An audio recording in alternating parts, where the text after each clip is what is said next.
In this world, there are two types of people. One type is those who are arrogant, always thinking they are superior to everyone. And there are those who are born knowing that they are not ordinary people. This young man always believed he was one of the second type, born to be a prominent figure. Everything began with the two words, self-identity. The painful truth often drives people to seek refuge in the virtual world. As for Shingu, he was still obsessed with the hot girls online every day. He could have been just another player like anyone else, but Shingu still stayed at home. The only task his mother gave him was to wake up and take out the trash. However, the biggest burden was him, lying in the middle of the room. Shingu's mother, seeing he wouldn't move, stuck her head through the door. Felt as though she was about to break the door down. She walked in, holding a hot iron spoon. "My son, 26 years old, unemployed again today, and you're still busy like this. What could be more important than the housework, you lazy son? Shingu, take out the trash right now. Because if you hesitate any longer, the one who will be thrown out will be you." On his way to take out the trash, Shingu sighed. Even though his mother scolded him every day, he knew she loved him the most. Suddenly, money fell from somewhere in the house, followed by the sound of fireworks exploding. It was still early, but Shingu was startled by the sound of fireworks. Shingu immediately went online to check the latest news. A hot piece of news made him exclaim. He had anticipated this. 10 years ago, a strange phenomenon appeared out of nowhere in the sky, and people called it the floating castle. Since then, the floating castle had always been a topic of conversation. The floating castle had two very peculiar features. First, it could hover without any support. Second, no one could enter it. After the castle appeared, the world was thrown into chaos. Everyone wanted to explore its secrets, but no one had succeeded so far. Then one day, those chosen by the castle were reborn and became players. The players could fly with their wings, and they were allowed to enter the castle without any obstacles. The chosen ones were sent to explore the areas beneath the castle. Beneath it were countless strange creatures, traps, mysterious energy, and dungeons. A special team dedicated to exploring the floating castle was formed, and they possessed special abilities among the chosen ones. However, Shingu was not one of them. Remembering that the castle had appeared 10 years ago and he still didn't have a single wing, Shingu felt like going mad. Shingu was sure the system of the castle had made a mistake. If it only chose special people, why did he have nothing? However, Shingu still believed. One day he would have his own wings, even though his mother constantly scolded him and he was living in poverty. Nevertheless, Shingu knew he needed to find a job. He couldn't just wait to become a player and starve to death. A kin suddenly fell toward Shingu. He got angry when he saw a bunch of rich kids bragging about a drink that could make you grow wings. The two were discussing the fireworks display, without realizing a young man was angrily cursing behind them. Shingu gently set the can down. He gathered all his strength and kicked it hard. The liquid from the can shot straight up into the sky like a rocket. This startled the two young men. Shingu watched with satisfaction. At least this can had almost reached the castle. Suddenly, something fell down in the opposite direction, causing Shingu to be curious. He strained his eyes to follow it. To his surprise, it was an angel falling. Shingu immediately recognized this girl. He was a retired player who had been abandoned by the castle. However, he couldn't let her fall like this. Shingu calculated that she was likely to fall into this building. He immediately rushed toward the building. Ignoring the elevator, Shingu climbed the stairs, kicked open the rooftop door, and found the girl falling with her head down. Shingu gritted his teeth and jumped. The weight of his legs caused the floor tiles to shatter. He rushed toward the girl, falling freely. Indeed, Shingu had always been stronger than others without training. When he was little, he could lift a washing machine. When he went to school, he accidentally broke a door just because he couldn't control his strength. His parents tried to make him learn martial arts to control his strength, but no place could keep him for more than a month. Learning Taekwondo, Shingu accidentally punched the teacher's face. Learning Japanese swordsmanship, Shingu broke all the weapons. Moving to Judo, Shingu defeated all the teachers, until the teacher had to quit because they couldn't bear it. Shingu's mother had said, "You don't need to learn any more skills because you're already a monster." Since then, Shingu always believed he had special power, and when the castle appeared, Shingu thought this was his chance. However, 10 years had passed, and he still hadn't gotten his wing. And at this moment, Shingu was sure that this was the moment that would change his life. No player had survived after leaving the castle because if a normal person saved them, it meant suicide. But Shingu was not a normal person. The girl opened her eyes when she felt someone holding her. She was in Shingu's arms. She was about to say something, but he told her to be quiet. Shingu's feet landed on the ground. The situation wasn't over yet. The recoil combined with the gravity made Shingu grit his teeth. It seemed like he had just landed in a hole.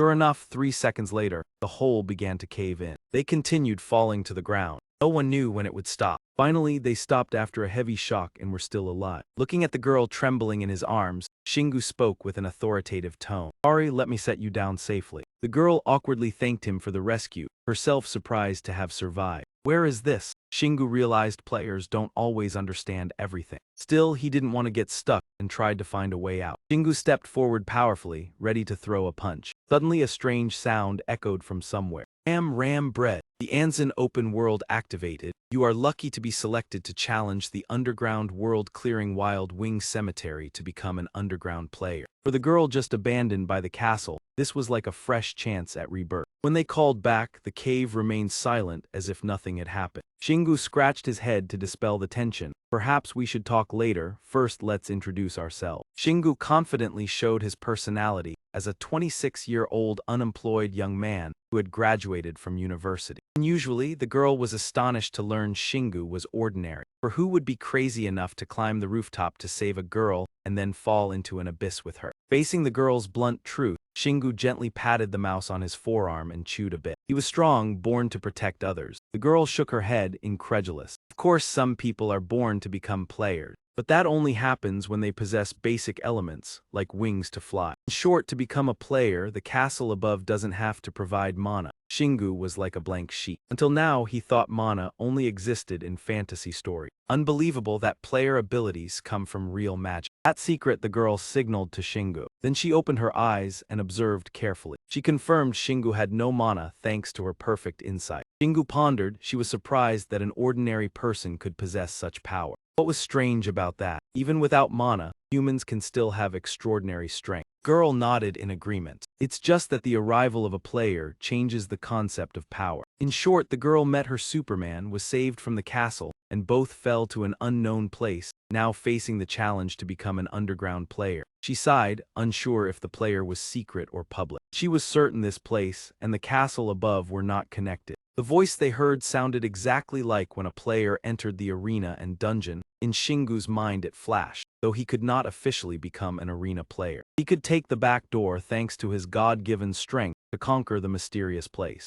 During the conversation, the girl forgot to introduce herself. I joined the Korean Onnuyen Association, a level 219 healer. Call me Aaron, 22 years old, younger than you. Shingu twitched his mouth. How could that innocent face say something to hurt an old man like him? At 22, Aaron had entered the 32nd dungeon, but was pushed out by the boss bomb drop from the castle. Aaron thought she was dead, but Shingu caught her in time in his strong arm. Aaron thought she had a second chance to become a player thanks to Shingu, but still felt dead, because she lost all strength from the fall. While Shingu rescued her, Aaron noticed a special condition open. Shingu could become an underground player, Aaron became a supporter. Aaron teared up. I can't believe I'm alive, I thought I was gone. With bright eyes, Aaron was willing to give her life to repay Shingu, astonishing him. Aaron did not speak, as if she had been reborn as a supporter if they both cleared the dungeon. Shingu nodded he was fine. Aaron obediently agreed, seeing her optimistic attitude. In Shingu's heart he thought, if he lost all strength like Aaron, he would probably be depressed. All right Aaron, nice working with you. They quickly smiled brightly. Shingu thought the dungeon was dangerous, but they chatted for an hour without attack. Aaron, experienced, knew the first room had no monsters. This was the time to check the dungeon and items. Welcome to Aaron's dungeon class. Not all dungeons are like this. This is the hidden world. Dungeon rules may differ from the castle, so Aaron's information might not be accurate. Aaron rambled on. Shingu discovered something. Something that awakened the beast in him. No, he thought she was right about this dungeon. Before the cave, growls and red eyes peeked. 5 monsters gaped waiting for flesh. Instead of hunting, they stood waiting. Probably rules here. Aaron was surprised Shingu could see in the dark cave. She guessed he had a sixth sense. Shingu was even more surprised. Was this unusual? Looking at Aaron's face, something was wrong. Only those with special skills could do this. Aaron, with top experience, was cautious of Shingu. If Aaron was a supporter, she had to understand Shingu's abilities and help him become a player. After thinking, Aaron returned to normal. Haha, nothing, I was just surprised you adapted to the dungeon quickly. Shingu smiled, having prepared many years for this moment. So now what do we do? Can I rush straight in? This time Aaron let Shingu decide. The dungeon was like a candidate test. Before becoming a castle player, Aaron had experienced a similar test. Shingu understood and was interested in the word test. Eren worried whether monsters in Anzin could kill players, so warned Shingu. Monsters Shingu sensed from afar meant he could handle them.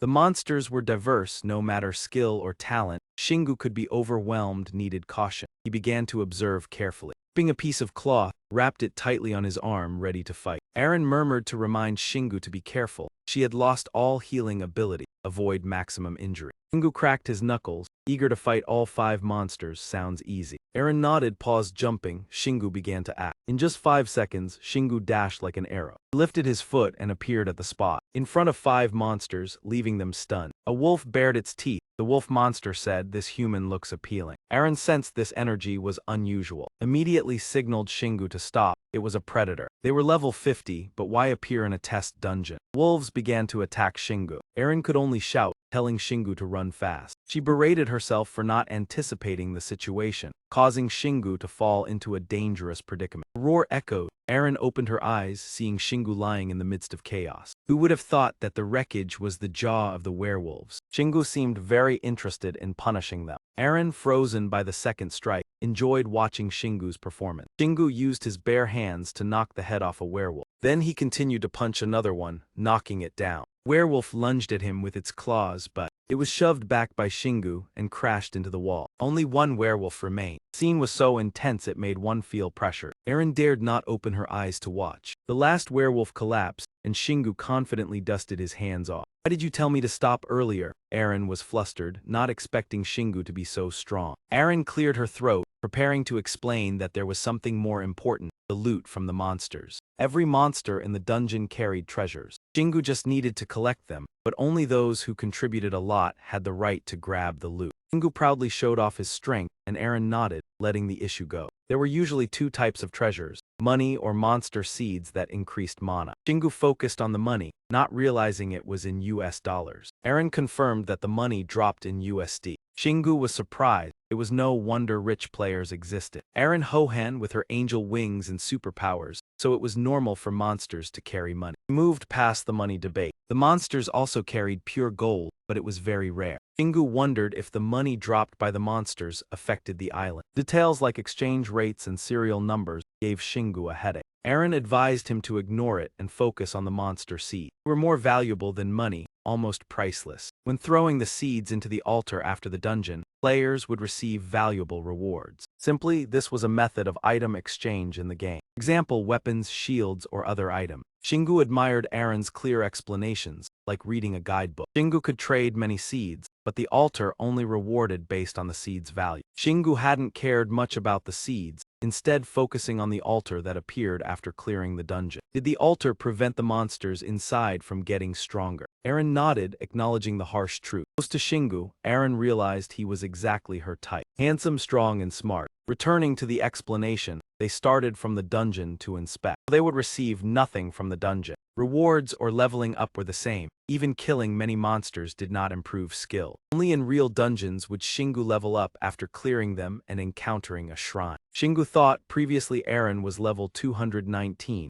with many strong stats. Low-level characters cannot enter high-level dungeons. Eren did not need to explain leveling up. The only way to grow stronger is to prove oneself. Many players realized this too late. They treated the castle like an overnight game at an internet cafe. Dungeon was like a test. Players are not recognized merely by answering questions. This type of player cannot survive long in the castle. Just understanding that monsters are part of the dungeon, Shingu would find it easy to grasp. Shingu asked Eren how to pick up the most important items. Eren explained, picking up money was too simple. Shingu just needed to defeat enemies, called cash footwork. Shingu warmed up his shoulder joint. The werewolf skull exploded as he threw a punch. Shingu gently finished off the werewolf, and dollars flew out. Shingu grabbed the stack of bills, each one $100. But the money fell in the test dungeon, valued similar to snow money in the castle. Shingu quickly put the money in his bag, continuing to collect seeds. Eren sighed, best not to overthink, facing it directly was enough. After collecting the money,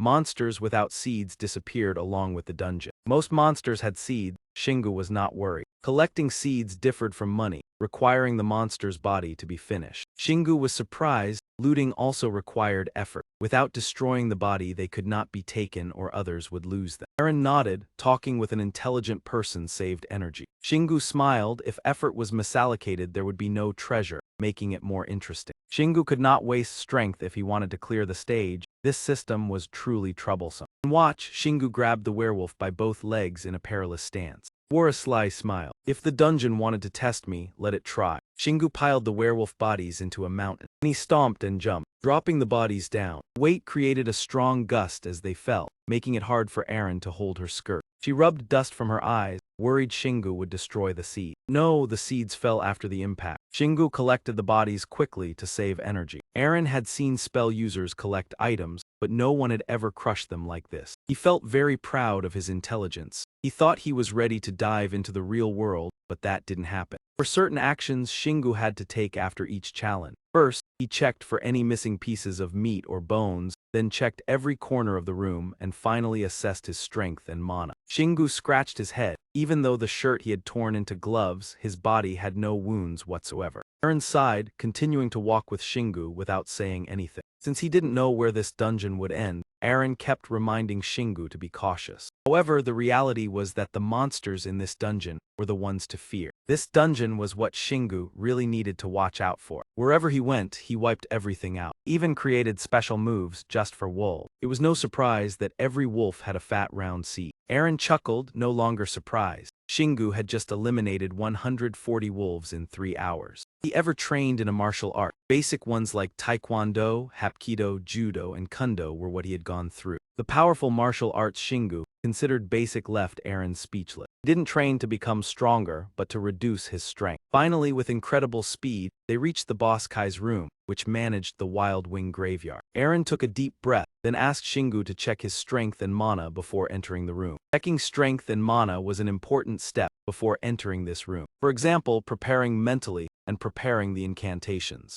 However, with Shingu, Eren didn't know what he needed to prepare since he had no mana and didn't use incantations. This was true for most players, and besides that, the bosses had a 3-second window where they didn't pay attention to players. Hearing those 4 words about not being noticed, Shingu immediately came up with a plan. Just needed to attack in those 3 seconds to defeat the boss. It was too easy. Eren began to sweat. Although bosses didn't stand still for players to attack right away, Shingu didn't mind those words. The boss would belong to the same race as the monsters they had encountered in the dungeon before. If the dungeon had wolves, then the boss would also be a wolf, but the strongest one among them. Even so, Eren was still worried that the boss might be stronger than level 100. Monsters in this dungeon were too powerful. How could they even get in here? However, Shingu wasn't worried at all. He believed he would easily defeat the boss with his powerful punches like Saitama. Alright, open the door. Eren sighed. Even if they failed, Shingu would still keep this optimistic attitude. Eren pushed his hand to open the door. The feeling of anxiety and tension was like the first time facing a boss room. Even though players couldn't be killed in this challenge,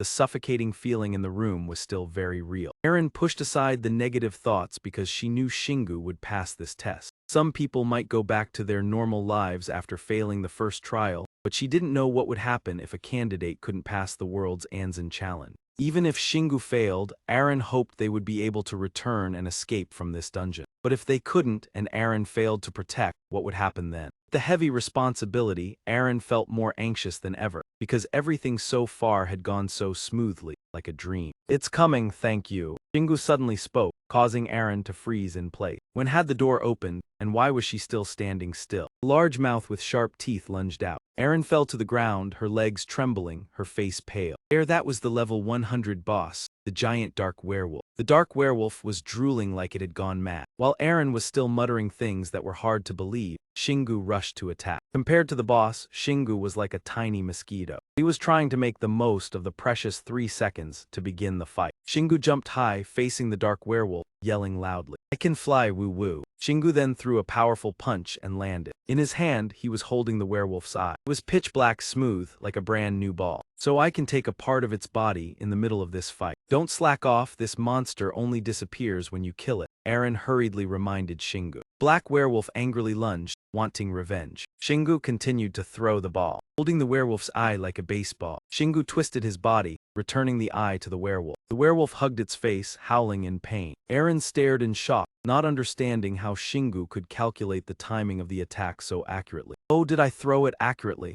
Shingu innocently showed off his achievement, making Eren irritated. Even though the boss's eyes were destroyed, its nose was the real problem. This wolf was like a dog with an incredibly good sense of smell, and it was a level 100 monster. First 3 seconds were over, the real battle was only just beginning. The wolf could still find Shingu's position despite losing its eye. Shingu sighed. This scene was no different from when his mom used a flip-flop to hit him. "You'll die if you stay still, hurry and run," Eren urgently warned. Of course, Shingu didn't know how to fly. However, his agile legs helped him jump like a frog, dodging the werewolf's pounce. Meanwhile, Shingu was trying to figure out how to deal with the werewolf's incredibly sharp nose. Thinking about the scent, Shingu came up with an idea. He took off his shirt, revealing his toned, muscular body. Eren didn't understand but didn't dare look directly. "What is he doing? We need to prepare for the next attack." "Calm down, look here," Shingu reassured. Shingu said, then rolled up his shirt into a ball in his hand. He then threw it toward the black werewolf. If the boss wasn't stupid, this move wouldn't work. Immediately, the werewolf lunged at the shirt instinctively, making Shingu overjoyed. "Oh, I'm so smart, what should I do with this intelligence?" Eren smiled bitterly. Because Shingu had no mana, the monsters couldn't detect him. When the werewolf saw the shirt, it stopped. It stood frozen.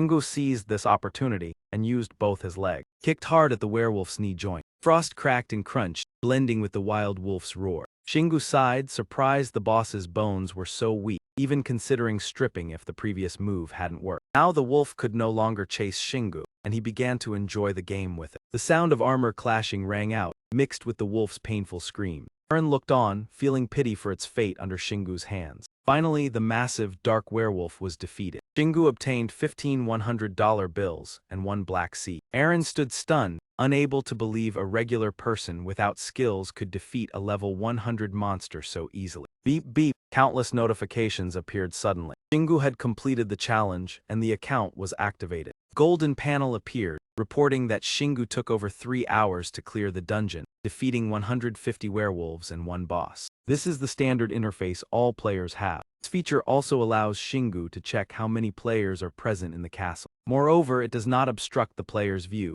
so Shingu could still see Eren. Shingu paused, realizing this meant he had completed the challenge. That's right, and now he had become a true player. Shingu was ecstatic. A dream 10 years in the making had finally come true. Eren remained cautious as this was Anzin, not the floating castle, and things had changed since the beginning. A notification appeared on the interface. Bonus reward, unlocking a foolish but brave skill. Shingu was dumbfounded. The first skill he received had such a name, like a slap to the face. Let me clarify, those are special mana crystals gained from completing challenges, hunting special monsters, or meeting special conditions. Right. That's correct, Eren explained. They can assist with special actions or open new senses, all useful for conquering this dungeon. Shingu nodded and asked again, "So is there a skill named Foolish but Brave?" Eren was puzzled. She had never heard that name but tried to encourage Shingu. Eren was enthusiastic. Could this be an extremely special skill? Perhaps he was the only person in the world to possess this skill. Shingu's ears buzzed, unable to keep up with Eren's rapid speech.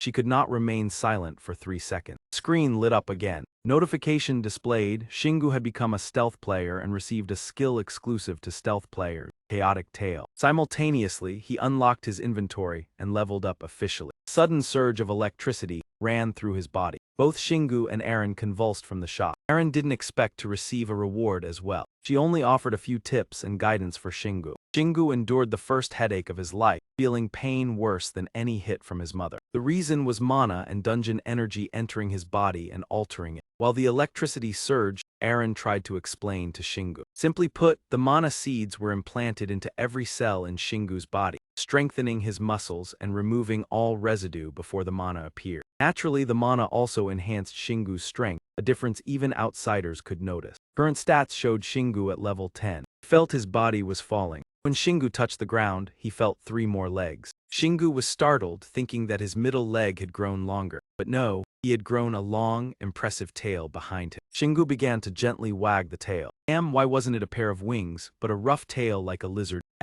Notification appeared. It was the chaotic tail of the underground player he had received. This tail helped Shingu dig deep into Anzin, allowing him to attack and defend like a part of his body. The higher the level, the stronger and more transformative the tail became. Shingu trembled as he grabbed the new part of his body. Dig? What the hell is digging? Using a hallway would be faster. Shingu stopped thinking for a moment, then fell silent again. Players can enter the floating castle thanks to Wing. The tail might also have some similar function. To enter Anzan, Shingu had caught a player who had fallen off the floating castle. Upon completing the challenge, he received a key that made entry easier. Shingu didn't know who created this cave, but that person was certainly very smart. If he met them, Shingu would let them experience what it felt like to grow a tail. Shingu got familiar with his new tail, while also asking about the second skill, foolish but brave. This skill would help Shingu become braver when he didn't know what danger awaited. It reduced the damage from ambush attacks by half, and he would never be trapped or attacked by skills that could cause fatal injuries. Shingu nodded, even though the name sounded funny. He really liked its effects. Aaron, what do you think about this skill? Shingu turned around, but Aaron was nowhere to be seen, only hearing a sniffle at his feet. Shingu instinctively bent down. He saw that Aaron had turned into a tiny person at some point. Aaron forced a smile through the pain, admitting that this was the price of being a supporter. Though I've become small, I'm still alive, so I won't complain. Aaron said this while holding back tears. Shingu understood too, even though he was now up in the clouds. But someone like Aaron was falling into the abyss. From a level 219 player. Now Aaron was only level 3, with no mana and no level. Inside her, she was no different from a fairy in a book. Shingu scratched his head and turned away. It was too dark here. If she cries, I won't even see it. Aaron cried loudly, releasing her sorrow. Then she returned to her normal state. Aaron was still very grateful that Shingu had saved her life. But out of embarrassment, she didn't bring it up again. Anyway, I'll still try my best to help you. Maybe I'll get my body back. Shingu nodded. At least Aaron now had a goal to live for. Two quickly moved on from this. They switched to discussing Shingu's current situation. Aaron led Shingu to the place they had always been curious about, the place with the altar. Both stopped in front of a golden altar, covered in blinding light. Before they began, Aaron reminded him briefly. With under 10 seeds, Shingu only received a few vials of skin serum or maps, but with more than 10 seeds, he could receive weapons and armor. Of course, the more seeds, the higher the item quality in some cases. Players might even obtain items containing special energy naturally. These precious items cannot be acquired from the trial dungeon. Shingu pondered the items before him. The potion and map would aid Shingu in exploring the dungeon. Aaron's energy now also had healing capabilities. Is there a limit to the number of seeds? Aaron shook her head, never having thought about it. Shingu planned something odd that made his eyes glint. No limit, are you sure? Aaron felt as if she had just given someone else an opportunity, hurried to stop him, but it was too late. Shingu poured all the seeds into his coat. Aaron stared in shock at the scene before her. Aaron's small cry rang out, "What are you doing?" Shingu, who had just been a player unable to access the sky arena for supplies, had used all the seeds at once.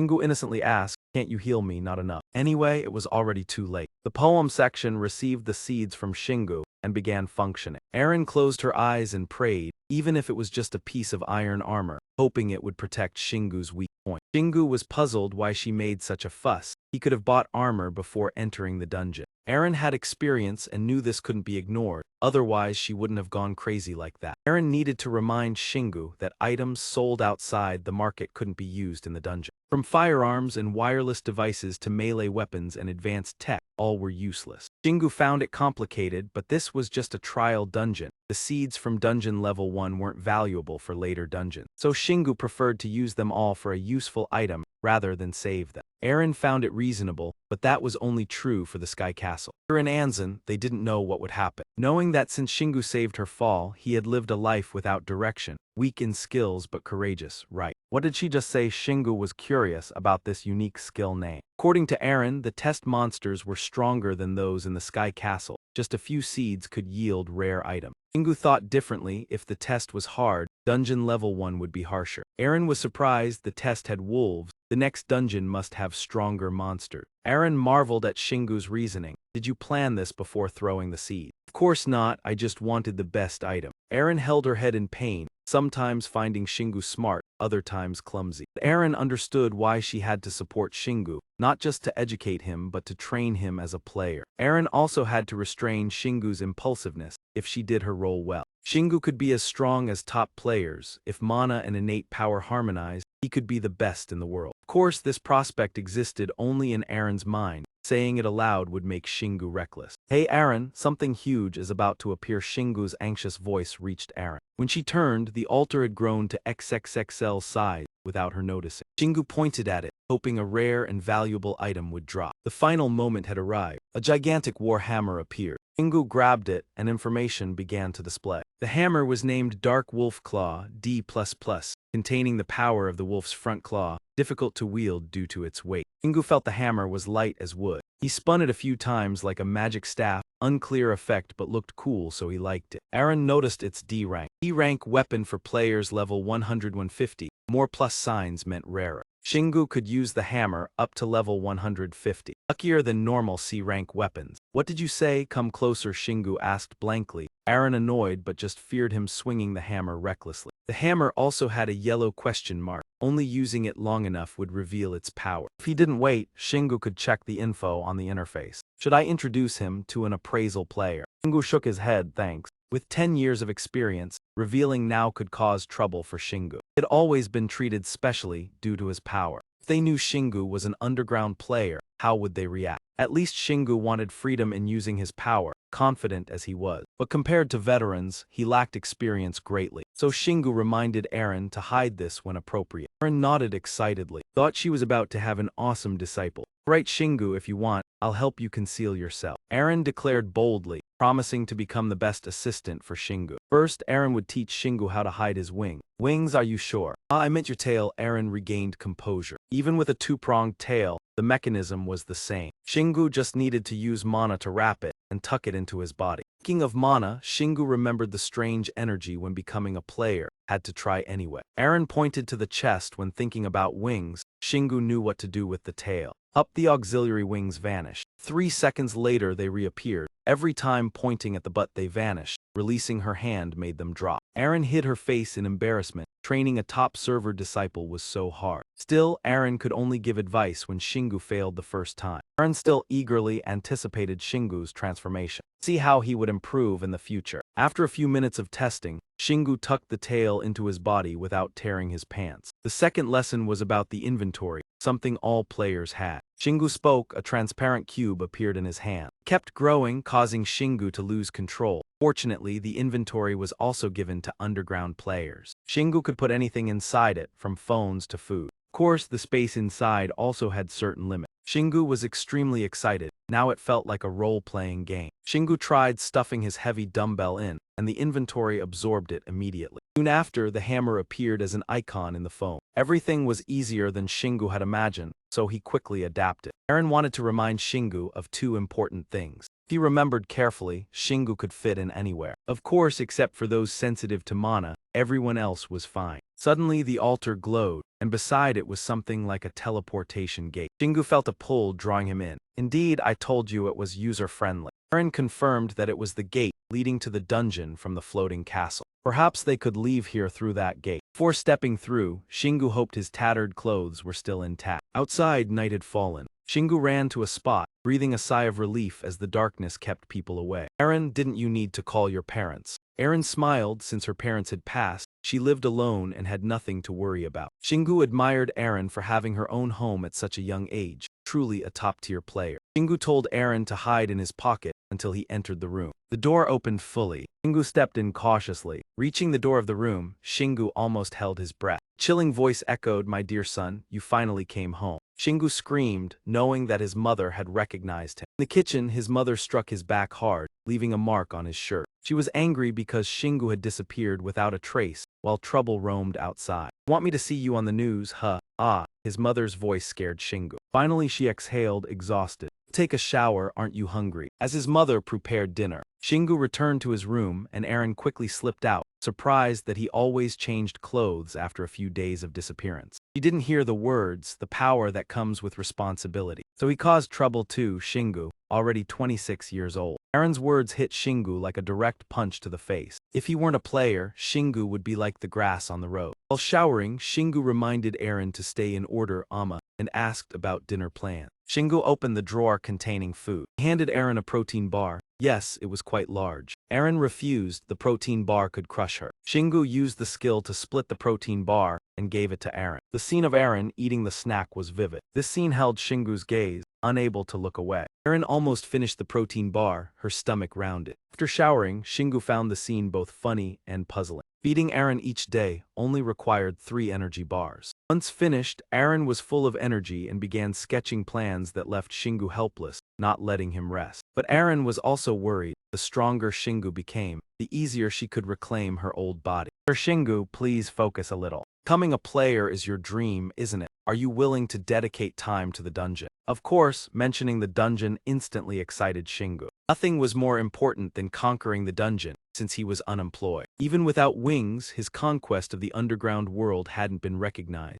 As long as his power increased, Aaron was satisfied. Aaron could not help directly, but could feel Shingu's fiery enthusiasm. Before conquering the level 1 dungeon, Aaron needed them to complete certain tasks. Players who didn't finish challenge dungeons would lack many skills. Specifically, they lacked many crucial things. Not only could they not connect mana and inventory, they also lacked wings. Having wings was a huge advantage in any situation. In most dungeons, monsters could not fly. Therefore, they were less agile compared to winged players. For this reason, players often chose easy dungeons to learn how to use mana and avoid risks. Shingu found this reasonable, but he had a tail, not wings. Stay calm. I haven't told everything yet. Aaron signaled level 1 dungeons were different from test dungeons. Monsters began using mana. Wait, hold on, test dungeons also had werewolves using mana. Shingu's words annoyed Aaron as she compared theory on the arena, while forgetting Anzin was different. Aaron wanted to say that monsters in Ryan's dungeon were stronger than the challenge, so players spent a month learning mana and weapon coordination. However, to complete a level 1 dungeon required 10 well-trained players, who usually formed a group or met randomly. Shingu smiled. Underground players like him knew where to find teammates. Anyway, he had to pay attention to the key points I mentioned. Aaron sighed. Being an official player didn't mean he completed the level 1 dungeon alone. First, they needed to develop Shingu's skills and mana usage. Aaron understood that. Even without mana, Shingu's strength was enough to dominate challenge dungeons. He didn't even need to learn mana before battle. But since Aaron was unsure about the monsters in Anzin, she didn't want to take risks. Shingu had to be in his best condition. Aaron would plan for Shingu to learn basic mana, though starting from 0 was difficult. As long as Shingu controlled mana well, he would gain his first skill, Mana Strike. Shingu's initial goal was this strike skill. He felt this strike would explode like a robot cannon with tremendous energy. Thinking of this, Shingu jumped up excitedly. Fine, I'll practice until I succeed. Shingu is ready to work diligently according to Aaron's instruction. Believes that she will help him conquer dungeon level 1.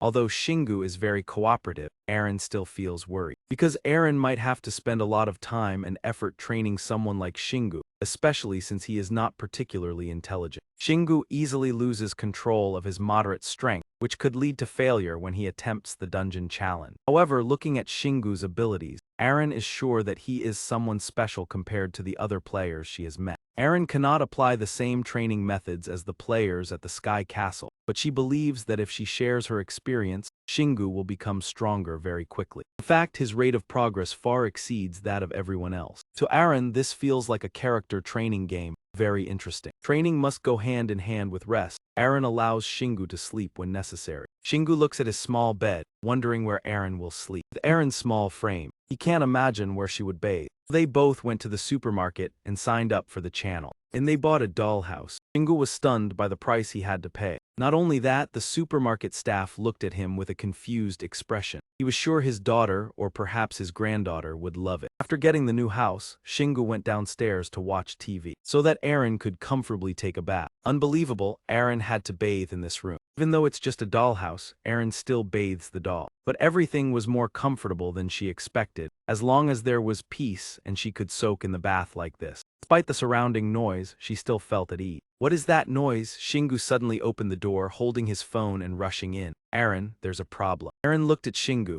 her eyes following him coldly. The news just reported that Aaron had passed away. Many people had attended her funeral, unable to believe that Aaron was watching her own funeral live. Shingu sighed. Aaron's death was a huge loss to the gaming community in general, and to the Wild Wings Guild in particular. The guild might have to stop operating for a while due to Aaron's absence. Through the news, Shingu learned that Aaron was an idol among gamers, not only for her beautiful appearance but also because of her important role in the team. Aaron sighed. They only said that because players who heal like her are extremely rare. In a game, a character who can both heal others and fight effectively is very rare. If Shingu can conquer dungeon level 10, he will be rewarded with the Halo rank. Shingu was surprised to hear that Aaron had to conquer dungeons to gain the healing ability. Aaron pondered, in fact, the player's level is not the determining factor. What matters is whether they can overcome the dungeon challenges. There are two main factors in achieving the healing ability. One is the player's level, and the other is their ability to overcome dungeons. If the player doesn't overcome dungeon level 2, they can't access dungeon level 3. Some players limit themselves to lower-level dungeons because they fear higher-level challenges. Even with a high level, lacking skills will prevent players from reaching higher ranks. Shingu nodded. He understood their concerns because Aaron almost lost her life without his help. Up until now, Shingu had only known how to smash through any obstacles without thinking about strategy or using skill, but that was because of his superior strength. There was nothing threatening his life. If Shingu encounters a wall that he cannot break, what will he face? Will he give up like the other players after facing difficulty, or will he be like Aaron, falling into a dangerous situation? Shingu laughed loudly. Why should he worry so much? When he encounters a wall, he will just overcome it. What about her? Is she sure the current situation is okay?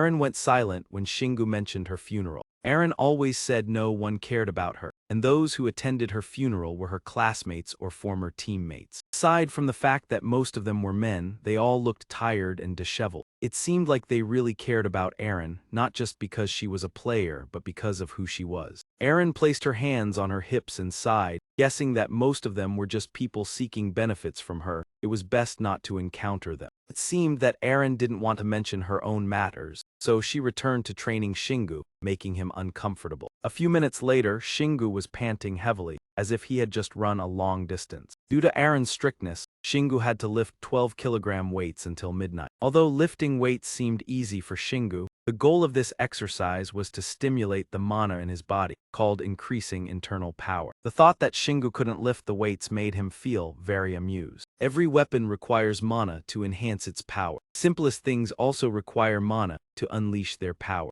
Mana can increase the strength of anything it flows through. He had gone through this before. It was when mana started to flow into his body. When Shingu felt the mana infiltrating, he felt as strong as a god. When the mana entered his body, Shingu felt as if he could lift the whole world. Shingu frowned. Turns out this wasn't a dream. Although stimulating mana was the main goal right now, there was a reason Aaron wanted Shingu to focus on strengthening his mana first, because it was a necessary step to unleash maximum power. So you mean I can create an explosion like Kamehameha after using mana, right? Aaron sighed. Not exactly, but it was easy for Shingu to understand. When Shingu uses a hammer as a weapon, mana will be activated when he swings the weapon, increasing speed and attack power. Thinking about speed and acceleration, Shingu thought he should focus on his own strength, not worry about mana in his weapon. As long as he swings the hammer fast, a strong blow would be enough. Seeing Shingu's expression, Aaron could guess what he was thinking. Therefore, she had to explain further that most new players make the mistake of focusing only on activating mana. This is why Aaron wanted Shingu to focus on increasing mana first, then activating it, because most players make this mistake. To understand clearly, Shingu had to think in a multi-dimensional way. Instead of just swinging a weapon without thinking,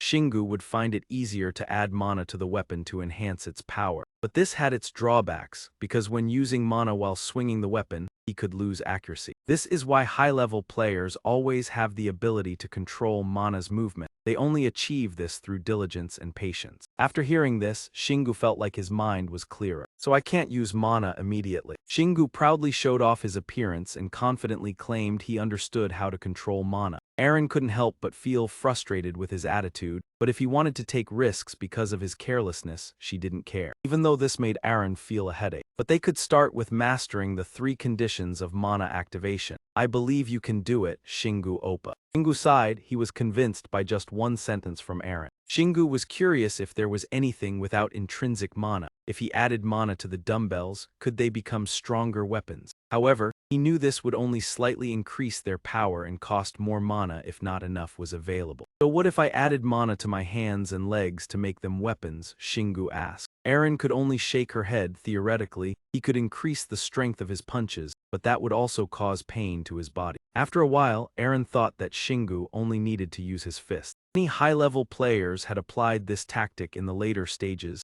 Instead of using weapons, they focused on calculating the mana within their bodies. Shingu didn't understand very well, but he would follow along. As long as he created mana and distributed it within his body, that would be enough. If Shingu used 1 billion mana and concentrated all his power into the hammer before throwing it forcefully to the ground, it would surely create a terrifying explosion. Unexpectedly, this idea was approved by Eren. Players who used long-range weapons like bows or spears. Spear users often employed tactics similar to the ones Shingu had outlined. However, this method required special attention, especially when Shingu threw the weapon. The mana surrounding the weapon would gradually disperse, and if the distance was too far, the mana would disappear and the weapon would lose its effectiveness. The fact that the weapon still had residual effects to enhance power, but it was also lacking the mana needed to trigger an explosion upon hitting the target. After hearing this, Shingu felt as if his brain was about to explode, but he had to follow Eren's instructions, training slowly and things would be fine. Although it seemed a bit slow, Shingu still felt happy throughout the training process. He had waited 10 years to become a player, and Shingu was determined not to let this opportunity slip by. He would prove to the world who the true protagonist was and why he would never fall to the bottom again, because he had already been at the bottom. The only way was up. With the current intensity level, Shingu had no difficulty, but his control still wasn't very smooth. Every time Shingu directed mana to a specific point on the hammer, he always fell short by a little, just about 1-2 cm. However, Shingu believed he would succeed because this was what he longed for. Of course, except for the tail hanging behind him. Eren also wanted to help with Shingu's tail, but she had never met anyone with a tail before. After 5 seconds of thinking, Eren came up with an idea. How about every time you meet me, you wag your tail? Shingu laughed. I thought you'd give me some useful advice. Do you think I'm a dog? Eren angrily pinched Shingu's cheek for daring to underestimate her,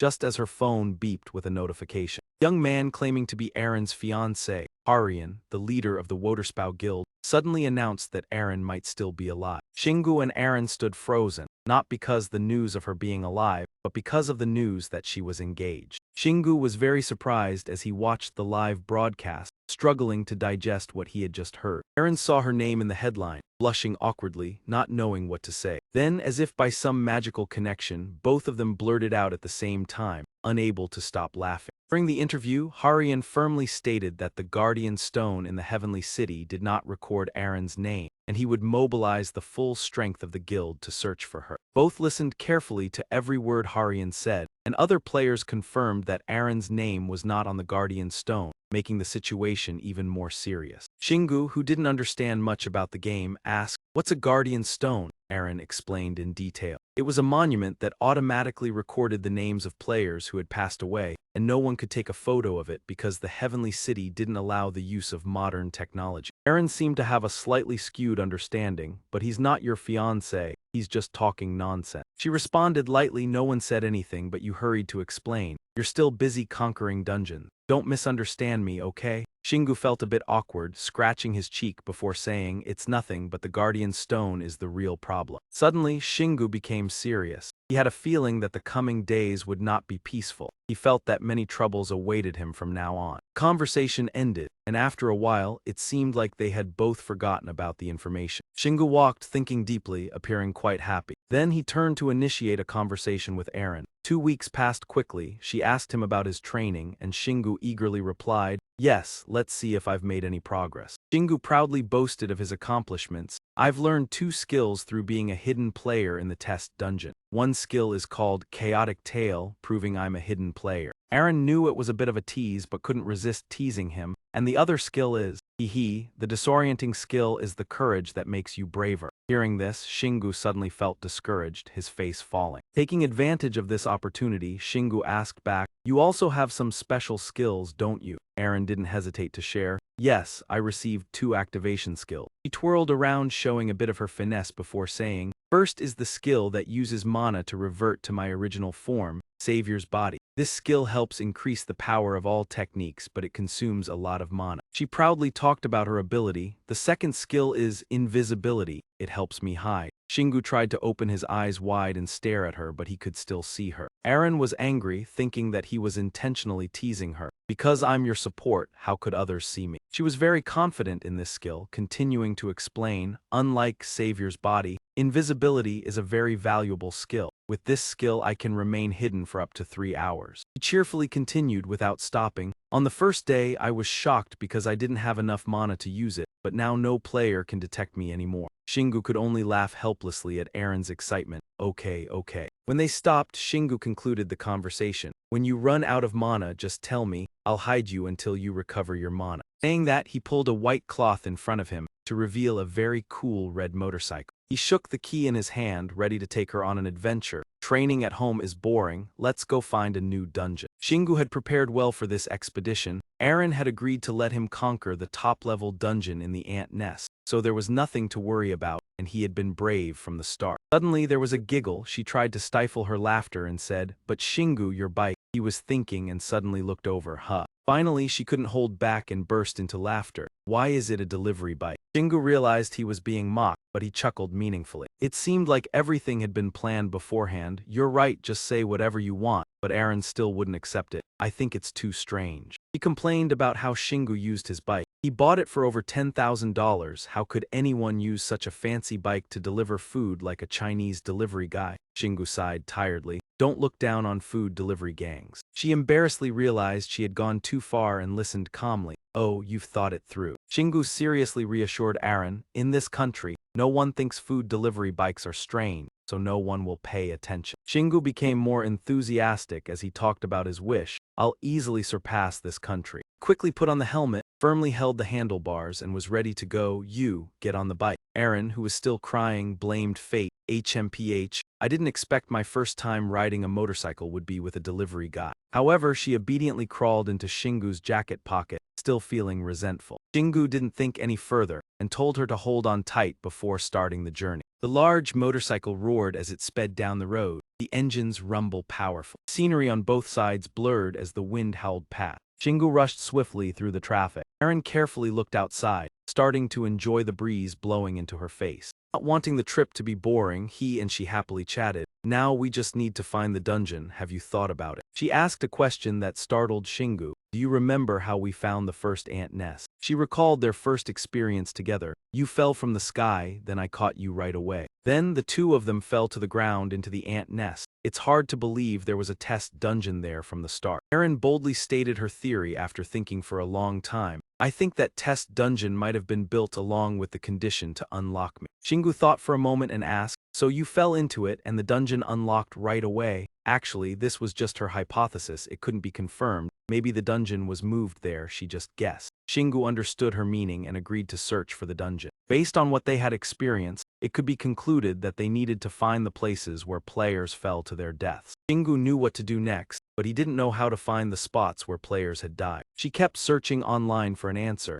I've found the places they fell from memory and player communities. Shingu, lost in training, hadn't thought about this, asking her if she had found anything. Oh, is there a way to find them accurately? She hesitated. No, Shingu understood because it wasn't an easy task. Aaron had considered many possibilities, but finding the answer was still very difficult. No matter where the player fell, calculating the speed and wind direction that day was extremely hard. Shingu realized there were still many mysteries left unsolved, so he thought of the most manual method. Got it, so I have to dig up this whole country. He said loudly so his voice wouldn't be drowned out by the wind. I'll drive while you look for the dungeon. You can find it with your abilities. It's within your control. Aaron suddenly felt something was off. Do you have a reason for being a support? She happily announced, I've found the dungeon. Shingu was surprised, not expecting her to find it so quickly. Only half an hour had passed. She was excited, urging him to hurry. I didn't believe it at first, but now I've found it. Turn left, hurry. Scene shifted to a quiet area, a secluded warehouse with piles of construction material. Shingu stopped, took off his helmet, and silently observed the surrounding. Suddenly a blinding light shone directly in his face, very uncomfortable. He threw the helmet and the running bike, causing a huge explosion. Aaron was confused, not understanding why he did that. Will anyone notice us? He he reassured her, asking how she found the dungeon. No one is here, it's okay, but how did you recognize it? He turned around and saw a small glowing pyramid, inviting them in. A pyramid appeared before them, emitting a brilliant light like the light of the 10 directions of all Buddhas. The system immediately displayed information. The dungeon had a normal level of danger. Shingu only wanted to find a test dungeon, so he was a bit annoyed and turned to Aaron, who was awkwardly avoiding. He didn't dare look him in the eye, frantically trying to avoid, unsure how to respond, making Shingu sigh helplessly, knowing in advance she would say that. After all, the two of them had gone through the trouble of coming here. Shingu pondered for a moment, not expecting he would have to enter the first-class dungeon first, and not expecting to level up so quickly. The discovery of it could also be a signal. If it wasn't necessary to follow dungeon order, that's why he had found it so quickly. He was not someone easily scared, so he seemed eager to explore. Looking around, everything was dazzling. The dungeon with a normal level of danger, that light seemed inviting. Based on his years of gaming experience, this dungeon was a sufficient challenge for him. Shingu snapped back to reality, preparing for battle. All right, let's get started. While Aaron stood praying, hoping this wasn't a difficult dungeon. He had decided, slowly moving towards the source of the light. The small pyramid seemed to sense someone approaching, and immediately began to change. Shingu observed closely, and Aaron quickly explained that it was a feature that allowed players to enter the dungeon without being detected. He thought to himself, never expected the game to be so considerate. The service was really good. She, on the other hand, urged him, hurry up, Shingu. Aaron didn't fully understand the rules. She didn't know how long this barrier would last. Shingu was even more excited, activating his limbs, ready to get to work, leaving it to him. He put all his strength into his hands and forcefully punched the ground. The pressure created a strong wind, blowing dust everywhere, but the ground remained perfectly intact. Shingu was confused, not understanding what he had done wrong, unable to believe that such a powerful punch left the ground untouched. Suddenly, he remembered something slowly. After speaking, he summoned the chaos tail and struck it hard down, easily breaking the ground and rocks into pieces. Aaron understood the principle behind the skill and happily said, so this is the dungeon lock. Even so, he didn't like the tail that much. It was too complicated. The sky was still blue, the clouds still white. Who knows how much time had passed? Shingu wiped the sweat from his forehead, looking at the small hole he had just dug and sighed. How much longer would he have to dig? Just after speaking, the small hole started to show large cracks. Finally, the hole collapsed into a large pit, causing Shingu and Aaron to fall into it without reacting. He saw light at the bottom of the deep pit, full of hope, like when entering the test dungeon. So, had the conditions for entering the dungeon been met? At that moment, a very strange centipede appeared on the ground where they had just stood, slowly moving, twisting its long body. A large hole had attracted its attention, making it curious enough to crawl over and investigate. In the end, the centipede didn't care and fell below. At this moment, the hole also began showing strange signs. The ground around it trembled violently, and the mouth of the hole began to close slowly. Before their eyes, the watermarks had merged together, seemingly erasing the traces of the collapse. After stabilizing his mind, Shingu looked around. Surely this was it. Next to where they had fallen, there was a mysterious gate, and looking inside, all they could see was utter darkness. Outside was a signboard, Ant Nest number 184, Worker Centipede Cave, completion limit 5 hours. Shingu turned to ask Aaron, usually, do dungeons have completion limits? She wasn't always sure about everything. I'm not sure either, but not all rules from the Heavenly City apply to ant nests. So she was also very uncertain. What I'm worried about is, words unsaid, but it seemed like both were equally afraid of one issue. What would happen if they went past the time limit? Shingu had started imagining the worst possibilities. Would the dungeon collapse on top of him? Aaron was just as worried, wondering if it was like the time she fell from the Heavenly City and lost all her mana. But nothing had happened yet, so she couldn't predict. She could only sigh and tell herself, I don't think we'll die, but we should still be careful. When she saw the countdown timer start, she urged him to act quickly. We need to hurry and avoid putting ourselves in a dangerous situation. On the other hand, Shingu was currently very confident in his abilities. It's fine, I don't even need your help. Saying that, he raised his hand to summon the Chaos Tail. Aaron grew even more worried. I didn't think monsters that debuff stats would appear in the first dungeon, but you should still be careful. He didn't think much about it, confidently stating that he could handle it, but this wasn't a first-class dungeon. It was a completely different dungeon. She still warned him about the danger ahead. I'm sure those centipedes are poisonous and you don't have poison resistance. Don't let your guard down. Shingu didn't understand the severity of it, appearing very arrogant, but a centipede was still just a centipede. Aaron helplessly gave an example for him to consider. What about centipedes 100 meters long and 1 meter tall? He immediately avoided her gaze, scratching his cheek awkwardly.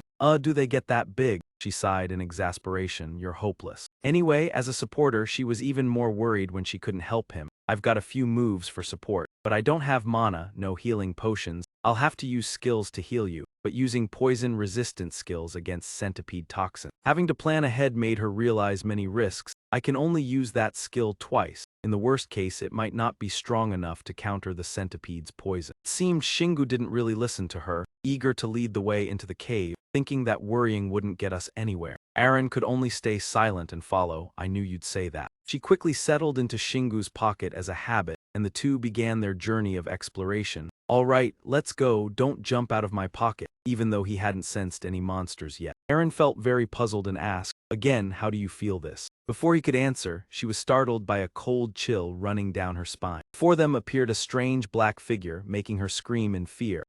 Shingu calmly and quickly reassured his teammate, it's just a ghost, stay calm. She immediately covered her face, her voice trembling as if she were about to cry. I hate undead monsters the most. He didn't expect it to make her react so strongly. Is that why you scream? Ghost suddenly spoke slowly. Human, is that person really human? Shingu noticed something unusual. It seemed the ghost was very happy to meet him. Aaron tried to hold back her fear and asked, sorry, can you speak a little faster? The ghost replied at a slow pace, sorry, I haven't spoken in a while. Under the light, the ghost's figure became clearer, and Shingu immediately questioned, are you really a ghost? Dan Gun's face became clear, his eyes white as he explained, I logged out a long time ago, but I'm still standing here. He was even more confused, frustrated by the unclear answer. Logged out, were you also a player? Aaron widened her eyes in surprise when she heard that, a player. Looking closely, Dan Gun only had half a body. She suddenly realized, did you log out? Followed the sound and encountered a tiny, cute girl in Shingu's pocket, making her a bit irritated when seeing that attitude. Did she eat all your food? He remained silent, suddenly tightening his black spear, producing a faint sound. His voice rang out decisively, all right. Shingu seemed to have thought carefully. His sharp eyes raised the hammer, preparing to attack, starting with a test kick. Aaron was a bit panicked and spoke out to stop him. Shingu, stop. Shingu explained, I thought it was a monster since we're in a dungeon. Dan Gun then understood. He thought Shingu intended to kill him.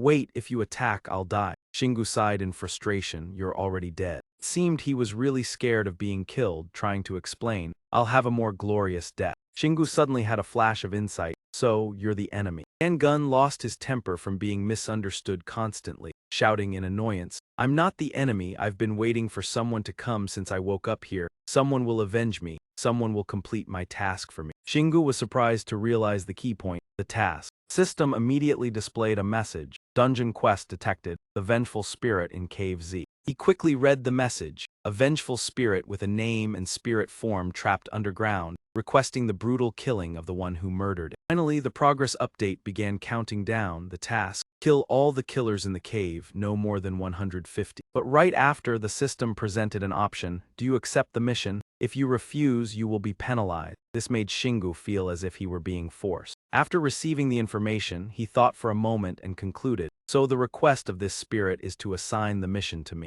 Aaron also understood and added, yes, it's a task. As long as the reward is clear, the mission can be assigned to another player. He suddenly realized he had forgotten the most important thing, which was what the reward would be. According to her experience, the reward could be significant benefits, from items, abstract concepts to assets and rights in the real world. Of course, there would be rare exceptions, where they might have to exchange data records or mana, which truly surprised Shingu. Based on this, Aaron confidently predicted that the mission's reward would be what the vengeful spirits could provide. He asked again to clarify Dan Gun's true purpose. Do I need to complete the mission for him to pass on? But the answer remained unclear. I don't know. Suddenly, Shingu's body trembled. His hands clenched into fists, speaking shyly, but perhaps Dan Gun had endured much, so now his emotions erupted strongly. I really want those monsters to feel pain, no, to feel more pain than I endured. Shingu watched the scene, frowned in discomfort, his eyes scanning, quietly observing. Seeing his gloomy expression, he felt that many troubles were coming. People like this often bring problems in the story. He considered taking down this obstacle to continue the journey. whether to deal with him immediately, but he could not kill based on intuition alone. On second thought, he realized he had just begun the journey, especially having just received his first mission. To be sure, he asked Aaron, "What do you think, Aaron?" She, having gained his trust, carefully considered the situation. Finally, she cheerfully gave her opinion. After all, they were going to clear this dungeon anyway, so accept the mission, though killing everything sounded dangerous. But from what he read in the system notice, Shingu realized this was not simple. Isn't it just about hitting hard to kill them? She tried to explain more clearly and accurately. He needed to deal much more damage than the remaining health of the enemies. He quickly realized that this first mission was not that easy. Although it increased the drop rate of essence, performing it was far more difficult. Shingu was in a difficult position, unwilling to abandon the challenge, though its requirements were high and not just about killing enemies. He had to deal enough damage and finish with a decisive strike, which demanded great strength and focus. Aaron's voice interrupted his thoughts. There would be penalties if he failed this mission. She quoted from the system of Vu An that refusal would also be punished. Therefore, she advised him to accept the mission, then fight a few monsters, then decide whether to continue. Shingu felt encouraged, strengthened, more determined. "All right, I will accept the mission." The system immediately displayed a notice confirming he had accepted the mission and would be penalized if he failed. Dan Gun, after achieving the goal, was moved to tears,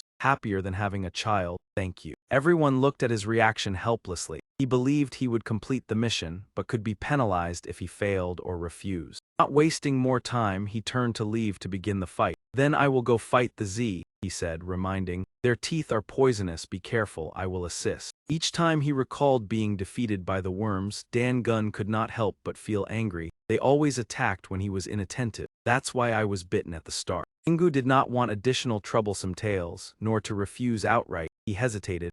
Aaron reacted strongly because this mission was why she was here. Being a supporter was her responsibility, Shingu. Dan Gun still followed insistently, refusing to stop. "This dungeon became a killing ground because I was attacked in the Celestial City. Do you know how terrifying they are?" Suddenly he remembered something and stopped, turning back to ask, "Hey, have you explored this dungeon?" He immediately felt embarrassed, hesitated, only able to stammer, "No, I waited in that room until someone appeared. I couldn't move." He became curious, daringly asked, "How did you two get in? Looking at your tail, I guess you are not normal players." Aaron clearly did not want Dan Gun to follow, feeling very annoyed. Monty said it was dangerous, yet he acts like it's a game. She still saw nothing different, so began losing patience. "This is the third room already." At that moment, Shingu's step faltered, as if he had stepped on something. His voice became serious. "A trap, you stay behind." He still didn't understand, just stood dazed. "What?" His eyes were cold, observing everything around, ready to fight any time. A giant worm suddenly appeared from a hole in the ceiling, slowly advancing toward them. The worm opened its sharp claws, lunging down, emitting a piercing screech. Finally, Shingu swung strongly, directly smashing the worm's head. The reward items immediately fell as it dissolved. It seemed they obtained a charm and a red quartz. Dan Gun gaped, completely shocked by the scene. He still trembled, unable to comprehend what had happened. What just happened? Shingu noticed the system had updated progress. Clear Z1, 78 of 150. Aaron read his thoughts and said, "I think that last strike definitely counts as a clear." He heard that and smiled brightly, like radiant sunshine. Both could not help but feel excited. "Great, one strike kills two." Dan Gun continued jumping to what he already knew. After being sent off by the worms, they are quick and poisonous. In his eyes, they seemed like destructive beings,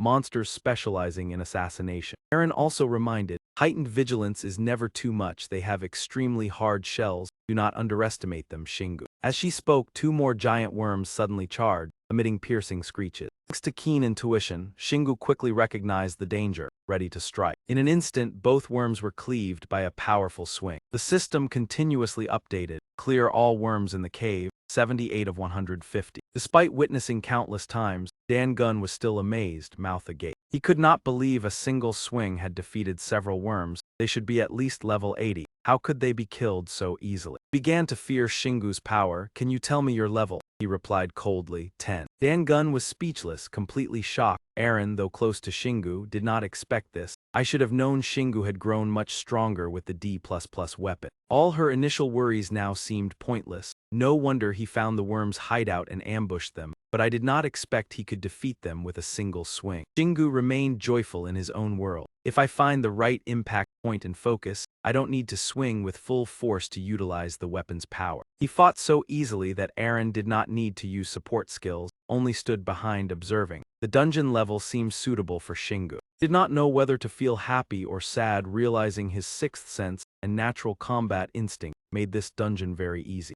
Meanwhile, he continued to dance among the worms, even surrounded, his fighting will undiminished. His gaze full of killing intent, focused on the target, he exhaled, "What I dislike here is." He chose the right moment, swung hard at the worm that just appeared. Instantly, the worm was flung back, just as another crawled out from a hole in the floor. A violent clash occurred as the worms struck each other, crushed and fell into the golden stream.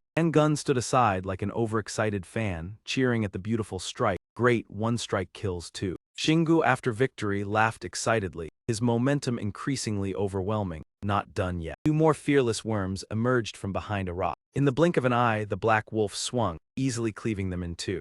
Gun was still unaccustomed to this slaughter, his face pale with fear. The previous throw drove the hammer into the cave wall. Shingu stretched joyfully to retrieve the weapon. Now I don't need to use mana anymore. Eren sighed, thinking, I worried too much, but Shingu reassured, it's fine, thorough preparation never hurts. After defeating the worms, Shingu was extremely excited, not his fault but the dungeon. Gun interjected, wanting to say something, but he continued. He suggested, shall we make more noise? Shingu immediately guessed the intent. You want me to summon more fake worms? He looked into Shingu's eyes, hesitated, and explained, quantity over quality, with more worms you will have a chance to test mana. Eren immediately refused, that is too dangerous. She became even more vigilant with Gun. We should abandon this mission, Shingu. He saw through Gun's scheme. He wants to cause trouble and provoke the whole dungeon area. Eren thought his purpose was obstruction. That soul clearly wants to harm you, not the Z. Gun panicked, no, you misunderstand, I was just. He confidently stated, ready to eliminate all the goats. Eren sighed, half believing, half doubting. It was hard to believe. Finally, Shingu spoke, flashing a smile to ease the tense atmosphere. Calm down, sis. For an unknown reason, he completely trusted this soul. She never doubted if he didn't stand by her, she would be angry. Shingu. Seizing the opportunity, Gun threw in a few more words. I knew you would trust me, I want to complete this mission. Hearing that, his attitude changed immediately, thinking to himself, honestly, I've never doubted him. In the beginning, he had always kept an eye on this strange soul, not allowing him to lean toward his side. Through a few difficult-to-read conversations, if he had ever been a player, there were still worse people than monsters in this life. Gun was weak, couldn't fight, only extracted information. He didn't threaten him, so he ignored him. Shingu's goal was to explore the dungeon. He wasn't a concern, didn't know what this soul wanted, nor did he care. To avoid Gun's suspicion, he had to pretend to agree, do as he wished. Since I've already thrown the spear, I'll go with it. Eren didn't understand all his plans, holding her head and sighing, oh my, you're so stubborn. Shingu ignored her words, taking a deep breath for strength. He tensed up, gathering all his strength, and yelled loudly, ah. The loud shout created a wind like a level 5 hurricane, causing Gun to turn pale with fear. Shingu continued to concentrate his power into his hands, holding tightly onto the black wolf weapon. The hammer swung powerfully, rushing forward quickly, with the long handle extending out. It hit the cave wall, causing a crack to form.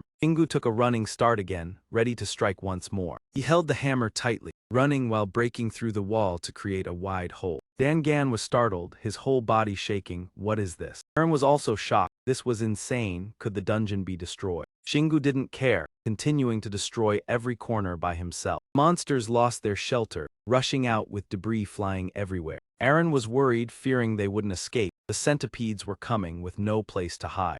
Gun, once brave, now lost his confidence. Eren quickly warned, Shingu, the Z are coming. He smiled faintly, seeing the situation was extremely exciting. This wasn't over yet. Surrounded, he stood ready for the final battle. Still not enough. Shingu used his black wolf claws to take down another worker cricket. He tore them into many pieces. Shingu laughed with delight, like playing a continuous mouse-smashing game. After saying that, he continued to take down a few more. Shingu was very enthusiastic, while Eren worried, be careful not to get bit. He reassured her while attacking, don't worry DM, they can't bite me. She stood aside, watching the centipedes stack up in fear. He broke the wall and eliminated them all. The bodies piled up more and more. The sight made Eren sweat with anxiety. This was no ordinary matter. Shingu handled everything easily by himself. Exchanged words with Eren. I can't sense much mana from him, why is that? She sighed. I used to think mana was the absolute factor to become stronger. Meanwhile, Shingu kept getting more and more excited as he fought. Do other players always do this? He remembered the past, having been strong since he was young, so he didn't go all out physically, afraid of seriously injuring others. Because of that, he learned to control his strength and endure since childhood. He could only release a little power when training, but it was still not enough. Now he just wanted to go all out, and now Shingu was exhilarated, finally having the chance to use all his power. No one could stop him. A smile spread across his face, happy that he hadn't hurt anyone. Eren was surprised, her voice hesitant. Shingu, look, 3 giant Z are coming. He turned around and saw 3 giant monsters staring at him. Dangan smiled coldly, they're here.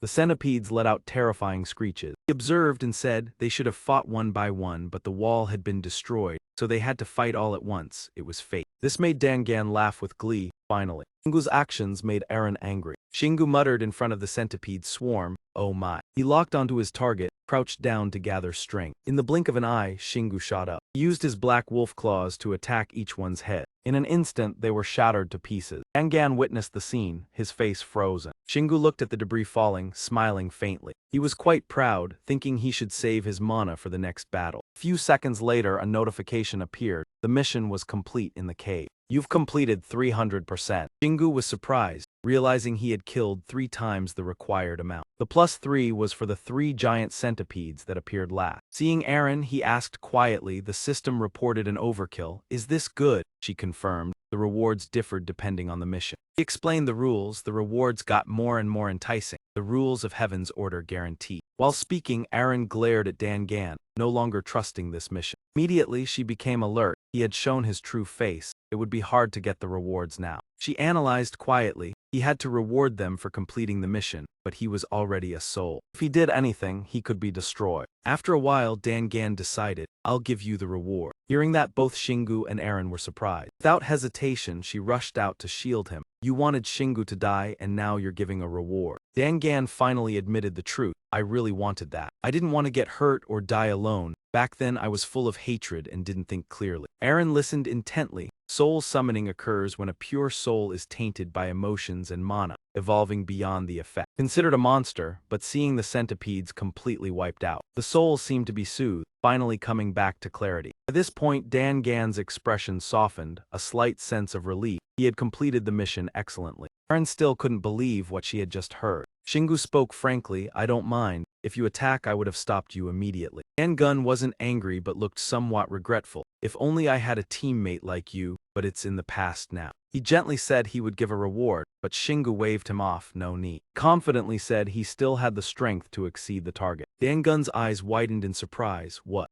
Eren looked worried. Shingu, don't do that. Dangan froze, unable to believe it. Are you really going to take down the whole swarm? Shingu smiled brightly, winking, considering himself clever. Eren stood nearby, seeing his excitement and worrying about this reckless decision. Dangan stood still, confused about how to react. Shingu was unconcerned, sat down picking up items and said, I just made a little chaos without losing strength. This suits me better. Look, the rolling gem flew. He turned, eyes determined, affirming he was still full of energy. Shingu immediately showed off his strong physique, body heated from battles, muscles fully flexed, giving a deep thrill amid fatigue. Dangan judged his muscles were unusual. He shouted, be quiet for a moment. Eren didn't join the conversation, just stood slowly. Imagining defeating the entire swarm seemed difficult. Shingu made it possible. The image of him taking down enemies with a punch appeared in the mind. Dangan began to explain. This dungeon was created based on the memory of my death. He guessed the swarm would attack differently. Shingu gripped the black wolf claw, curious about the different attack method. Dangan emphasized the key point, poisonous bones. The swarm sprayed poison from its mouth when threatened and fired poison from its tail like a laser. He imagined Godzilla. That was his idea. Shingu suddenly realized he conquered the dungeon without being poisoned because he gave them no chance to bite. If it were poisonous gas, entering the swarm room unprepared would be terrible. Dangan added details. There were warning signs before attacking. Shingu could definitely dodge. Of course, situations might differ from past experience. Shingu remained silent, listening. He remembered the warning. Thanks, he quickly replied, no problem. Smiling eagerly, I want to see how you take them down. Shingu smirked, excited, great. If I had attacked this vengeful spirit from the start out of suspicion. Now also unable to get information about the swarm, perhaps must fight the entire centipede at once. If he hadn't regained reason through the quest, it wouldn't give a reward. He laughed in delight, feeling like playing a game. Dan Gunn mentioned the land of winged people, the dungeon and celestial city like a game, dangerous, only those who enter can participate. And turning away, voice low, must pay with life. The words made Shingu falter. Aaron added, those who treat the celestial city and dungeon like a game tend to underestimate life and die faster. He should consider those who live and respawn, enjoying what they do. Those who see everything as a game, trying a few times for fun, should die quickly. Then excitedly suggested, if treating this as a game, should overcome at once. Aaron looked at Shingu surprised, confused, saying, I don't understand you. Looking at the clock, he realized 2 hours 34 minutes had passed. Must finish within 3 hours. She shook her head. Completing this large dungeon in 3 hours was impossible. Dan Gunn asked, do you know the swarm room? Shingu casually raised a finger. No need to search, everything was ruined, only rubble remained. Stepping forward, he pointed. Except for that door, Aaron was surprised. Could not imagine finding the boss room this way. Shingu didn't hesitate, sped forward, let's go. Seeing his confidence, Aaron panicked, Shingu, should I prepare? He spoke as if falling into the void he didn't hear, forcefully kicked the door open. Hey, Aaron shouted. He advanced into the room, two followed closely behind. Upon arrival, Dan Gunn pointed, there it is. He confirmed the giant centipede Bo Mew before them was the swarm that killed him in the difficulty 10 dungeon. Hearing that, Aaron turned in astonishment. This is a difficulty 10 dungeon. He tensed, scanning the room. High difficulty dungeons had hierarchical distinction. Monsters and traps stronger than lower level. Some bosses stronger than in level 15 dungeon, needing large teams to defeat. Unbelievable that Shingu had to face it alone. Without hesitation, Shingu grabbed the black wolf claw and charged to fight Bo Mew one-on-one. Let's go. Acquitted, the swarm didn't move for 3 seconds when the door opened. Taking advantage, he leapt, shouting from midair, die. The overhead strike hit the giant centipede like thunder, blood spraying everywhere. Wasting no time, he immediately executed the next step, channeling mana into the hammer and detonating in sync with momentum. Following the hammer's movement toward the enemy's core, Dan Gunn gasped what Aaron explained. He had faced giant monsters before. Shingu retreated, keeping a safe distance after the strike. His eyes fixed on Bo Mew's tail, now broken. He cheered, destroyed one. Raising the black wolf claw to show his achievement, the tail was poisonous. The hammer carried poison. Aaron winced. Don't touch. Back in combat, he calculated, focused on smashing it, felt capable of crushing its head. Observing the hard orange shell, guessed this was the weak point, harder than the tail, aimed at the head to end the battle quickly. Thinking so, he sighed, covered. Shingu regretted nearly defeating it from the start. Dan Gunn warned, it's about to spray poison, be careful. Facing the swarm, Shingu told himself, now it really begins. At first thought it would be as easy as the Z group. Unexpected events made it harder, massive size, spraying venom. Shingu deftly dodged Bo Mew's attacks. The main problem was the poisonous gas. Staying close to the walls, even with the wide corridor, the gas would eventually do nothing. Gripping his weapon, determined to strike fast and finish quickly. Though the tail was broken, he didn't think killing it by head strikes or mana punishment would work. Bo Mew screeched, charging at maximum speed. Shingu quickly dodged as it lunged. He watched the beast with interest. Tail physics broken plus poison, handling 2 strikes simultaneously was tough. Suddenly he realized something. Laughing with satisfaction, I did it, a genius here. Aaron worried, curious, Shingu, have you figured something out? He replied confidently, moving deftly of course. Shingu's bizarre path surprised Bo Mew. This reinforced his belief. Its massive body turned slowly. Immediately, he tensed his arms, channeling energy into the weapon, distributing mana. Within seconds, the black wolf shot up from the ground, gliding gracefully in the air. Bo Mew craned his neck, tracking the spinning object above. Wasting no time, Shingu leapt forward, his body tense, focusing all his strength into a punch. On the ground, Aaron widened her eyes, a mix of surprise and confusion, simultaneously executing a punitive punch. Was he attempting both difficult techniques in a single strike? Taking advantage of Bo Mew being distracted by the black wolf's claws, Shingu delivered an upward hook to his opponent's weak spot. Shingu landed steadily, breathing heavily as the familiar text appeared. Punishment reached level 7, Lading reached level 2. Placed his hands on his hips, eyes following Bo Mew's descent, relieved that the hammer was almost shattered. Instantly the info panel appeared, task, kill all Z in cave 453,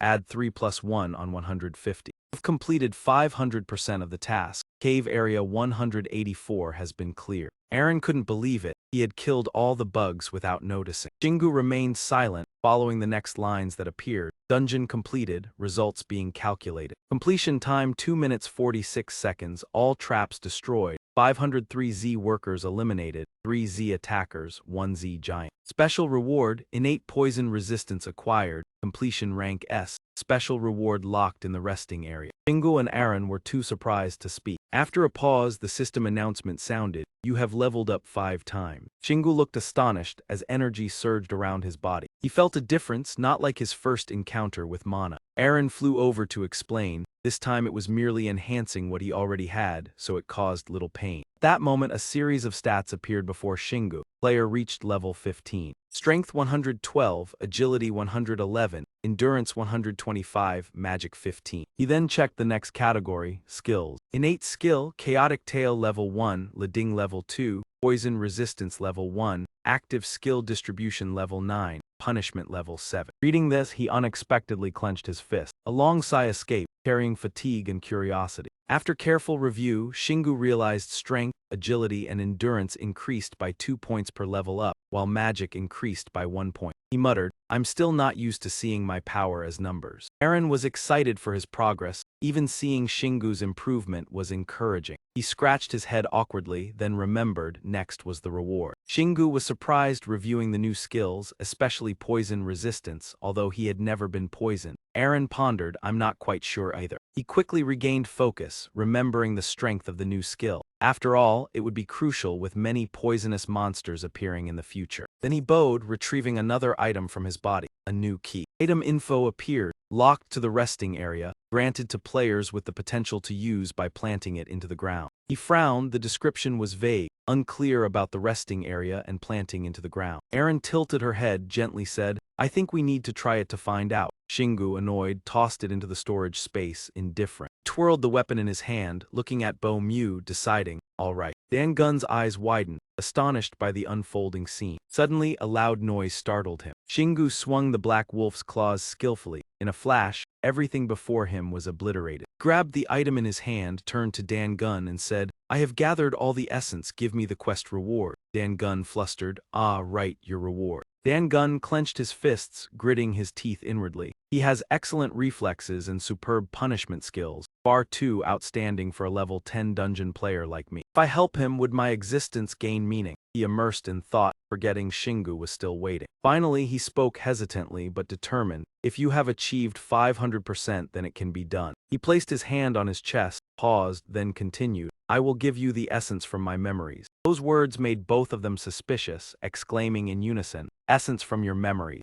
Aaron's eyes brightened with excitement. "A skill?" he asked again, still not understanding. Dan Gun smiled, confirming, "Yes." As he spoke, his body dissolved into sparkling streaks. "This is all I have left after being trapped in this dungeon. I will give it to you." Hearing this, Shingu was surprised. The only potential, what kind of skill is this? Dan Gun had resolved to let go of everything. The light around him radiated powerfully. Shingu turned to Aaron and asked, "Do you know anything about this?" Her face faltered briefly, then replied, "I thought he would grant us a skill he had used before." However, looking at Dan Gun now, Aaron was a bit speechless, but he seemed to be transferring himself to us. Shingu was shocked. "What? That sounds scary." Suddenly, a hammer appeared in his hand, called the Black Wolf's Claw. Strangely, as Shingu touched the Black Wolf's Claw, a strange light erupted. The light quickly extinguished before he could react. After the process ended, a strange seal appeared in his hand. Shingu stared at the seal, sensing a bizarre power emanating from it. While admiring the item, machinery sounds rang out. "Quest complete. You have acquired the Soul Gathering skill." Shingu was bewildered. "What? Soul Gathering?" Aaron quickly explained. "I've never heard of this skill." He continued, "I understand he grants the soul because he respects you, but why not explain how to use it?" Shingu could only watch helplessly. But he quickly regained his resolve and told himself, "Well, at least I tried my best, that should be satisfactory." Aaron flew before him, praising, "Unbelievably, you completed it without injury." After this battle, Shingu learned quite a bit of experience. His mind was busy linking events. Certainly not all dungeons were this easy. He turned back. "Now let's offer the monster seeds to the altar." Shingu was surprised.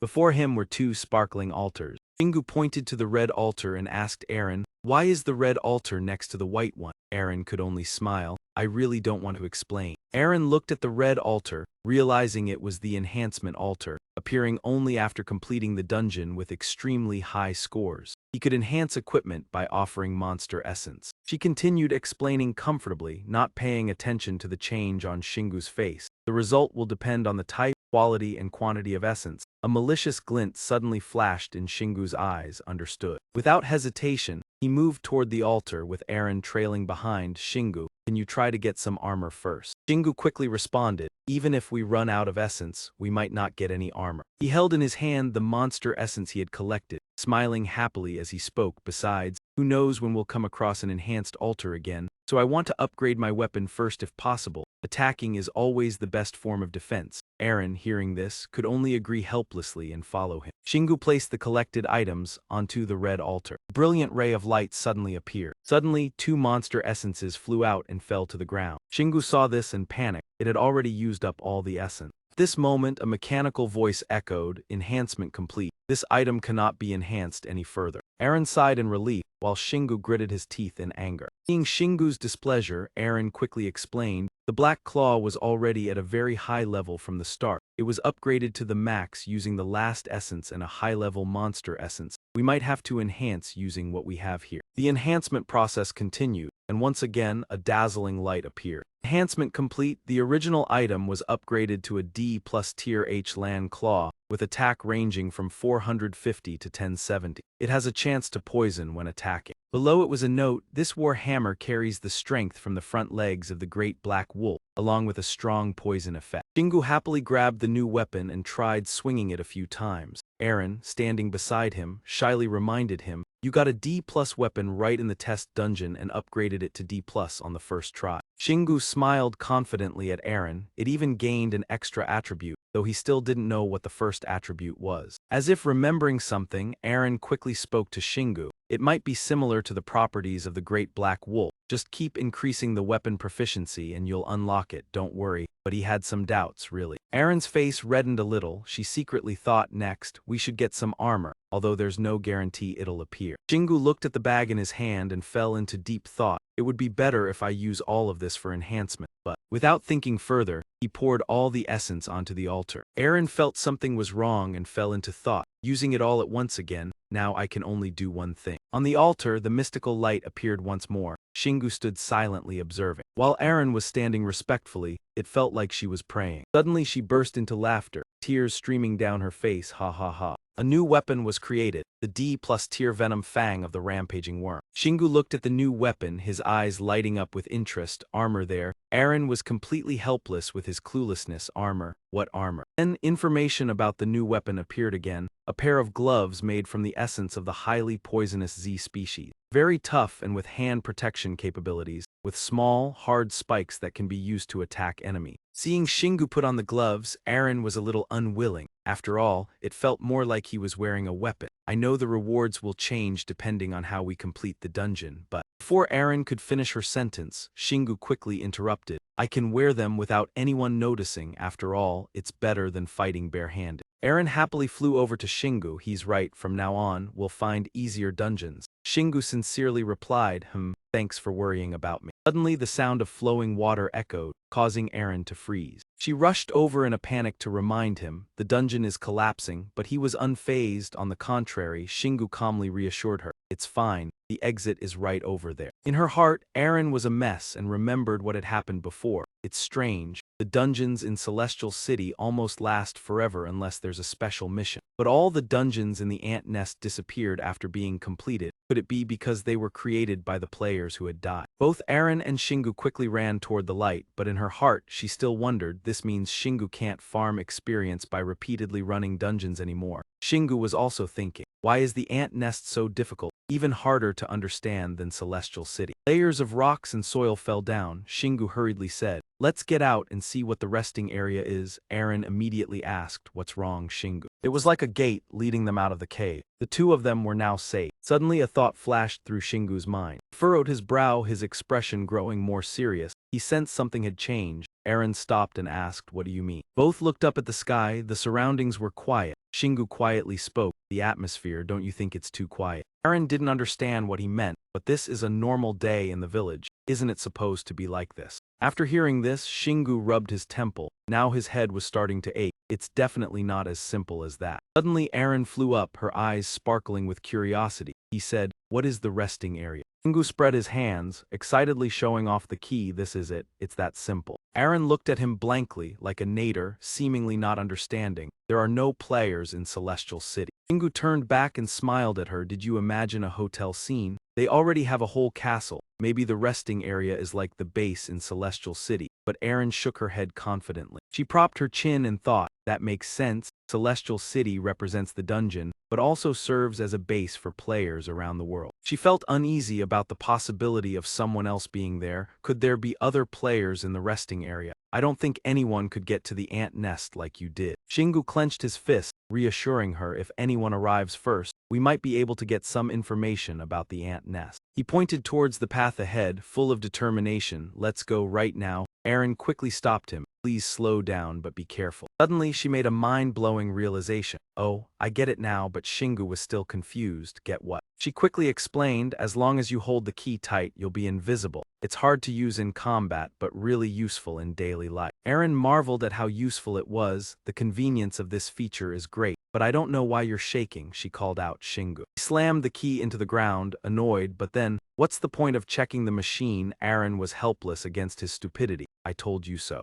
To their surprise, a huge hole suddenly opened up in that very spot. The two of them stared blankly, not understanding what was going on. As they fell, they began screaming, "Are we falling again?" A strong gust of wind suddenly appeared, making it hard for them to see ahead. Looking inside, Shingu was extremely shocked. What is this?" "Information about the resting area: Level 1 door, Level 1 forest, Level 1 headboard. System announcement: players who punish dungeons without using essence will have their essence saved in this piggy bank. You can use the saved essence to expand and upgrade the resting area." Shingu laughed triumphantly. "Is this childish stuff really a challenge?" "Aha, got it, this looks familiar." His brain started working. This is a feature commonly found in games, a base to support players that can be upgraded for a price. However, now there was an issue when examining the main function of this area. Aaron had the same thought as him, and said this is a space for just one person. The sky seemed to collapse. Shingu dropped his face to the ground and sighed. "Celestial City is for the crowd, but the ant nest is for the loners." Aaron stood beside him teasing, "See, I told you so." There wasn't enough room for two. She didn't mind much. "You're the only player here." Shingu wept miserably. "This resting area doesn't mean I'm the only one." After calming down, he started calculating, "But I'm exhausted after using the punishment 3 times. Although I want to upgrade the resting area, I have no monster essence left. Anything too difficult can be skipped. Prioritize the easier tasks. I'll sleep first and think about it later." He looked very tired, so Aaron stopped discussing. He should rest now. Shingu, seeing her standing there, he asked concerned, "Aren't you going to sleep?" She replied calmly, "I'm not too tired, thanks to you." She shyly scratched her cheek. "I just cheered you on and cursed that poor soul. Also, it's weird to lie on that bed." Hearing this, Shingu promised he would buy her a dollhouse to lie on, being pampered. Aaron's face lit up with joy. In just a few short minutes, Shingu was sound asleep. The speed was truly astounding. He fell asleep quickly. He slept soundly on the bed, while Aaron sighed. Perhaps the note about sleep increasing efficiency wasn't just a lie. She stared at him blankly. A little sad. Efficiency, not just Shingu who needs to train mana. She felt a mixture of anger and acceptance. In the end, "I have to log out because of weakness. At least I should be grateful that I'm still alive." Aaron reassured herself, "I've become the support after losing all my strength. I need to increase my mana as much as possible and improve my skill." She was very determined with her new goal. "I still have to make Shingu focus on fighting as much as possible." Remembering her old skills, Aaron felt more determined. "I want to regain all the skills I once had." Shingu can definitely overcome most challenges with his strength alone, but preparation is never a bad thing. As teammates, she didn't want him to do everything alone. Shingu really acted like he was the only one, while she felt like an outsider. Aaron's emotions surged. "Even though I was once the best healer in Korea, even the best in the world." Her hands clenched, eyes blazing with determination. She would astonish him by restoring her skill. Aaron felt despondent before his overwhelming strength. As if he grew stronger simply by breathing, she reminded herself to try hard. There was no time to rest. She understood clearly what needed to be done.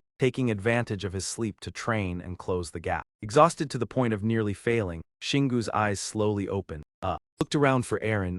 Seeing her sleep peacefully, he found it adorable, unwilling to wake her. Gave up on the energetic girl, accepting it. She was even more tense than he had been when first entering the dungeon. Shingu stood, turned, stretching to prepare his skill. Unable to wake her, he trained his mana until she woke on her own. The door opened, letting light into the room. Shingu leisurely stepped outside, resting for 5 hours. The door still led to the open area. Eren wondered what he planned, going home perhaps. He shook his head no. Shingu walked slowly, his voice firm. He had rested enough. Even informing his mother he would be away for a few days, eager to find another dungeon. She sighed, it wasn't that easy. 10 minutes later, he shouted with joy, having found it. Item information, dungeon of low danger level. He stood frozen, expressionless. The game was frustrating Shingu. Still the Crimson Dungeon, Eren guessed, I understand now. If a player failed in a dungeon, the team weakened, others could die. Those who fell in the same dungeon followed sequentially. She deduced quickly, many dungeons formed around the area, from now on each should be carefully checked. Shingu gaped, the dungeon sounded terrible, slightly angry. 1 life per dungeon. He issued orders needing to finish quickly. She followed. Just thinking of his speed was frightening. At ant nest number 184, with a 5-hour limit, Shingu observed, the area remained unchanged. He held the hammer and advanced. This was the type of dungeon, Shingu explained to Eren, with at least 183 more. Suddenly a ghost appeared. She clung to him fearfully,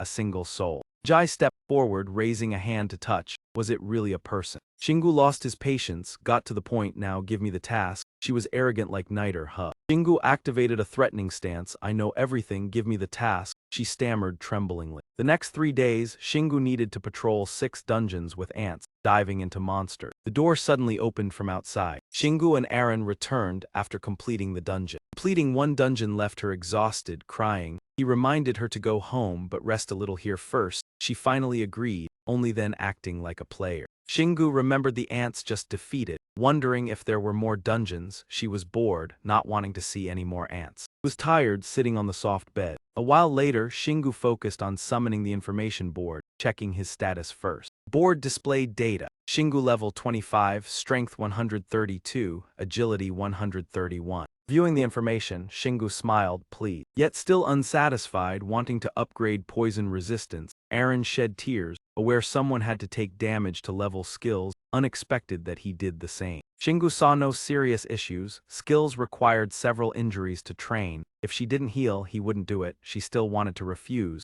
Only then was it useful. Remembered using powers in combat. Poison resistance was useful. Level 4 spinning in a venomous bone screen. After the poison beam, level 5 centipede poison cluster only numbed slightly. Eren dismissed thoughts of further training. He would be stronger, but surely no more centipede dungeons remain. Following her advice, he quickly switched to other skills, spirit bullets and spring formation. Analyzed how to level powers, not through training or quests but from dungeon souls, clarifying requirements. Each task differed in content and reward. Although understanding, he felt the skills weren't fully his. Eren agreed. He hadn't inherited their senses. He eagerly explained the mechanics for leveling opponent skills. Time needed to record memories into the body, all useful skill. Helping Shingu understand, nothing came easily. He didn't learn quickly. Not sitting idle, he began studying. Spring formation used mana to accelerate himself, altering skill properties when combined. The greatest effect meant no one mastered it. He realized using other skills in heightened state required learning mana control, difficult if maintained at current level. Recognizing the difficulty in leveling, Eren suggested another. What about spirit bullets, an upgraded punishment throw skill version? She explained the new skill, shooting mana forward without throwing weapons, weaker power but faster. To master, he needed to separate mana from object. Acquaintances used treasure-finding skill, converting to skillful marksman,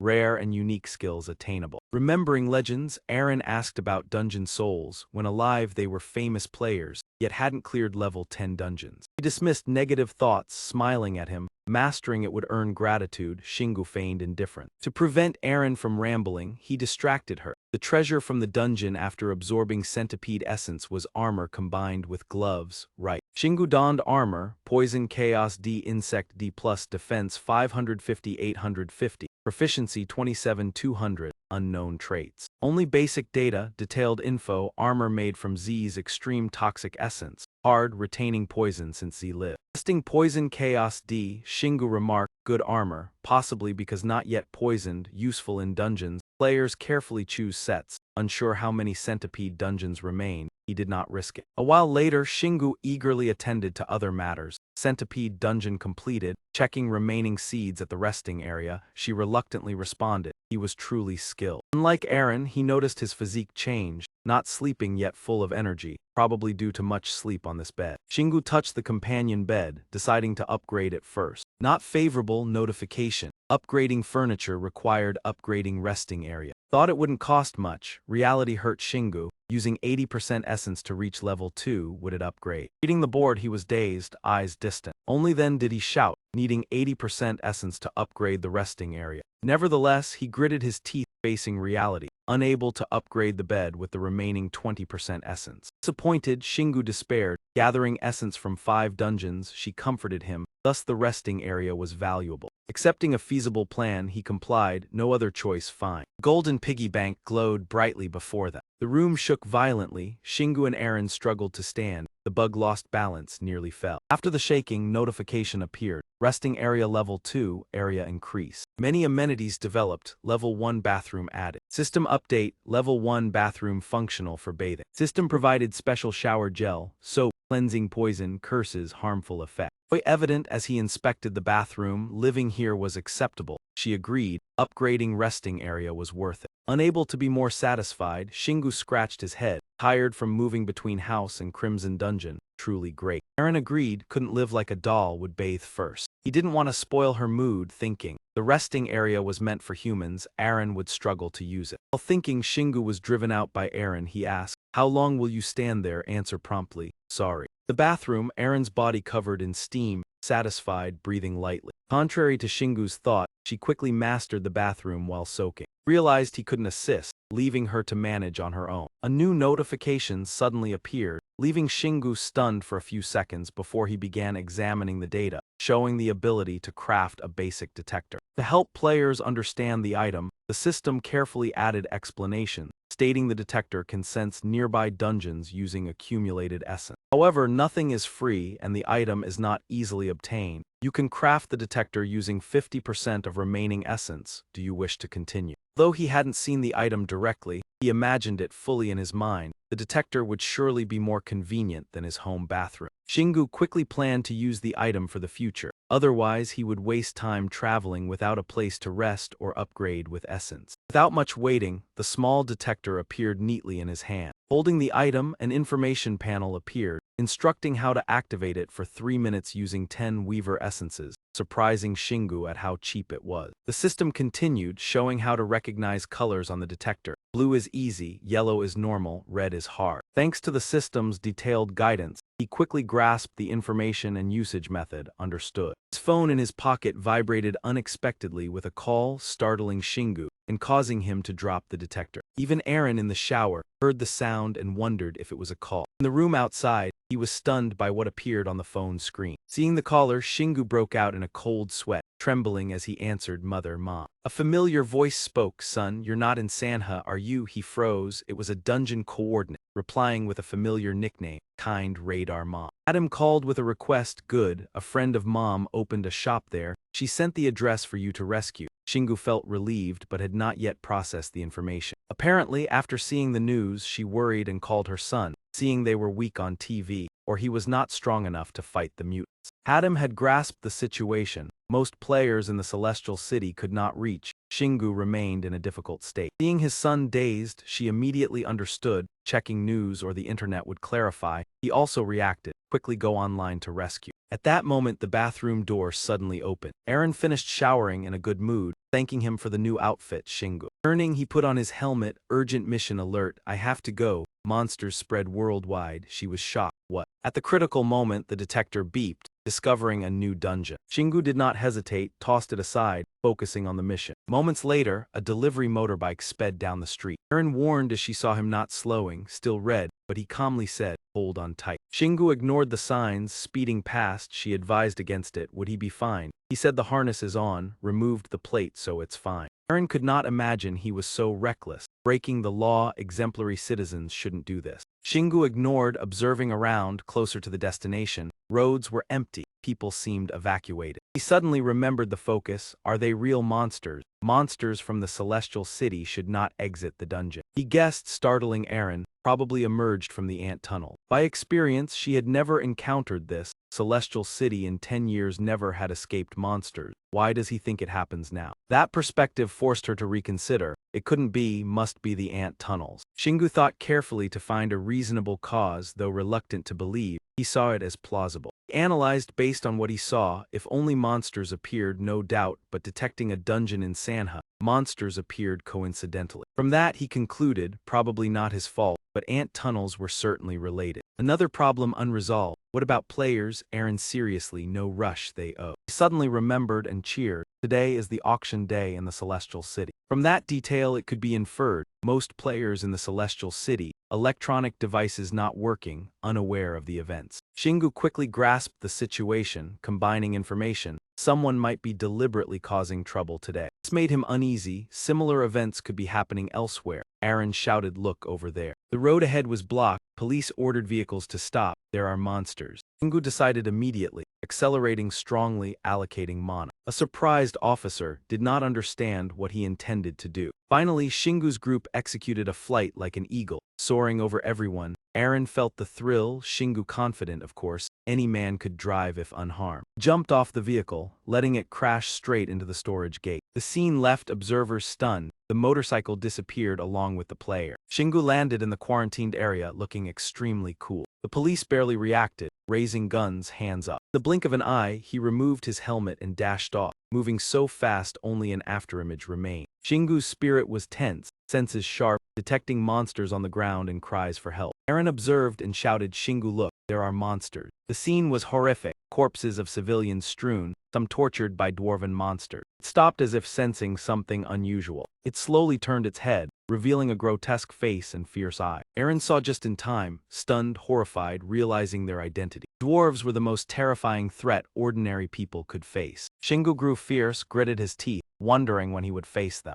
The dwarves spotted the two, shouted threateningly. He remained calm, picking up a stone from the ground. He took a running start, aiming carefully. The throw was powerful like a bullet. The monster was flung away. Aaron's eyes widened. Shingu radiated hero energy, previously used in the military to chase wild boars. Memories felt like yesterday, now it would be tonight's dinner. Back in the present, he collected many small stones. "All right, you lot, ammo loaded." Shingu took a deep breath, then shouted loudly, tearing the ears of everyone around. His action attracted the dwarves. They paused to find the source of the sound. Aaron was unprepared, dizzy. He should have at least warned first. System notified skill activation. Battlefield Roar Level 1. Roar stimulates enemies, consuming mana. More intelligence and magic makes it more effective. Shingu's fighting spirit peaked, shouting a challenge, "Come out, monsters." Shingu thought of the rescue mission. High chance of failure. Hostages dying, self-doubt, inexperienced in hidden assassination, but still. School days left an impression on teachers. School was a waste, breaking windows, strange achievements, skilled at causing trouble. After a few seconds of recollection, Shingu was full of fighting spirit. Killing all monsters would suffice. The dwarves heard the declaration, swarming out from nearby buildings. One wielding a sword charged, laughing scornfully, "Ha ha, you're only human." Aaron saw him standing calmly, anxious. What will he do? Here they come. Shingu responded with a confident look, following the plan. She still didn't understand the plan. Immediately, Shingu threw 3 stones at light speed. One strike sent 2 enemies flying. Suddenly, an object unexpectedly struck him, causing him to stop immediately. He bent down and noticed a small piece of metal embedded deep into his coat. Shingu pulled it out to inspect, noticing the needle had a strange liquid coating on the tip, a strange iron toxin. He examined it and muttered about the blue liquid. Aaron quickly glanced and realized it was poison. Looking over at the dwarf monsters, he saw they were laughing, thinking the previous attack would finish him off. Shingu did something unexpected, repeatedly stabbing the needle into his finger, and Aaron thought to himself that this guy was crazy, wondering what good it could do. The system immediately announced, "You have been poisoned by a light venom. Level 5 antidote can eliminate this effect." Cheerfully showed Aaron, "It's fine, I don't feel anything," while Aaron felt utterly helpless, not knowing what more to do. This test result made Shingu even more confident, thinking that if his armor wasn't strong enough to withstand the monster's attacks, he'd need to change tactics. He grabbed a stone, happily tossing it up without a care, while Eren couldn't help but blame himself for not being able to assist. He easily defeated the enemies while comforting his teammate. "You tried your best to help me." Watching his comrades fall one by one, the dwarf monsters began to fear. "He has too much mana, he's wiping out our entire team." However, they didn't give up, using poisoned arrows to retaliate, determined to kill their enemy. Shingu held his position, not moving, but his arms were moving swiftly, launching accurate attacks. Finally, all the iron needles were in the palm of his hand. Was it really that simple? In an instant, the dwarf monsters were wiped out, unable to resist in time. He smirked, his eyes full of murderous intent. "You are all just weaklings, sneaking around to attack." Shingu looked at them with contempt. "Even in fantasy novels, you wouldn't be worthy of mention." This taunt worked. The dwarf monsters became angry and refused to give up. "We are strong, we defeated the great demon." Their reaction was exactly what he expected. The taunt had worked. Shingu immediately threw stones continuously like bullets. Anyone who appeared would surely meet their death. The dwarf monsters kept falling, gradually disappearing into the air. He swept his gaze around and breathed a sigh of relief. This area should be safe now. Eren also began to relax. At least they were foolish enough to fall for your taunt. Suddenly a cry for help rang out, startling her. "Help!" Shingu immediately became alert. A girl was in danger. They followed the direction of the cry and found So Min lying on the ground, severely wounded. Quickly ran over to check, discovering she had been hit by a poisoned dart, but her injuries were much more severe. The wound on her arm kept bleeding. This caught Shingu's attention. They probably intended to eat her. She calmly recounted the incident. "They just attacked me like this, I was like food for them." Hearing this, Shingu clenched his jaw in anger. "No, this doesn't seem like the work of the dwarf monsters at all." Suddenly Eren spoke up, pulling Shingu back to reality.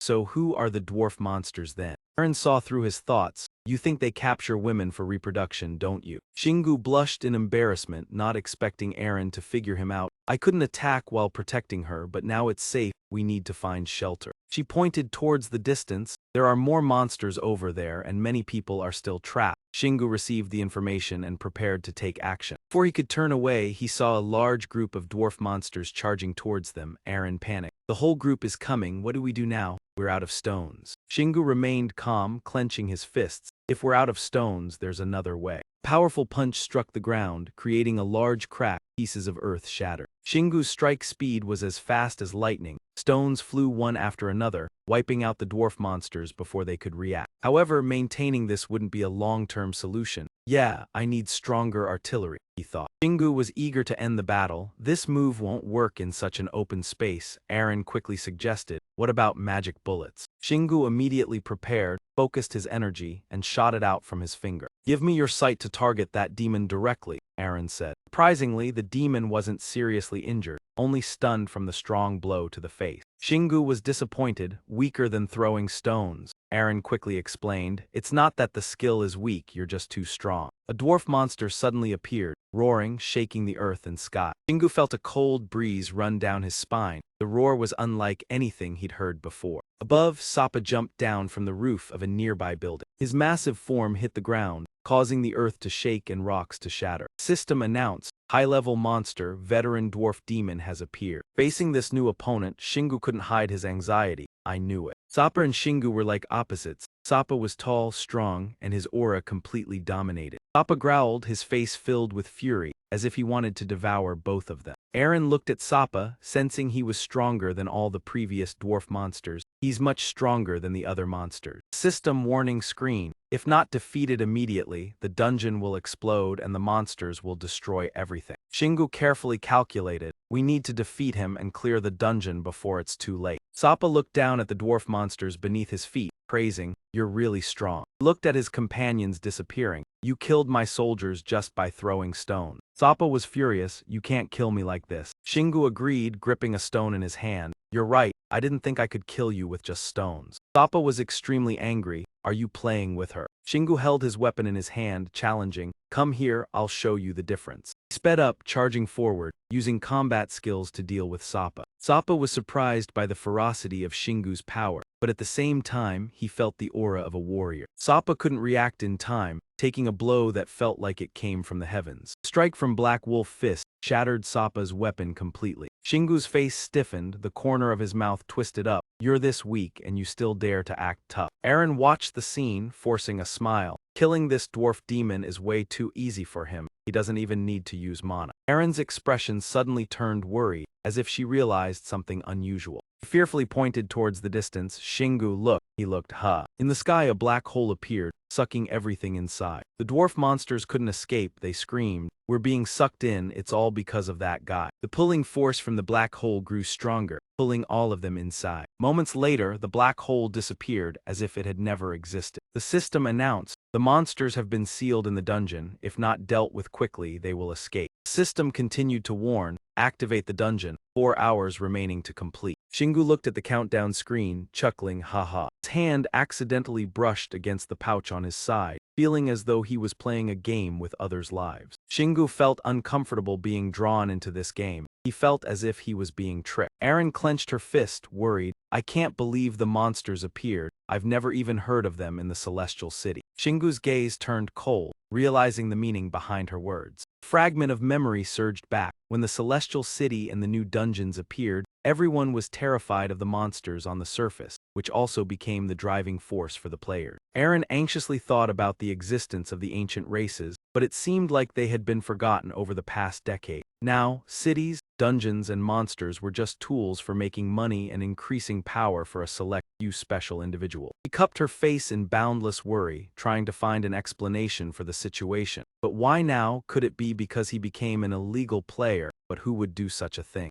Shingu sighed helplessly at her anxious thought. He gently placed his hand on Eren's head as a way to comfort her. Suddenly, he lightly flicked her forehead, saying that she was overthinking. She shouldn't worry about things that couldn't be explained. Eren felt sorrowful when thinking of the countless corpses scattered around, many people injured and more suffering to come. He pointed out that worrying was pointless. "We need to do what we can do." Eren sighed heavily. He made it seem like everything was so easy. She placed her hand on her hip and spoke up. "You're at the center of everything," but remained strangely calm. While Shingu didn't seem to care, that's the reality. He then stored his weapon into another dimension. "If I finish the dungeon on time, the dwarf demons won't appear anymore. Just thinking like that is enough. Once the job is done, I'll rest." Shingu was excited to act, but first he had to collect essence. Eren had no choice but to fly after him, unsure of what else to say. He looked at Soppa's corpse, disappointed that there was no essence. He was surprised to hear this news. Shingu stood still, looking at the body with no special energy, though he could feel a different type of mana within them. He swung his hand, forming a punch, striking the man's stomach to check. Shingu continued to punch various points on Soppa's body to check. What about this spot? Eren could only helplessly watch. Clearly, nothing could be found. He felt something strange inside the body, a light near the heart. Eren couldn't understand what it was. Shingu opened his hand, revealing the object he was holding. "Is this some kind of essence? The blue color seems special." Eren flew over, focusing intently on the object as if searching for information about it. It was a blue crystal. When she realized its power, she joyfully exclaimed, "Though not much, I can clearly sense the mana in it. This is a type of mana crystal I've never seen before." She looked regretfully at the other dwarf demons, unable to sense mana in any other corpses. It probably only appears in high-level monsters. He began to lose patience. "Then there's nothing left with these dead dwarf demons. We don't have time to waste." Eren suddenly stopped, realizing something unusual had been happening recently. The people below cheered in celebration. The monsters had disappeared. Could a player have actually done this? However, in another place, the injured were screaming for help. "Help me, my leg is injured, I can't move." Eren shyly asked Shingu how to solve it. "What do you plan to do?" Shingu confidently replied, "Someone else will come to help them." Shingu calmly and confidently took out a helmet from another dimension. "The police or military will handle it. Ambulances will come." But he didn't want to get involved with the government or other players. He put on the helmet and gestured for her to follow. "The important thing is that we need to complete the dungeon on time." Shingu stood in a confident posture, calling for transport to the next point. A group of reporters swarmed like wolves, trying to extract information from him. "Wait, I'm from Top Daily. Please give us a statement." Reporters' questions couldn't stop Shingu from progressing in his quest to save the world. Shingu was confident with his strong aura, but had he already located the dungeon? Aaron, in his pocket, calmly replied. He sped off, leaving curious eyes watching. Now what? A delivery truck. System notification, Dungeon of the Dwarf Demon Army, easy level. Completion time is 3 hours, 54 minutes, and 3 seconds. Shingu quickly found the pyramid leading into the dungeon, but surrounding it were only human corpses. Aaron anxiously looked around, guessing they might be workers here, while Shingu calmly assessed the situation. The monsters definitely came from this area. With so many dwarf demons, it's not surprising that no one survived. The scene around her was heart-wrenching. If this were a game or a movie, the protagonist would have eliminated the monsters before any casualties occurred. Shingu heard this and rubbed her head awkwardly. No matter how fast we kill the monsters, there's no guarantee there won't be casualties. We should only do what we can. Withdrew his words, his serious gaze turned toward the distance, thinking to himself that the police or military would arrive soon, so he needed to act quickly. He swung his chaos tail down hard, repeatedly striking the ground, causing large chunks of earth to break apart. Immediately, a blinding light appeared, like the light from the 10 directions of the Buddha. System announced once again, Ant Nest Area number 201, Dwarf Army running, completion time 3 hours 54 minutes 14 seconds. Waiting was a long corridor with a dark door leading inside, the familiar announcement and waiting room like other dungeons. He feared that monsters or a boss were waiting there. Suddenly Aaron behind him trembled, calling out his name. Shingu quickly turned to see her. She pointed toward the dark entrance where a white figure approached. I see a soul. Shingu became intrigued. Good. Ask if it has any information. Bo-chun appeared slowly, initiating conversation. You are a player, right? Shingu looked toward the voice, suddenly noticing something unusual. Bo-chun led a group of dwarves, faces fierce, weapons ready in hand. His attitude changed instantly, shouting in anger, you are players, the ones who abandoned me. Aaron recoiled in fright while Shingu readied himself, gripping the black wolf claws in hand. He clearly sided with the dwarves, first time he had seen that. Bo-chun grew increasingly enraged, yelling loudly, I should have been the greatest, yet died because of you. Why must I die? You sacrificed me. Shingu looked at his furious expression, mocking, staring into his eyes. He might be preparing a blast. Minutes passed, he continued shouting, I should live, how dare you, you must die in my place. Shingu felt a headache from hearing this, muttering inwardly, well said, while Aaron somehow kept hovering around. Bo-chun suddenly emphasized each word loudly, piercing Shingu's heart. Most players think they are special, but some truly believe they are the only one. This made Shingu seriously consider. No, he and I have a crucial difference. I believe everyone can be special. He considers himself unique by belittling others. Lost in thought, Bo-chun continued venting his grudge. You abandoned me to die. I hate players. I will kill you all. He angrily turned, ordering the dwarves that one kill him. Dwarves had long awaited. They shouted like a disturbed hive, let's break this place and leave. Shingu felt disappointed watching dwarves merely standing in the cave cheering, their numbers increasing around him. Yet they could not enter the waiting room, only gathering here. Suddenly Shingu had an idea, asking Aaron why logged-out players became souls in the dungeon. But she did not fully understand. I don't know either. He considered the scenario of the Celestial City being banned, reasoning that if they prevented players from entering dungeons and ensured no one logged out, there would be no souls here anymore. He confidently asserted that no monsters would overflow outside again, but Aaron shook her head, denying it. That was impossible. He calmly explained the root issue. As long as someone enters a dungeon, they can earn large amounts of currency even the government cannot stop. Shingu silently listened to her explanation, wondering if he could control that desire, and currently, he was the only one aware that illegal players were linked to monster overflow. Looking at the starving dwarves waiting, she worried. Until we find a way to persuade everyone, we must handle him ourselves, as the waiting room can open at any time. He immediately objected, smiling as if thinking of something amusing. No, just leave him. Aaron's eyes widened in surprise, this decision far unexpected from his usual demeanor. Shingu nonchalantly asked in return, this will happen again, right? She looked at him doubtfully and replied, yes, so. He pointed directly at the dwarves and explained, even if they evolve or merge, he still needed to check every possibility when handling such dungeons. And he gave a victorious smile, so Aaron could trust his words, doing this to better cope later. She was surprised by his persuasive reasoning, not expecting to be influenced so easily. She thought a moment and responded, I understand, though worried about his reckless approach. But she looked at him as if understanding everything, directly pointing out the truth. You only say that because this dungeon is boring, right? Shingu was caught embarrassed, looking away. You can read minds, immediately scolded by Aaron for being too predictable. Bo-chun across could only grit his teeth listening. He roared in anger and rage, eyes growing redder. Then he turned, grabbing the two nearest dwarves, terrifying and fully controlling them. Bo-chun showed no hesitation, baring sharp teeth, ready to eat the monsters alive. Shingu was stunned by this action. The crunching sound froze him in place. Aaron looked at this painful scene in horror, covering her mouth to avoid trembling too much.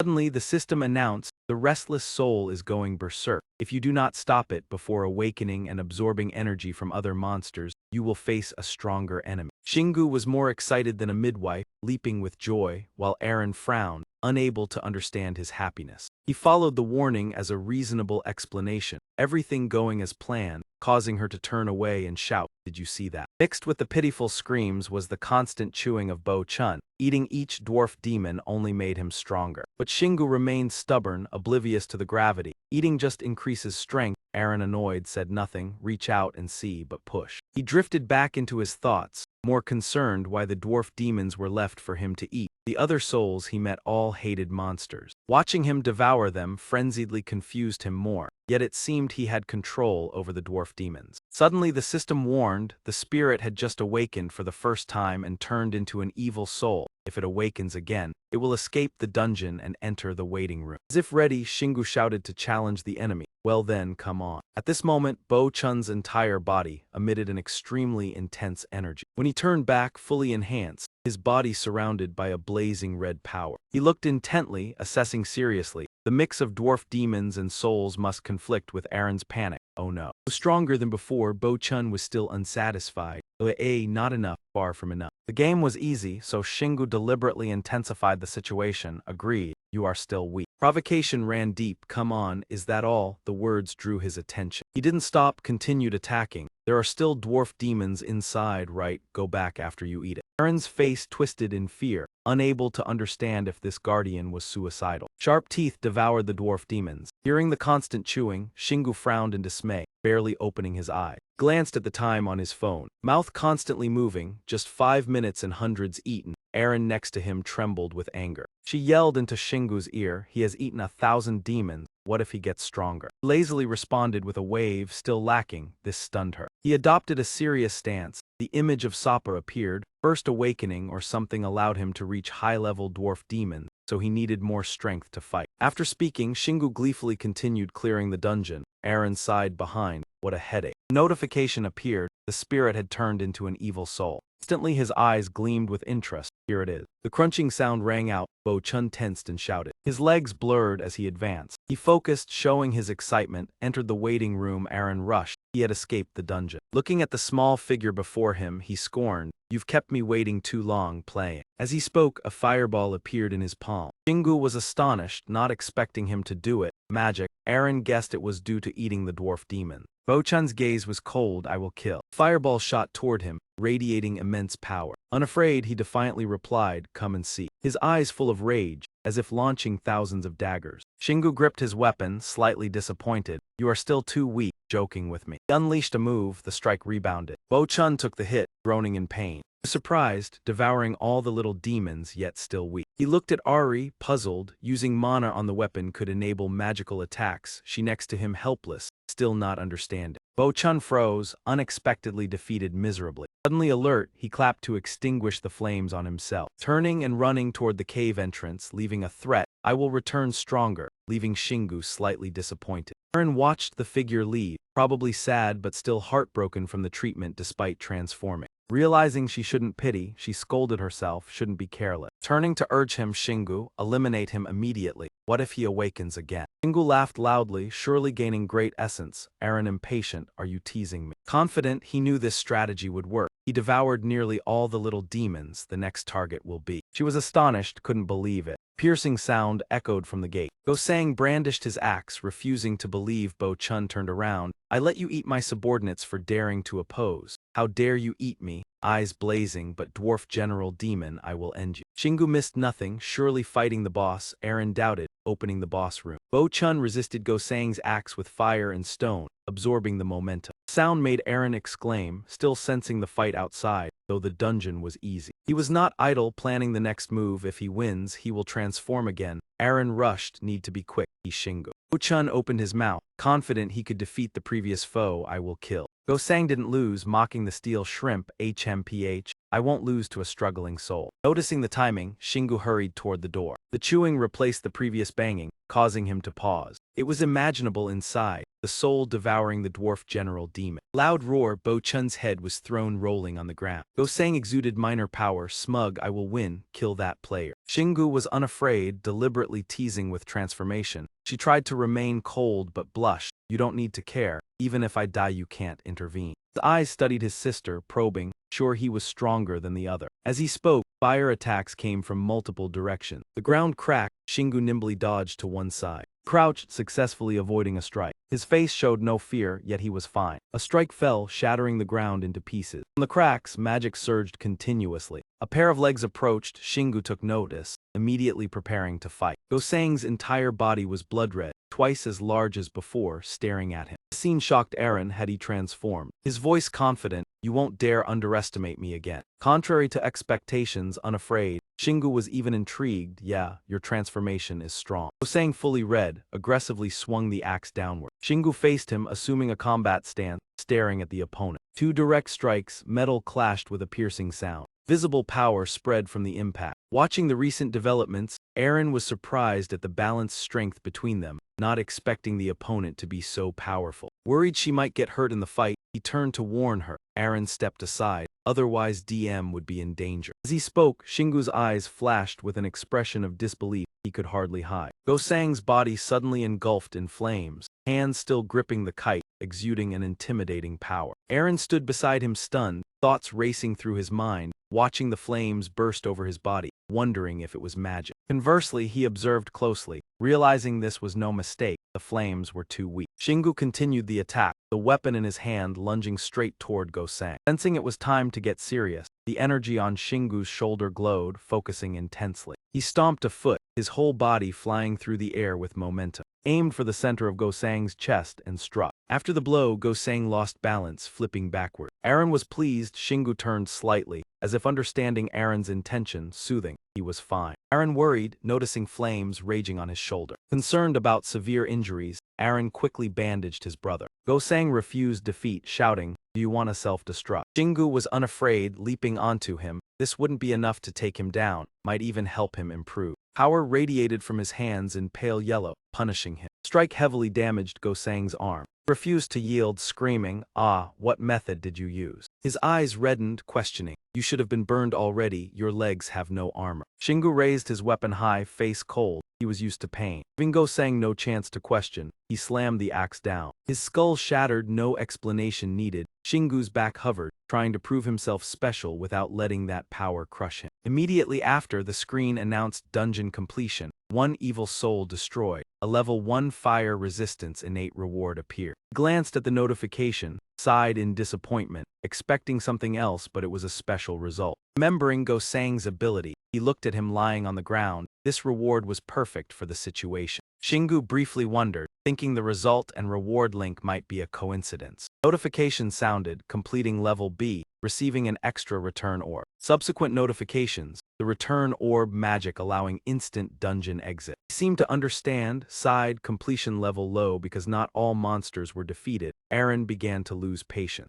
Aaron shouted at Shingu but still showed concern. No problem, look at your shoulder, it's all burned. He remained calm, inside fine and would heal soon. She felt heartache watching Shingu's back lead, his words meaningless. At that moment, notification sounded again. Experience calculation completed. Level up. His body radiated power, emitting a faint continuous light. Looking at the arm full of light, he marveled, previously only recovering stamina and mana. This time the burn was truly healed. Shingu opened his eyes slowly, sensing every change in his body. Screen displayed information, dung single, player entered, level 26. He showed strength to Aaron, everything seemed more stable. She still hadn't calmed down, not entirely fine. Suddenly remembering something, he curiously looked at her. "You've entered level 32 dungeons before, right? Must have seen this." Aaron said, slightly embarrassed, "Of course, I've seen worse things," but she disagreed with Shingu's method. Never seen anyone create trouble for themselves by provoking the enemy. He got burned, yet persisted. Hearing that, Shingu felt proud, moving fingers in the air, having analyzed his skills. Knowing he wouldn't die, dramatic tone, dungeon completion healed injuries. His face full of joy, although defeating weak monsters didn't strengthen him. Aaron focused, eyes fixed on Shingu. His black eyes seemed to shine. He saw him excited for the first time, eyes fleetingly sorrowful. Clearly he enjoyed the battle. Memories surged, the times he saved her became clear. Perhaps I haven't seen his true self because he was always strong from the start. Shingu's past facing enemies without mercy. He didn't like overpowering opponents. Aaron pondered, gaze distant despite being born with superhuman strength. Perhaps he was innately strong.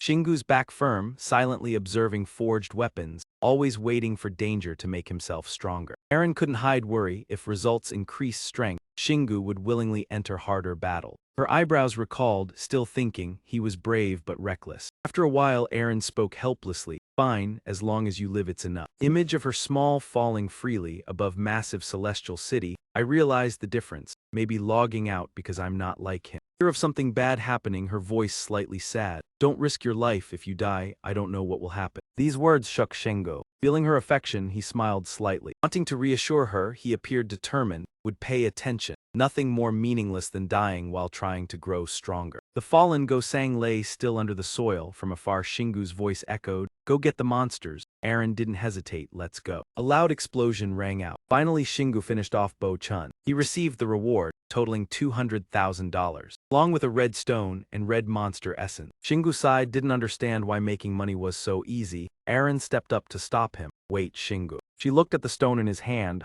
This is." Confirming, Aaron rejoiced. The unique essence. He was puzzled, didn't understand. "What is this?" she explained. It was a special essence, storing information of high-level or rare monsters. Aaron suggested offering it to the altar. Shingu agreed. He had intended the same. He placed the essence on the altar. A dazzling light appeared immediately after. Shingu was surprised. This was not a treasure or consumable item. The item he received was a D+ fire enhancement scroll, fire attribute. He laughed, so it wasn't a random reward but predetermined, yet Shingu regretted. Should have let the little devil consume it all. Aaron comforted. He was used to D++, magic and other spells. D++ fire enhancement still good. Shingu wondered if enhanced damage would increase, question making her hesitate. If facing fire enemies, damage decreases or deals no damage. Aaron reminded, "Don't be reckless," but before finishing, she saw Shingu fiddling. What was he doing? Soon he crafted a new weapon, Wolf Claw, D+ grade, power 500, 1100, poisonous effect. Mighty hammer, channeling the power of Wolf's front legs, difficult to wield due to weight but capable of strong poison. Shingu smiled, swinging the hammer back and forth, attack power increased, excellent enchanted weapon. Aaron sighed helplessly. Shingu further reassured, surprising her, "Don't worry." Now he was determined if fire enhancement was useless he would use his fists. Aaron didn't fully trust, probably just covering with fire like that spirit. Shingu smiled calmly, he had learned to resist fire. Aaron heard this and only shook her head, muttering to herself, he was so insolent. She began outlining her plan for herself, determined to quickly regain her healing and holy magic. Both of them were practicing hard. Aaron thought to herself that if she could use a shield, Shingu wouldn't have been engulfed by the flames like that. It was unclear how long had passed, but Shingu had already moved to a different location. Aaron still felt uneasy. Would Shingu be recognized because of his red bite? He had put on his helmet and locked the rest area. It should be fine. Aaron was less worried but still had some concerns, wondering if any players could see through the effect. Surely many would gather here. Shingu hesitated a bit. She began analyzing for him.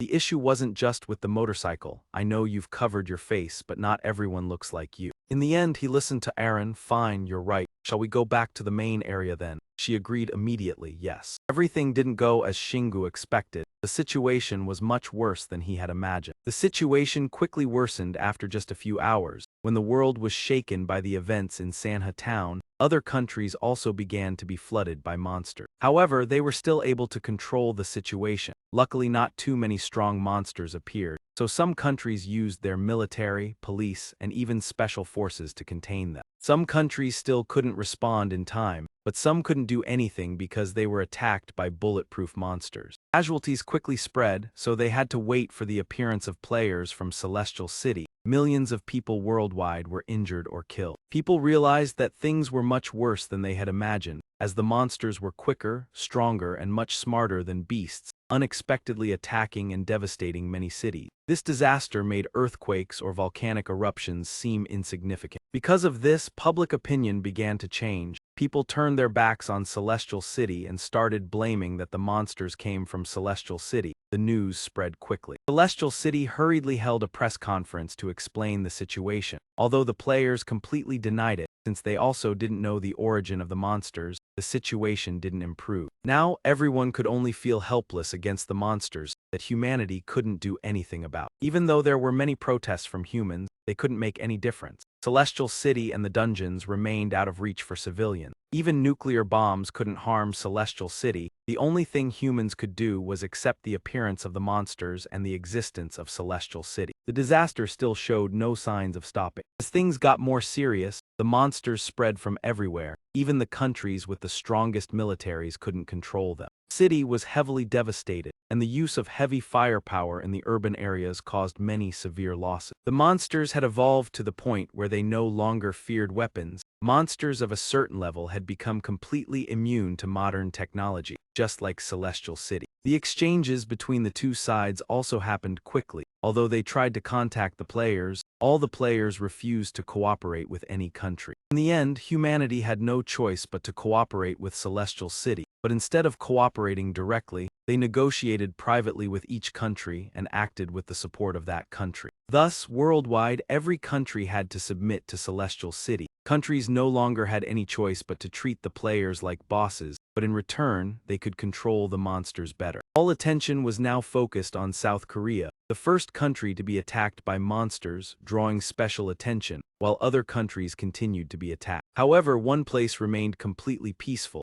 Manhwa Town was never attacked by monsters again. This difference caused other countries to take notice and learn from it. All eyes turned to South Korea, and people began researching what made them different and what could stop the monsters from attacking. It seemed the answer was already clear. All hypotheses pointed to one person. That place had witnessed a miracle. Although South Korea was the first to be attacked, the damage had been minimized to the lowest level. Everyone started paying attention to the guy riding the red motorcycle speeding down the road. Thanks to him, the high-level monster had been killed at the speed of light. Although no one knew who he was, it was clear that he was a player with extremely high skill. Shingu's face was hidden under his helmet, but still clearly visible on the TV screen. He suddenly realized and exclaimed, "Oh no." Aaron even deliberately laughed mockingly at him. "Ha ha, you look like a superhero." Adam suddenly appeared from behind and said, "Finally, I see it on the news, later than I expected." Shingu was startled by his mother falling into the chair, but she remained very calm. "I always knew you were strong, but now you have some strange skills like inventory." Aaron stood nearby and tried to use her skill to avoid invisibility. Adam looked directly at her son and asked seriously, "You've become a player now, right?" He knew he couldn't hide it from her anymore, so he admitted yes.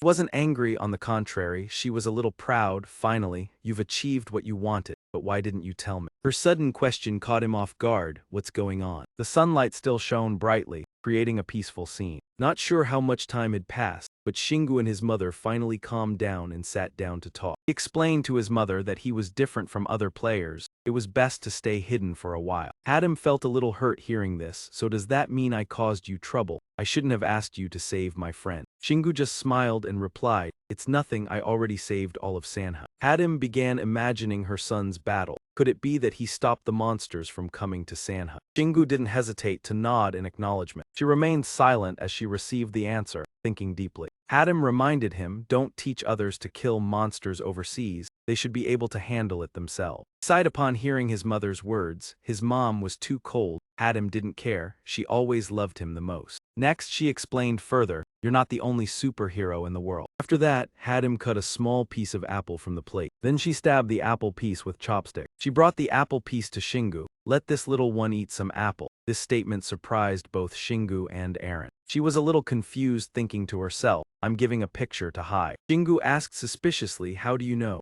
Adam looked at her foolish son with disdain. Don't tell me you bought a dollhouse and spent all night talking, how could I not know? He tried to avoid his mother's gaze, but she still scolded him, shut up, just eat. Aaron happily took the apple slice, thank you, Anne. Adam gently leaned down and spoke to Aaron, you're so polite, but have you helped your friend yet? Shingu immediately replied, we're helping each other. However, her next question shocked everyone, why are you so close to that girl? Aaron was confused upon hearing this, close to the girl. After thinking for a while, Adam decided to take action. She extended her hand and asked, give me some money. Hearing that, he immediately thought, are you robbing me? But Adam remained firm and continued, you must be having a lot of money. Then came the usual words from her that left him speechless, but you don't know how to spend money properly. She promised to help, I will open an account and a bank card for you, just use it, put whatever you earn in there. Aaron turned to ask Shingu, what does your mom do for a living? He answered helplessly, she's my dad's business partner. Finally, Shingu agreed to listen. I guess I have to obey. Looking at the piles of money on the table, Hadim couldn't hide her surprise. Oh my god, you earned this much. Do all players earn this much? Aaron gently explained, Shingu is a little special. Shingu was no longer unfamiliar with his mother's personality. He said, is it too much that you can't hide it? Hadim replied calmly, no, don't worry about me. I'm just surprised. At this point, Shingu thought, now I can use the money, so the problem was solved.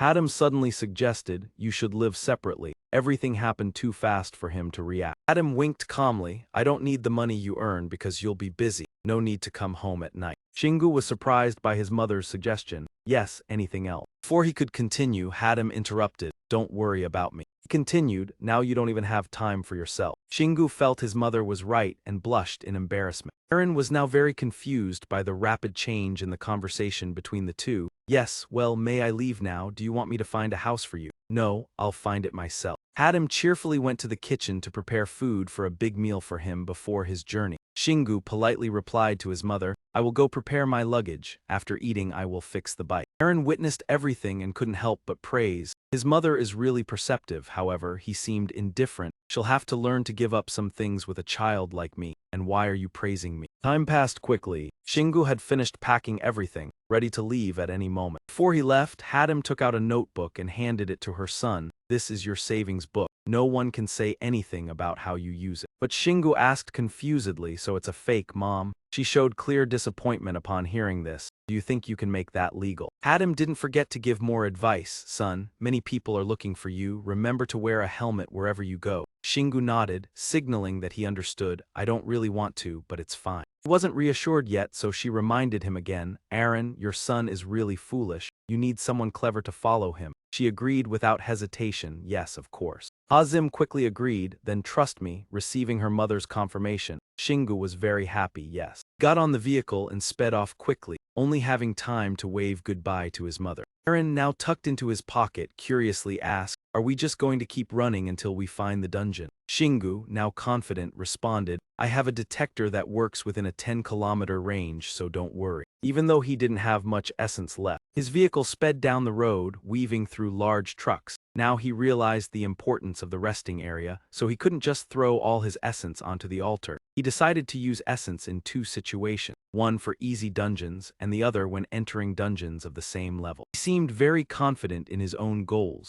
If the rewards aren't attractive enough, even if I throw all my essence in, I'd still skip the process and focus entirely on the resting area. Aaron felt strange hearing Shingu think this way, but even though he thought there would be treasures, he still didn't throw all his essence, instead holding back some for when necessary, like for the red altar or unique essence. She immediately asked, what about dungeons that are too difficult? Shingu reassured her right away, I won't go in, I told you already, I like challenges but that doesn't mean I'll run into walls. Confidently asserted in the end I'll overcome it, but that's when I'm a bit stronger. Aaron felt reassured upon hearing this, him saying that was good enough. At this moment Shingu suddenly slammed the brakes, creating a loud screech. Aaron in his pocket was also affected by this action. Felt confused and called out to Shingu, but he didn't seem to care, no way, seeing this scene for the second time. The sky was clear, yet something felt off. This moment, a butterfly stopped moving. It seemed he had fainted, and his body was falling freely. Shingu quickly made a judgment and rushed over. The landing point was where Aaron anxiously warned, don't, Shingu. He was surprised to hear her, what? If I don't catch him, he's gone for good. She didn't hesitate to rebut, if you catch him, then you're gone too. Aaron's words caused Shingu to stop for a moment. Aaron explained the background of the person.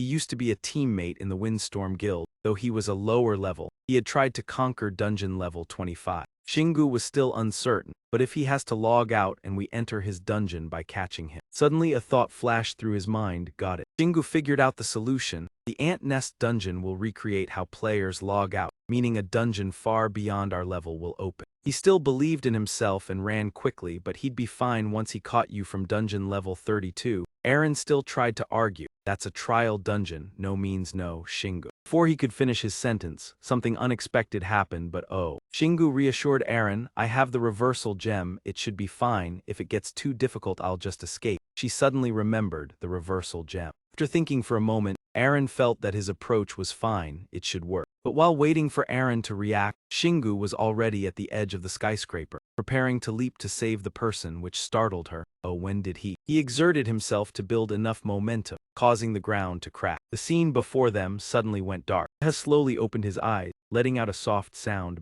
When he reacted, he realized Shingu was holding him in his arms, panicking, what's going on? He succeeded and was very pleased. Awesome, this dungeon should be interesting. Aaron was still worried about him. I knew he just wanted to dive into a difficult dungeon. Shingu didn't blame her, but instead was very patient. Come on. Seha heard her voice and immediately paid attention, that tone. Finally, Shingu safely landed. But before they could rejoice, the ground suddenly caved in, causing them all to be pulled along. Screams rang out as they encountered this unexpected situation. After an unknown amount of time, the system notification appeared again. Ant Nest Area 84, Advanced Demon Lord Zone. The group, after falling into a mysterious pit, were confused. Shingu scratched his head in confusion. There's no clear time limit. Aaron began to speculate, maybe because you caught the player before he died. Seha didn't understand what was happening and asked, what the hell is going on? Seeing his confused expression, Shingu had no choice but to explain, let me explain. His voice was very confident. You logged out and were about to die, but I caught you, so now you and I have a new chance. Seeing Seha remain silent, Shingu couldn't help but wonder, didn't he hear me? After a moment, Seha reacted, his face full of excitement, I can't believe it.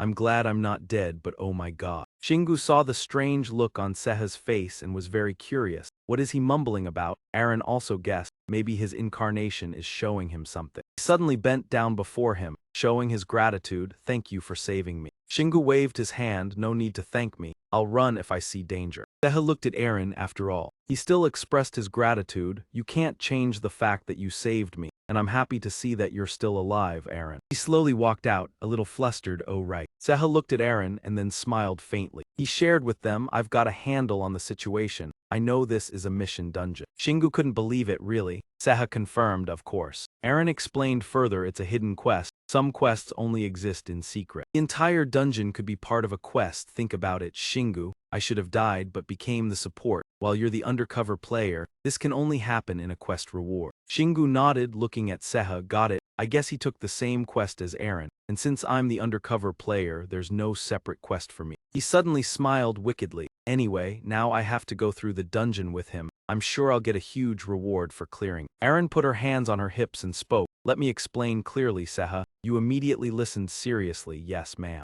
Began sharing her thoughts. I can't be sure we'll clear this dungeon. We'll have to see which monster appears first and then decide whether to push forward or retreat. Seha remained silent, paying close attention. If we get out of this dungeon, don't blame us too much. After thinking, he slowly spoke. I've prepared myself for the worst. Shingu glanced at him, thinking if I run, I'm sure he won't die, but he'll just wait in the waiting room until he starves to death. He understood the abilities of Aaron and Seha. He should understand the situation, but stayed calm. Not many people accept their own death, even if they've logged out, maybe because they've been in higher level dungeons, but their thinking is different. Finally, he concluded, it might just be those two, Shingu suggested. Don't crush his hope so soon, we haven't even entered yet. Suddenly a noise sounded, catching his attention. Shingu became so angry that he gritted his teeth. Drew his weapon and was ready to fight immediately. Aaron was startled to see him so tense. She had never seen him worry like this before. She hurriedly asked Seha, which dungeon made you log out? Rubbed his chin and said, I logged out from dungeon level 29, the tiny battlefield where I had to face a high-level monster, the mighty demon general. Aaron's eyes widened in shock. Her face changed immediately. The tiny battlefield. Aaron was confused about Shingu's decision. Why did he choose that place? Suddenly he called out to her, Aaron, do you know that dungeon? As soon as he mentioned it, Aaron couldn't help but shudder. In my 10 years as a player, there are a few dungeons that are extremely difficult. I retired at level 32, and apart from the level 30 dungeon, the level 26 dungeon was the hardest. Anger flared up immediately. Aaron kept questioning Seha why he came here. There was another level 26 dungeon in Korea. He didn't know how to respond, but Shingu remained silent, thinking while the two argued intensely. The reward for completing the tiny battlefield was much greater. Who cares about the reward, moreover? Seha felt awkward. The guild wanted to speed things up. They were being very harsh on lower-level members. Aaron wondered, why was it like this? The answer she received was completely unexpected, clearing up the questions she had been searching for.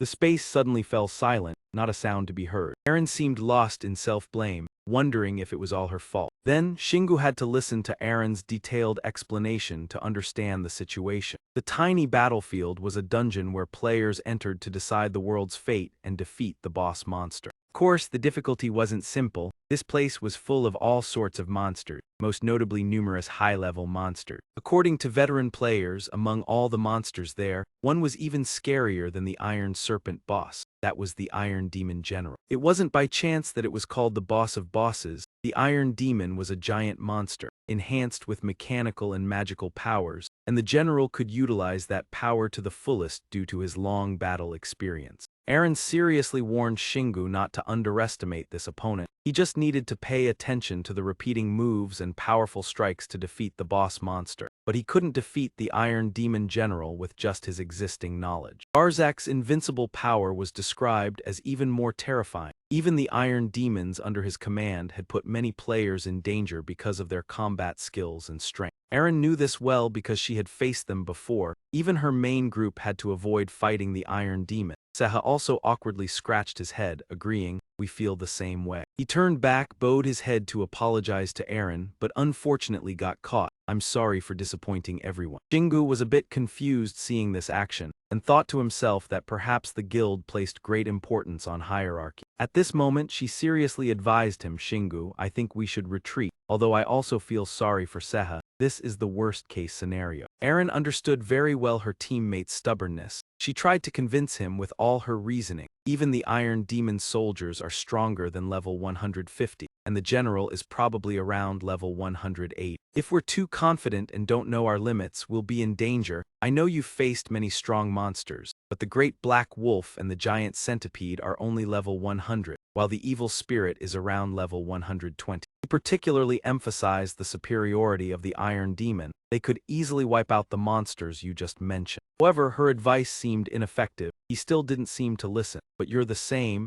Aaron could only sigh, truly not understanding him. Now it was his turn to speak. It's fine. So those soldiers are level 150. He truly didn't care about this, confidently asserting they were only stronger than the Wraith by 30 levels, and even if they had armor, he could still burn them. He was truly at a loss for words at his defiance. If we're talking about attributes, maybe you're right, Seha, standing beside her, also felt her helplessness. He interrupted the conversation, asking, sorry, can you tell me your level? Shingu immediately answered, level 26. Aaron knew she had to explain more because this sounded hard to believe. He's not just a level 26 player. He then changed the subject to distract him. Anyway, his enemy is stronger than we thought. I can't take it anymore. Give me the resurrection gem, please. Shingu didn't understand, so he asked again. Resurrection gem, what's wrong? She seriously explained. You know it's a consumable item you get when reaching completion level B, but it's a very valuable item that can save the whole team when used. Based on the experience of a veteran player, this place highly values player safety. It's not easy to complete level D quests, and the fact that he always gets FB is very strange. Shingu began connecting the dots. His case only reaching completion level B was already impressive. Aaron was indeed very insightful when she realized the resurrection gem was an extremely rare item. He began to understand what she meant. So you plan to use it when I'm in danger and escape together? She nodded confidently. That's right. Because she was so used to her teammates' recklessness, she criticized him directly.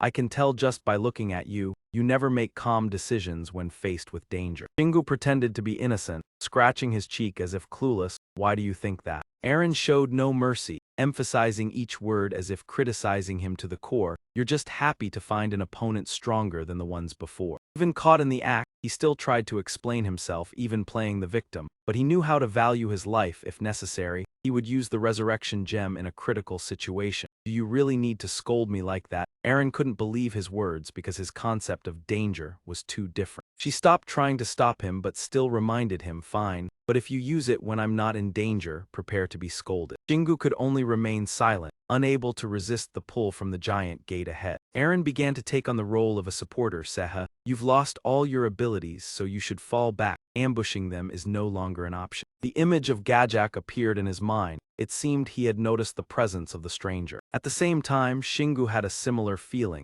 The giant door slowly opened, and he felt that Gajak knew he was coming. With his usual confidence, he eagerly awaited the chance to fight. We're about to go in. A brilliant light slowly spread, covering the entire space. Gajak had been waiting for a long time. That man. I haven't met such a sharp warrior in a long time. Didn't rush to attack but started with a few words. I'm both pleased and curious. Surely you know how strong I am. Why did you come here? Shingu smiled confidently, casually replying, I don't know. Immediately, his eyes lit up as if he had discovered something new. Despite the enemy still being leisurely, Shingu focused his strength on the hammer's handle, increasing his mana. A fiery energy surrounded his body, the flames swirling. He had prepared mentally for this battle, predicting it would be extremely tense. I've never met an opponent stronger than me, so I'm very curious about what will happen if I face someone like that. Gajak laughed loudly as if seeing this as a joke, laughing uncontrollably. He lightly swung his weapon, ready to await the counterattack. I like you, that's the warrior's spirit. Seha watched this scene, feeling worried. It seems Shingu doesn't have much mana,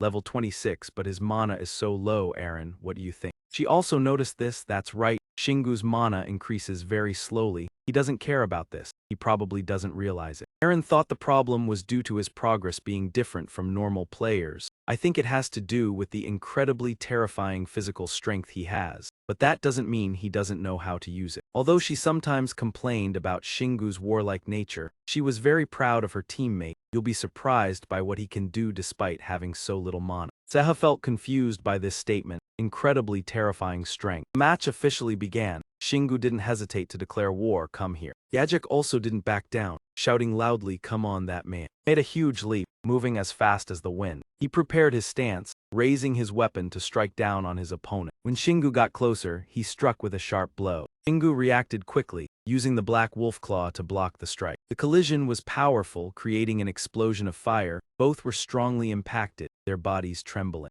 Shingu gritted his teeth, took a deep breath, focusing all his strength. Two of them paused, keeping a safe distance. Shingu's gaze was like a wild beast, letting out a powerful growl. Gajak was no less, responding with a roar that made the space tremble. Seha and Eren stood watching, stunned, not knowing who the real monster was. The memory of the past, when a thug used to bully him, resurfaced in Shingu's mind. Since birth, he had never lost to anyone in strength. But he easily defeated that man, sending him flying far away. More accurately, he had never had the chance to unleash his full strength. Shingu suddenly thought about that moment, remembering how he had smashed many large things but never truly fought to his fullest. Returning to the present, he poured his strength into the black wolf claw, attacking his opponent, thinking this was the chance to face an opponent on equal footing. Gajak laughed loudly, swinging his weapon, preparing for the confrontation. Two hammers collided, friction creating a blinding light. He realized this was the first time he met someone whose strength was ineffective against him. He subconsciously thought about his own condition. Even though he was an underground player, he still felt his strength was lacking. Image of himself unexpectedly surprised by his current condition, his body glowing and his eyes bloodshot, feeling stronger than ever before. Gajak still held the hammer tightly, waiting for the counterattack. He couldn't do anything to the iron demon. He began to sneer, you're a little weak, but your skills are quite good. Shingu heard this, smirking, seems like he knows nothing. His face became resolute, staring directly at his opponent. No one has ever dared to call me weak, but I'm not bad either. Immediately, Shingu charged forward, launching an attack at his opponent. Let's go. Gajak quickly recovered and stood firm, unaffected, still standing there. Each time facing the opponent's strength, he reminded himself, as if testing his own abilities, I have learned many skills since childhood. These martial arts help me control my power, although few know how much I have acquired. Felt more confident than ever, just a finger and I can handle anything. He recalled the early days in the Celestial City. Everything remained the same as when he was a player taking on dungeon purge quests. He also remembered the small enemies he had defeated, such as the wolfmen in test dungeons, centipedes, or small monsters, all dispatched with a single punch. The picture in his mind shifted, thinking of Sapa and Bo Chun, the giant monsters against which he could not use counter techniques. Then Shingu's thoughts turned positive again, realizing this was good, his reputation increasingly tied to his power. He reflected inwardly, humans always have the ability to change. I want to prove I had something from birth and have learned a lot. Shingu's determination drew him back into battle, his demeanor now fully warrior-like, the result of years of training. This battle seemed to awaken deep emotions, reminding him of tough days. Training combat skills is why I constantly hone both mind and body. Images of Shingu weaving martial arts with artistry. I also want to prove I am not only powerful but talented in many fields. However, at that moment he was struck and fell against the rock behind him. But immediately he rose and continued fighting. No, not like that. He daringly lunged toward Gajak, fearless of death. The reason was simple: effort without talent yields little effect. He gripped the black wolf, determination fueling strength. What I value is not what I merely strive to achieve. His eyes gleamed with resolve. I am not only strong, I want everyone to know I have other talents as well. In a fleeting moment, Shingu's thoughts returned to old concerns. I am intelligent, strong, and have only one wish. Finally, all the long-suppressed feelings erupted. He exclaimed, I just want to prove I am special. From afar, Seha and Aaron witnessed this and couldn't help but admire. Amazing, he is truly strong. Aaron smiled softly, cheeks reddened with pride. Shingu is undergoing a process more important than purging dungeons and leveling up. Meanwhile, Gajak still provocatively poked at Shingu.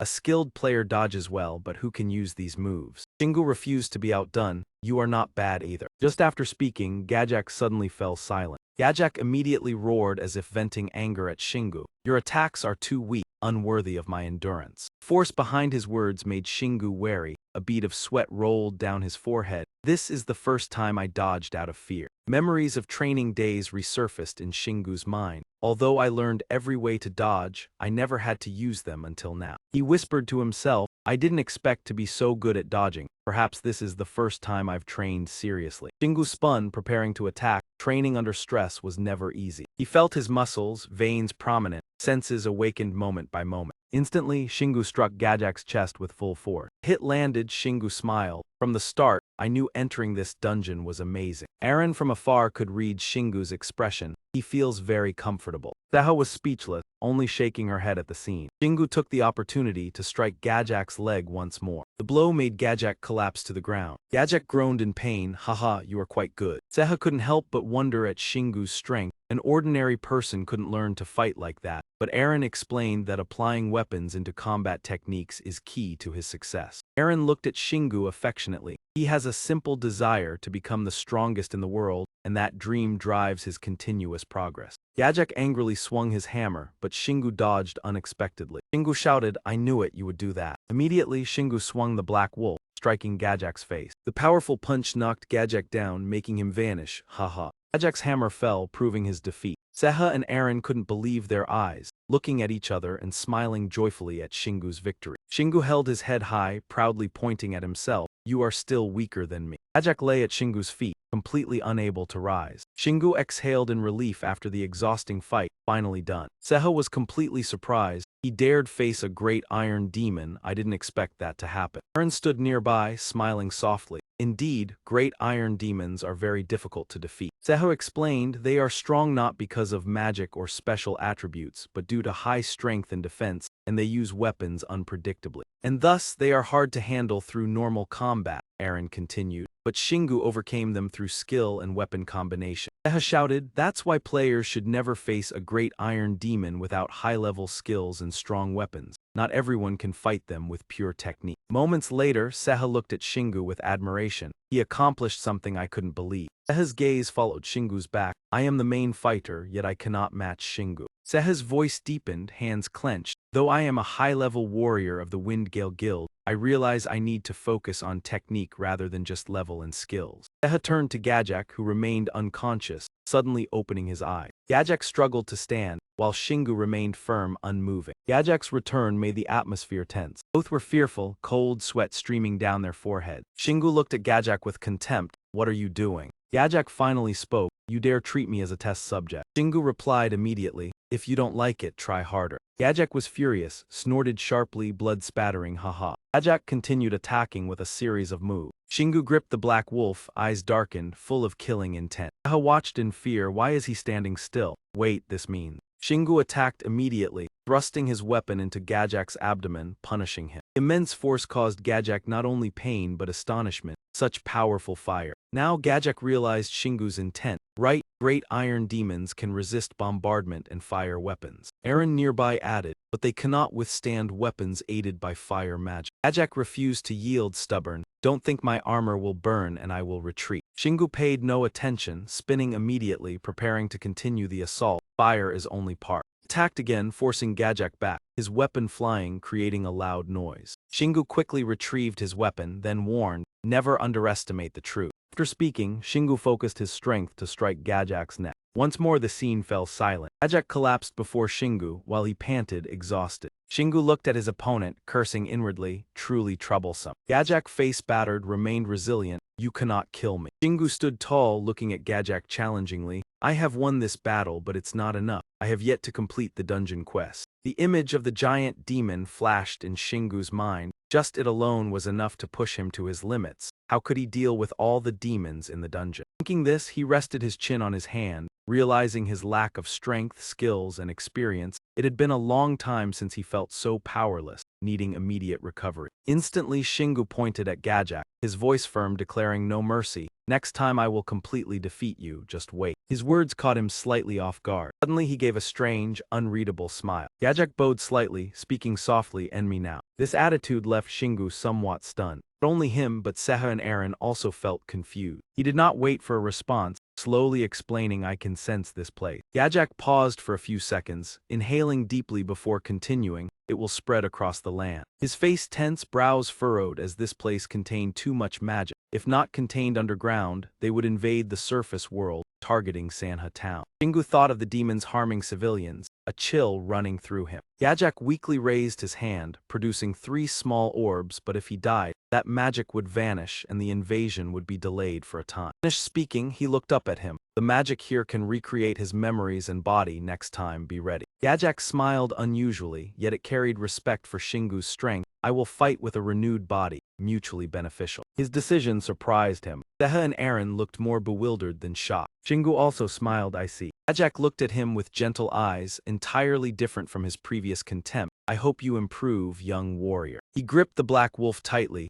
answering confidently, it won't take long either. After speaking, Shingu used his power to destroy him, leaving only a faint black smoke, seeming to understand part of the dungeon's mechanism. After finishing his work, he turned and left, where Seha and Aaron were waiting. Time to head back. Shingu slammed the box down onto the ground, causing it to break open. Seha stood lost among a pile of boxes, seeming not to understand what was going on. He pointed at the boxes and said, I'll provide you with all the food I have in stock, but just give me one answer to wrap this up. Yeah, well, don't worry about the food. Shingu scratched his head, looking a bit silly, explaining, even if you die in the process, you will still be a soul. That's good news, really. Though he offered a few words of consolation, Seha smiled and encouraged him, but remember to come back while I'm still alive. Heading back to the mainland, away from the chaotic city, an orange car was moving down the road. Suddenly, a bright golden door appeared before them, and the driver inside the car was startled. Without hesitation, he turned the car around to escape, while Shingu and Aaron walked out of the golden door, unaware of the situation. He was sweating profusely, looking at her and saying, that was dangerous. I can't believe we're back on the street where I met Seha, which means the emergency stone worked well. Suddenly, Shingu sighed, resting his head on his hand, really don't know what to do.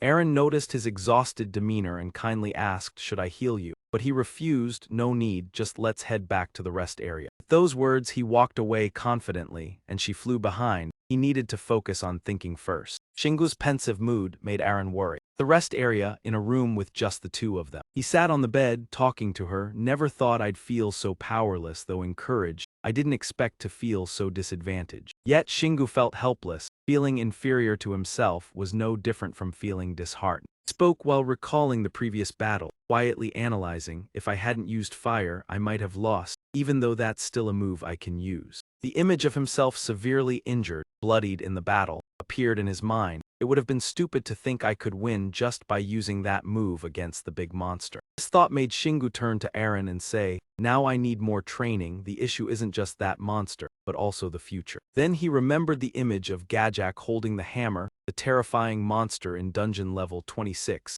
and in other dungeons of the Heavenly City, there might be even scarier creatures, unimaginable. The more Shingu delved into his thoughts about the battle, ignoring everything around him, he had to admit the power of that big monster was far beyond what he imagined. He felt ashamed for ever boasting that a few level-ups would be enough to defeat monsters in Manhwa town. His attention shifted to Aaron. Even though she was just a veteran soldier, she had faced dungeons higher than 6th level. These thoughts made Shingu even more tired. As there were hundreds of people out there stronger than her, he still had a long way to go. He told himself, there are too many people stronger than me out there. Suddenly, Shingu laughed strangely, to the point that Aaron, standing opposite, was startled. There are definitely dungeons higher than level 32, and if I think I'm just a speck of dust compared to them. After that, he stood up with a determined expression. I can't just stand still forever. Shingu stretched and stood up, regaining his spirits. First, I must defeat the great devils, then the monster general. Aaron flew around him for a while and then asked, why are you so happy? I thought you'd be a bit more down. Shingu winked at her, answering with full confidence, being compared to others doesn't diminish my worth. Just because there are stronger people out there does mean I should change my view of myself. His optimism impressed Aaron. What's important is that he realizes his potential for improvement, and more importantly, he has both the method and determination to carry it out. Shingu closed his eyes and gently continued, I'm really happy that I became a player and that I can improve myself. Then he smiled brightly as if nothing had happened. That's what I truly believe right now. Hearing him say that, she couldn't help but smile too,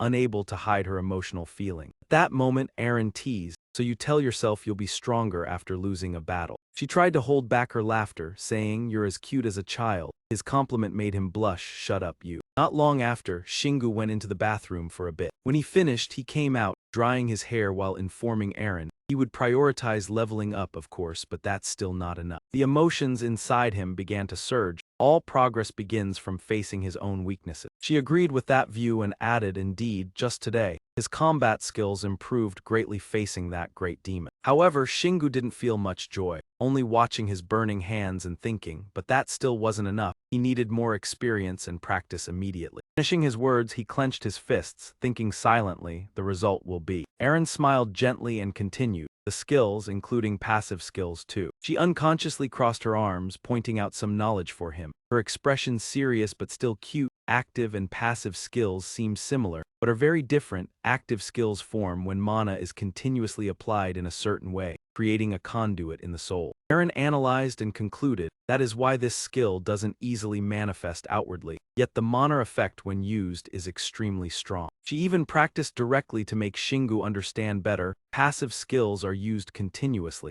They are mana transformed into a specific form, then stabilized inside the player's body. Speaking of which, Aaron used Shingu's body as an example, like his thigh supporting and collecting his soul. This is a clear sign. The image of Shingu with a glowing chest appeared in his mind, although difficult to sense because he only had skill, but his other passive skills had crystallized into mana, sparkling on his body like stars. He listened intently, unable to contain excitement. If he could sense them more naturally and use them proficiently, he would develop greatly, and then. Suddenly he clenched his fist, his face determined. He could also create passive skills like he did with active skill. Aaron continued explaining, you probably know, but this is extremely difficult. Most players gain passive skills by completing dungeons or achieving special accomplishments. She looked at him seriously, as if he had achieved something. Aaron broke down power into levels. Those lucky to possess passive skills, especially weapon-related, often develop them to gain ultimate power, and now they lead major guilds. She explained that passive skills affect the player's body continuously. Only the mana used to create them matters. Once developed, They provide benefits regardless of the player's mana. He could trust it as part of his body. During this, Shingu curiously asked, "So are you saying I will create new limb?" Facing Eren, he countered, "If I just compress mana in my body to form a shape serving a specific purpose, isn't that a passive skill?" He spoke gently. She glanced at him, responding firmly, "Do you know, that will be extremely difficult for you because you've never handled mana before." Shingu ignored the warning, immediately lunging forward. "Let me start with weapon and physical-related passive skills first. Come on, I knew you'd stop listening from that moment." Frustrated with him, Eren spoke to herself. He needs more than mana mastery. He needs to understand the ability to transform into a skill. This isn't easy, but with Shingu. Deciding, she told Shingu, before starting, "I need to tell you something important," then suddenly pointed at his face and said, "Your mana is still insufficient to attempt passive skill." Shingu was surprised to hear that, sprayed glue on the spot. Eren scolded him at length, leaving Shingu stunned. Additionally, each time a passive skill is created, he loses a portion of mana permanently, and he has too little mana,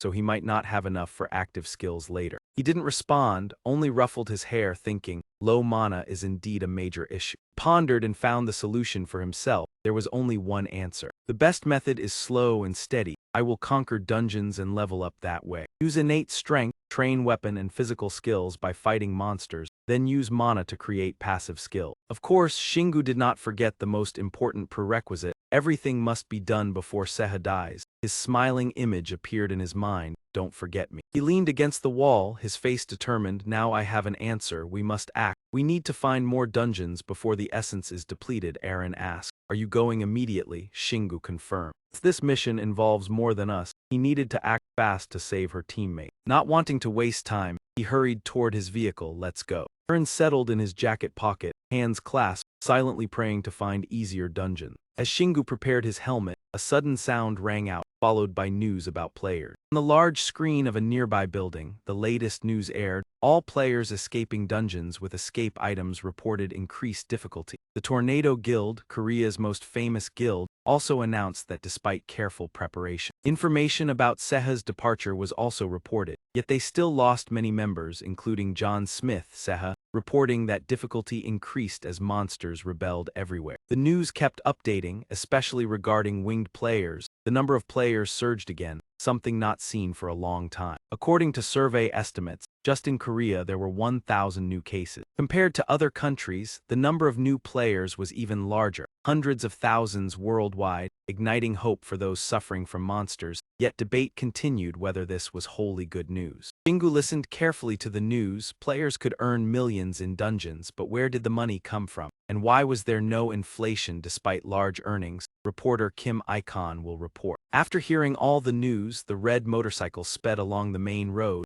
Many new players appeared worldwide, as if emerging to maintain balance against the monster surge. Following the recurring cycle, we once again witnessed a massive dungeon purge, while the dungeons in the Celestial City were also upgraded, forcing veteran players of over 10 years to retreat, and many candidates couldn't even pass the trial dungeon. After a series of shocking events, life gradually changed. The Celestial City, once infiltrated by humans, now exerted more visible influence on the world, and faith in the players grew. Finally, Shingu concluded, the more players retired, the more dungeons appeared, signaling a looming catastrophe. At that moment he noticed something unusual, but in a very subtle way. His sixth sense proved sharp as it detected a dungeon entrance glowing by the roadside. That wasn't all. Another entrance appeared inside the children's playground. There was yet another entrance at the fountain in the park. Right where Shingu stopped the car, another entrance appeared, astonishing him without needing a red device. While Eren was nearly helpless in this situation, agreeing reluctantly. He quickly checked his phone and realized that just in Seoul there were at least 20 entrances, with even more nationwide. This explosion of entrances unsettled her, filling her with fear to the point she couldn't calculate the global number. With her extensive experience, she easily recognized that the number of new players wasn't truly high, and most weak candidates couldn't pass the trial dungeon. This issue weighed heavily on Eren, leaving her spirits dangling. Most veteran players advised basic training, but many ignored it, and the trial dungeon was too difficult for newcomers relying only on courage or heroism. In contrast, Shingu maintained a disturbingly positive attitude, as if he now had a personal dungeon buffet. Felt no fear, seeming to enjoy it fully. Oh, this world filled with dungeons. His curiosity could not wait. Where to start now? Aaron quickly grasped the mood, suggesting the easiest one. Shingu pretended not to hear, insisting on combat training, skipping lower-level dungeons, which angered her. Yet she still reminded him to start with a simple trial dungeon. He continued his monologue, suggesting a normal-level dungeon, and Aaron shouted in anger, insisting they choose the easiest one. Shingu begrudgingly pondered, wanting to try a large dungeon like battling an iron demon, yet uncertain before entering. Seeing her sharp gaze, he felt a twinge of fear. At least choosing a similar dungeon was wise. Ultimately, he had to compromise.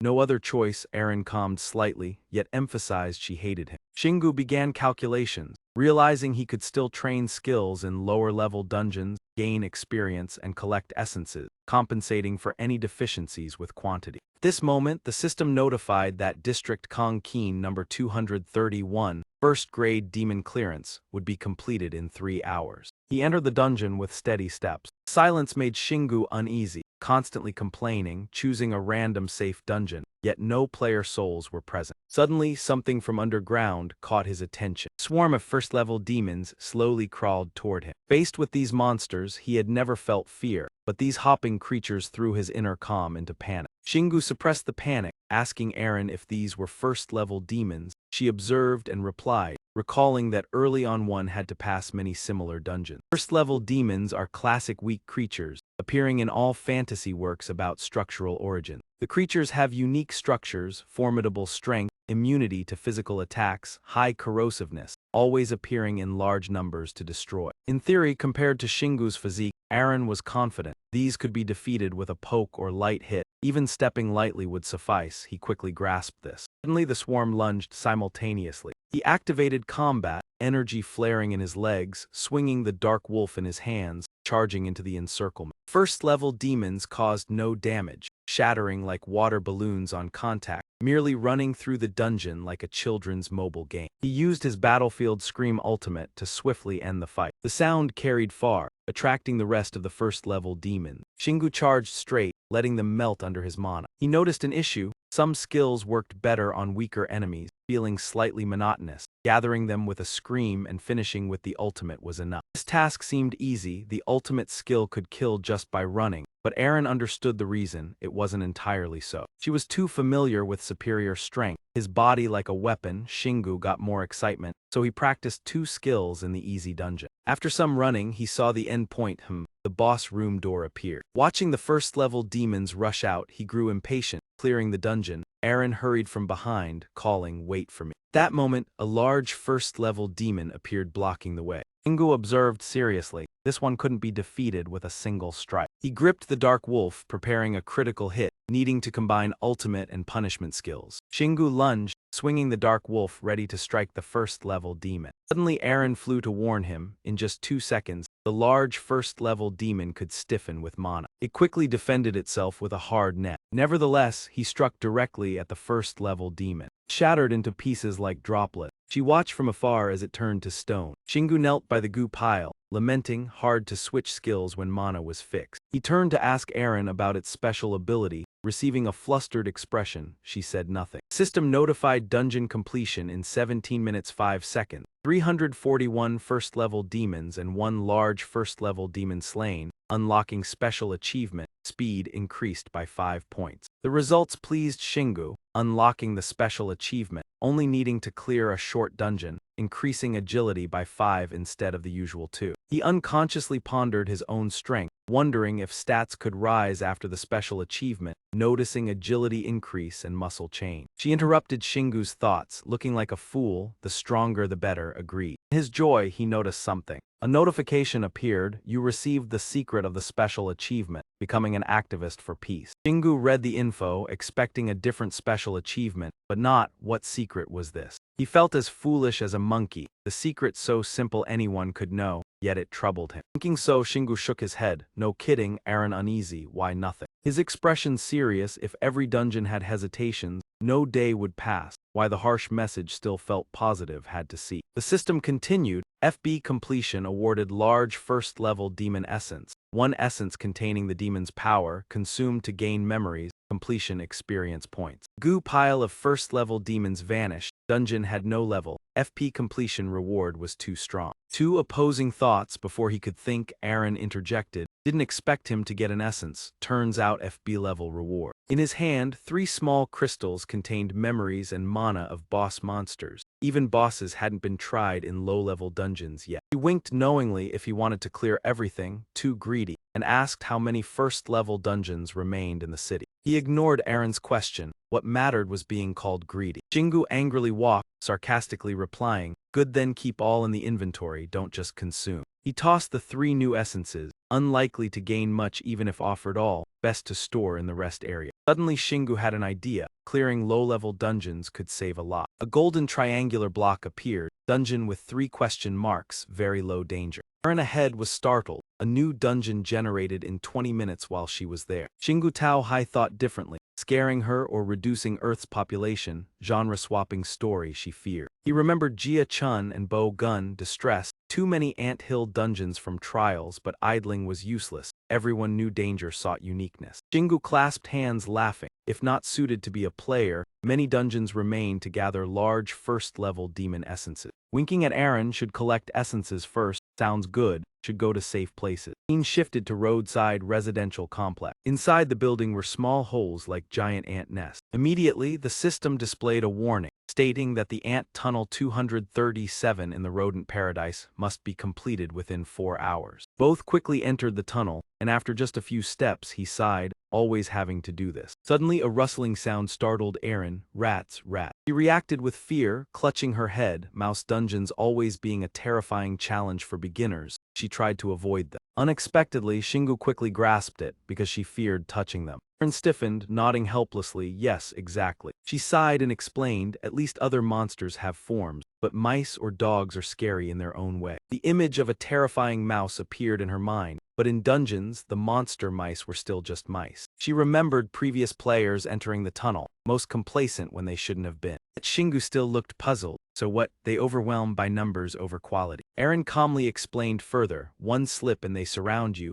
often leaving no room for carelessness. Hearing this, fear arose. Aaron worried the mice would devour everything, from weapons, armor, to their entire body. Reflexively, Aaron muttered to herself, a terrible outcome when cleansing a dungeon, but Shingu seemed unconcerned. What about the cluster? His question only intensified her fear. Hundreds of large mice swarmed to attack. That information made Shingu slightly doubt. Could weaker individuals resist the boss? Yes, but that doesn't matter. He grinned maliciously, not letting her continue. No. Excitement was evident on Shingu's face, the most important thing to him now. Soon they reached a damp tunnel, everywhere moldy. The heavy stench forced him to cover his nose, an uncomfortable space. Surely like a European plague era, she felt like vomiting. Dark space made Aaron shrink into Shingu's jacket, looking like a pocket doll. Now Aaron was tiny, surely hated facing them. Yet she did not forget her guiding role. He noticed a shining eye, as if waiting for him to step out. Shingu remained calm, not afraid. They were weak. Easier to eliminate than the top demon, he said. Immediately, he summoned a black wolf with venomous fangs. Wait, what is he doing? Shingu smiled confidently. Indeed, no tears until the coffin falls. If he left the hammer and gloves in storage, only armor remains, can't attack. This dungeon is not for him. Shingu retracted, ready to attack, then ran fast, hoping to have enough mana for the boss room. Before risking it, he reminded Aaron, hold tight, why the flag? Shingu took a deep breath, ready to fight. All right, let's go. He gained momentum, plunging into the dark dungeon. Gray rats immediately charged, making piercing squeals. The lead one collided with his leg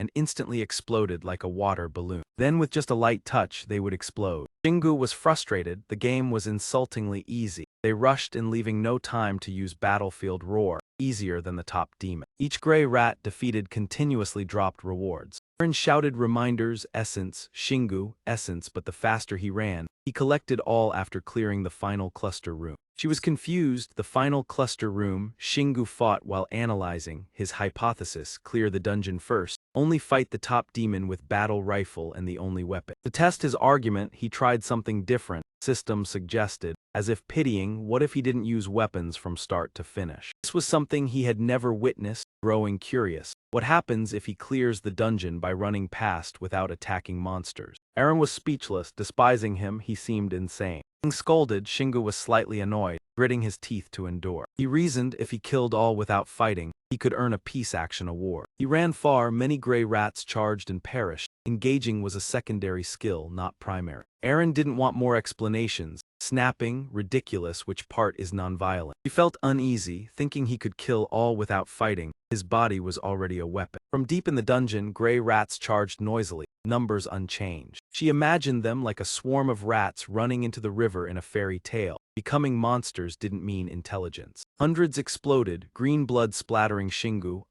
Disgusting. Eren hid in the jacket, no way out. A large foot approached, squeaking. An even larger green mouse appeared. Eren realized a high-level monster. Her voice hesitant, worried, a mutant mouse spreading. Before she finished, Shingu pushed it away with his foot. System notification, level 7 engagement. He was excited. Excellent, leveling up fast, she quietly cried. He enthusiastically, skill leveling by running. His step steady, leveling helped him run faster, consuming less mana. With his current abilities, the dungeon was as easy as a running course. He should use the battle rifle, Eren shouted. Don't overthink it. Shingu was carefree, proficient in skills. Sounds great. She just followed along, but don't use daily punishment. Realized this dungeon was much bigger than the top demon. Soon after, two paths appeared. Eren confused Shingu. One path looks easy. He asked seriously, you think I can't run a U-turn route? She didn't understand what. Didn't wait, accelerated into the right path. Like a child wanting praise, how was the turn just now? Eren was not pleased, wanted to vomit. Exploring the dungeon, Shingu learned more skills. Running taught him to change direction. He was controlling force, like a professor researching mana redirection. He utilized his strength well, force intact, crushing the seemingly endless rats. What's made him pause, muscles, mana. Shingu's battle-hardened gaze shifted, showing an indescribable confusion. He pondered, recalling his victories before becoming a player, had enjoyed living without mana for 24 years. Many concerns arose, whether to maintain the same actions, despite his body full of mana. His body unconsciously ran, mind calculating, skill activation and passive effects handled differently, like a real game but not playing. Carefree like Shingu, not suited for worrying much, he couldn't solve it immediately. He saw his small teammate dodge slime, too complex. Eren couldn't fully understand either. Quickly dismissed the confusion,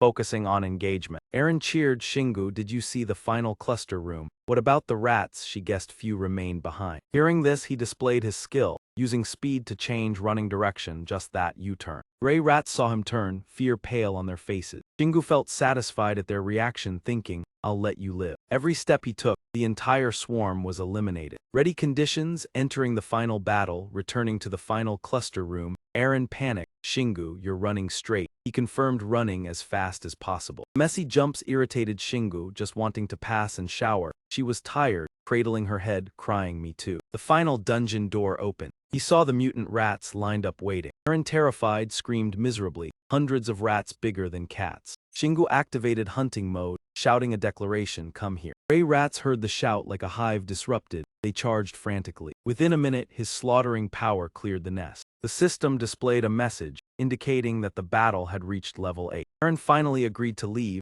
She would never return to this dungeon again. Shingu also sighed, fully agreeing. Finally, he did not forget his original goal. So now let's try to calculate and test his hypothesis to see if it's accurate. Shingu opened the storage room door, hurriedly looking for a bottle of water. He did not hesitate and poured it straight over his head. Then he shook his head continuously to dry his hair. This action made Eren think of a little dog. He wiped off the droplets left on his face with his hand. Now it was time to check it. The system immediately displayed a message, dungeon completed, completion time 0 hours 15 minutes 36 seconds. As expected, Shingu received the reward. A special achievement unlocked the activity for peace, granting an additional skill for the player. Killing Intent, passive. Killing Intent level 1 is a skill that combines spirit, physical strength, and mana to unleash them. Then it explained the principle of operation. This skill causes mental and physical damage, weakening and threatening the opponent, and can even kill them if the damage is strong enough. You can control the level of killing intent as this skill levels up. Shingu seriously examined it. The difference between the achievement level and the reward made him tense. Just as Eren had said, it wasn't true peace. He only focused on the power he had just received, but killing intent was a great skill because it could weaken the enemy without needing to make contact. She could not refute, so she just sighed. The issue was that he had just received this skill and could not control it yet. She thought that was why he couldn't see anyone right now. Remembering Shingu's actions earlier, harming just by running around, he suddenly realized that she was right. With his pride, he tried to avoid it, but it was just an innate skill and not everything. It was very good, indeed a great skill. He quickly forgot those words, secretly complimenting himself. It was the best passive skill because it could combine physical, mana, and mental strength. His increasing ability made Shingu feel full of prospects if he studied this skill. A naturally gifted skill through achievement, it could become a great support element for controlling and developing strength. Aaron saw his joy and spoke up. She was quite sure it was a good skill because it was the first time she had heard about it since being a player. His eyes lit up like headlights, just like a child who had received a gift. He sighed and looked at him with affectionate eyes. He looked somewhat helpless but also somewhat pampered. Shingu noticed something, his expression surprised. The system displayed a new message: FB completion level, bonus rewards, 2 regression gems, completed experience calculation. This was quite strange, causing him to ponder, why didn't he level up this time? He began to reason as if he were Holmes' disciple. Even though the completion level was just FB, he only received 2 regression gems. Shingu's words became hesitant. He wasn't even given any state points, skills, or attributes. Aaron quickly realized something was wrong. He stopped for a few seconds and smiled in disdain. Then, excitedly concluding this meant he had 2 more chances, she immediately understood his plan, shouting loudly, "Shingu, we'll go right after you level up, right?" Shingu raised his chin and winked seductively at her. "Of course, you trust me, right?" Aaron dared not answer, silently enduring. He turned back to look at the gray rats that had just disappeared, leaving only the glittering stones, now to collect the items. Contrary to Shingu's joy, she tiredly held her head and sighed, not believing it. Time passed quickly and soon a week had passed. Shingu's screams echoed throughout the mountains. He had completed over 40 dungeons. Why couldn't he receive any more special achievements? The system displayed the information, single. The player had reached level 35. Finally, they stopped after days of fighting. He sat on the bed, feeling discouraged. Aaron knew his mood was bad, so she tried to comfort him. It had been 3 hours since he entered the resting area. Maybe he should sleep a bit more, but she only received complaints. Why was the skill so perfect? He felt extremely disappointed, trying to find a reason. He liked the speed at which skills leveled up, and after conquering the large demon dungeons, he had received harder skills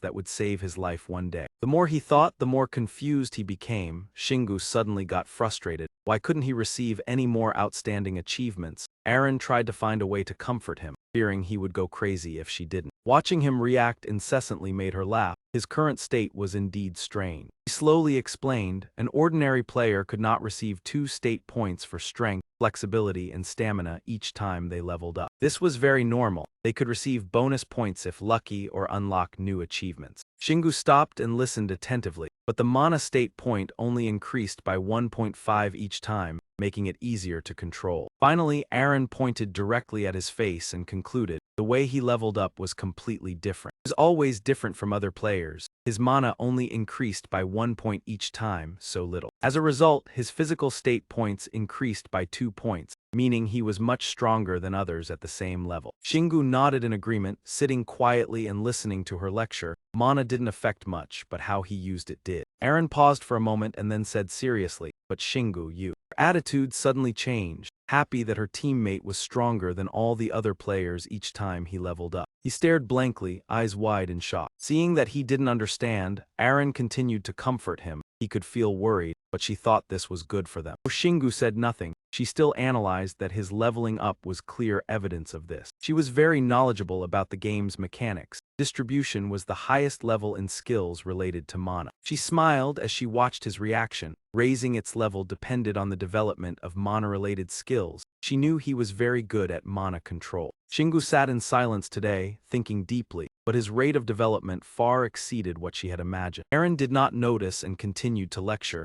He was doing very well, everything was perfect. Now he could relax. Finally he coldly said, "All right, maybe you're right." She thought he had understood, but in the end it was like water off a duck's back. Meaning we will go back to the large demon dungeon, right? The smile on Aaron's face froze, as if someone had stopped the clock. Only the sound of painful screams echoed through the street. In an instant, Shingu's red warhorse had been taken out of storage. Aaron was still in shock, repeatedly asking, not wanting to accept the truth, "Do we really have to go?" Unexpectedly, he used a tactic to strike at her weak spot. "Your colleague will starve to death." Aaron hesitated, wanting to find a reason to stay at home. "I have almost cleared all the dungeons in Seoul, but there are many more dungeons nationwide." Shingu firmly stated that was why we had to go. She still didn't understand. Shingu said seriously, he wanted to clear the dungeon before leaving Seoul. It would be troublesome if those monsters showed up. This time, Aaron didn't know how to react. He thought about the great demon monsters, honestly expressing, they were all well-trained warriors who loved to fight. He hesitated and said, but aren't the great demons the most terrifying enemies? Aaron felt he was overly worried, trying to persuade him in just 10 days he would be stronger than them. We still have plenty of time. The time spent traveling together made her realize many things about him. His development was far from normal. Thoughts began to surface in her mind, or was he constantly training himself, or was his talent simply too outstanding? Shingu pulled her back to reality. That's why we have to go. He silently looked at his strong hands. Though he couldn't overpower them yet, there was still a chance to fight. His character hadn't changed. Once he decided, nothing could change his mind. This was the only time for him to improve his skills and body. Shingu expressed his feeling, not wanting to waste the opportunity to challenge himself with boring dungeons. He emphasized his point. This was the only opportunity to challenge himself by fighting against those monsters. Aaron didn't argue. She sighed and agreed, all right, you've convinced me. She quietly blamed herself but intentionally wanted Shingu to hear. I was the one who convinced you to level up through the easier dungeon. She turned her head and asked again, so you want to train yourself by fighting the great demons? He still affirmed, exactly. Aaron stopped trying to persuade him, and could only offer advice. Before we leave, I want to warn you. Shingu seriously listened. He spoke as he charged on the warhorse, like an exceptional individual. This excited him, seeing people move aside like an ambulance. Aaron sat in his pocket, thanks to the passive skill killing intent. That's why I warned you to be careful earlier. He felt a bit embarrassed and anxious while explaining. Despite trying his best to hold back, this situation still occurred. A series of thoughts flooded his mind. Between the body and mana and the body, this skill contained so many things that needed to be studied. Shingu had planned ahead but still faced some difficulties. If things had gone more smoothly, he could have studied this skill in the rest area. The things he didn't need were plentiful, while the things he needed were too rare, and there was no time. Suddenly, Aaron realized something. Her eyes lit up, and she shouted, "We're here." Hearing that, he quickly jumped out of the vehicle, confidently driving the motorcycle into the storage gate. Just as she had predicted, they found an entrance to the dungeon. The system immediately displayed information that the dungeon in the Great Demon Zone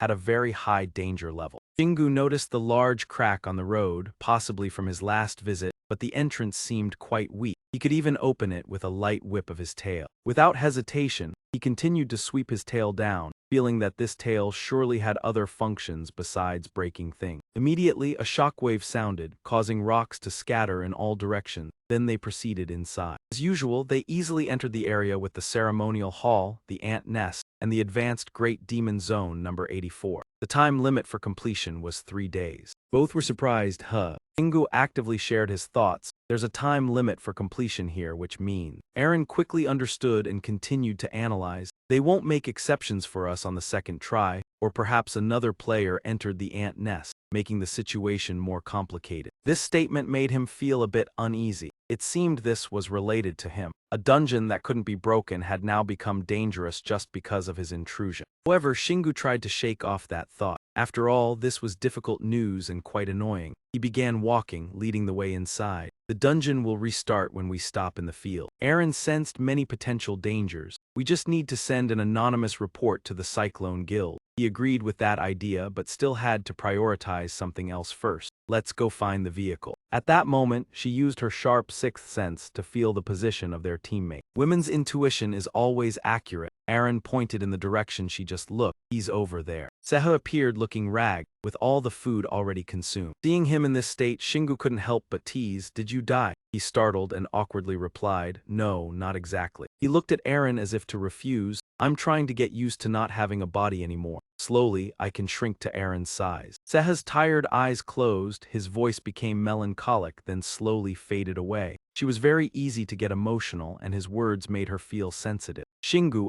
here, don't say things like that. You really have become much more haggard," his voice full of concern. "I'm really surprised. I feel scared and envious." Shingu wasn't as cold as his exterior suggested. Seeing Seha in this state made him feel heartbroken. He looked like someone who was about to die, and he didn't want to witness anyone dying in front of him, let alone someone he knew. Aaron sensitively noticed his mood and stayed by his side like a teacher to explain, "You're not used to loss yet. Other players have already experienced losing teammates several times." Seha weakly joined the conversation. "Anyway, I'll stay here and wait, though I should go help you." He continued to mope as if all his vitality was gone. I feel like I'll lose myself if I leave here. Shingu frowned at that and was surprised. He turned away but sternly ordered Aaron, "Although I should help you, Aaron, stay here." He reassured her with his usual arrogant attitude, "I can't fight the great demon while protecting you." As usual, she couldn't argue with Shingu, only sighing in frustration. Aaron made a request, tacitly agreeing with his words, "Give me the rewind gem." Seeing she was calmer, he felt relieved and complied, "All right," but she quickly added, "You won't need to use it." The more she spoke, the redder her cheeks became. She shyly encouraged him, "I like your confidence." Aaron reached out to hug the rewind gem tightly. Though she said that, she had to remind herself, "I don't think Shingu will lose to the great demon in a one-on-one fight. He's won before, even with a level 10 disadvantage." But in the end, the feeling of unease didn't stop. "All I worry about is how he will get through the dungeon." Her anxieties turned into playful words, wanting to see if he would still keep his calm attitude when attacked by 3 great demons. Shingu arrogantly replied, "If I can defeat them one by one." He was confident in his abilities. Whether there were 3 or 30, it wouldn't be a problem. Then the dungeon gate slowly opened, and the light from outside crept into the dark room. Huck Giant heard the noise and snorted, sniffing to see what was happening. When he saw Shingu walking calmly, he only sneered, "Ha, a human." This strange attitude made him frown. Why is he reacting like this? Shingu thought it would be a friendly meeting, but Huck Giant's attitude confused him. Why is he reacting like this? Why is he acting this way when it's the first time he's seeing me? He remained sitting, staring at him with disdain. This made Shingu, usually so confident, hesitate for the first time.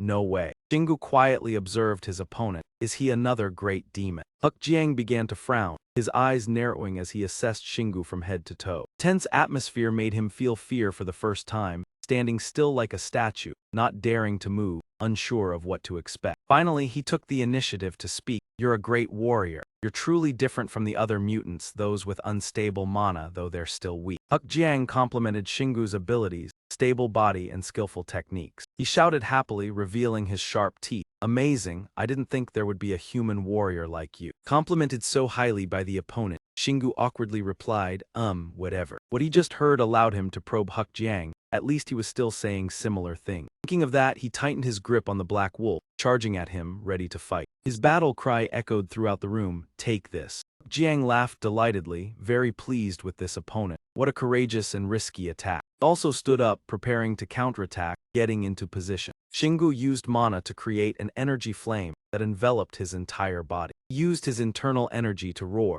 displaying power and punishment. Huck Jiang immediately felt the threat, his body suddenly becoming heavy. In an instant, a powerful strike knocked his helmet off. The sound of metal falling rang out loudly. He immediately felt dizzy. One blow made him angry. "I didn't think I'd lose from the first attack." Shingu saw this reaction and felt extremely pleased. "Now I can use multiple skills at once thanks to the battle stance. Everything will be different from before." He didn't hesitate to mock his opponent. "Are you even awake?" Jiang, though at a disadvantage, didn't easily submit. "A simple but powerful skill, don't think you're the only one who has it." Shingu realized he hadn't really entered the battle yet and continued to provoke him. "I know, so prove it." He refused to back down any longer, his eyes glowing red with killing intent. "I'll show you the power of a great demon." At that moment, he remembered Aaron's warning. The great demon could use all its mana to activate the mechanical armor, but that didn't mean they couldn't use other skills. A natural-born skill will show you. When he had absorbed enough fear. Meanwhile, Huck Jiang had completed his transformation. This was the passive skill Aaron had mentioned. He seemed to have gained 200% strength, roaring loudly. Immediately, he charged forward like the wind, a blur. In an instant, his axe blade was about to strike Shingu's head. Fortunately, he managed to retreat in time, avoiding the fatal blow. The axe blade struck the ground, creating a large crack. A series of actions occurred that left Shingu momentarily stunned. The great demon had suddenly become faster than usual. Though he knew his opponent was very strong, it seemed Shingu had become too complacent. The last attack made him more cautious. Shingu remained calm, starting to converse. "I see now that's your passive skill." Huck Jiang showed admiration for his fighting spirit. "You dare face the full strength of a great demon directly. I like you more now." Despite the tension, he smiled calmly, maintaining control over the entire situation. Shingu considered each next step carefully. Previously, when weaker, he could not discern whether the opponent had skill. Constantly facing powerful foes allowed him to accumulate valuable knowledge, and these experiences became a useful strength. Observing his confident demeanor made Huck Ra extremely irritated. If that was all, he could never defeat him. Shingu, of course, refused to yield, immediately replying that what he possessed was precisely what he wanted to emphasize. Immediately after those words, the two warriors collided in a fierce battle. Giant forcefully swung a horizontal slash at his face. Luckily, he leaned back in time to avoid it. Shingu immediately countered with the black halberd, but also bent down easily to dodge. He spun the hammer like a circle of energy, accumulating mana and aiming straight at Huck Giant. However, the opponent still evaded. The hammer slammed into the ground, prompting him to release the weapon. Shingu quickly used his skill, distributing mana efficiently. Energy gathered at his shoulder, then he unleashed a direct strike at Huck Giant. The sudden blow caught him off guard, causing internal damage, and a groan escaped his lips. As he tried to regain composure, this mana drove Shingu to charge once more. Skill's damage greatly pleased him. He accelerated with battle fervor, turning it into punishment upon striking his shoulder. Immediately, Huck Giant was thrown violently, crashing into the wall behind. He wiped the sweat from his brow, praising the opponent. You're truly impressive. Seeing him sprawled but still holding his weapon, Shingu appeared surprised. You still won't let go. He taunted further, urging him to stand. Anything left to teach me. Shingu heeded the provocation, equal in strength, but the opponent surpassed him in mana and skill. Suddenly, he let out a savage laugh, ha ha ha. Pointing to himself angrily like a child, fine, strike me. That is the instinct of the strong. He charged straight at him, fighting to the utmost. Yet Shingu smiled calmly, in an unusual serenity. Eren stood nearby, worried, unable to help much, but she pressed her lips, knowing imagining Shingu losing was impossible. Huck Giant glanced over, mocking, can't the weak even kill me? He swung the black halberd in response. I have reason to let you live, don't you understand? Try harder. Two charged again, the situation utterly chaotic. He attacked while yelling, you seem to enjoy this battle. Shingu bared his teeth, replying, no one has ever confronted me directly and left unscathed. Amid clashing weapons, he continuously calculated, previously too weak to use gap-closing techniques, now it was different. He swung the black halberd rhythmically, each clash dodging and connecting with his body, sensing growth. Fighting spirit was evident on his face. The more he fought, the more exhilarated, the sensation thrilling. He aimed straight at the furious Huck Giant, fighting a massive demon, but what would come next? Shingu landed, the stern demeanor still present if stronger, could fight even mightier monsters, the thrill of victory rising. Peak exhilaration made him exclaim, surely it would be incredible. Shingu surged forward, using energy without fear, all exactly as he wished, confronting a powerful foe and the monster, unstoppable. Black halberd in his hand glowed. He used all learned skills, even improving them, punishing the opponent. Shingu lifted the weapon, a strike sent Huck Giant sprawling. Spirits more lifted than ever, he even learned new techniques. Final hammer swing left him bleeding, armor nearly destroyed. Seeing Huck Giant lying flat, weakly resisting, he praised himself. Victory achieved, no fire magic needed, just mana and physical skill. Yet quickly he stopped rising, conceding defeat. Huck Ra regarded Shingu with awe. The warrior had nothing more to learn, techniques perfected. Used strength to sit up, but combining it with mana needed further practice. He nodded in agreement, that was also on his mind. Shingu looked at the broken hammer, the reason to fight the massive demon for clues, yet this one had no fixed technique. Seeing Huck Giant miserable, unable to rise, they only excelled in physical attacks. He smiled inwardly, fortunately possessing similar innate talent. Now he had recovered, words clearer, certainly wanting skill to synchronize with the heart. Huck Giant pointed at Shingu, explaining this strength is for a few demons, warriors must find their own opportunities. Squinted, speaking enigmatically, the first part revealed. He asked in surprise the first part. Shingu startled, realizing something. Oh. He was amazed, thinking he could guess, even if skills were accidental. A similar pattern emerges at the journey's end. He laughed like a child, nothing better than a massive demon. Shingu turned to Huck Giant, expressing gratitude. Thanks for the advice, much appreciated. He responded with a bright smile. I also enjoyed the fight, but be careful, warrior. Huck Giant recalled comrades, confiding hundreds of the same kind, some stronger warriors. Eyes dimming, filled with intense emotion, the captain guided them through trials. Huck Giant sternly warned, one must grow stronger to overcome all. Shingu smiled confidently, don't worry. A hammer strike echoed, black blood splattered. Huck Giant's body disintegrated, leaving only ashes. He carried the black halberd, emphasizing one-on-one combat differs from dungeon conquest. Dust cleared, revealing a sparkling red gem. Only basic techniques used, no personal energy. Shingu turned coldly to leave, restraining aura, not using full black halberd power. Eren ran to inspect the treasure. He turned back to where Huck Giant vanished. smiling, wishing to win through physical strength, mana, and skill. He clutched the stone, flying back to Shingu to explain, but not just for that reason. He had gathered information, analyzing massive demon strength, movement against them. He visualized standing before a dark cave, how to move in the dungeon. Back to the present, Shingu raised his hand to assess. Half mana remaining, should start conserving. Calculated skills, Aaron watched. Whether to wait for full recovery, no, if not possible to conquer. Shingu gripped the black halberd, determined, could use the regeneration gem, saving greatly if killing only one monster. He thought clearly, eagerly saying, good, let's try the next room. Shingu calculated, resolute face, each room distant. The first caused chaos but no monsters appeared. Aaron agreed, fortunate. Shingu ignored Aaron's words, or thought it a sacred fight, so monsters didn't enter, indeed, making her smile. Aaron switched to teacher mode, explaining how the dark dungeon rooms are designed to be impenetrable. She patiently instructed, unwritten rule, unless a player attacks another room or destroys the dungeon, monsters will not strike first. He nodded in understanding. Shingu looked at Aaron seriously. Good, you follow but one room behind me, the opponent compliant. You maintain distance for effective healing. She pointed to herself, smug. I'm strong enough not to faint with a few healing spells. Aaron looked at him with serious eyes as if to prove he was not the only one who had grown strong. She had also restored her strength through experiences and conquered dungeons alongside him. At that moment, Seha appeared and joined, becoming an assistant who progressed in parallel with the main player. He activated teaching mode to explain that when the player levels up, the assistant also gains the same benefits. If he trains mana, Aaron will automatically recover her health. Aaron's cheeks flushed as she told Shingu to conquer this dungeon together. Shingu, encouraged by her, he agreed without hesitation, of course. Aaron did not show much joy but seemed cautious. He had dominated all previous dungeons, so I had no chance to assist despite fully recovering. She quickly regained confidence, but the situation was different now. It was time to prove he was not someone who just sits idle. Aaron flew to Seha and told her to wait here. Seha responded cheerfully, enthusiastic but alert. Seha smiled gently, her eyes showing worry. The great demons were indeed formidable. Shingu nodded in agreement. He stepped forward quickly, covering his mouth as he muttered, was he smaller? Aaron quickly gestured, that's why we need to move fast. They had gone a short distance when they noticed something unusual. Curiosity made them approach, then they exclaimed in astonishment, oh my. Before them was a dense forest, unbelievable that it existed underground. Shingu was amazed at the scene. This no longer looked like a normal cave. He looked up as if verifying, meaning there was a ceiling above, so it must be a cave. Aaron was even more excited, flying around to look. The great demons simulated dungeon difficulty 26,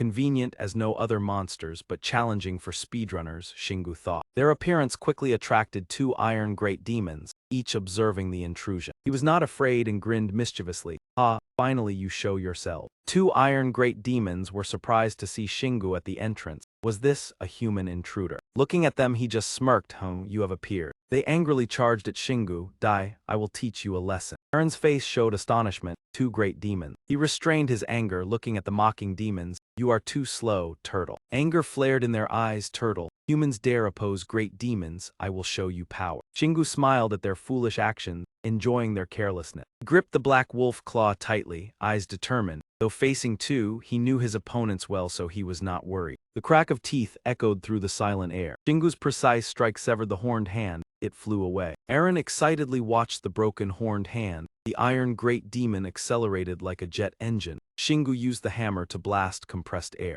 The hunchback angrily charged straight ahead. Shingu calmly watched him, impressive to implant mechanical muscles, but that was a fatal weakness. The arrogant demon denied it. A weakness, strength compensates. Shingu spun ready. All right, let's see who is stronger. His jump shook the ground. Immediately Shingu appeared before the hunchback. The crack of teeth scared him. In less than 2 moves, Shingu defeated the iron great demon. Aaron watched breathlessly. Shingu's combat sense, previously hidden by raw power, now shone. Seeing the 2 demons fall, she was astonished. This must be an awakening that astounds everyone. After the fight, they went deeper into the cave, full of mysteries. He observed around. It truly looked like an anthill, as if a miniature battlefield was here. Shingu responded cautiously, but this was an advantage. Calculating in his mind, though the place was large, only 2 of 3 great demons appeared per room. The largest encountered were 5. Shingu suddenly stopped, facing 2 iron great demons guarding the gate, unfazed, still calculating minor traps and leading the battle in the larger area. 2 demons looked at Shingu, exchanging suspicious glances.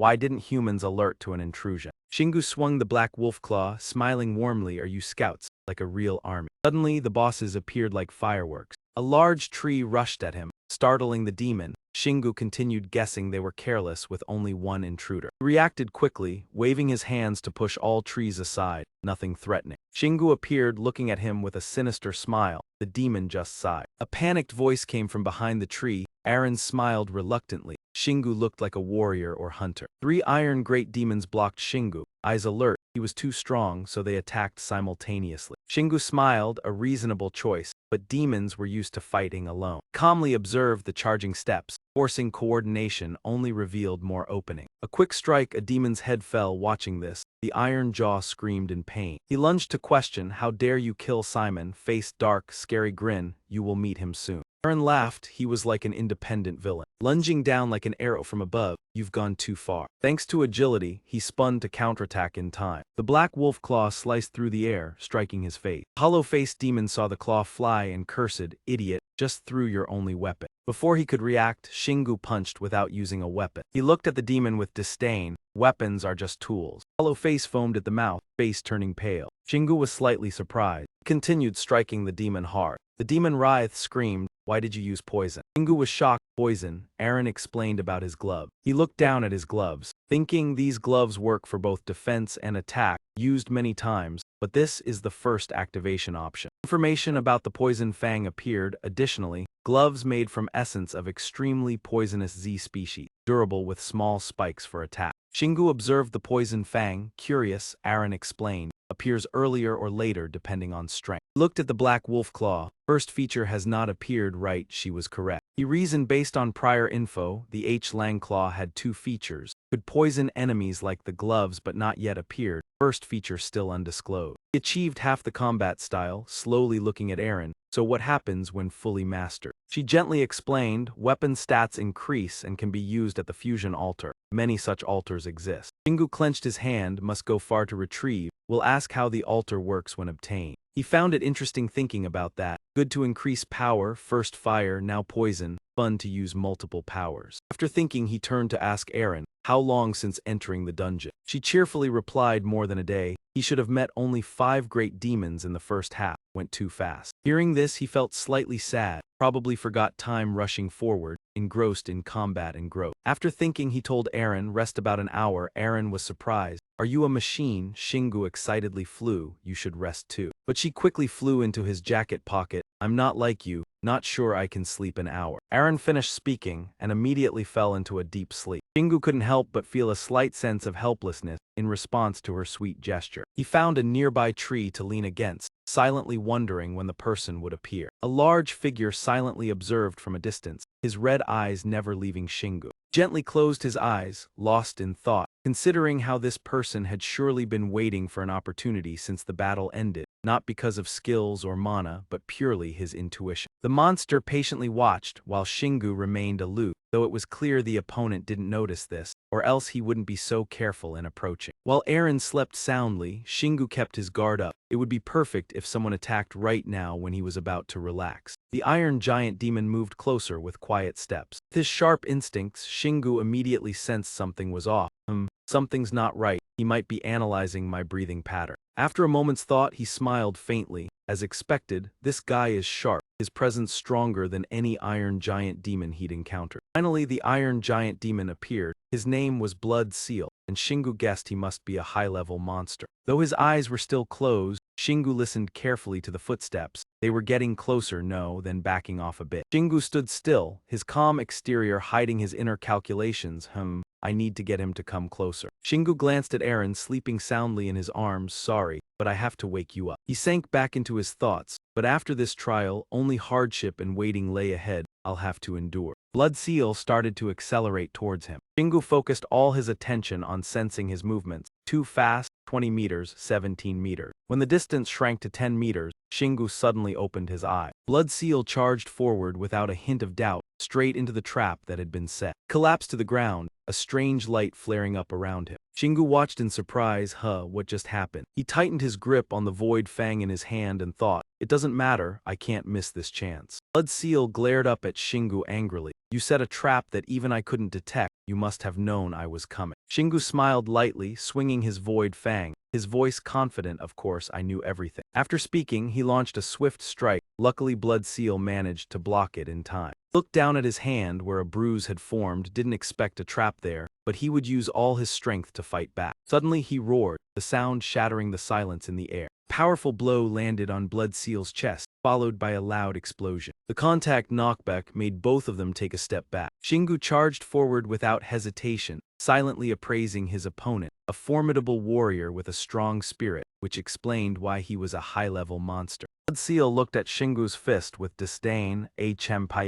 What can a weak human fist do to me? To prove his contempt was a mistake, Shingu immediately made him feel the full force of his powerful strike, something he had never endured before. Red blood started to spill from the wound caused by Shingu's powerful punch. Then Shingu continued his relentless assault, leaving Blood Seal no time to respond. He stopped just as Blood Seal was about to collapse. In that moment, Blood Seal's gaze revealed a sense of unwillingness. Unbeknownst to him, Aaron had already woken up. Her mysterious power was subtly aiding Shingu. Blood Seal lay on the ground, his face battered, weakly asking, that mana, you caused the explosion, didn't you? Shingu's face lit up with anger. He raised his void fang once again. Are you happy now that you've discovered the truth? Shingu absent-mindedly looked at Aaron floating in front of him and asked, so, you're awake now? Aaron made a face, I told you so. But soon after, she returned to her cheerful demeanor. I've changed now. Shingu lowered his head and smiled faintly at her mischievousness. He turned around, continuing on their journey. All right, thanks, let's move on then. Then he pointed towards the forest behind them and told her to deal with the 20 iron giant demons hiding there. The demons and Aaron were startled. She angrily yelled, what? He took 16 hours, 39 minutes, and 11 seconds to complete the challenge. Aaron widened her eyes at the corpses scattered on the ground. Wow, you really killed 20 giant demons without getting hurt. Shingu sighed softly, but the experience he gained only came after completing the dungeon. I didn't think I could do this. Aaron angrily jumped up and scolded Shingu. What are you complaining about? We're already here, just defeat them and move on to the final room. Suddenly, 3 veteran high-level iron giant demons appeared in front of them. Aaron saw them, her smile immediately fading, replaced by worry, while the monsters began to wreak havoc. Kill the demon who wiped out Taddy's team. How could humans raise a warrior like this? It's you all. The noise made Shingu lose control of his anger. He charged forward, saying nothing, slamming his fist into the head of the roaring demon, sending him falling. The other one screamed in pain, begging for mercy. Shingu hesitated, thinking to himself, why do they all call each other begging for mercy? The charged general and the soldier shouted angrily, I'll kill you to avenge Simon. How dare you kill my comrade? Shingu laughed coldly, death is the end. There's no such thing as cruelty or glory. Aaron chuckled at that, thinking to herself, though he says that he doesn't want to die at all. Shingu clenched both hands around the void fang, feeling he could activate an internal skill with just a little more fighting. He looked towards the monsters with a determined gaze. There's no difference facing all 3 at once, everything else is just. Shingu suddenly spoke the words, General, causing the charged general and soldier to be puzzled. The soldier growled, his voice full of challenge, you'll never meet the general. As soon as he finished speaking, he took a light punch from Shingu, and just like that, 2 of them had fallen. Shingu turned to look at the charged general, his gaze cold. Only one left. I'll send you to join your comrades soon. Hearing this, he trembled and glared at Shingu, you bastard. The charged general suddenly froze. Shingu also looked on, realizing something was off. A strange item flew towards them, but by sheer luck, Shingu managed to dodge the attack. Charged general quickly turned and fled, leaving Shingu confused. The other generals will handle you. Shingu watched his hasty retreat and muttered, you're trying to hold back your anger now. Aaron was not happy at all, she anxiously reported. He's trying to open the final boss door. Sure enough, he really ran toward the large door that had been sealed since before. She shouted, you have to stop him. Shingu smiled, turned around, and prepared to launch his void fang. Thanks, though everyone knows it. A perfect throw struck the charged general in the head with the void fang. Shingu eagerly rushed forward, got him. He continued to jump flawlessly. Shingu had arrived. Thanks to this, he charged straight ahead, using the formation bow to attack. Before Shingu could continue his attack, the charged general shattered into pieces. Aaron watched the scene, her eyes wide in shock. Shingu was equally surprised by the turn of events. Finally, everything vanished. Shingu sighed in relief, he's dead, while Erin's mood was quite different. She said, it's not just death, you made him explode, what's going on? Looked at his hands and answered honestly, at first, I was going to use the formation bow and all my punishment, but I couldn't. Somehow I ended up using all three at once when my instincts told me I had to kill him. Erin was completely surprised upon hearing this. You naturally combined three skills, no way. Suddenly, a strange sensation began to spread from behind Shingu. His body felt as if it were on fire. System announced, you have unlocked the activation skill, Furious Formation. Shingu was bewildered, not understanding this activation skill at all. System immediately displayed a prominent notification. The level 1 synthesis skill was activated. The detailed effect of this skill is that you can create a powerful energy wave by channeling wild mana into a suitable direction. While syncing with the body's breathing rhythm, this skill is affected by all statuses. He was both surprised and excited. This was the second activated skill he had created. Erin was also pleased and praised him, always able to do things beyond my expectations. He had just created an activated skill, a synthesis skill. Shingu quickly named his new move, calling it C2 for short. Erin frowned and criticized his naming sense. In some ways the name made sense, but don't call it that. Maliku asked anxiously, you don't have much mana left, right? Shingu smiled awkwardly, sweat beading on his forehead but still trying to appear calm. Yeah, this skill will definitely be very useful. He furrowed his brow calculating the amount of energy spent, but he realized he had used too much mana to activate three skills simultaneously. But he was sure the mana would gradually decrease over time, because now this skill was perfected. Erin gently reminded him to rest a bit before the final boss fight. In the boss's room, there would almost be no more monsters. Shingu paused as if he had just had an interesting idea,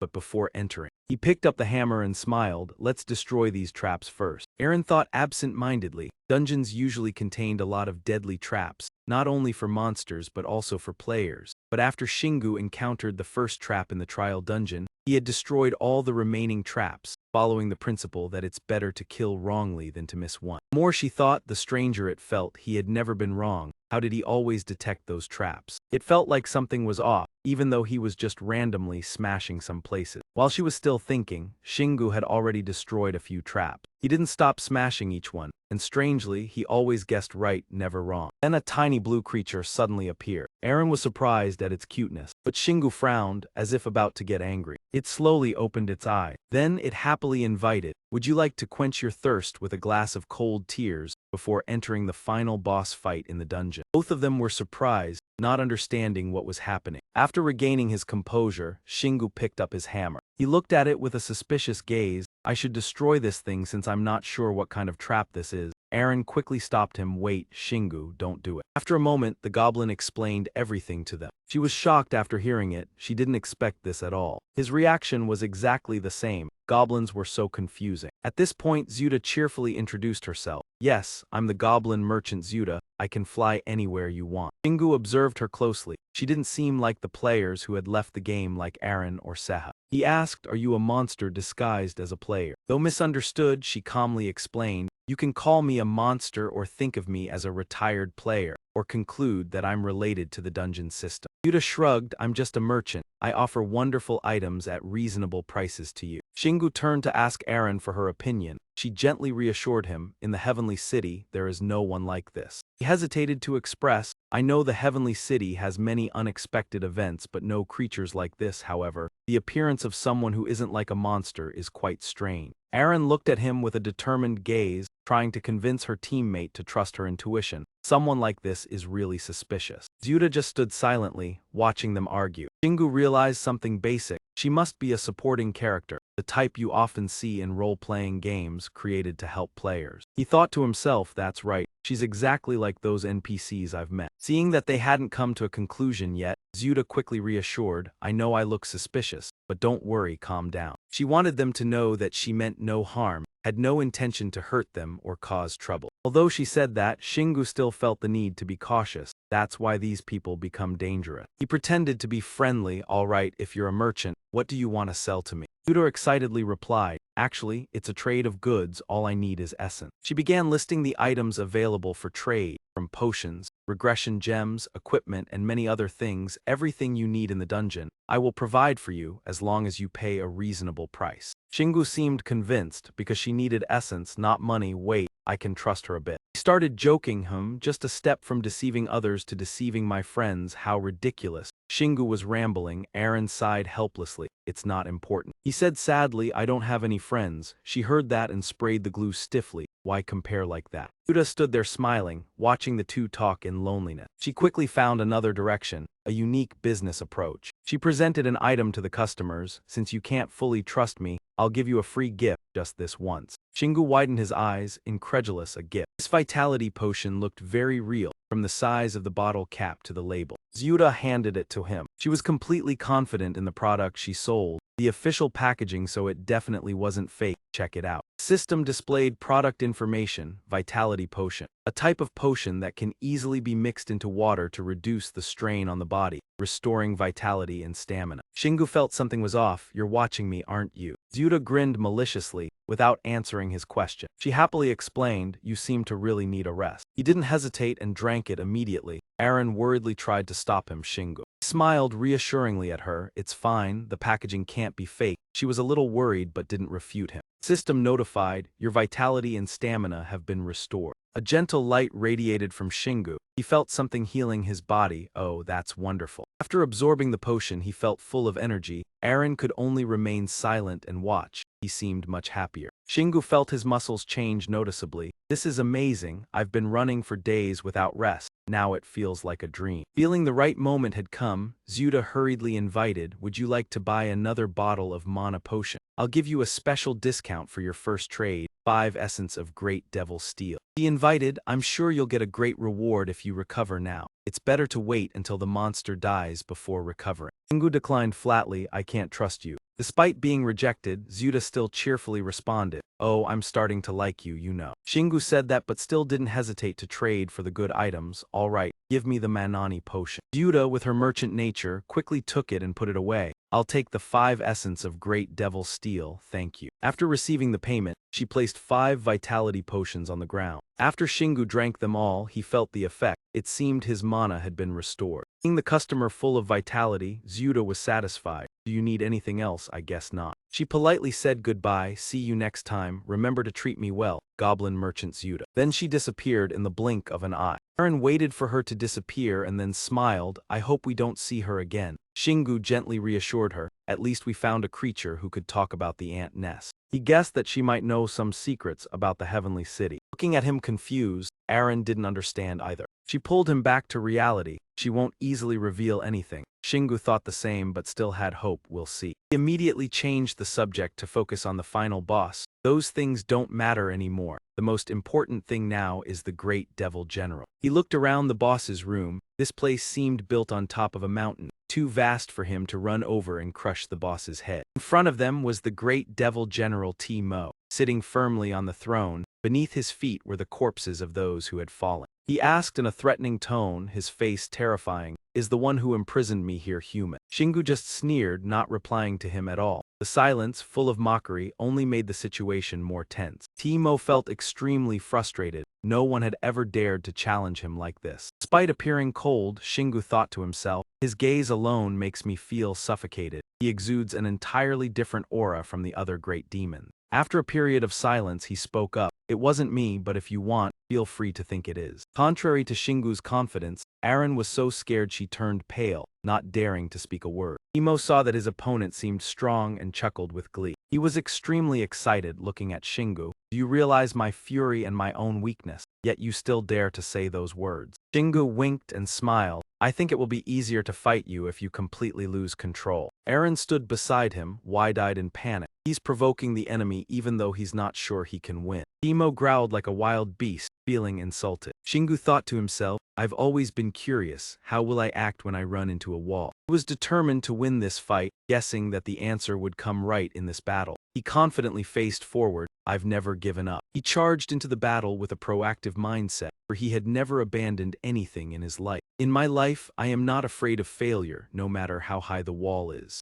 Shingu's only goal was to surpass his own limits. I will keep moving forward, running until that wall falls. With strong determination, he walked forward, deciding not to think of anything else. A strong declaration of war rang out, strike me. Not disappointing him, Timo immediately agreed. I agree, then what's the point of that stupid brain? I'll take your head. Shingu looked at him expectantly. Oh, seems like he wants the same thing as me. Aaron, worried, advised, Shingu, I don't think he's an opponent you should fight. He arrogantly responded, you haven't passed the exams yet and are already threatening the whole system. He's definitely stronger than other great demons, but the truth remains, he still depends on machines. He focused on observing Timo. He will definitely have weaknesses. Great demons are a race inherently flawed. I've noticed their weaknesses many times. My experience can't be wrong. Shingu analyzed in his mind. Accepting to implant machinery into the body to become stronger is a bold decision, but machines and the body cannot perfectly integrate. He clenched his jaw, his gaze sharp and cautious. I've seen many failures in the dungeon, and there were no exceptions, no matter how special that person was. Before the battle began, Timo asked, you killed my teammate, didn't you? Shingu boasted arrogantly. I won't wait for anyone. He charged at Shingu, simply a reason to hate him. Luckily, Shingu quickly crouched to dodge his attack. Suddenly, Shingu noticed an opportunity to strike, a weakness. Suddenly, Timo had engines at his back, and he started to fly upwards. Shingu was startled and didn't react immediately. He deliberately jabbed at Shingu with a painful strike. Shingu quickly retreated, maintaining distance.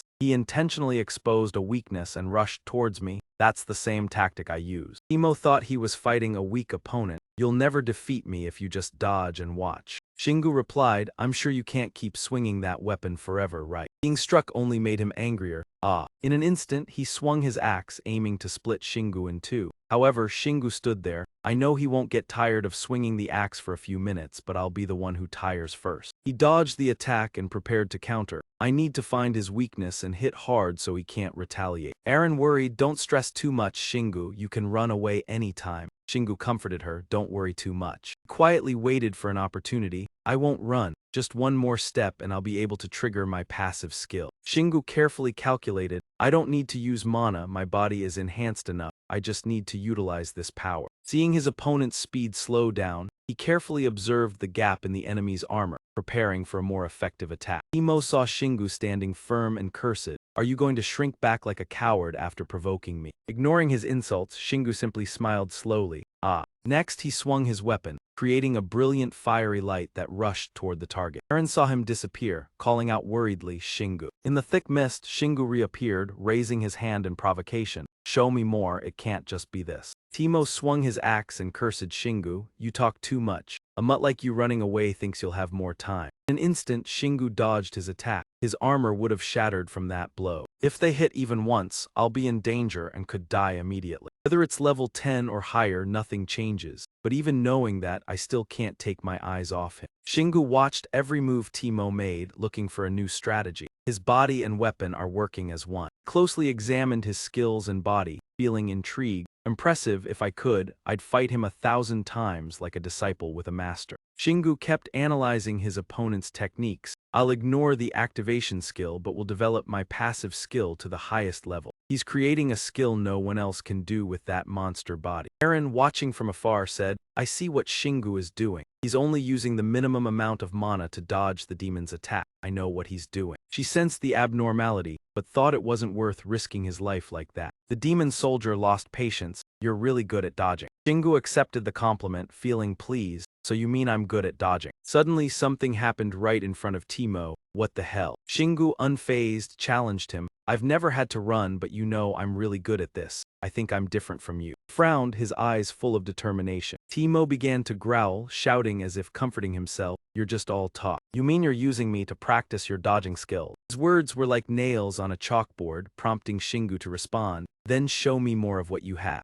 Shingu's footsteps began to move. Next step, can I use the battle stance teleport skill? Shingu gripped the black wolf claws tightly, calculating the timing to dodge his opponent's attack. But Timo struck first, swinging his blow that nearly hit Shingu. Another strike aimed at Shingu's head. His moves were so fast that Shingu couldn't believe it. It's hard to imagine, what can I do when my life is at risk? Battle stance leveled up in just a moment. Timo realized he was getting tired. You barely have any mana left, but you're just using it to run like a rat. Shingu simply responded with a disdainful smile. His attacks became background noise to Shingu. I've started to catch up with his movements. Laugh while you can. Shingu's copy skill helped him find his weakness. I've learned to use the great demon's strength, but they don't know how to change tactics when armed. the general level is different. Shingu continued analyzing the demon soldier general's skill, paying attention to the muscle movements as he swung the axe. Observing his breathing as he swung the axe, Shingu tracked every step he took, searching for a weakness. Everything created the trajectory of the kite's movement. Finally, Shingu had cultivated the ability to see through his opponent's techniques. The stars sparkled, mana crystals, the light radiating from his body merged into the kite. Thoughts in his mind didn't stop. Perhaps because he was in the middle of a life-and-death battle, but in the end, he understood his passive skill. It was always there, silently existing without showing off, just waiting for the moment to explode. That was the symbol of the perfect harmony between mana and the body. Shingu noticed everything around him, and with a swing of his hammer, he completely shattered his opponent's armor. Timo collapsed in pain. He still clutched one of his shoulders, but could do nothing more.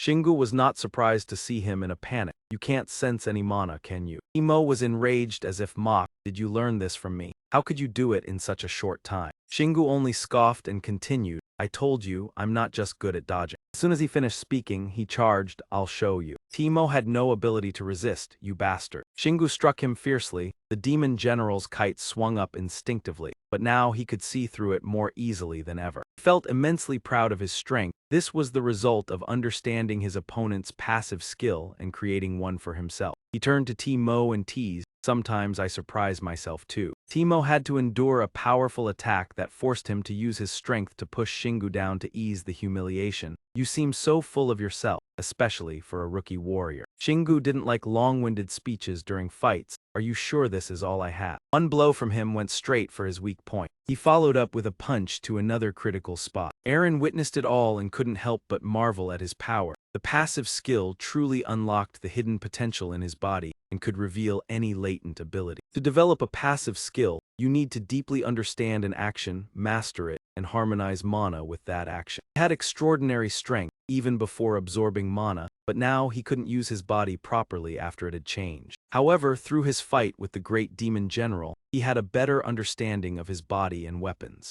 Timo had lost an arm by this point. Forced to submit to Shingu's guidance, the passive skill had made the axe and hammer dependent on weight. So is there anything else you can show me? Timo's ancestors had helped him survive, but his power now felt strangled. Don't underestimate the experience I've accumulated over the years. Shingu lost his patience. If you can't, then end it. He activated his battle skill combined with punishment. Then he drew it directly into Timo's body. The announcement board appeared. Heavy Weapon Combat Skill Level 1 supports all battles using heavy weapons. Shingu and Eren stood before the dungeon exit. Although he had permanently sacrificed 5 mana state points, the skill description was really simple. Eren agreed, of course, he'll need more than a day to explain every aspect of this skill. Shingu's face became unreadable when he didn't know what was right. This was the first skill he created. Was this the best he could do? Eren was still amazed by the new power. After all, it supported every battle with heavy weapons. Strange, it not only helped him use heavy weapons but also supported every battle. So what kind of skill had he created? He couldn't have done this without a deep understanding of the body, weapons, and combat. I've never seen a skill applied so widely with such powerful enhancements. Eren's sweet words were just to get Shingu's question, did I do well? Eren happily responded, you did better than anyone I've ever known.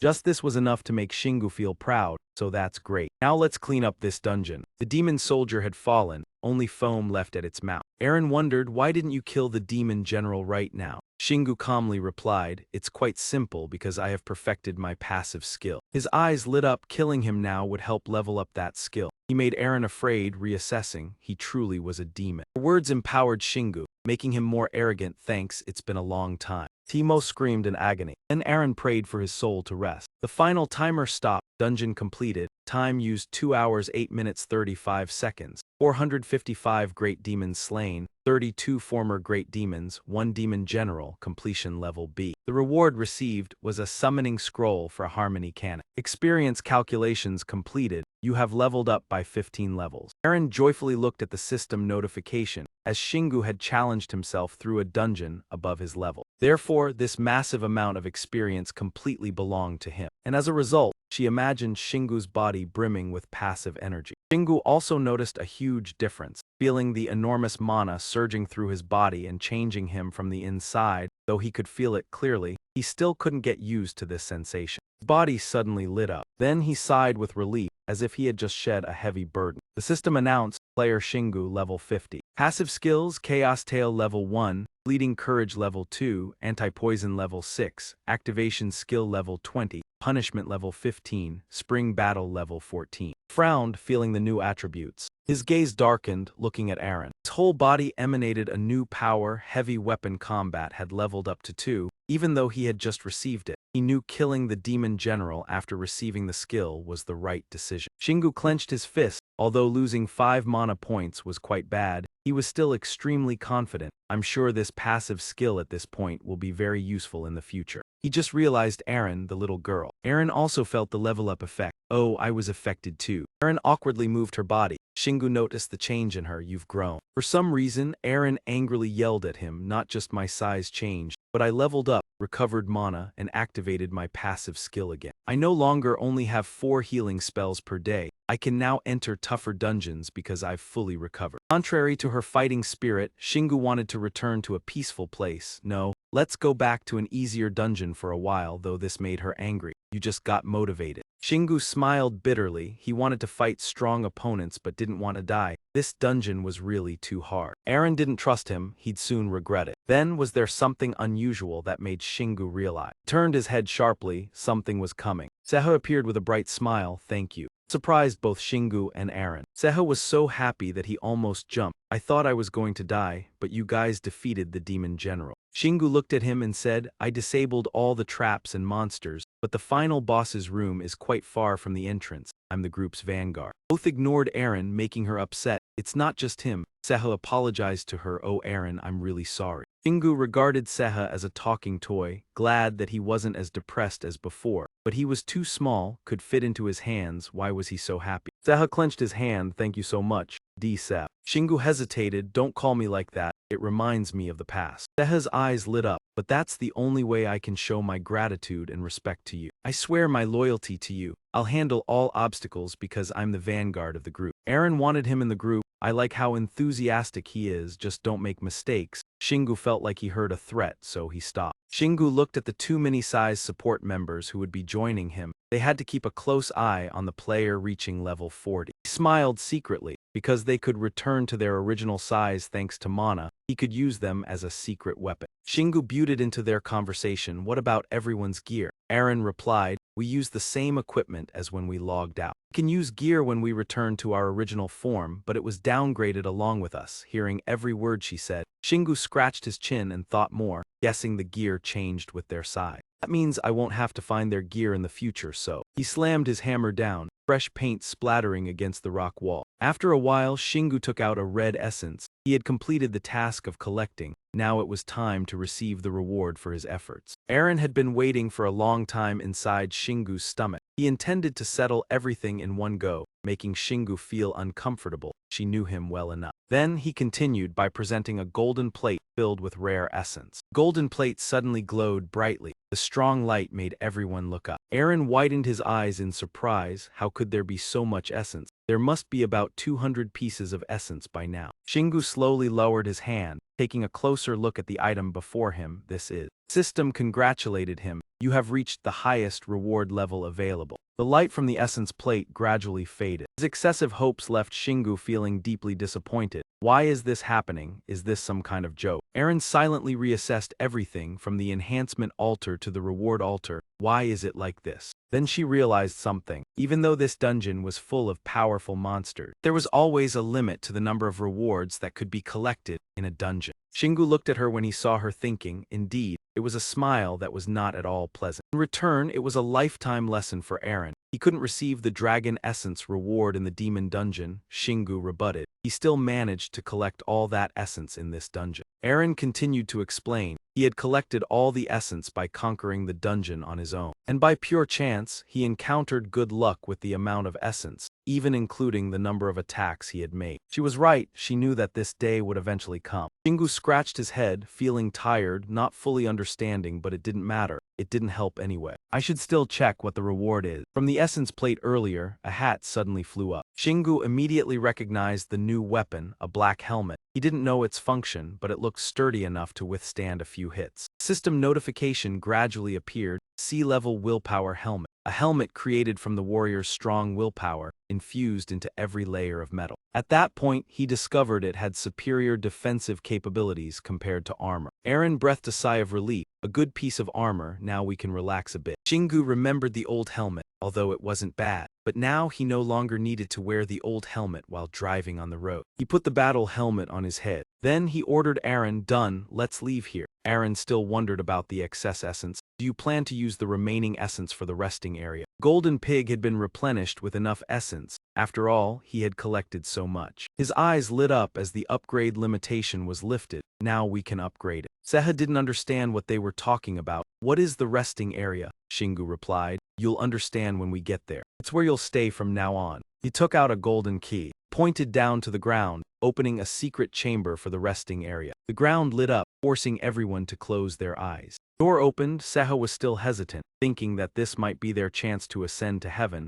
"Do you think he's been blessed by the gods?" Eren didn't understand what Seha meant. "What gods? Though I haven't been paying attention since I logged off. Lately the Storm Guild has been keeping an eye on the gods. Probably a player is chosen. Celestial cities and dungeons cannot be affected by modern devices, which raises suspicions about the existence of an ultimate power. That's why there's this ridiculous thought that players are a special group chosen by the gods. But in reality, it's just elitism." I listened to Eren. "I'd just laugh it off if that was all. But humans have faced more advanced dungeons and encountered monsters there. These monsters have destroyed any belief in the existence of gods. The monsters even called the gods names and became stronger. Don't you think it's like humans, believing in a god and gaining power from them? Maybe someone has done that. Maybe they possess extraordinary power thanks to divine energy." These conversations are spreading across all the elite guild. They also discuss attributes and myth. Eren continued to listen patiently. "Our guild leader can control powerful flames. He must have been blessed by the fire god." However, her expression was somewhat displeased. "And notice, Seha, you don't seem very happy, huh?" She then explained. "I know he's the guild leader of the guild I joined, but I don't like him. He's very strong, capable of leading a top guild in Korea. But still, he's arrogant and paranoid. Eren had tried to avoid him. He keeps flirting with me." She remembered her past. He even rushed to conquer dungeon level 32 to outdo international guilds. "So, I retired. But then I met Shingu and now I don't worry anymore. However, that doesn't mean I've forgiven him."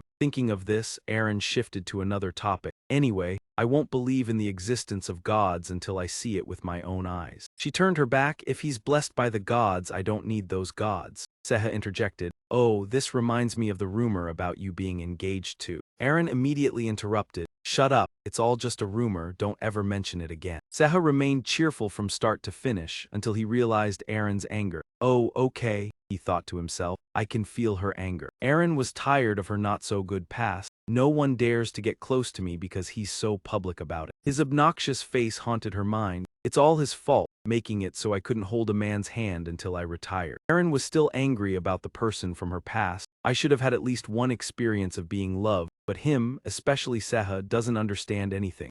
Experience." Eren shouted angrily. "Shut up." Seha simply responded, "Yes, ma'am." Shingu heard them arguing loudly, so he reminded them, "Are you two dating? Stop whispering and come over here." The secret chamber from the key was finally complete. "This is the resting area." Seha looked around in surprise. "This place is bigger than I thought." He marveled in front of Shingu. "Surprising, such a vast place is an artificial relic. It really satisfies me. You have a good eye, newcomer." His gaze turned sharp. "I will upgrade the bed." Shingu's ears were in the forest, with the focused gaze of two supporters. System announced the attributes. "You need to upgrade the entire resting area before upgrading the bed. You can use 30% of the total essence to upgrade the resting area. Would you like to continue?" Shingu felt embarrassed.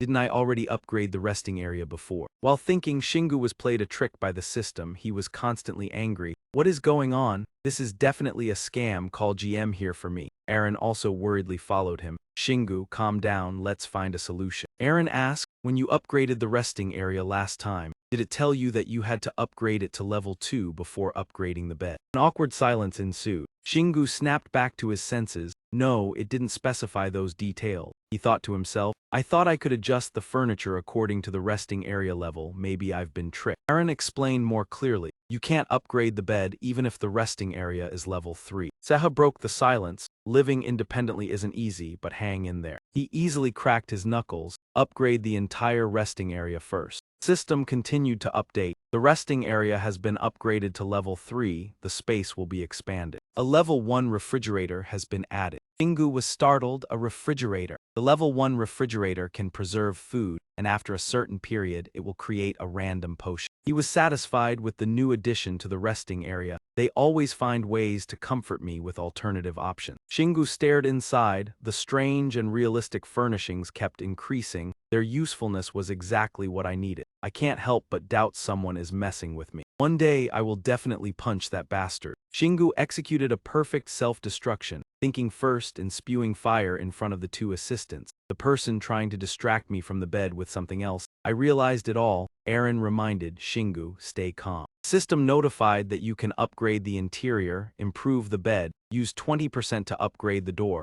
spend 50% of current essence. Shingu was stuck with glue. What? I looked at the restroom door, liked that the system highlighted upgradable interiors and bed, but why this door? Room gradually got fully decorated. Level 3 resting area. Level 1 bed helps restore stamina and mana while sleeping. Effectiveness increased by 10%. The drawer was also upgraded. Level 1 can store items. Level 1 bathroom. Players can bathe, remove toxins and lingering negative effects on the body. Level 1 door leads outside. Shingu recalled the past, even when sneaking, could reach the surface through the door, meaning this is not an ordinary door. I was upset at spending so much, but why use more essence than the forest to upgrade? Aaron stood beside scolding. Anyway, we'll upgrade. Shingu, stop messaging, accept it. Cold water slap. Shingu frustrated, the more stubborn do you know. Aaron didn't care about me, even lecturing on innate courage skill, a dangerous quality. I will do everything I want, open every door, defeat every monster encountered, right? Every word she pierced straight to my heart. I marveled at Shingu, so cool. The forest in the resting room was finally upgraded,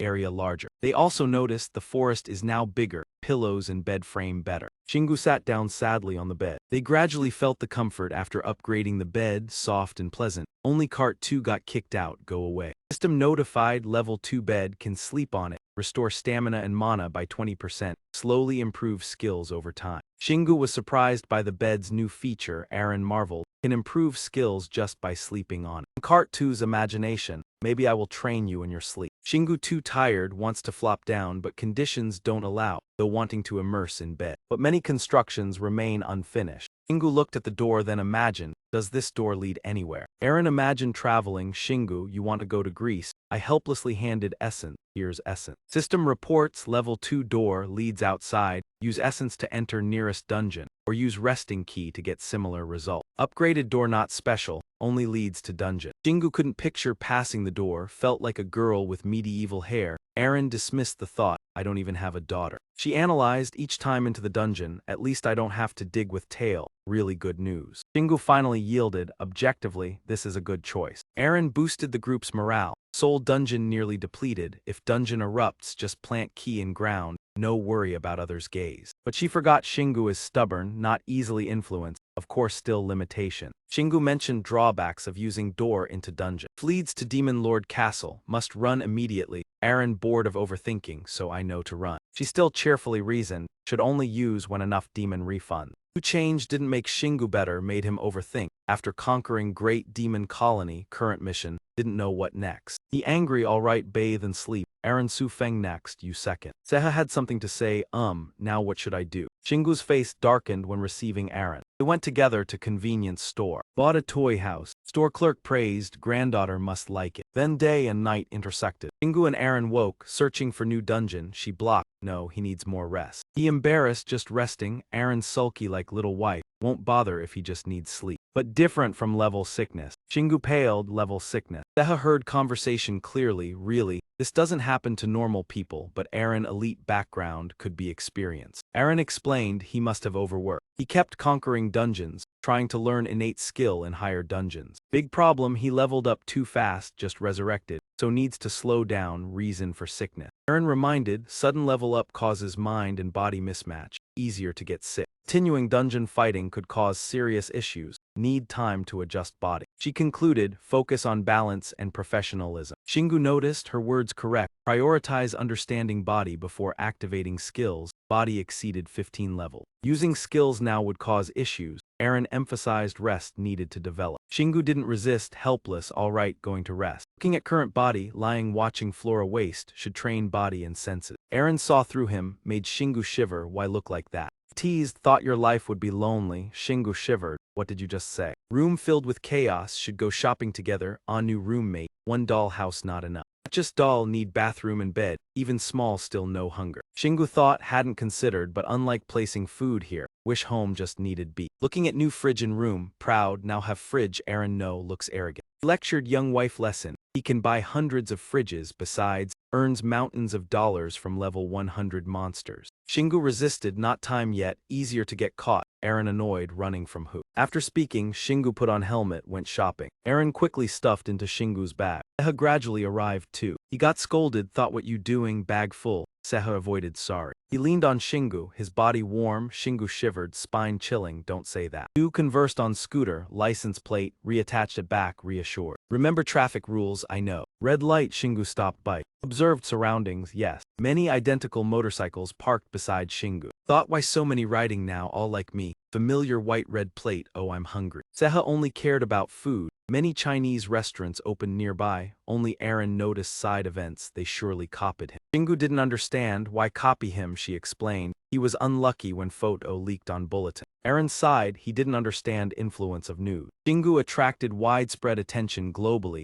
when he prevented a disaster just before it occurred. If someone were to replay his match and spread it, many people would definitely be drawn to him. Shingu just listened, clueless. Did you really say that? Isn't there always someone who does better among the players? Every time he asked, Aaron replied like an old woman. There are still people with stronger mana and greater strength than you. However, the difference between someone truly strong and someone just pretending to be strong was clear, like Harian, for example. Seha was still shocked because he didn't expect that man to be hated to that extent. Aaron's words kept repeating in Shingu's head. He had come and toyed with the Lund monsters. He took down a veteran dwarf monster with a single strike, leaving everyone stunned. 3 motorcycles stopped and the group of girls were gushing about the video that had been spread. Have you seen that video? It has billions of views. On their phone screens was Shingu. You mean the incident at Sanha village? Yes, the monster slayer. I heard he's the strongest hunter in the world. The young girl's words casually reached his ears. They couldn't stop being envious, there's even a fan page for him. Really, I want to join, me too. Seha, being next to the famous person, also felt the joy, that's why getting into the market early was so important. Shingu didn't understand much. Are you studying economics? What are you talking about?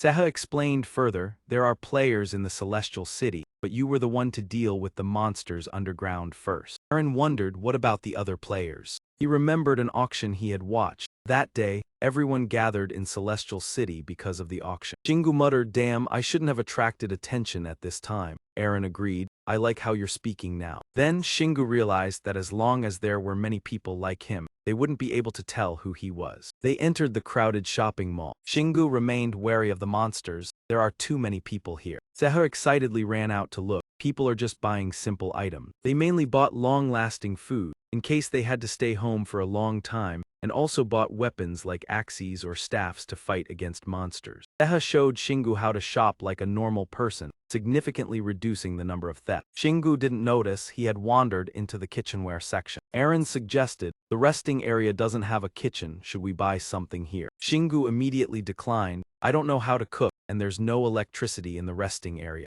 Seha noticed something strange. So how does the refrigerator work? Don't we have a water source? Shingu smiled, good question, I don't know either. While shopping, the TV screen suddenly displayed news about Shingu. Oh, it's showing up again. News also had a notice. If anyone has information about this player, please contact us immediately. Shingu regretted seeing that TV screen. His face became tense. I'm like a fugitive now, do they want everyone to report on me? Shingu was so focused on the screen that he forgot what he was doing. A new mountain appeared on the TV screen. Curious eyes were directed at the screen. We see the vicious-looking dwarf monster. The next scene showed a giant cricket searching for food. Shingu wondered, isn't that a dungeon? The monsters in the dungeon were slowly reenacted on the TV. Aaron was completely surprised by the size, too large to be called a dungeon and currently being recorded. Before she could speak, Seha stepped forward. Isn't that the famous Syoriksen mountain? When I was young, my parents took me to visit all the notable spots in that area. On TV, the broadcast continued.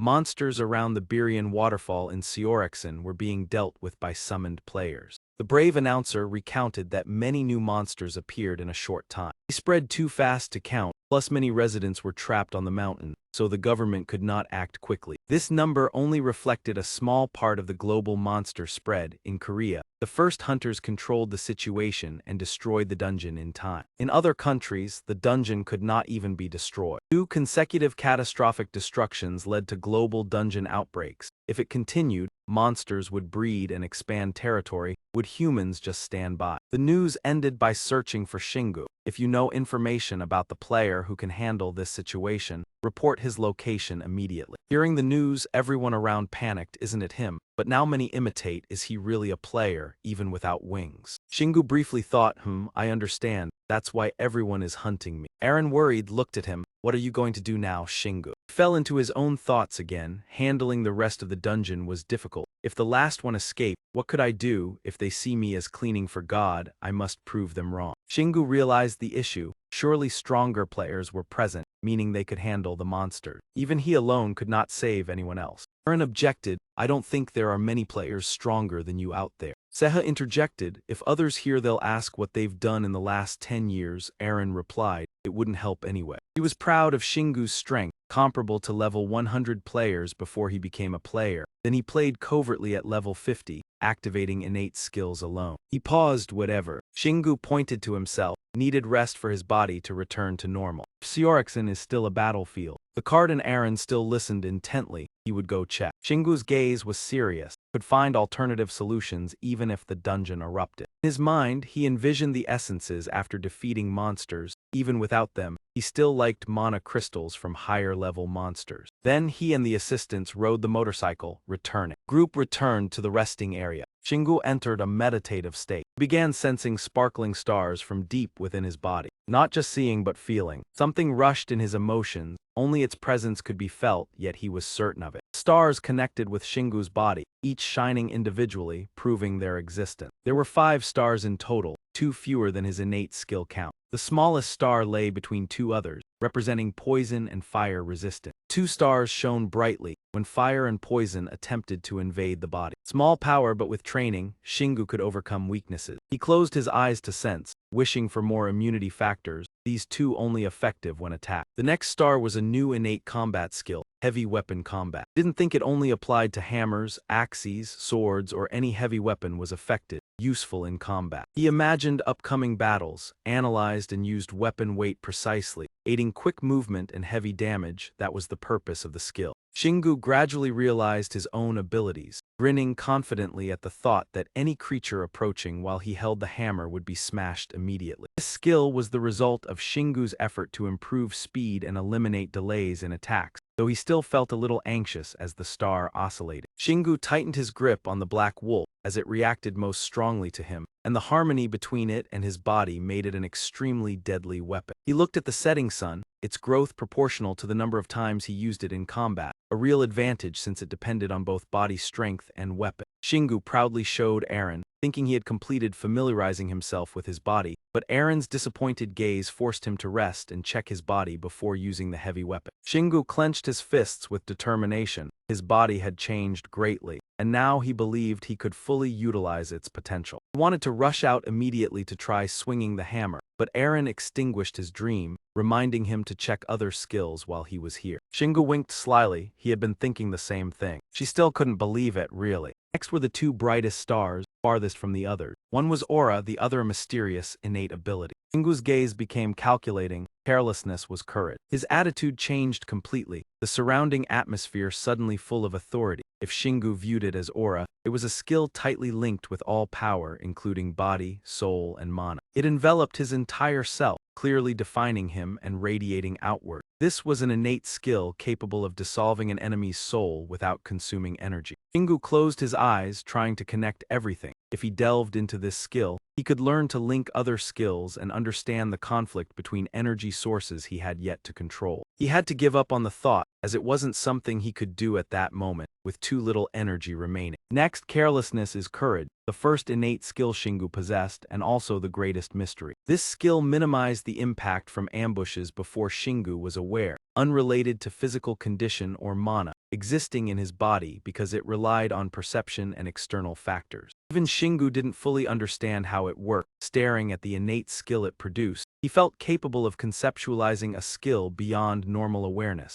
thanks to dungeon mana and control strength. Shingu currently had 5 innate skills. This meant Shingu had nothing more to learn, only combat with heavy weapons remained. Next were 2 innate skills outside the body, one being a tattoo on the back of the hand, and a divine lizard tail growing from the hip. He couldn't imagine where to start to utilize its soul power. Souls he had collected were still there since he began. Many would not easily give up their soul. Shingu recalled the souls he had encountered, realizing he hadn't met spirits in a long time. He had a bad premonition that he would encounter a monster soon. He continued comparing his moves, skills, and innates. The chaotic tail had shown almost no progress recently. He had ignored it thinking it was just the key to unlocking dungeons. However, since Shingu upgraded the resting area and could access other ways in, he gradually lost reason to use the tail, watching it twitch and wondering if there was another way to employ it. Shingu clenched his fist and affirmed to himself that no part of his body was useless. He just needed to train it properly. Shingu's chaotic tail lazily swirled in the air, aimed toward the cup he was enjoying. Marvelous. He used the tail sequentially to train it to hold the cup. Now he could move the tail freely, not just digging holes. Compared to the beginning, everything was now more proficient. He clenched his fists, determined that his goal was to use the tail freely, especially when both hands were busy.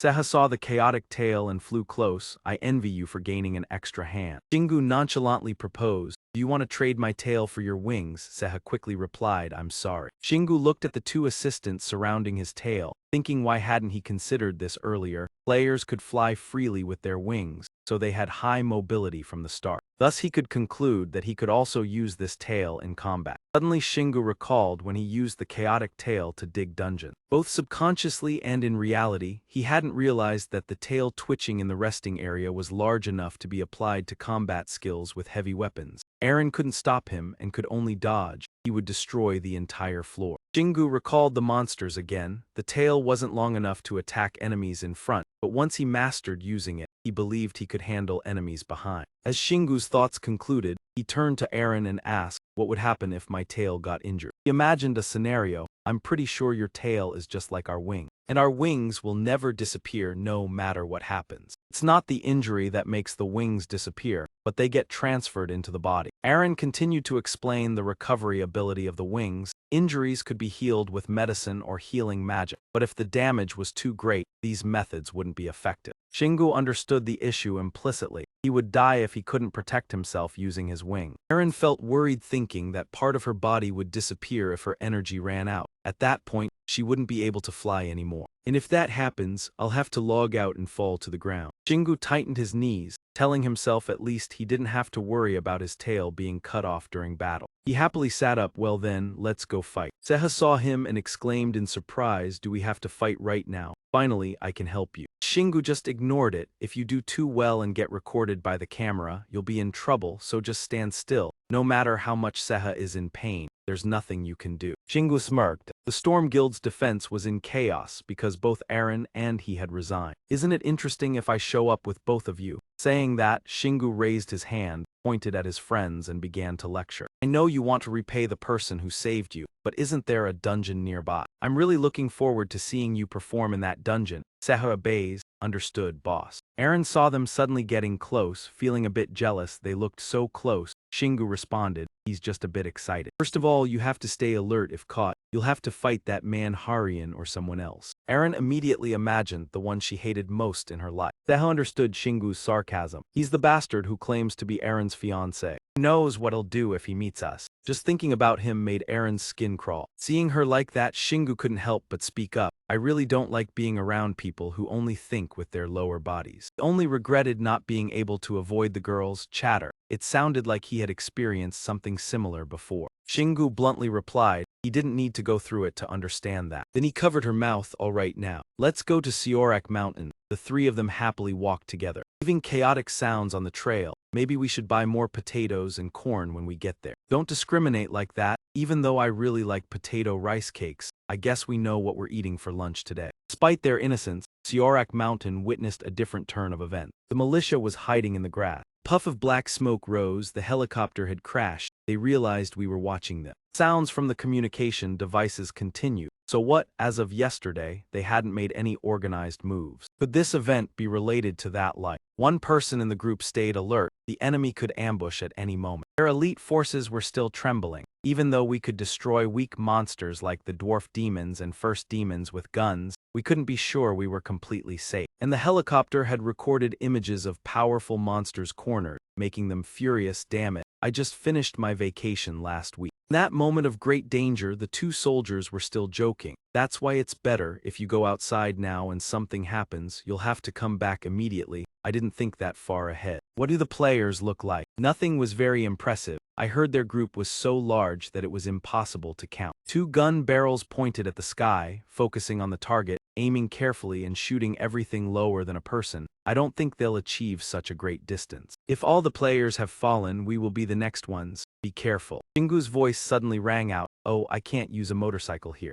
Two soldiers fearfully aimed their guns at him. Someone, hey idiot, don't rush like that. The two soldiers captured Shingu and began searching his bag. Inside, there were only a few rolling stones. Shingu sped away. Our enemies are the monsters. Why would you dare point a gun when you hear a human voice? Aaron suddenly became awkward. This item was once her mother's favorite before she passed away. Aaron's gentle attitude made it hard for Shingu to hold back. Can't you be more serious when bringing up those painful memories? Seha interrupted. We should have infiltrated. Shingu ignored his words. That's the price for life. I will save them. I have the right to tease. All the Korean guys love to tease new soldiers who haven't experienced life. Aaron sighed. I can't understand. Aaron closed her eyes, her spirit blending with the surrounding. Her sharp eyes couldn't believe what she had just sensed. She didn't see anyone nearby. Her next sentence made the atmosphere even stranger, but I couldn't sense any monsters either. Aaron activated the explanation mode for him. There weren't many players from the start, and they must have been busy training in Paradise City. Experienced players usually don't rush into the battlefield right away. The grotesque face of the large demons still haunted Aaron's mind. The goblins and slime demons were just a small part, but the video also captured the great demon. This was suddenly mentioned, making Shingu think, I guess this isn't just about a few dungeons. I also don't think many players would fall from different dungeons and end up in the same place. Shingu tilted his head and asked if it was a complex dungeon system or something.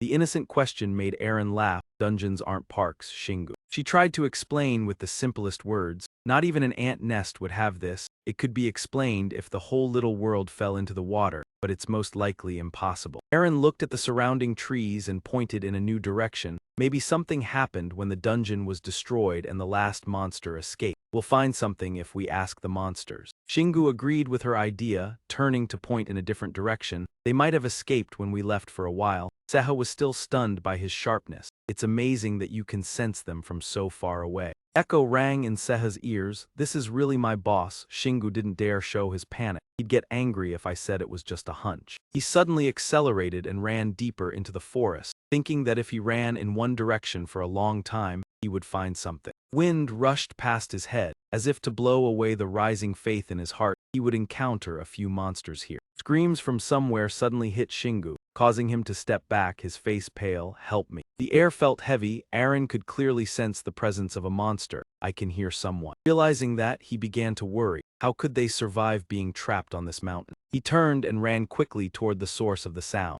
Tall grass forced Shingu to slow down. After a while, he finally understood the source of the horrible noise. An uneven battle was taking place between the players and the demons hiding in the crevices. The bloodthirsty goblins were forcing the last victims. Grim sounds echoed from below. 3 sacrificed players were thrown away. No one cared. Nari was using a cloth to stop Dugun's bleeding, who was leaning against a tree. The strongest in the group was still trembling, standing between the front lines, beak ho. However, the spirit of chivalry drove him to raise his sword to protect his teammate. From above, Shingu could see the situation clearly. Hundreds of armed goblins were surrounding them. Not only that, they were leading a powerful army. Dozens of large demons were armored. As support, Aaron carefully analyzed the situation to hold him back. I'm sure you could fill a whole dungeon just with these. There's one strange thing. As an experienced gamer, she had never encountered such a diverse army. The monsters belonged to many species but acted as if they were all on the same side. Compared to the serious demeanor of his teammates, Shingu's tone was calm as if nothing mattered. In some fictional tales this isn't unusual. Perhaps a demon lord appeared and led them. Because of this attitude, Aaron understood him even more. He accepted everything too easily.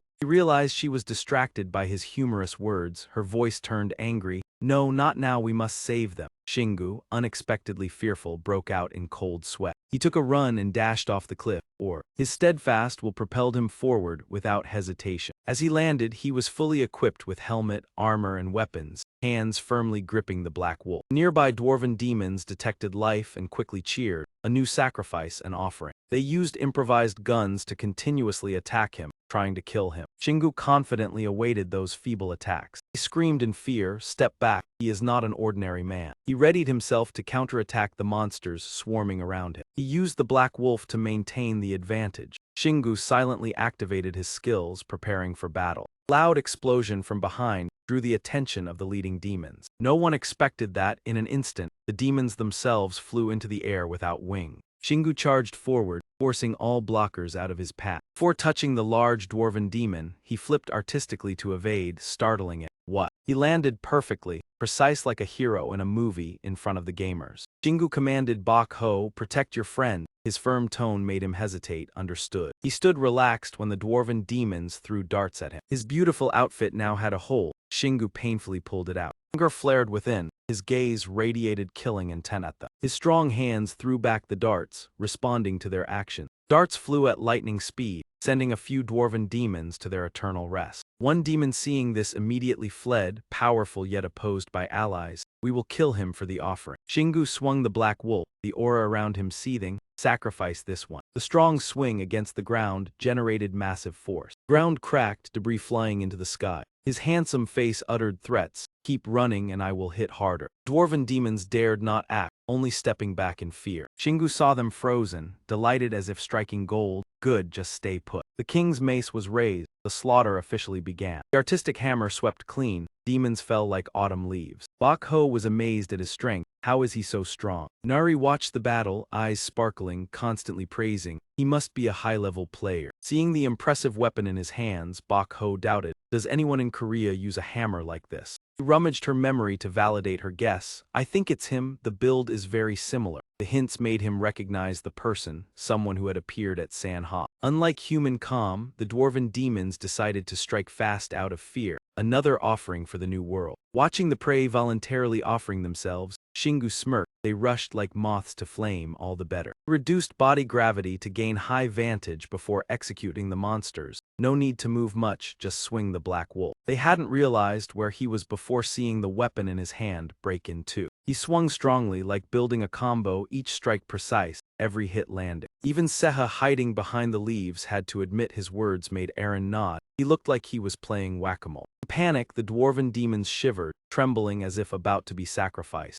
With a cold gaze, Shingu extinguished their words like snuffing a match. "Oh, you still dare to speak like that?" No gestures needed, his words automatically struck their weak point. "Do you even count as sacrificial offering?" His innocent face spoke words that wounded pride. If he killed them all, would new monsters appear? A demon perhaps. Aaron understood the consequences and did not intervene. If danger arises, retreat immediately. Shingu gripped the black wolf before the demons, like signaling the arrival of death. From now on he would be cautious to avoid falling into death. The nearby dwarven demons suddenly felt a chill down their spine, a strange sensation. The one with whiskers trembled and screamed in utter fear. He was truly horrified. Question what before escaping, the demon screamed as its friend's head exploded right before its eye. The bond hit history like a sonic bomb. The demons screamed chaotically like a live stream cutting out. Mana no longer spread. The ritual stopped. In the noisy crowd, one brave soul pointed at Shingu. That bastard was strained. Aaron observed and remarked, I don't know what's happening but clearly blocking them,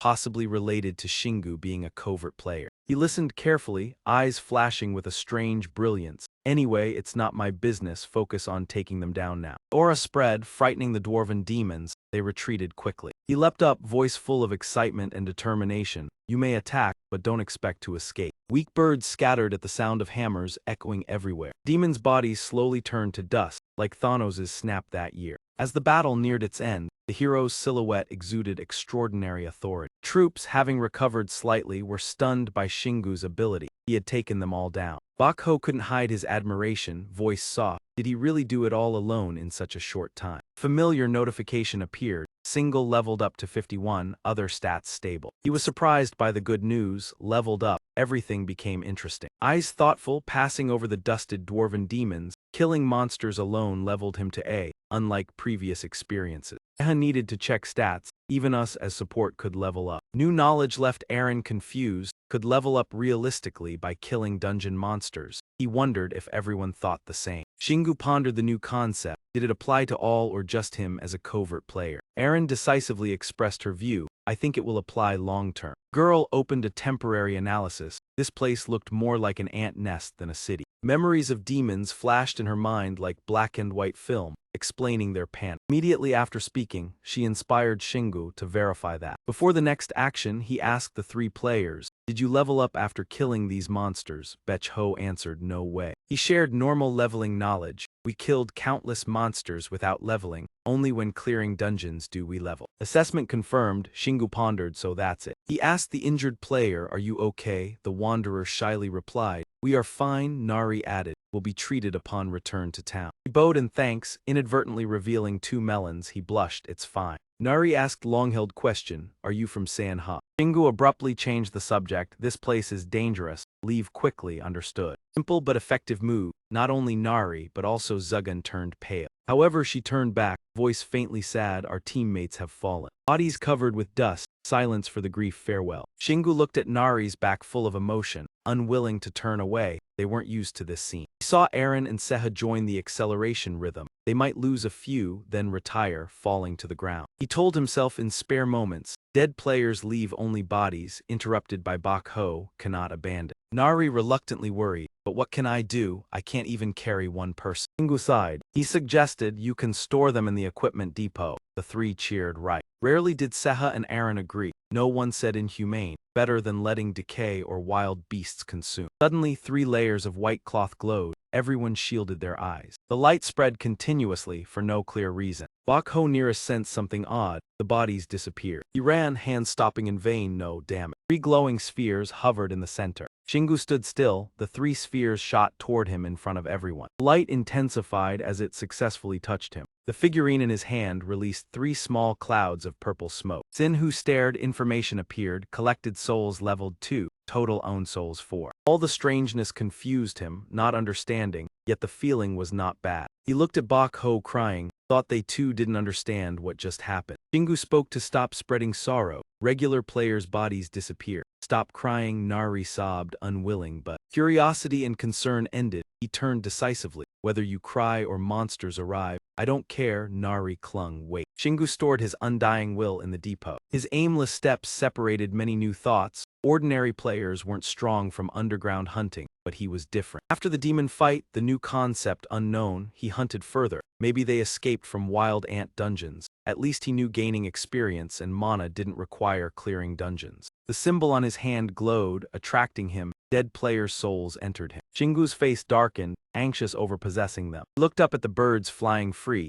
yet they came due to the soul collection skill, abnormal. Wordless, he plunged into the dense void. Many mysteries, but let it be. Mad laughter erupted as Shingu looked skyward. Not bad, continue the rescue mission. Aaron and Seha flew alongside commenting. He said rescue, right, going to save others. Shingu dove into attacking the sneaky demon. Young players thanked him for the spectacular rescue. The black scythe soared, lightly striking the cheek of a large monster. The more he fought, the more eager he became, fortune gradually farming. Residual blood and dust silently trailed his figure. Body tired after prolonged movement, Shingu exhaled, need a long-range weapon. Aaron watched him sit on the spoil, smiling wryly. Why say that when throwing stones was enough to crack the big demon's head? In fact, a demon sold salt for the small stone he used. What long-range weapon now? Eren, unsure, asked. Rubber sling. Shingu refused for old principle, so must keep picking stone. Shingu imagined a massive machine gun, wanted long-range destruction skill like a machine gun. Eren supported from outside but felt redundant. Killing big demons with stones was enough. She reminded him to be tough, practice magic bullet skill. He had neglected it, making everyone stare. Hey boss, you have that skill. He excitedly told Shingu that this was a rare skill, but all he got in return was a teasing, provocative attitude. Who cared whether it was rare or not? To avoid being accused of showing off, he immediately fired a mana bullet at the nearest tree, and it worked instantly. Being the one to create a neat hole through the poor tree without feeling any pity, this skill was not even strong enough to defeat demons. Perhaps it was the only skill he had not yet fully utilized.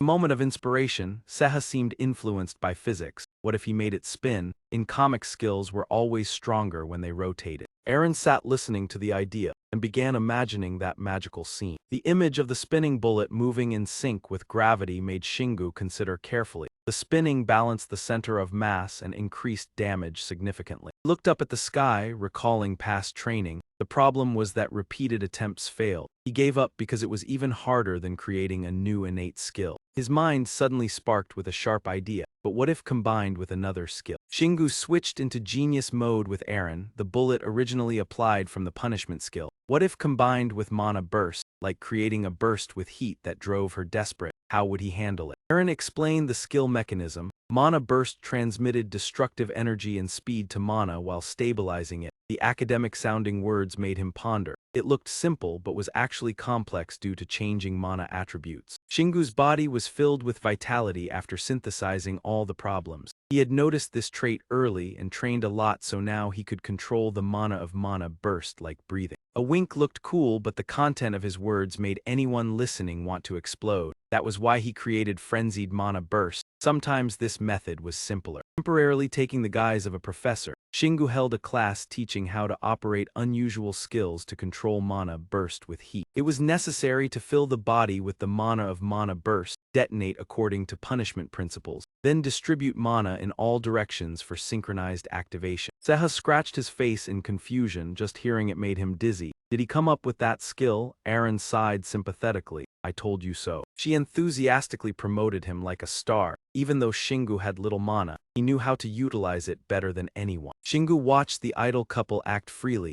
and wondered why she was prouder than him. Taking a free moment, he tried practicing again, focusing mana into the fingertip along with some mana bursts. Shingu inhaled deeply, cautious of potential mishaps. If he was slow, the finger could break. Energy around him concentrated in the thumb, so as soon as the mana formed, it had to be fired immediately. He directed the mana bullet forward, using phantom bullet. Projectile flew fast, creating a gust blowing straight into the faces of the two helpers, stunning them. The bullet struck a nearby rock in the blink of an eye. Collision produced a deafening explosion. Everything went out of sight. Several rocks fell with clatter at his feet after the big blast. The dust cleared, revealing a deep trench stretching hundreds of meters. Shingu froze at the horrifying scene he had caused. Eren seemed to lose brain signals, unable to react in time. The spirit of the vehicle temporarily went offline due to the strong shock. Shingu returned to normal, patched things up with a casual remark. Why hadn't anyone tried this simple trick? Eren frowned. It wasn't simple. Synthesizing skills wasn't easy. She regained her composure and reminded that strange guy. Mana burst was not an easy skill for beginners. Seha was curious about Shingu's ability. Zep, could you shoot continuously? Getting confirmation from him,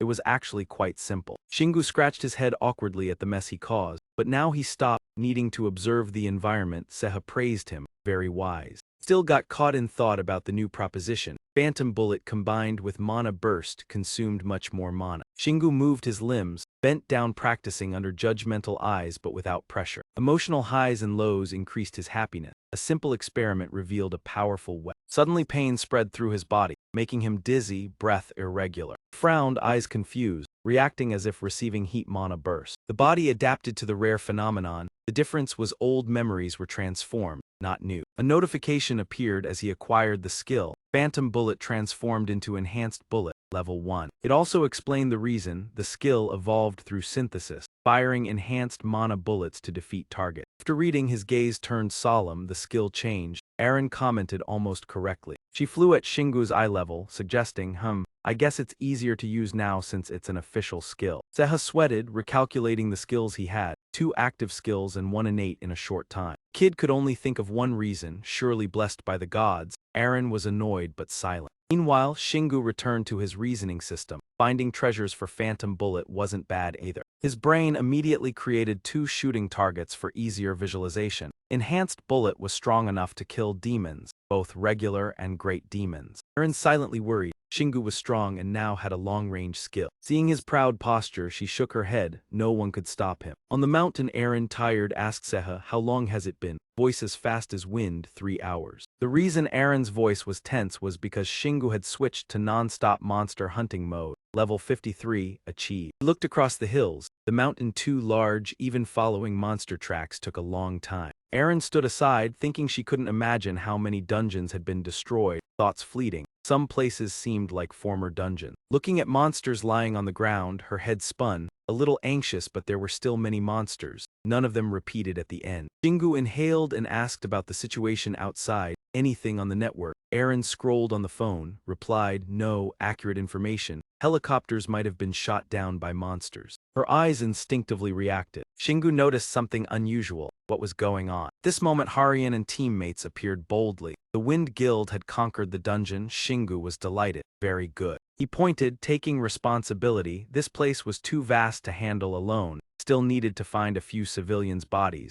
Reinforcements were important to reduce losses. Aaron glared at him unhappily. I appreciate that players came to kill monsters. She was angry thinking about Harian, but why was it the Wind Guild? Aaron decisively told Seha. Let's escape. Seha, sweating, agreed. He officially declared, I am no longer a member of the Wind Guild, only supporting Shingu. Though he was fierce, Shingu and Aaron flew far away. I smelled the scent of battle there. Shingu waited for you. Someone's face tensed severely.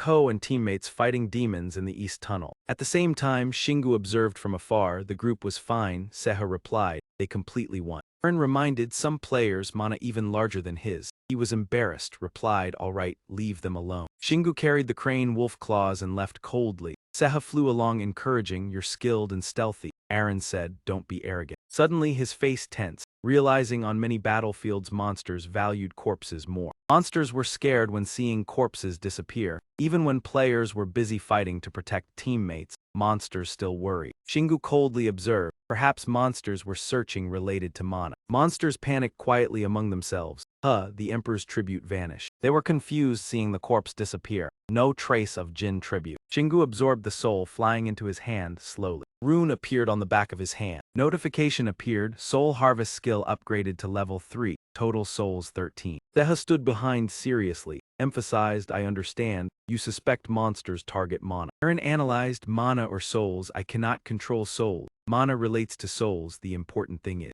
Aaron pointed to Shingu's arm containing soul power, confident. His soul harvest skill was extremely special. Seha held her head tightly, shouting as she absorbed too much information. Can we stop discussing these complicated things? Suddenly Shingu sensed something and signaled everyone to be quiet, spit. Aaron started paying more attention, shifting into focus to listen carefully. Seha observed the situation meticulously. Shingu looked straight ahead, stating that he sensed a battle happening about 300 meters away. He closed his eyes and placed his hand to listen closely to the sounds of battle. The participants seemed very strong. Aaron worried, thinking they might be in trouble with so many monsters. What should we do, Shingu? He opened his eyes, thought for a moment, then decided that they should help them, even if that person was the leader of the Wind Guild. Shingu ran off quickly. Aaron reminded him to cover his face first. He replied, I understand. Shingu stopped, his face full of determination, facing the cliff. He looked down carefully, observing. Shingu panicked when he saw Marina holding a gun, directly confronting the monsters. The monsters screamed upon seeing her, an enemy, a dangerous opponent. Monsters recognized Shingu and shouted. He looked strange, completely different from them. His eyes flashed, realizing something. The weapons of the monsters were broken in half, scattered everywhere. They had been completely destroyed by Marina.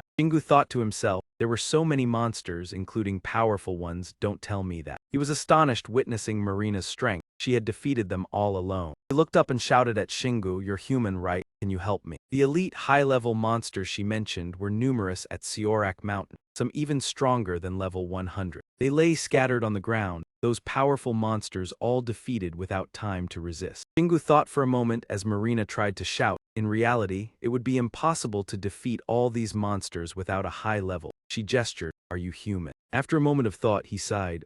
Shingu suddenly lunged down from the cliff, surprising the monsters. They were ready to defend. "He's coming, stop him, don't let him get close." He charged forward, energy radiating from his body, throwing them back. The battle turned frenzy. The monsters were pushed away, unable to do anything. Marina gaped in astonishment, speechless. He froze as the monsters lay motionless at his feet. He looked at Shingu and asked, "What skill is that?" He quietly drew a weapon from his inventory. Shingu held the weapon in his hands, ready to fight. "What are you doing? Aren't you going to counterattack?" Marina remained silent, observing. Monsters panicked as she delayed answering. "I have it. We'll talk later." Marina and Shingu, like two terrifying warriors, advanced ready to eliminate them. Shingu swung the hammer powerfully, loudly rallying for battle. He slammed it to the ground, creating a thunderous impact, frightening the monsters. Light from the hammer shot out like a scythe, cutting through two monsters. Their upper bodies flew back, scaring the monsters, shouting, "Too strong, too strong." The scene shocked Marina. She widened her eyes. He swung the hammer as if it were a sword. Shingu had no idea he had left Marina stunned. He clenched the hammer and told himself, "I tried applying sword techniques before, but it's nothing like using a hammer." She began to look at him seriously. His strength was one thing, but what about that movement? Marina watched the monsters trembling behind Shingu and thought, he must be a level 200 player. She felt strange. Why had she never heard of him before? Marina told herself to discard unnecessary thought. She bit her lip, reminding herself not the time to be curious about him, determined, "I can't just stand still." Without waiting another moment, Marina loaded her guns, ready with 2 pistols. She was now fully energized, her face showing eagerness to join the battle. Marina treated Shingu seriously as a teammate. Though unafraid to fight at the front, she was most effective with a reliable ally in front. The 2 monsters recognized the danger and became alert, shouting, "Stop her, stop that woman." They knew they faced an imminent explosion, yet panicked, attacking. Something terrifying approaching, Marina whispered, "Too late." As the 2 monsters approached, she activated her skill, her eyes glowing red, targeting. Marina smiled faintly, firing a rain of bullets at the monsters. Shingu felt a chill seeing this power. Are those spirit bullets? Can she shoot spirit bullets from a gun? Each bullet pierced the monsters' bodies, creating large holes. Monsters seemed unafraid of death, charging into the bullet rain like moths to flame. Marina continued eliminating the monsters with enthusiasm, moving back, hitting each precisely. Shingu stood watching, speechless, only able to exclaim, "What?" He recalled Marina's earlier expression. Curiosity arose. Why is she still surprised? If I don't keep distance, I would be crushed like meat. At this moment, a monster behind silently swung an axe to assassinate him. Of course, this assassination attempt failed. Shingu delivered a crushing kick, decapitating the monster, shouting, "No." Remaining 2 monsters panicked seeing their ally fail, trying to flee. Ada wants to go home. Suddenly remembering Aaron nearby, Shingu realized he cannot be broken, demolishing everything by ramming, while the woman behind continuously fired deadly bullets, each of them formidable, yet now they coordinated together. The monsters realized they could not fight back, decided to flee. "Run now, we can't handle them. These creatures are too dangerous." Shingu had not finished the battle before beginning the chase, but Marina decided to spare them once. "No, let them go." She looked at scattered corpses, parts separated on the ground, reminding Shingu that if they acted too forcefully. Marina had carefully considered this plan. They would monitor the monster group, killing the leader. Shingu agreed, indeed a very good idea. He raised his hand to grip the hammer, then suddenly objected, but unexpectedly Shingu said nothing, only swung the hammer at the fleeing monster group. The hammer flew like a boomerang, conveniently taking down a few monsters. He gestured as if firing, invisible bullets flying out. These bullets targeted the monsters, scattering in panic. Then Shingu grabbed the hammer and turned to explain, "We don't need to let them live so long." Suddenly Marina appeared before him, looking at him with fear, startling him. She curiously asked, "What were those spirit bullets? They weren't normal, right?" Shingu looked at her tiredly, wondering about her past. She is Marina, 22 years old. She was born in California, famous for its wildlife. She was among the first to awaken when Tian Cheng appeared 10 years ago. According to everyone's assessment, she was considered a genius with mana usage, possessing strong will and formidable combat ability. She overcame dungeon challenges and became the first player to activate skills, shooting spirit bullets at enemies. Just mentioning Marina's name immediately made the monsters tremble, thanks to her superior mana compared to other players. It was said that she could clear a dungeon by herself, using only mana bullets. With skills that made others admire and feats that overwhelmed monsters, She chose the solo style out of preference, not necessity, because other players simply couldn't keep up with her pace of progress. Like the dry season meeting a rain shower, she finally faced difficulty in dungeons of level 30, mostly because she couldn't overcome them by herself, and unable to wait for others. She became a mercenary participating in campaigns in various countries. A memorable event that made people mention Marina was the conquest of dungeon level 32 by the Storm Guild, making the world recognize South Korea as the pioneer. Shingu keenly realized the truth, noticing that without her, things would have been different. Marina glanced at him with an evaluative look. She thought he looked foolish. Shingu became so absorbed in his thoughts that he missed her question, remembering Aaron's compliment. Marina was both skilled and beautiful. It felt unfair. Seha was also in awe of her skills and beauty, which had stood out in the Storm Guild the first time she saw Marina so close. But Shingu still prioritized his own feeling. Aaron wasn't any less beautiful or skilled. Shingu looked up at Marina, unable to deny that Aaron was right. She was both beautiful and tall from her extensive training. He glanced down to assess her two buns. Her rather large chest could be a hindrance in combat. Looking further, with her well-proportioned figure and long legs, her body was nearly perfect. Shingu couldn't suppress his embarrassment. Marina, if not for gaming, would definitely be a model or actress. He returned to the original question after a moment of hesitation. Marina clasped her hands and asked, "Teach me," but Shingu coldly declined. She repeated in a higher tone, "Teach me." With an innocent and energetic look, Shingu felt she seemed like a curious girl rather than seriously intending to learn. But Shingu still firmly refused, making Marina angry from the constant rejection. Even so, she persisted in explaining. She had never seen anyone use mana bullets as uniquely as she did.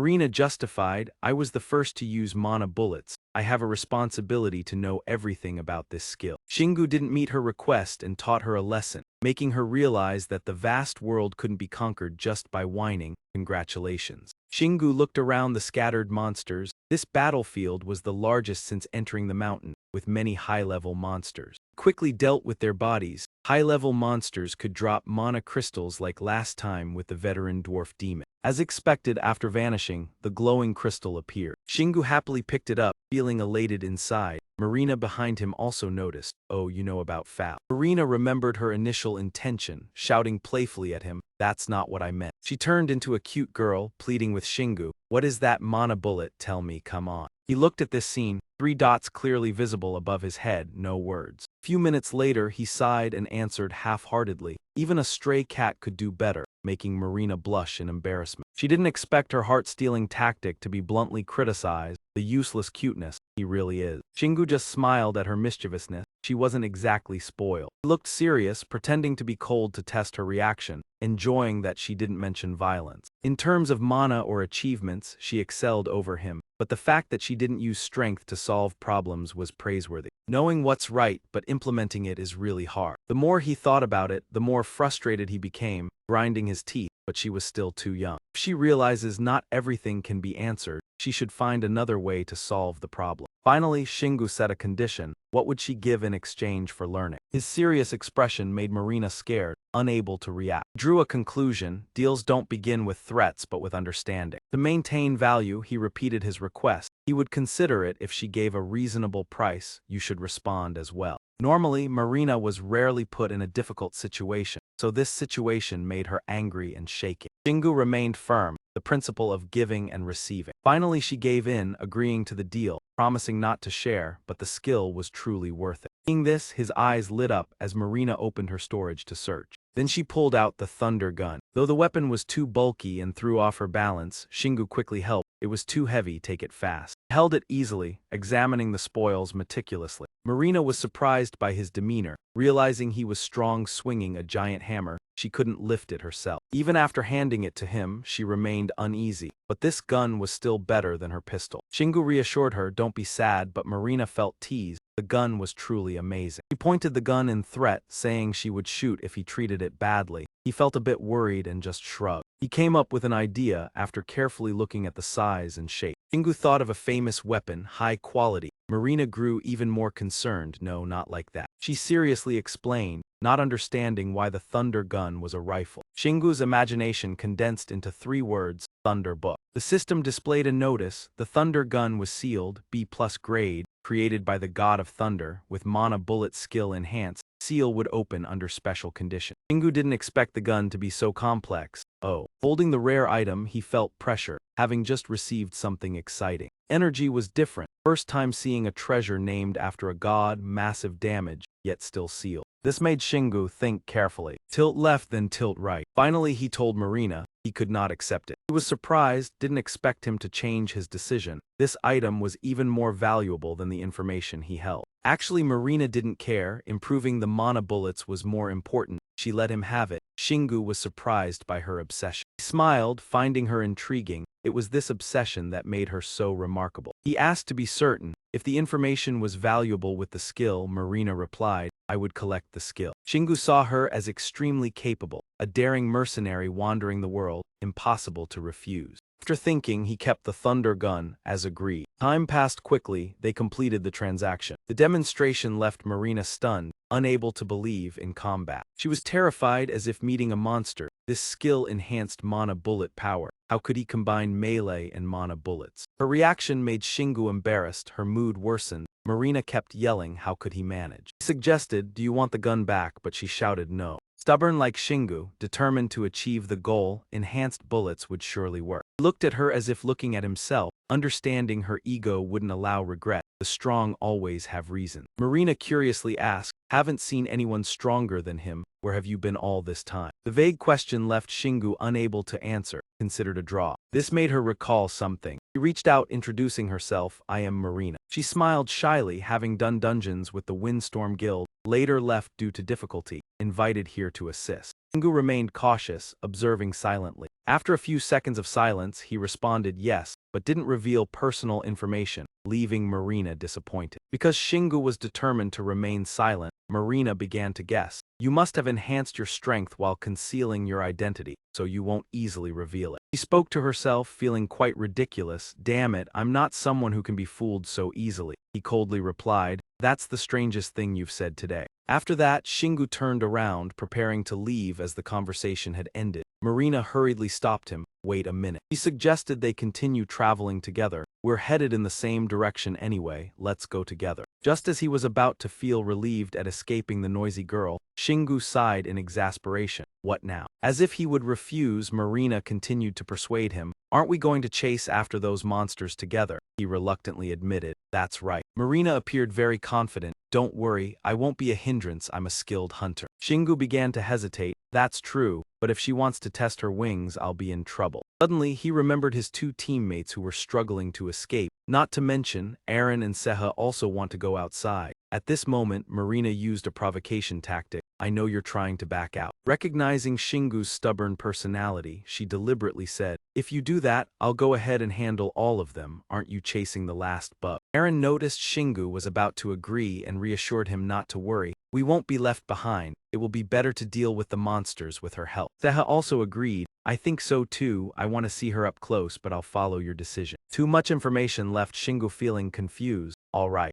Finally, he led the way, silently accepting, let's go quickly. Marina joyfully jumped up. Sounds great. They began their journey, swiftly crossing through the dense forest. Suddenly, Marina noticed something and turned to ask, hey. Shingu calmly responded, wait for your question, what's up? She was surprised that he was using mana to run fast without using his wings. Why aren't you using your wings? As he had guessed, Marina noticed this difference. I'm quite impressed that you can keep up with me without them. Shingu's mind was filled with thoughts about the player's ability to fly. Once strong enough, they can provide effects like enhanced endurance and speed when used. He tried to remain calm, answering gently, it's fine. Marina was still curious, aren't you a player? Shingu replied, then what do you think I look like? She nonchalantly answered, a monster. It was his overwhelming strength that caught her attention. You even combine magic bullets with battlefield tactics. If I had to say, you're definitely a monster. Shingu awkwardly said, then think of it that way. Shingu no longer paid attention to Marina, but began calculating his strategy. When dealing with this mountain, I think I should go back and clear the monster caves. He was most concerned about his own identity. If I were stronger than her, I wouldn't have to worry about hiding my identity anymore. The problem is I'm still too weak. I need more strength so no one can bother me,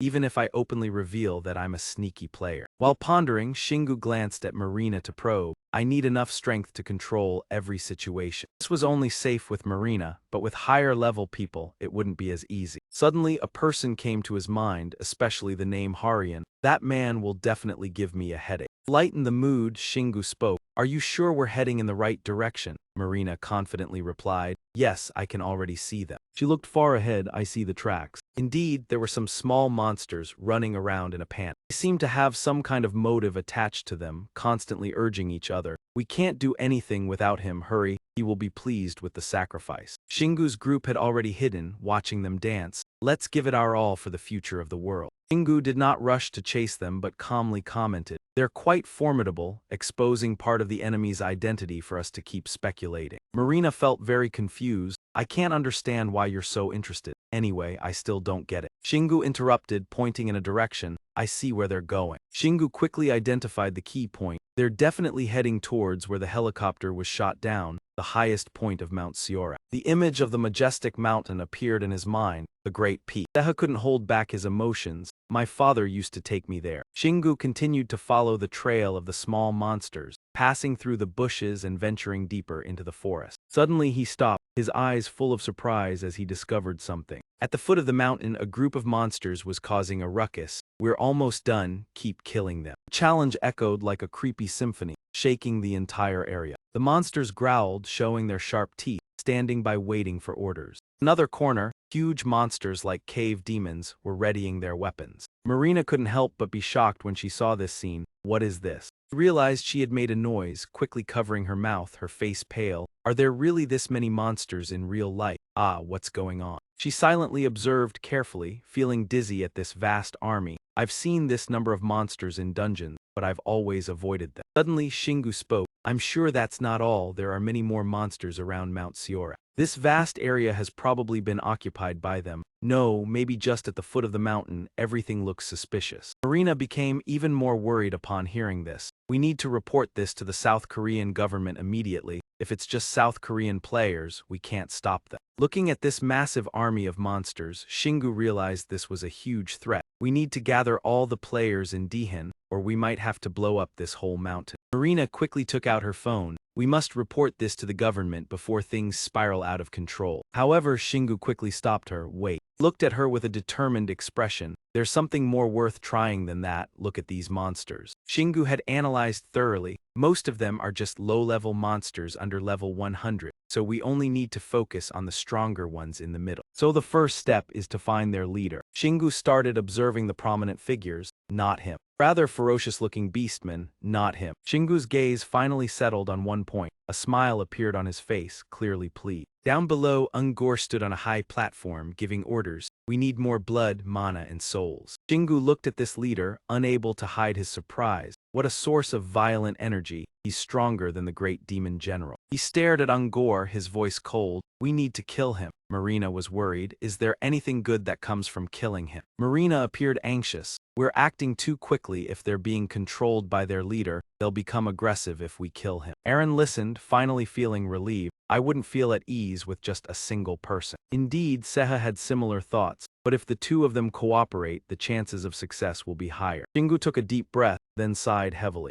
He began sharing his experience from clearing dungeons in South Korea. The monsters in Sanha town disappeared when the last breed was exterminated. Marina widened her eyes. I get it now. I thought you were a huge god. Shingu was startled when Marina pointed directly at him. You're definitely the first hunter. She laughed mischievously, and Shingu could only bow his head awkwardly. That sounds scary, don't call me that. This information made her suddenly think of something. This is amazing. Marina's face was full of smugness. I'm the only one who knows the true identity of the first hunter. However, upon further thought, she had many questions. But I've killed many end bugs in other areas. Nothing's different. Maybe you just got lucky. These words made Shingu begin to ponder. Or maybe the surprise attack really is important. If all the dungeons open up simultaneously. Marina panicked. Wait, the hunter. She realized the issue. What are they doing? Shingu still didn't fully understand the situation.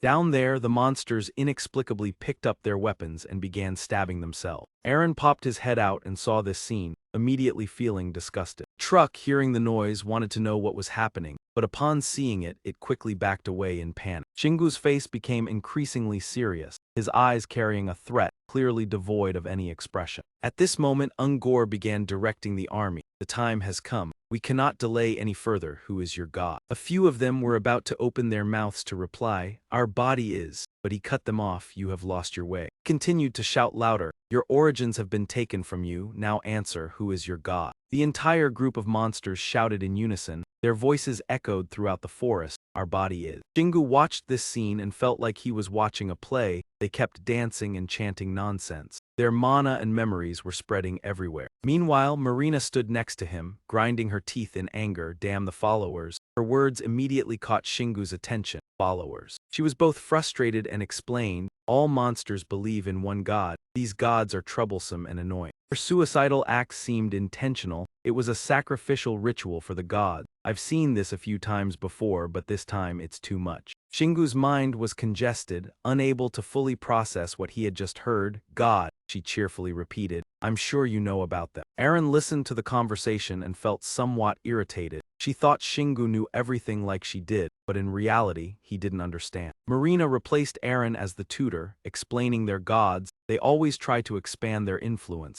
They did it in the Celestial City and are trying to do the same down here. The statement made Shingu extremely agitated. You believe in those gods too. She immediately criticized his attitude. The body still exists. Even the rifle I gave you was bestowed by the god. Her words struck his mind directly, leaving him unable to respond immediately. After thinking carefully, Shingu realized Marina was right. Indeed, why had he overlooked such an obvious truth? That artifact contained the power of the thunder god. This thought made Shingu feel uneasy. If its power was that great and still sealed, it was no surprise that a god directly bestowed it. Marina's voice pulled him out of his thoughts. Of course, believing in their existence and placing trust in them are two different things. She frankly shared her views. I don't like the existence of the holy gods, I really don't like them. Perhaps the reason for the previous transaction was because of this. I received the rifle, that's why I gave it to you. Marina noticed his attitude and mocked. You've been deceived by me. They do all sorts of crazy things in the name of the gods, and if you have an opinion, that's the worst thing. Marina's eyes were full of disgust, every word sharp. All these things, it's like a small religious war, Shingu replied. I've never seen anything like this before. Marina continued explaining, they fought like this in the Celestial City. Events like these have appeared many times in human history, one religion consuming another. As soon as she finished speaking, she loaded her handgun. All right, let's kill the last one. All in anger, she prepared to charge into battle.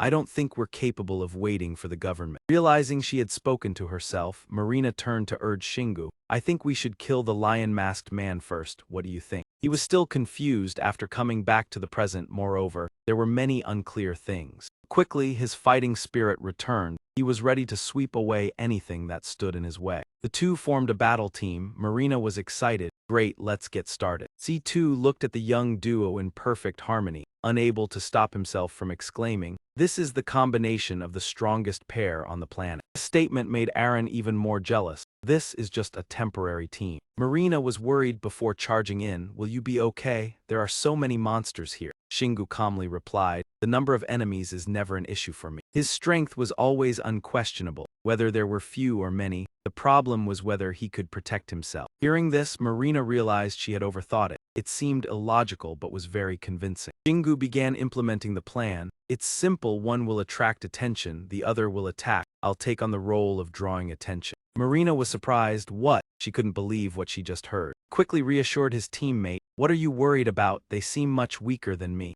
However, a few words couldn't ease her worries. There were still thousands of those monsters. She suddenly remembered the battle before. I've been waiting for him. Marina gently turned to ask, how much stamina do you have? Shingu, of course, stuck to his principle, guess for yourself. This made her feel dissatisfied, but she tried to reason it out seriously. Meanwhile, Shingu continued to move cautiously, not forgetting to remind, hide well, make sure to create an opportunity for me. He held the black wolf claw and charged forward. His lips tightened, muttering under his breath, HMPH. A roar resounded through the air as he shouted, "A." Sound waves from the roar caused the space to tremble. The roar attracted the attention of the surrounding goblins. Even the giant demons in the area were alerted when they heard the sound. Ungor stood still like a statue, his eyes blinking rapidly in confusion. He realized the danger, immediately ordering his subordinates, "Sacrificial offerings, capture him, make him the final sacrifice. Capture him and make him the final sacrifice." Shingu swung the black wolf claw, ready for the storm of rage to erupt. "I'm tired of sacrifices." Eren warned from afar, "Shingu, be careful." Shingu glanced at her, his expression slightly confused. Suddenly, an energy bullet shot toward where he had just been standing. The air pressure around Tesserin burst into life. Ungor angrily grabbed the heads of two goblins, summoning several fireballs to fly around. Flames from his hands burned their heads, the screams of pain echoed. Shingu witnessed this technique for the first time, instinctively stopping for a moment. If that monster really created those fireballs, it can't be underestimated. Eren quickly reminded him, "No time to analyze, we need to act now." Shingu felt disrespected, replying, "Do you think I'll be hit by those obvious attacks?" Ungor controlled the fireballs, and they sped toward Shingu. His eyes lit up, secretly smiling. "I've calculated their trajectory." He suddenly extended his hand and grabbed the nearest goblin. It was strangled, only managing a few choking sounds. He quickly turned the goblin into a moving shield, countering the fireballs. The strong movement caused a loud explosion everywhere. Demons lucky enough to survive howled in anger. "Sacrificial offering, make him the final sacrifice."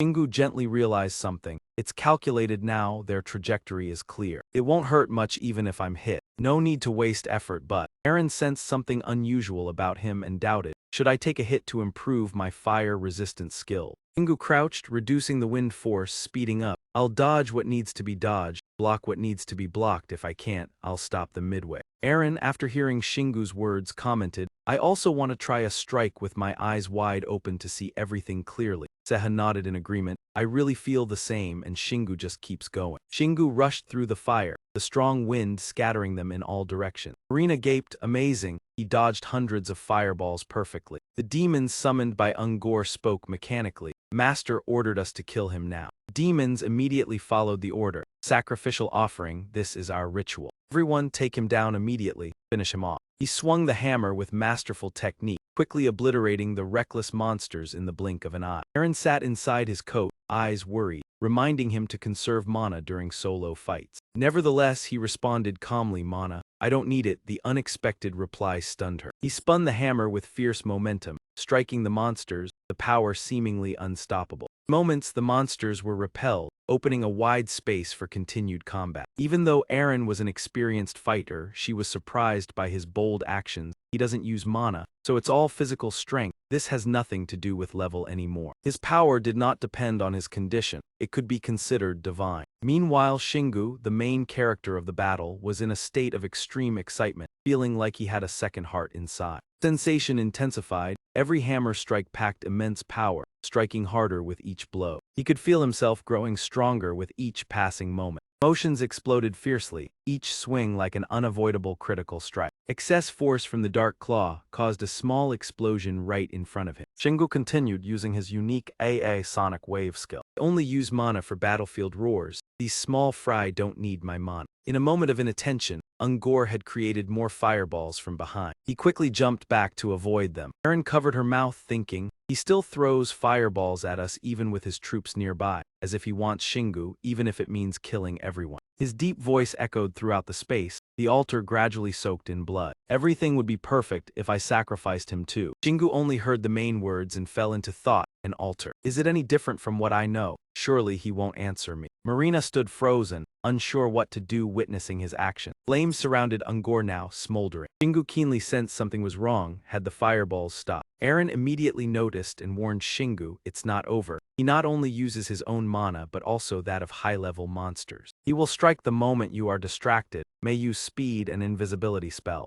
Feeling the pressure rise, Shingu instinctively clenched the dark claw. "I understand. I will dodge when I sense it, don't worry." Eren whispered, "Your calmness worries me, easily overwhelmed by your battle roar." Marina saw Shingu's brave actions and could not help but marvel. He is truly a real monster. Each of his movements drew Marina into a high-intensity workout, his actions strong and bold like a predator, yet precise and not wasted. "He is completely different from me. I only focus on controlling mana after realizing my physicality is very ordinary. Marina closed her eyes, reflecting on her experiences. I thought he was only good at mana control, but I was wrong. I can't make that mistake again. He is very reliable, but I must watch the movements of the boss in front. Marina vigilantly watched Ungor, sensing danger as he silently used mana to perform a high-level monster sacrifice spell. That is completely different from creating a fireball. This mana carries danger. He will get into trouble. While Marina worried, Shingu still enjoyed the battle before him. He held her breath, focusing all senses on the intense battle, yet could not signal him because she was hiding, this being central to the strategy. And cannot attack now. The dense mana surrounding him is impenetrable. I have fully loaded mana into the gun. That I could remain hidden for so long was a feat, but after that shot, I won't get a second chance. We'll have to flee if I miss. Marina chastised herself for overthinking. Sounds terrible. What should I do now? How? No, I know what to do. I must save that man. Korea will suffer if the mission fails. That pales compared to the world losing someone with potential like him. The surge overwhelming Marina. All right. Suddenly, she widened her eyes at the events below. Ungor needed only a short spell to shatter the ground, revealing spectral hands rising as a living fence around. The sudden motion shocked Marina. No, he moved before me. Strange, he could use both earthly and dark mana. The giant hands gripped Shingu, trapping him with no escape. From above, Marina witnessed Ungor's terrifying power, a dangerous dark spell, summoning hands from below to drag him down and finish immediately. Even I don't know how to counter it, besides relying on my magic resistance. This is one of the strongest spells for a determined target. Do I really have to sit here and watch him die? He was suspended in midair, the hands coiled around him like serpents constricting prey. A small echo made Ungor freeze briefly. Marina above opened her eyes wide, horrified at the scene. Though held tight, Shingu calmly sought escape. After a few effortless moves, he broke free from the shackles and crushed the haunting hands to dust. Ungor could not believe it, stunned. Marina, having witnessed his extraordinary actions, still astonished. No way he escaped dark magic with just a stomp. But this was the best opportunity. Two energy streams merged, shooting straight at Ungor. The bullets pierced him in an instant, creating a chilling void in the space. He collapsed silently, like a discarded puppet after defeat. The soldiers panicked like ants bitten, causing chaos in the forest. The leader had fallen. Humans had killed the leader. We're almost done. We will be punished. The divine will punish us severely. Shingu just shrugged, sighed without reply. I've finished. The system updated continuously. You prevented corrosion, monsters weakened, gained 6 levels. Apex innate skill is courage level 7. Heavy weapon combat level 3. Formation level 18. Just relaxing a bit, Shingu banged his forehead, recalling the small mistake he had overlooked. Why did I think I didn't need to dodge that spell? Aaron, with sharp eyes, remained honest and calm beside him. What do you mean? It's obvious, very clear, you are very brave. When he realized the dark magic and chose not to dodge, I thought he was about to finish, but such spells are usually used for ambushes and critical strikes if successful. But the Apex innate skill courage halves damage from ambush attack, and preventing any fatal attacks from skills he had never encountered before. She glanced at the motionless body of Ungor lying on the ground, slightly pursing her lips. The monster had finally used a spell that he couldn't avoid. Seha entered the middle of the story, making the atmosphere tense, but it was exactly this that made the spell unable to harm Shingu. Aaron spoke gently, with a hint of sympathy for Ungor. If he had realized this, he might have died from rage, but I think he would still die no matter what. Shingu leisurely began to enjoy the feeling of smugness. While he didn't dodge because he instinctively understood everything, forcing her to react immediately. When did he become so accurate with his intuition? A slight noise from the side made him turn his head to look back. However, those guys didn't die with the boss nor were they dragged into the dungeon that appeared from the void. Seha suddenly realized the strange thing hidden behind. He was right. It seemed like this time there was no simple solution like in Japanese manga stories, where everything was solved automatically. Shingu's sharp mind quickly came up with a sophisticated argument that no one could predict, which meant I didn't have to go to the places where the dungeon opening phenomenon occurred. There are many strong players besides me. If this isn't something only I can do, I'd rather focus on becoming stronger in places like the ant nest. Aaron didn't hesitate to point out the flaw in the argument he had unintentionally overlooked. But we don't know what the connection is between this player and their sacrifices. That sharp argument left him no choice but to admit, we need to investigate more about this. But not right now. Shingu's genius mind, countless thoughts kept flashing through. Marina had crushed the head of the worm with a single shot. I'm not strong enough to do that yet. That was a magic bullet compressed tighter than anything he could create. It had destructive power that technology or human thinking couldn't achieve. Was she really the only one with this power? Even the president of the Cyclone Guild was famous for being blessed by the gods. I still wasn't confident enough to stand in front of them right now. Shingu pushed those chaotic thoughts aside to focus on the reality right in front of him. But first, the cold, regular footsteps rang out with each step he took, devoid of emotion in battle. He spoke the righteous words insincerely, without feeling embarrassed. I should clean up this place before the others arrive. However, those childish words couldn't fool Aaron. He was only concerned about the mana crystal. Marina suddenly dived down from the cliff, interrupting the battle. How could you block that dark magic? Shingu shook his head, refusing to answer. Do you really think I would tell you? Marina angrily reproached. You could have told me from the beginning. You made me worry for nothing. He swung his black wolf claw up, reminding her if you have time to say those meaningless things. Shingu continued attacking the monsters while speaking. Focus on eliminating the high-level monster. Demon dwarfs panicked, clutching their heads, shouting, I feel my intellect slipping away. The gods have forsaken me, we're lost. Marina followed the advice, continuously firing at them, chanting words non-stop, how pathetic, how miserable. Shingu felt she was using the weapon really well, so he learned and raised his hand, firing a burst of energy through the demon dwarf's shoulder in front of him. Kept his stance, looking at the corpses scattered on the ground. Marina mischievously winked and complimented, impressive. Shingu turned to confirm again, is this nearly finished? She didn't hide and announce, it'll take a week to kill all the ones that ran away. Marina raised 2 fingers to signal, since we've destroyed it together, let's share the loot. She quickly analyzed the monsters that escaped from the dungeon. They didn't leave any essence behind, but in return, they left everything else. Then she pointed at him, and straightforwardly suggested doing this before others intervened. Marina spoke a bit sarcastically, those damn cyclone guys didn't even show up while we were fighting the monster. She thought her idea was pretty good, but when everything was over, I'm sure they'll show up and pretend to be friendly. So why not quickly divide the loot and say goodbye here? Shingu nodded repeatedly, completely convinced. Sounds fine to me. He looked at the head he had just severed. Anyway, the head had been shattered and nothing was left. I couldn't know what he looked like under the mask.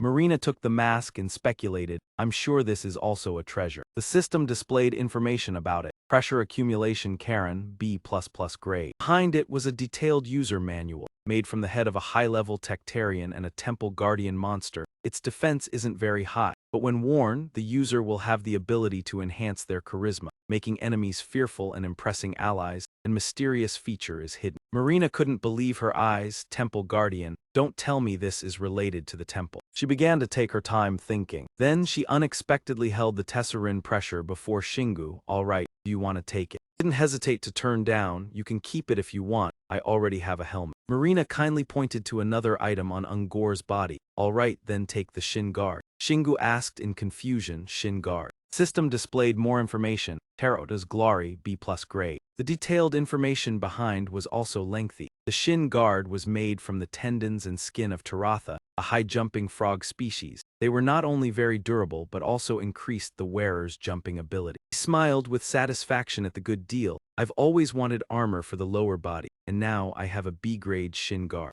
Shingu stomped the ground to test it. It's amazing, it feels like I just gained a new skill. Marina was very pleased to see everyone had their share. All right, it's fine since we all got what we want. She passed by him and hesitated to speak, the things I wanted to say, but system displayed the final item's information. Loyal subject, B++ grade. Its information was quite simple. The awakening could summon anything necessary. Marina bent down to examine it more closely. Isn't this very suspicious? Shingu rubbed his chin in agreement, not just suspicious. That's a treasure no matter how you look at it. They both silently stared at each other. The awkwardness was palpable. Marina spoke first, you killed this guy, right? Shingu answered uncompromisingly. Do you know that if it weren't for me, you'd never have done it? I'll say we both contributed 50% each. She still stood her ground, but I'm the one who finished him. Don't I deserve to take first pick? He laughed at this reasoning and joked, if the rewards are of equal value, you can use your priority. Aaron quickly reminded, you better hurry up, Shingu. I can feel another player approaching. Marina scratched her head in thought. She suddenly handed the loyal subject to Shingu, which surprised him. Then I'll give this to you, but Marina quickly made a condition. I want the mana crystal from the corpses. Shingu finally understood her intention. So this was your goal from the start. He retorted cheekily, yeah, so what? If you don't want to haggle, just decide quickly. All right, I agree. Marina sighed, still feeling a bit regretful. Well, I also wanted that crystal. Shingu couldn't understand women's psychology. Why make such signal? His gaze was filled with judgment. She acted as if someone had forced her to do this. Suddenly, Marina asked about his plan. Are you going to pretend nothing happened and join the Cyclone Guild, and what about you? Shingu smiled and replied, I'll disappear like the wind. Anyway, we've already split off. He bluntly stated his prediction, based on your desire for that crystal. I guess the mana crystal isn't the only important loot. Shingu dropped a bombshell. Even if you take it, you won't be able to do anything. Take it if you want. Marina's eyes lit up like car headlights. See, I knew we could reach an agreement. He kindly reminded, but can you sneak out of here? Shingu turned and waved goodbye. Don't worry about that. I'm leaving now. Marina called out again. Hey, wait a moment. Aaron was frantically calculating in his head. We'll encounter another player soon. Is she going to tell them about you? Shingu impatiently turned back. Why do you always? She blushed and shyly messaged, if we meet again, you can call me Marina. He was surprised by the situation, so he froze for a moment, his cheeks slightly heated. Marina felt the silence was awkward, so she put her mask back on. Shingu coldly waved back, all right, but there won't be a next time. She asked again, are you serious? He didn't respond, but took out the key to the resting area. Then he drove the key straight into the ground. Sound echoed loudly, drawing everyone's attention. Shingu quickly disappeared in that beam of light. A group of people from the Cyclone Guild approached and asked, are you all right? Aryan stared intently, waiting for her response. Marina exhaled lightly, as if releasing the entire quiet atmosphere. She turned around, smiling brightly. Yes, I feel better than usual, and I'm glad you look healthy too. He scratched his head innocently. Ha ha, of course. We just ran into a powerful monster on the way here. Harry Ong began his awkward speech, but did not forget to thank all the guild members. Marina drifted in thought again, knowing he would have no more chances, yet still hoping to see him soon. The man who made Marina's heart flutter lay straight on the bed, sinking into deep sleep. After the fierce battle, Shingu just wanted to lie flat like a dried fish in the forest. After a while he sighed beside Aaron, though fine during the fight, his body was paralyzed afterward. She seriously explained the mechanism to relax his muscle after being tense throughout the fight. He did not respond, focusing only on the floating mana crystal above. Seha was fascinated by this strange object. A large crystal, Shingu only briefly revealed it came from a high-level monster near the lion mask. He noticed that beyond its grandeur, the crystal was completely different from monster essences, which he agreed with. This difference was a plus. The crystal held more vibrant energy than the dead essence. Suddenly he sat up on the bed. Idea flashed. Shingu blurted out without thinking, he wants to use the mana in the crystal. Aaron hurriedly stopped him. No way. She sincerely advised him to give up. If he tried, the mana would explode when combined with external energy. Thanks to her, Seha realized why people considered them treasures, yet he still pondered his decision. He changed the topic to distract, actually leveling up after a dungeon converted all achievements into mana for him. From experience, Shingu reasonably guessed the dungeon was designed for this purpose. This fit with other external factors,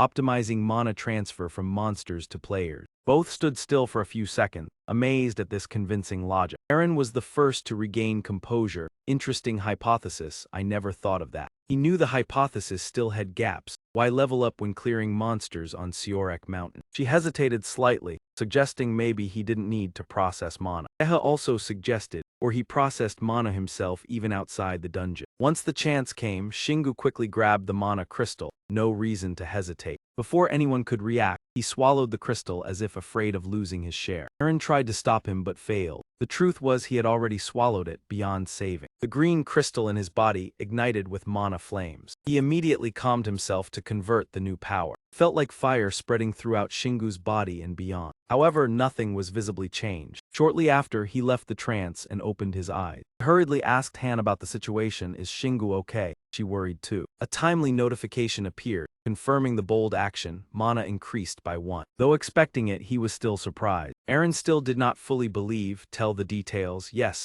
I was prepared for anomalies, but everything is normal. This transformation felt special. He absorbed the mana as if it were already his. The first trial succeeded. He did not hesitate to go all in, swallow the remaining crystal. Another notification appeared. Mana increased by 7. The abundant power like fire could not be extinguished. All mana used for combat returned. He realized her advice was redundant. Since he caught her falling from above, he was truly outstanding. Seha widened his eyes, recognizing 2 dungeon advantages. mana crystals and refined mana from achievements, still obtainable outside the dungeon. Praise did not make him complacent. He understood his abilities. A player unbound by rules, Mana Guild would be in chaos if discovered. Now Shingu faced another issue. Hunting monsters outside the dungeon was as important as conquering. His first goal in mind, if reaching level 100, easily defeat Marina. He planned next, reach level 100, then gather mana crystals. Aaron trusted absolutely. He wanted to defeat one of the strongest players at level 100. She believed he could do it. Shingu slowly sat down on the bed. He paused the discussion. Rest tonight. The journey begins when familiar with the new level and mana. She showed interest. This was not the first time he was away from the dungeon. He explained further, it's called recovery, needing to test leveling skills and get used to tail.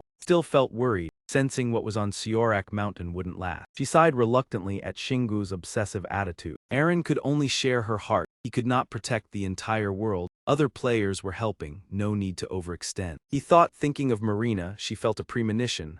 He just thought of Marina, no denial. That was the girl Shingu admired, truly wonderful. She sensed danger approaching, but she was a foreigner. Her words made Aaron realize she overreacted. She wandered in her own thoughts like a conservative. Back then officials only gave orders, the doers could not question. Coincidentally, Shingu agreed, indeed, also something he disliked about her. She guessed he was slightly conservative in some aspect. He added, never seen a player like that in Korea. Aaron laughed upon realizing the misunderstanding. She quickly replied with her limited vocabulary, oh right, you're correct. Did not understand her reaction. What happened? She turned away, nothing. Shingu ignored it, switched topics, reminding the guild leader's name. The discussion became guild chatter. He did not understand how he could be leader. He was clearly bad, Aaron agreed. He understood that person's motive. He avoided the battlefield to prevent the guild from weakening. Shingu did not understand why he was afraid, despite high level and talent. What was he worried about? Seha only agreed, yes, you are right. This also explained why he discussed too much. What is the Korean government doing, leaving other countries to handle monsters? Tonight had many matters to consider. Brain temporarily offline, delegating works, time to sleep. He strictly followed military style, sleep well sir, don't exaggerate, you're not a soldier. Shingu stabilized on the bed, final step completed, sleep well. Within seconds he fell into unconscious sleep. Seha was amazed at the speed. Aaron understood, the fight was intense. Only when Shingu slept did she reveal gentleness. Today he did very well. A late but sweet wish like the master, sweet dreams single. Sharp eyes and authoritative voice, I am the Almighty. Amid thunderclouds, the majestic voice declared I am the law, and the world belongs to me. He soared into the dark, stormy sky, radiating overwhelming presence and complete power. Instantly he let out a powerful roar, echoing and scattering the gray clouds. Despite his fierce appearance, his mind was full of doubt and deep worry. He didn't understand, yet kept moving forward with the belief that everything would be perfect if he survived. He remained fully aware of the situation, but could not deny that he could not stand still here. In that moment he dashed through the sky like a gust of wind, leaving a bright trail across the darkness. Amid the thunder, a massive shadow spread its wings, forming a ring of blazing fire signaling the arrival of the ruler. His voice was filled with indescribable sorrow. He could not advance, yet could not stop. His resolve remained firm as he moved backward. Chains clenched in his fists, muscles taut as if screaming from within. In the silent night, the light exploded like falling stars, spreading everywhere. As the mysterious energy dissipated, the world felt the morning sun after days of darkness. He hovered in the wide sky, turning to face the light that brought hope. In the fury of nature, he silently vowed to destroy all the small gods when his journey concluded. The magical scene of a Xingxia tale ended as Shingu awoke. Facing him remained the familiar, ordinary image. It seemed he had not fully escaped the strange dream and reacted instinctively, one foot touching a familiar place. This time, a series of notifications appeared, forcing him to be alert. The content displayed his power. All stats increased, mana plus 10, the chaotic tail reached level 2, harder, sharper, thicker, and the innate fear of the dragon god reached level 3. Part of the omnipotent energy radiated pressure onto enemies, leaving a deep mark on their souls. The stack of notifications blocked his view. Shingu still doubted it was only a nightmare. Aaron suddenly woke up on the new pillow, Shingu. She opened her eyes and was greeted by a surprise. Oh my, what is happening to him? Surprise passed, she became annoyed thinking about him hunting without her, though she did not know he was just sleeping. Suddenly his hand touched the bell cord, creating a soft resonant sound. Seeing it, Shingu was stunned in disbelief. Even holding it in his hand, he was not sure if this was the divine bell. Aaron felt regret. it had broken. He guessed the bell broke from being accidentally removed from storage during sleep, body pressing down. She widened her eyes, never seeing such violent sleep. Looking closely, she realized there was no mana left. It was no longer a treasure. But she quickly thought of a way to lift morale, guessing the bell was a permanent stat-boosting treasure, usually appearing in dungeons. This made him even more interested looking at the item. Could the recent dream be related to this bell? Aaron was curious. Dream, but the other party denied. It was just a nightmare. At this time, a sharp tail appeared beside them. Shingu was surprised by this sudden action. It was a dragon tail. Looking closely, she noticed the change. The tail was harder. Guessed it was a dragon tail rather than a snake tail. And she smiled mischievously. The dragon seemed compatible with him. He paid no mind and felt confident with that comparison. Having resolved the immediate problem, he got off the bed, intending to exercise while she wanted to sleep more. Beautiful morning passed under the bright sunlight. Shingu's information updated. Level increase 5, punishment level 20, charge level 25. The three gathered. Seha arrived late, astonished at Zepp's rapid growth overnight. Aaron shocked, not understanding how he grew so strong. In contrast, he remained calm, accustomed to his skills and had enhanced them. She teased him, "Are you a monster?" Yet he appeared proud, having heard it many times. Only she was nervous. Shingu began considering his simple explanation. His simple explanation lasted just a few minutes. Seha's eyes lit up after understanding, realizing he was blessed by the gods. He paid attention to the word gods. In the dream, Sip Van declared he would destroy all the small gods when the journey concluded. Thinking too long, he misspoke. Aaron didn't understand why he mentioned killing gods. Shingu quickly lost focus. Oh, mentioning God. Immediately after, he presented a massive item. He realized it was a god gun. He did not hide his intention, using information to enhance bullets in exchange with Marina, but perhaps reported to the trade committee. He raised an important question: how to use the item reasonably. The imposing interface of the gun intrigued her. If knowing mana bullets and having this treasure, it could make her a killer, but not for him. Successful people often go their own way. If he swung the gun like a club, would it be stronger than the black dragon claw? She stopped him, not a melee weapon.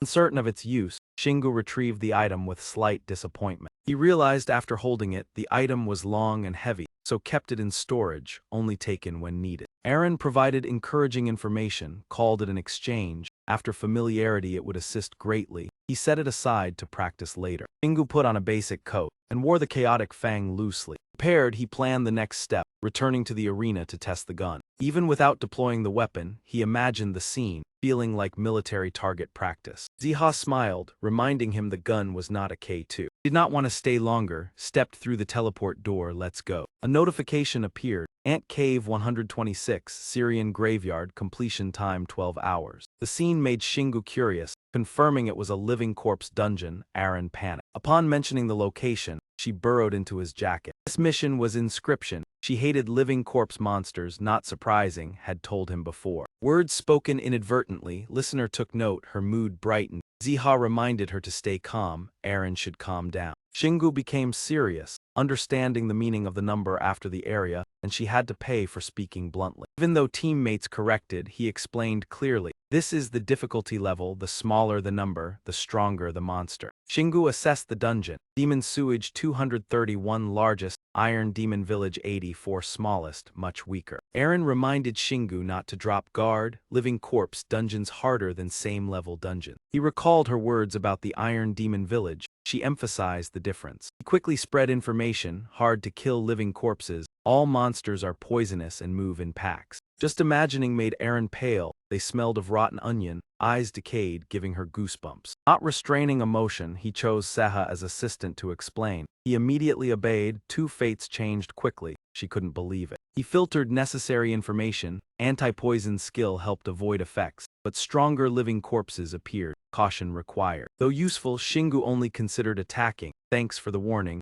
Could still fight mana in a novel-like way. Seha did not disappoint. Body awakened, using mana, able to touch souls, striking stronger when enhancing divine power. With group strength, he did not worry. Aaron, formerly high-level cleric, not much time lost against living corpses. She eagerly assisted, strength restored from leveling up. At this moment, Alenia appeared unexpectedly like a ghost. Long time no see. She was glad a living person visited. Shingu was surprised, having to restrain his natural instincts. Oh well, this situation has lasted quite a while for me. I even had the intention to attack her. Aaron at this moment felt weak because the opponent had a hard counter ability. She could be a walking zombie. Someone as fast as you, there's no room for sluggishness. Stop the small talk. What's the task at hand? She still tried to make everything more formal, as though he was here to save my soul. No matter what your reason is, your compassionate heart will still save me. Finally, we moved on to the main issue. The task could be summed up in 2 words, engraved in my mind, but you'll notice your curiosity. Didn't understand what the opponent meant. Her attention was not on that. She's speaking English, right? Soon after, the system notification sounded. The dungeon task was found,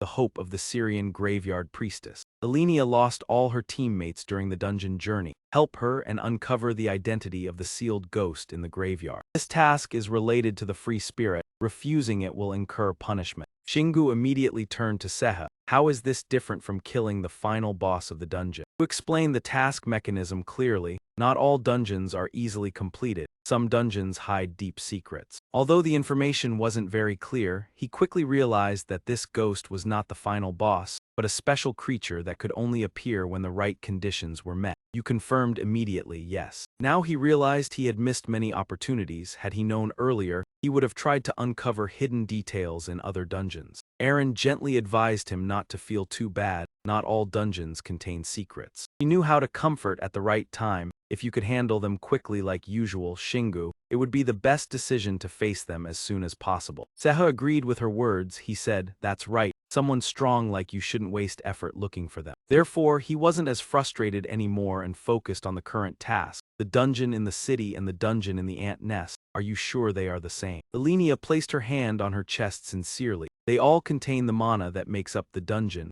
and the structure as well. Moreover, I am just a spirit assigned to the task. You don't need any more proof. After understanding the situation, Shingu decided, I'll take on this task. She seemed to release a heavy burden, smiling gently, thank you. The system continued, you have accepted the task. Failure will result in punishment. Group began to follow her instructions. All right, let's go. He had only asked, but then Aaron, by the way. She didn't have time to ask anything before quickly replying, I don't understand this type of dungeon. I didn't think this dungeon would exist in South Korea. You guess the spirit must have come from a very distant place. She paid attention to his learning ability. But Shingu, you're really good at English. Is there anything you can't do? The opponent smiled confidently, showing that this game was quite easy. All he did was focus on learning and reviewing from textbooks. Aaron was surprised to find that his friend was a genius. This is amazing. His footsteps suddenly stopped. Stunned by the sight before him, this is. Alenia was very familiar with this place. Welcome. She didn't make him wonder long. This is the Syrian graveyard. Although the torches around were brightly lit, there wasn't a single person in sight. He blinked, reconsidering the place. It feels more like a dead city than a graveyard. Aaron couldn't appreciate this style either. The creator of this place surely had terrible taste. He looked more carefully and commented, it's like the night sky, no longer the dungeon's entrance. Oh, perhaps it's an illusion magic. Seha noticed another point. I think there's space manipulation magic here. I guess that's the only way to stuff a big city into an underground cave. It was at that moment Shingu snapped out of his daze. We arrived at this city through an alley full of buildings like medieval Europe, right? It seemed the sounds from the new arrivals had awakened the monster. They started crawling out from all directions. They all had the same target, heading toward the only remaining group of survivors. He pretended to ask her opinion. This city is full of zombies. Do I have to wipe them all out? This question was too simple for Aaron, no different from what he usually did. At that moment Alenia spoke. No. She just introduced the dungeon. This place is full of zombies and bone monsters. There's even a zombie ghoul eating monster flesh, but the dead souls have turned into ghosts. If there's only one group, they can't solve this. But those frightening descriptions didn't worry Shingu, so what? She felt he still didn't understand fully, explaining further. The vengeful spirit has hidden deeply thanks to the graveyard guards, the monsters. We need to find and destroy the sealing formation of the vengeful spirit. The most difficult part of this task is, after destroying the sealing formation, the vengeful spirit will appear, and when you eliminate it, all the zombies will wake up. Alenia quickly reassured him to ease his tension. Don't worry. I studied part of this city when I lived with my group. Since the dungeon structure hasn't changed, We'll find the magic formation soon. Shingu quickly understood, I get it. According to your words, I need to destroy everything. She was somewhat puzzled by his thinking, yes, sorry, but while everyone planned step by step, he thought oppositely, if I destroy everything, the magic formation will break, the restless spirits will escape, am I wrong? Elenia tried to show concern. Of course that will happen, but other undead will go berserk. Who would have guessed those words, guessed his true intention? Exactly, that's precisely what I want. Shingu did not hesitate and drew his weapon from the equipment store. He was quite satisfied holding it. This is an exchange. I don't need to practice this simple thing. Next step requires support from an assistant, Aaron. Strike him with divine power. She hurriedly flew closer, coming here. She closed her eyes, focused on the incantation. A gentle glow radiated. And opening her eyes, a strange symbol immediately appeared on Aaron's hand. She instantly used her power to transfer strength to him. Notification appeared. You have received power from the divine strike. Damage to undead will increase by 30%. You are less affected by poison and undead curses. The miraculous effect of her buff made Shingu feel stuck like glue. This is great. I could raid undead dungeons all day with a priest by my side. Aaron could not bear it. Protested, step past me first. The seamless cooperation of the two made Elenia feel redundant. So you're a priest? Sorry I couldn't help, but I'm glad things went smoothly. He caught her pensive, thoughtful expression, so he quickly demonstrated his abilities so she wouldn't worry much. No need to comfort. I'll handle everything efficiently. Don't worry too much. Immediately after, Shingu used a powerful dark wolf swipe to strike a nearby structure. Impact caused a strong shockwave, collapsing surrounding building. Aaron panicked at his power. What are you doing? You've destroyed our exit. She tried to stop him but couldn't because Shingu obliterated it as usual. The explosion echoed from that sweep. After the shockwave passed, only rubble remained. Seha quickly expressed surprise. Oh my, all you did was hit the wall, yet toppled other buildings like dominoes. Elenia was amazed that he destroyed 7 buildings with a single strike. However, this shocking result did not satisfy him. Not enough. This city has 30,000 buildings. I need to destroy 4,000 more times. His words made him rethink. Try it, but it's feasible. She heard this and worried for Shingu. Just then, a notification appeared. You have discovered hidden magic in the city. Need to find more clues to learn about this type of magic. Collecting each detail made him more excited. Ah, so this is our next direction, like a detective novel. Shingu was so focused Aaron had to frantically remind him. Shingu, they're coming. Zombies seemed so unique that she couldn't help but be scared. I knew they'd come, but here they are not. Zeha didn't expect so many dead here. How many people have died here? Elenia didn't expect them to appear so fast. A wave of zombies. Here he alone did not show emotion. So what are they? I think real-life monsters differ from movies. This attitude was the opposite of Aaron, who cowered in fear. How can he be so calm? They'll throw arms at you. He noticed something else. Does it hurt? Shingu finally became serious. All right, I don't like this filth. We'll start gently. The zombies rushed toward him like a pack. He didn't approach them but used his foot to kick a large stone. The impact was so strong it was like a bomb to them. Didn't have time to stop him before everything was destroyed. Truly haunting. Their emotions intensified, some screaming, some terrified into silence. It hurts so much. Unfortunately, this did not stir even a trace of pity in Shingu. All right, so what do we do now? Suddenly, a stream of golden energy enveloped the stone he held in his hand. Aaron, witnessing this for the first time, curiously asked, what did you just do, Shingu? He simply replied, I used the divine power you gave me to enhance this stone, though she still did not fully grasp how he did it. Abruptly stopped as a thought struck. Wait, you shouldn't do this. Aaron reluctantly agreed with his reasoning. No, don't worry, of course he could do it, I'm sure. There's no reason I can't. Shingu resumed the battle while restoring power to the Black Wolf. Instantly, he used that power to knock a massive boulder away, as if playing baseball. Its impact was like a meteor striking the zombies, a cleansing underway. This move was as powerful as an atomic bomb, easily displacing a large number of enemies. The other zombies had no time to react, standing gaping as the vanguard fell before them. The first time since they had stationed here, they experienced strong suppression. The zombies panicked like wild beasts, could not believe it. If he was that strong, he shouldn't have survived till now. His flesh must be tough, we can't bite it. Seha noticed this was obvious. They were like foxes and he was a tiny worm. Aaron, still stunned, looked. The zombies are fleeing. Now she no longer feared them as before, never having seen zombies run away. Shingu seemed slightly regretful. He was thrilled seeing them flee. In their eyes, he seemed like a visiting god.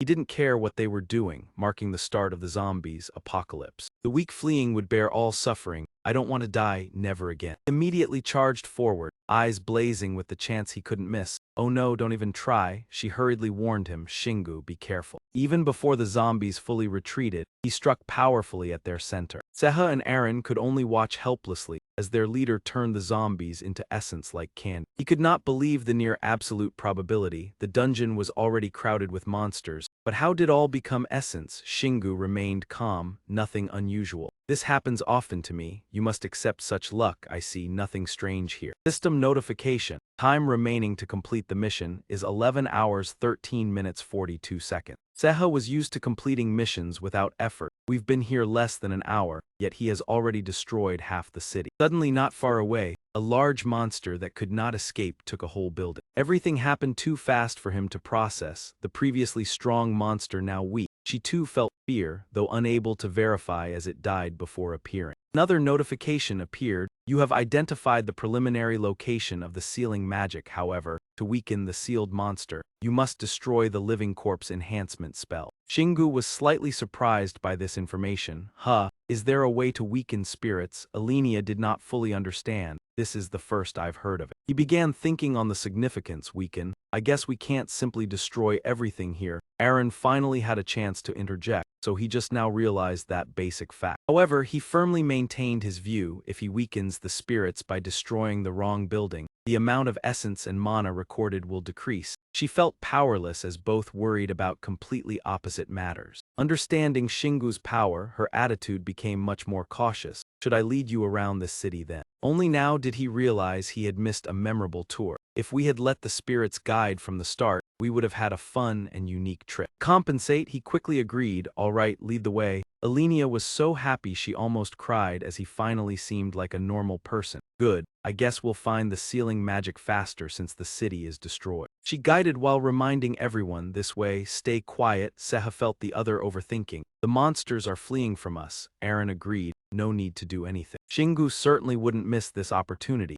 Maybe I should collect some essence along the way. He immediately ordered the Pokémon released. Go Seha, I choose you. You moved precisely without excess motion. Yes, boss. She felt indignant, wanting justice for both. What does he consider an assistant? Yet he still stared at Aaron as if asking why she stood there. She gave up and complied. All right, you go too. While later, Alenia could continue guiding the group. Here are many sealed spirit spells. She explained the method of resolution. Identical spells were divided. We must find and destroy all of them. However, this could have a downside if unlucky. Destroying the spells could make the monsters stronger. Shingu listened a while and concluded, I understand. So this city is like a miniature game. He had a new question. Should I strengthen the spirits before eliminating them, or should I quickly destroy them to level up myself? The two diligent bees behind continued their work tirelessly. He always paid attention to the differences. Indeed, it was a dilemma. Alenia didn't understand why he was hesitating about this, but still agreed he was right. Finally, they reached their destination. In front of them was a stone tablet engraved with a magic seal. Shingu started to feel curious about this stone tablet. So this is the first magic seal. She felt something unusual. He needed to be cautious. He took the lesson and reminded him earlier. This magic seal was always guarded by a powerful high-level monster. Luckily, he quickly understood the focus of the matter. A strong living corpse. Shingu eagerly wanted to meet the opponent. Where is it? Aaron quickly pointed to the monster trembling behind a pillar. It was hiding out of fear over there. The new character appeared and was struck by Shingu, reincarnated immediately. Shortly after the notification appeared, you learned that the sealing magic had trapped a living corpse in the middle. The vengeful spirit was a monster capable of casting firewalls to attack. Part of the sealing magic had been broken. The mana of the vengeful spirit began to rise. He was about to cheer but then wondered, how many more magic seals are there? Aaron thought he had multiple personalities. He was celebrating for the vengeful spirit.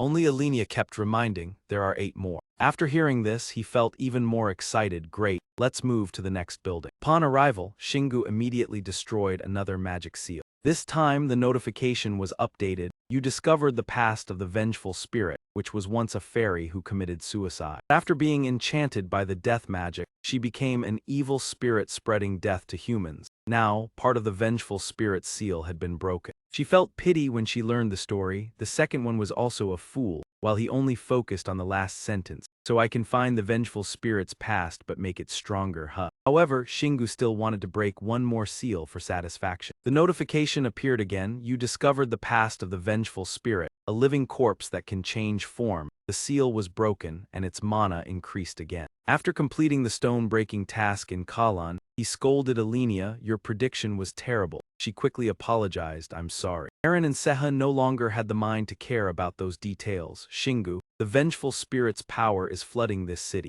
It's even stronger than the Grand Demon General. But clearly, the reminder had no effect. There's no word fear in his dictionary. I've never met something so powerful. This might be a great opportunity. Alenia continued to lead. The next one is here. Characters on the stone tablet had become denser than before. She hurriedly urged us, we are almost there if you destroy this. Shingu eagerly raised his weapon. All right. Another powerful strike from him. Final notification appeared immediately. The seal was completely broken, and the vengeful spirit regained all its power. For hundreds of years, she had disguised herself as a commoner to lead many adventurers to their death. He received new information when suddenly, a strange sound echoed from behind. Finally, the last monster opened its eyes. Velsa started making sound, calling for reinforcement. The bone monsters, hearing the command, rushed in from all directions. Even the ghouls seemed to sense the trick, heading towards the center. Triumphantly, who would exchange with someone with a bad appearance? Humans are so arrogant, you have no idea what's waiting for you. Eren and Seha simultaneously warned Shingu Z, that soul, but he remained calm as usual. All right. It's an honor for you to choose me as a target to fire at. I already know everything, so skip the introduction. The mind suddenly went into shock when facing the strange reaction of the prey. What? Unbelievable. Before he could adapt, Shingu had already opened his thunderous gun. The energy vortex upon contact wiped out half of Oda's body. This move was no different from a cannon, blasting through hundreds of walls behind it. The system notification for the new status appeared. The enhanced bullet has reached level 5. Velsa appeared already at a disadvantage, extremely irritated. I did not trust her soul, whether she was once a cleric or simply possessed a trustworthy smile. Still hesitant, he confirmed without doubt. His only teammates were the supporters, Eren and Zeha. Her face suddenly lit up like a blooming flower, while he was moved to tears. Shingu was sharp in spotting the enemy's gaps and exposed weaknesses mid-battle. He did not understand his method, but it turned out he had planned to upgrade her, as she was still weak and needed enhancement to gain skills and essence. Velsang, hearing this, grew furious, feeling belittled, quite amusing. Immediately threw back his head, emitting a deafening sound. Power surged like a flood towards Shingu. Yet he quickly read it and activated his battle skill. Light blazed intensely around him, enough to shatter anything within range. Also called Eren, who empathized and understood immediately, ready to break the curse. Then she focused on reciting the subjects urgently. Once done, the energy flowed swiftly into his body. Shingu, already strong, now felt an extraordinary surge of power. Each of his steps sent shards of rock flying. Simultaneously, he summoned the waterfall wolf claws to attack. Distance to the target suddenly shrank rapidly. He wielded a D3 hammer, slightly weak compared to the vengeful spirit. This was the chance to finish quickly, half of its body lost, weakening the opponent. Enraged, only a fool or someone unafraid of death would stand still now. V, waiting closer, roared once more. River of Souls' attack on him was halved in effectiveness. It still hindered Shingu's movement, a poor strike. Eren protected somewhat, but she was weak. Nevertheless, with confidence and determination, he countered, sure of victory. First/miss. Fortunately, he evaded. Shingu quickly matched the opponent's movement. He spun 180 degrees with the massive hammer. Without hesitation, he hurled the weapon straight. The direct hammer strike left Velsa no time to escape. She fell freely from above. He swiftly prepared his stand. At the precise moment, he lunged towards the set target. She barely turned back, her body powerless to resist. And the target hit the spot. Shingu spun, kicking directly into the opponent. This move churned her insides violently. Even as he tried to break, the ground beneath cracked. Velsa was thrown far, yet he remained fervently fighting. Black Wolf fell freely, he caught it ready. In an instant, the object returned to his hand perfectly. Shingu returned to a majestic stance, determined to crush the opponent. System reported battle skill level 3. When touching the enemy, shockwaves dealt damage. Shingu advanced, the black wolf claw on his shoulder. The vengeful spirit glared back with hatred. She pushed off, leaping and twisting elegantly. Eren warned quickly. Velsa tried to escape again. Shingu persisted with the final prey. Velsa raised her hand, opened her mouth revealing sharp teeth, screaming. Skeleton monsters everywhere heard her, stirred, and in their minds echoed the call she told us. They immediately surrounded him, fragmenting the undead into pieces. Eren saw the monsters advancing, had to act First, Shingu ready with his weapon, making it even more thrilling. Seha suddenly heard the noise. He immediately warned the sound could not be. He also heard it becoming serious, the final communal room door opening. Huge door swung open, revealing the strange inside. Shingu gripped the black wolf claw, observing the monsters, knowing this was the last in her unit. He shifted attitude, disdainful. How absurd to flee just because called from the final room. Velsa, confident, thinking she had victory, would consume his soul to gain power and create a new graveyard. Shingu was not easily provoked, confident but too arrogant. Fine. Flicking his hand, monsters surged forward simultaneously. Shingu raised his weapon, ready to fight. The horizontal hammer strike cracked the earth and rocks. He moved flexibly, the black wolf claw knocking everything nearby aside. Skeletons could not react, shattered under one blow. V looked out, terrified to the bone.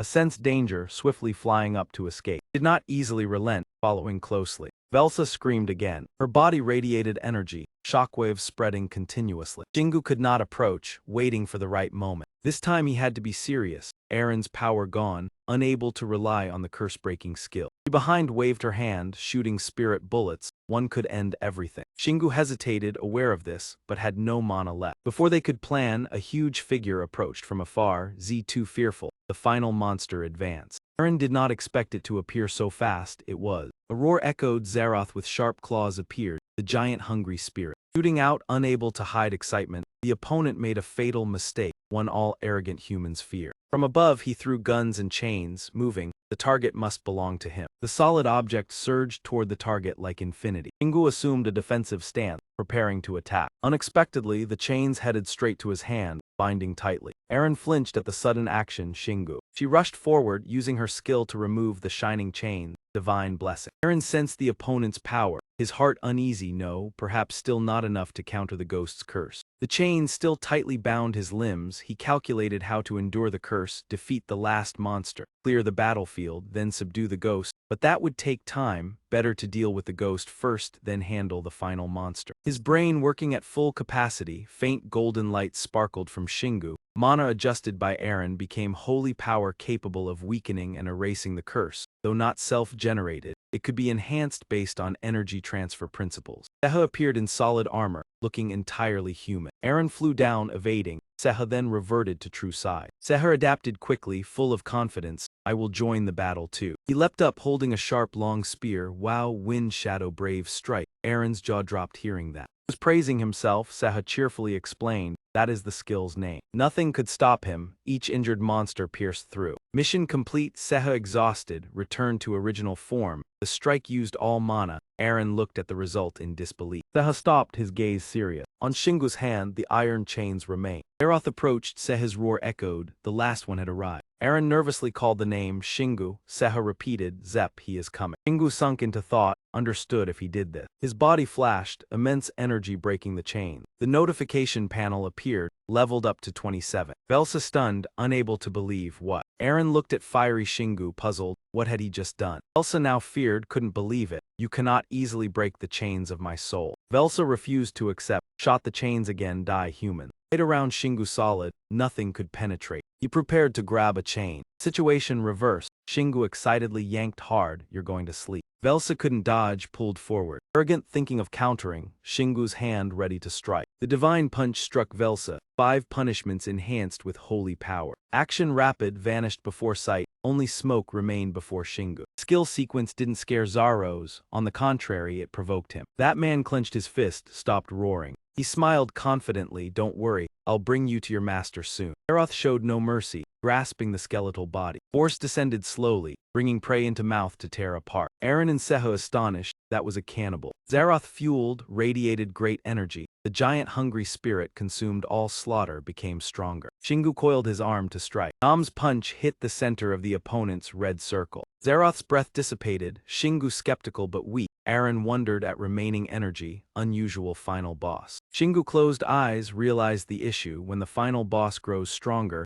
it means the protagonist is strong enough to pressure the enemy. The boss needs no tricks. Aaron still skeptical but playfully teased. He had just defied basic RPG rule. Gaze flickered when Syrian graveyard was mentioned. Desolate place, no sign of life according to Aaron. Once a city of death, now a city of living corpses. System notified dungeon complete. Time 2 hours 35 minutes 56 seconds. Killed 1,327 slaughterers. 915 bone monsters, 164 hungry spirits, 59 ghosts, 1 tormented soul, and 1 giant hungry spirit. Screen showed obtained reward, special achievement, dungeon destroyer, gained passive skill against curses. Obtained secret ham, increased 6 levels, Shingu level 66. Aaron checked each notification, felt odd, unusual to gain so much per dungeon. Shingu unbothered, roughly rationalized, still doing smaller dungeons. She flushed with anger. Normal people couldn't clear many dungeons at once. If everyone leveled like him, it would take a year to conquer difficulty 32.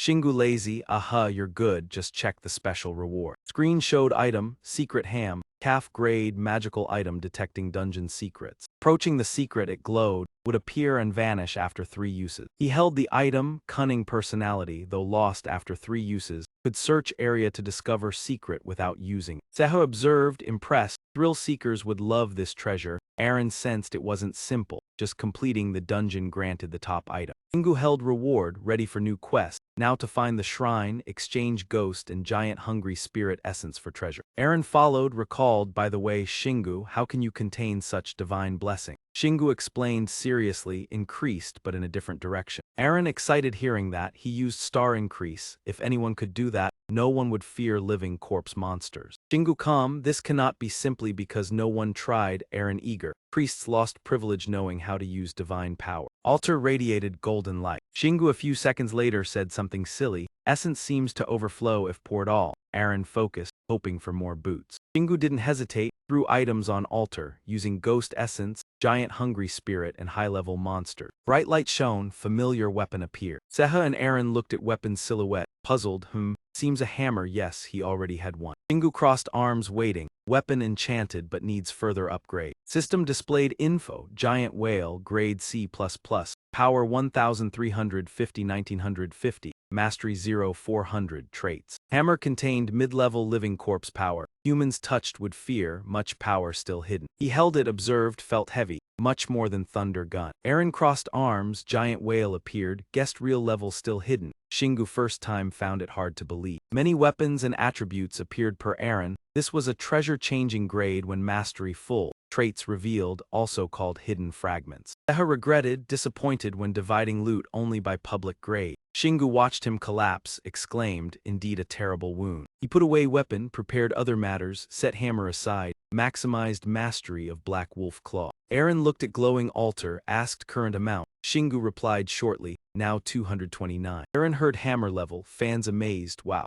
Shingu rolled eyes, thought, Black Wolf Claw max mastery 240, secret traits, possibly hidden fragments. Teleport gate appeared, time to leave. Aaron felt uneasy, hoped not to appear at Siorak Mountain. Shingu briefly worried, immediately reassured, don't say that, you make me worry. He fully equipped, confidently announced, all right, despite many outsiders, I still have this hat. 3 stood proudly before the gate. Each stepped in. Didn't expect teleport under the ocean floor. Shingu gradually sank, air depleted. The 3 struggled, creating sparkling bubbles. Arlene could hardly bear it any longer. Her hand extended forward. Suddenly, a golden key appeared in her hand. It had fallen to the very bottom of this abyss. He steadily inserted the key into the correct slot. Large, glowing circle suddenly appeared beneath their feet. In the final moment, he couldn't help but notice the bloodshot eyes watching through the crack. Strange eyes with red veins seemed to be always awake. Shingu tried to open his eyes wider to see better, but the position underwater made him uncomfortable. Finally, they returned to the room, all tired and collapsed onto the floor. Shingu wiped his face with his hand, his expression one of protest. Who would come up with this idea of soaking in water? Aaron was panting, her face flushed as if she had just escaped from panic. Why didn't we think of this earlier? Most of the earth is water, so all the players in the forest would fall into the ocean,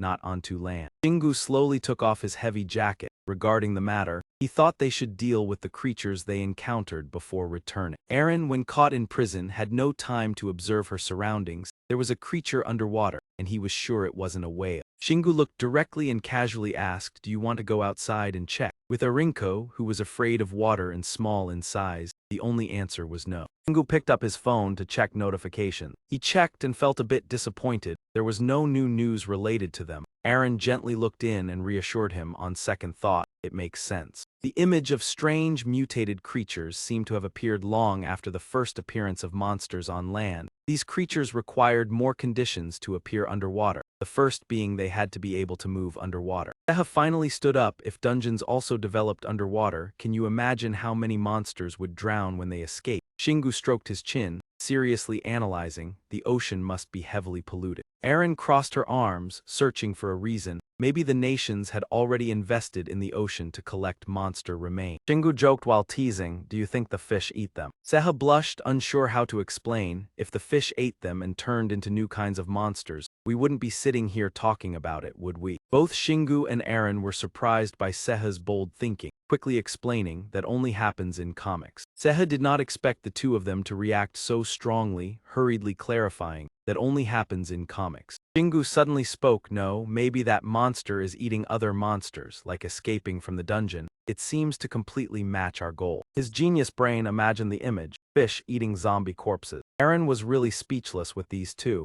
How could he even imagine such an image? Shingu set the issue aside, his hand tugging at his shirt to reveal his toned abs. He said, we should shower to get dry first, Seha. You should shower with me. Seha happily agreed, yes, boss. Both of them, one big, one small, had no hesitation in taking off their clothes. Erin, the only girl here, felt embarrassed but actually a little addicted. Oh my god, don't expose yourself like that. Warm water slowly covered Erin's body. After finishing the shower, she comfortably stepped out. She dried her hair with a towel, the drops of water still lingering. Shingu had changed into simple clothes. Looking at her strange expression, he asked, why do you look like that? Are you angry because we showered first? Erin rebutted, it's not like that. She felt that the future was bleak, full of anxiety. Monsters were flooding the ocean, meaning humanity would no longer be able to use it. In his mind, Shingu imagined a scene where warriors had to fight against mutated monsters, unable to hire people to guard their boats for them, just like in the movies. He regained his focus, concentrating on the task, saying, never mind the ocean and sailors, now we need to fight more dungeons. They stood before the door. Erin hesitated a bit due to her concerns earlier. Was the nearest dungeon underwater? Shingu confidently answered maybe. The system notification started, Anthill Zone 127, Syrian Graveyard, completion limit is 12 hours. Everyone was transported to the cave. Shingu crossed his arms and looked around lazily.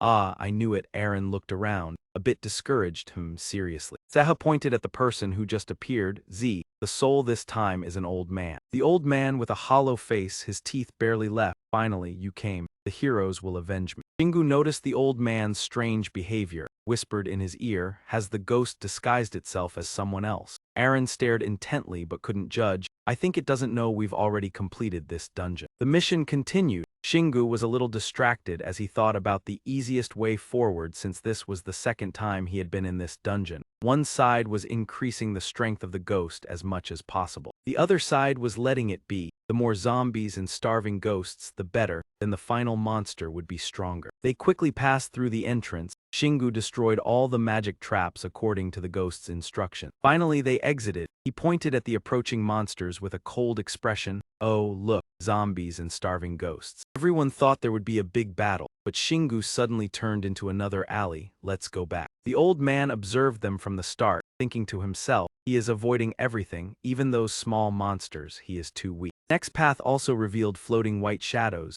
Shingu pointed at them. Oh, a ghost. The black wolf's claws swung out. There was no chance to block. The ghost instantly vanished. The old man was frightened, sweating cold. Why did you only kill the ghosts and skeleton monsters? Shingu was blunt. They are disgusting. This statement made the old European man immediately change his thoughts. What's wrong with him? Is he strong or weak? This is clearly a ghost tricking us. The old man looked at the figure in front, muttering, no, I've regained my strength easily. No need to fight him right now. Suddenly a loud explosion rang out, shaking the entire sky. Elsa reappeared, even more formidable than before. You foolish humans. Shingu firmly held the thunder gun, accurately shooting at the opponent. His whole body lit up. A powerful mana source surged forward. Elsa, unprepared, was grabbed by a powerful hand around the neck. Shingu looked up confidently, directly charging in, quickly calling the master's beloved before the person died. Elsa immediately screamed, the sound echoing throughout the area. Shingu kept his stance. Seha, has the final boss's room opened yet? You quickly responded, it's open, boss. Velsa was strangled until his face was twisted. The humans have realized I am the ghost and the final boss of the dungeon. Shingu took this opportunity to display his absolute intelligence. Of course, the great Shingu had planned this from the beginning. Erin beside him couldn't hold back, rebutting, you're a bit arrogant. You've only conquered this dungeon once. Velsa continued to provoke, you trash. Do you think I will die after such humiliation? Shingu cheerfully replied, goodbye, see you in the next dungeon. A powerful punch landed directly on the opponent's face. Velsa, unable to say a word of farewell, was blasted into dust. Shingu looked at the giant figure approaching, intrigued. Seems like I still have plenty of time. In his hand, he held red essence stones, his expression full of disdain. Should I wipe this place clean while I wait for him? Just ghosts and skeleton monsters. Aaron felt it was overproductive, amazed by his dedication. Skeleton monsters, now leaderless, were like headless snakes. Their master had died. Shingu grabbed 3 stones, gathered a bit of strength, and threw them forcefully ahead. He stood frozen, accepting the great reward. From his body, countless powerful bullets shot into the skeleton monsters, piercing through their bodies. Zeroth tightly gripped his teammates, screaming. That man raised his teammates to his mouth, savoring them like a delicious dish. Shingu grabbed the hammer from the space. If I destroy this city, will there be an extra reward? The black wolf's claws struck down powerfully, causing the surrounding earth and stones to immediately shatter. He swung the hammer, enjoying the feeling of destroying everything. Aaron did not stop him, just stood by and imagined. It felt like watching a hero, one who destroys vases in a game just for a few items. Zeher agreed with this thought, softly saying, Aaron thinks the same. Zeroth screamed in fury, his body enveloped by a dark purple energy. Everything went according to plan, which made Shingu very interested. It seemed like he had eaten a lot and gotten stronger, which made me feel pleased. He stepped back behind the rock, gripping his weapon tightly. Well then, goodbye. The hammer swung forcefully, instantly turning the stone into sparks. How could Zeroth be so easily defeated? His powerful hands gently punched and neutralized it immediately. Shingu was very pleased with the opponent's performance. Suddenly, the massive body of Jerot began to shrink. Seha sensed the abnormality and warned, the giant ghoul is shrinking, but its mana energy is becoming stronger. He carried the hammer on his shoulder, unafraid. Is this what people call a secret? On the contrary, Aaron seemed worried about the situation. If I had known this dungeon had 2 secrets like that, I would have been more careful. Shingu, with a determined look and a confident expression, was sure that all his efforts wouldn't be wasted. The system announced what everyone had been waiting for, the dungeon's end. The giant ghoul had evolved into a wraith. The giant monster with bloodshot eyes, thirsty for blood, had appeared. Vehicle 2 looked at the newly appeared giant monster, cold sweat pouring down, hurriedly warning, wraiths are high-level monsters in dungeons after level 30. They're huge and fast, and they can spray poison. A slight touch will poison you. Shingu didn't care, just glanced around, thanking for the lengthy explanation. He glanced over and wondered, should I fight it? Aaron, prepare the spell for me. She seemed unsure how to deal with him, disappointed and tired, but he would still get hit to increase resistance. Shingu stepped forward to face the opponent, gripping his weapon tightly, smiling confidently. You know me too well. Zeroth's red eyes looked down, his voice full of hatred. Zombies still have hearts, but you destroyed it. He appeared quite satisfied with his enemy. You still have some conscience, not bad. I couldn't gain experience from mindless ones. Shingu, with a confident attitude as if certain of victory, said, die. Zeroth refused to back down, grinding his teeth in anger, counterattacking. That line should be mine. Both immediately charged into battle, each filled with determination to defeat the other. Shingu stepped back a little, raising the black wolf claw, ready to strike. Zeroth swung his arm forcefully, sending debris flying in all directions. Zeroth's strange claws extended, his body emitting dangerous black smoke. Shingu focused on the opponent, his mind calculating the situation. Soon the smoke covered him. The system announced, your body has been poisoned by the wraith. You cannot overcome it with poison resistance. If you are poisoned further, you will be at risk of death. Shingu remained unfazed,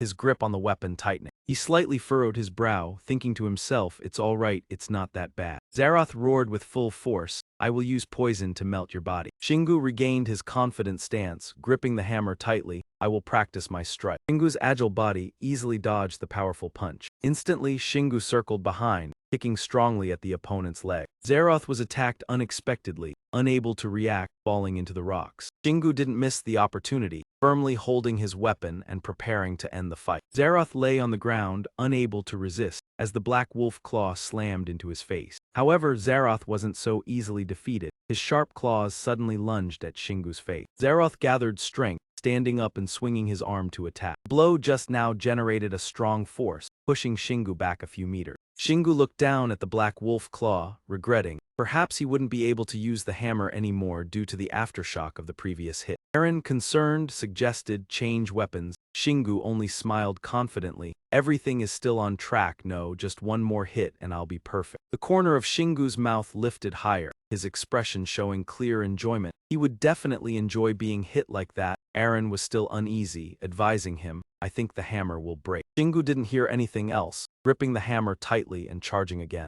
Zaroth was ready, his body emitting thick poisonous smoke, looking up at the opponent charging towards him. Unclear what was in the smoke, Shingu was a bit surprised by its effect. Zaroth gritted his teeth, determined to defeat the monster of an opponent. Shingu kept his confident smile, responding to the taunt. I've heard that line enough already. Zaroth's muscular arm focused energy, preparing to strike. A powerful attack was launched, blinding the opponent. However, Shingu simply dodged gently to the side to avoid the thrust. He stomped the ground, gaining momentum as he charged straight into his opponent, attacking wildly. The fierce slash created a massive explosion, followed by a bright ring of light that sent Zaroth flying. Shingu leapt with each step, moving at maximum speed. Like a ghost, he shot to the enemy's back. A strong hammer strike came down again. Massive energy caused Zaroth to fall, the ground cracking with each impact. Shingu kept going, ignoring the painful screams, driving the Black Wolf Claw down. Suddenly, the notification sounded. The Black Wolf Claw skill reached 100%. The Black Wolf Claw revealed itself. The hammer began to fall apart, revealing sharp objects inside. After the transformation process was complete, the weapon seemed lighter and more modern. The system detailed the weapon, Great Wolf Claw, C++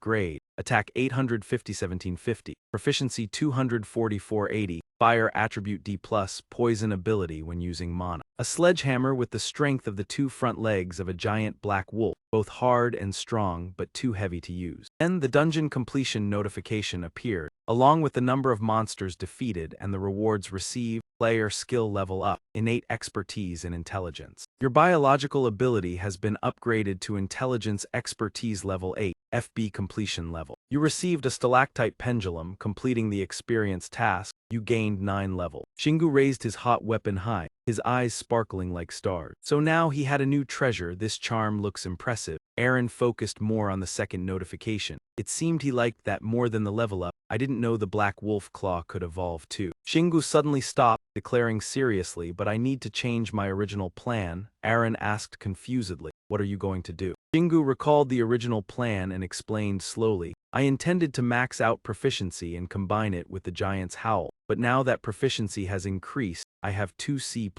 weapons. The image of him holding 2 weapons in his hands, using one in each, appeared in his mind. Eren sighed after hearing this, you really are a giant. Shingu was satisfied with his thoughts. He would try it right away. He said and swung the great wolf claw hard. A whirlwind immediately rose from the ground. Colorful whirlwind blew everything around away. Shingu stood in the middle of the storm, his legs trying to stay firm to avoid being swept away. When the whirlwind stopped, the nearby buildings were reduced to rubble. Shingu held his weapon, happily advancing forward, unable to hide his excitement. Got it. These two don't need to be exactly alike, but I'll get used to it. Eren commented on the performance. You're worse than a giant. She closed her eyes, then opened them, reminding him, check it out first, practice later. Shingu eagerly nodded, agreeing immediately. Shingu's info board appeared. Zhang Shingu, underground player, level 75, strength 242, proficiency 246. Stamina 260, mana 97. Other stats at the same level were clearly displayed as well. Eren looked at the display screen.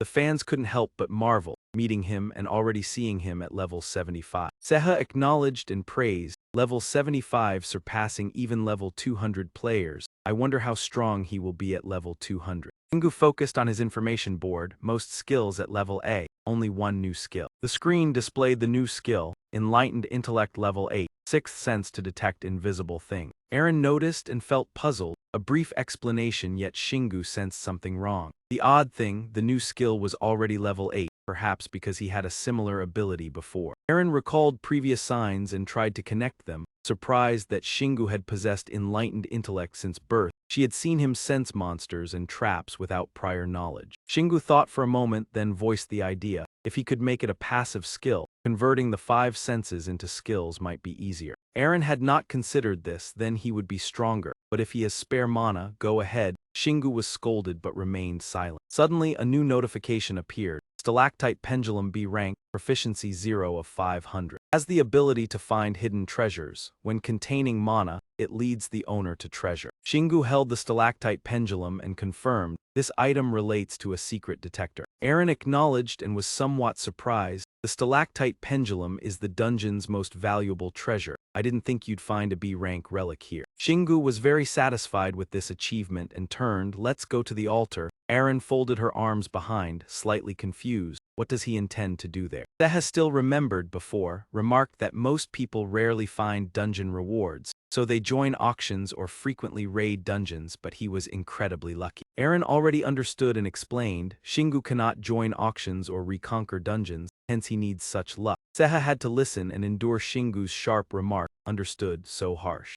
A golden pedestal suddenly appeared, emitting sparkling light as if leading somewhere. Shingu and two friends approached to check. Perhaps a symbiotic altar. Aaron looked at the huge object and hesitated, not you. Based on experience, Shingu guessed this might be a special reward altar after completing a quest. Aaron did not fully understand but quickly objected, this is not a minigame, that doesn't happen in the Celestial City. At this moment a notification appeared, explaining to everyone the altar changes functions. It will guide you to a new path based on your achievements. Shingu seemed slightly confused by so much information at once. What does change functions mean? Aaron quickly understood and linked the information. Each person's image with different mechanisms appeared. Ah, you said players can have unique classes when raiding level 10 dungeons, but he's a hidden player, how would one know? She suddenly saw a strange light ring on the golden pedestal's glass. Shingu could see a gate on the altar. Does he not need essences to change function? Seha from behind could not hide his excitement, urging to go through. Unlike Shingu, he hesitated, decision made, but he still had concerns. What about essences and restless spirits with ghasts? Aaron thought a moment then reacted, Shingu felt drained, said dejectedly, must we leave them behind? No reward altar here. There was no other choice. They reluctantly stepped through the gate. On the other side, the sky was clear and open. Shingu was displaced and lay on a grassy field. The forest ahead had strange dark purple leaves. Shingu felt confused, perhaps influenced by the altar. Where am I? Who am I? Aaron observed and answered, I guess we are no longer on Earth. Seha looked at the strange colors and felt uneasy. Not an anthill, yet like the Celestial City dungeons, high-level dungeons resemble other worlds. Shingu immediately imagined many scenarios. Famous fantasy games all start like this. Now I just need one fairy ancestor to help me. Noticed a problem, turned but saw nothing. Aaron also felt strange, right? Shingu suddenly exclaimed, this is just a test. Soon after, he seemed to deny what he said. Seha, having experienced much, could not explain. Everything remained unclear. Worried for everyone's safety, thought staying here was safer. Yet Shingu was full of excitement. I've made my decision. His brain quickly analyzed. Leaving this forest would make locals suspicious, but he must kill monsters to prove his worthiness. Shingu thought far ahead, imagining being praised by locals. So help me act as a mercenary in this world. Aaron closed her eyes, unable to understand. How can the altar send us to another world? Suddenly she realized something, face full of surprise. Aaron radiated a strange aura mentioning it. Slowly, if the Celestial City and anthills exist, other worlds might exist too. Her expression changed from panic to shock. Then the monsters we raided all came from other worlds. They intend to invade Earth. Shingu felt helpless before her. You were the one reading that novel, Aaron. They crossed the strangely beautiful grass together. Finally, they were blocked by a tall, sturdy wall. Shingu became more certain this is indeed another world. Aaron observed carefully and concluded, no, the monsters built the fortress in the high-level dungeon. Seha took on the task and flew up to inspect. Let me do it properly.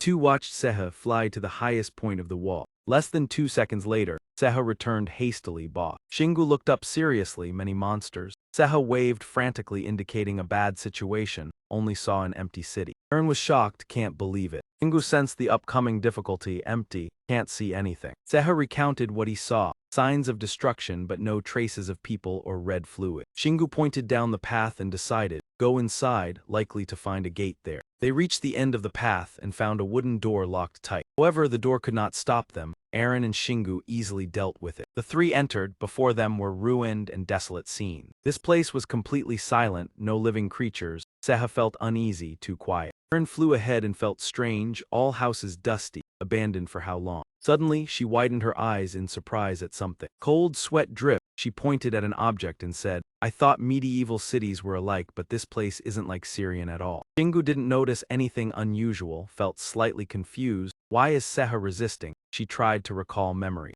Aaron quickly regained composure and reminded, this is a dungeon, unknown what's here, but we must work quickly. Shingu's senses operated at full capacity. He thought, this place is truly different, vast and full of mana, very comfortable feeling. The more Shingu thought, the more worried. If Celestial City dungeons and anthills are mere copies of this place, the original board might come from the past. He stopped before a half-open door and pointed inside. Check the items in there. Before anyone could react, the surrounding wall crumbled and collapsed. Stones fell but didn't hurt Shingu, just entered and already broken, unknown how old. Shingu was not easily deterred, stepped forcefully inside. Old houses made loud noises then collapsed. Other buildings fared no better, as if a purge of old houses was happening. Aaron tiredly looked at her work, unsure if searching or destroying. Suddenly Seha's voice drew attention. Boss. Seha held a notebook and flew close. There's a journal. Shingu delighted. Finally you did it. He opened the journal and studied seriously. Seha skimmed and gasped that journal. He was astonished, tried to understand but couldn't. What is recorded? Aaron was startled, tried to calm herself. Don't worry others. Shingu's deep warm voice made everyone silent. The adventure was approaching. He focused on the journal, read aloud every word. We will fight to the end. Comrades waiting in the new world in the name of the great Louis Austin. The two ignored the previous matter and flew close. Shingu, boss, can you read it? Shingu lifted his head, smiled. Yes, I've never seen these words but can still read them. An image appeared, the main character communicating in a strange language with others,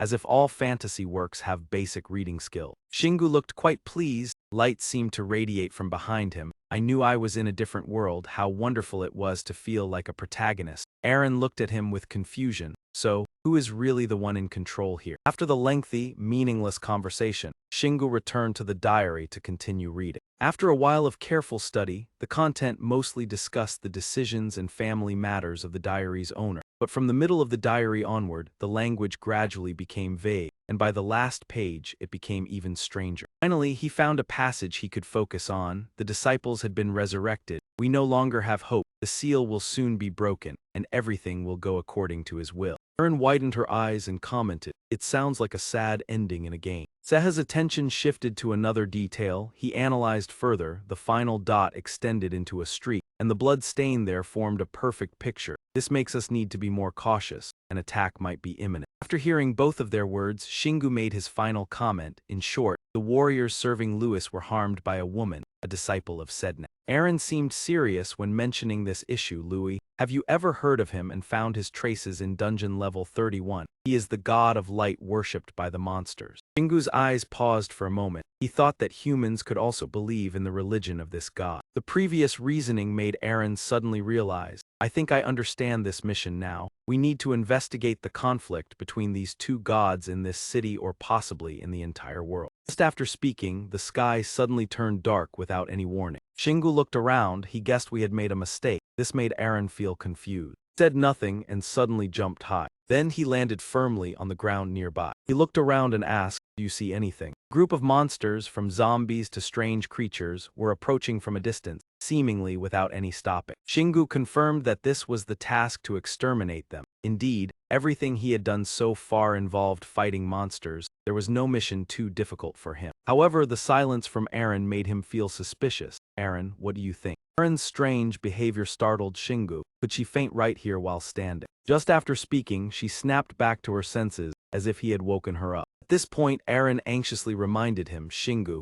we need to prepare for battle now. He simply nodded, saying nothing further. He immediately made up his mind, jumping down from the height, not forgetting to draw his weapon, which was the special great wolf claws. His face showed no sign of worry, only excitement. Somehow, Shingu went mad, turning around to destroy the surrounding stone wall. He didn't spare the buildings either, which made Aaron wonder, what are you doing? His actions didn't stop. He even used pieces of broken stone as weapons to attack. This moment, Seha hurriedly reported, boss, I saw paper falling from a building. Now is not the time for Shingu to be distracted. All right, put it in the storage. After a while of struggling that made Shingu feel uncomfortable. He had the Thunderbolt gun but still had to fight this way. Aaron quickly realized the problem. It's because he doesn't have enough mana. Seha also chimed in, you just need to find a few mana bullets to reduce the consumption, then help attack the stones. Is that okay? Duong Heen commented on the rare item. Is it big enough, boss? Shingu wasn't picky. Yep, try your best. Hearing that, Seha happily laughed. Of course, I'm happy to help you, making him surprised. Why is everyone so enthusiastic? While they were talking, the monsters had arrived, shouting the slogan in the name of disintegration. Disintegration. Shingu tightened his grip on his weapon. Did those zombies worship disintegration? So the woman in the diary wasn't a vengeful spirit. Aaron deduced from the situation, the villagers turned into zombies after the failed war, and now the vengeful spirits have ruled them as disciples of Zet Nat. Maybe Zet Nat is the god of zombie. Meanwhile, the monsters continued to roar their command, eliminate heretics, punish traitors, and kill them all. Thanks to that, Shingu caught an important keyword, war. He disagreed with this statement, immediately opposing, there's no such thing. War is just an excuse to legitimize violence under the name of ideals and honor. And Shingu thought, what are those zombies aiming at? Are they talking about Louis' disciple? But he didn't care anymore. I'll deal with them first and then think about it later. He immediately climbed up the high city wall on the opposite side. From high up, he could clearly see everything, from zombies to bone monsters, or even mutated types starving. They were coming in like strong waves, as if they wanted to devour everything in their path. With his experience, Shingu wasn't worried. All these monsters were basic ones. Suddenly his eyes lit up. He found it. After the massive army, there was something completely different. It was a La Han, though standing alone. His presence covered everything around. The scariest part was the helmet on his head. It looked like something was missing. Shingu turned pale, sweat poured down. It was holding a head. It looked terrifying. Aaron immediately recognized it. It's Dullahan, the headless knight, never seen in the dungeon. Seha was just as confused. Dullahan is a monster mentioned in many high-level zombie dungeons, but no one has seen a monster as strong as it. It definitely surpasses level 200. Contrary to everyone's panic, Shingu smiled with delight. Great, if I defeat it, I'll get a high rank, right? His words made everyone admire him. You're so positive. In the open space, he took the item and entrusted the task. Seha, keep an eye on Lahan for me. If it moves, report immediately. He quickly replied, understood.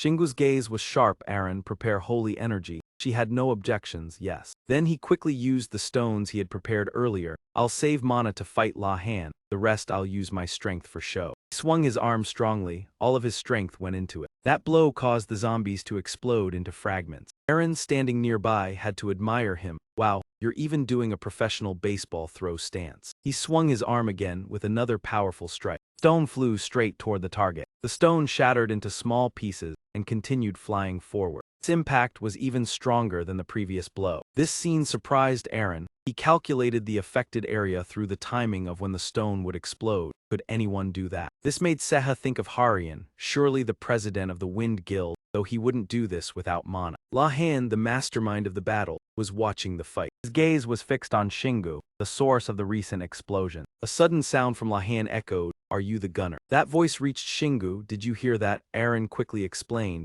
Lahan's voice was amplified by mana. Lahan spoke again. Death is the gift my master loves. If the death of an army only costs one life, how interesting. Let's see how long you can live. Shingu stretched his body. Basically, he wouldn't do anything until everything was settled. Good, I like that. He didn't hesitate anymore, summoning everything and declaring, let's go, rapid-fire mode. A stone was fired directly at the zombie. Didn't give them a chance to rest. Seha hurriedly ran to report, boss, they're eating their own kind. This made Shingu stop. The monster doing that is the starving ghost. It doesn't distinguish between species, eating savagely, and its body bursts into flame. Aaron realized they had transformed and evolved into high-level monsters. Shingu said in a deep voice, so they just want to focus their strength on the few chosen ones. This question Shingu couldn't answer right away. It's possible. No matter what, the stone in his hand shot out like a rocket, flying straight at the target. With a single strike, he quickly defeated the newly leveled up ghoul. Immediately, a mana crystal fell right where it stood. Aaron also noticed, looking at the mana crystal, Shingu's smile seemed to suggest he had already anticipated everything. His next words firmly confirmed that this was not a dungeon. This world was entirely real. Of course, such a delicious item did not escape the sight of the ghoul. Cart driver exclaimed in shock. Another high-level monster was coveting the crystal. But Shingu didn't care. As long as he didn't lose anything, he let it be. He eagerly asked in return, Do you know what the biggest difference between a dungeon and the real world is? This time Aaron frowned and turned back. Huh. He answered quickly, it's leveling up. Right after that, Shingu tensed up and unleashed a burst of powerful energy. A barrage of stones covered in mana turned into bullets, awaiting his command. Everything was ready. He joyfully announced that mana and strength would recover after leveling up, so there was no need to hold back. Seha turned pale, remembering that he hadn't used mana until now. Aaron felt pity. Oh, how unfortunate for Dunlop. Without saying a word, Shingu directly knocked away the energy-filled stone. The explosions were nothing compared to the terrifying destruction this time. Violent force even affected La Han's position. He was not afraid of Shingu's changes. Did you use mana now? Your power is impressive. But during this moment, he calmly analyzed his abilities. Throwing a stone cost 2% mana, meaning only 48 more throws if not replenished from leveling up. Right after that, he started launching continuous attacks without stopping. Waves of attacks caused entire waves of undead soldiers to be incinerated. They weren't afraid but became more aggressive, starting to use mana, seemingly fearing his power would crush them. Meanwhile, the ghouls were continuously evolving from their fallen brethren, without restraint. Aaron looked ahead, worried, transforming for the second time. They still hadn't turned into wraiths if the giant ghouls reached the wall. The army surged forward. Shingu hadn't wiped them out yet. He became enraged, wanting to wipe them all out. She yelled to stop. It was too much. In Shingu's state, Dunlahan was satisfied. You're worried, I knew it. The voice resounded across the battlefield, but you will be the starting point. The final battle is finally. But these words only caused him to pause for a moment. They didn't bother him. Dunlahan belatedly realized the truth. It was developing by absorbing mana from here, though it had only killed a few spiritless creatures. In the end, the army of bones slowly made its way to the city wall. Aaron was startled. They were climbing the wall. Shingu didn't care. The main force had been wiped out before they even reached the top. The next wave of attacks, he yelled, these monsters from space. She felt frustrated. Oh, I don't remember where that phrase came from. This time, Shingu poured all his mana and strength into a strike even stronger than continuous machine gun fire. Stones exploded continuously across a wide area, creating deep, fiery pits that shook the ground. Seha panicked. Boss. Terrifying sight unfolded before them, hard to comment on. You were horrified by the image of the ghoul merging with the bone monster, causing Shingu to be curious. Why did they like merging like that? The bone fragments from ribs to forearms of the bone monster were fused into the ghoul, inseparable. In the end, a fully fledged Death Knight appeared with overwhelming momentum. This scene greatly affected Seha and Shingu, leaving them puzzled. Instead of fearing the strong opponent, they were captivated by the majesty of the Death Knight. Looked so cool, Seha admired it. A living undead monster with so much class. Aaron didn't understand this strange pleasure of theirs. Finally, he had to shout to remind them. The high-level monster on par with La Han just emerged. Speaking of this, Shingu stopped showing his excitement. No, it was weaker than Dunlahan. His eyes lit up, observing Morak carefully. The armor creaked. The exterior was combined but not yet complete. Shingu focused, gathering energy seriously, reducing their numbers before that thing arrived. As soon as he finished speaking, he released dozens of stone bombs, not giving them any time to breathe. The continuous explosions rang out. He received the long-awaited notification. You have leveled up. The Dark Knight from Morak gradually adapted to his new body, using high speed. The cart driver noticed, panicking. Boss, it's on the wall. Right in front of them, the Morak imprint was near. Aside from excitement, Shingu felt nothing else, just in time. Morak's footsteps became more agile and powerful. With just a small jump, he became the first monster to achieve success on the city wall. Before they could react, Morak sprayed a cloud of black smoke. Shingu quickly realized it was poisonous bones, reminding Aaron. Seha moved back. Shingu didn't hesitate, charging straight at Morak. Gritting his teeth, a system notification appeared. Poisonous Death Knight has infiltrated your body. It cannot be fully resisted by skill. Shingu didn't retreat, summoning the Great Claw to increase his poison resistance to level 8. He roared. His shout shook the heavens. His proactive move stunned Morak, but he didn't have time to react, taking the full blow of the Great Claw to the head. A fatal strike that didn't give him time to resist. He was slammed into the ground, his body shattered. His body shattered, notifications kept coming. Punishment leveled up to 26, and you leveled up. Shingu calmly returned to his post, completely unharmed. This confrontation helped refresh both his spirit and body. Afterwards, talking to Aaron, he had just leveled up again. Surely the one he just killed was very strong. She hesitated and couldn't express herself clearly when she saw something. Shingu, look, why are you paying attention like that, right? In reality, it was the soul spear, no longer having an owner, originally belonging to the Death Knight Mura, and it was still left over after the last battle. Aaron didn't understand why she felt fear. Oh, Shingu smiled lightly and said, don't worry, it's just a spear made of bone. Then he took steps toward it. She couldn't help but exclaim, don't tell me you're thinking of transforming too. He replied seriously, I really want to, but look, this bone is just fine. As soon as he finished speaking, a caption appeared. This is the C3 level soul spear with an attack range from 1500 to 1950. The spear changes shape when the giant hungry demon transforms into the Death Knight, with weight and durability greatly enhanced by the combination of numerous bones. Aaron stood still, speechless, a precious artifact in the dungeon. There was never anything like this, Shingu retorted, but we did get something similar at Mount Siora. Then she wondered if this spear was stronger than his hammer. Suddenly, Seha, with eyes shining, suggested, perhaps this is an opportunity for you to learn the skill of charging into battle. Shingu unexpectedly handed the soul spear to Seha. Take it, surprising him, huh? He quickly declined, thank you, but this one is stronger than anything I've ever used in my life. I need to upgrade more before I can use it. Shingu only smiled and didn't care much. Let's put it in the stone storage for now. His voice lowered, what about now? Sharp eyes were fixed straight ahead. Lahan entered, lonely and facing the human. Shingu knew he was being watched. He slowly said, I can't believe it, but you can use mana from your lifespan without any issue. Lahan's voice became urgent. If you're stronger than me by eliminating my entire army, I can't let that happen. His horse neighed loudly, like a declaration of war. A precise flick propelled Lahan closer to Shingu. This helped Lahan close the distance to Shingu. Sharp kite flew and Lahan's booming declaration,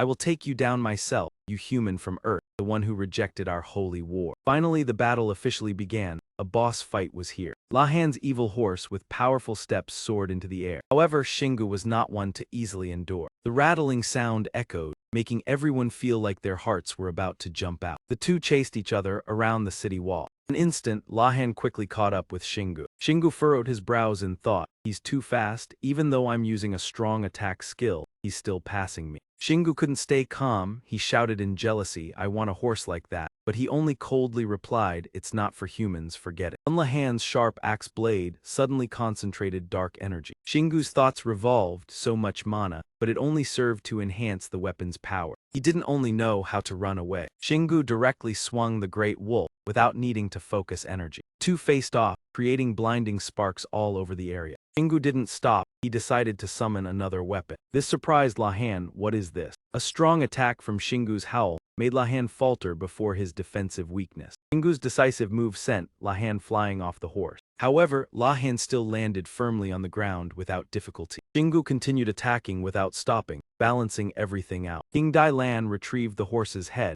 another piece of spoil. The horse's head vanished, leaving behind a black mana crystal. Shingu didn't let it go, he stored the crystal. This action made Lahan furious. That human, how dare you do this to my ally? Shingu replied without hesitation, gotta play fair, don't you see? The flames on Lahan's neck flared up, indicating his intense anger. Lahan charged forward with a powerful, decisive attack. Shingu felt tense seeing the attack. He'd only seen moves like this in games. Seha panicked. This is the first time I've seen it in reality. I heard the guild leader is training, but he's amazing. Aaron had to yell, stop talking, quickly dodge. As soon as she finished speaking, the three immediately rushed forward. However, something was faster than them. That was Dun Lahan's head, launching a surprise attack on Shingu. It wasn't just a headbutt, it was like a heavy weight smashing into Shingu. Even so, he still raised his hand in challenge, face Lahan's wrath. Despite being heavily wounded, Shingu calmly put his weapon away, not forgetting to grab his head to retaliate for the previous blow. Unfortunately, Lahan's head was not so easily bullied by Shingu. In a flash, Lahan's iron head returned to its original position. Then came a fierce roar declaring die. As soon as he finished speaking, he prepared to charge. Shingu struggled after the headbutt, feeling like his ribs were broken. Fortunately, Aaron quickly used a healing skill. This skill was extremely effective, making Shingu feel better immediately. Thank you, Aaron. Thanks to this, when Lahan's giant axe came crashing down, Shingu managed to escape. He quickly moved thanks to his flexible body. Seha panicked, boss, he's breaking the wall, making Shingu only shout, damn it. Suddenly, the tremor didn't just come from where Lahan stood, it spread throughout the space. The violent shake greatly affected Shingu, forcing him to steady himself. So he decided to summon more weapons from the loud sound. This time, Shingu poured all his energy into the weapon, increasing its strength. Before he could finish, Lahan closed in. Powerful axe attack came near, but Shingu dodged in time, ready to counterattack. Shingu found an opportunity to use a powerful attack move. Didn't give Lahan a chance to dodge. Lahan's armor had to sacrifice a few pieces to resist this blow. Lahan's head was knocked far away like a ball. Lahan still didn't realize the difference. You're really strong. Contrary to the previous praise, Shingu remained stubborn and not easily subdued. Hearing this, he was startled and turned away. Of course, he did not miss the opportunity right before him. But before the bullet hit, an unexpected earthquake occurred. The surrounding walls shattered without warning. All the shaking originated from Lahan Ta, joyful but now must end. Seeing Shingu's fearless expression, he admired, "You are smart enough to attack my youngest and strong enough to injure, but mana still dominates here." The stretcher in his hands had endured many battles and remained full of energy. If your mana is less than the opponent's, victory will not be yours. Another powerful strike sent the stone flying. But apart from the boulder, it could not cut through anything else. This left Lahan in disbelief. Seha quickly saved Shingu boss strike. He was excited, "All right, Seha." Clenching the great wolf claw, he declared, "This is the perfect time to utilize the hammer's feature." As he shouted, it transformed gigantically. It was unclear when, but the great claw changed and glowed. It shone so brightly it illuminated the surroundings, astonishing Dunlon. It was the star sun. But he quickly denied, "Not the strike of that hated one." Seha now faced difficulty. "Boss, you're too heavy." Shingu commanded immediately, "Throw me back at him fast." He obeyed without hesitation, impressive. Confidence shone in his eyes, "Prepare." However, Lahan still looked contemptuous, doubting, "You could defeat me with just that." Surely he would not stand still. The stretcher in his hands emitted fierce energy. Both sides, with superior strength, concentrated fully in one direction. Shingu's giant wolf king hammered powerfully. The shockwave pushed the striker backward. Thick black smoke obscured the scene. When the smoke cleared, Lahan appeared, "I will kill you." His face lost calm, still moving. Soon after, he drew another Thunder God gun. "Hope you can withstand it." Lahan suddenly realized the origin. It was Rina's gun. Joy and excitement filled Shingu. "Farewell, little one." Powerful mana shot out as a beam aimed straight at the target. Missiles from the Thunder God gun enveloped the entire body of Knight Lahan. The power forced him to accept it despite his surprise. Even the earth beneath felt the impact. When Shingu's ultimate ended, only a massive pit remained. Eren remarked seriously the ending lacked drama. He brushed off dust. "All villains are like that, just loud in the end, achieving minimal effect." System notification. You leveled up 4 times, overcharged bullets to level 7, punishment to level 27. Seeing the devastation, he regretted. If he had exploded, probably nothing could be collected. Unexpectedly, Seha found mana crystal, making Shingu delighted. Spirit and body ignited. "At least I have 5 mana. This world is amazing, and I have the mana crystal of the Death Knight." Eren seriously reminded, "Knowing how to collect items is the next step, but there is no time now." Even though the weak had been defeated, the minions still continuously harassed. This annoyed Shingu. No leader yet still moving, Seha urged, "Eliminate them all." He used the familiar Great Claw again. Watching the approaching monsters, Shingu felt like a zombie movie scene. In a moment, the skeleton monsters turned into smoke. Suddenly his eyes caught something wide-eyed. The most special appeared, cheers rang out, "Mana Crystal of the Death Knight." Additionally, something had attacked his ribs. Yes, what is that? Shingu picked it up. He realized it was Dunlahan's head. Eren worried, "Not a monster, right?" He froze and exclaimed from malicious detail, "Kina B2 appear." Knight Kina's attack 1-802, 200 transferred to Lahan. Excess mana stored Lahan's combat memory, usable as powerful artillery. System news surprised Shingu. Turns out it's a relic with huge attack stat. Observing carefully, it's a cruel aura,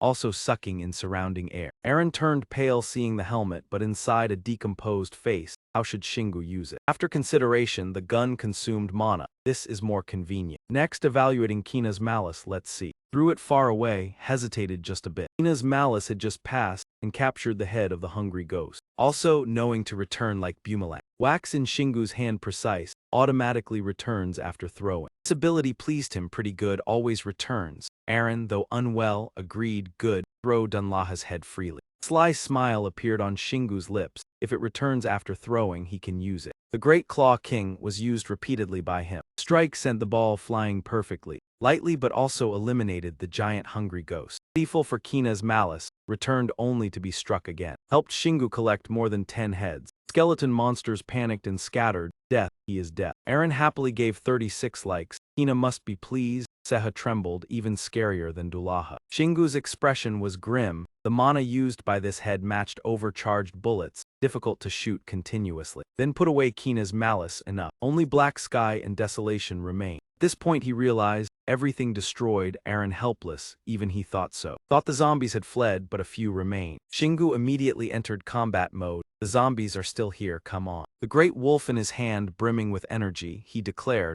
I will give you a gentle death. Time passed by in a flash, all dangers vanished with the dark clouds. Seha glanced around, then exclaimed in surprise, the entire city is gone. Shingu sighed in relief. Luckily it has the same name as the original. Finally, he gathered all the small items. The mana crystal at the end made Aaron feel like stepping into a strange dungeon gate. Seha, standing nearby, also commented, not every monster drops items like Lahan. This is truly a dungeon, a good world. Happiness was clear on Shingu's face. Yes, I can take on many more missions like this. Hearing that, Aaron frowned and thought, I didn't consider that the focus of the mission, but I don't mind now. Finally, they had some free time. Shingu called out, let's see what these books say. The city had completely disappeared, leaving them no choice but to sit on the ground and continue their research. Seha looked surprised. The first journal was light but hard to understand. Aaron panicked. It only recorded Louis prayers. Suddenly, a notification appeared on the screen. Then she shared, it asks if I want to become Louis, priest. Shingu was surprised and had to confirm that the mission was for her, not for him. Aaron felt something was off and refused. Just say no and it's fine.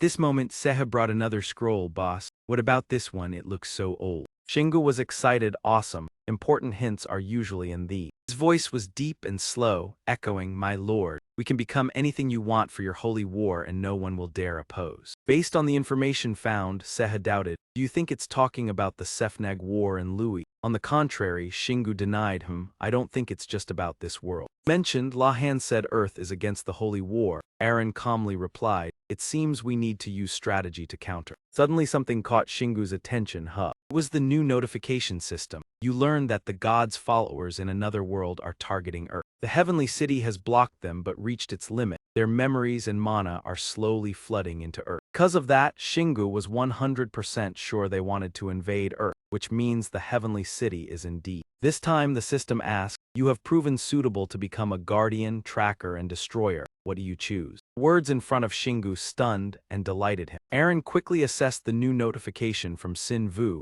Most players reach dungeon level 10, looking for level 85 character classes. He got a reasonable level 83 class. Seha suddenly became full of confidence, declaring he would become the strongest after finding his class, making her worried. Why are you so proud? After discussing, Aaron smiled brightly. Anyway, congratulations, Shingu. The people on both sides mentioned being busy with the recommended character classes, Guardian, Tracker, Destroyer. But in less than a second, he immediately chose, probably Destroyer. Aaron quickly reminded, I know you chose, but think carefully. Seha only smiled and complimented, it suits you. The notification appeared again. Shingu had become a Destroyer, awakening his inner power. His body trembled violently. His knee joints locked. Aaron worriedly shouted loudly, Shingu. His painful scream seemed to tear the space apart. It ended with a true muscle explosion. Now Shingu had almost become a different person.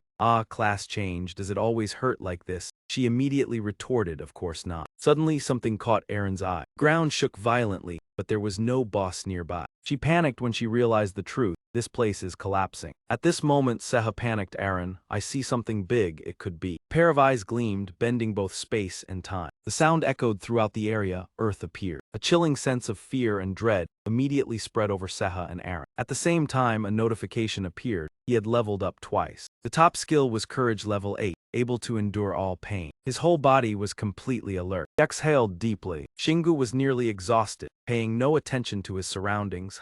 Damn, finally endured it. Aaron stammered, calling Shingu. Seha hurried, boss, monsters there. Eyes emerged saying, unfortunately I cannot finish you now. Now Shingu focused, a woman's voice. World shook more violently than before. Suddenly all three were bathed in light. In an instant, appearing in the room without warning. Aaron looked around, recognizing it as a resting area. Shingu no longer cared about minor details. His muscles transformed and exploded violently, making him scream in agony, causing Aaron to flinch in fear. Oh Shingu, Seha hurried to comfort. Calm down, Aaron. Only he had enough reason to recognize the difference. Changing class does not kill, the body also transforms. Red blood cells surged massively. Shingu's muscle fibers tightened, forming a terrifying shape. Strange characters spread across his body. The system displayed, present or past no longer mattered. Want to destroy something, but the path will shine brightest, even if difficult. Updated notification, you have become a breaker. All stats and skills increased dramatically, with the skill Mighty Warrior. After the darkness, Shingu's eyes opened at Aaron's call. Stopped useless thinking, who are you to appear like this? Her face full of worry, can you see me, Shingu? Finally he clearly recognized the situation. What, so it's Aaron, why have you grown so tall? She exhaled lightly, not replying, luckily he saw her. And pretended to pout, reminding, quickly put on clothes. I'll explain later, he obeyed, okay, fine. Shingu then remembered, where is Seha? Just as he spoke, Seha approached, I'm here boss. This change affects not only Aaron but also Seha. This confused Shingu, not understanding why the two behaved that way. He remained silent, analyzing, the resting area is larger, maybe changing class also increases size. System explained, level 4 resting area. Mana and HP do not decrease even when using skill. He understood more about all the abnormalities. Oh, I see. Aaron was excited like a female idol. Yes, here we return to original form. This place changes according to you, not just for resting. Seha calmly explained, we also change though less than you, but larger than the first class change. Shingu was also excited, feeling light. Aaron said because he is much stronger. She was happy for him, now he could fight any enemy. Yet Shingu was not overly optimistic. He was not sure about that. The stray thoughts in his mind felt as though they did not originate from this planet. But when thinking of other places, it was like a woman's voice pierced through his mind. A cheerful smile suddenly appeared. How could he continue the chase now? Although confidence did not show clearly on Shingu's face, he had decided to use his power to destroy everything. Thinking of the monster army waiting, he told himself that he would annihilate them all, becoming stronger to eliminate those he could not defeat at this moment. He then slowly regained his composure and checked his status. Details about Shingu level 85 with a full destruction character class, complete with strength information. Skills included immunity, passive skills, and activation skill. Aaron was surprised when seeing the update, while Shingu self-assessed, as though he had completely changed. A steady voice spoke and commented, the most noticeable change was the character class.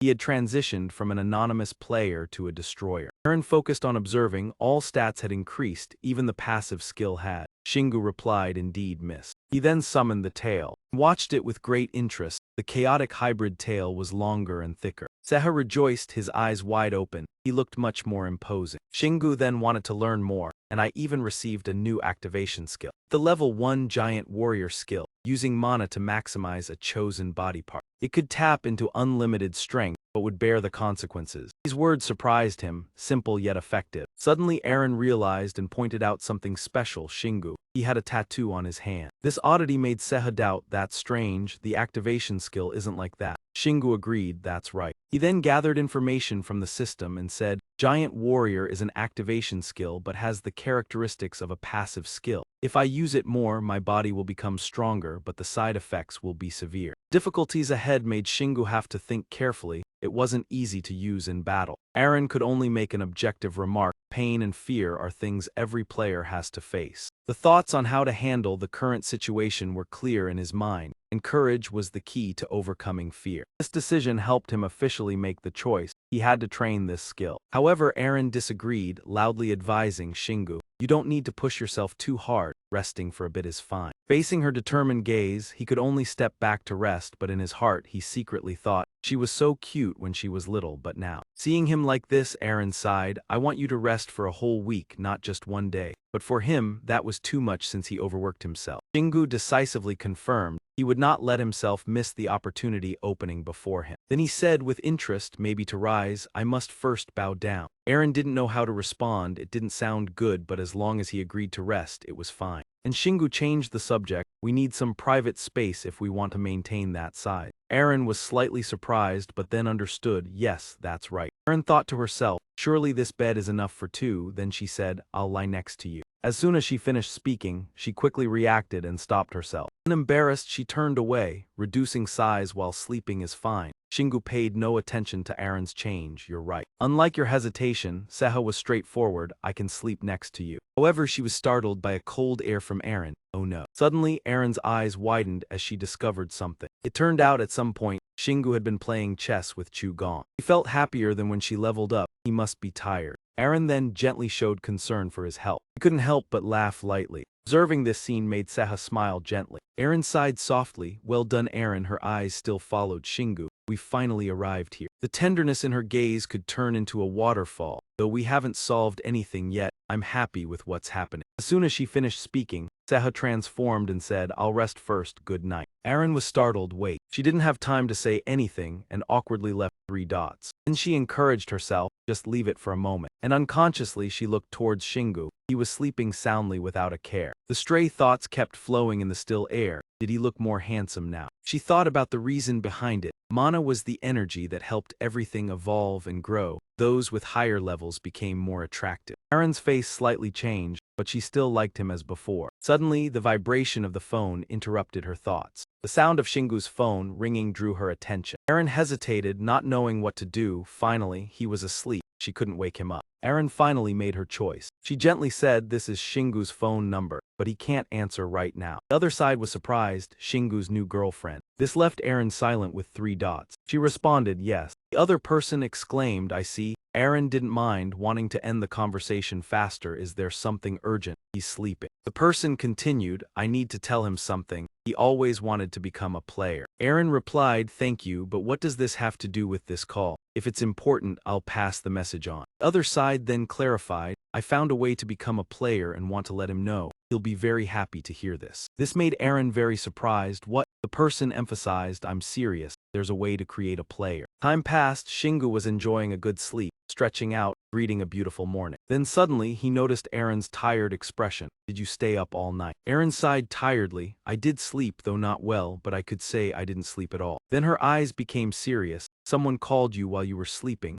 I know it was, but I still had to answer. Shingu, it was fine, it's okay, Aaron said. That person's name is Lee Sehi, right? Hearing this name, Shingu wondered, what did she say? His attitude surprised Aaron. He was so calm and didn't answer. She said there's a way for you to become a player. Those words made him remember some methods, the player loophole, how to catch players logging out in the field. In return, Aaron said with a heavy voice, I asked, but she said she wanted to meet you in person. Shingu smiled slightly. She's still cute like that. Aaron's mood sank as she asked, your ex? You don't know anything about it, yeah. The direct answer made her unsure how to respond. Why answer so quickly? She slowly said, we broke up a long time ago, right when she became a player. This made Aaron upset. She became a player and dumped you, or found someone better. Shingu waved his hand immediately no. He told Aaron about the situation back then. He no longer had the face to face her, feeling inferior. Aaron's anger softened. Sorry, he remained calm, not showing any anger. It's okay, don't worry about it. She smiled because he's the one making him surprised and then asked, did you think you were a monster back then? Finally, Aaron asked the important question, her tone becoming serious, are you going to meet her? Shingu tried to open his phone, feeling vaguely that he wouldn't find anything online. As expected, there was no information. Looks like he'll have to meet her. Aaron, standing next to him, noticed his frustration and simply replied, yes. At the same time, she was also speculating. It seemed like Shingu had broken up with Lee Sehi, but she still had lingering feelings. The exact reason for the breakup wasn't clear. Thinking of this, Aaron's face suddenly turned pale, a sense of danger rising. Suddenly, a system screen appeared right in front of Shingu. A notification appeared, you can upgrade the rest area with essence. Immediately after, the information changed quickly. You can use 30% of your essence to upgrade the rest area to level 5. Would you like to proceed? Shingu stroked his chin in thought. This amount of essence was too little compared to what he needed before. Seha stood behind him, reminding him to save the essence from the ghosts and spirits as he hadn't found the altar yet. The reminder snapped him out of his daze. Deciding to let things flow naturally, Shingu pressed the confirmation button, doing what he could before leaving. Immediately, the space around the 3 of them changed. The brand new interior, a cabinet appeared right before their eyes. Restroom and shower had also been upgraded, becoming more modern. The kitchen, with new tables and chairs, had been renovated as well. Aaron cheerfully exclaimed, the house looks grander now, big and just like regular homes. The notification changed again. The rest area was now upgraded to level 5,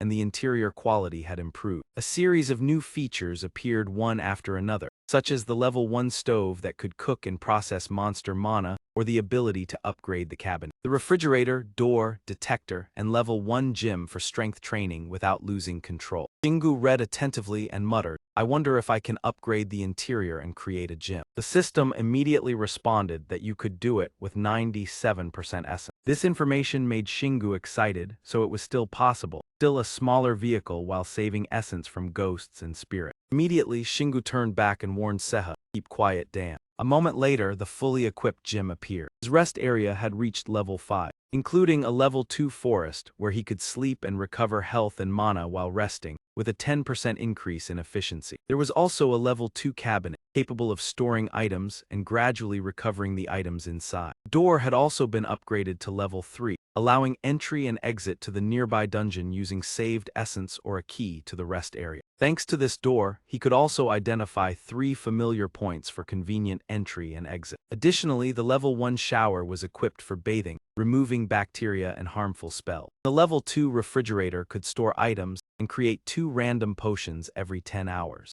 There was also a level 2 detector, which could use essence to find dungeons within a 50 km radius and identify the invasion routes of enemy. Moreover, there was the level 1 stove, which could cook dishes and process monster mana. Finally, the level 1 gym allowed training with equipment without the risk of destruction. Information about the upgrades made Erin's eyes widen in surprise, her mouth agape. Ah, Shingu also smiled, delighted. This is great, let's check out these things. However, Seha stood by the cabinet, curious if it could store treasures. Shingu calmly replied, treasures have durability if needed, feel free to put them in here. He continued to explore other interiors, this time the refrigerator. Shingu reached out to pull open the cabinet door. It was his first time opening it, and Eren stood nearby to observe. He had never used potions before. Inside the cabinet were 2 rows of neatly arranged potion bottles. Shingu wondered, the red one is blood and the green one is mana, right? Eren immediately answered, yes, that's the typical color. Seha took out a purple potion bottle, looking very strange. Shingu frowned. This isn't a recovery potion. The color caught his attention. A notification appeared again. This is a mild poison,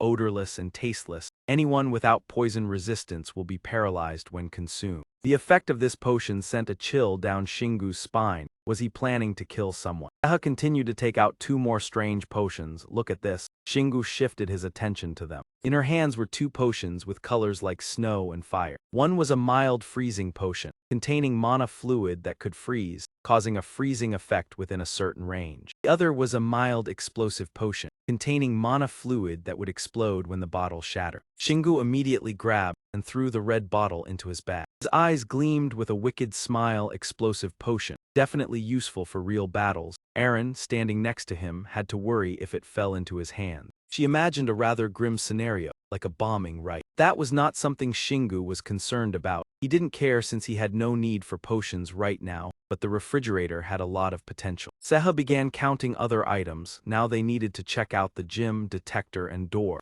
Shingu again said, the gym is simple, just leave it. So the 3 of them moved on to the next item, the level 2 detector, which could use essence to find dungeons within a 50 km radius and also identify the invasion routes of enemy. Shingu read while thinking, invasion routes perhaps. Images of god-worshipping monsters and the paths they used to return to their world appeared in his mind. Then Shingu roughly calculated, there must be a character class before he could upgrade the detector. However, one thing that troubled him was not knowing where to find it. Eren also added that she still hadn't found an altar to change classes. But Shingu chose to push those thoughts aside and continue exploring. Now he knew what he should do if he went outside here then. As he approached, the information screen immediately appeared. The level 3 door led outside. You can enter the nearby dungeon using saved essence or a key to the rest area, and also identify 3 familiar points for convenient entry and exit. Shingu read and summarized, through this door, he could go anywhere he wanted.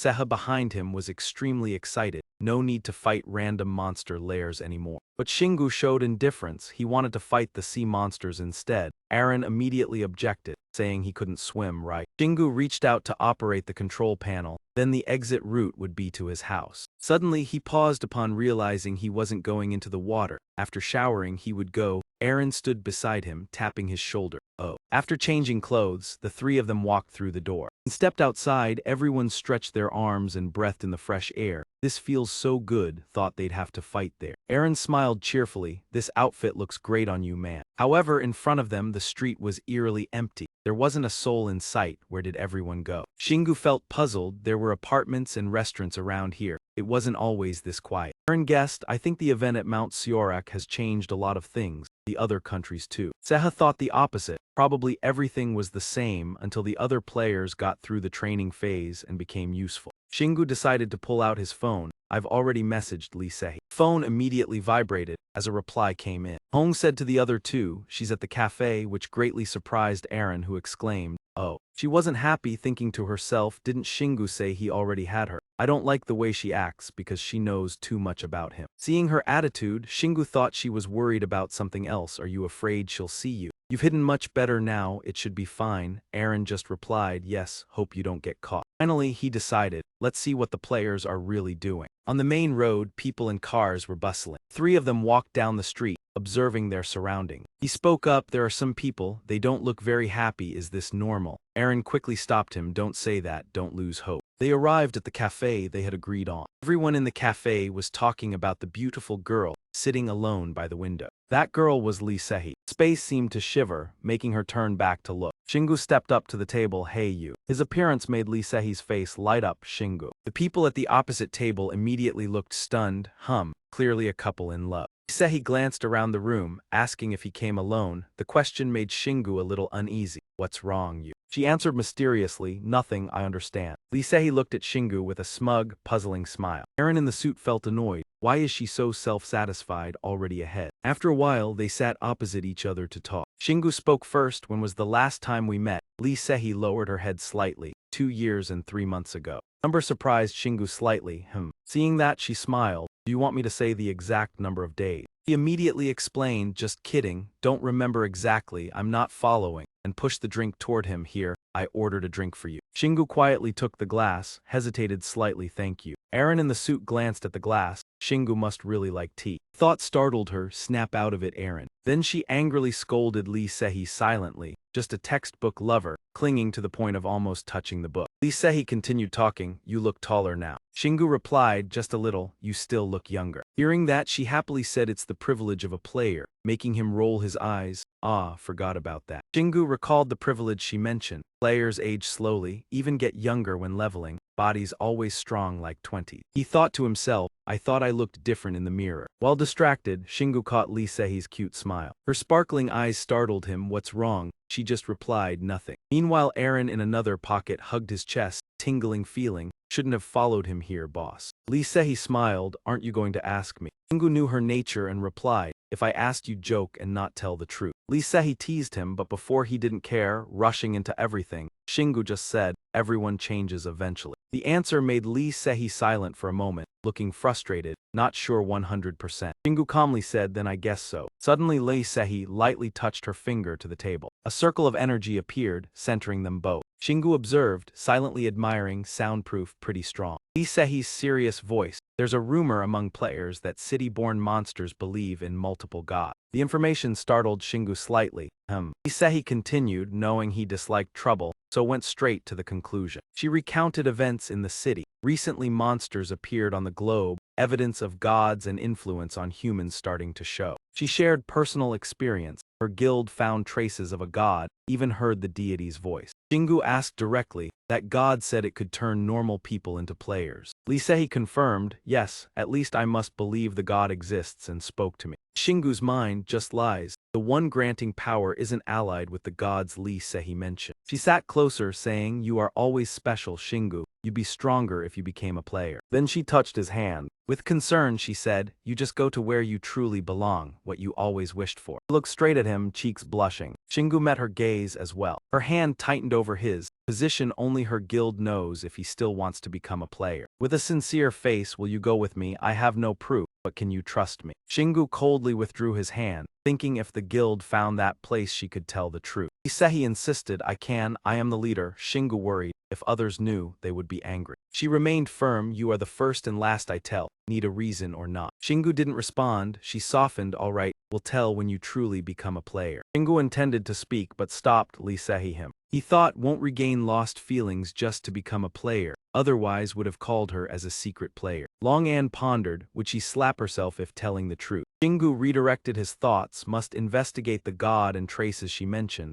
will explain later. Finally he said, thanks MCI, I trust you. She smiled brightly, yes. They left the cafe, walking through the crowded street. Shingu asked in surprise, not in Korea. He replied, walking. Korea recovered fast. Have you heard about the mysterious driver? The title made Shingu pause. The mysterious driver, since when had that nickname existed? While thinking, Lee Sehi's slightly bowed face appeared in sight. Shingu was slightly surprised. What's wrong? She said nothing. Thought otherwise, she suspected him as the driver, but Mana was now controlled. She'd overlook it quickly. Lee Sehi explained, thanks to that person, no more giant monster territories in Korea, but other countries not. Her guild assigned to assist. She told about the guild and achievements. Her guild, powerful ones, arrived in Ataru, Hokkaido 5 days ago to exterminate Tengu mountain dwarves. Lee Sehi gestured, telling they operated across the mountains, some guilds connected. She described the trip's focus. I was first to find the god's trace, otherwise wouldn't dare hope abroad.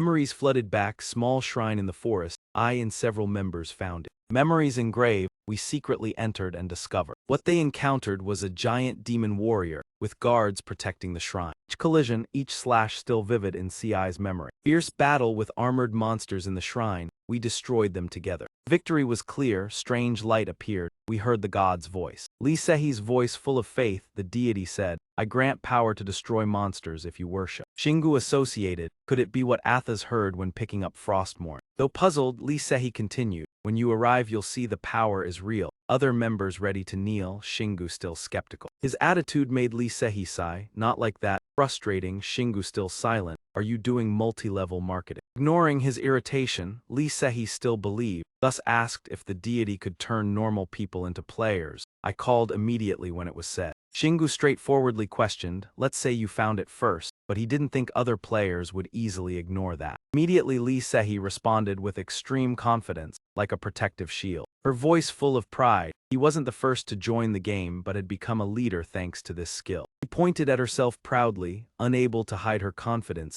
Aaron in his pocket just wanted to scream, clearly she was showing off. Shingu concluded that he had hidden the temple in a white leaf. Lee Sehi winked playfully. Yes, even Marina, the sharpest player, wouldn't notice, and perhaps she was busy so wouldn't check. Shingu thought to himself, Marina seemed only good with mana but was clearly more than a famous mercenary. Nevertheless, he still wondered, Japan is a bit far, and Lee Sehi couldn't understand Shingu's thoughts, should he fly there. Her answer made him sigh. Crossing the border without a permit is illegal even for players. Lee Sehi laughed like an uncatchable thief. His skills specialized in hiding and protecting. Hiding both of them was still easy. Her calculation shocked Shingu. What the? Couldn't associate Lee Sehi now with the book-hunting girl from before. She used to be a good student. Life changes, he thought briefly, both annoyed and surprised. She reached toward Shingu. Here, take my hand. He immediately guessed her intention, wanting to fly to Ataru. Lee Sehi straightforwardly answered yes. Shingu pondered, couldn't book a flight now just to avoid holding her hand. So he reached out to take her hand. Lee Sehi lifted his hand to examine, still as big as before. Then he pushed it away, let it be. Then a pair of crystal wings appeared behind CI. The aura made Aaron's eyes sparkle, truly beautiful. Seha was also evaluating. Her wings were very rare. Lee Sehi smiled, not knowing how to praise, gently said, let's go. And she approached and hugged El Shingu,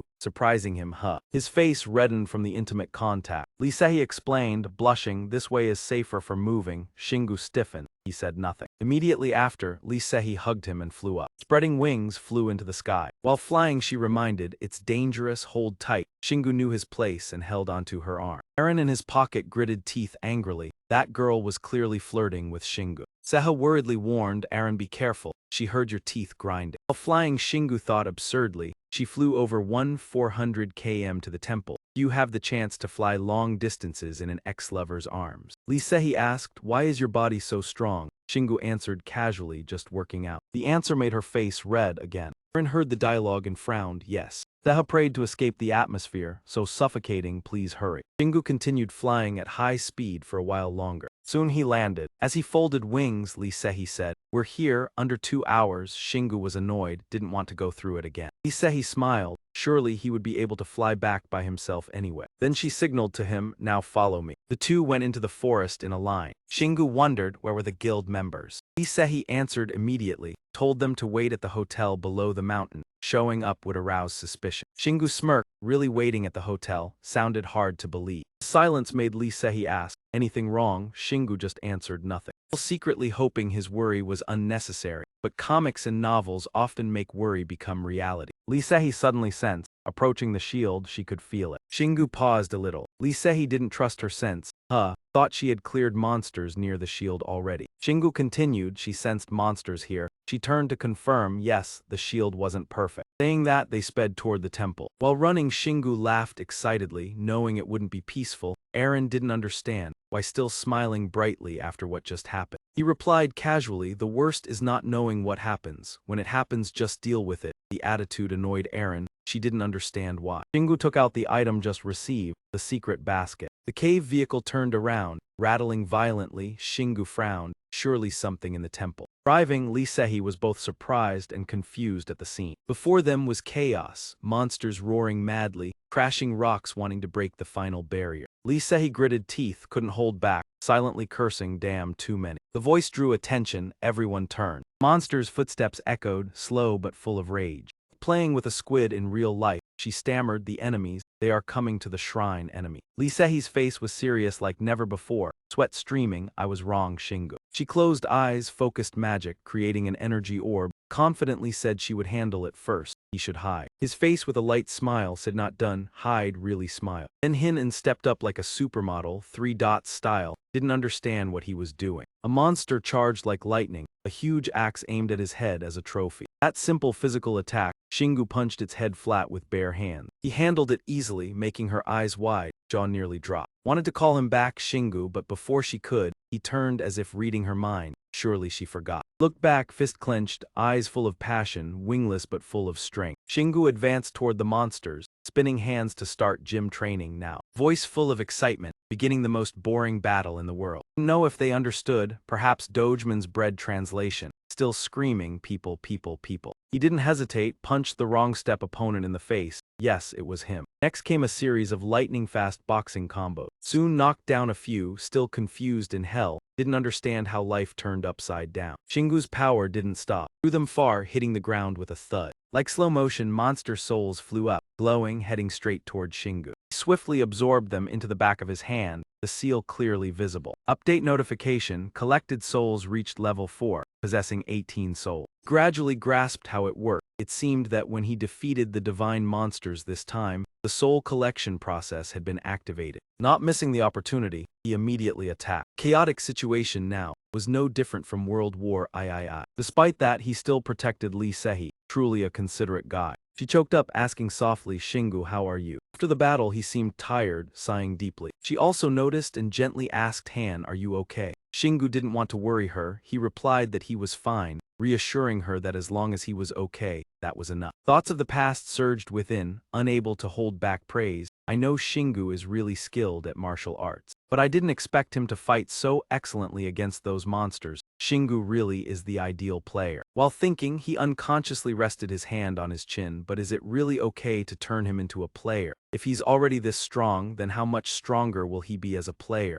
Shingu didn't pay much attention, yawning. He dismissed this thought, no. Her face showed determination. I don't want to see him disappointed in himself anymore. I'll think about everything after he becomes a player. Lee Sehi at this moment seemed indifferent, explaining that the parts of the defeated monsters were valuable materials in the outside world. She continued explaining, the stronger ones drop Fali mana, which is slightly stronger and also contains special information. She paused, looking at Shingu to make sure he was paying attention, then continued, this is a secret, but we also got one after defeating the temple guardian. She waved her hand to gather the bodies in one place. The important thing now was to turn him into a player. I'll store all the bodies in the inventory first and deal with them later. She signaled for him, along with Aaron and Seha, to go inside. Everyone approached the protective barrier from earlier. A call rang out from behind, Guildmaster. The familiar voice caused Ci to stop. 1, 2, 3, 5, did you lose the rhythm? Turning around, he saw 5 members of the Power Guild standing there calm. Their faces looked more unusual than usual. Silenced, their gaze no longer friendly. She frowned, asking in confusion, what are you doing here? Chengu carried a sword on his shoulder, answering bluntly, I'm worried about someone infiltrating the temple, so I can't just sit still. He remained silent, his sharp eyes and threatening tone showing, Looks like we were right to be worried. Lee Sehi was a bit embarrassed, unable to respond in time. What do you mean? He seemed to have understood, a bit smug about his own abilities. I was right to worry. If I keep guessing right like this,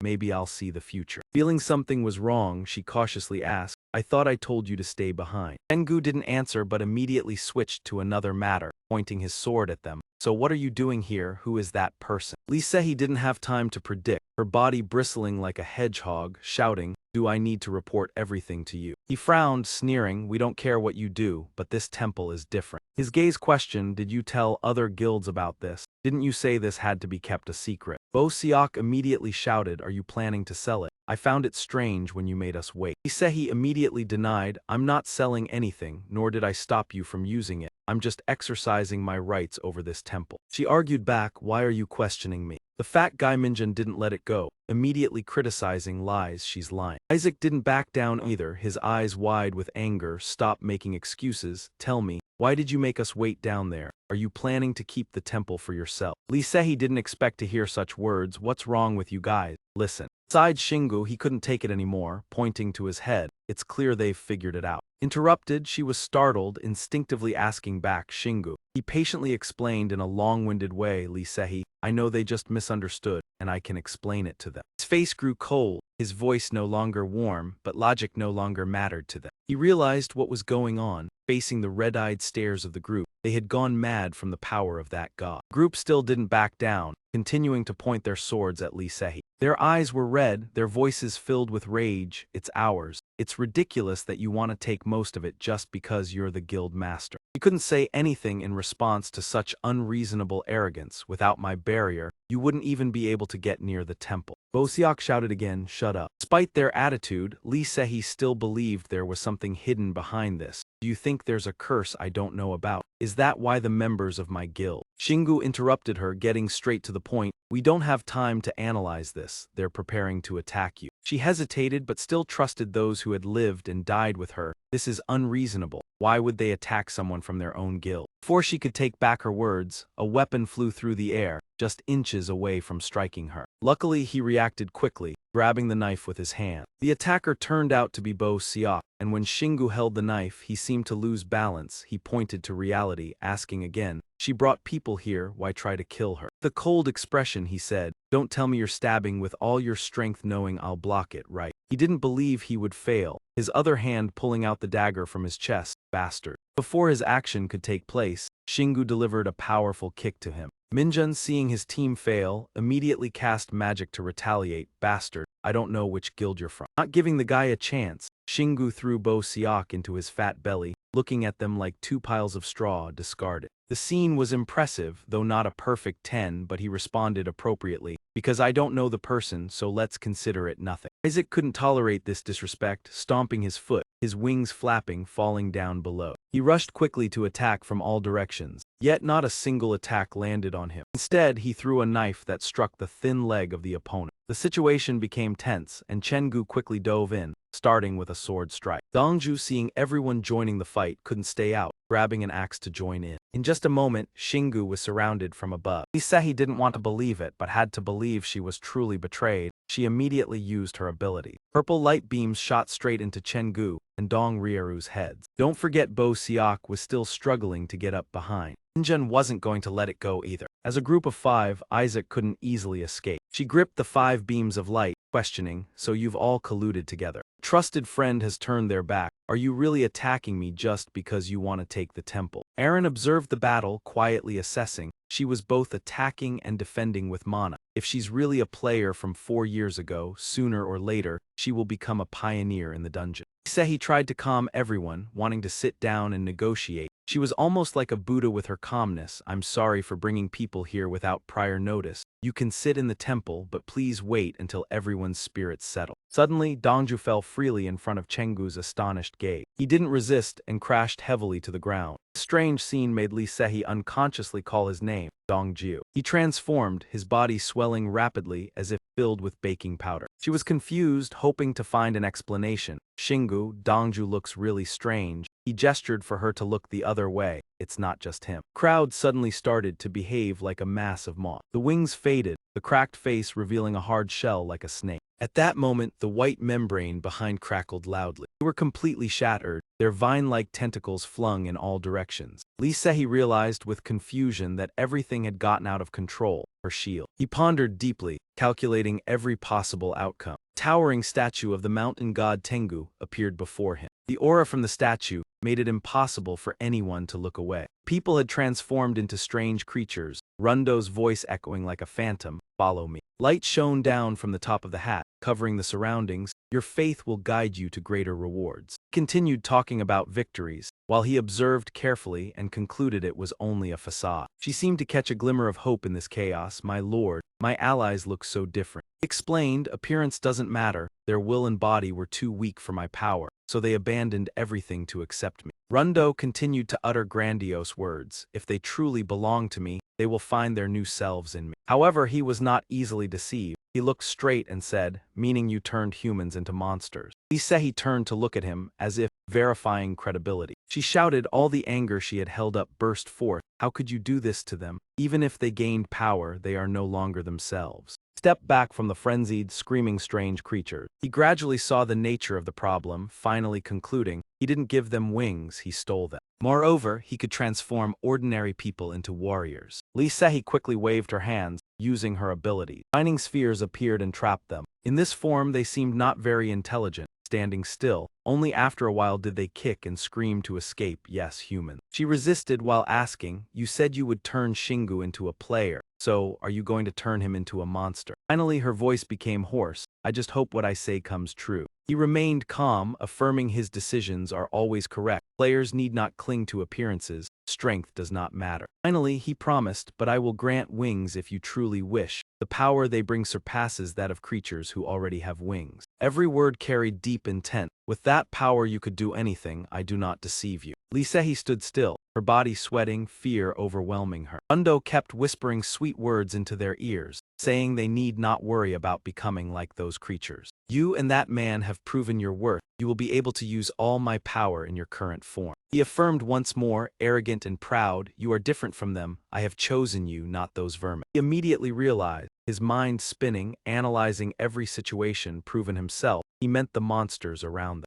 A wave of sorrow surged in him. Those strange creatures had once been human. They sacrificed their soul. He invited the two to join. "Come to me. Didn't you swear to follow me?" But Lee Sehi immediately refused. "No, I will not." Rundo was surprised. He looked at Shingu resolutely. "I do not trust you. You have destroyed the dreams of others." The sudden turn of events caught Rundo off guard. He shouted in fury, "You are insane." She felt regret, embarrassed for dragging Shingu into this mess. "Shingu, I am sorry. This time I was wrong." But he just smiled, calmly responding, "It's fine. From the start I did not believe it." He flinched, turning to look at him. His words struck lightly at her pride. "What? You know you were wrong," hurriedly explaining. "He didn't say he didn't trust you." He immediately summoned the great wolf claw. He said he had no time to understand what he intended, standing still. Even acquaintances were surprised, let alone Rundo. He could not hide his astonishment. He did not hesitate to swing it high, his voice echoing, declaring that he did not trust this god. Sharp axe blade cut straight down on the statue, a powerful slash filled with rage. The statue shattered, fragments of stone scattering like ashes after a storm. From the rubble, Rundo's spirit emerged, floating in midair. His eyes were red, his face full of anger. "How dare you, you insolent." She finally realized the true identity of the one before her, Shingu. Turns out he is the mysterious player of the cart. He frowned slightly. "Not much interested in the title, sorry, don't call me that." He wasted no time, swinging the great wolf, his whole body radiating overwhelming presence.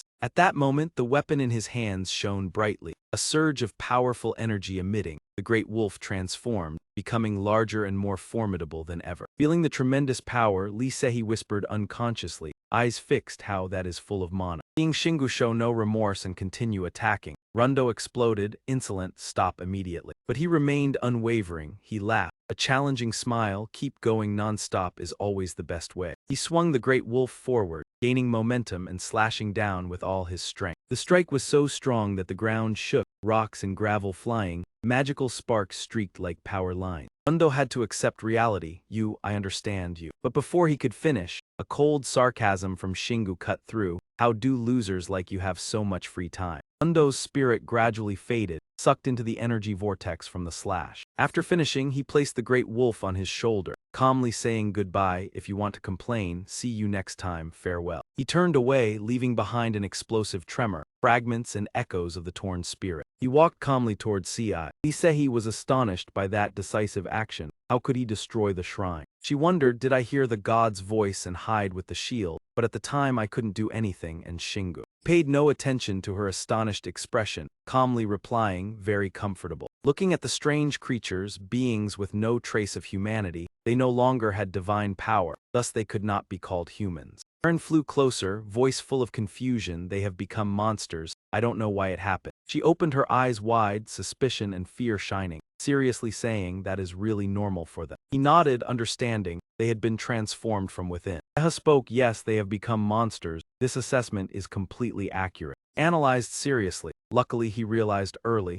even though nothing could be changed. He continued holding his weapon, stepping straight toward them. Lisehi hurried forward to block him, voice trembling in concern. Slowly Shingu. She looked at him with worried eyes, unable to accept harming teammates no matter what they had become. You cannot tell him to do that, they are yours. Paused briefly, but instead of wavering, his gaze grew colder like a thin frost. You do not need to bear responsibility for others' actions, neither do I. His attitude remained unchanged, continuing forward. They are the ones who must bear responsibility. Each decisive slash cut them in two. In an instant, all were defeated by him. Lisehi stood frozen, hands trembling, covering her mouth to stifle a cry. The seal on Shingu's hand lit up, the male spirit silently sucked in, spiraling into the inescapable seal. She held her face, regret rising strongly, like waves crashing. She shouldn't have found this out. He sighed, the discomfort feeling like he'd heard these words too many times. HMPH, I told you not to blame yourself. He turned his gaze to the area in front, now just a cold, empty space, no trace of life. A strange feeling flashed through him. Without hesitation, he immediately called up another item. The detector emitted a continuous beeping sound, flashing repeatedly, so their invasion path is here. Shingu looked up, his eyes slightly squinting as if he was contemplating something. Maybe I'll have to come here someday. He then turned to Lisehi and said, take a rest for a while, I'll tell you later. She had stabilized her emotions by then. Without hesitation, she nodded. However, she unexpectedly lost her balance and fell. It turned out that she had lost all her strength at some point, her body trembling uncontrollably. The long journey ahead, the group couldn't stop here. As a result, he carried her on his back and walked as if it were the most normal thing, Lisehi blushing, shyly saying, thank you, Shingu. He simply replied, it's nothing. Aaron saw Shingu being intimate with another girl right in front of her, gritting her teeth in anger. Seha couldn't help but comfort her. Aaron, be careful not to bite your teeth. She remembered the presence of these two and asked him, who are they? Shingu paused for a moment and answered briefly, I'll explain later. Group quietly advanced deeper into the forest. At the resting area, a large hallway, where the receptionist stood waiting at the counter. Lisehi stood in front of a room and gently opened the door. He entered and reminded, I'll close the door if you're here. Shingu noticed she agreed, yeah. Immediately, Lisehi slammed the door shut. In the room, it was just her and Shingu, while Aaron and Seha were flying overhead. They quickly took off their shoes, Lisehi muttering, I'm quite good at sensing mana, but I couldn't sense your presence at all. Hearing that, Shingu explained,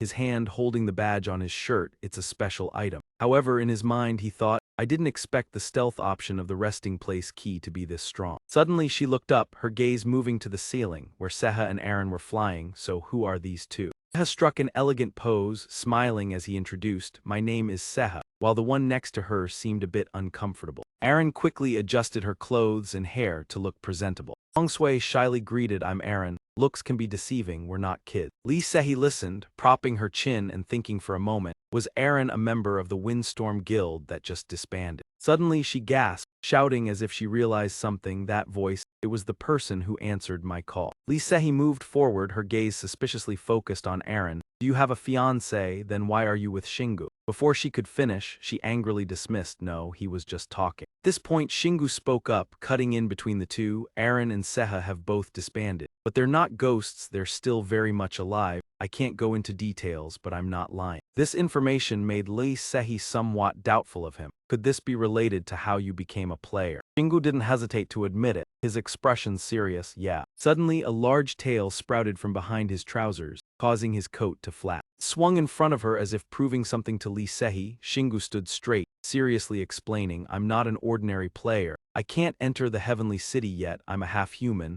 I can only operate on Earth. She nodded after hearing this, her eyes showing surprise. I see. While he continued, anyway, these two are helping me. Shingu quickly changed the subject. Let's talk about what happened. Lee Sehi was still in a daze, only able to stutter, yeah. She sat down on the single bed, attentively listening to him explain the situation. The story finished, Lee Sehi finally spoke. So in conclusion, the image of Shingu holding a weapon and fighting the monsters appeared in her mind. He began to appear publicly at the time the monsters appeared. The scene shifted. He sat on a rock reading a book and found traces of the gods, along with evidence that the gods were using the monsters. The image of dark evil forces appeared in her mind. You think the entire reason for the monsters appearing on Earth is related to the gods? Shingu immediately confirmed, yes, but even I don't know how they can turn people into monsters. I've been hiding from you to find out their true intentions. As soon as he finished speaking, he fell into his own thoughts. Honestly, I just want to be sure that Lee Sehi isn't being manipulated. Lee Sehi sat across from him, feeling guilty. I understand now, so you've been suspicious of them all along. I was so stupid, almost putting you in danger. But Shingu didn't hold it against her, reassuring her, no, that just shows how strong my enemy is. Like I said, don't blame yourself. He continued to comfort her. It's their fault for being deceived by the power of the gods, and I'm not injured. I'm just glad I helped you stay on the right path. Lee Sehi began to tear up, tears ready to roll down her cheeks, but too emotional she couldn't continue, only lowering her head and sobbing hiccup. The others silently watched, and the room suddenly became quiet. After a while, Lee Sehi raised her head, her face brighter than before. Thank you, Shingu. Shingu, hearing this, was confused, scratching his chin. It's nothing. Suddenly, she lowered her voice and said, I've liked you for a while. He just replied indifferently, I guessed as much.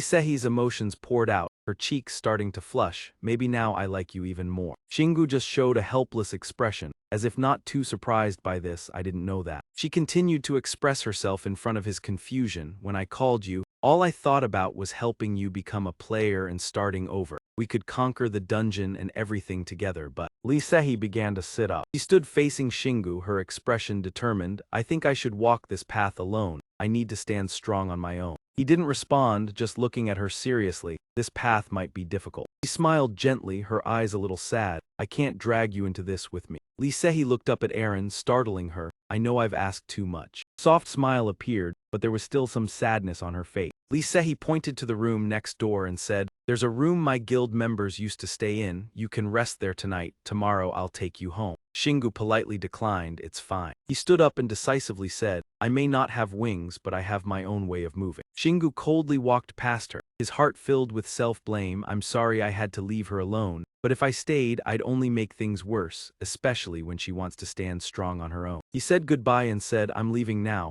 Lee Sehi unexpectedly called out Shingu. Shingu reflexively turned back. Yeah. She slightly bowed her head, appearing shy. I know I said I wouldn't rely on you, but is it okay if I lean on you a little? Lee Sehi smiled like a child. If I retire after failing again, will you help me? Shingu reluctantly agreed. As long as you tell me which dungeon you're going to, I'll think about it, she happily asked. Really? Shingu didn't answer, just silently walked out the door. I'm really going, don't tease me. Lee Sehi cheerfully said goodbye. Yeah, you too. The three walked down the hallway together. Eren suddenly broke the silence. Shingu, I have a question. How did you meet her? Shingu stopped, explaining, we went to the same university. I met her at the first meeting. She was surprised after hearing that. Sounds pretty normal. Seha next to them laughed mysteriously. Actually, it's not normal at all. You don't know how close they are. Eren's attitude changed from excited to annoyed. Couples like that, oh, Eren quickly reminded Seha, be quiet. Seha could only lower his head. Got it, sister. While Shingu walked with a battle-ready posture, she flew around, posting a warning. What if that god hears and appears? He immediately denied, hissing, the gods are idiots. They just send minions to train the main characters.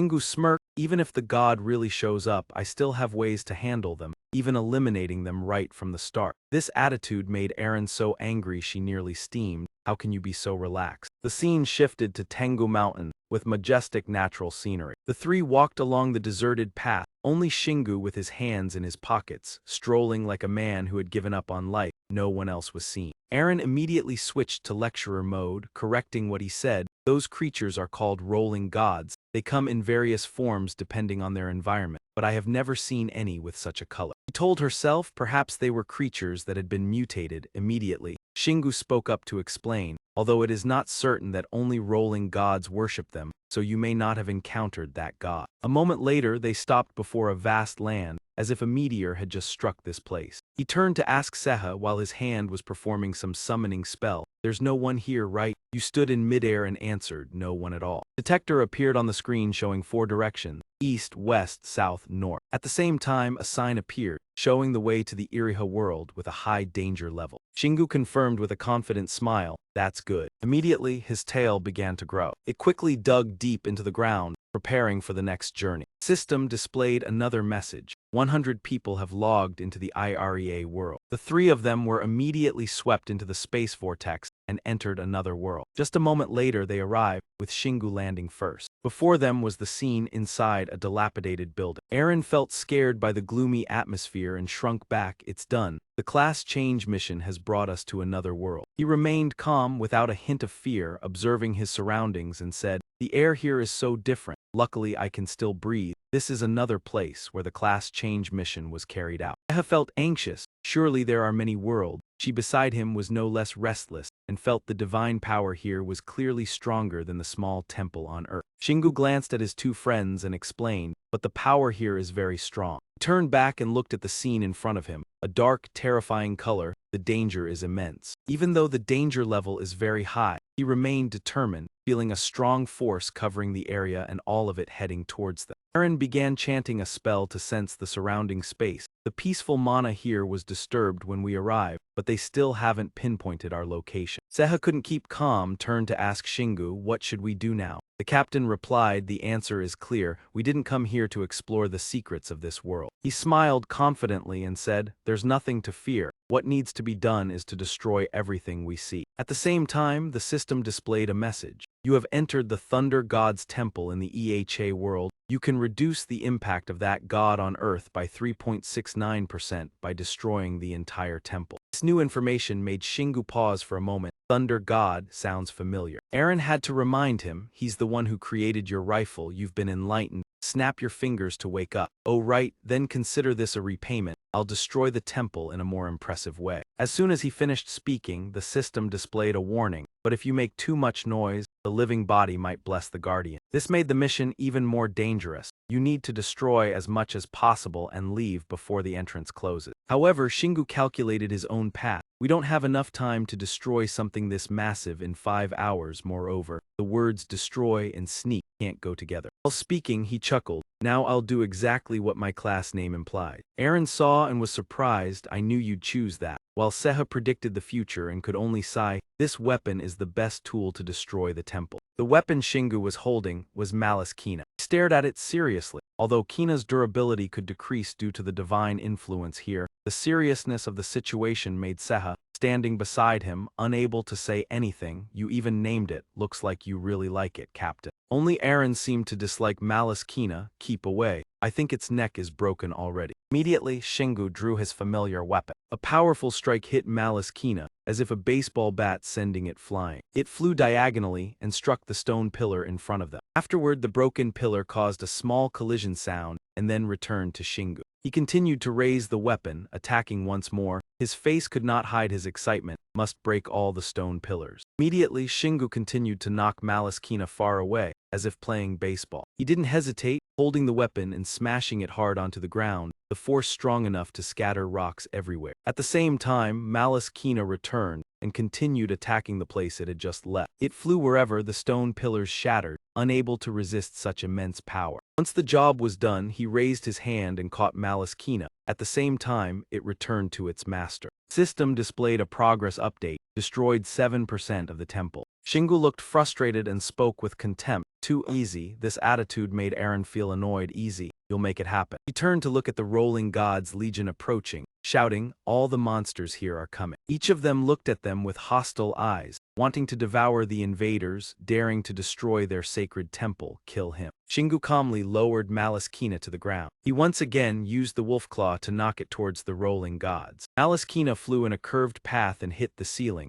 leaving the rolling gods stunned. Sure enough, rocks fell from above, causing them to panic. Some were crushed under the rubble, others managed to dodge to the side. He saw the rolling gods in chaos, his face full of delight. "Perfect." Aaron could only hold her head and sigh. They assigned the assassination mission to you, but you're just playing stone smashing. But Shingu didn't care, holding the wolf claw, rushing forward. He smashed hard onto the ground where the rolling gods were standing. The force of the hammer sent them flying several meters away. The rolling gods flew up to the ceiling, creating a collision that made the temple even worse. Shingu emerged from the chaos and shouted clearly, "I don't need to learn anything from them anymore, I understand them clearly, this is better." He then gently landed on the ground. Some remaining rolling gods charged the invader, kill him. In the panic, they inadvertently revealed a secret, protect the vault below. This phrase caught his attention, the vault below. Shingu closed his eyes and began chanting. On the wall, images of rolling gods chasing each other appeared. He looked at the images and speculated to himself, the rolling gods are moving somewhere, but I can't pinpoint exactly where. Shingu told himself he had missed this fight. Oh, I should have turned all my senses into passive skills before coming here. I wonder if the rolling gods have caught up. Never mind, they're here. He heard movement immediately and turned around. Nice. He swung the hammer forward, catching the enemy off guard. With one strike, the rolling gods fell one after another. Shingu seized the opportunity and ran quickly forward. However, they still refused to give up. Seeing him run towards the secret vault, they panicked. The human has discovered it, kill him. A green light suddenly appeared in front of Shingu. His whole body was suddenly shocked by electricity. This feeling was really unpleasant. Shingu lost his balance and stumbled back. Aaron worriedly looked at him. Shingu. The electric shock made him numb, but he still forced a smile and said, I was lucky to use the stone, not seriously injured fast, but are there mages among them? This feeling is gradually fading. Suddenly, a strange idea flashed through Shingu's mind. If I keep getting hit like this, could I develop resistance to lightning? This creative idea was immediately dismissed by her. Not possible. Don't get distracted. Focus on the destruction mission. During that, Shingu regained his composure and said, I won't avoid it, I'll destroy everything. He swung his hand fiercely at the stone pillar in front of him. It collapsed and crushed the rolling gods who were chasing Shingu. The system displayed an update message.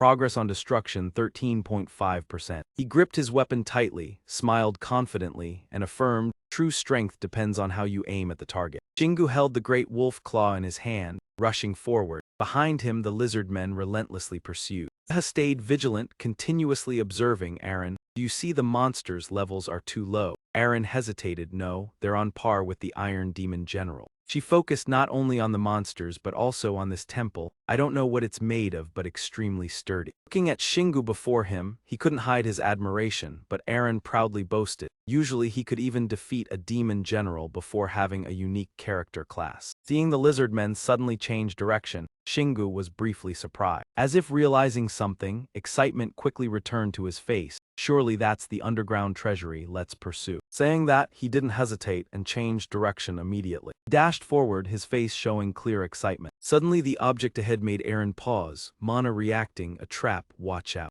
Shingu remained undaunted, retracting his weapon, got it. In his mind he had a plan, grabbed a nearby pillar tightly. With his strength, breaking it was nothing. One strike split it in two. His whole body prepared, threw the pillar forward with full force. Following his powerful force, it shot forward, clearing all traps along the way. Flames flared, fragments scattering in the air. At the same time, a notification appeared. Destroyed 16% of the shrine. Not wanting to waste time, Shingu advanced quickly. A display that left Aaron helpless, never seen anyone bypass traps like him. Just then, both sides of the path suddenly crumbled. From the pink holes, the lizard men appeared. They overestimated themselves, aggressively shouting, "You're finished." Feel the wrath of the divine inspection. Without hesitation, Shingu ran back. Seeing enemies ahead, he realized Aza intended to lure him into a trap. Stopping would mean getting stabbed in the back. A bold thought struck Shingu, must dash straight ahead. Saying that, he stomped forcefully on the ground. Shingu shot through the lizard men like a missile, battle-ready and powerful. The momentum was so great. Stopping would require breaking to smoke. Seeing the wounds on his body, Shingu admired, painful indeed. Aaron need not worry, he was fine. The display left the remaining lizard men terrified. A monster, he was a monster. Those words made him laugh, removing the painful tongue, replying, "Don't know who the real monster is."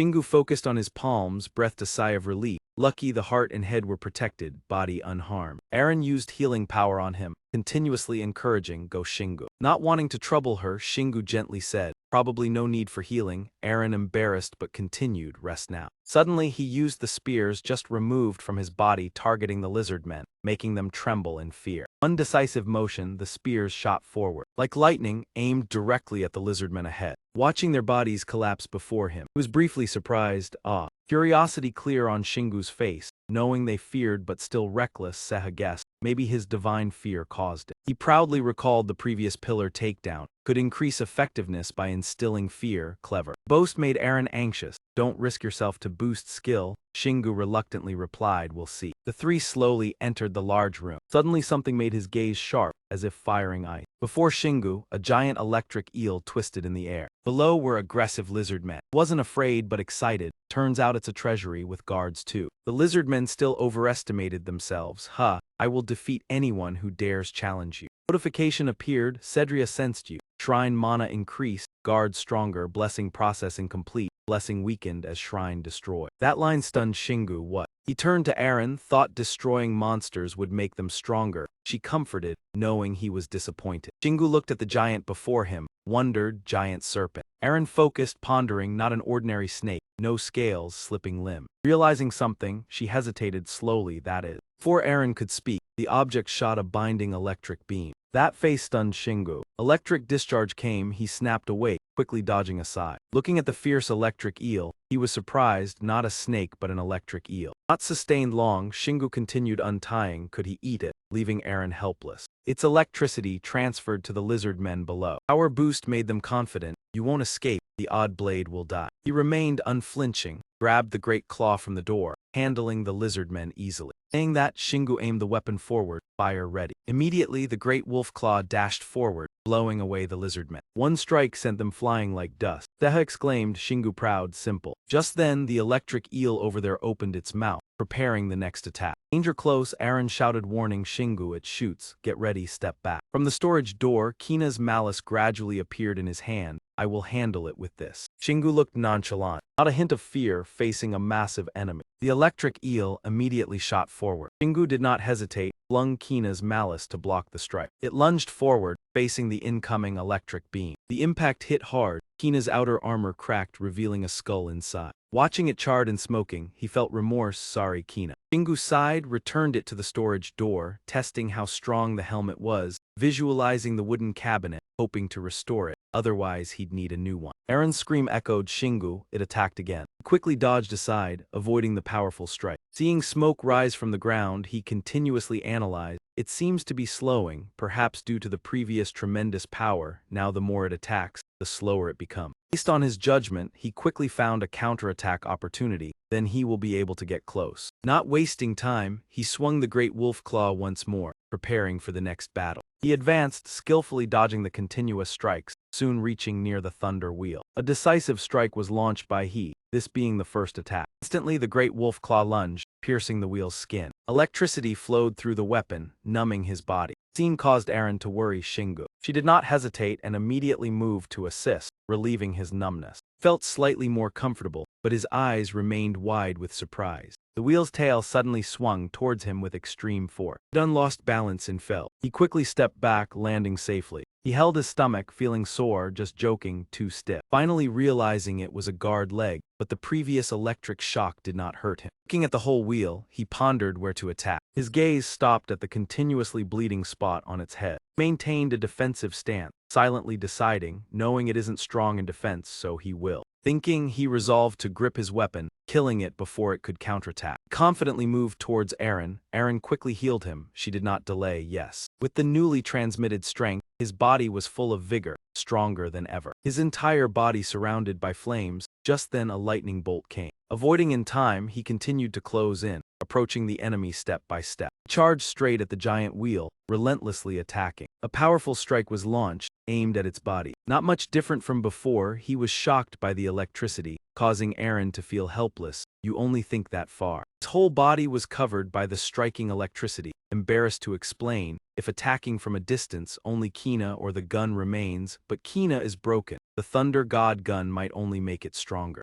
He realized the seriousness, continued healing, so what about him? Eren's green light faced the electricity. He still tried to support but inwardly worried, must heal and strengthen him simultaneously, and his stamina can only withstand a few hits, but his mana is almost gone. Not letting Eren's worry linger, he immediately used a howl from the repository. Good. Both hands firmly holding his weapon, he swung it strongly down. With each strike he shouted loudly die die die, causing the wheel to emit continuous pain cries. It seemed to have reached its limit, trembling, continuously emitting electricity. This thrilled Seha, amazing boss, while Eren continued to heal and rejoice. He was too brave. Just after speaking, she felt unwell. Her expression immediately changed. Instantly, Eren shouted to Shingu, Shingu, I'm almost out of mana. He did not hesitate, it's okay, I'm almost done. His eyes focused on the lightning, secretly rejoicing. The lightning weakened a lot, as it also run out of mana. A notification suddenly rang. You used 2 mana points to activate the innate skill anti-discharge. Notification echoed through the guild, anti-discharge level up to 3. This surprised he has an anti-skill, Eren explained kindly, meaning he found a way to reduce damage from lightning and recover continuously. Seha also excitedly joined.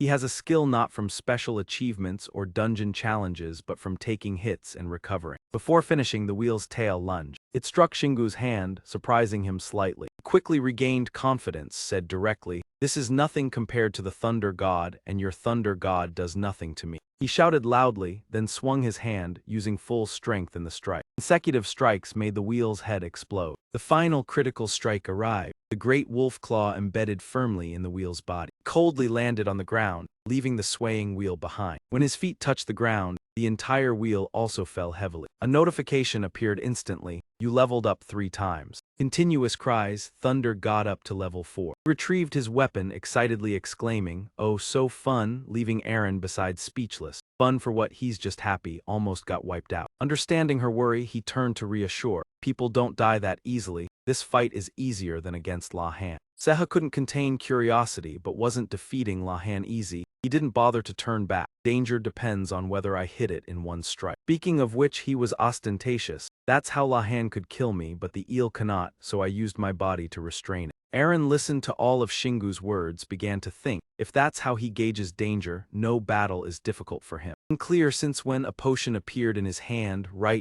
Eren, drink mana potion. She couldn't help complaining about his carefree attitude, you've leveled up. He suddenly remembered, all right. He hurriedly stored the wheel in the repository. The image of a delicious eel appeared, exciting he. Now can eat eel all day, Seha nearby joined, can I drink, boss? Clear intention pleased him more, Seha. You know how to eat. Eren interrupted, don't talk too much, go check the warehouse. Not wanting her to repeat, he quickly walked to the large door. His anticipation showed on his face, come on, door open. Door gradually opened, pushed by Shingu. Before them was an altar radiating bright golden light. The familiar shape made Shingu feel a tinge of doubt. This is the altar I saw during the dungeon raid, why is it here? Eren also wondered, yes, you said so. Shingu thought and hypothesized. Perhaps the celestial city not only seals the monsters but also moves the altar throughout the dungeon. Shingu looked at the altar ahead, not important. Will I receive anything for offering items here? Eren beside couldn't help, this altar belongs to the Thunder God, right? Will he grant us anything? While they were thinking, Seha suddenly discovered something. Did Zepp write anything here? Shingu immediately moved closer, eyes focused on the crescent lines, otherworldly language. Shingu unexpectedly read aloud, when the time is right, I only allow those I bless to use it, only usable once. The brief text made Eren curious, is that all he?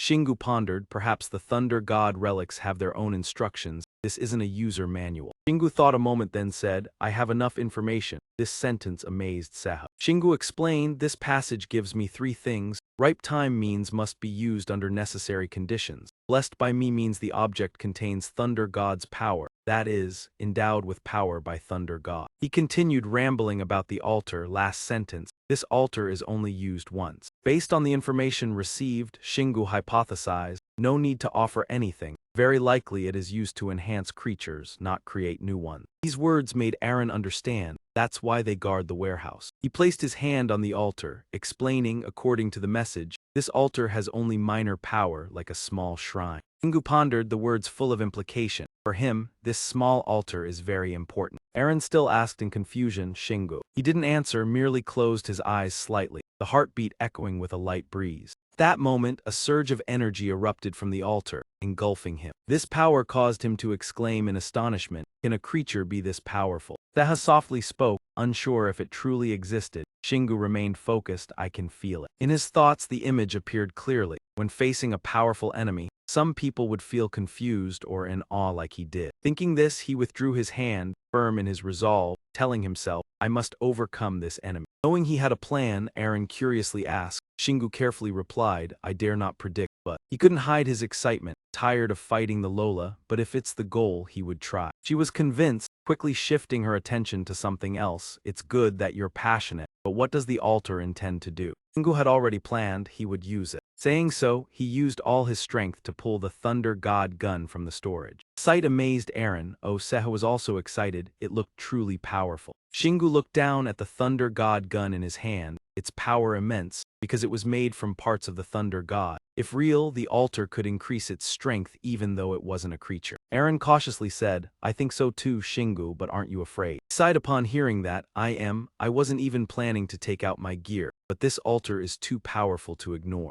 When the Thunder gun was placed on the altar, a beam of light immediately enveloped it. Shingu was astonished. The energy surged violently, continuously pouring out. He stared at the stream of power, astonished by the fierce reaction. Eren noticed the hovering light. All the divine energy in the air was being absorbed by the gun, like a large drop absorbing a small one. Shingu quietly observed the Thunder gun. So this means, even with the seal, the gun is still stronger than the altar's electricity. Suddenly, something made Eren turn to look. It was none other than the divine creatures. They came in droves. Sheer number shocked her. The monsters from deep within the temple rushed out. Most of them were high level. In contrast, Shingu remained calm, still thinking, HMPH. This reaction is stronger than expected, so be it. He didn't want to waste time, immediately taking a battle stance, ready for action. Thunder gun vibrated incessantly, scaring Eren. The gun and the altar's electricity resonated strongly. At the same time, water stains appeared on the columns and the temple's leg. Before long, several columns shattered. Ground turned into a chaotic mess. Notifications kept appearing. Altar electricity destroyed 31%, then 33%. Destroying altar electricity 39%. The sight made Shingu excited. Look, everything was reaching a climax. Eren felt helpless beside him. He was too enthusiastic. Notifications followed. The Rhea God altar was activated. Thunder gun created resonance, drawing power from the altar and the temple electricity. 20 minutes remaining. Suddenly an enigmatic voice echoed, how do you have that? I won't forgive you. Information flooded in. The Thunder God intended to save the world by randomly attacking monsters. The effect varied depending on the monster. All must be eradicated or returned to Earth before it happens. 18 minutes left before the salvation. Shingu received the new information. A bit confused, well, it's unexpected. He looked at the Thunder gun, calculating. 20 minutes left to upgrade, meaning 2 more minutes after salvation, no retreating. The thought made Shingu serious. 18 minutes left to destroy the monsters if not. On the other side, the divine creatures charged forward, groaning. He dares to covet our divine power, destroy him, move forward. However, he remained unshaken, his expression becoming more pensive. After a moment, Shingu spoke up, saying that it was not possible to do that at the moment. Eren seemed to understand what he was thinking. You're thinking about defeating the god while he's descending, aren't you?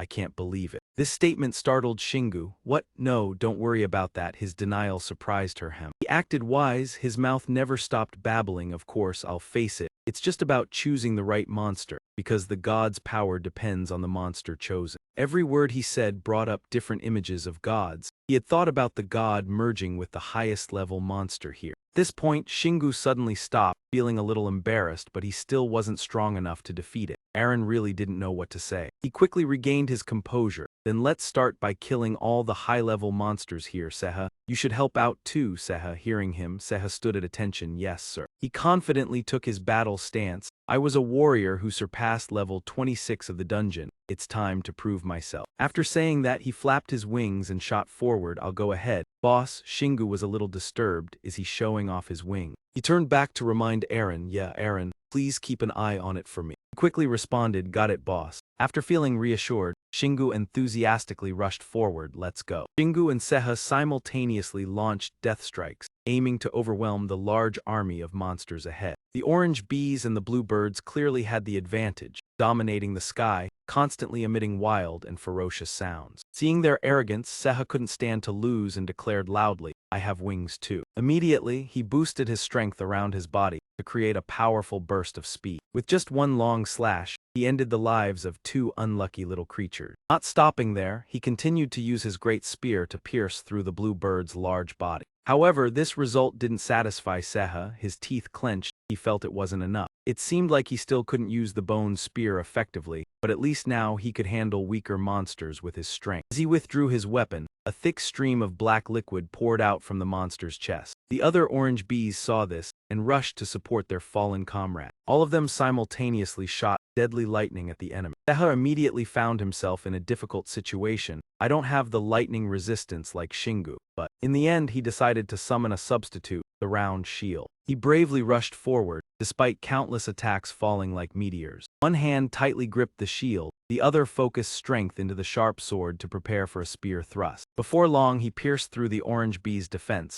splitting its body in two. However, Seha's mind remained unsettled, feeling different from previous battle. Memories of previous encounters with monsters flashed in his mind. He had always been afraid of escaping, but with the powerful spear, he had no difficulty eliminating the enemy. Even when wearing iron armor, he always kept some strength to escape if needed. Suddenly, a familiar figure appeared clearly, but Shingu was different. Every time he remembered Shingu's bravery and confidence, Seha couldn't help but admire him. He charged in without hesitation, with sharp battle instincts that could handle any situation. Thinking that, Seha forced himself to have stronger determination. I must enter the battle with the resolve to eliminate. The more strength I hold back, the more chances the opponent has to survive. Whenever he felt lacking in confidence, he automatically encouraged himself. I still have wings, they help me increase my speed. Even the boss must envy that. His thoughts suddenly cleared up. I have nothing to fear anymore. He shouted loudly to reinforce his spirit. With his super-fast movement skill, Seha darted in at a speed faster than light, quickly eliminating all obstacles. After witnessing the amazing display, Shingu couldn't stop praising. Good job, Seha, you're amazing. However, he didn't stop acting. Sharp thoughts quickly formed in his mind. I don't have time to fight these trivial creatures. I must eliminate all high-level monsters first. Shingu slowly imagined facing an enemy of enormous size. If the Thunder God merged with a powerful high-level monster, I won't be able to joke around anymore. He smiled bitterly. Clearly, this terrain is too disadvantageous for me, damn it. This lightning is not small at all, it's too big. Soon after, Shingu found what he was looking for, a high-level monster. The monster showcased its sharp fangs while spewing out angry words. Your voice is calling me. Before the monster could finish its sentence, Shingu used a powerful elbow to push it away, causing it pain. As the main character, Shingu clearly declared, don't think the crowd can finish their sentence. Even Charlie Chaplin can't escape. After collecting the monster's corpse, Lee Sehi once said that the bodies of these creatures are very valuable. We will keep them. System notification appeared, 15 minutes 18 seconds until the god descends. Shingu carefully read the text and mentally calculated. He had only killed 2 monsters and already 3 minutes had passed, about 10 high-level monsters left. He then checked his current stats. His lightning had reached level 4, now he could move after being hit by the eel. Then from his inventory he took out a mysterious vial. Although he couldn't ignore it, the system screen lit up and slowly faded. A blue bird rushed in to attack. There was an elite one far away to test this potion. Shingu focused his strength into his hand to perform a precise compression strike. It was too sudden. It noticed something approaching. It immediately opened its mouth to shoot a blue fire ray to counter the attack. As a result, the vial shattered into pieces. However, the blue bird didn't expect that it had fallen into its own trap. A large explosion suddenly occurred right before Shingu. He reflexively raised his hand to shield his eyes from the explosion. The blinding light made the situation become unclear for a few seconds. Shingu confidently asserted, this is definitely not a weak potion. System screen constantly updated. The potion created in the fridge would be affected by the owner's base stats. The power of the explosive potion would increase depending on the force and type of impact when it shattered. Shingu happily looked at the 2 vials in his hands. I see now, this makes me even more interested in mid-tier potions. However, Shingu's suspicious actions were quickly noticed by the divine beings, and they immediately charged toward him. He's over there. However, Shingu didn't care. A smug smile appeared on his face. This is truly fun now, poison plus explosion. Shingu once again focused on spreading the potion toward the enemy's large army. The monsters didn't have time to dodge and had to endure the powerful explosion at close range. Toxic smoke quickly spread. Those who inhaled it began to shake in despair. Shingu quickly searched for an escape route, but was blocked by several bluebird monsters. They coordinated their attacks, spewing magical energy beams to hold Shingu back. However, Shingu still had his secret weapon, the freezing potion. He didn't hesitate to throw the potion onto the ground, causing the glass vial to shatter into pieces. A solid ice wall immediately appeared, protecting Shingu, and he continued to reuse his glowing weapon. Then swung his hand strongly, sending out a series of sharp ice blocks like spears through the battlefield. The flying creatures couldn't dodge in time. Their bodies were pierced with countless wounds. The more he played this game, the more Shingu enjoyed it. His hands never stopped creating countless diverse potions. With no errand to stop him, he decided to go all out. The unfortunate divine beings became test subjects. Their minor character roles could only return to their ancestors early. The lucky ones who escaped had to run away to save their lives. Shingu even forced them to be unable to act. Large explosions created a magnificent scene. The purple energy and golden orange explosions overlapped each other. The system sound echoed. The remaining time until the god descends is 9 minutes 28 seconds. He checked his jacket pockets one last time. The potions were gone, but he still had plenty of mana despite having defeated all the high-level enemies. His gaze quickly darted to the side, as if noticing something unusual. Shingu's lips curved into a satisfied smile, right on time. As it appeared, it was a giant thunder snake, its appearance terrifying and ruthless. It was a thunder snake with a head the size of a dinosaur, sharp teeth, fierce green eyes, and rough dark skin. Shingu observed calmly, silently comparing it. It looked like an underground eel stew, but probably an upgraded version. Without hesitation, he immediately summoned a weapon from the system panel, where the snake was guarding an altar. The furious monster bared its fangs, swiping its claws straight at him. Then it shot countless deadly lightning bolts across the area, shattering rocks into fragments. However, none of the attacks really hit hard. With agile speed, Shingu quickly moved to the nearest ancient pillar. John Smith delivered a strong strike onto the surface. He used the rubble to block the incoming attack that was about to surround him. Notifications kept appearing, indicating 72% of the altar destroyed. Thunder Gun absorbed more mana as the altar weakened. 9 minutes 11 seconds remaining. Shingu looked at the shortened timer, feeling slightly tense. The snake did not stop, opening its mouth to release deadly lightning forward. This time he was unlucky, becoming the main target of the ferocious attack. As a result, both his legs slid across the ground before he could stand firm. Shingu still bowed his head, muttering words as if confirming a truth, joking that he had been right from the start. Finally, he decided to prioritize destroying the altar, not worrying about anything else. In front of him, the thunder snake roared violently, its body emitting blue energy. Shingu quickly dodged to the side, making its head crash into the wall behind. The corners of his mouth lifted into a smug smile, as if saying, "Thanks for helping me destroy the altar." At that moment, the orange bees and blue birds suddenly swooped in, blocking the battlefield. They simultaneously shot out strong beams of light. Snake quickly turned back, not falling behind. The scene became chaotic. Shingu continuously struggled against the monster's chain of attack. The system reminded that the Thunder Gun absorbs more mana when the altar is weak. 5 minutes 13 seconds remaining. 7 minutes 36 seconds left before the savior appeared. This was the moment he had been quietly waiting for. The gun's completion time less than the god's arrival. Both hands gripping weapons, he ran in another direction. In the worst case, he would flee but still destroy everything. He intended to use their immense power to annihilate the whole area. Shingu's face tensed as he noticed something unusual. The cave entrance paused as he checked, the giant pillar holding the altar upright. Acting immediately, he spun, swinging his weapon in a circle, aiming to break the pillar. The cord struck the sturdy pillar strongly. Soon the structure was destroyed from within, water spilling uncontrollably. The divine army also moved closer at this time, turned to see the orange bees and blue birds rushing from afar. They united to form a tight encirclement. In this situation, Shingu only smiled confidently. He put all his strength into throwing the weapon behind his back. Monsters resisted fiercely. Instead of confronting directly, he destroyed the floor beneath him, avoiding all light attacks from the enemies. He cleverly used their force, making the large pillar affected physically. Now he was preparing to free fall to escape. Notification displayed, 95% of the altar destroyed. He landed safely with rocks flying everywhere. Even had time to observe the scene before him. The fortress collapsed in an instant, returning to dust as if it never existed. At that moment a distant scream echoed, "Oh, boss." Seha, face wet with tears, flew over, returning to original size after running out of mana. The boy's figure was now insect-sized, but Shingu still praised, "Seha, well done, come here." Seha understood and jumped neatly into his pocket. Seeing nothing left to do, he left, letting the monsters struggle with falling rocks. The ferocious divine army did not give up. truly having not seen a coffin before crying. Their outcome was only one: struggling was useless. The more the undead, the higher the reward points. He leveled up twice. Seha watched from a favorable angle, amazed at Shingu crushing the monsters, mana flying everywhere. He told himself to learn more about architecture. Altar destruction progress reached 98% on escape route. They ran into an acquaintance. Aaron, surprised, called his name. Shingu was also astonished, replying, "Aaron." Shingu noticed a glowing item near her.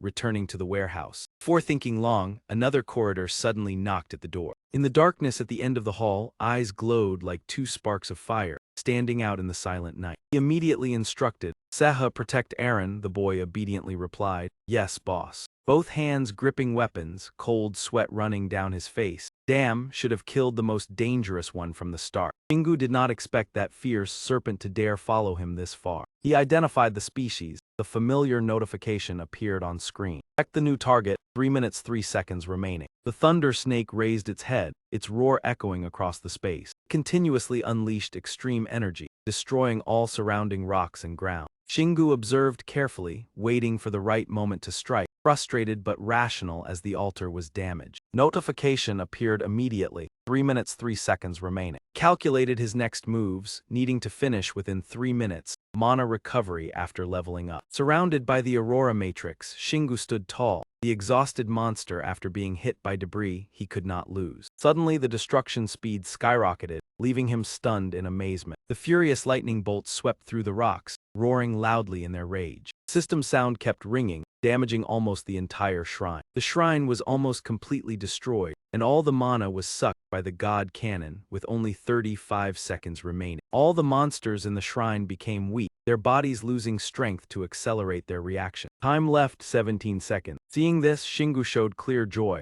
Only 17 seconds left. Can I kill this eel in 17 seconds? Divine beings slowly crawled out from the rubble, looking at him in confusion. Are we still alive? But the peace didn't last long. Their magical energy suddenly burst out one by one. All energy concentrated on the lightning snake standing tall before him. Wounds on its skin glowed and then healed right before his eyes. Zeha quickly realized the monster's scheme. It was recovering by absorbing mana from other monsters. Shingu gritted his teeth, realizing the plan had been set up in advance. Cunning bastard. While recovering its energy, the lightning snake unleashed its full strength, causing explosions all over the vast area. He silently thought about the principle of far-fetched action. If attacking now is unsafe, the villains watching superheroes transform makes sense. A voice rang out from his subconscious, "Ha, I'll take back what's mine." This information shocked Shingo. It can speak, hard to believe. The lightning snake used the length of its body, starting to rampage across the fallen rocks. Its main target was the glowing divine artifact floating in the distance. Seeing the situation worsen, Shingu muttered, "Damn it." Blood rushed to his brain.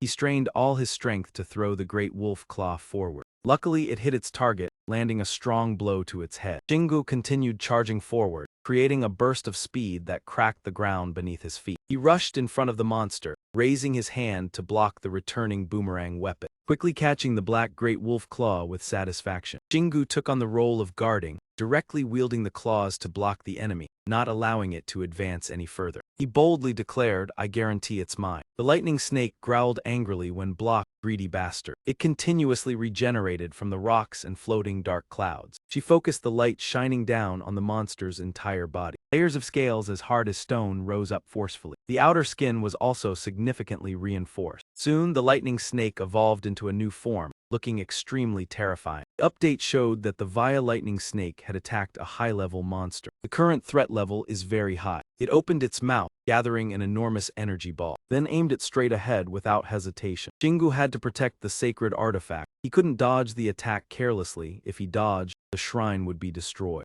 He had no choice but to cover himself with a layer of defensive energy. His final decision was to face the powerful attack head-on. The system reminded him he had been hit, resistance not complete, body slightly paralyzed. Trembling all over, teeth clenched, he was determined to overcome the electric shock. Soon after, Shingu broke free from the frozen state, dashing forward with force. Yang Samzet approached the opponent with a giant energy sphere from its mouth. He raised his weapon to block, reducing some of the damage. Shingu's legs slid along the uneven ground upon landing. He swung the staff in multiple arcs, dazzling the opponent and making it hard to hit. The sharp head grazed it. The steel skin protected it from minor damage. Shingu witnessed the scene and exclaimed, You are truly resilient. Confident smile spread on his lips, yet the shock still radiated inward. He channeled energy into the giant claw's head. The sonic wave penetrated the inner strength of the Samzet serpent. The monster realized a horrifying truth, its red eyes wide in terror. Shingu even asked, "It hurts, doesn't it? I will crush you into pieces."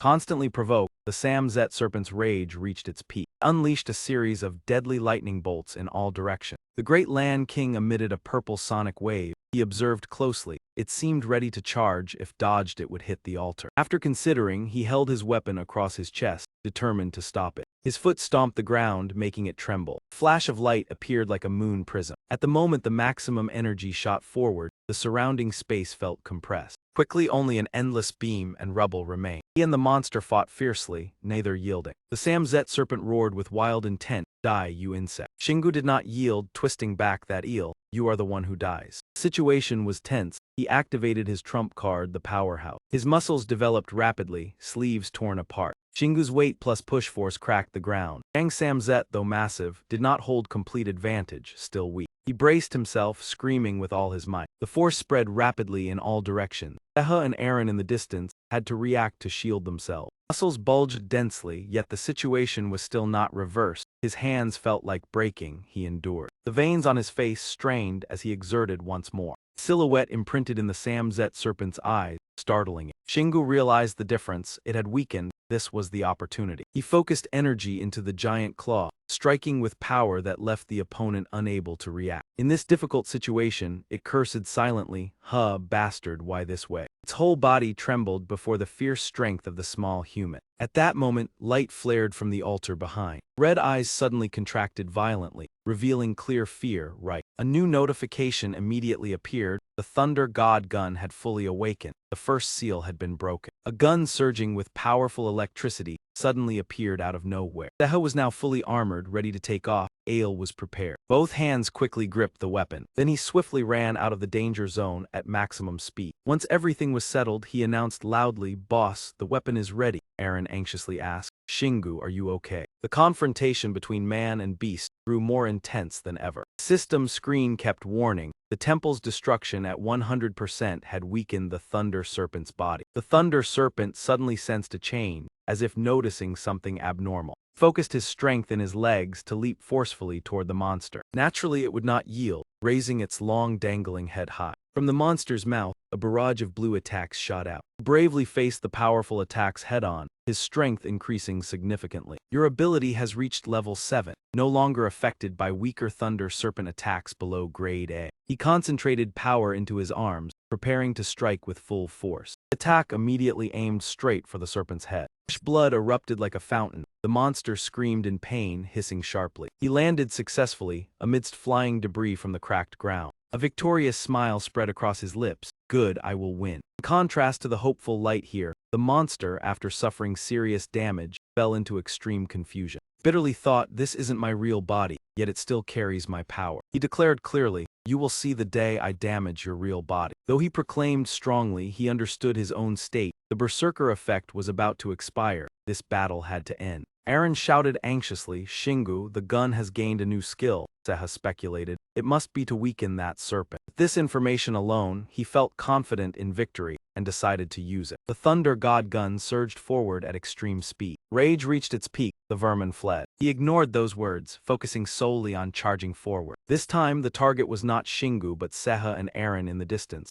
so he ran full speed to prevent it. Before the enemy could react, Shingu leapt high right in front of the monster. "You cannot escape." In an instant, the great wolf slashed through the air, striking straight into the monster's forehead. Seha did not hesitate and immediately activated the Thunder God gun. Instantly, countless mana from the Thunder Serpent converged at a single point, or rather, were forcibly drawn out. Shingu observed and contemplated. The gun is absorbing the serpent's mana. The serpent opened its mouth to roar, but no sound escaped. "Why are you using my power against me?" The blood-red eyes widened, staring at Shingu, preparing to lift its fang. A fierce flame suddenly erupted at the tip of the great wolf's claw. Fire magic. Shingu relentlessly launched aggressive attacks at the monster's head. The serpent angrily tried to strike Shingu away, but could not stop the heat rising. The serpent's mind was now empty. With only the name Marina remaining, Marina lingered in his mind. Hearing this, he suddenly imagined Marina's face, expressionless. A roar full of resentment rang out. He told himself, I must warn Marina to be careful with the thunder god if we meet again. A moment later, the ruthless flames had destroyed almost all of the serpent's head, but Shingu did not let up, continuing to attack. Its red eyes gleamed with malice. Indeed, humans are the most evil species, farewell. Before leaving, the lightning snake tried to give a final warning.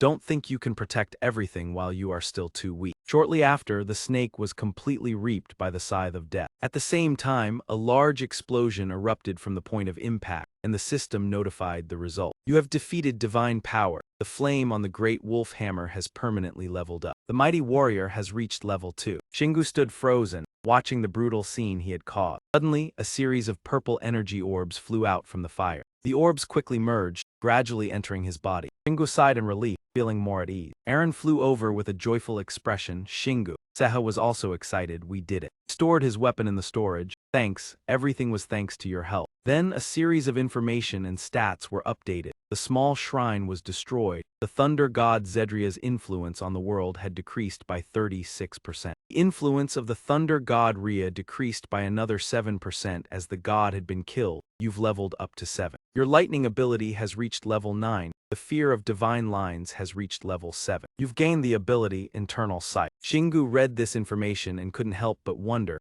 what are these question marks? Shingu looked at the last line of the table and doubted. This isn't a game, how come there's a system error like this? Suddenly his eyes widened, as if he had realized something. Without saying a word, he suddenly tensed up and let out a wild roar, causing Eren to call out in confusion, Shingu. His firm hand gripped his chest, his face pained from the injury and from leveling up too quickly. As a result, he collapsed to the ground, crying out in pain. The two others immediately panicked. Shingu, boss. A moment later, when Shingu regained consciousness, he saw his Z team members anxiously looking at him. Shingu, are you okay? He gently rubbed his head and answered in a daze, I'm fine. Eren worriedly said, I'm so worried about you. Now looking at her again, she was unusually beautiful. Wait, has Eren always been this beautiful? Shingu realized the issue was the internal sight skill. I knew it. My 5 senses can transform into a skill. Eren doubted, did you create it during the battle? Shingu immediately denied, no, it just appeared on its own. He stood up, dusting himself off, and said, the place that was once a temple now only remained a desolate land and vast sky. Everything was in ruin. Eren cautiously looked around and said, I'm glad you destroyed the shrine, but we should leave now. We can't stay here too long, the monsters might come. Shingu agreed, that's right, we need to leave immediately. Seha reminded, boss, you forgot your weapon. Shingu remembered, oh, almost forgot you had that. Weapon information was immediately updated. The Thunder God gun is sealed, level A++. Attack power from 3,100 to 4,200. Proficiency points 219 out of 2,000. Can fire a charged shot by absorbing mana from the outside. It can also absorb lightning mana to enhance the power of the shot. The second item is unclear. The weapon was made from the Thunder God's body part, and its shape has been preserved since the first owner obtained it. The ability of the artifact could be further optimized by the Divine Gun, with its power greatly enhanced after absorbing the Thunder God's power and unlocking the first seal. Shingu, upon hearing this, couldn't hide his surprise. Level A++A. Seeing him sway the heavy weapon so easily, Seha suddenly thought of a familiar name. What would Marina think if she saw this scene? The opponent confidently replied, it's easy to guess. Shingu smiled with a smirk. She'll say something harsh. Next, he carefully stored the divine artifact in the storage vault. After all, its new skill had saved his life. Eren casually added, although he could still win without using it. Fierce battle between him and the Thunder Serpent suddenly came to mind. His heart subtly sank. I don't think he could have beaten that monster. It was like something out of a myth. She was sure that his opponent was no longer human. Nevertheless, Shingu still felt his current level wasn't enough. He still longed to grow stronger.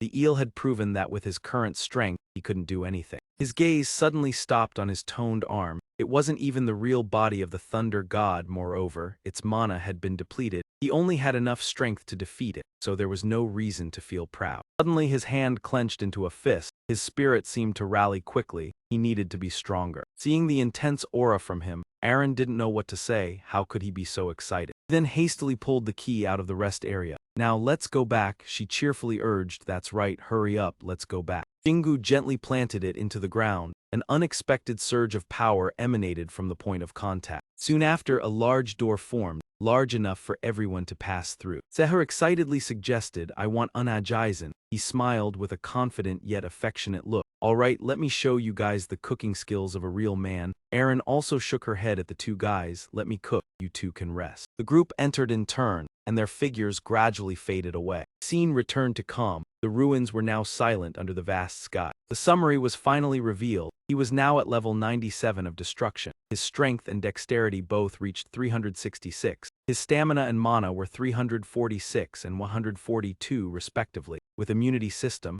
internal and activated skills ranging from level 1 to level 36. In the resting room, everyone was focused on the lines of text appearing, truly impressive. He calmly wrapped his arms around his neck, thinking that when he first entered that gate, he was only at level 85. Aaron thought for a moment and then spoke up. "So you leveled up by 12 in just one day? I know you've killed many strong monsters and even god incarnations." Shingu refocused on his palm, but he felt that his stats had been increasing much faster every time he leveled up since acquiring the character class. She seriously analyzed, arms crossed, and the other players were doing the same. His body would change when he switched classes to fit the new one. Subsequent level-ups would raise stats suited to the new body. Upon hearing that, the corners of his mouth suddenly curved up, forming a proud grin. "I don't care, as long as I get stronger." Also, his hypothesis about turning senses into a passive skill was proven thanks to the skill of clairvoyance. This feeling was like winning a pricey poison lottery. Life was no different than winning the lottery. Aaron helplessly exclaimed, "Such a weird conclusion." A familiar figure suddenly flashed through Shingu's mind. "That trip to Japan was great." Then he whispered, "I didn't get to meet Lee Sehi before leaving, but I'll definitely meet again." She noticed the person's behavior was a bit strange,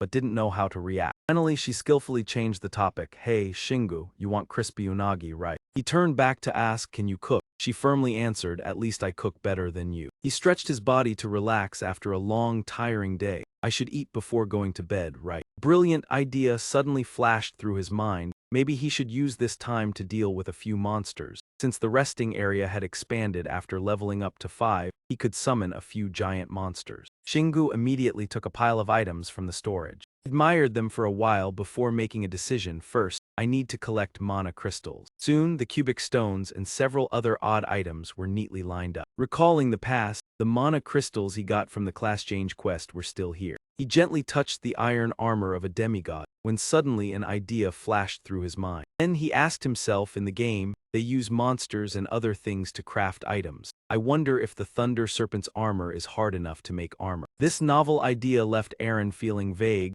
crafting treasures from processed monsters. He thought other companies would quickly do this, if this continues. Shingu pointed out the main issue, but monsters on Earth are too weak. I don't think players in Heaven City would want to use treasures made from such weak monsters. This is similar to an army equipped with powerful weapons. With strength and defense like that, it could easily be made with modern technology. Seha started to realize the obvious, but also for this reason, no one had entered this field yet. However, this wasn't something they should prioritize right now. He quickly cut in. "Let's think about it another time now, let's deal with this eel." Shingu quickly prepared his tools, including a pair of black gloves and a sharp kitchen knife. Along with reducing the size, they began to dissect the thunder eel. During the process, he suddenly noticed something very strange. "Oh my god, this isn't an eel." Seha beside him was also surprised. "Crispy sweet potato, how did it change like this?" Aaron slowly began to imagine its true form, recalling, actually, this electric eel was more like a koi fish. Unintentionally, she pushed the two guys into a state of despair. "My crispy unagi, your grilled eel," she calmly suggested. "The two of you can eat outside if you want." However, Shingu stubbornly didn't want to give up easily. He thought it was still edible. "Let me fillet it." Soon, he successfully prepared a delicious and nutritious meal. Aaron looked at him with wide eyes. "Shingu, with just this, we could survive for 3 years. Right when he didn't know what to do next. "If it's not eel, how can we make unagi, John Smith?" She confidently expressed a desire to show her skill.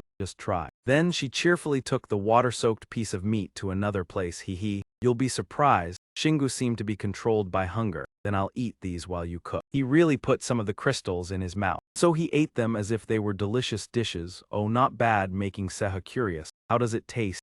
A surprising notification appeared. "Your mana has increased by 1. Shingu silently guessed. Eating 7 crystals and only increasing by 1 mana, I guess I'm still absorbing mana from them, but I should soon reach the limit. In the end, he gave up on the shortcut, guessing that he couldn't increase mana indefinitely this way. Aaron was now preparing the large piece of meat, surrounded by many spices neatly arranged on the wide table. He confidently said, "Now let's start cooking." Young Shingu stood in front of John Smith Seha, saying, after increasing about 5 mana points, "I won't be able to use these small crystals to boost stats anymore. They will only serve as a mana source for me." You held the item in your hand, hesitatingly asking, "This crystal, are you going to take it?" and explaining it was the crystal of the Death Knight. Then he placed the entire block in his mouth, biting down hard while you anxiously fidgeted. "I'm so worried." The stone immediately took effect, enveloping Shingu in a beam of light. The mana source from the living corpses is so strange it's like it's reversed. But when I consume them this way, they turn into my mana. System appeared with a notification. Your mana has increased by 4. Finally, he contentedly patted his stomach. Good,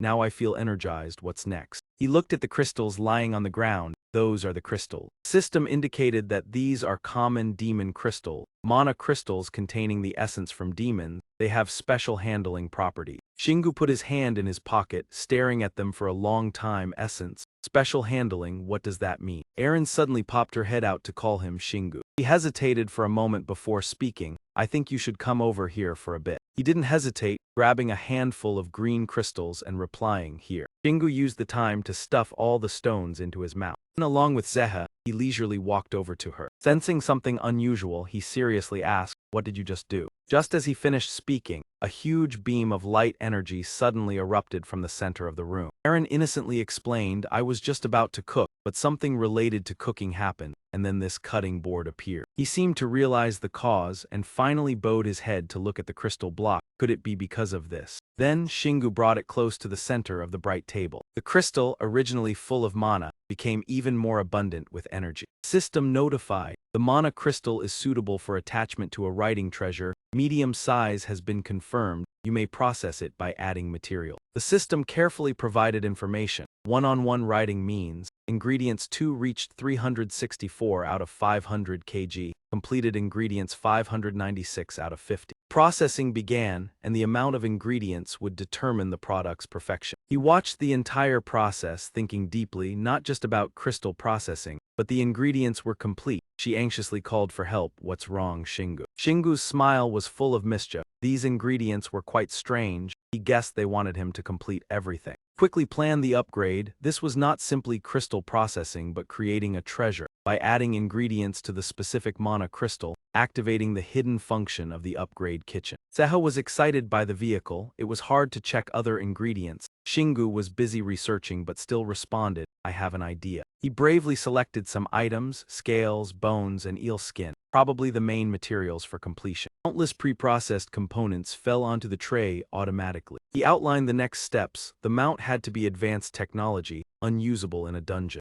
Suddenly Shingu turned and shouted, "My motorcycle." The Fukuroku motorcycle appeared from nowhere. He stood in the middle, pointing and asking everyone to watch. "I know what you are thinking," you excitedly described it. It was huge and cool. He closed her eyes in thought and then said, "So small." Still, Erin gathered all her courage to conclude, "We have nothing left to lose." Shingu decisively lifted the bike. "All right, let's begin." The motorcycle was placed neatly on the kitchen rack beside the clutter. The ingredients that had been tempered began to harmonize with the heat. She clenched her hands, her face surprised. It was really synthesizing. Shingu prepared the golden card, ending the turn with this card. Erin frowned and asked, "Who are you fighting?" She could only cover her face in awe as she saw the heat surge. She peeked astonished. "Absolutely excellent." She observed every development carefully, clearly seeing everything. Surely a high-level insight skill. Soon, the bike disassembled into individual parts. Erin was furious. "Why close your eyes at such a critical moment?" Shingu glanced. "You are obsessed with strange things too." He assessed the essence from the fire, combining advanced technology and mana. This was certainly a treasure, or more accurately, original magic formed from mana. Finally, he silently confirmed, this was no longer technology, but magic. The demon mana crystal reappeared. Accordingly, the motorcycle returned even stronger. The stats showed an A++ Acmatia bike, proficiency 0 out of 2,500, a treasure mount made from layered materials and mana, powered by mana and capable of flight. Shingu was astonished, mouth agape. Seha leaned closer, excitedly raised his hand and shouted, "Amazing." He quickly encouraged her. If she obeyed, she could ride it. She stood still, teasing her boss too much, loyal for life. Erin scratched her head, indeed a boy. She pushed him away, go outside, making Shingu embarrassed. Finally she put hands on hips, declaring straight, must cook so go outside or try your new thing. He absent-mindedly wore his jacket, let's go. Seha grabbed the helmet, goodbye Aaron, we will return. The bike sped along the road. Shingu realized while riding that mana was being used from the fuel tank, so that's the principle. He continued reasoning, could use personal mana or recharge with mana crystals, acting loudly, turning on stealth mode. Both he and the bike vanished from bystanders' eyes. Stealth mode automatically turned off after a set time or upon collision. Shingu was extremely thrilled, Seha quickly added, could even ambush while invisible. He blushed and suggested, let's take off, forgot this bike could fly now. This reminded him to change the motorcycle's status. The front wheel showed signs of lifting and carried the rider soaring into the air. He shouted, up we go, we are flying. Shingu reminded, you have wings, why surprise? The wheels moved, leaving the bustling streets below. He tilted his head, indeed really cool. He quickly thought, what if used to fly to the heavenly city? Data warning, 30 seconds of stealth left. Shingu muttered, damn it, Seha urged, land now. He gritted his teeth, not yet, but one day it will succeed. The bike gradually lost invisibility near the castle, and upon ascending to the heavenly city, scene shifted, each dish on the table full of flavor. Shingu seriously took a bite, delicious. Aaron stood with arms crossed, asking, why do you look disappointed? She put hands on hips, showing off, I've been cooking by myself for quite a while. Observed the spoon of rice, yet she transformed strange meat into a delicacy. Shingu avoided her gaze, thought she was only good at dancing and flapping wings, unexpectedly had secret cooking skill, making Aaron angry. She also had healing skill. Last time saved him was her. He pretended to recall, right, healing. Lee witnessed her intense expression. Aaron restrained her anger, sat down, satisfied because they liked the food she cooked. She smiled at Shingu, more to come. Keep eating, about 1.5 tons, he muttered helplessly, would take years to finish. He served food, asked, so where's the motorcycle now? Both young people simultaneously got rice stuck. Aaron embarrassed, what did you do to it? Braced his hands, creating a normal image. No problem, just a bit. Seha stepped in to ease the atmosphere. We have pushed countries into a technology race already. Aaron clapped the table, caught indeed. Shingu joined in, don't worry, wearing helmets so no one saw faces. Shouts echoed just because of the phone picture. His image spread online. He was furious, Seha, at that time you were in human form explained hurriedly, wanted to feel the bike better, sorry. Tabloids overwhelmed Aaron. People wrote all sorts of hypotheses. She seriously filtered the information. Governments sent requests to South Korea about the bike players and treasure technology. Shingu forced a smile, pity the government, ha ha ha, she reminded. How can you laugh? Aaron sighed tiredly now. He turned to the domineering royal figure. You know you must wash dishes, right? Who dares refuse, all right. Shingu truly diligently cleaned each dish. After arranging, he stretched, declared all done. She took the fruit plate, well done, now eat some fruit. Aaron sat conveniently on the floor, peeling a few apples. Three of them enjoyed their meal leisurely, laughing and talking happily. Shingu lay face down on the soft bed, sighing from exhaustion. He turned to share his thoughts. This rest place now felt like his own home. She reached out to touch it, the feeling completely different from a dungeon. He suddenly sat up, heading down to the dungeon. She hadn't had time to enjoy herself before being pulled along. He asked if she had rested enough. Aaron watched his busy figure. Less than a day had passed and he seriously replied, that would be enough. Shingu took off his shirt, sighed, changing the mood. He was too tense, now relax, pushing further would easily cause mistake. She offered a counterexample. Players were usually exhausted after each dungeon run, so they rested for long periods. Shingu changed into a new shirt, interrupting her. He recovered quickly every time he leveled up, never feeling tired. He led the way to the exit. Aaron protested in annoyance, but this was his rule. Yet she and Seha followed along. She discussed privately with him, thinking it possible to maintain human form outside if they reached level 200. Shingu was eager, determined to train to level 200 for both of them. Someone startled him, asking to go easy. He raised his hand for opinion. The essence seeds in the rest area were running low. Aaron reminded him not to hold back. They needed more armor. She showed her annoyance. He grew stronger every day, but armor lagged due to luck with weapons. Shingu pondered about weapons and armor. A fairy ran past the young son. His kina hat offended Seha. He called more affectionately. He said nothing, opened the space gate, intending to store it in a drawer but hesitated because of the unajizen item. Shingu accidentally touched the strange item.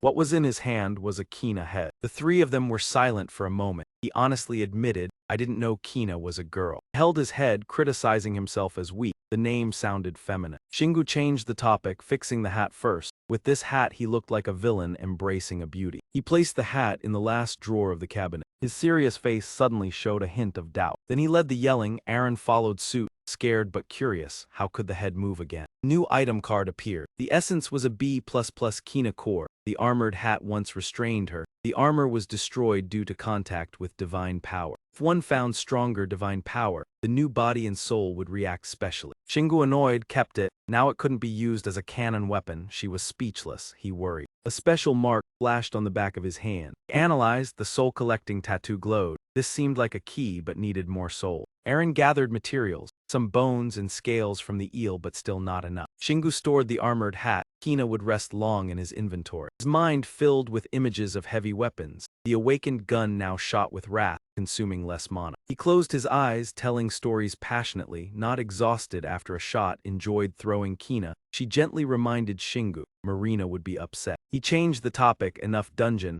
looking forward to strong monsters. Group stepped through the light gate. At Dwarf Dungeon 298. He crossed his arms, observing. Had anyone cleared this dungeon before? Azu screamed in spirit form. Shingu surprised. There were even spirits. Her eyes sparkled like stars. There was a strong human here. Posed coolly, raised his hand to request the quest. Shingu swept the small monsters like a storm. Odu was moved. He completed the quest perfectly. I will offer myself. No, give me the skill. She tried to sell the rug. Luckily he had soul control skill. He barked that he didn't need her anymore. He patiently listened to the request. Shingu completed all ghost quests easily. His level was high. Ghosts willingly offered themselves. The system reminded. Number of souls possessed 84. Spirits approached Shingu, wanting to offer themselves. He refused flatly. I don't need you. He ignored the hot mark on his hand, lamented how to gather all souls on the ground. Seha cheered happily. He became a true soul collector. Next dungeon, he crossed his arms, praising the following souls. He calmly refused, didn't dare to accept. He gave a wicked smile, challenging, what could you do to me? Dungeon full of traps, got a blunt answer to handle. Shingu rampaged in the spider cave. Level increased gradually. Shingu level 99, souls possessed 99. He asked the companion about the weapon. How long had they been doing this? Aaron honestly, 3 days 2 hours. She felt slightly guilty. He leveled up without resting, truly tireless. Shingu ignored the minion demons rushing, minor matter. She said a few normal level 100 dungeon monsters, so he leveled up 2 more levels. Unleashed a move on the busy demon, using force to fling them into the air. Always encountered these guys. Seeing this, they went even crazier. The entire pack of minion demons surrounded Shingu from all sides. Aaron worried. They were level 140 minions. Players hated them like major demons. They unleashed ultimate skills simultaneously. Massive energy concentrated at a point, making the ground explode. Seeing this, they laughed gleefully. He. A strike from the center confused them. The sound of the Golden Reaper cut through the minion demons. The Great Wolf King returned to its starting position. Shingu posed coolly, stroking the Great Wolf with one hand, waiting for reward. Poison resistance 10, penetration 9, fire and curse 6, level 4, ice and earth 3. He carried weapons, observing updates, wanted to raise ice and earth resistance to 4, still didn't increase despite hits. He resolved that he needed to meet stronger monsters to upgrade. The only way was to encounter boss monsters. He advanced to the angry minion demons. Done with you all. Shingu stepped quickly, not forgetting to greet. Goodbye now. Nearby monsters were defeated with just a few basic strikes. Remaining minions froze, step.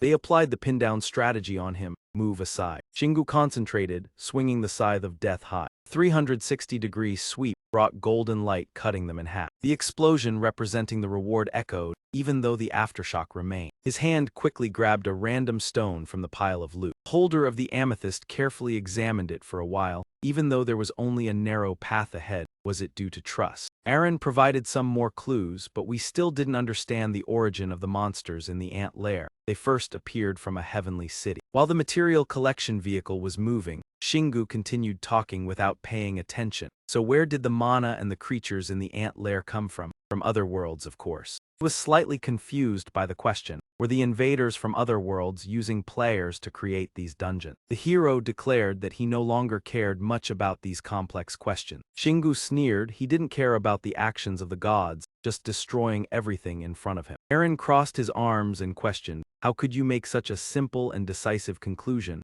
Don't you still get it? That's why Shingu is our boss. He had to exert quite a bit of strength to open the door of the room. Shingu stood tall in front of the giant monster without taking a step back. Raised his hand, creating a faint purple flame, resembling a human hand. Then he shot a powerful flame towards the young man in front. He activated his shield energy to protect himself from the fierce attack. Shingu happily evaluated his strength. Excellent. His resistance was growing. She flew beside him, uncomfortable but calling out, of course. At the same time, Goma quietly moved to a spot where he couldn't see. He used his excellent speed to attack while moving. He used the Earth Wolf Claws to block and thought, just take the hits until it runs out of mana, then it's done. Attacks kept coming relentlessly, the pressure increasing. This is interesting. After 3 hours, Goma tiredly lowered his hand but couldn't continue. That was the result. Despite trying his best, the flame was still like a small lamp. Shingu teased, oh, out of mana already. He took the opportunity to strike Goma's head hard. Not bad, then goodbye. The fatal blow caused his head to burrow deep into the ground. His body shattered into countless enticing loops. And the most unexpected reward was that ant lair number 121 had been liberated, and the system began calculating the result. He sheathed his weapon and turned to announce, I should be reaching level 100 soon. Eren suggested, then let's rest and celebrate, which Shingu wholeheartedly agreed with, yeah. However, the system automatically notified that the experience had been nullified. The Earth is changing. You have been ejected for safety reasons. He instinctively sprayed the hardening spray and asked Han around,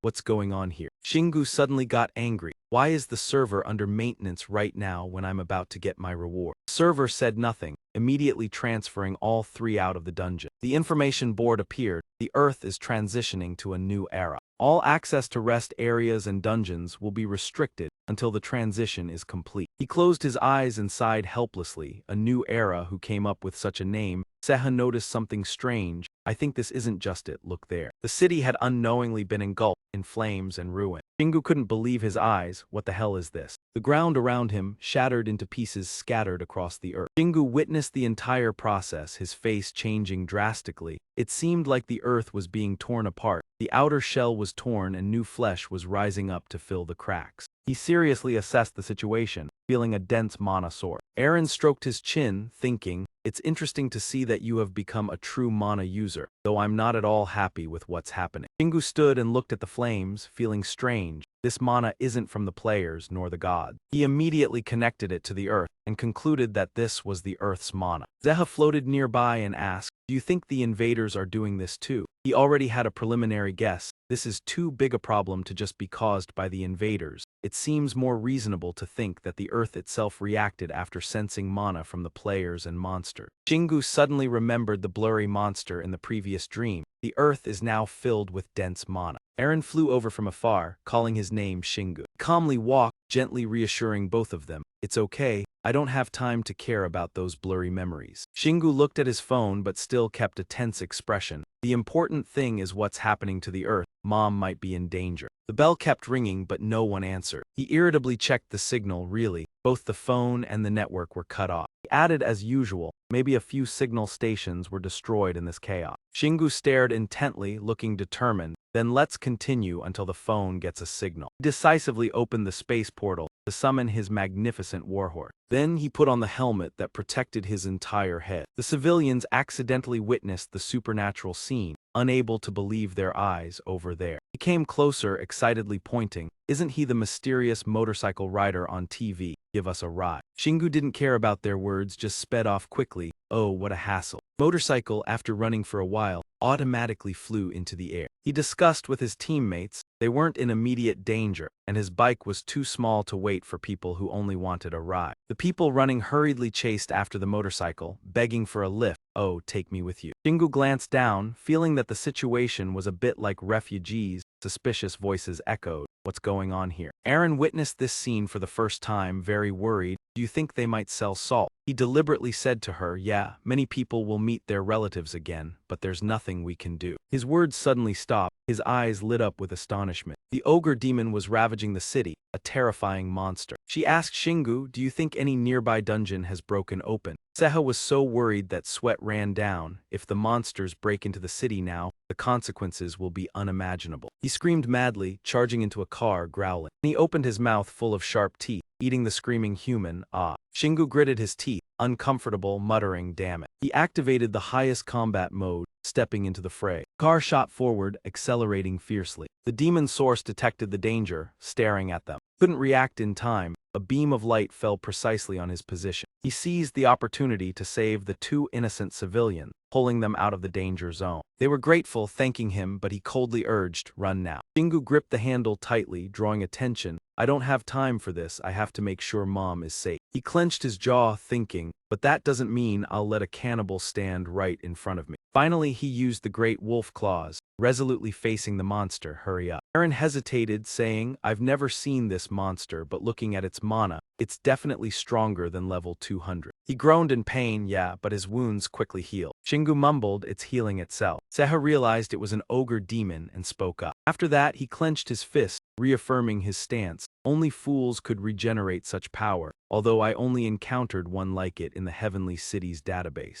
Eren, with her superior memory, immediately corrected him. "Didn't the players try to conquer the dungeon with those idiots? I think they only appeared after dungeon level 35 was breached. You immediately defended your stance, but every characteristic matches: green skin, huge body, regeneration ability." Shingu, who had long refrained from participating in the conversation, suddenly spoke up, "I don't care." The monster wouldn't miss an opportunity to fight, so he gripped the bus tightly, preparing to use it as a weapon. His face displayed a seriousness never seen before. In fact, I proactively charged into the fight, throwing the bus toward Shingu head. But Shingu immediately kicked the bus away, sending it flying out of sight. Before the bus even hit the ground, he dashed in, ready for a lightning-fast attack. He seized the opportunity, prepared to end the battle immediately. He didn't waste the advantage, leaping high into the air. The stupid monster wasn't an easy opponent. It stretched its hand out, flipping the surrounding concrete ground. Its giant arm swung a fast horizontal swipe, but he had the upper hand first. Shingu swung his weapon's handle, thrusting the sharp tip downward from above. Scythe, charged with immense power, glowed like the sun, burning everything around it. The stupid monster at the key position tried to shield itself from the blinding light.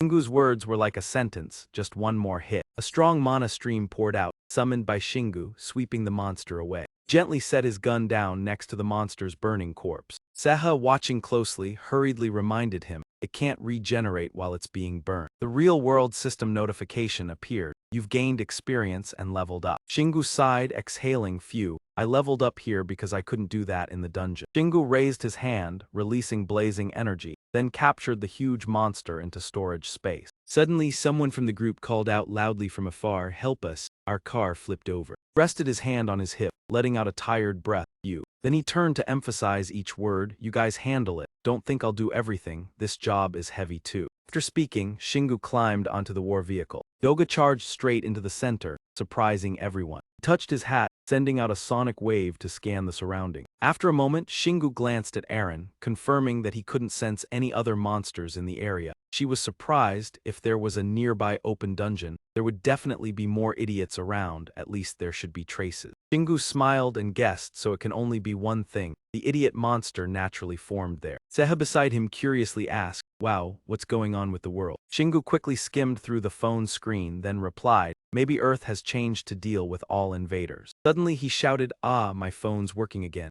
Eren saw this and immediately urged, "Call your mom right now." Shingu held the phone tightly, worry clear on his face. He stood behind, anxiously listening to every sound from the call. Is Mom safe? Shingu moved through the air while speaking. "What? A huge dungeon? Where did Mom get that from?" Hajim on the other end explained, "Your dad and I prepared such a dungeon. It's great. Do you want to come?" He frowned, seriously warning, "Mom never knows what could happen. Don't be careless. I'll come right away." However, she firmly said, "I'm safe now. You don't need to come." Just then, the system notification suddenly appeared. "You've entered a new era. All changes are complete. You can enter resting zones and dungeons." Shingu looked at the data and relaxed. "Yes, it should be fine now," Hadam's voice echoed. "Mom already told you." Without saying more, he ended the call with a short sentence. "That's it. Mom will take care of herself. I'll call again later." As soon as the call ended, Shingu immediately cut off the connection. He turned to look at the chaotic scene, filled with smoke and fire, a place where the chaotic sounds echoed everywhere. Seeing Shingu in silence, Eren gently called his name, "Shingu." He raised his hand to signal, "Oh, I'm thinking about something." Shingu then clenched his fist, determination rising. With a smile anyway, "It looks like Mom is safe now. Now just do what I can. He'll wipe out the newly appeared monsters." Seha didn't hesitate, immediately agreeing, "I agree." Images of strange lands, elves, heavenly city, ant caves, and other worlds appeared in Shingu's mind. The monster on Earth has already begun. Shingu was excited. This is the new era of Earth. At the same time, on the news bulletin, the host reported, players in Heavenly City could not provide accurate information about the recent events. All they said was that a completely different type of monster from Dungeon 1's appeared. The winged group, an important part, the government's policy to control players, began to be enforced from the Manhwa event. Special cannons are being rushed to completion. The Ministry of Defense is working with the US to develop new weapons against monsters. Shingu sat in the chair, intently watching the news, then sighed, it's really chaotic. He closed his eyes for a moment, muttering, this is the nature of humans. No one changes or stays alert just because of the appearance of monsters. We need to cooperate to protect humanity, but they're busy doing this. Aaron nodded in sympathy.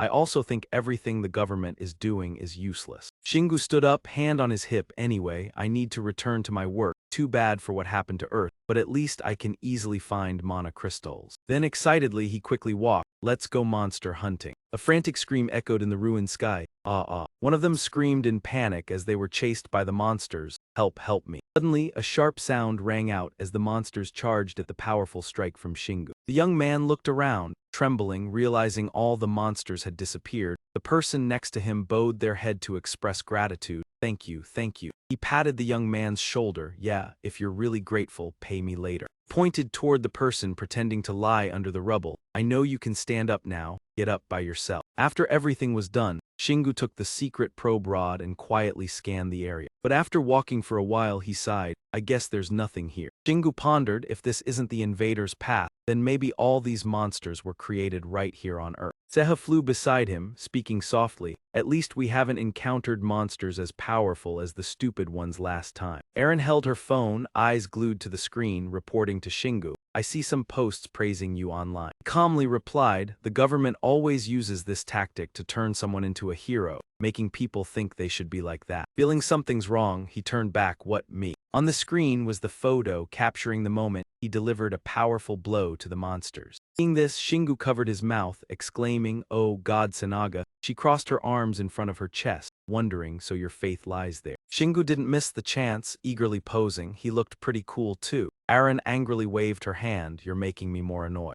Seha quickly read the comments on his phone and happily said, your face wasn't shown because of the hammer, but you've got a few new nicknames. Speed. He grumpily repeated, stop reading. Aaron watched the bickering between them and couldn't help but laugh. Shingu looked at her suspiciously. You're laughing secretly too. She retorted, no, I'm just happy you finally got the praise you deserve. Seha, frustrated, said, I don't like you doing everything secretly. All the attention should have been yours. Shingu's gaze on them was full of emotion, unspeakable. Shingu looked up at the sky, his heart heavy. I don't have wings like other players. Can't enter dungeons not in Heavenly City, and I can even open doors to other worlds. If discovered, I might be seen as an invader. He clenched his fist, full of resolve, brushing aside his worries. I don't care anymore. I'm strong enough to deal with anyone who opposes me. Seha cheered, yes sir, now you don't need to be careful anymore. Shingu nodded, yeah, but I'll still keep this hat. Not wasting any time, he pulled the familiar vehicle from the space. Let's go. I can't hunt all of them, but at least I can hunt a few monsters to trouble others. The engine whined, the magic wheels spun. Sparks flew as it zoomed toward the wormhole. Below, two winged figures saw Shingu flying through the sky and exclaimed, oh, it's him, that vehicle. He glided down from above, silently evaluating the players. Perhaps they had finally begun to act. One person in the group seemed puzzled, unsure of what that artifact was. The person beside him frowned. I can't guess which dungeon level he got that artifact from. No one has cleared dungeon level 33 yet. Aaron moved along behind, updating the situation. The Wind Guild is doing something right now. I'm worried they might leave South Korea. Shingu speculated. Perhaps the government gave them something they couldn't refuse. And Soa recalled Haryang with a confused expression. Then Tanga rushed off. He'll come and cause trouble with me. She was surprised. You have precognition ability. Shingu immediately made a sharp prediction. He's become a star on the internet. He's surpassing the Wind Guild's achievements. They won't be pleased with this chain of events. Vehicle A flew level, nodding. Sounds reasonable. He lightly closed his eyes. It's fine. If they don't cause trouble, that's better for me. But if they do. After the hesitant remark came an excited smile. I'll make them pay. Vehicle A shook his head. You really look like a villain. Every plan seemed to be going off track, contrary to Shingu's expectations. They hadn't even met the Wind Guild after 3 days, but an unexpected meeting was approaching as the golden hair gently swayed in the wind. The strange girl with 2 side ponytails crossed her arms in front of her chest, speaking up, "Found you." After spotting her target, Marina happily waved, "Long time no see, so happy to see you again." The atmosphere suddenly fell silent, only the eyes of the two meeting. Seeing the other's stunned silence, she continued, "Because you've been all over, I spent so much time finding you. How have you been? I'm still doing fine." Shingu purposely avoided, "You've got the wrong person."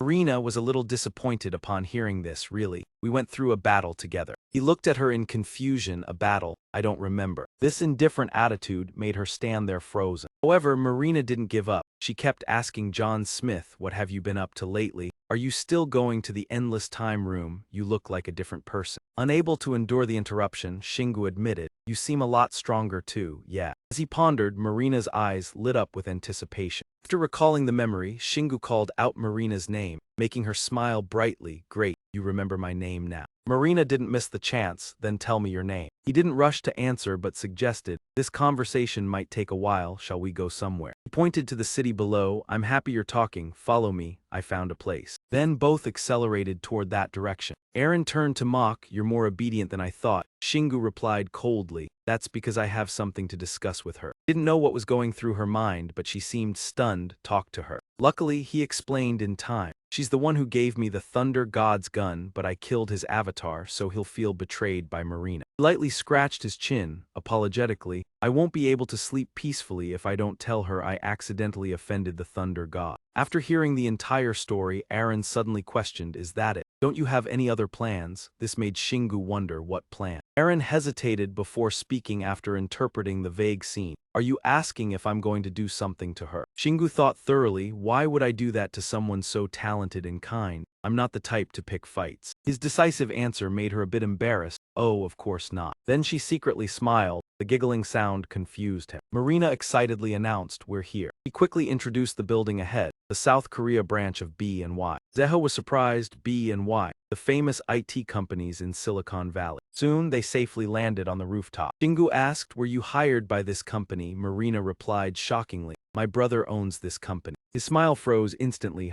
Thinking she might not be clear, she repeated, "B&Y belong to my brother, so we can use everything in this building freely." Shingu seemed to realize something, so the B&Y. Before he could finish, Marina interjected, clearly short for BZ, "We have more important matters to discuss, hurry up." Aaron couldn't hide her jealousy. She was beautiful, one of the top players in the world, and from a wealthy family. Is this world fair? Shingu looked at her awkwardly. "You have both of those too." After going downstairs with Marina, an elevator door opened right before them. However, she pressed several different floors continuously as she stepped in. This made Shingu curious. What strange buttons is she pressing? Any special trick? The two faced each other in the silent, tense space. Finally, Marina broke the silence. "Let me tell you why I sought you out first." She bluntly proposed, "I want you to go to Arizona with me." The sudden invitation made Shingu hesitate. What is so special about Arizona? She didn't mind revealing a trace of a god. She explained clearly, "We've talked about this. I think you'll fight the gods with me, right?" Just made a face. "Fight with you." However, Marina still tried to persuade. The earth has changed strangely. A large mana flow appeared, born from the center of that change. I sensed Turia's energy, but this is much stronger. She suddenly became serious. "This will be the worst battle you have ever faced." The warning made Shingu waver, even stronger than the Thunder God and the worst battle. He didn't feel worried, on the contrary, he smiled with interest. Marina emphasized the case's uniqueness. "This Arizona case is the biggest in the US." She sighed heavily. "Luckily, I realized its importance, so I was assigned the whole case, but unfortunately I have no one I can trust." She recalled the moment she accidentally met Shingu while wandering the street. Then a strong player appeared on screen. Marina approached, eyes full of confidence. "That was when I realized we need to cooperate again. You surely aren't mistaken." He tried to reassure, "Don't worry, I don't intend to take advantage of you. I'm willing to pay a reasonable price." After a moment, Shingu spoke, "Nothing matters. Marina was momentarily flustered, well, but quickly offered an enticing proposal, a chance to date me perhaps. Aaron blocked in front of Marina. Turns out she only likes Shingu. Marina's face suddenly stiffened because of Aaron's appearance. Bad premonition loomed, making Aaron angrily murmur, ah, then immediately hid her face when she heard her name called, Aaron. She instantly denied, you have the wrong person. Before she could escape, Marina grabbed her firmly with both hands. She asserted confidently when looking closely, I am Aaron, so small and cute, so you are still alive. Aaron struggled but couldn't break free, let me go. Seha could only smile wryly, haha, Aaron, Shingu commented awkwardly, she is quite cute. The words weren't loud but enough to make Marina flustered. Are you talking about me? Do you know you like me? Shingu couldn't help admiring her reasoning. You should be a writer instead of a player. After the conversation, Shingu realized, where are we? Seems very high, and she pressed strange but. Marina acted mysteriously, I don't know, but you'll understand soon. Aaron took the chance to slip out when she loosened her grip. At this moment the elevator sound rang. Marina excitedly announced, oh, we have arrived. As the metal doors opened, the anticipation and curiosity of both were evident. Before them was a strange spatial portal, opening into another dimension.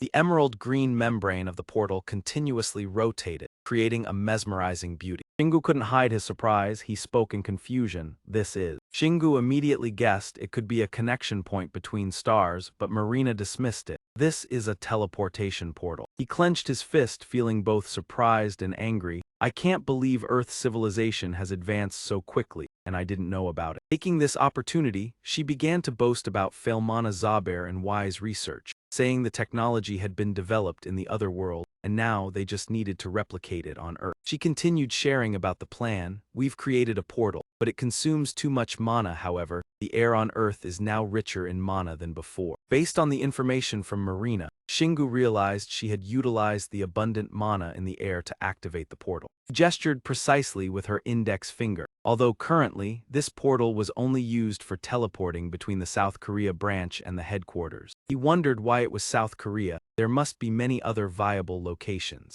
Sung and Go had cleverly created an opportunity for Marina to flirt. Because you're in South Korea, I want to see you. Shingu showed no mercy, expressing an unpleasant expression, causing her to awkwardly say, don't make that face, I was just joking. She crossed her arms, seeming uninterested. Anyway, I was going to come here, so I'll just use the portal and go first. That's where the monsters first appeared. Marina emphasized the importance of the matter. The whole world is focusing on South Korea. The battle with the imp at Sanha Town and Seorak Yua made Shingu admit, oh right. Putting this aside, she pointed at Aaron and demanded, tell me about Aaron, why is she with you? At least you should share some information with me. Aaron sharply replied, she brought us here by showing us the portal. Do you think we'll easily disclose information? Marina didn't wait for a response and speculated, it seems you saved Aaron. Did you intervene when she was about to break the agreement? Could that have happened? Facing the barrage of questions, Shingu immediately reminded her, don't experiment like that. She continued interrogating, so is her small size a punishment? When Aaron was about to be touched, she quickly avoided it as if trying to avoid something. Finally, Marina received the answer she had been waiting for. Seems right, you've conquered dungeons with these two. He expressed admiration for Shingu's story.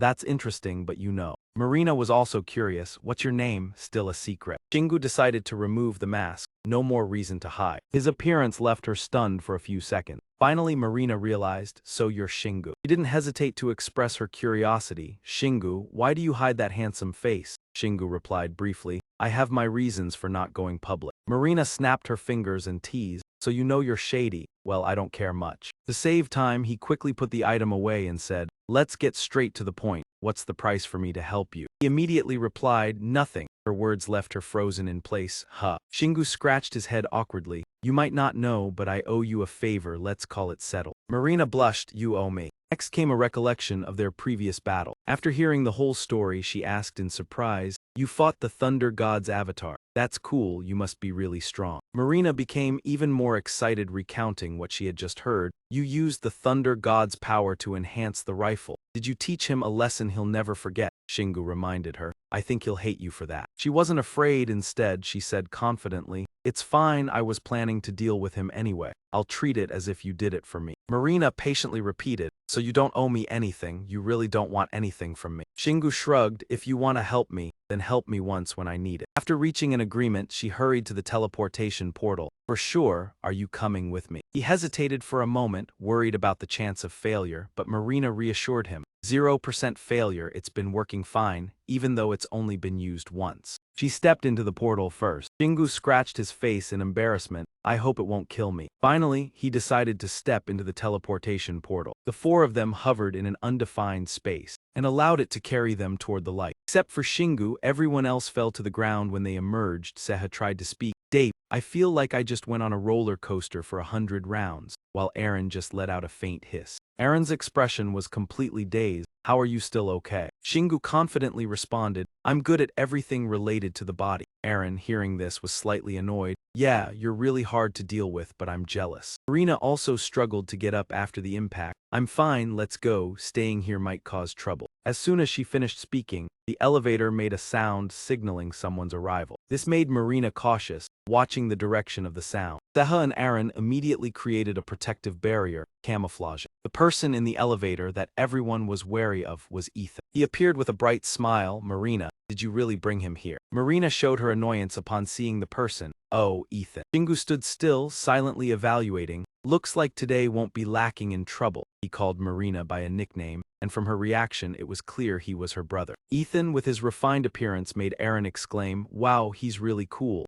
Seha had to admit, handsome, stands out in a suit. Ethan suddenly said, I was worried, the government has found out about this, I need to take care of them. Marina immediately guessed, is it the Imperial Council? He covered his mouth, looked around and said, you might meet them out there, so be careful. Shingu listened attentively, waiting for the next words. Ethan politely said, thank you for your cooperation, I am Ethan Bissett from B&Y. Marina mischievously said, I don't have one, me and him are already partners. Shingu didn't hesitate to shake Ethan's hand. I'm Dung Shingu, I'm temporarily helping Marina. She felt even more uncomfortable hearing this. You don't need to emphasize it so much. Marina suddenly laughed helplessly. Haha, she's always like that, but especially annoyed with the people she likes. Ethan didn't forget to joke with Shingu. She'll definitely bother you a lot more, but don't blame her, she doesn't mean any harm. Marina shyly exclaimed, stop it, stop talking nonsense and go away. Ethan put on a pitiful face. She had a violent tendency even before she became a player, so no man can handle her. Ethan said seriously, I'm glad you're here, please take good care of her, I understand your intentions, right? Shingu avoided, I don't want to.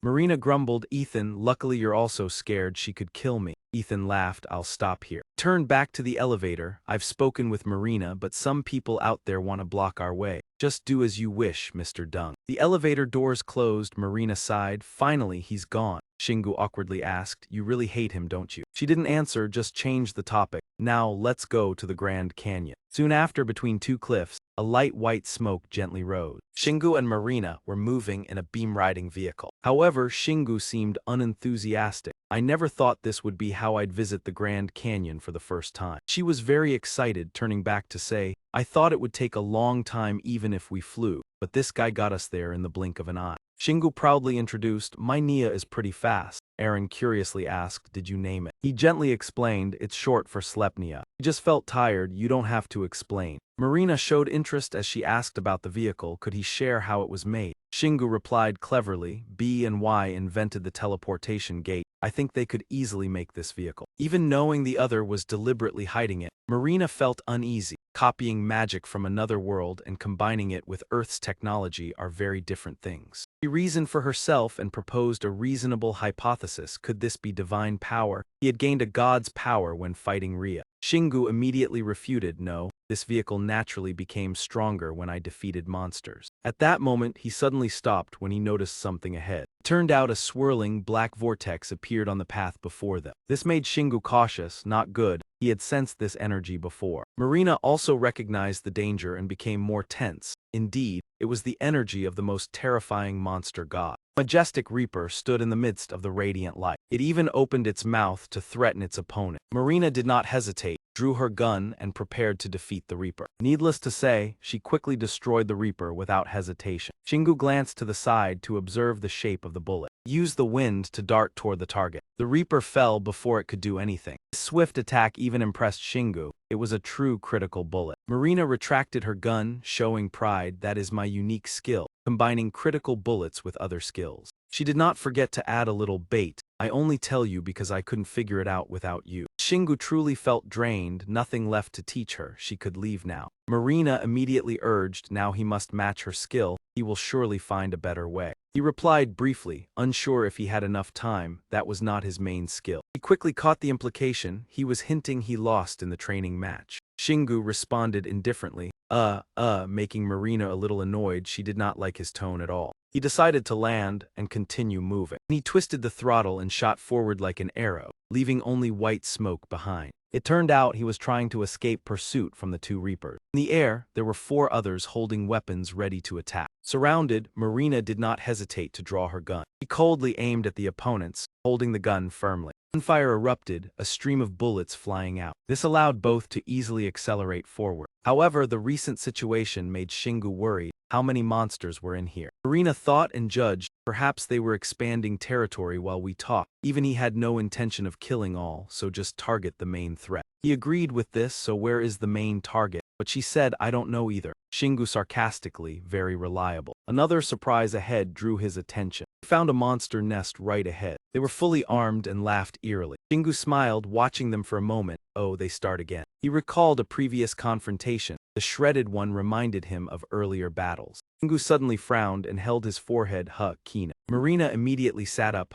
You lost your lover to a living corpse. His answer left her slightly stunned. He had lost his lover to a living corpse. Marina still pressed on. What about your lover then? Shingu resolutely revealed nothing. None of that. While they were talking, the Reapers lunged to attack. She did not hesitate and immediately fired back. The Reapers, unable to react, were instantly destroyed. For Shingu, they were too weak to interest him. Nothing to worry from these living dead. He only wished for more high-level monsters. Marina agreed. I'm sure high-level monsters will have something similar to the previous common ones. Speaking of which, Marina curiously asked, so what did those common ones do, Shingu? He replied casually, they were destroyed. I don't remember what they did, but she did not fully believe. Yeah, he starts again. At that moment, Marina quickly darted aside, eyes sharp. Continued destroying each Reaper approaching. After demonstrating her ability, she suggested, if artifacts like last time appear, you'll give it to me. I did well. Shingu would not easily give up artifacts. He would do everything to keep them. However, Marina would not relent. I will defeat you in a fair match. This challenge pleased Shingu greatly. He was delighted by this. Aaron reminded, you all need to deal with the living dead. Not far away, something stomped heavily, actually more numerous than when the herd of spirit deer gathered on the cliff. Marina could not hide her astonishment seeing them, yet they resembled living dead. Shingu quickly explained, perhaps they were killed by living dead and became living dead. He decided to take a stone from his inventory. He decisively threw the stone at the Nema to test their strength. One unlucky hit screamed in pain. It collapsed to the ground, startling its companion. Marina analyzed, you did not break its armor, but it fainted from shock. Shingu just replied, they look perfect for armor. Then Shingu revealed his plan. Perhaps he would help Nema find a new body. He hoped to find their leader too. Marina was startled, as if recalling something important. Urgently speaking with worry, wait, Shingu, I think we are about to encounter those the god warned about. She clearly remembered the flying flag and familiar silhouettes. The Emperor's Guild, they are rulers of the western coast. Marina panicked, the Emperor's Guild is nearby. Her attitude made Shingu investigate, were they players or not? Marina was surprised by his question. Oh, why he did not answer, just thought, they are different from living dead, but this mana. Unclear what Shingu intended, his hand suddenly reached out. We will see when we arrive. He was unprepared and almost fell from the burst of speed. Wait, hey, ow. The demon bike shot forward like lightning across the barren ground. He quickly steered to avoid something, creating a strong wind, white smoke enveloping everything. Ahead of them were none other than members of the Emperor's Guild. Shingu saw Syria standing there, frowned, casually asked, is she the leader?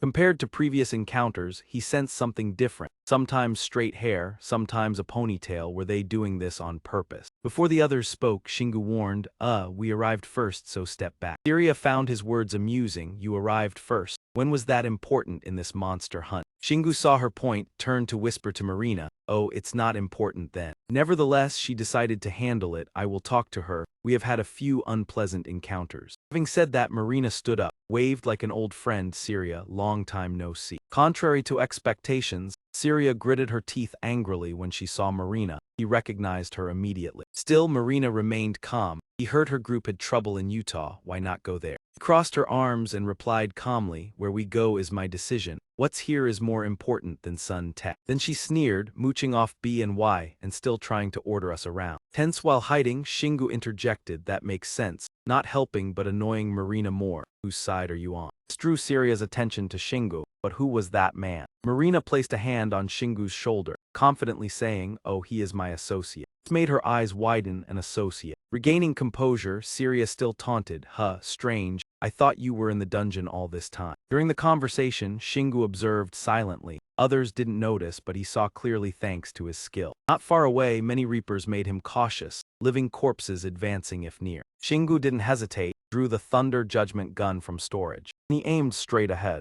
Bearing Syria the Thunder Judgment gun, she was so close she handed it over to him. Marina laughed contemptuously, prompting Shingu to show judgment as well. He warned gently, "Hey leader, things will get messy if you don't tell your subordinates to retreat." But Syria remained confident. What can you do with a single bullet? If she underestimated him, he had to prove it by accumulated shots. Shingu spoke, pulled the trigger. The lightning bolt began to shoot out. Syria was surprised by the tremendous power. She quickly signaled her subordinates to get out of the way. Strong beam shot straight toward the center. The target was the nearby high cliff. It exploded, creating a terrifying shockwave. Falling rocks landed on the reapers, taking them down. Everyone stood silently, watching the chaos across. Marina didn't understand, shouted, "This is a UNESCO heritage site," but he replied bluntly, "Who cares?" Le proudly declared the effective sabotage result of his research. Immediately after, Aaron revealed, "You didn't do any research." Seeing Marina still stunned, Shingu reminded, "Done with them, let's start hunting." He stored the Thunder Judgment gun back in the warehouse.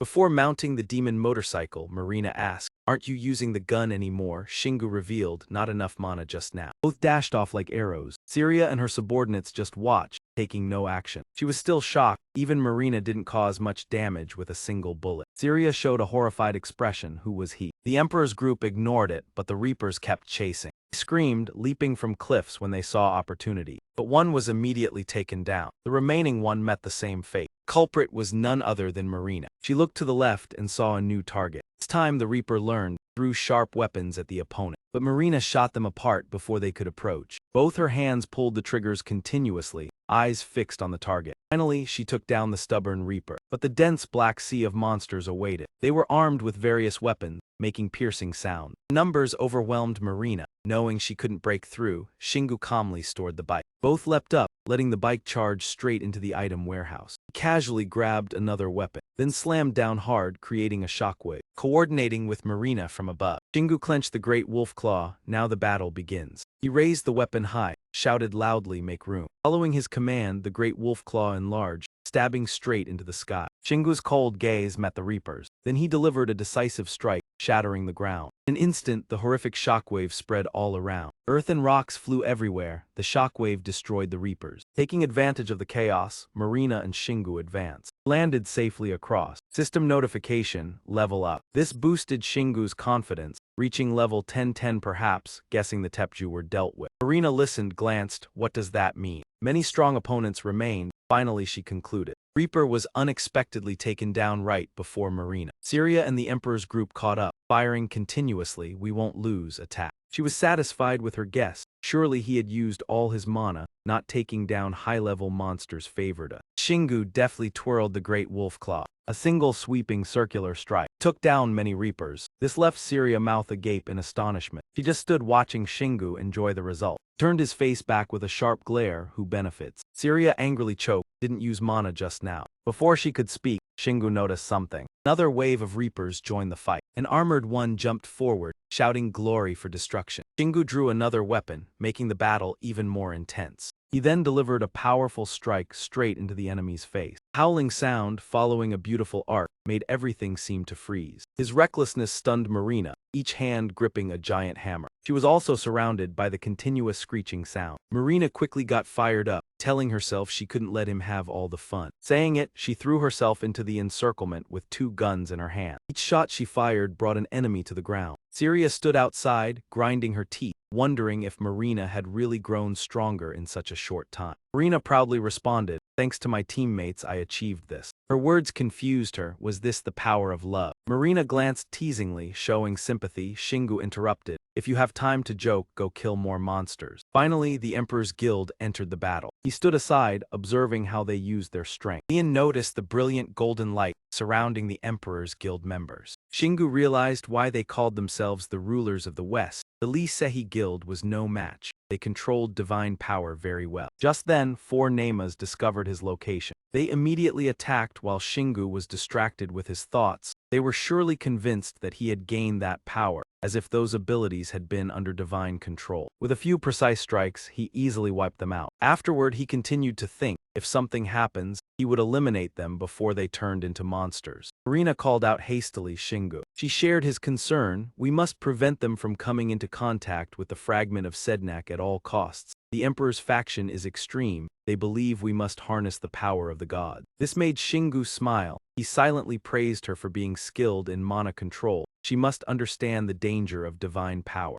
Therefore, she wasn't afraid to reveal the secret, but it was too late. They already possessed the power of another god. They were surely blessed. Marina was surprised. "What did you say?" Then she immediately concluded, that must be why they were targeting Sednak's power. Here Syria was holding a gun, nailing slightly. She quietly issued an order, activated the skill, and shouted loudly, "Ta!" He fired the gun, sending a barrage of fiery bullets toward the monster horde. Explosions erupted one after another in the monster crowd far away. The loud sound of the explosions immediately caught the attention of the group on the other side. They started cheering enthusiastically. "Our eternal enemies, the holy light, we will destroy you. You cannot become one of us. Prove your loyalty by destroying them." These words only excited Syria further. "That's right, I am your eternal enemy. Syria will send you off." Aaron suddenly changed her expression, her face showing worry. She said loudly to Shingu, "Louis's power, the light of the god." Marina seemed to know about Louis. "I've heard of him." Shingu was a bit curious about this. "How do you know?" She quickly explained, "I felt his power when the level up notification appeared. It was the same type of mana I felt back then." However, he still felt confused. Louis, Sednak, weren't they fighting each other? After observing how Syria fought with the Grim Reaper, he began to have doubts. Thinking about it, this was indeed strange. The Emperor's faction came here even though monsters were rampaging in other states, just because they hated B and Y, really. Shingu's eyebrows furrowed as he thought of a possibility. If they came here because their god ordered them to, then. He suddenly gave an order, "We need to stop them." Marina quickly warned, "Let me speak first. Talking to them is useless. They will misunderstand everything we say." However, this had been anticipated by Shingu. He had already guessed this. "All we need to do is handle this before they do." While they were discussing, a creature with huge legs approached them. But he showed no fear. Instead, he seemed very interested. "Here it comes. It must be the armored boss monster." In front of them was an enormous ghost bear wearing silver armor. The ghost bear roared, as if cheering itself on before charging into battle. It raised its massive hand to deliver a fatal blow to the opponent. However, Shingu quickly crouched down to gain momentum. His movement was so fast that the naked eye couldn't follow, only hearing the sound of a strong impact. The ghost bear's claws were slashed by the great wolf's claws as easily as cutting vegetable.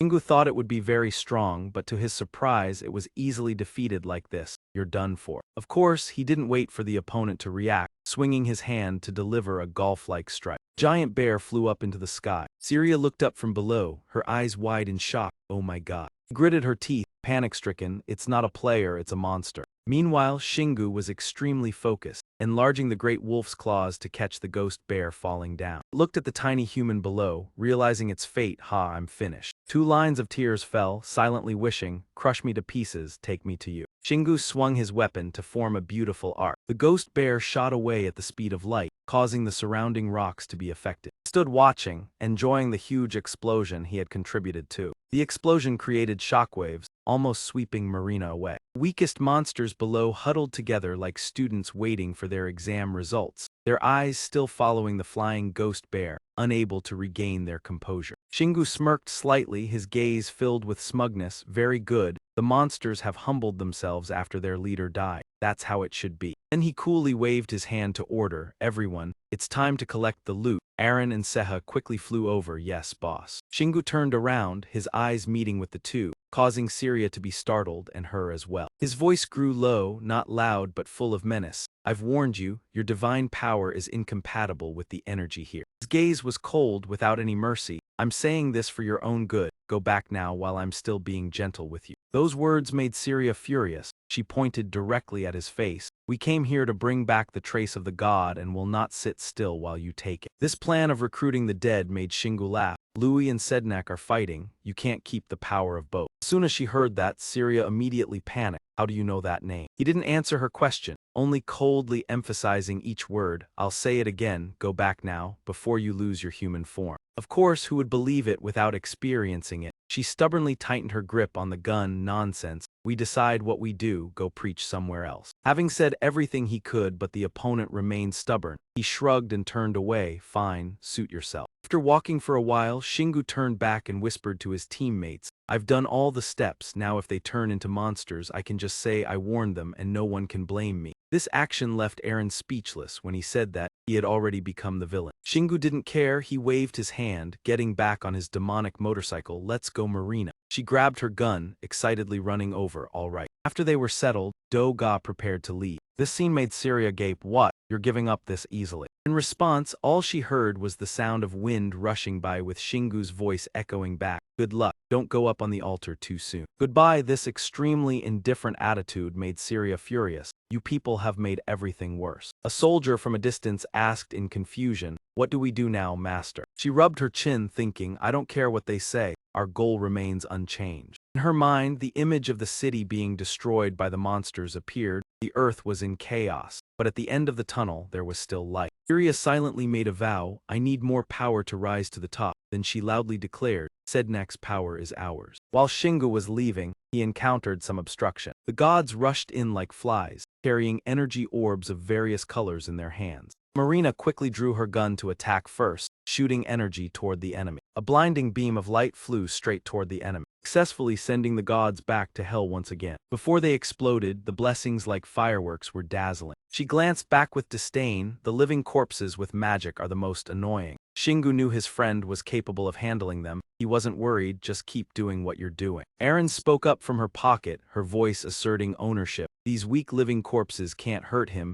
Even if something unfortunate happens, I will protect him. Shingu understood what she was thinking, gently reminding her, just stay quiet, I'll need you when we find Sednak's gems. Suddenly being reminded like that, she became a bit flustered. I know. After that, Aaron lowered her head, ignoring the gusts of wind that blew her long black hair. That expression made Seha move, placing his hand on his chest and saying, happiness isn't far, Aaron. Why don't you be more honest with yourself? Those flirtatious words made her glance aside. Perhaps his misfortune was near. The sharp gaze made Seha hold back. Fine, I will remember this. He sped off, ignoring the monsters crowded along the path. The number made Marina uneasy. Shingu ahead showed no hesitation, even accelerating. Impressive. The demon bike immediately unleashed a full-scale attack. It charged through the monsters, leaving only scattered remains that hadn't comprehended what happened. At that moment the system appeared, notifying he had leveled up. Marina, sitting behind, also felt the change within her companion. He asked Shingu seriously, had he just leveled up to A? Such directness left him unable to hide the secret. This was why he hated children like her, young masters. Her words seemed affirming. Marina bluntly asked again, but how could it be so? Hadn't only leveled up through the dungeon, had he absorbed mana and memories from monsters? Shingu pondered, thinking himself a special case. Naturally no small matter, she still didn't understand. It was like absorbing divine power. Once he was corrupted, he could no longer develop or act. The suspicion in her tone made Shingu break suddenly, the tires screeching against the ground. He turned back, reaching out unsoiled, wanting to verify for himself. Marina blushed, slowly withdrawing her weapon. He caressed his hand while assessing. His hands were large, then seriously sensed the energy. As he said, the mana was pure and strong, unbelievable. He was truly mysterious. Shingu withdrew his hand, leaving Marina momentarily empty-handed but quickly calm, realizing before she assumed players only grew within dungeons. He closed his eyes as if listening to the breath of the earth and sky. Now not only monsters possessed mana. As the words ended, golden energy flared around Marina. Soon the process completed, she opened her eyes and exhaled in relief. She seriously sensed the power within. Her emerald eyes now filled with determination. She knew she could grow strong from the pure mana of the earth. The changes were merely challenges. Marina realized a new horizon. Now not only players could, but anyone could discover their own strength. These words enlightened Shingo. He took a deep breath and reached out to absorb the spiritual energy of earth and sky. Power surged around him, boosting his confidence. He understood her method. Only through her could it be done, though praised. Marina found it strange, who thought he would try immediately, like a second-place loser. Shingo focused on sensing energy from the devastation zone and the surrounding area. Then, as if empowered, he tightened the throttle, finding the gemstone. Marina stopped in surprise, unable to hide her astonishment. He only smiled, heading there at once. The demon bike roared, charging straight forward. Behind them lay thick smoke and a few sparkling pure energy crystals. Despite the distance, the others kept up, the master on the other side. Soldiers pointed toward the two, then reported, "I sense a strong source of power in that direction." Shingo also spotted the other group. The Imperial clique was caught up. When the enemy came, we meet them, his gaze fearless. Consider it an alliance. Handle it before they turn into monsters, otherwise I'll send them off. A cruel plan startling Aaron, seemingly not a hero's script. He spoke as if giving a lecture, expression calm. Don't you know the heartless protagonist motif is trendy? The words left Marina behind confused. What are they saying? Soon they reached the mountain pass, below teeming with monsters. Grotesque scene made them both pause. What was this? At the center stood a high platform, above a massive gemstone exuding poisonous aura. Skeletal monsters were not blind. Seeing the flying motorbike, they found the main base, attacking immediately. The rest screamed in unison like madmen, willing to sacrifice their lives. The Imperial clique also chased, found it. The living undead divine power resided here. Closer they got, the more uneasy the soldiers. The master wielded something strange, but now which Syria had time to care, ignored it. She dashed forward, urging, "Take it before they seize it, hurry." The hasty action made Shingu atop the bike. Shouldn't they question what they were doing, charging like moths to flame? Who could endure? Stupidity of both enemy and ally irritated him. He felt annoyed, might as well destroy everything. This decision left Aaron speechless. Why was he always concluding the same? Immediately after, Shingu moved steadily. Marina handled the small fry, swift as a cut, drawing her gun, fine. Naturally, no one lets a girl attack alone. He ordered reinforcements. Seha guarded Marina. The enemy quickly donned armor, ready. Both charged into battle, heading straight for the grotesque skeletal monsters screaming. Soldiers took positions. Even the general could not stand idle. Shingu narrowed his eyes at the canyon center, meaning my opponent. Amid the chaotic gray, a layer of glowing jade green stood out strangely. Thon gripped his sword firmly, standing firm as a mountain. Aaron saw the opponent, cautious, a demon knight, surely guarding the Sedna gemstone. Finally, it was her moment to shine. Shingu asked her to bless the weapon. Shingu tilted his head, replying, "Thank you," then quickly drew the great wolf claw. Aaron's whole body glowed gentle golden. Ancient words whispered firmly, the power returning all corrupted beings to void. Her eyes opened, deep as if holding the universe, the sacred body of the spell. Great wolf claw shone brilliantly, empowered to cleanse ancient darkness. Below the canyon, Thone looked up at the uninvited. A murderous glint rose in his eyes, voice like wind whistling through teeth. "You dare come straight to me, audacious human." That man raised his demonic sword high. The giant blade erupted in dark blue flames, showing respect for courage.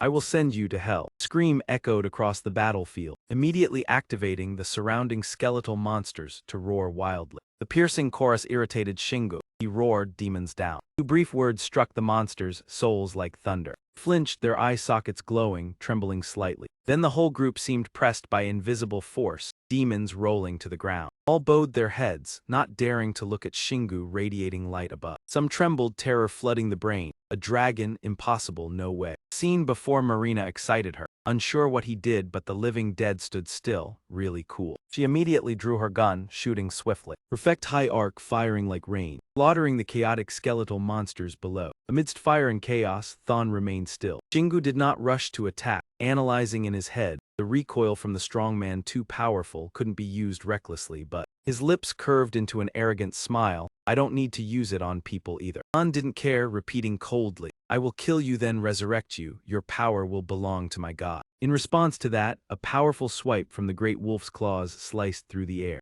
The opponent simply swung his sword lightly, deflecting it to the side, the cold sound of the clash echoing across the battlefield. Tom spat out in contempt. The weak strike at least made the atmosphere more intense. The last two words escaped his mouth with a sharp tone due to the pain. A monster motorcycle appeared suddenly, slamming into the side, knocking the guard off balance. Shingu sat firmly on the bike, pointing directly at the opponent. I've been preparing for this for a long time. Every word he spoke was sharper than the impact of the crash. You talk too much for such a weakling. He sprang up, leaping into the air. The motorcycle shot forward like an arrow, charging straight at the stunned opponent. The man's body vanished into a mist of dark smoke. Only the armor was left, falling to the ground. The dark aura was sucked into a jar, gathering into a flickering blue flame. Shingu reached out to grab it, then landed gently on the ground without a sound. His other hand raised high, ready to catch the sword falling freely. The sword seemed to willingly fall into his palm. Shingu confidently held the spoils. The battle with the leader was easier than he thought.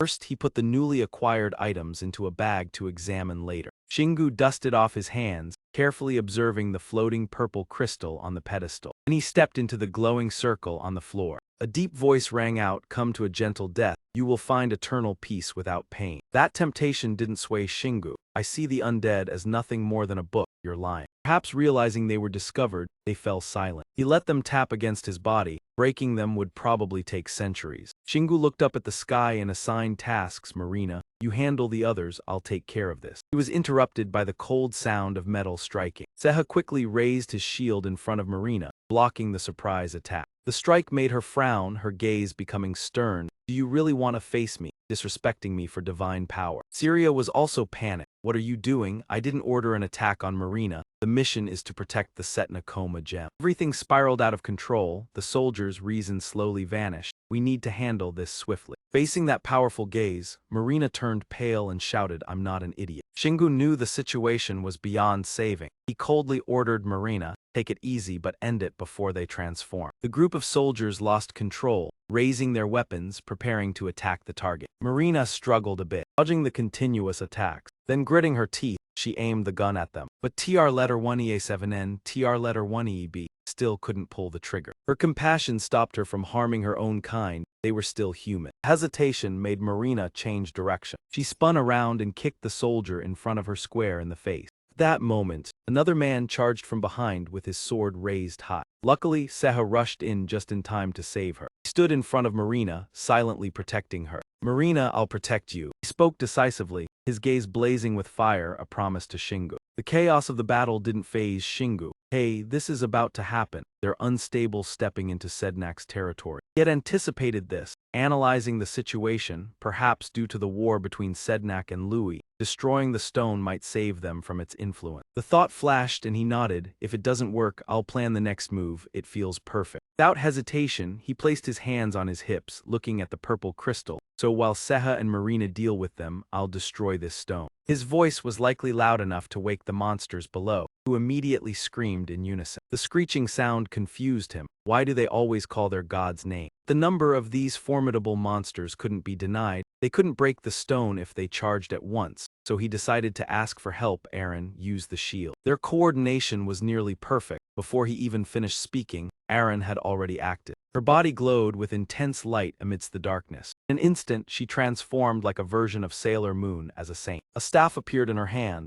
emitting waves of energy. Her green eyes opened, exuding an undeniable authority. Aaron was no longer the gentle girl, but the embodiment of the supreme mage. The bone monsters waited until their opponent finished transforming before charging forward. Not allowing them to attack Aaron, a divine shield appeared. Immediately, a circle of light surrounded her and Shingu, creating a solid barrier. Monsters didn't have time to react and slammed into the shield. Aaron gripped the staff tightly, sternly reminding the one beside her, "I can't hold it for long, especially with that stone." Shingu smiled, boosting her strength. "Well done, Aaron." The short but encouraging words made her blush. It's just basic level. Praise hit her like waves. "You really are the best teacher I've ever met. Even though it's your first time using a move, you saved me." The way he praised her made Aaron fluster. Shingu smiled lightly, seemingly enjoying teasing her. Then he became serious again, assigning the Emperor's faction soldiers to Marina and Seha. Undead for Aaron outside, the bone monsters were still madly smashing into the shield. But none of that distracted Shingu. Now he focused on destroying this. As soon as he finished speaking, he immediately drew out two familiar weapons. Great Ling King and the roar of the giant crossed in front of his chest, like declaring war. The crystal emitted a deep mocking tone. How foolish, daring to refuse me, you little worm. Shingu didn't bother responding, ordering the great wolf's claws to slash at the crystal. The sound of the impact rang out when the weapon struck the stone's surface. Without stopping, he spun around and delivered the second blow, striking hard on the other side of the crystal. But the result was the opposite. The stone remained intact. The hammer in his hand shook slightly. The situation made Shingu uncomfortable, silently sighing, "It's pretty strong." Stone remained firm. He spoke with disdain. "Now you understand. My power far surpasses that of a mediocre god like Rhea. Though harsh, it was the truth. You can't even scratch my crystal." Shingu clenched his fists, tense with thought. Impossible. Everything can't be this chaotic. Facing Rhea the Thunder Serpent, I had calculated everything already. It seemed disaster struck all at once. Marina screamed from above. Shingu and his teammates grew increasingly confused. Seha struggled to dodge attacks, collapsing.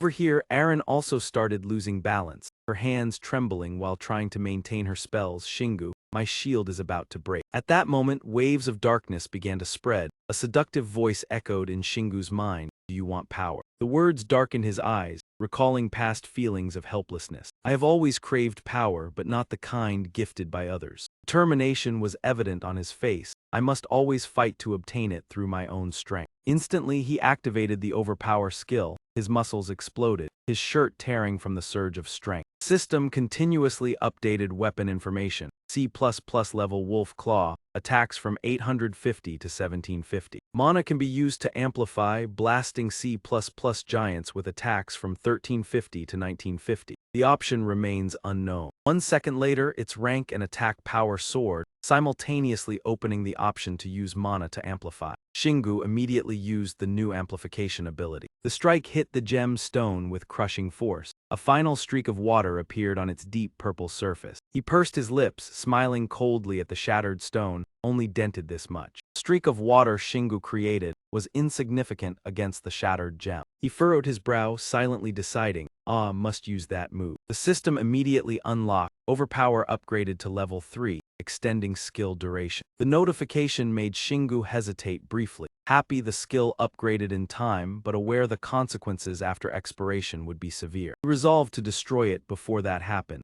Shingu gripped his weapon tightly, veins standing out on his arms. Without hesitation, he shouted, swinging the giant hammer down onto the gem. The strike successfully pierced the stone. Shingu smiled confidently. Unexpectedly, the giant's roar could also be amplified. Wonderful. With Overpower, I can swing both hammers simultaneously. Thinking it, he focused on the gem, alternating powerful strikes on both sides. Each blow spread the water streak wider. The shattered gem screamed in shock. "How is this possible? This stone should have absorbed my power." Now Shingu was exhausted but continued the motions. "Seems you won't need to grant me more power, don't you think?" Nearly shattered, Sednak still spoke with authority. "Your strength surprises me, but breaking this altar won't solve anything." The words made him pause. The stone was now as thin as a stick, yet the voice still echoed, "Once the altar breaks, my power will be released everywhere, empowering my minions and making Louis' side of the battle even more desperate." Shingu sped toward the battlefield in the air. Soldiers of the Royal Guild were reaching the point of assimilation. Just 1 second later, they all transformed simultaneously, silver armor crumbling, revealing grotesque body. The scene left Syria behind stunned. Then she roared in anger, "Louis, you tricked us." The shattered stone continued to leap about, satisfied. "No matter how strong you are still just human, unable to change anything." Shingu's ears nearly closed in a cocoon. He roared in anger, "Take it." Not allowing himself further distraction, he continued to strike with his weapon, ignoring the previous threats. This decisive strike shattered the gem completely. Pieces of the gem fell like rain. Instantly, a cloud of dark miasma rose from the remaining base. It spread around Shingu. "Ridiculous. You know nothing has changed, yet you stubbornly cling to what's before you like a child throwing a tantrum." He was filled with rage at that whisper, the one who spoke too much for someone who didn't dare show himself directly. At that moment, a divine light began to crack open from afar. Monsters recognized it and immediately started howling madly. "Ha ha ha. The blessing of the Thunderstrike has granted us a portion of his power, but it can't be broken yet because Aaron is still holding it off. Yeah, continuing like this isn't the solution." He turned and urged, "Shingu, the living corpse is excited because of its god's power. You won't be able to keep them for long." In times like this, the news spreads quickly to the monster soldier. Clearly announced, Master, we must kill the living corpse. It is Lord Louis' order. Syria always analyzes thoroughly. You people, Louis doesn't own us, wake up. But those disciples have lost all reason. It is you who need to be sober. They all flew towards the battle. We must follow Lord Louis' orders. Regardless of friend or foe, they dove straight down onto the bone monsters. A chaotic battle broke out between the two sides. In the end, this situation convinced Syria. The boy was right, damn it. The gun in her hand fell. The feeling of losing control made Syria furrow her brow in fear. She looked down at her hand, which was slowly transforming into a monstrous shape. Gasping for breath, her eyes wide with fear, would she also become a monster like them? At that moment, a strange voice rang in Syria's ears, destroying his power, preventing it from spreading. Slave of mine, the time for you to fulfill the pact has come. The voice made her freeze. She heard the voice of a god and couldn't refuse. No matter how hard she tried, the magic power still tightened like invisible chains. She had caused this herself, just because of her anger when he became Marina's partner. She had ignored his warnings. Those minions had completely lost their minds, turning her own guild members into monsters. She gritted her teeth, her chest tight, bitter regret. A cold voice cut through her thoughts. Stop it, Syria. Don't make yourself pathetic like this. She raised her head to face the two black muzzle. Marina seriously advised, after all, that is someone else's power. Absorbing it will cause you pain. She pursed her lips and suggested, throw it away and come face me. You may be weaker than me, but don't tell me you're so stupid that you let it control you. Those words cut into Syria's heart. She clenched her fists, trembling with anger. She was still clear-headed enough to know right from wrong. Suddenly she bowed her head, tears streaming down her cheeks. This sight stunned Marina, a tiger. Syria squeezed her eyes shut, choking. I can't. She choked, every word like a knife to the heart. Marina, I hate the arrogant way you speak. I want to defeat you right now. Although jealousy flooded her heart, she realized one thing: the more hostile she was, that hostility was all directed at the living corpse. Despite being a little confused by her intense emotions, Marina still tried to stay calm. Yeah, you're still standing firm. My partner will handle everything. Nevertheless, those words couldn't soothe Syria. Why are you always like this? Syria's mind flashed through everything. The first player with the class of Marina's ammo user, she was always overwhelmed by the enemy. The feeling of inferiority drove Syria to build her own group, wanting to make the Emperor's Guild the strongest in the world, so that one day she could defeat Marina. However, everything nearly collapsed when the boy she brought as a partner single-handedly defeated the monster in the valley, and Syria lost everything due to greed. Her reason screamed inside. She should be angry about being manipulated by a god, but that power was overpowering her reason. Yet her heart whispered something else. What made her angriest was this truth. Syria raised her head, the pain and determination clearly visible on her face. I will not lose. At the same time, that annoying voice rang out again. My slave. This disturbance has made her angry. Shut up, Louis. Thoughts were spinning in her mind. Even though she tried to stay calm, her body had been affected by Louis's power and she would soon lose control. But Syria took a deep breath and stood up straight. Her eyes now gleamed with determination. I won't show weakness in front of her. Below, Shingu suddenly yelled loudly, get out. The shout startled Eren. She turned back. Shingu. Just then, the system announced you have leveled up. Your mana has increased by 2. Your mana has increased by 5. Eren saw the scene before her. Her heart felt like it would burst. Shingu, did you think I wouldn't absorb the divine power? He gritted his teeth and explained, this is not the power of a god. After saying that, the energy slowly melted into his body. Shingu stood up straight, clenched his fist. This is now my power. I can do whatever I want. Going back in time, Shingu had absorbed a part of Sednak's mana to locate him, but it was only a very small portion. No one expected he could absorb such a large amount of divine power. Eren's eyes lit up, but this had really happened. This tone made Shingu pause for a moment. He guessed you must like this kind of thing, right, Eren? She blushed and awkwardly explained, I only did that to relieve the tension. At that moment, a familiar voice sounded again. Impossible, than the dragon power I felt at that time. Shingu frowned. Don't say it like that. Explain it clearly to me. Sudden request made the other person silent for a moment. The silence lasted long enough for him to frown in discomfort. Why does it always go quiet when I ask? Are you deliberately making me go crazy? Without waiting for a response, he reasoned. My father had already guessed a little. The divine lizard tail I have might make me a hidden player. The dragon in my dream and the power gained when I woke from that dream. Shingu seriously concluded, I must be related to some bloodline. It's reasonable because I have the ability to absorb the mana of other creatures. As if to verify the hypothesis, he continued to channel the energy. Immediately after absorption, the system announced you have leveled up. Your mana has increased by 3. Soul collection skill began to change. The transformation process would take time to complete. Shingu pondered, feeling the changes in his body. I will soon reach my limit. Absorbing divine mana is a huge burden on my body. Final result had been determined. I kept leveling up to bypass the consequences of the mighty warrior skill, but absorbing divine mana exhausted my body, and leveling up couldn't heal it. Eren panicked and shouted, Shingu, you have to stop, even you can't endure this. Ignoring the warning, he began to prepare something, so he had an idea. In his hand was the essence of Lahan Kina. Seeing that, Eren took a half step back, not again. Shingu stared at it with a counterintuitive aura. One of the ingredients to create Kina was the power of a stronger god. Wouldn't it be better if that god were the god of the undead? From somewhere an angry scream rang out, impossible. But of course, he wouldn't let it confuse him for long, maybe. Gripped the essence of Lahan Kina to absorb the surrounding energy. Right. Eren turned her attention elsewhere, so scary. What if it opens its eye? Shingu gave a rare ferocious smile. Don't worry, she won't succeed. This action made Seth Nak laugh a little, the nature of a Lahan. You think you can place my power into a Lahan? Are you really doing this? At that moment, the divine shield began to crack. Eren gripped her staff tightly, trying to buy time. Shingu, you're at your limit. He silently made a decision. Then I will have to overdo it once again. The veins popped up on his arms as he forced the mana transformation beyond its limits. Seth Nak's voice rang out undisturbed. Are you placing my mana into the Lahan and absorbing it yourself? Shingu, though tired, managed a proud smile. That's called multitasking. These words made the opponent scoff. A human with the power of a dragon, I will remember you. Shingu didn't hesitate to taunt. So now you're going to be straightforward about everything. Even though he was about to reach his limit, he still joked, you don't need to remember me. We will meet again many times, soon. The only response was the vicious laugh from the invisible space. The system announced again, you have leveled up. Your mana has increased by 1. The nature of Dunlahan Kina is to evolve into the core of the Death Knight Kina.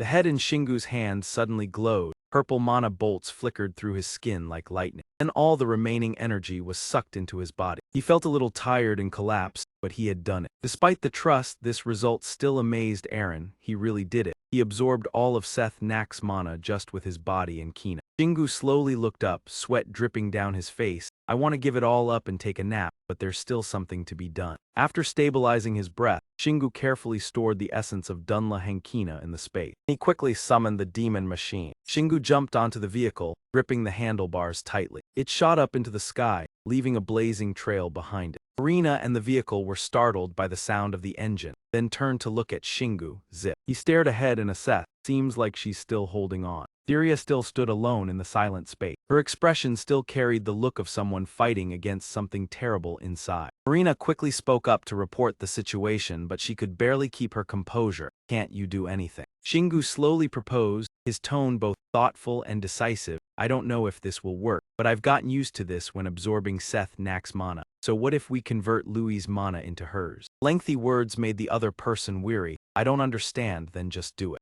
As Shingu walked past, Marina quickly called back, please wait. She took a deep breath and slowly said, Syria and I have been facing each other since we were in Celestial City. Her gaze was more serious than ever. I don't intend to treat her as an enemy, but I don't want her to end up like this. She raised her head and looked directly at him. Then please keep her alive if you can. Shingu smiled and gave a thumbs up. Okay, let me handle it. He then moved closer to Syria, who was floating. Without hesitation, he grabbed her hand, letting the cold, stiff feeling transfer to his skin. Explained in a low voice, listen, I will analyze her mana and convert Louis's mana into hers. Shingu noticed the painful expression of the other person. Oh, she can't hear me. If that's the case, he wouldn't pretend anymore, then let's begin. Shingu clenched Syria's hand. A golden halo enveloped both of them. She gritted her teeth, cold sweat pouring out showing extreme pain. Come on. He kept encouraging, I'm still searching. Pondered and analyzed the situation. It was not hard to identify Syria's mana. Everyone's mana was different, but the difference between humans wasn't large. Shingu frowned as if faced with a tough problem. The issue is with the mana of the god. He sternly reminded Syria, listen to me. I will convert the god's mana into yours. As soon as the words left her mouth, she screamed, hoo hoo hoo. That expression made him restless. Syria was resisting Louis. He would overwhelm like this.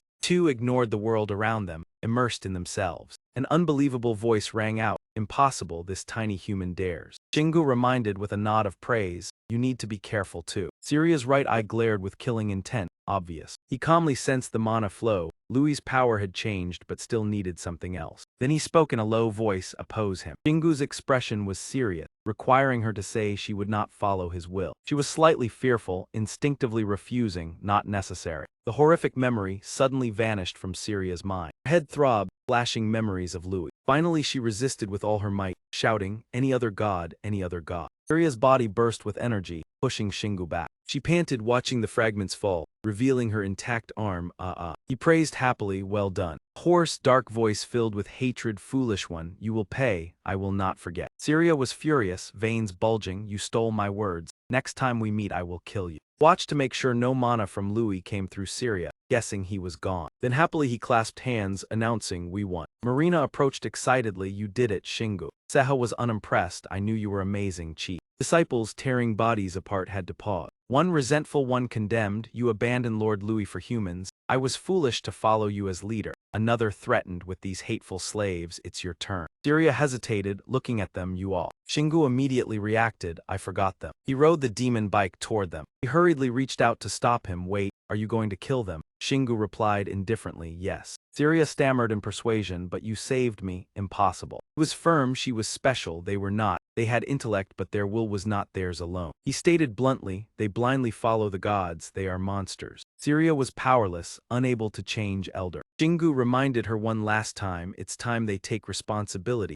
You will follow another way. She clung hopelessly, I intended to, but still. Began to be irritated with this attitude still. A chill ran down Syria's spine, silencing her. Finally she accepted the outcome. Bowing respectfully, I apologize, thank you. He turned, Marina, you still able to move? She shifted into combat stance. Yes, the Emperor's corpse is attacked. I haven't made a proper strike. Yahello expressed, I'm ready, chief. Aaron floated wearily in the air, Shingu. Pale face reported, I removed the sacred leaf, no fragments left. He asked Han, Aaron, are you okay? Her body weakened. I leveled up so trying to endure. Aaron raised her hand chanting, still strong enough for blessing, holy light surrounded. Then shifted to teammate. Shingu did not wait, good, handle all these then rest. He was exhausted. Marina shook her head, you don't look like it. Even after many times he admired, thinking since Siorak's place, he truly was amazing. Did the impossible, I cannot envy. She watched the confident manner, not envy, but Marina's cheeks flushed with suspicion. She tapped her gun on her head to wake up. What am I thinking? Need to focus on battle. She quickly regained composure, kill quickly. Shingu agreed, yes, they won't even feel pain.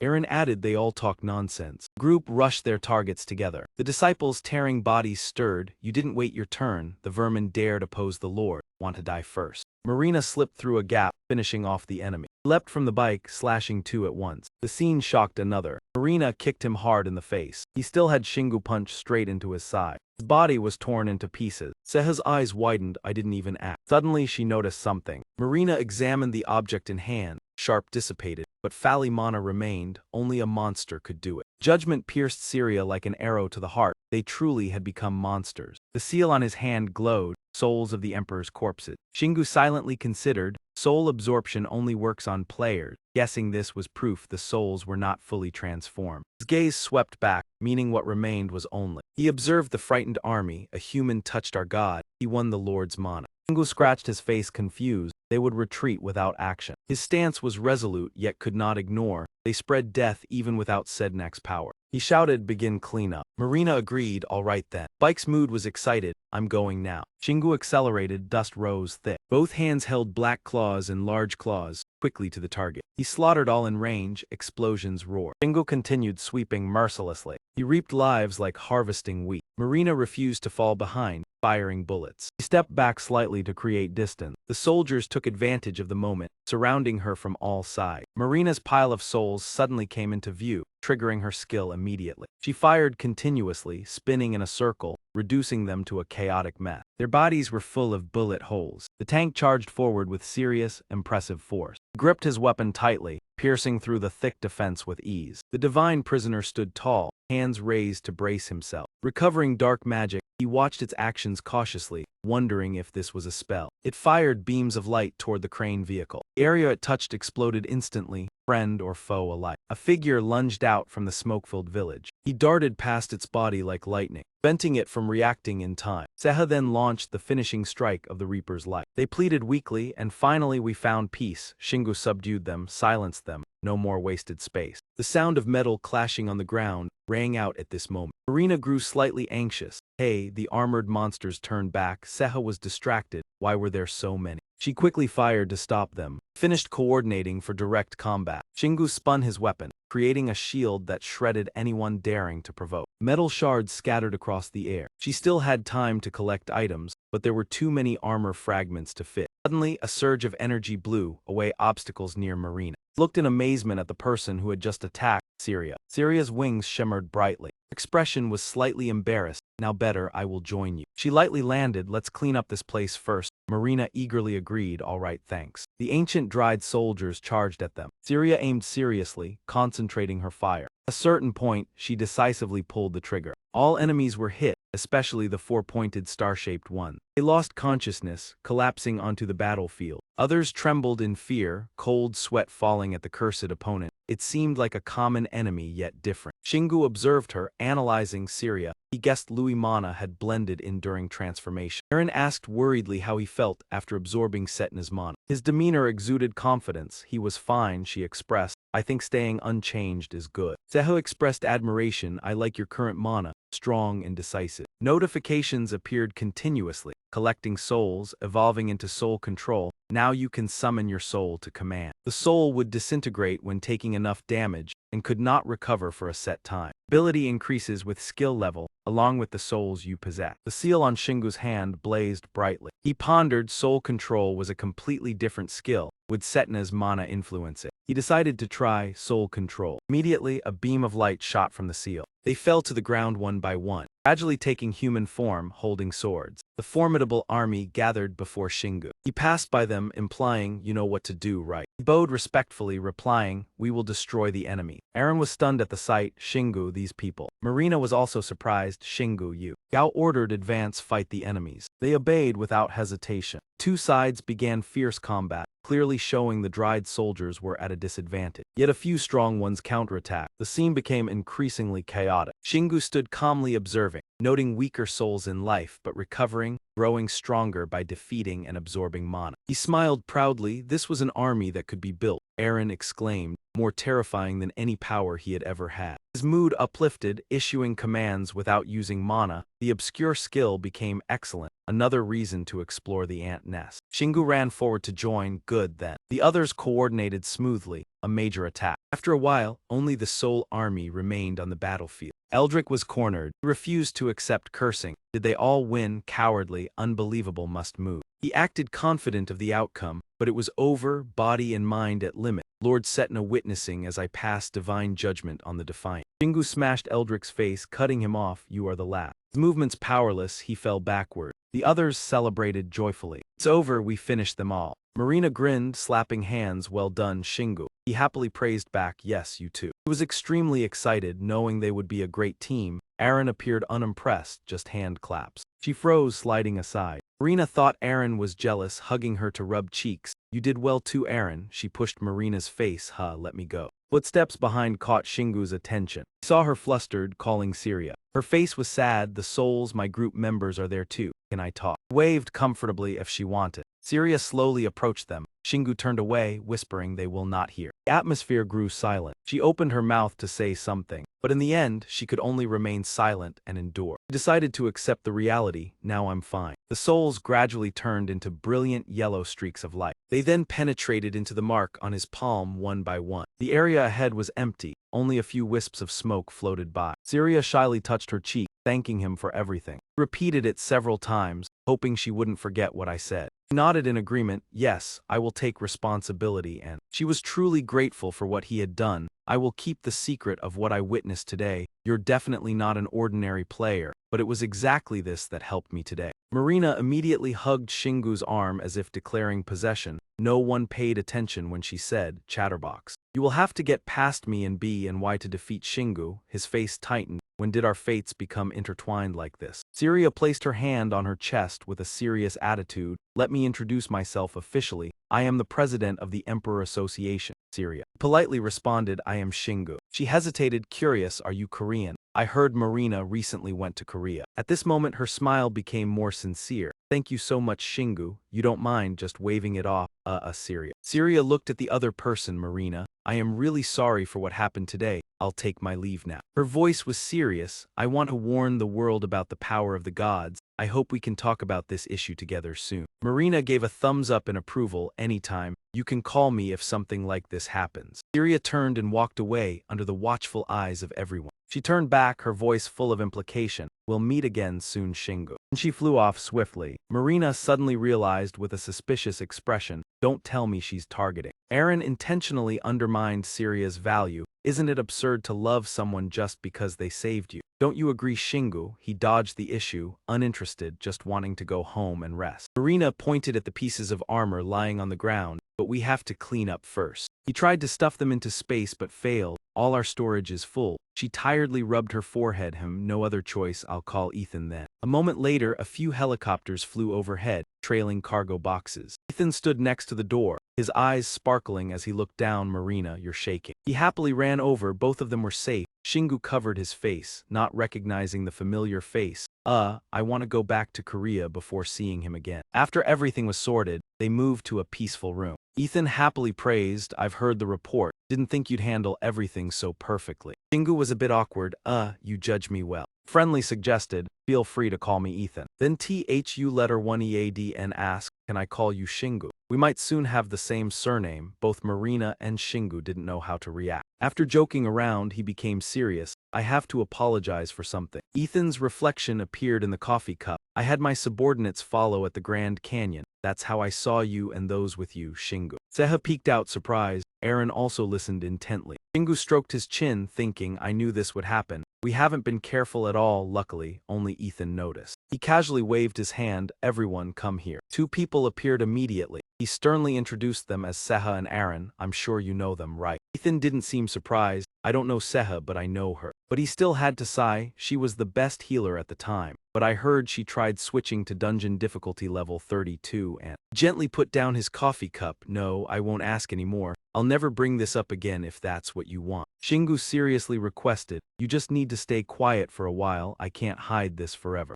Ethan sincerely assured Shingu, you don't need to worry, B and Y are on your side now, don't forget that. Marina firmly warned, I've already told him, Ethan. Don't think you'll have the upper hand in front of me. He happily laughed loudly, ha. Shingu and his group left after Ethan praised them endlessly. They returned to Seoul through the teleportation gate. In front of the Ba and Iligdak building, a few people walked by. He looked at her with suspicion, but why are you with us? Arya replied tiredly, we've resolved the crisis at the Grand Canyon today, so my schedule is free now. Shingu gave her an entertainment option. You can go to the dungeon. The dungeon difficulty 33 conquest will take a while to begin. She deliberately shifted the topic. What should we have for dinner tonight? How about a steak to restore health? Making a gesture of enjoyment, it'd be perfect if that dish had some wine, he helplessly assessed. You look like an old man after hard work. Shingu pointed at Seha who was flying around. It's fine, I'm going home to have a meal with them. I don't want the public to see them yet. She smugly reassured, don't worry about that. My brother owns a restaurant. He was startled. What? Marina immediately took out the phone. Hello, yes, it's me, Marina, you know. After the exchange, she announced, okay, they're closing tonight, we can go there. All the staff there are my brother's people, so Aaron and Seha don't need to worry about being spotted. Aaron was still overwhelmed by the world of tycoons, an entire restaurant. Marina happily hugged Shingu's arm. Now let's go. He sighed helplessly. Okay, let's go. Aaron panicked, holding her head as if the sky was falling. No, she's taking Shingu, Seha awkwardly reminded Aaron. You need to learn how to date via sim. He hadn't finished her sentence before quickly stopping in front of her sharp gaze. No, I don't, I'm sorry. Walked in an unusually harmonious atmosphere. After dinner with Marina, Shingu's group returned to the resting area. Everyone took turns showering and changing into comfortable clothes. Aaron was drying her hair while asking, are you planning to nap and then head to the dungeon? Shingu pointed and explained, no, I've leveled up a lot and my mana increased by absorbing the power of destructive thunder. I need some rest. Her eyes lit up with excitement. That sounds good. Seha was still full of energy. Rets, I can use the bone spear now. I'm going to practice. He waved his hand in response. I forgot about that. Congratulations, you stand at attention with military posture. Yes, sir. Aaron suddenly leaned closer. Shingu, he was startled. Huh. He seriously probed, what do you think of Marina? Shingu recalled the argument earlier. I guess she's worried now that Marina knows about her and Seha. That's probably why she's been annoyed with Marina tonight. He honestly stated, she's the only one we can trust right now. He continued to question, what about Syria? Shingu didn't understand what was going on but still answered, she knows her place so she'll be fine. Aaron hesitated. Then what about me? She got to the main point, what about me? His face was stunned. Her cheeks turned red, trying to calm her heart, which was pounding wildly from the tension. In her mind, the scene of war and chaos played out. I've done it, there's no turning back now. Charge forward, charge forward. Aaron cheered herself on and then repeated, yes, I want to know what you think of me. Shingu stroked his chin thoughtfully. He understood her feelings and comforted her. You don't need to worry about any of them. Then I smiled, confidently asserting, you're more beautiful than all of them. He widened her eyes, surprised by the situation. He was a bit surprised. Why are you reacting like this? Didn't you want to hear these words? When her thoughts were exposed, Aaron couldn't face Shingu. She could only nod. Her cute expression made him laugh. He gently patted her head affectionately. Then he lay down on the bed, relaxing his body. If you're done, I'll go to sleep. You should rest too. Aaron wanted to seize this opportunity to say everything. No, Shingu, wait. You need to explain clearly so I can decide the next step. In an instant, those words echoed throughout the room. She was stunned. Has he fallen asleep already? Frowned, analyzing every detail. Calm down, Aaron. This is a trap. I'm sure he said that without thinking much, otherwise he wouldn't have fallen asleep so quickly. Shingu's words still echoed in Aaron's mind. You're more beautiful. She unconsciously smiled. Aaron gazed at him lovingly. For now, she was content with this. Elsewhere, the chained dragon was hovering over the rubble. The sky was pitch black with no light. He stared intently at the palm of his hand again. A series of questions arose. Why did I turn into a dragon without a bell? Would the bell come with other abilities? He suddenly realized something. A small black dot appeared on the ground. The only remaining cow began to move freely.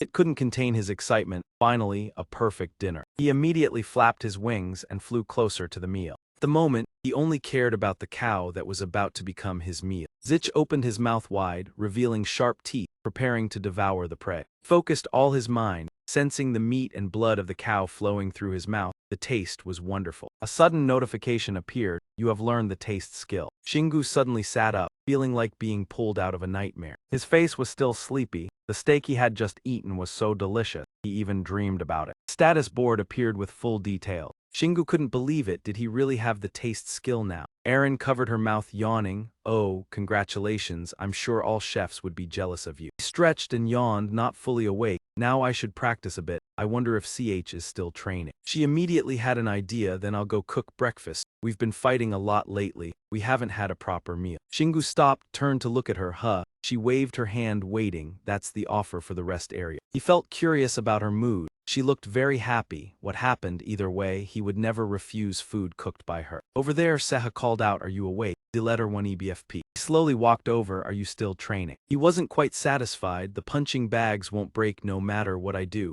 I want to see them break. Seha trained until drenched in sweat, but these punching bags had the feature of being unbreakable. Shingu observed them lightly. Really? I understand now. He gently tapped the punching bag to test it. Childhood memories suddenly flooded back. When he was young, he learned various martial arts to control his strength. Back then, he had punched through tons of punching bags. He smiled, remembering the time he learned to control his strength. Now he couldn't break any punching bags anymore. Shingu felt thrilled as if discovering an exciting toy, but with these sandbags, why was there no need to restrain himself? He took a deep breath and prepared his stance. Next, he focused his strength into a punch, HNGH. Shingu aimed precisely and punched with full force. The sandbag absorbed the powerful impact, flying away. The ceiling ropes held the sandbag in place. Seha gaped, unable to believe her eyes. The sandbag slowly returned to its original position, and he caught it. He was satisfied, exclaiming, wow, it really didn't break. Seha kept amazed. How strong are you? He tried to find a reason. I know our stats increase when leveling up, but that can't be the only reason this happened. Shingu confidently explained, not every computer works the same just because of similar hardware. Software is the key factor. He proudly showcased his achievement. You could do this too if you spent 10 years learning body control.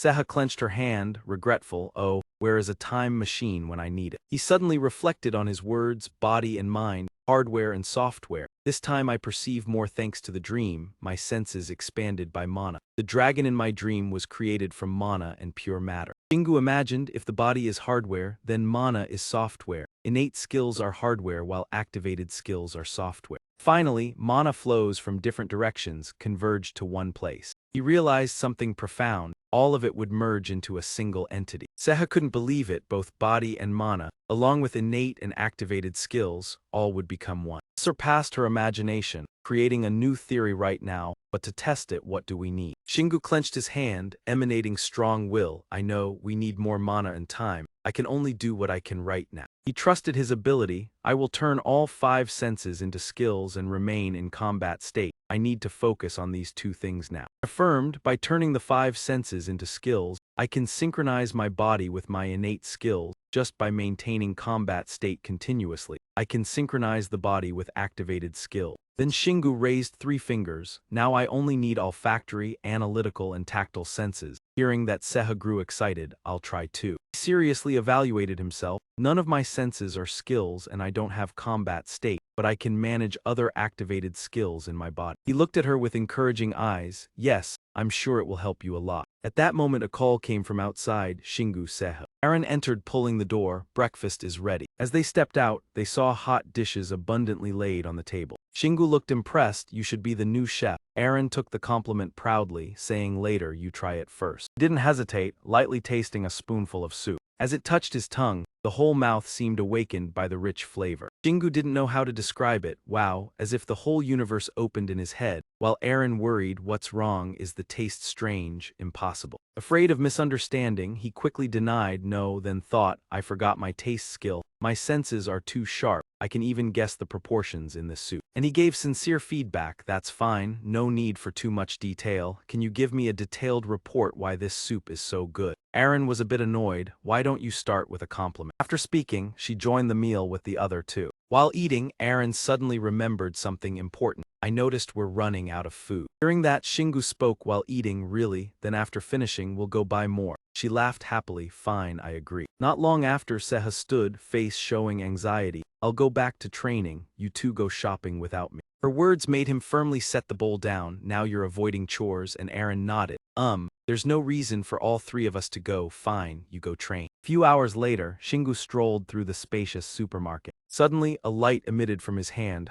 Shingu kept glancing around, as if afraid someone would notice. I think these people want to leave here. Seeing this, Aaron felt worried. He can't let them appear here. In this situation, he was somewhat tense. He agreed. We're done with shopping, let's go. Time didn't allow for delay. Shingu sped off as fast as he could. After leaving the supermarket, Shingu found a quiet place to avoid attention. Aaron was surprised by this. Why is that? He crossed his arms and explained, I've always wanted to fight something, but maybe because there hasn't been any real battle since the Grand Canyon, this feeling is affecting my soul. Besides, you haven't been resting for a whole year. Shingu rubbed his chin, thinking, I just planned to train for a while.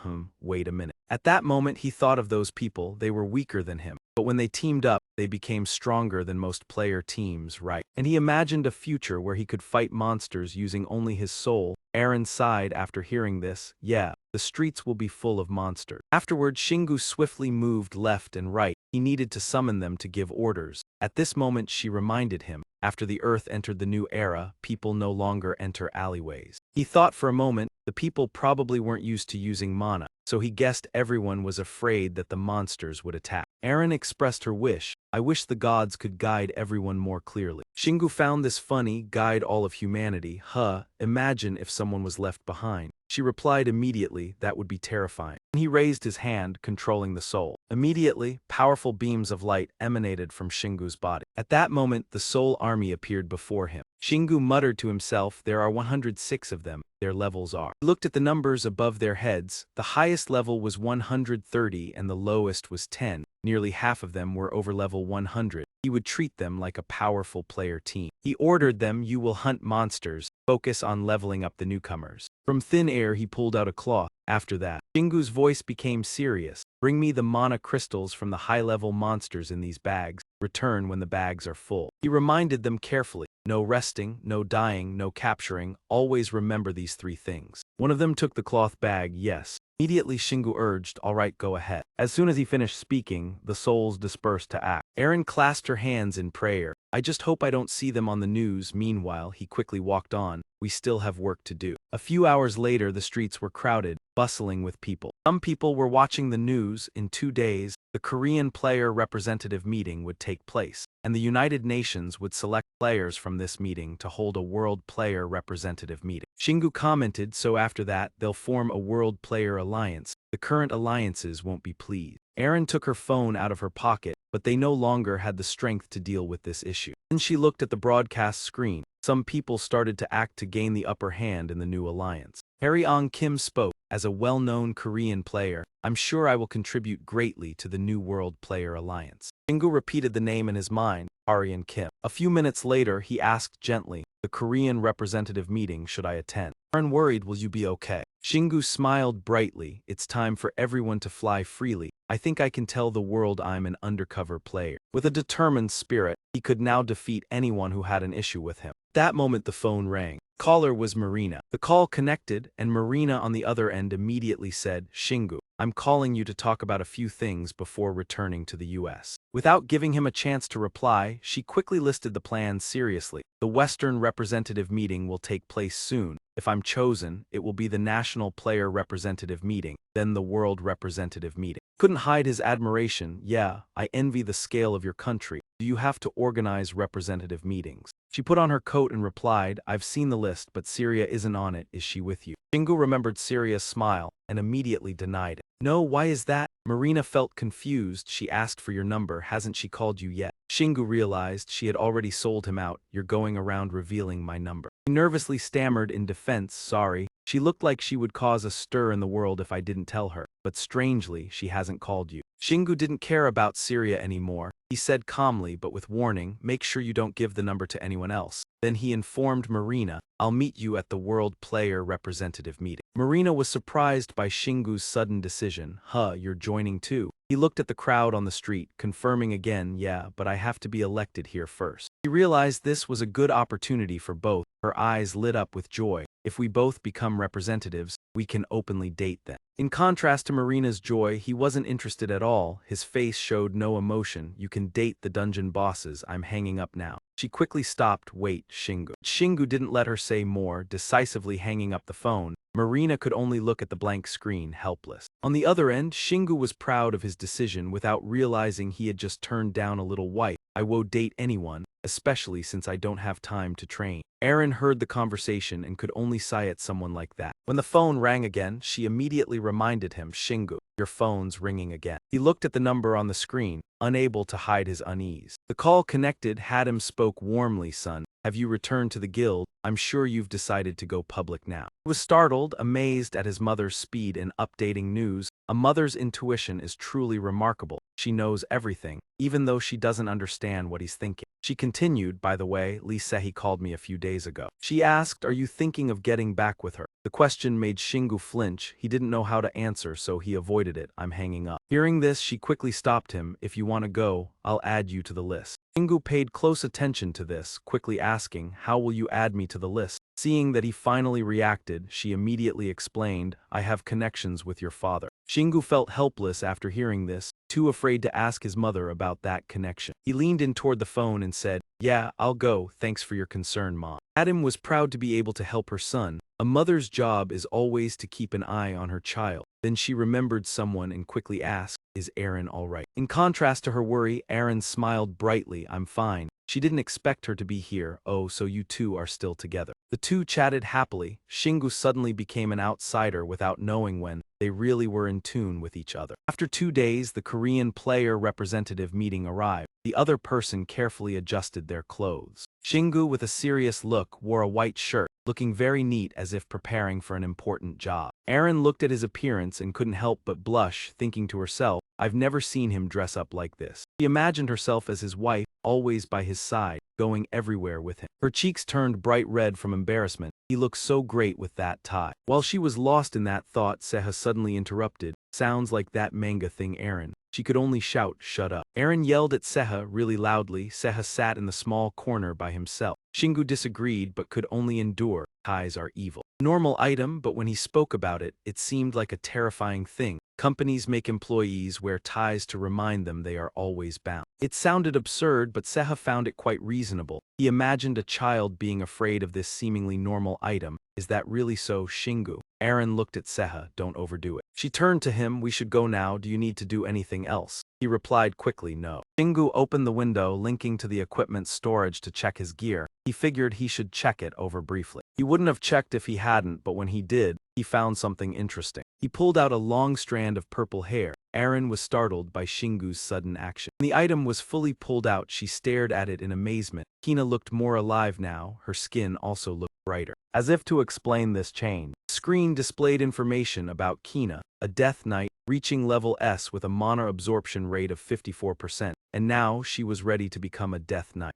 To become a Death Knight, fresh blood from strong enemies, a large amount of mana, powerful magical armor, and a strong soul are required. Creating one without controlling the soul can be very dangerous. Shingu never expected that after a while it would level up so quickly. He looked at the screen lighting up, unable to believe his eyes. An S-level item. The other two were equally surprised. Maybe there would be a minus sign after it, but I've never seen an S-level item like this, and completing it really isn't easy. He lifted the item, carefully observing it, silently thinking about the benefits of completing it, but this core was still incomplete. Once it became a Death Knight, she would reach S rank or even higher. Realizing the missing part, Shingu quickly reached into the equipment window to search. He needed more mana crystal. After speaking, he took a mana crystal out from the inventory. Then without much thought, he began adjusting the skill, making it easier for her to absorb. Aaron and Seha eagerly waited. Was this the right method? First, let's try feeding her the available mana crystals in his equipment. The system kept updating the progress. Mana completed 58%. He watched intently for any changes on the screen. The increase rate was only 4%. If it continued like this, he wouldn't be able to reach 100%.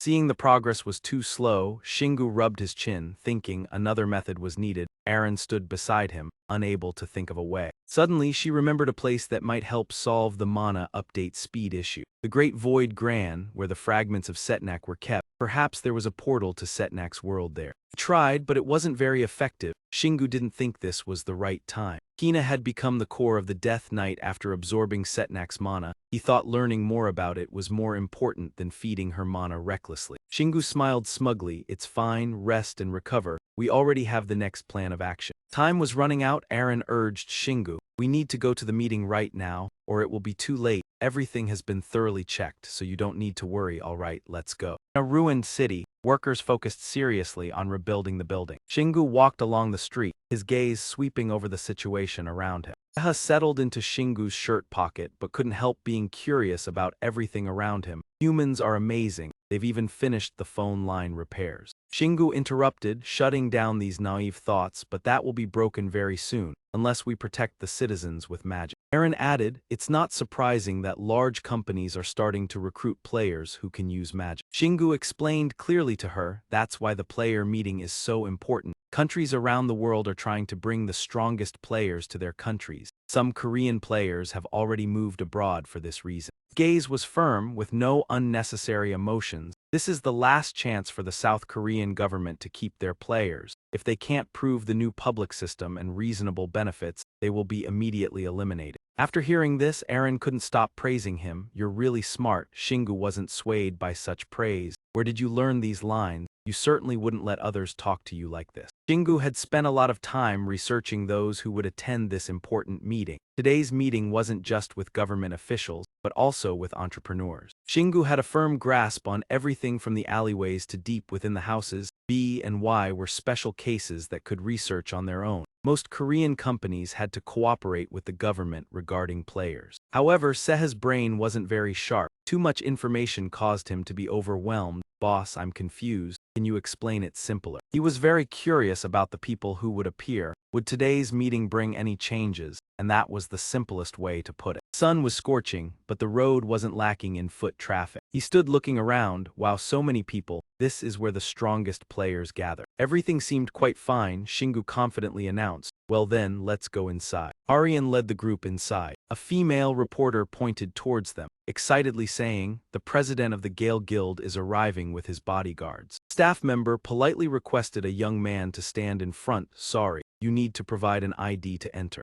The voice was warm, neither fast nor slow. I'm Shingu. A staff member quickly checked the list. Shingu, wait a moment. Journalists buzzed. Hearing that name, they all turned their heads. It's Shingu. Everyone murmured, it's Shingu, the one who was added to the list 2 days ago. Turning to the female reporter, she excitedly said, Mr. Kim is preparing to land right now. With the help of light and sound, Harian looked quite noble. He smiled smugly in joy. You don't get a chance to see such an outstanding player every day. Suddenly, he felt something was off him. The crowd was supposed to focus on him, but now they were all paying attention to another spot, making Harian feel uncomfortable. He and his bodyguard stood stunned amid the cheering. It's the masked racer. The masked racer is here. Shingu was surrounded by reporters trying to interview him. Please, say a few words. No one knows you. How can you be so strong? Are you really the one handling the incident at the Great Void Gran? And what's your relationship with Marina? However, he didn't pay attention to them, turning away and leaving. He approached the staff member from earlier. Can I go in now? The staff member awkwardly replied, oh yes, please go this way. Harian called his name Shingu. He stopped, frowned, and turned back. Who called me? He smiled brightly, introducing himself. Nice to meet you. I'm Harian, president of the Gale Guild. Shingu casually responded, yes, likewise. He looked at Harian and realized, wait, how can he wear armor here? I look like a fool in this suit. This made him uncomfortable, really annoying. Harian friendly spoke, I've always wanted to meet you.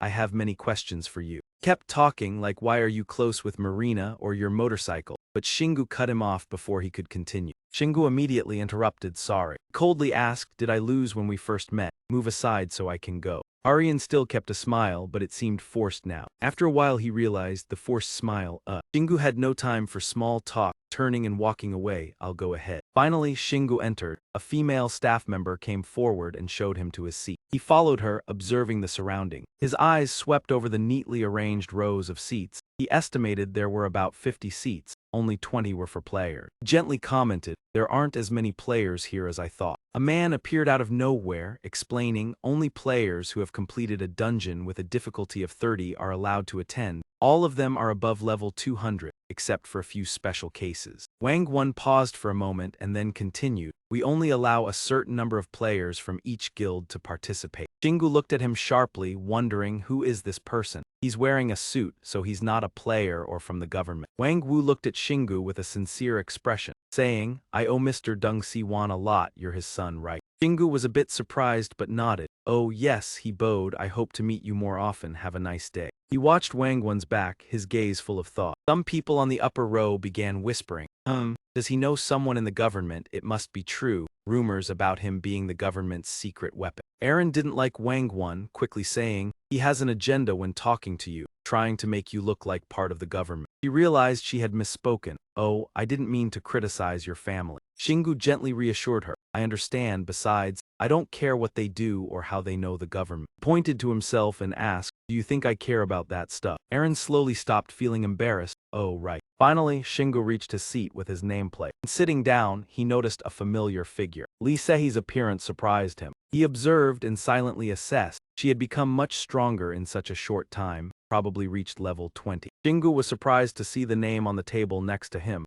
She's sitting next to me, this seating arrangement. A fleeting thought, his mother's cruel face appeared in his mind, making him clench his hands, ready to strike. She is gone, Aaron angrily bit her handkerchief. How could she betray him like that? Lee Sehi returned to her seat, cheerfully greeting Shingu. He nodded and pulled a chair for her. Hello. She smiled brightly, her voice full of joy. I'm glad you're here. Your mother told me, but I was worried you wouldn't come. Aaron looked at her with cold eyes, muttering in annoyance, who does she think she is? Shingu asked like a friend, you've become much stronger, you surely aren't forcing yourself. Lee Sehi answered calmly, this is the only way to grow quickly. He was very confident, eyes full of determination, I won't die, I always know how to survive. She suddenly teased, besides, you'll save me if I'm in danger, but he refused, seriously answered, I will save you if you tell me where and when you are. After a while, a man stepped onto the podium and began speaking. Wang Won declared clearly, now we will begin the meeting of the Korean player representatives. Shingu rested his hand on his chin. Long exclaimed unexpectedly, him too. His voice echoed throughout the hall, each word clear. I'm sure you already know. This meeting will discuss important changes in the world and how to respond. He paused briefly, then continued. a player representative will be elected to join the global player representatives meeting. Wang Won lowered his voice, emphasizing each word because this issue is very important. Pay attention to his words. The meeting proceeded as scripted. Everyone discussed actively to reach a common agreement. All companies united, not seeking personal gain and committing to fair benefit sharing. Additionally, there were support issues. The government agreed to provide comprehensive assistance to the players. In short, it was not a meeting but a briefing. After listening carefully, Shingu remarked, both the government and private companies are lowering themselves. I think we have lost more players than expected. Aaron agreed, yes, you can't even see the famous groups you once knew anymore. Lee Sehi then realized something. She pointed to the small girl in his coat pocket and asked, you brought her along? Shingu answered frankly, yes, today I will make my status public. Wang Won concluded his speech. That is the full message from the government. We will now take questions. Immediately a hand rose. Arian stood up and turned toward someone. He smiled slyly. I have a question for you, Shingu. Arian coldly broke the tense atmosphere. Your motorcycle. I heard it's a treasure created from a combination of magic and modern technology. He did not shout, but each word was full of doubt. I want to know clearly about it. Shingu crossed his arms, answering directly, I got it from a mission, so I don't know how it works. These words made everyone hesitate. Then let us analyze it more carefully. Of course he had no reason to agree. I still have to use it, so no, but I will lend everyone the next thing I have. That answer did not satisfy Harian, or reveal which mission it came from more precisely. His sharp eyes fixed on Shingu. Are you really a player? This question made Shingu silent for a moment. Then he slightly bowed and stood. All right, let me talk about myself first. Shingu used magic to summon a chaotic tail from behind. The scene made everyone around panic. The tail answered according to its master's words, I am not a player. Shingu proudly introduced, I am an underground player. I explore the ant nest, not the heavenly city. This bombshell immediately threw the hall into chaos. Everyone could not help but speak. What do you mean, ant nest? Does that mean you are not a player of the heavenly city? Amid confused glances, Shingu remained calm. The ant nest and heavenly city are completely different places. I think this happened after mana from the dungeon flowed to the ground. Then he reached into his coat pocket to call teammates to explain the ant nest. I would like to introduce a few people to everyone first. Two adjusted their outfits. They returned to their original sizes. When those faces were revealed, the council couldn't help but stir Aaron. This is John Smith Saham. This appearance served as a testimony to the mysteries. Their names weren't on the tombstones, so are they really alive? Arian exclaimed in surprise, Aaron. He stepped forward, his hand reaching out as if to grab Aaron, but she immediately stepped back behind the person beside her. Shingu saw the two knew each other and tilted his head. Is he your fiancé? Aaron frowned and rebutted. No, we've never even held hands, you wouldn't understand. A simple sentence, but enough to leave Harian stunned, as if doused with cold water. Standing in the awkward situation, Shingu could only smile bitterly. Why do I feel like such a fool? This moment Harian snapped to his senses, clenched his fists and growled, Shingu, you need to explain this clearly. Then Shingu continued, Aaron and Seha are members of my association. I'll continue this conversation if you return them to me. He didn't answer but turned to ask the person involved, what do you think? Seha stepped forward, politely placing his hand on his chest. I can't say goodbye properly since I've left the dungeons, President. Thank you for everything. This demeanor gave Harian an ominous feeling, Seha.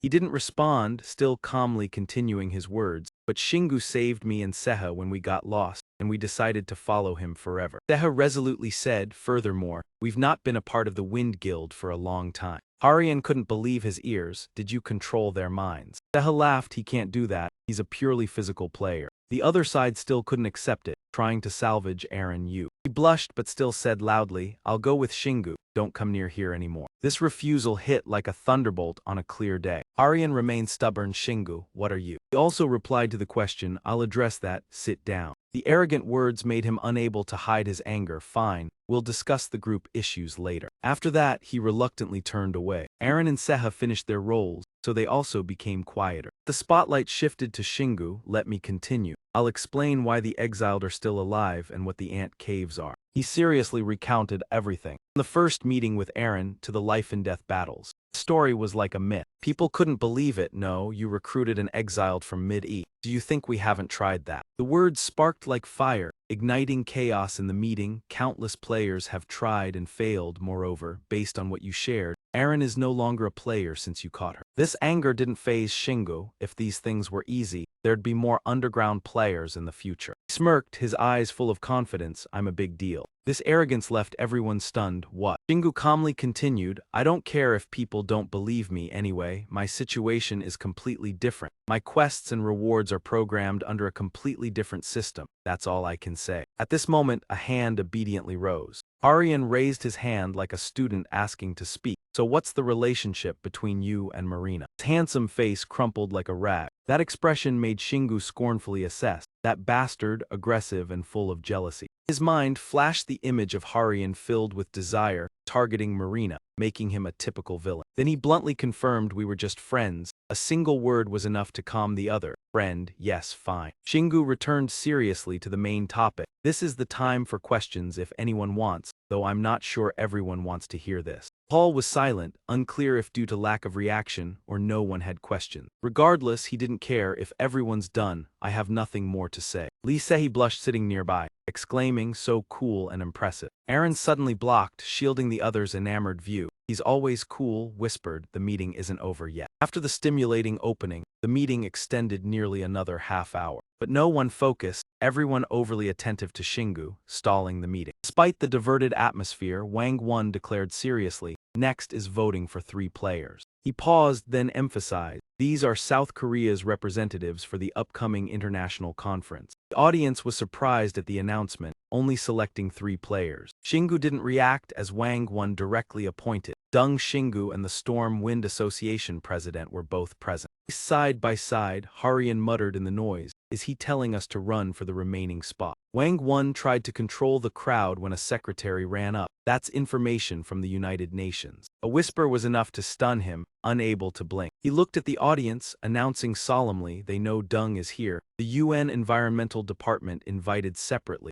so not counted among the 3 votes besides the allocation per country. Paul was silent, listening carefully, still voting 3 others besides him. An unexpected strategy stirred shock in Harian. Even he wasn't given priority. He turned like a landlord demanding rent. Shingu was shocked. Wow, now he's staring at me. Faced with seriousness, he asked Sehi curiously. You don't care, Sehi replied gently. I've improved, but not enough for South Korea's top 3. An important voice rose amidst the noise. We begin collecting candidate lists. His eyes changed, smile faded as the words ended. When the election began, the atmosphere heated, everyone competed intensely, vying for position. After debate, 3 were chosen, but Harian stood to suggest 2 close presidents. Selection concluded. Shingu endured the long presentation, stood to leave, great, done, let's go. Aaron admired his patience. Lee Sehi invited to eat. Shingu, we should go out, there's a great spot nearby. As he stepped forward, Harian called back Shingu. He blocked provocative attitude, I'm not done yet. Shingu casually asked, not yet. Harian leapt, I still want to talk to Aaron. She splashed water straight into his face without mercy, not you. Shameless, Harian reached toward her, you Aaron, why did you change so fast? He startled back, hey. Shingu stood beside, brushing his hand away. He didn't hesitate to expose the truth, you hate me yet don't stop. Publicly embarrassed, Harian lunged to grab Shingu's shirt. Wild eyes, tense nerves, Shingu, what did you do to Aaron? Pointed challengingly, look at me when you answer, I fear no mind control. Shingu raised a hand in a different direction to distract, look. The foolish prey immediately fell into the trap. Harian stared at the wall intently, leaving quiet space for others. Shingu delivered a stunning punch. Harian was shocked, face distorted like an insect, only 3 seconds. The blow tossed his body like a dry branch in a storm. Flash of furious fire because you provoked me first, you caused this. The sudden attack left Aaron and Lee Sehi stunned. Shingu. The other players panicked, stop, someone block him immediately. He moved quickly, creating a cool breeze through the crowd. During the endless chatter, Shingu was cold, charging in without hesitation. The strong impact sent Harian flying in a pitiful pose. Harian staggered in the air, mind hazy, breaking the defense for a moment. Who is he after all? Shingu used momentum to swing the long tail like a whip. Tail hit Harian's eye, freezing him, a tail strike. Shingu timed the tail strike perfectly. Harian flinched in pain all over. He smirked sharply, retaliate. His sturdy body surged, blocking the panicked enemy. Harian hadn't reacted, the punch struck his face, mind paralyzed. A light swipe added force, the thin bird spun mercilessly. Shingu leapt into the air, delivering another strike. Leg movements decisive, sparing no mercy. The kick echoed, Harian reflexively bounced back, Crash. Face hit the wall, pressed into thick stone, shaking the building's structure. Isehi was amazed at the ruthless attack. The storm wind president seemed invisible. Arian, though flattened, tried to rise, refusing to yield. He touched his chest, awakening hidden strength. Such a small action did not escape Shingu's eye. What moved in his chest? Divine power. Thin lips revealed a subtle, mocking smile. Small tricks only made him more serious. Now I'm really starting. The intense aura froze Harian, emotions and body distorted. Cold eyes fixed, Harian's whole body trembled. Losing composure also drained power. He gritted teeth, couldn't endure. Force waned, Shingu's scent-hunting instinct awakened. Yes, this time following rhythm. A few minutes of silence, Harian reappeared after a brief out-meta, face aching. Loser lay flat on the ground, pain spreading, choosing the longest path. The other players froze 5 seconds from the event. Even the outside bodyguards hesitated, not daring to stop Shingu. He passed through the door, leaving a cold remark for their president. Remembering something, he turned to warn Storm Wind Association. Better keep your distance. I won't hold back if you linger. The decisive tone made Eren laugh gleefully. Too calculating, Shingu, my face and words don't match at all. Shingu strolled outside, seeing Lee Sehi follow. Uneasy, you really had to come all the way. You still need to maintain good relations with the Storm Wind Association to continue dungeon exploration. She leisurely announced the news to him. I don't care, I don't need to find a new group anyway. You would be surprised to know who the new leader is. Oh, don't worry, it's a woman. Hearing the voice, Shingu recognized immediately. That's right, Marina. I didn't expect you to guess so quickly and accurately. Lee Sehi was surprised. You're so smart. Just receiving the familiar, affectionate words as before, your face has already shown everything. Even so, Shingu sincerely congratulated her. Well done, you won't have to log out if she's nearby. Seha slowly flew closer to him, forming a line. A voice filled with emotions rang out, am I late? Let the group president know. The strange question made Eren hesitate, also troubling Shingu. Seha, do you really handle such odd matters? President of the Gale group, you mentioned he was blessed by the fire god, right? I realized this while fighting him, but he truly regards divine power as his own. The news struck before the two ladies could react. What? But outwardly he didn't change. Shingu recalled that scene, vaguely guessing. He hid it well until now, but his appearance would surely change soon with the use of much power. He also reminded many teammates, I'm sorry Zeha, you should let him go. Sorrow still showed on her face, lips moving a few words. Now everything will be different since meeting Syria. Unlike the gloomy atmosphere, Shingu remained firm. In the worst case, he could betray humanity. Then I will deal with him.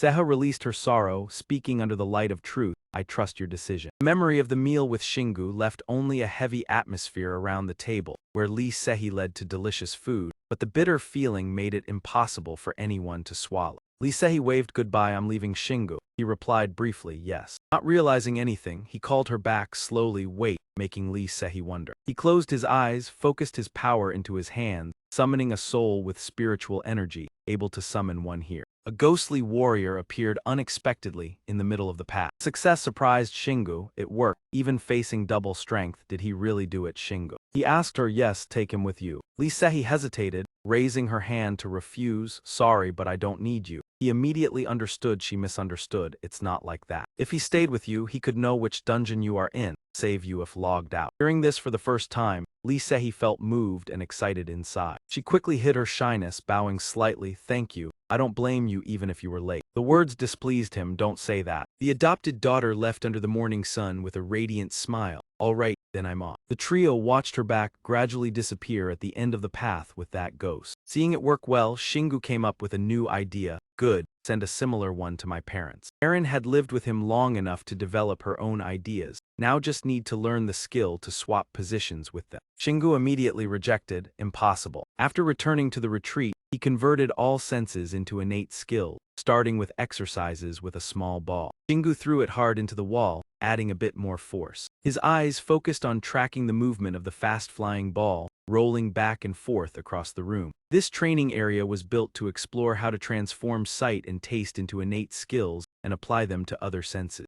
Strong, agile body dodged the strike of the small ball. The vast gym was not only occupied by Shingu, but also by Seha, who was participating with his spear. Tilted his body to avoid the strike. However, the ball suddenly changed direction mid-flight, with no clear cause. The second vehicle was surprised to witness this direction change and paused for a few seconds. Ball hit him hard in the side due to his slow reaction. Watching Seha collapse in pain, Shingu became the determined trainer in the gym. Was he all right? Perhaps he needed more training. He chuckled lightly, looking up and asking, did I change the ball's direction by using mana? But Shingu neither confirmed nor denied it, only saying there was no reason, which made him even more curious. I need an answer. Knowing this move had been discovered, he switched to threatening. No break, I'll add a few more balls, scaring Seha. The two continued training, with the balls being gradually reinforced every 5 minutes. But they couldn't control it when the number of balls exceeded 8, so they had to stop for a break. Seha was sweating as if he had just finished a long run, exhausted. For some reason, Shingu looked at that image differently, smiling as if to say, am I useless? Misunderstood, he helplessly explained, no, I'm just breathing. Greedy for quick power, he started pushing the training limits higher. I will enhance my skills no matter what. Seha was terrified, trembling and begging,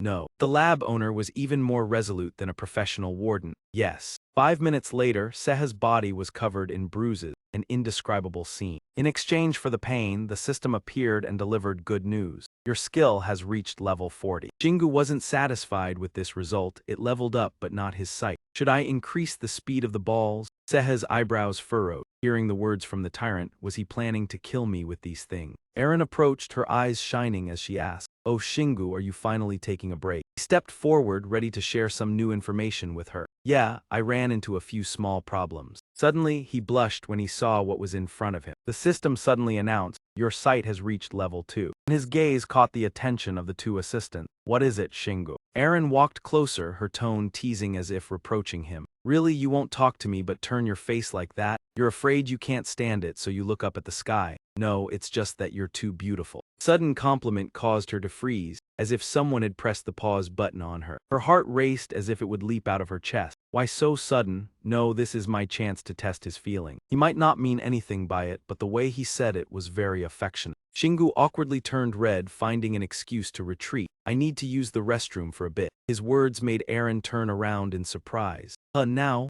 Shingu cosplaying as the pondering man statue in the restroom. I feel so bad. His face turned bright red as if he had just gone through something. I can't believe my sight skill leveled up and gave me X-ray vision like this. Shingu sat pensively in the restroom, breathing a sigh of relief. I need to calm down. The image of Erin's angelic face gradually appeared in his mind. I know that Erin has feelings for me, she's very bad at hiding them. His mind was in turmoil, inner conflicts rising in an instant. If I show my feelings like she did, our relationship will change immediately. However, her feelings might not be love but admiration and respect. Besides, I don't have time for dating right now. That's right, this isn't the time for that. If all I can do is see through clothes, it won't help me in battle. Suddenly, Shingu saw the mana flow in his body appear like a living graph, clear and strange enough to make his heart race. He was astonished by what he had just witnessed. I can see the mana flow in my body. If I can see the mana in my opponent, I'll know when to use a skill to attack them. I can't do that right away, seeing and paying attention to the mana flow during the fight. I need to improve my X-ray skill and dynamic vision. Suddenly, a knock at the door interrupted his thoughts. Erin anxiously stood outside, checking on him. Shingu, you've been in there for too long, are you okay? He scratched his head, trying to act calm as if nothing had happened. Yeah, I'm coming out now. Shingu silently thought to himself, I've turned off my sight skill, now I don't have to see through everything anymore. He opened the door, feeling heavy, as if a burden was on him. Everything around him seemed meaningless. His gaze was solely focused on the girl waiting outside. A pause passed before he gently spoke. Sorry, Erin, she jumped in surprise, flustered by the reflex. What sorry for what? Not daring to bring it up again, Shingu switched topics, making Erin even more flustered. It's just an apology, let's go eat. The three of them silently enjoyed the meal Erin had prepared. Shingu took advantage of the free time to open the command cabinet to prepare for a refresh. He picked up 2 bottles of medicine, his face beaming with excitement. Great, next, create the olfactory skill. Definitely asked about the next plan. Health potions and poison Z, what are you going to do with them? The mad scientist didn't hesitate to share his idea. If I alternate between sniffing the safe smell and the toxic one, that will activate my olfactory sense, right? Erin only stood there feeling anxious for him. It sounds like he's trying to numb it. In the end, the stubborn man sniffed both gases in sequence. After a while, the system notified exactly what he had predicted. Your mana has decreased by 3 permanent points. You have acquired the passive skill, olfactory sense. Shingu was overjoyed, eagerly speaking. Erin was once again enlightened, unable to believe her eyes. Can he really create skills if he wants to? Whole being lit up with the will to train, unstoppable. Only touch and hearing are left, let's begin. Aaron was a little worried because the training time was so intense. Shingu, are you pushing yourself too hard? However, he still saw this as a necessity and replied, we have 10 days left before the World Conference, so I want to complete all my senses as skills in that time. Suddenly, the phone on the table rang. Shingu pretended not to care and began talking to himself. We can spend all our time improving skills. That's what he thought, but when he saw Aaron's gloomy demeanor, he quickly returned to reality. Shingu, aren't you going to pick up? Everyone stood around looking at Shingu's phone as they heard his complaint. Hope it's not a scam. Aaron moved closer and noticed the international phone number on the screen. The air was still, only the sound of breathing and him picking up the phone. Hello. Syria on the other end confirmed, is this Dung Shingu? Syria's familiar voice came through,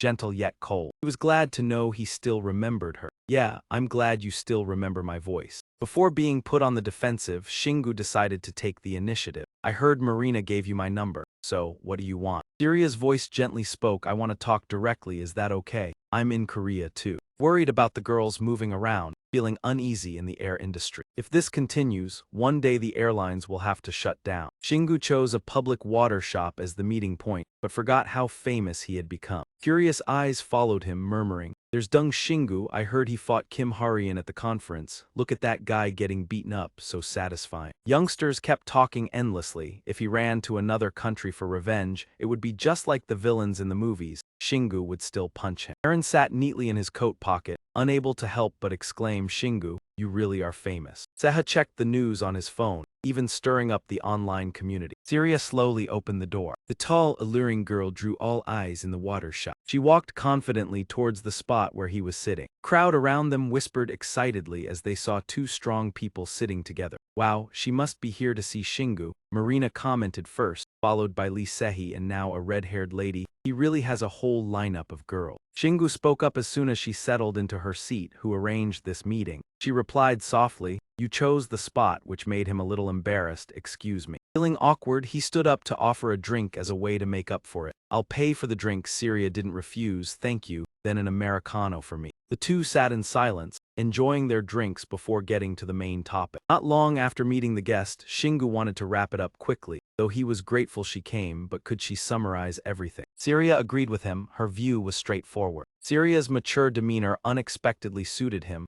I can communicate smoothly with her, unlike Marina. Her next words were like a sudden bombshell, I want to follow and support you, please give me permission. Shingu froze from surprise to confusion, unable to understand. Seeing he hadn't refused, Syria continued, I thought about it for a long time before deciding, don't laugh at me. Realizing the misunderstanding, he awkwardly corrected himself, no, that's not it. I don't have a group for you to join, and you already have your own group. The logic he presented was quickly shattered by her. I've disbanded the King's League. I can't lead if I'm missing key members. You also said I would have to pay the price. I thought a lot about what I could do after, but I no longer trust my judgment. Shingu understood Syria's mindset as he remembered those who had turned into demons in front of him. I think that's quite fair after all. Syria lowered herself and pleaded with Shingu as if holding onto a glimmer of hope. You're the only one I trust right now. Let me follow you. Heavy responsibility made him firmly reject her. I haven't fully trusted myself yet. Why would you want to impose that on me? Even Aaron in his pocket commented, she's terrible, please go back to America. Despite being outright rejected, Syria remained firm in her decision. I'm just doing what I want, so you won't feel pressured. Just treat me as a butler and give orders whenever. Trust you, which means I will do everything you ask. Her unwavering gaze made Shingu waver. The conversation seemed to hit an impasse, as neither knew what to say next. Seha suddenly gave his opinion, hey, I don't think you should reject her. She was once the president of the King's League and a strong warrior. Besides, after the Grand Canyon event, she hated all gods, not just Louis, so she's reliable. Syria was touched to have someone understand her feeling,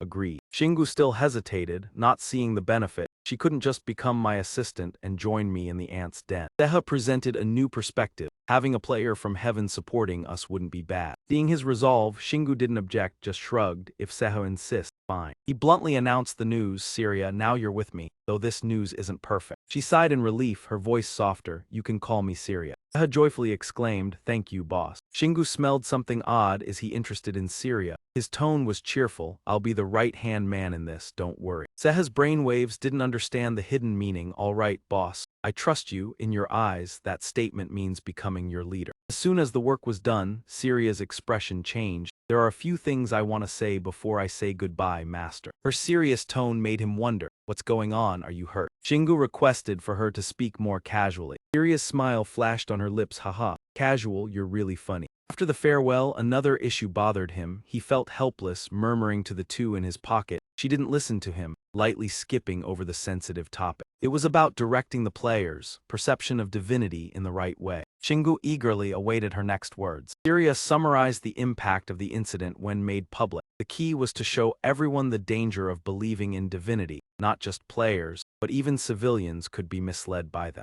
He realized her words made sense, his mind immediately choosing the only option, all right, the Global Player Representative Conference. She nodded, outlining her role. Yes, I plan to organize it here, but not as a US player, rather as a special guest from the government. After the series of events, he realized the truth too late. Wait, I was invited to accept her request. Yes, it was me. You saved me, but the traces of Louis remain in my body. My presence proves divine power. You just need to go there, reinforcing my argument. Understanding the complicated situation, he gauged Syria's opinion. How much longer do we have? He was well prepared. 5 days. I heard you don't have wings, so I arranged a plane. His amazement at her thoughtfulness was palpable. He had to silently praise her skill. In response, he suggested another witness. There's another person to testify at the conference, Lee Sehi. She's an acquaintance. Syria's gaze hardened. The atmosphere became still for a few beats. To his surprise, she also knew Lee Sehi from a previous encounter. Lee Sehi. I heard about her at the Korea conference. Marina also took notice of her. Shingu confirmed, yes, I want her at the international conference. Besides, you can help her level up. Syria's words were solemn. Strangely, this is the first command you've given me.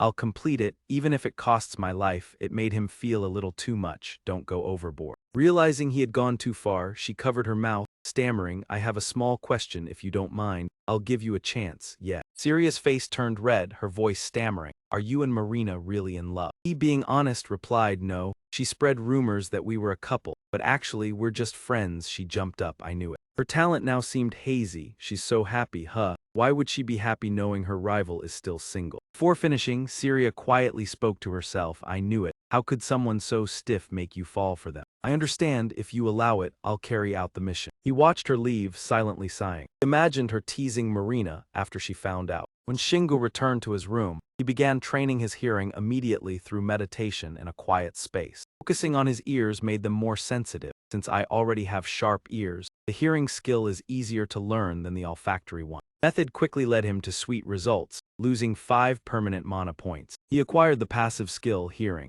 Affirming the skill, Shingu began to show off. Can you hear the mana sound? Mana creates different sounds with movement. Aaron on his right side held back her jealousy. I see you're distancing yourself from us. Seha seemed to go crazy on the Hall of Fame Avenue. I can't hear it, damn it. I want to hear Mana's voice too. The situation happened many times. Aaron didn't bother to express her feelings. Seha, you're just like those cult followers. Having completed the task, he moved on to the next one. Good. Now only the sense of touch is left. He upgraded his senses as planned to improve his results. Shingu successfully transformed 4 senses into skill thanks to his ability and focus. But he struggled with turning his sense of touch into a skill. Looking at his hand, Shingu couldn't believe it. It's harder than I thought. Aaron wondered, how is this session different from the previous one? Explained, I have to cover more areas because the sense of touch covers the entire skin. This takes a lot of mana. Luckily, the soul gave him many crystals. Hearing him mention the soul, Aaron wondered what level they were at now. Shingu comfortably updated her on the new status of the souls, all now exceeding level 100,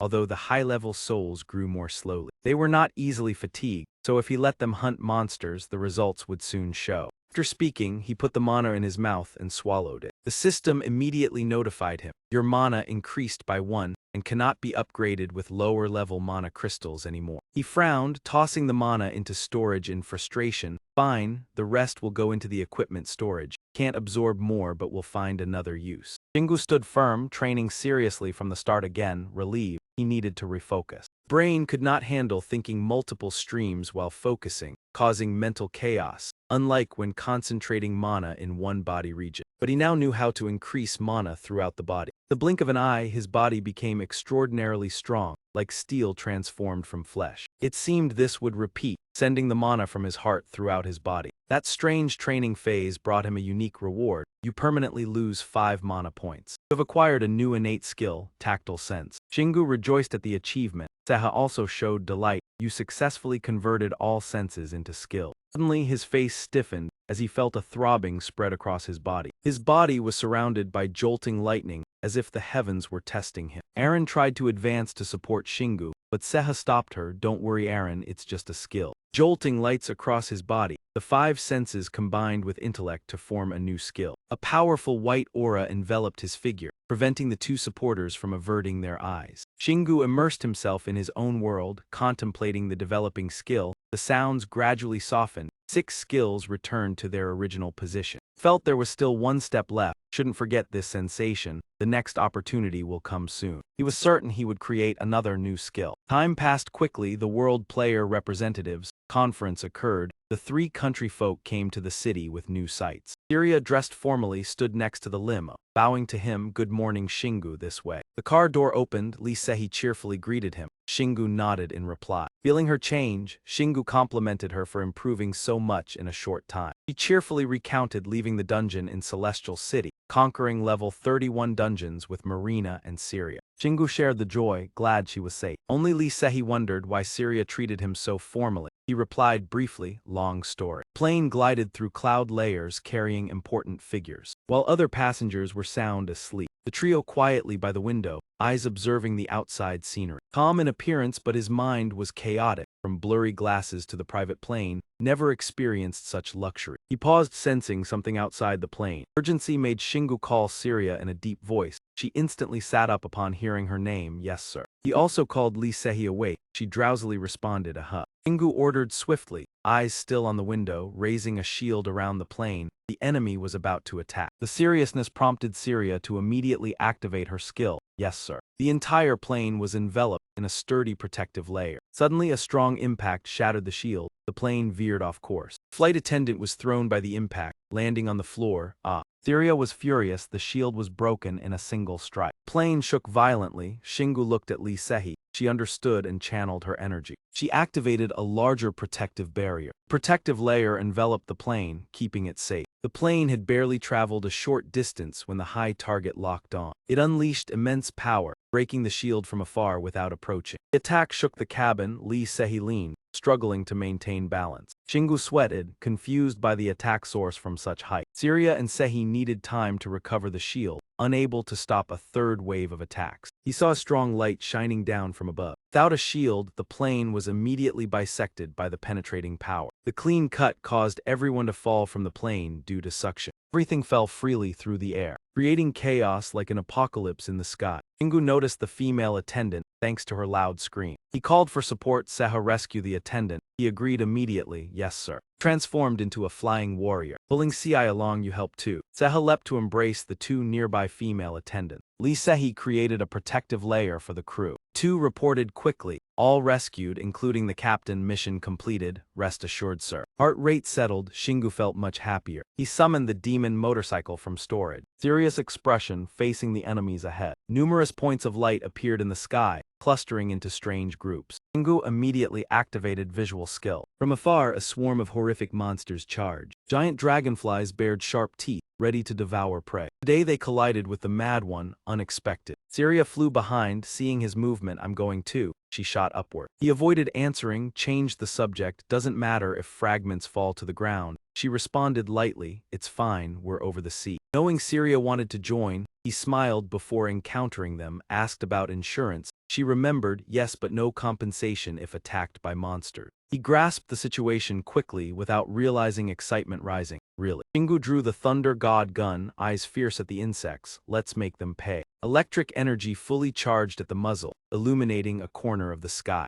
Upon firing, the light shot out like when the monsters attacked the plane. The bullets flew straight into the dragonfly swarm, no one shielding. They couldn't dodge, swept away into dust in an instant. Long trajectory left an airstream. Shingu fired another shot. Energy continued incinerating all obstacles in its path, mercilessly. Aaron stood beside him, speaking anxiously. Shingu, is it really worth using mana like this? But the brave young man always had his own plans. He had learned to restore mana from the air ever since the mana on Earth had become more abundant. Though his words were somewhat comforting, in reality, they only made her more worried. This isn't good. He's recovering too fast. Shingu's reaction remained as strong as ever, perhaps because of his uniqueness, but what he felt at that moment were natural mana streams surrounding him, which was actually due to his senses transforming into skill. Dragonflies quickly rushed towards the three of them, preparing to attack. Aaron and Syria were confused because it was the first time they had seen such creatures, giant dragonflies. I've never seen them in the Celestial City. Perhaps they've been on Earth for a long time. Shingu immediately countered that statement. That's not true. He needed to hold a staff in each hand to prepare for the insects. After making the necessary preparations, Shingu slowly voiced his thoughts. I can sense an external power, perhaps from a god. Syria quickly asked the questions she had prepared beforehand. Are they trying to stop us? How do they know? He looked at the dragonflies and theorized. They've been tracking our location and are attacking based on that. I can confirm there's a spy among us. Facing the numerous enemies, Shingu spoke sternly. Syria, can you help? She immediately seized the opportunity to fight, of course. It had been a while since Shingu had participated in a battle. He said happily, great, I'll go ahead, you take care of yourself. Shingu's right hand gripped the great wolf claw tightly under the sunlight. His left hand gripped the weapon, his momentum no less than that of the wolf claw. The giant dragonflies did not feel the danger at all. They still flaunted their sharp teeth. Shingu sat firmly on the demon motorcycle. He struck powerfully, the wolf claw defeating them, causing the dragonflies to shatter. However, these insects were hard to eliminate in a single attack. They quickly gathered around Shingu. He scanned the surroundings, calculating the situation. Looking at the giant dragonflies arranged in formation, Shingu quickly realized the danger. They called for reinforcements. The numbers were growing. He decided not to delay any longer. It would be a quick victory. Shingu activated the motorbike mode, charging straight into the encirclement, the two hammers emitting powerful energy. He wiped out the giant dragonflies in a single move. He used the speed of the demon motorcycle, soaring through the air. Shingu on the bike didn't forget to swing his weapon. Each pass caused a group of insects to fall. Finally, he stopped and looked around. The sky was filled with giant dragonfly corpses falling down. Shingu calmly asked, why didn't they defend and focused all their energy on attacking? Aaron hesitated to answer, it's just that you're too strong. Syria was also facing a similar situation. In front of her was a wall of giant dragonflies flapping their wings fiercely. She coldly raised her gun and activated her skill. With the rapid-fire skill, red bullets like fireballs flew straight into each dragonfly, hitting every single one. Shingu sped towards Syria, but seeing such a clean takedown, he realized he didn't need to help. He immediately retracted his weapon and quickly made a decision. That's all right, then let's move to New York. After speaking, Shingu didn't ask anything else, charging straight ahead. Suddenly, a red, wet string wrapped around his arm, causing him to stop. Strange string stretched out and then vanished into the air. Aaron tried to fly higher to listen. The final boss finally appeared. The fiery red evil bird extended its tongue and flew toward them. Shingu looked at the scene and laughed. Invisibility skill, are you joking with me? Syria caught up and seriously explained,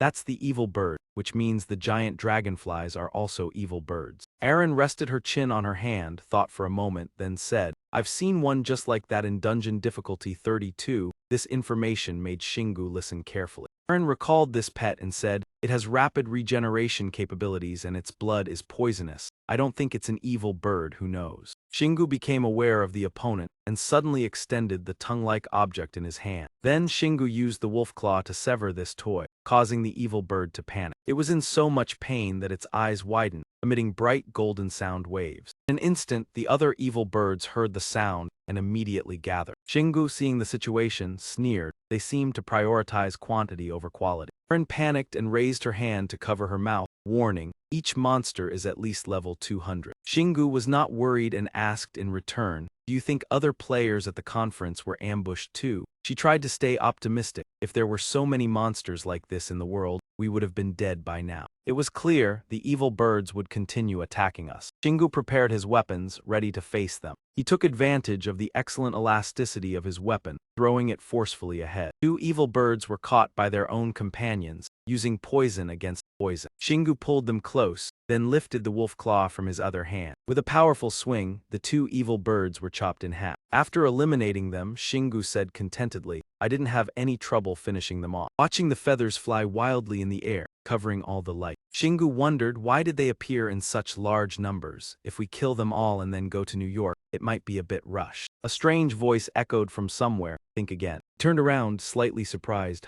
In front of him was Marina, holding guns in both hands. Shingu looked at her suspiciously. How are you here? She cheerfully said, actually, we created a portal at branches B and E in New York. If I knew someone was attacking you, I would have sent you through the portal in Seoul. Marina's eyes lit up, happily saying, we also sent all the flight attendants to safety, so you don't need to worry anymore. Shingu smiled gratefully. Thank you for everything. I shouldn't trouble you so much. Lee Sehi and Seha quickly arrived. Eagerly speaking, we're in too. Seeing everything was ready, Shingu excitedly gave the order, great, wipe them out and quickly head to the meeting. The four of them fought together, regained the initiative and fought like hunters despite the Marines. Seha and Lee Sehi joined in, and the battle lasted for 4 hours before it ended. Every strike was a deadly blow to the evil birds. Shingu and the two weapons attacked consecutively, causing the evil birds to scatter. System announced, you have leveled up. Shingu's body glowed brilliantly like it was inlaid with diamonds. Shingu felt his new form and thought he needed a stronger opponent to stimulate his senses. Marina approached, put away her gun, and asked, every time we meet you get stronger unexpectedly. Shingu didn't hide anything. He replied honestly, I just try to turn my 5 senses into useful skill. Marina was surprised, her mouth hanging open. I knew you had this ability when you created enhanced ammo, but it's really impressive. Shingu crossed his arms and replied, anyone can do it if they work hard. Marina pouted, you must be teasing me. Syria flew from behind and politely interrupted, Shingu,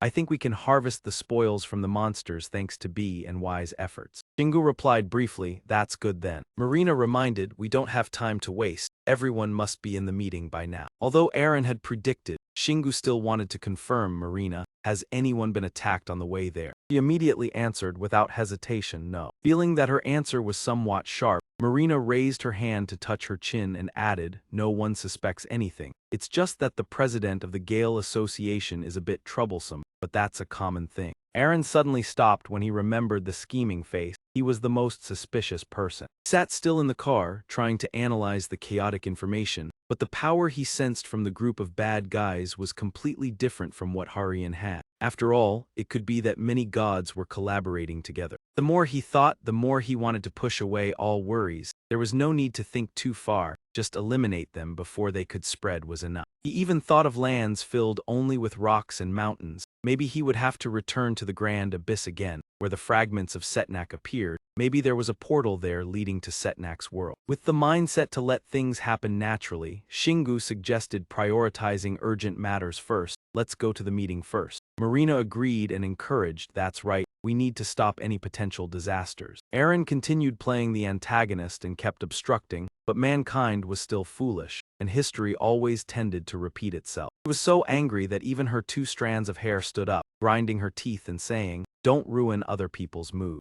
No matter how noisy it was, the group still rushed through the air. Shingu's group had moved from branch B and Y in Silicon Valley, and in an instant they had reached the branch in New York thanks to their space portal. This method was both quick and safe from the risk of being attacked. However, the downside was that it could cause interference waves. Shingu calmly turned to Marina to double-check. No one else knows about this, right? She was still dizzy but tried to reply, I think they will discover it soon, but there's no problem. Speaking of job skills, Marina immediately recovered her health after the monsters appeared, and everyone focused on defeating them. Our goal is to create as many connection portals globally as quickly as possible. In Manhattan, New York, crowded road full of colors and various ethnicities. Due to concerns about traffic jams, Shingu's group decided to move by flying. He was riding the bizarre motorcycle and sighed, New York is so lively. Marina, like a dedicated tour guide, introduced, this is the safest city in the world right now. Aaron looked outside the car, analyzing the 80 players who had reached level 210 or higher, followed by the protective policies for government representatives and global business people. The loud talking caught the attention of the group below. They all frowned and looked up at the motorcycle. The more they looked, the more familiar it seemed. The man pointed to the sky and confirmed that it was Dung Sin Gu. As soon as he finished speaking, the entire street seemed to freeze. Shingu attracted everyone's attention in New York, because he was the only one riding a motorcycle among the players flying with wings. No matter how hard it was, Marina spoke up. We've arrived, Shingu. This is the United Nations headquarters where the Global Player Conference will take place. Shingu put away the vehicle. Then he gently descended from the air, with the demeanor of a leader. Awaiting them was the heavily damaged skyscraper, with water stains all over the outside. He frowned and remarked, "Wow, was it attacked by monsters?" The guide Marina crossed her arms and replied, "Yes, they didn't meet him." Syria remembered the scene of smoke and monsters everywhere. She recounted in more detail, "This happened before the earth was turned upside down. Not only here, many important infrastructures were also attacked by monsters. Marina and I were also very busy during that time." Shingu touched his chin and thought, "So this is not caused by monsters present on Earth, but by monsters emerging from caves." The more he thought, the more suspicious he became, and his face gradually became tense. He couldn't believe they still decided to hold the conference here. He turned back to think about the time when Harian's team faced the monsters, trying to find a reason for this suspicious conference event. Maybe holding it at a location already attacked by monsters was simply to prove that humans were no longer afraid. He looked towards the building's door where people were bustling. The air in the area was strange. Lee felt cautious, but his sense of smell detected a strange amount of mana still lingering around here. Finally, Shingu straightforwardly concluded, "This is not a place that was attacked, but the very place where the monsters appeared." Marina looked at him seriously, saying, "I know what you're worried about. Maybe the monsters are hiding somewhere, waiting for the right time to attack." She suddenly became emotional, stepped forward, and extended her hand as if to argue, "But even if they did, we still have to hold the conference here. This is not just for America, but for all of mankind." Seha clenched his fist and stood by her side, his eyes shining with hope. Even if the monsters truly appear, those present today will stop them together. He seemed to have been convinced by them, continued to touch his chin and nodded, "Yes, you're right." Marina immediately pointed forward and said, "Then let's quickly go inside, the conference is about to begin." The large conference room with rows of seats arranged in a semicircle had a few people who had arrived early. A group of players sat at the table, their eyes full of goodwill. Lee Sehi followed behind and whispered, "If you guys make the front page tomorrow, I won't be surprised." Marina spread her hands and replied, "That's because everyone here is the elite of their respective countries." Shingu just hoped for one thing: no one would tease him about his bizarre motorcycle anymore. Syria turned to reassure him softly, "That won't happen. You're not just any participant, but a special guest appointed by the United Nations. You can say whatever you want." He finished speaking, stepped forward, and took the paper from the officer's hand. Then she handed it to him. "Here's your script. If you want, you can add any details." Syria raised her hand, expressing her gratitude. "This just helps everything progress faster, but your presence here is already a great honor." Marina looked at this scene with discomfort, crossed her arms and mocked, "She's not usually like this. I know she has to face a familiar enemy, but do you think she's being too polite?" Syria is no soft peach that anyone can crush. She immediately reacted harshly, "Marina, you don't understand my sincerity with your limited mind." Marina's fighting spirit was strongly stirred. She stepped forward and pointed at the opponent's chest. "Oh, Longcheng, are you sure you're using the right words? Don't you feel the same about Shingu?" Syria scowled with disdain. "Get lost. Don't let me see your usual face again." The two of them glared at each other. Shingu, feeling bored, walked away with Lee Sehi and said, "Forget them, let's find our seats." He settled into his seat, threw the script onto the table, and Aaron and Seha flew around. Shingu looked up, quietly took a deep breath. He could clearly feel the jealousy in the air. Ahead was Harian, who was red-faced with anger, and secretly turned his head to look. He ground his teeth. If looks could kill, Shingu would have been dead long ago. He smiled in return, still maintaining a friendly attitude. He couldn't be the final target. Syria and Marina took their seats, while Shingu still seemed worried about the recent attack. "I need to watch out for anyone with divine power, but the problem is, I can't distinguish who has divine power." Finally, he made a decision. "Then I will keep an eye on everyone." Shingu ordered the group of souls fighting monsters in his mind, "Everyone, come here in a hidden state." They all immediately appeared in front of him, as if teleported. Looking at the level-up results, Shingu felt quite satisfied. Although it was a bit slow, at least they were progressing. He thought he could still control them, even when they reached level 200. An idea popped into his mind, but if his skills leveled up, their abilities would too. Shingu didn't hesitate, waved his hand and gave the command, "Each of you pay attention to one player here. If anyone acts suspiciously, report to me immediately." The soul group bowed in unison, "Yes, master." After that, they started to spread out across the conference room. Marina looked at them with a puzzled look but said nothing. Finally, each player was given a free armrest. The downside was they couldn't see this person. Loudspeaker requested for all noise to stop. "Ladies and gentlemen, please take your seats. The first World Player Conference will now begin." Aaron held his face and reacted first, this voice. Lee Sehi also unexpectedly shouted, "Wait, is that your mom?" Shingu turned to remind him, "Hey, lower your voice." Aaron curiously flew to the front and whispered, "Shingu, did you know already?" Lee Sehi was even more confused by this calmness, but realized that it was indeed his mother's voice. He gave up, lowered his voice and explained to the two of them, "Of course, I knew she was involved in something." Because he had sent a soul to monitor her, though he wasn't sure if it was related to the United Nations. Shingu kept talking without noticing someone had approached from behind.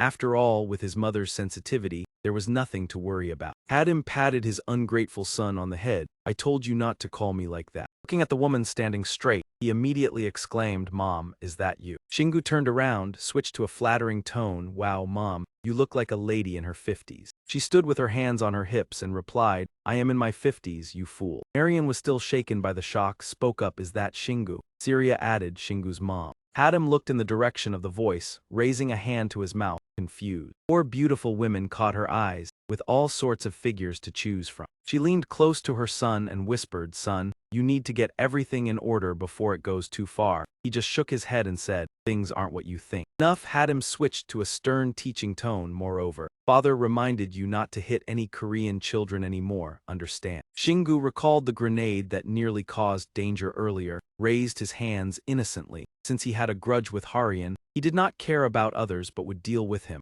Mother had to consider Korea's strength without him. She sighed and shrugged, accepting it. Who asked her to give birth to him? Fine, okay. She guessed it wouldn't help anyway. Hadim waved as a final reminder. "Mother is leaving, this place is solemn. Don't bring too many friends," he immediately retorted. "Mother thinks I'm an infant." Marina watched her leave without understanding what had just happened. Shingu exhaled, "Did you think my mother would let everything go?" Aaron agreed. He spoke reasonably. After a silent exchange, both waited quietly. 5 minutes passed as everyone settled in their seats. Final meeting began. The host stood at the podium presenting all items on the agenda, all important enough to affect global order. The presentation was fresh off the press. The major issue was establishing the World Player Conference, WPC, gathering representatives from each country to enroll all players worldwide. The host continued to explain a promising future. The UN would build artificial islands near the Celestial City. Civilians could not enter the city but could communicate via these islands. Images of CEO Ethan glittering with dollars, while constructing teleportation gates in cooperation with B and E, allowing everyone to move swiftly around the world. Shingu reached behind his head. Ah, so this was the plan they had made. The host suddenly changed tone for the next topic. "Look seriously, we will talk about Arizona, USA, last August." He flinched and immediately sat up straight. The large screen displayed the entirely rocky and mountainous scenery of the Guan Basin. In the video, Syria looked confused at her clawed hand. The host warned, "This is what happens when you inherit divine power worshipped by monsters in the dungeon." The words fell like stones into a still lake. The players murmured, everyone suspicious, "Why is this happening?" But Syria's glowing red hands were no different from the crushed monster group. Player slammed the table questioning,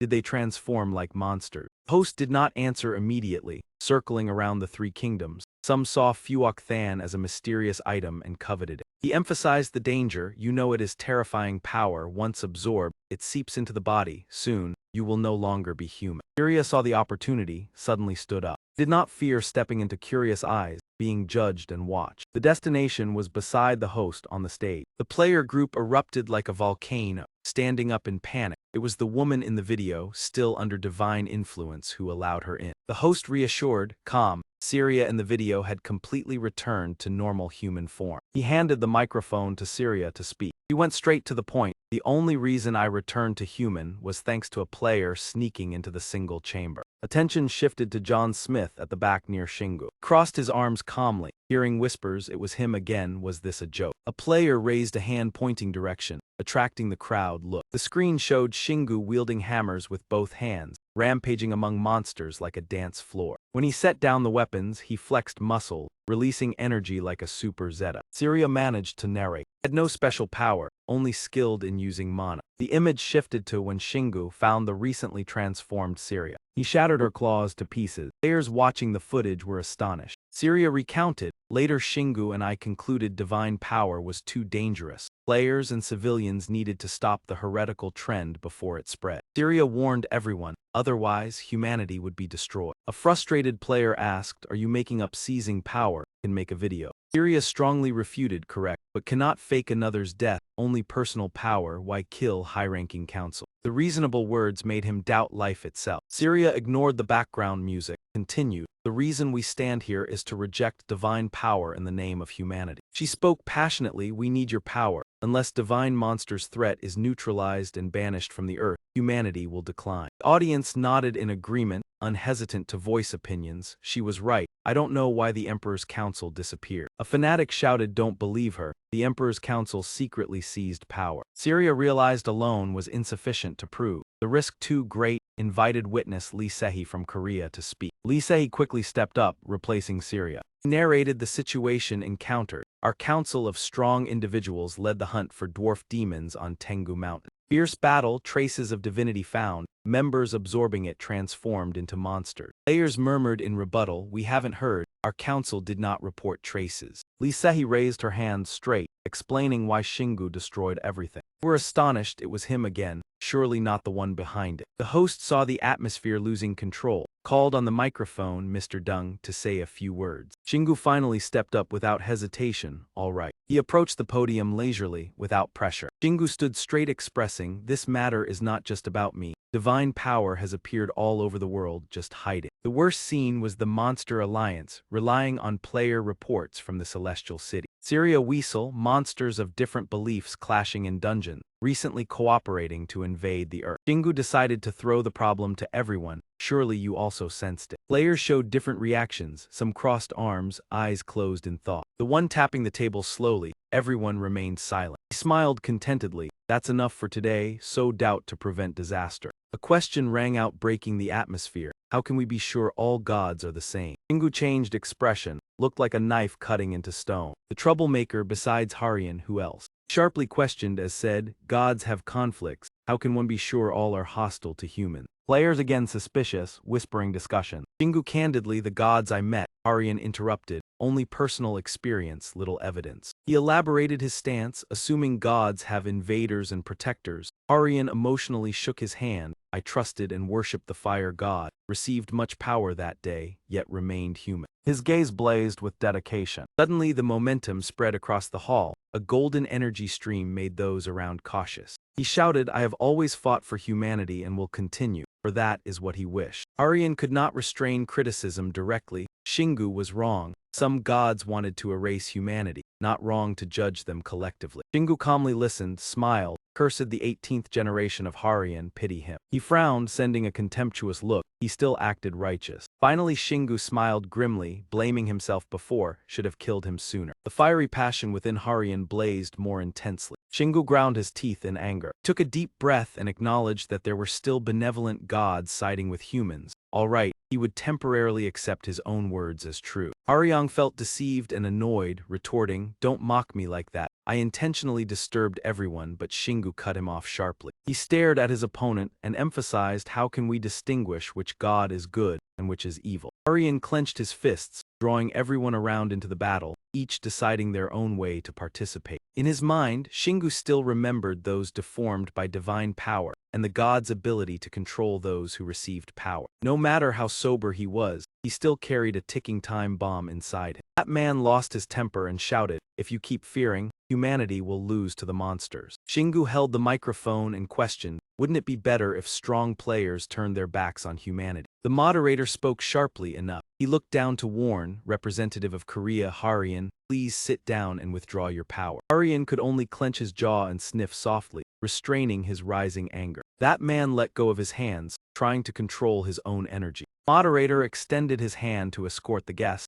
Mr. Dung thanked him for his remarks. He could return to his seat. Shingu also agreed as his goal was achieved. He leisurely returned to his seat under Harian's sharp gaze. The moderator solemnly concluded that the self-proclaimed gods, nature could not yet be determined. He listened intently, the undeniable truth being that many natural disasters were caused by their power. Marina also listened seriously, narratives from Hokkaido, Japan, and Arizona, USA ringing in her ear. Finally he concluded, it was too risky to accept their power. Harian jumped up to object, still aloud. The moderator patiently explained, regardless of the god's intentions, this is a risk notification. From now on, all matters concerning otherworldly gods are forbidden. Anyone who had contact must report to WPC and undergo supervision, including Mr. Kim. Aryan froze upon hearing the decision. The power of the United Nations forced him to sit back. Shingu regretted not making him stay silent, never expected him to admit absorbing divine power. He said he spoke plainly about the situation. Everyone now understood that divine power was dangerous, but also highly tempting. He leaned back in the chair with a sardonic look. Doing so would limit future activity. He surely understood this. Eren boldly guessed that the fire god's power might occupy his mind.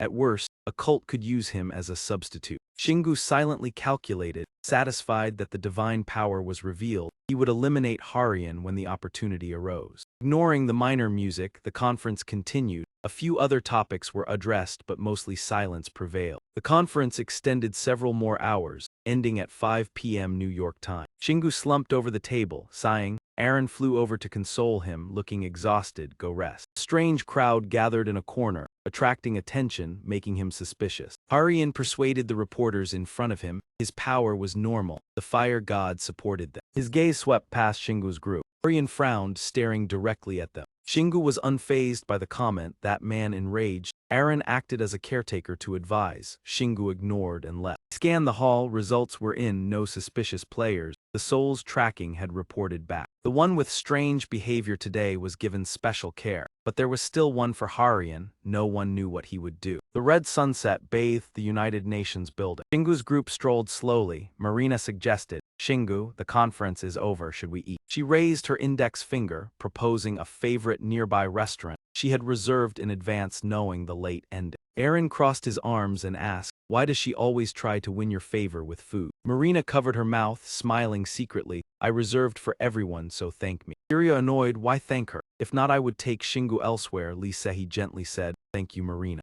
Eren flew to Shingu and asked Han, was it okay to leave without greeting your mother? He waved his hand, it's fine. Family doesn't care about that ritual. Everyone continued along the coastline. Under the evening light, a rare peaceful scene was created. Shingu startled and turned around. The yacht on the water suddenly swayed. He quietly observed, predicting the flow of mana. The ground began to shake beneath him. Shingu lost balance. The road cracked, rocks and debris flew. A glowing sphere emerged, tossing everything on the surface aside. The explosion shook right before Shingu's group. Marina screamed near the UN headquarters. Shingu gritted his teeth and swore. Continuous explosions rang out. The island's space caused people to topple. Cars slid. Stones flew everywhere, causing everyone to scream. Giant monster causing all of this appeared. Harian rushed up shouting. Everyone stepped back. Shingu eyed Harian suspiciously. He acted quickly, as if knowing the monster would appear had he planned this. He cursed silently in rage, knowing he would do this but not expecting it so soon. Marina called after Shingu to rush. Shingu drive. As he ran, he decisively drew his wolf claw. The Syria group followed closely behind. Everyone accelerated to the monster at full speed. It shook its head to lift its body. The ground cracked wide. The UN building shook. Water spread rapidly. Debris fell everywhere, causing everyone to panic and flee. Player pointed and ordered protection for civilians. The team had a different idea. Let's handle the surrounding monsters and close the teleport gate. Marina looked, hesitating, asking Shingu, this is, he confirmed softly. He stuffed his mouth with a mocking laugh, truly disgusting. Shingu looked at Harian at the front line, taunting. These events only added glory to Kim Harian. The monster opened its mouth and roared, shaking the space, rocks and debris flying around. Lee Sehi flew over, saying he would look for his mother. Shingu thanked him, focusing forward. Shingu tilted his head, instructing Seha go with Lee Sehi. He responded nimbly, I know. As soon as he finished, Seha immediately activated Dung's Gale skill. Group split into two directions, still moving without pause. By the United Nations building, the participants in the battle had prepared their weapons, ready to engage. They continuously unleashed their skills on the monster. From afar to close, red and green lights mingling in the dust, creating an incredibly tense atmosphere. The monster suddenly opened its eyes wide, silently observing the thick smoke slowly dissipating. One player exclaimed in panic, its skin is too thick. Could it be a special skill? All eyes were focused on the monster, slowly rising from the ground. On spoke up, we need to stop it immediately before it escapes completely. There are still many civilians in the area. Marina raised two guns and said, Syria, let's coordinate the attack. Syria replied irritably, don't give me orders. Though they weren't close, the two still worked in sync. Syria and Marina split into two directions, approaching the monster. Marina fired 2 powerful shots simultaneously. Syria was not far behind, continuing to shoot more firepower. The bullets exploded like fireworks around the monster, flames bursting up, engulfing it. After the fire died down and the smoke cleared, a charred head revealed itself before the two. But in an instant the dust also vanished, and the monster was unharmed, grinning. Marina gritted her teeth, grumbling in anger. Shingu, standing nearby, sighed in amazement. Even Marina and Syria's attack couldn't pierce through it. While everyone was confused, a powerful landing sound rang out, startling everyone. Aryan planted his great sword into the ground, confidently ordering everyone fall back immediately. I finally understand why I was blessed by the god of fire. He did not hesitate to shout loudly, all for this moment. Aryan clenched his hands tightly, power erupting, golden energy enveloping him. He raised his hand, the flames around his body burning even more fiercely. The stones around him exploded from the heat. Harry reached up to firmly grip the drill. He pinned the sword to his chest, his eyes filled with determination. With that momentum, Aryan charged straight towards the monster. He swung his sword up, a loud roar echoed. The sword's blade traced a dazzling arc, slicing straight into the monster's head. A crack appeared in the monster's tough skin, blood gushing out profusely. The nearby players exclaimed. All right, the teammate beside them excitedly threw a punch. The strike pierced through. Aryan pulled his sword back, looking at the result. He slowly said, "That is the power of a god." The player behind felt excited. "I don't want to admit it, but he's too powerful." Those nearby saw hope. "If the damage is strong enough, we can definitely kill this monster." Aryan glanced at it, smiling as he had completed his goal. Then turning back, facing everyone, he said loudly, "That's right, let's stay calm and continue the attack. We can hold it off so everyone can escape." He shouted, "I'll go ahead, please support me." The army led by Aryan charged towards the monster, the sound of footsteps booming like a challenge. Shingu stood at a distance, continuing to observe the group dispersing, attacking the monster from all directions. After a period of suffering, it threw its head back and roared loudly, sending players flying, the ground continuing to crack wider. Its roar shattered the seawall, cracking it apart. Shingu turned around, swearing, "This area is going to be destroyed." Eren finally spoke up, "Aren't you going to fight?" He said seriously, "This is just a play. The goal is for the whole world to know about Aryan and change their perception of his power. If I intervene, it will only make things worse." She was confused and hesitated then. Shingu, of course, had his own plan. He would steal the spotlight from him. After saying that, he shot upwards, leaving a deep dent in the ground. Players nearby stood still, astonished, not understanding what was happening. Seeing the figure holding the wolf claw in the air,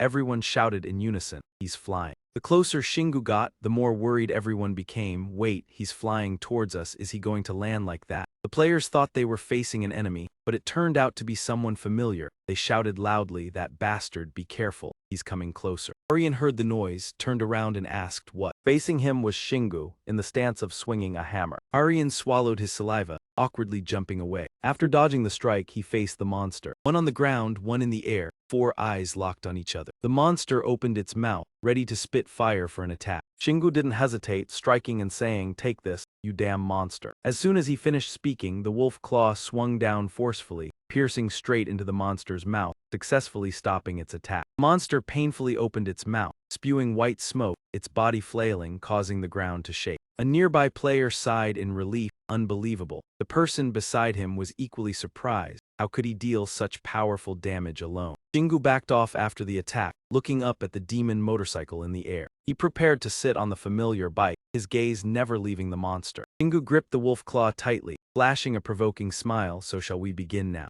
Shingu climbed onto the demon motorcycle, staring directly at the monster which was struggling with its wound. The surrounding players also remained alert. The monster suddenly widened its eye. It threw its head back and let out a loud roar, sending debris flying around it. A crack from the broken waterline reached the feet of everyone, causing them to stagger. The ground continued to tremble violently. The nearby buildings were shattered. Large stones shot towards the group of players, causing them to scatter like disturbed bees. One player jumped up and shouted, "The headquarters is collapsing, be careful." Another person raised his hand to stop them, asking, "How big is it exactly?" The enormous body of the monster gradually rose from the ground. It strained to pull its arm with sharp claws, its hand still glowing brightly, swinging it upward. Then the giant hand reached forward, intending to crush Shingu. He noticed his vision was blocked and confusedly looked up. Shingu decisively steered the demon motorcycle to the side. He barely escaped with his life. The monster missed its target. Inertia caused it to slam into the ground. The ground shattered once again. It used its arm as leverage, twisting its body fiercely. the ground beneath breaking apart like a spider's web. Finally, the embankment couldn't withstand the pressure and shattered. A stream of black liquid curled out, flowing into the sea. Player pointed towards it and yelled. Teammates anxiously replied, "It's heading into the river. This will be a disaster." Shingu looked in that direction and sighed, swearing, "Damn it." The monster pushed its hand forward, trying to stretch its body. Cracks began shooting out sparks. Kept shaking its body with force.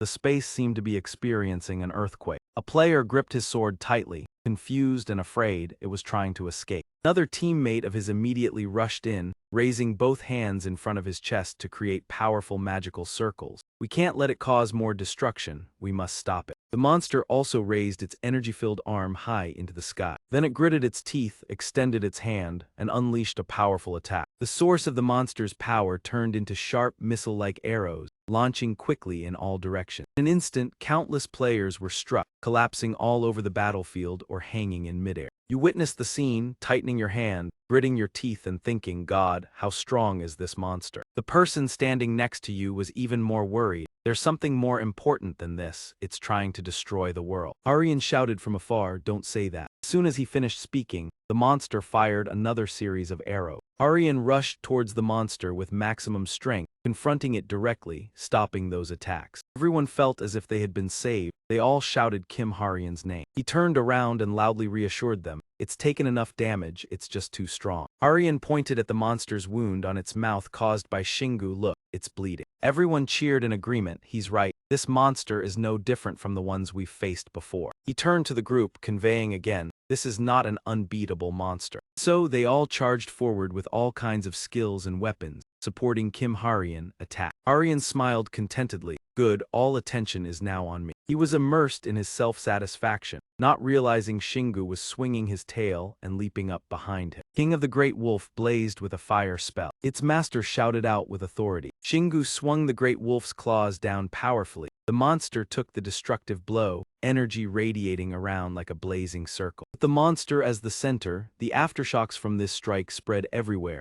accompanied by sounds of cracking and breaking. The players struggled to maintain their balance amidst the hailstorm and sea of fire. They asked each other in confusion, what kind of force was that? Aryan was the angriest. He growled, "It's him again." Shingu lost both sleeves after executing the powerful move, sitting firmly and watching the monster being knocked back. After briefly lifting half of its body up, the monster was now driven back deep into the ground by Shingu. It screamed in pain under the flames. Shingu laughed joyfully and then mocked himself, "I'm glad you like it." The monster's hand managed to break through, reaching up a little more. Its fury caused a rain of arrows to shoot out, turning the space red. All aimed at Shingu. Erin just in time raised her hand to block. No way. Her energy turned into a golden shield, blocking all the arrows flying toward Shingu. Shingu gratefully turned to her and said, "Thank you." Erin happily boasted, "You're not the only one leveling up. It's just a small thing." His face showed clear fighting spirit. "All right, now let's attack. I don't have time to waste." Shingu jumped off the demonic motorcycle, once again facing the monster. He rushed forward and took a deep breath. He sucked in all the power and swung his hammer down hard on its head. Each strike made the monster sink deeper into the ground. Players didn't care about the trembling ground beneath their feet. They gathered closely and attacked the monster. One player exclaimed, "Unbelievable if he's here. Even things like this aren't a problem." Another stood with crossed arms, saying, "I've been playing for 10 years, thought I was special." He watched the battle with admiration, but this guy was really on another level. He was up there, and I didn't even have the right to be jealous. Marina rushed in, scolding everyone, "Why are you just standing there watching him? We need to help him." She didn't wait for anyone to answer,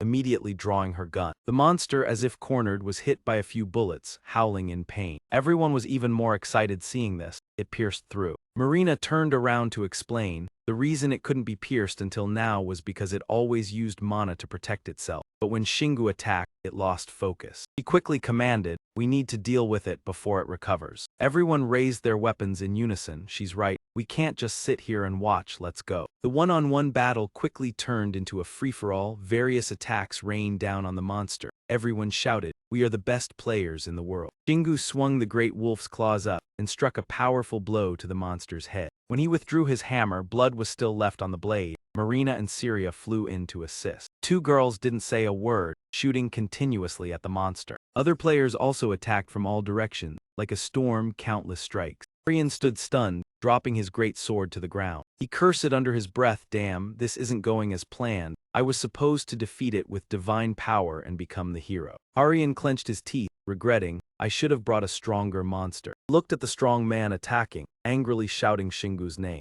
The monster, after taking the full brunt of the attacks, threw its head back and stopped. One person exclaimed it stopped. The teammates in front were excited. It's dead, we did it. Shingu sighed in relief, sitting on the demonic motorcycle, quickly sheathing the great wolf's claws. We handled it before the skill expired. The system notification kept ringing. Your level has increased by 9 levels. Mana has increased by 6 levels. Your infinite strength has increased by 4 levels. Next came the notification about your condition. Your stamina and vitality have increased by 4 levels. Your body is stronger, immunity is higher. The side effects of the skill have reduced significantly. Punishment has reached level 40. Shingu quickly read the notification and felt the changes in his body. His entire body glowed blue. He held his head in pain. Aaron immediately flew over. Let me heal you. Shingu sighed as the transformation process was faster than expected. She asked worriedly, are you all right? He smiled brightly. The side effects have reduced significantly now. Then he jumped off the demonic motorcycle. Magic gently landed. Shingu stood before the spoils of war, admiring them for a while. Then he lowered his head, looking far away and sighing. The United Nations headquarters is no more now. Marina and Syria flew over, calling his name Shingu. Marina excitedly waved her hands, praising amazing, while Syria bowed respectfully, excellent battle, Shingu. He didn't hesitate to praise them. Everyone did great as well. Lee Sehi approached and spoke Shingu. He pointed ahead and announced, your mother has been safely protected. We've also moved the residents to a safe place. Seha, equally impressed, said admiringly, you're amazing. Without you, no one could have defeated that monster. The group of players also agreed, that's right. This victory was thanks to you destroying its mana defense. Otherwise, there would have been more casualties. Another player spoke up, with someone like you, it's hard to lose hope. Everyone gathered around Shingu, clapping and praising him for saving all of New York. Shingu was surprised to receive so much praise. He awkwardly scratched his head and explained, actually, I just wanted to pick a fight with Harian. Aaron quickly shouted, don't say that in front of anyone else. Suddenly, someone stepped forward and interrupted Shingu. Albino placed his hand on his chest like an announcer. I am the president of the Blue Rose Society. My name is Albino. I want to discuss how to divide the spoil. Shingu rubbed his chin and looked to the side, replying gently, we should divide the spoils as fairly as possible.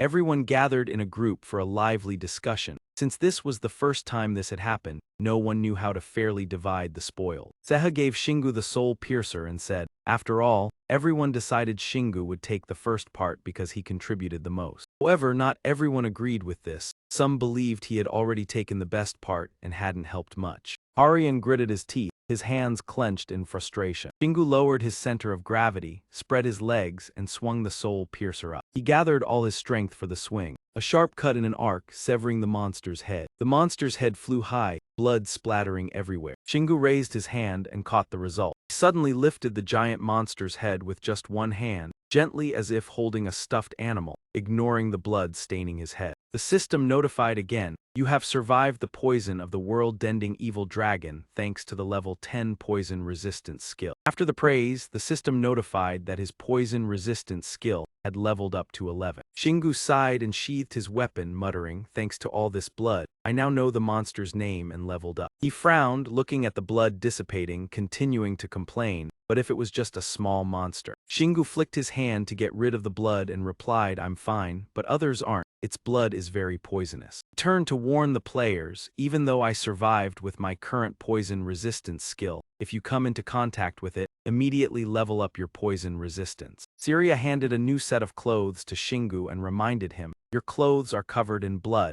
change into this. She explained, I tried to prepare a set of clothes you could wear. Shingu happily accepted and didn't forget to thank her. This made Marina feel frustrated, as she had prepared thoroughly but still hadn't been able to defend in time. Shingu quickly put on the clothes and said, everything's fine now, I'm leaving, I feel tired. Shingu restarted the demonic motorcycle. He soared into the sky for a moment, then turned around and promised, all right, see you later. Finally, he revved the throttle and both he and the motorcycle shot forward. Marina watched him go with regret. I was planning to invite him to dinner. Shingu excitedly rode down the road, all right, let's go to the Grand Abyss. Aaron sat in the blue milk bag and asked, didn't you say you were tired? With two friends beside him, Shingu had no qualms about sharing the truth. We've come a long way to America, we should make the most of our time here. I'm just using it as an excuse to get away from them. Aaron looked at the three sad faces below and felt very sympathetic. They must be quite disappointed that he left as if he had deceived them. After speaking, she laughed happily to herself, causing both Shingu and Seha to look at her. He asked curiously, "What are you laughing at?" Aaron, still giggling, replied, "Nothing at all." He did not ask further and focused on the target ahead, the Ran Basin. We have arrived. Demon motorcycle accelerated once more, tearing through space and charging forward. Seha gripped her bag in panic. Why does this vehicle feel faster than usual? I think it's even faster than a plane. Shingu smiled slyly and explained, I activated battle mode. Glad I tried it. But he suddenly paused, muttering something is off. He recalled and realized that so far, he had only used sensory skills on specific body parts. Hearing in ears, smell in nose, taste on tongue. He felt the changes in his body again, but realized he could not stop there. Everything is connected. Without perceiving this, I will never be complete. Shingu silently set a new goal to develop his senses. I need to dive into fiercer battle, not just fighting large monsters but life or death conflict. Ahead was a barren land of gray stone and mountains. In moments, Shingu reached the Grand Basin. Without delay, he flipped up rocks and continued moving. Finally, Shingu cheered as if finding gold. I've found it. I knew it would be here. At his feet was a deep, dazzling purple pit, a teleportation gate to another world. Trio did not hesitate and leapt into the teleportation gate. In an instant, he landed lightly in a pitch-dark space. Shingu did not move, using the time to adapt to the darkness faster.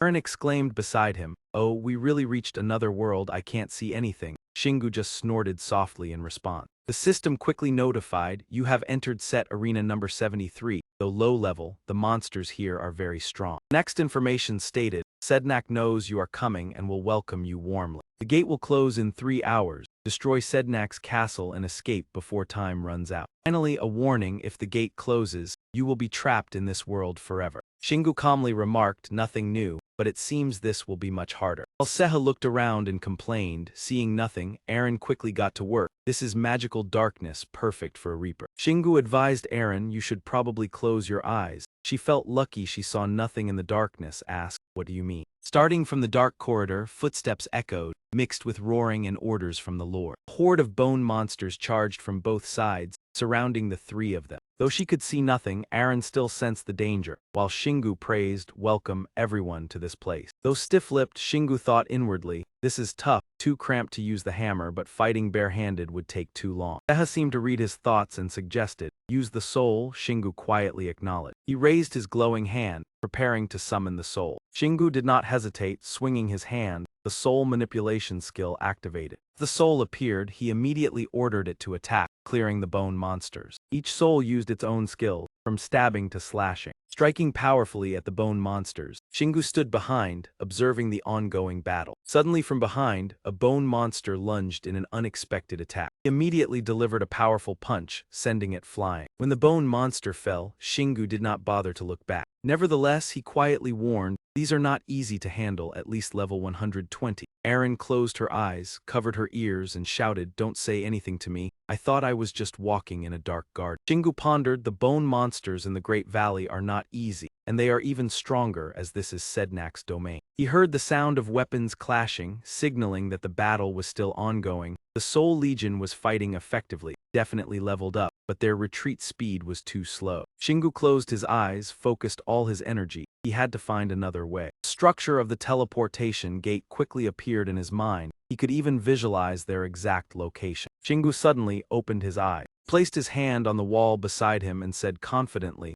we can get through here. The footsteps grew closer. Shingu was still fumbling for a place to strike. Immediately, he swung his fist up and took a deep breath. A powerful punch shattered the wall, debris flying out, knocking down a skeletal monster. Shingu jumped through the hole he just made. Aaron and Seha hurriedly flew after him. System updated the progress. Sednak Castle number 73 had been destroyed by 1%. He looked at the space in front of him and smiled in satisfaction. Now it was more spacious. Shingu held the great wolf claw and the giant's howl in his hand. He turned back and shouted, forget the skeletal monsters and come over here. The Soul Legion, fighting fervently, responded in unison, loud and clear. They charged out at his command. Skeletal monsters weren't easy prey. They continued to chase relentlessly. Shingu decisively threw the great wolf claw at them. The hammer spun like a large disc, cutting through the wall above. Finally, when the claw returned to his hand, the wall collapsed, burying the skeletal monsters under the rubble. The system immediately updated. Sednak Castle number 73 had been destroyed by 7%. Eren asked worriedly, "What now?" Shingu still kept a calm expression and replied, "It's fine, we've destroyed the castle as well." She reluctantly complimented, "Well, you didn't hesitate at all." Switched to battle mode. Shingu had cleared the first floor with the Soul Army. The speed of the destruction surged. Sednak Castle number 73 had been destroyed by 37%. System also didn't forget to announce, in 1 hour 37 minutes 25 seconds, the gate will close. He led the way, rushing up to the second wall.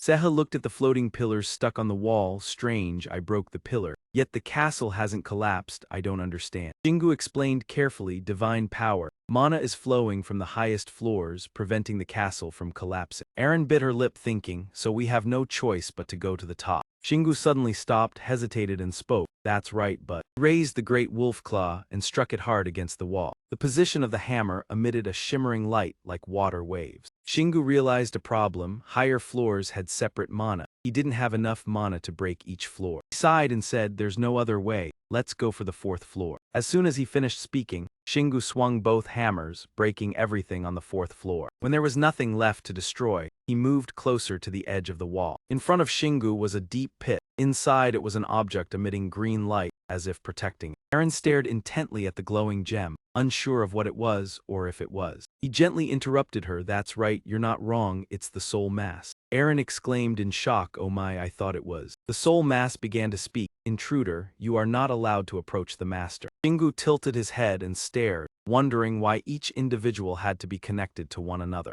It angrily responded, "Do you think souls have senses? No, they are just traces of those who have passed." He raised his voice and asked John Smith, "Where did the dead go?" The soul mass indifferently answered, "I don't know. The master only cares about the dead bundle and monster bones." Its green hue glistened more with excitement. What's after death? He couldn't control it. Shingu stood still, speechless. He quietly watched the soul mass glow in the thick darkness. He frowned, wondering, just remnants of the dead. Could this make me realize my own strength? But Shingu loudly analyzed, "Each soul I've met has its own strong will. That alone makes them worthy of being an independent entity." The more he spoke, the more passionate he became. "Even when subdued by me, they still retain their personalities. They are not just remnants." Shingu snapped back when Mew's palms suddenly flashed. System immediately notified, "The soul has leveled up to 3. It explained carefully, "You can separate soul energy and collect souls beyond understanding, but you need to focus completely." He raised his hand, carefully looking at the mark. It was ironic to decide to respect the soul as an independent entity. Shingu paused for a moment, then continued to worry. Merging soul energy became feasible. It was troublesome. A deep voice echoed, pulling him out of his chaotic thoughts. How interesting. Shingu was stunned when he heard Setnak's voice. "Seems like you can appear without Nuria." He praised without holding back. "To control souls, you must accept their existence and understand them." He laughed loudly, continuing his reflections. "You're no different from me back then. I'm curious to see how you'll turn out in the end." He quietly reminded, "In the end,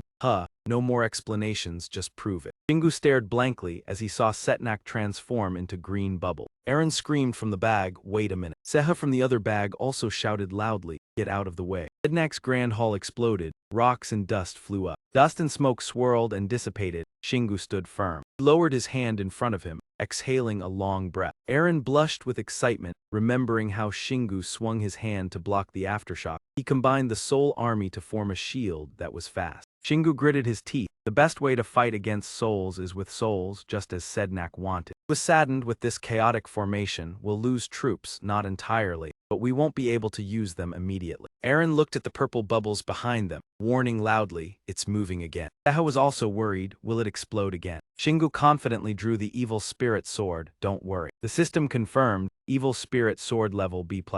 Combination of souls formed into a weapon. The weak cannot withstand it and will be devoured by the sword. Seha recognized the sword. "You got it from the demon knight." Shingu swung the sword confidently. "That's right, didn't expect to use it, but now I've got a good grip on the soul." He smiled and commanded, "Aim for this head." Eren teased, "It doesn't even have a head." Whatever it is, Shingu made a devastating vertical strike. The evil spirit sword sliced through the lightning with a sweet, smooth cut. The purple bubble dissolved into smoke and flew off. The system quickly notified, "You have just reached a new level." Shingu sheathed the evil spirit sword, briefly praising it delicious. Suddenly the ground began to shake violently, catching his attention. Just a moment later, cracks started to appear around them. Eren pointed, surprised, saying, "The lower floors are collapsing." Shingu guessed that the souls of this entire place had been a bridge between the floors, but now it was gone. He did not hesitate, immediately taking out the demonic motorcycle. Then he quickly jumped on, ready to race off. Shingu bluntly said, "From the first to the fourth floor, nothing can hold up anymore." He looked down at the floor being sucked into the deep pit below, continuing, "Everything will collapse along with it." The system updated, Tower 73 was 46.5% destroyed. Shingu felt it was time, he said, "We need to solve this as quickly as possible." Eren heard but still looked confused. He pushed the throttle all the way. The demonic motorcycle pierced through the foundation and sped off. Shingu had already planned the escape, using the resistance points to climb to the top of the tower. The bike acted like a sharp drill, piercing through every layer of obstacle. The announcement continued. The combat team reached level 11. Shingu's group landed safely under a hail of small stone. He landed gently, spitting out a single word, "Perfect." Meanwhile, Shingu remained on high alert. Eren turned around, puzzled, asking, "Is that really perfect, huh?" He shouted loudly Eren's shield. Eren, confused, waved her hand, creating a shield.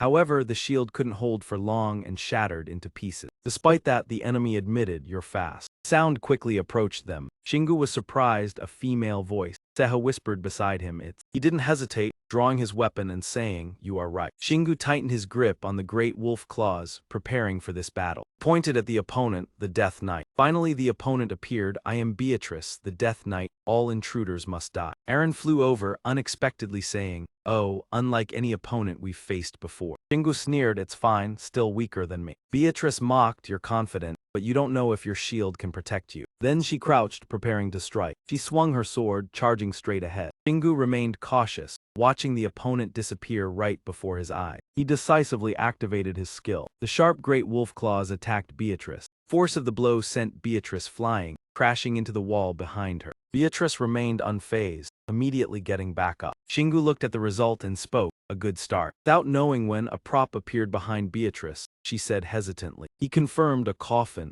Seha added, "It is covered in magic." Eren also spoke up. "Did Shingu understand?" "Yes, it contains a shattered fragment." Shingu had a bold idea. "No, wait, this very coffin is the fragment." Beatrice stood there, quietly listening to their speculation. Both sides silently held their weapons, on full alert. Beatrice decided to strike first, shouting, "Die." She leapt, creating a deep indentation in the ground. Moving at lightning speed, she rushed toward her opponent. Shingu swung the great wolf claws to block her sword. The impact from the clash caused both to be pushed back. Unfortunately for Shingu, his great wolf claws unexpectedly cracked. Beatrice slid across the ground, struggling to stabilize. She said, "What's wrong, human?" Shingu just smiled coldly, not answering. Beatrice became enraged, using Blink to blind him. Shingu silently sheathed his hawk wolf claws, raising his hand to defend. He quickly decided, grabbing the string of the coffin and dodging Beatrice's strike. Shingu yanked hard on the string, kicking Beatrice in the stomach. He flew straight into the opposite wall, with the coffin hovering above his head. Shingu pulled on the string, dragging the spoils down. Caught the coffin with one hand, but its weight caused the wound on his stomach to slowly bleed. Eren panicked, "Shingu, you're hurt." Beatrice stood up from the rubble, the blade tip still dripping blood. Eren focused on healing. Shingu mocked, "Damn it, a sneak stab in the stomach is this dirty play." The wound was healing slowly. This confused Eren, unable to heal properly. How much dark energy was in that blow? Beatrice went mad, yelling, "Give me back my coffin." He saw Shingu push the coffin aside, rushing at him like a storm, "I will kill you." Unexpectedly, an obstacle in front stopped her. Turns out Shingu used the coffin as a weapon. Beatrice stumbled, leaning backward. Seeing Beatrice unharmed, Shingu said. He only grunted softly, full of suspicion. Shingu placed his hand on the coffin, wondering, "I didn't expect Beatrice to dodge like that. Is she afraid the coffin will break?" He couldn't contain his curiosity, asking, "Did Zai Zai tell you to keep the coffin?" Beatrice, continuously tricked, yelled angrily, "I'm fed up now." Green energy burst around Beatrice. Beatrice leapt into the air again, deciding to use high speed for a sneak attack. Shingu was quite surprised, much faster, as if he could see through all her movement. Struck the coffin once more with a decisive force. Diggiz slid sharply on the floor, widening the distance, making an unpleasant screeching sound. Shingu quickly understood his opponent's intention. She wasn't actually attacking but seemed to be targeting the coffin. Seha clenched his fist and cheered, "Finish her off." Calmly explained, I've already won, she has more mana, but I know how to make sure her attacks don't harm me. However, Shingu's true goal was not to reveal. Ending here was too anticlimactic. He needed to fight harder to upgrade his 5 senses and sharpen his intellect. He stood the coffin upright, leaning against it and calculating. The coffin was sturdier than that night. Even with protection, it wouldn't stop my attack. Shingu realized something inside the coffin and didn't hesitate to speak directly. Diggiz suddenly stopped advancing. He continued asking, hasn't said anything, but the fighter is so cautious. Could there be something inside that's blocking her? She was so angry she couldn't speak, only gritting her teeth and saying one word. Shingu let out a relieved sigh. Without warning, he threw the coffin away. Beatrice was stunned, standing frozen. A dung rushed forward with all his strength. Shingu didn't let the big fish escape, using the wolf claw to block the way. He didn't rush to the coffin behind but reassured her, I won't touch it. Beatrice was truly confused.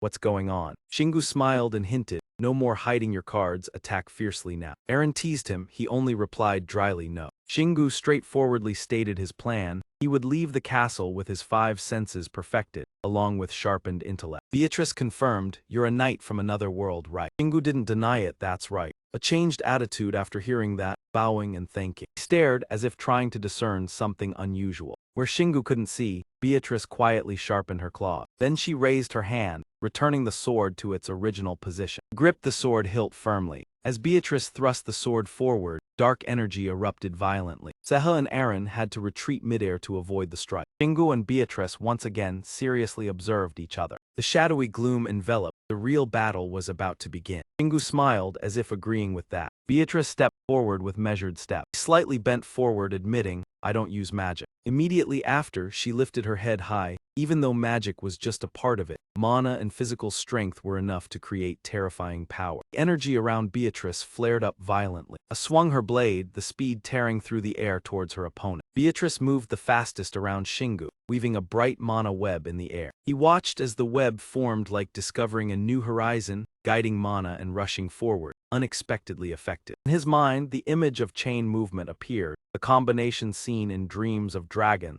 This seemed to be a necessary condition for success. Suddenly, an event appeared in front of him, cutting off his thoughts. Shingu quickly crouched to dodge the sharp sword tip that swept past. He joyfully concluded, just focus on watching the mana flow. Beatrice complimented, good vision, but can your body withstand it? A gathered momentum and kick, Shingu had to lean back to dodge. Unstoppable, the sword still struck the wolf claw. Shingu panicked as he saw the hammer break in two. He decisively stepped back, increasing the distance. Beatrice made varied attacks, spitting purple smoke to attack from a distance. Shingu couldn't avoid it in time, crossing his arms to block. Eren shouted his name in worry. Shingu. Even covered in smoke, he reassured her, I'm fine. The system congratulated, you have resisted the harmful spell of the Death Knight. Next notification read, you've reached level 7 in resisting harmful spell. Beatrice was surprised, you can resist harmful spells, truly perfect. A stepped forward pretending to be concerned, but your weapon is broken. What will you do now? Shingu decisively threw the hammer behind, asking me. 2 pieces of the wolf claw fell to the ground pitifully. He turned his hand to start up, just need mana and physical strength. Then he smiled in agreement, I think that's right.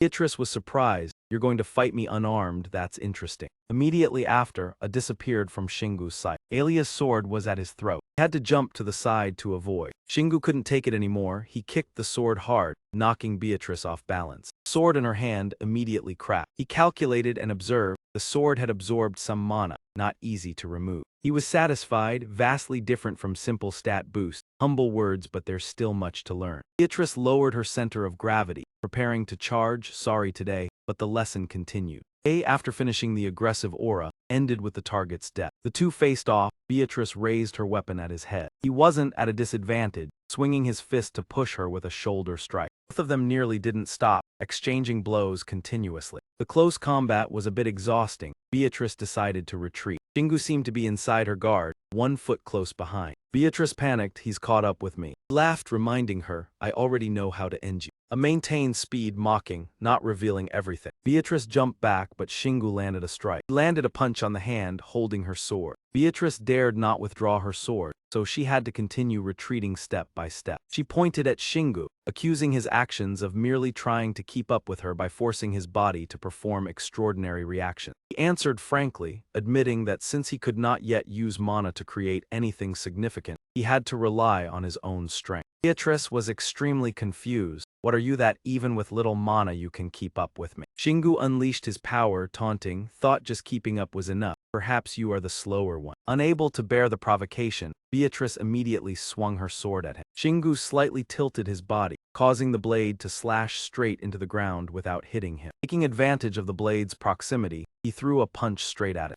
This time, Beatrice's sword was officially sacrificed. Riding the momentum, Shingu followed up with another punch. He struck mercilessly at the center of her face. Force this time sent Beatrice high into the air, falling into the midsection. Alan rolled several times on the ground, dropping his sword in the process. After creating a deep hole along the slide, Beatrice finally paused. Shingu waved, teasing a little before delivering the real strike. Beatrice staggered to her feet, cursing Shingu as a monster. Someone looked into the pupils, startled, but Beatrice focused her energy, her whole body engulfed in blazing blue flames. Akit clenched both hands, releasing two energy blades that took shape. Beatrice crossed her arms in front of her chest, asserting she did not rely solely on weapons. She bent her knees, preparing to launch an attack. Shingu's golden energy surrounded her, causing her to speak in disbelief. Beatrice looked up at him, controlling the technique from above. Panicked, she stammered, "Bullets from behind." Shingu calmly explained, these were not ordinary bullets but enhanced rounds. He swung his hand, unleashing a barrage of bullets. Bullets pierced through Beatrice, who screamed in pain. Powerful enhanced rounds from Shingu forced Beatrice to retreat. A notification appeared that the senses had merged, evolving into a single skill. This caused his body to pause, preparing for what was about to happen. The streams of mana merged into one. Finally, a dazzling explosion accompanied by streams of information appeared. Player acquired the innate level 1 long pentagon skill. The chaotic tail reached level 4, meeting conditions to unlock the new ant cave area. Shingu was full of energy, breathing a sigh of relief. Beatrice slowly realized, you are a dragon. He firmly rebutted, no, I am human. His eyes gleamed with excitement. Even among many, I am still stronger, must repay. He advanced steadily toward Beatrice. She nearly collapsed. Oh.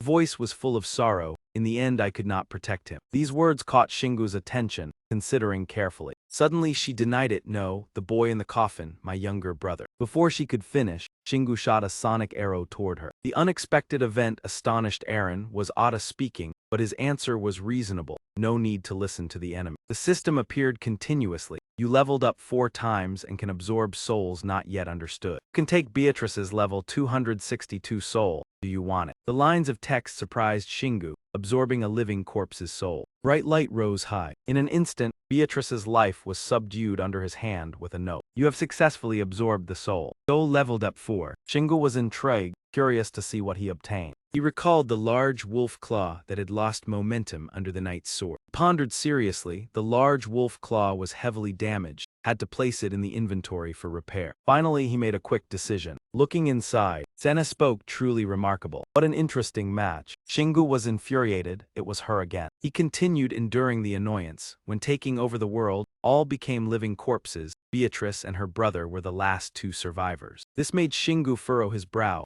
wondering why he suddenly started telling a late-night story. What exactly was he trying to say? But Sednak still maintained his strange tone. Beatrice knew that her brother would soon become a zombie. So she was willing to serve me because I saved her brother and agreed to turn her into a warrior. Shingu finally got caught up in the story, so you've saved her, huh? Sednak explained without any hassle. He's just sleeping, still alive, but when the coffin is opened, the energy in this world will drain him and turn him into a living corpse. So what will you do when you're the new master of Beatrice? This question clearly had no effect on Shingu. Why doubt it? This was easy. The mark on his palm began to glow brightly. Grab his attention, Beatrice was reacting. Finally, she sighed in frustration.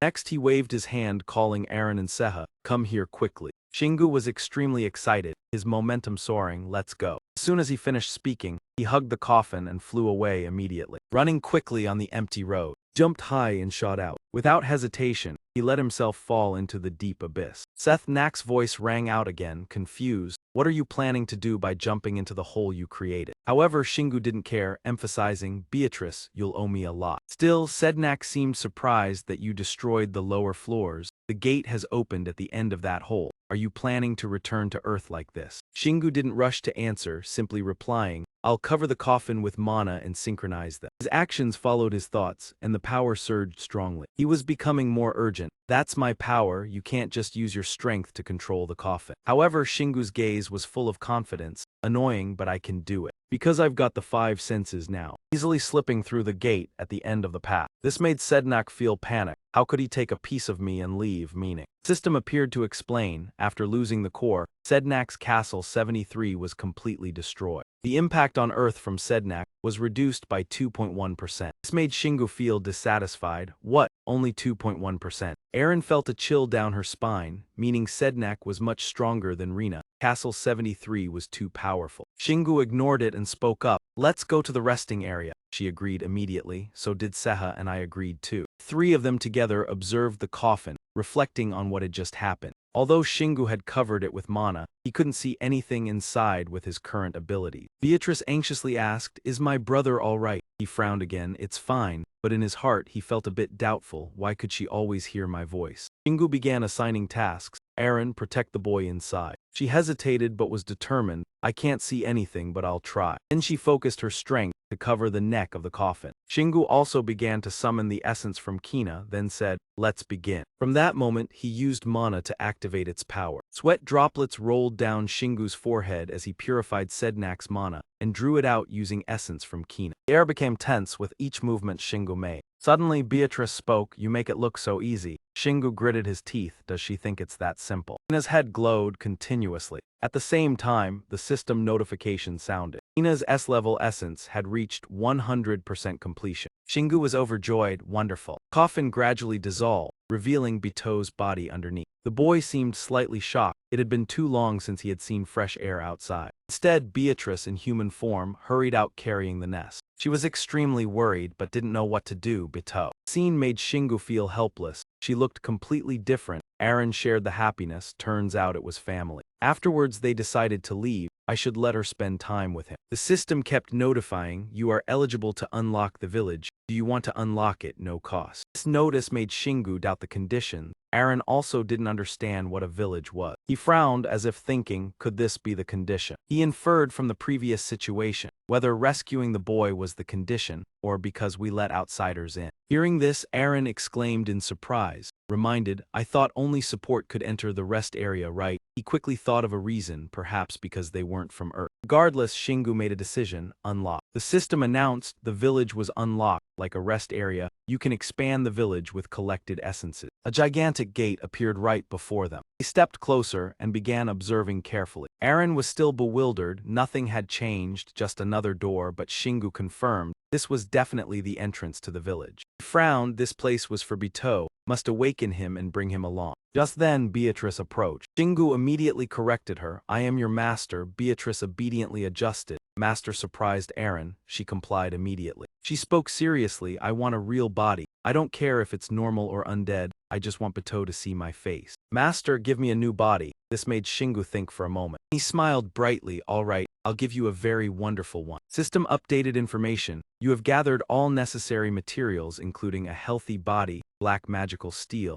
noble soul, Hina's essence, and special component. Process will begin when you place everything on the chopping block. Everyone stood silently waiting. Beatrice was slightly impatient, unable to contain herself. Can we create a death knight, master? Shingu snorted. Learn to trust. Recalling the demonic motorcycle, confidence filled his face. If it didn't make me the motorcycle, I wouldn't believe it either, but now I understand. He spoke gravely. She will be completely different. In short, she will no longer be Beatrice. She saw no problem. I understand. Shingu smiled. All right, let's begin. Is this body the head of a young dragon? Magical steel from the valley monster. Beatrice's noble soul, and finally, Lahan essence of the masked tree. Shingu's gaze focused intensely, carrying a distinct sharpness. The table before him exploded in a blinding light. Aaron beside him cheered, impressed, but she didn't notice much mana being consumed. He explained slowly, perhaps some residual mana from Shatter still lingered, but there was no need to turn allies into his opponent. This was the Death Knight he had created, not his. Basically like Soko-La, but larger in form, surprising Aaron, and he explained clearly. Beatrice's new form had been fully completed. She hurriedly raised a hand to shield Shingu's gaze and closed her eye. Steel fragments covered Beatrice's entire body. Even the helmet was carefully placed atop her head. Sharp eyes peeked through the openings. Finally, the Death Knight had officially appeared. She sighed under the attentive gaze of his group. Beatrice felt energy spreading through her body. She had a new form, yet the master was still herself. She was a hybrid, neither a Death Knight nor entirely human. Circulating mana core combined blood and mana, to sustain her life. Beatrice continued, her voice heavy, asserting she was neither a creation of gods nor human, roughly speaking. Hina was at level 308 with him. Her eyes shone like a sword declaring, I am the Dragon Knight. The scene made Eren hesitate, thinking it was Sokola Neto.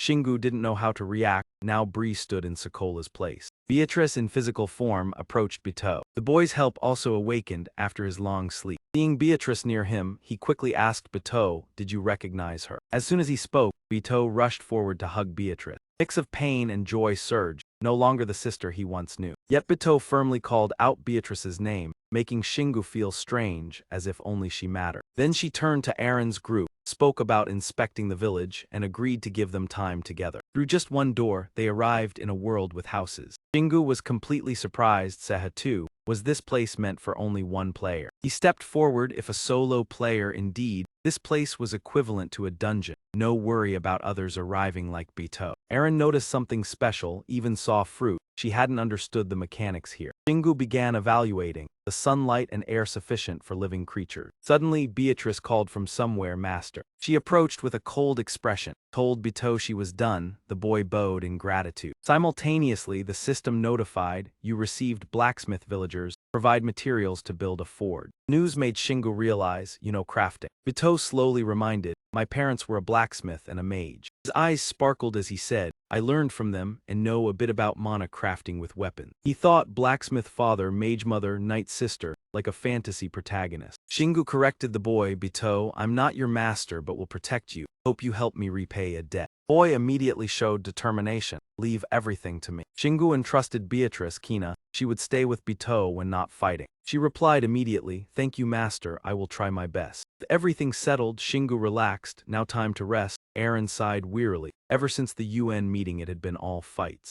Time passed, Shingu suddenly wandered elsewhere. His eyes were blank. A few seconds of sleep on the bed was enough. Seeing a familiar yet strange dragon before him, dreaming of dragons again. Facing images of streams occupying all space. Shingu could only ponder, dream of stream A, long 5 trash already exists, what else? Finally it spoke, you are me, but he didn't believe, what are you saying? It continued in a low voice, have you ever wondered why you are so dragon-like? He disagreed, had to rely on loyal ministers to save. The dragon spoke slowly, this is a worthless tool in the right hand, awakening the sleeping dragon soul. Made Shingu frown, could it mean in the past life I was the lineage? Its eyes narrowed, you are the lineage, and the lineage knows neither fear nor hesitation. What you possess belongs to you, and so does the future. Shingu despised it, why care about past lives? Sharp determined eyes, I am myself, need no proof. Even with dragon power doesn't mean living differently, I live by my own will. You are right, I worry a little, but everyone worries, that is human experience. Shingu's face confident, regardless, just need to know he's the best, who cares what others say. As soon as he finished, the dragon shouted, right, you deserve to be a dragon. The system appeared, receiving mastermind level 1 skill, making all desired things yours. Information from Shingu's character sheet. Demolition class level 128. Resistance passive and active skills remain, adding natural skill. The conversation ended, he woke up on the bed. Pensive, worried about the natural skill, always present. Perhaps the reason to turn divine power into his own. Leveling differently outside the dungeon, natural skill important. Shingu's tense gaze, perhaps the reason for stealth play. He sat down on the bed, I don't like this. Shingu began training with Seha to assess himself and his skill. The two trained for a week, until the great wolf strike succeeded. Seha was lively, Shingu full of energy, good, you've grasped the basics. Beatrice appeared master, he turned attention Kina. He reported seriously, Bito arranged everything, will endure some solitude. Lian received Shingu's satisfaction, good. Eren ran over from somewhere Shingu. She wanted to say something, still asked, have you finished training? He answered any news, she showed him her phone. Shingu's face thoughtful, Syria, Marina with Lee Sehi, seemed the three cooperating. Eren excitedly cheered, wonderful, surely they surpassed him. Hope they find partners. He didn't know what to say, yes. He asked if there was any news and got the answer no. Everyone was talking about the world-destroying young dragon. According to the news, Shingu, the strongest on Earth, had boldly defeated the monster. His face showed no trace of arrogance. Luckily Harian's plot had failed. Eren shrugged, yes, his plan to flaunt divine power completely failed. Beatrice's deep voice echoed in the conversation. The world-destroying young dragon once existed in our world. When matured it would be extremely dangerous with a minimum level of 300. I once hunted one with my old team. It was noticeably weaker and easily distracted when attacked. Shingu agreed, right, just the large size made Eren envious of Beatrice, yes. Afterwards Shingu, full of vitality and energy, charged into the dungeons. He spoke in a calm, deep voice, "You are already the strongest on Earth. Why do you still want to be stronger?" He did not hesitate to reply, wanting to be stronger is human instinct. The stronger you are, the easier it is to accomplish everything. Resting room door opened with a notification from the system. You are eligible to upgrade the door. Use 85% of remaining essence to upgrade the door to level 4. Now Shingu was confused whether to use the essence on the door or save it. Analysis showed higher dungeons restore essence faster, so he decided to upgrade. In an instant, the door was upgraded to a higher level. His eyes were full of curiosity. Unsure where it would lead, Eren just smiled, "Don't expect too much." The system displayed a note, "The door has reached level 4. New feature allows you to combine dungeons of the same level you have previously conquered, consuming little essence." This news astonished Shingu, yes. Paused, asked Beatrice what to do, she was silent, he just followed. Eren calmly said, "You are too strong, just do as you please." Seha was excited, "Let's go." System suggestion panel appeared, choose a very easy or easy dungeon. The result worried Eren, no regular dungeons left. Shingu remained calm, tackling them one by one. Updating information, he chose a very easy dungeon. There are still 375,307 ant nest dungeons at this level on Earth. This startled him, what is that? He decided to combine everything, Eren exclaimed, got it. The system announced, all special essence will be used to create a normal level composite dungeon. Do you want in? Shingu immediately got excited, wonderful, she exclaimed, you're crazy. Finally, all four set out to the monster garden of the ant nest. Completion limit 5 months. He was surprised at the long duration, Eren remarked. They only rationalized it for the scale of this dungeon. This remark made him sober. Yes, more than 370,000 combined dungeons. Facing the scene, it was like a miniature world. Turned out the players were gathering in chaos. Shingu shouted, attention. He straightforwardly said, I will explain the situation and current mission. These are 370,000 combined dungeons. Tell me what you need, otherwise ignore. The players were astonished, so brave, Shingu raised his voice. After presenting this, there is still one thing. You are dead players, but if you want to survive, offer your souls to me. Someone objected, but that means you are the master of us. He ignored it, deciding to leave without forcing anything. Eren wondered, aren't you doing their task? Shingu calmly replied, I don't need the task anymore. Then he focused on the evil machine, the lightning beam. Seha materialized into a human form, having trained to stay in this state longer. He praised, good job. Beatrice jumped onto the tail of the vehicle, which made Eren uncomfortable. She emphasized, I will help until I get my own evil horse. Shingu didn't care, quickly heading on his way. The group sped along the empty road. Seha shouted, I'll carve a path through. But he quickly got caught up, leaving him embarrassed. You're embarrassing me. Eren attacked from a distance to heal. Seha guessed they were using fruit as ammunition. Shingu frowned, only training in close combat. He lowered his head and apologized. He sternly reminded, let's go, be careful of ranged attacks. The evil machine, the lightning beam, roared across the flat road. Along the way, nothing was peaceful. Shingu didn't mind, he would return any flying objects in the right direction. Also summoned the Great Land. A few simple moves countered the attacking force. It even made them experience their own weapons. Shingu's eyes were alert, they stopped attacking. Maybe they had dealt with the small shooter. Finally, they stopped at the foot of a slope. The scenery was almost perfect, just missing a little early sunlight. Not good for him, how strange. Eren wondered why there were no monsters. Maybe they were very few. Shingu's senses noticed something. He decisively eliminated a wooden demon. It screamed in pain, echoing through the sky. Seha was surprised, exclaiming, a tree. Beatrice analyzed when the dungeon merged. The monster's body fused with the tree. Shingu agreed, weak monsters are all the same. This monster garden is stranger than expected. Returning with excitement, let's get to work, Eren laughed. I wondered when you'd say that. Shingu assigned the task, I'll lead and break everything. The two of you follow behind to collect the items. Beatrice asked again, are you planning to destroy everything here? He changed the subject, let me borrow the evil machine lightning bike. She replied, I can control it, anyone can ride it. Seha and Kina were ready to help. Shingu used the great wolf claws and howls, okay, let's go. He summoned the soul army. All monsters disguised as stones, trees, or clouds were pushed into hammer rain. Powerful swings wiped out another wooden demon. Shingu's spirit was lifted. Now this is real hunting. Eren watched amazed. This dungeon was on a different scale, and your clearing method was top tier. And a week later, Shingu along with Eren, Seha, and Kina continued to run tirelessly. In that way, they encountered a monster they had never seen before. This made Shingu think, being a full demon but having the brain of a dwarf demon. Only now did Beatrice pull down her hood, showing understanding. It's a hybrid monster created by Metamoa. The monsters before them immediately laughed. Metamoa. Do you know Metamoa? Beatrice frowned when mentioning the name of the chaotic god. Metamoa is the worst god, famous for creating strange creatures made from unrelated parts pieced together. These words reminded Shingu of something bad, creating something new. I understand now. The hybrid monster with the head of a dwarf demon began mocking again. You will regret it. Ever since you created this dungeon, you have followed Metamoa's orders. Shingu was so angry that he almost boiled over. What? However, the hybrid monster ignored his discomfort, laughing happily. That day will be very fun when I see you. At that moment, Beatrice also confirmed that they weren't lying. Metamoa always acts extremely and chaotically. Creating this dungeon is his style. Have you ever encountered creatures created by Metamoa? Shingu immediately replied, I have encountered hybrid monsters, but not sure if they are related to this dungeon. Beatrice looked serious, confirming that anyway, Metamoa must have intervened in the merging of the dungeon and created this monster swarm. Seha, who had been standing on the sidelines, couldn't help but comment, Master, perhaps your decision led to this situation. However, Shingu thought differently. Simply merging the dungeons because he was too lazy, isn't it better to face the traces of the god? The hybrid monsters lost all patience. Looking at the mark on his arm, they mocked, hee, I want that arm, if not, I'll take these legs, planning to replace them. Shingu wasn't worried at all, he said, I will deal with these monsters and then continue looking for the ones ahead. Eren could only silently watch him. I guess only you call them weeds. Not sure what he suddenly thought of. Ah, right. Then he took out the Death Knight sword from the weapon vault. Handed this sword to Kina.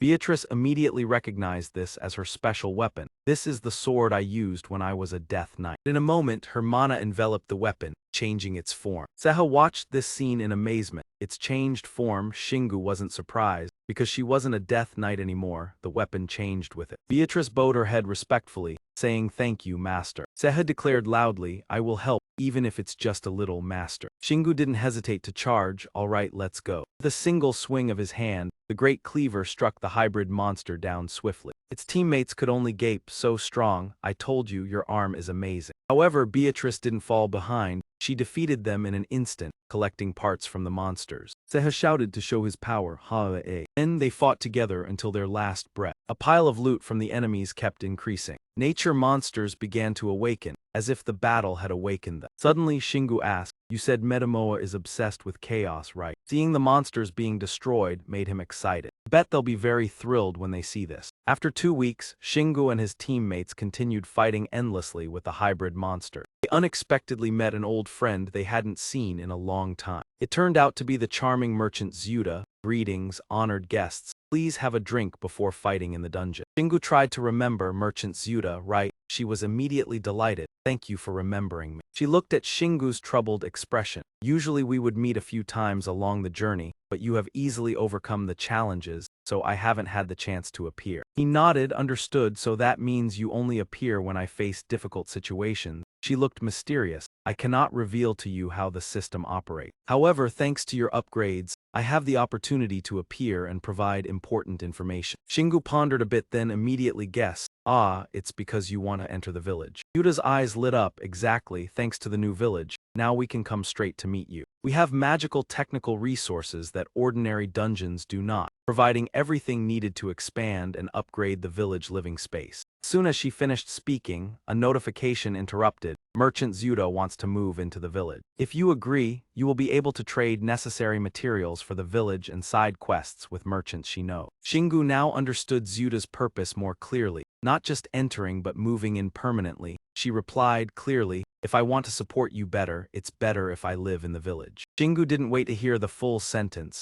quickly interrupted, "Fine, I agree to your proposal." Zuda could not contain her joy. "Thank you. From now on I will call you master." However, Shingu stopped, "No need." He had fully assumed the merchant world role. "You are lucky to have upgraded the village before entering this instance. So now I can sell you useful materials and important information. This is an occasion to celebrate." Shingu asked immediately, "So what is the fee for the information?" Ms. Lan replied, 3,500 essence from monsters below level 200 and 500 essence from hybrid monsters above level 200. What Shingu collected along the way was quickly spent. "All right, take it." Zuda smiled brightly, "Thank you very much." Then she changed her expression, becoming serious. "Now I will share information. You have absorbed fragments of the Thunder God and the Living Corpse, and you were very smart to do so. You used the item marked by the Thunder God to absorb his power. And you also used the essence of the Living Corpse to absorb the power of the Corpse God, even upgrading existing skill." Shingu frowned, so what Zuda replied, "You are doing very well and should continue like this." He raised the relic claw with powerful momentum, startling Zuda. "Wait, let me speak first. You can digest the power from the divine fragments, but it only helps you level up and increase mana." Zuda's eyes became serious as she spoke, "And you only need to defeat monsters to do both. It would be wasteful to ignore the divine power attribute." This conversation drew Shingu's attention. Attributes A. She explained, "Yes, every creature has its own characteristic in their power. Thunder God is electricity, and Living Corpse is death and soul." Shingu quickly understood the issue. "Ah, you mean when I absorb their power, their traits are lost and become mana, right? So should I use that power for treasures or skills instead?" Yuta nodded, "Exactly." And Shingu continued, "The Medimoa power I will find at the end of the dungeon as well. You're telling me not to absorb it and leave it there?"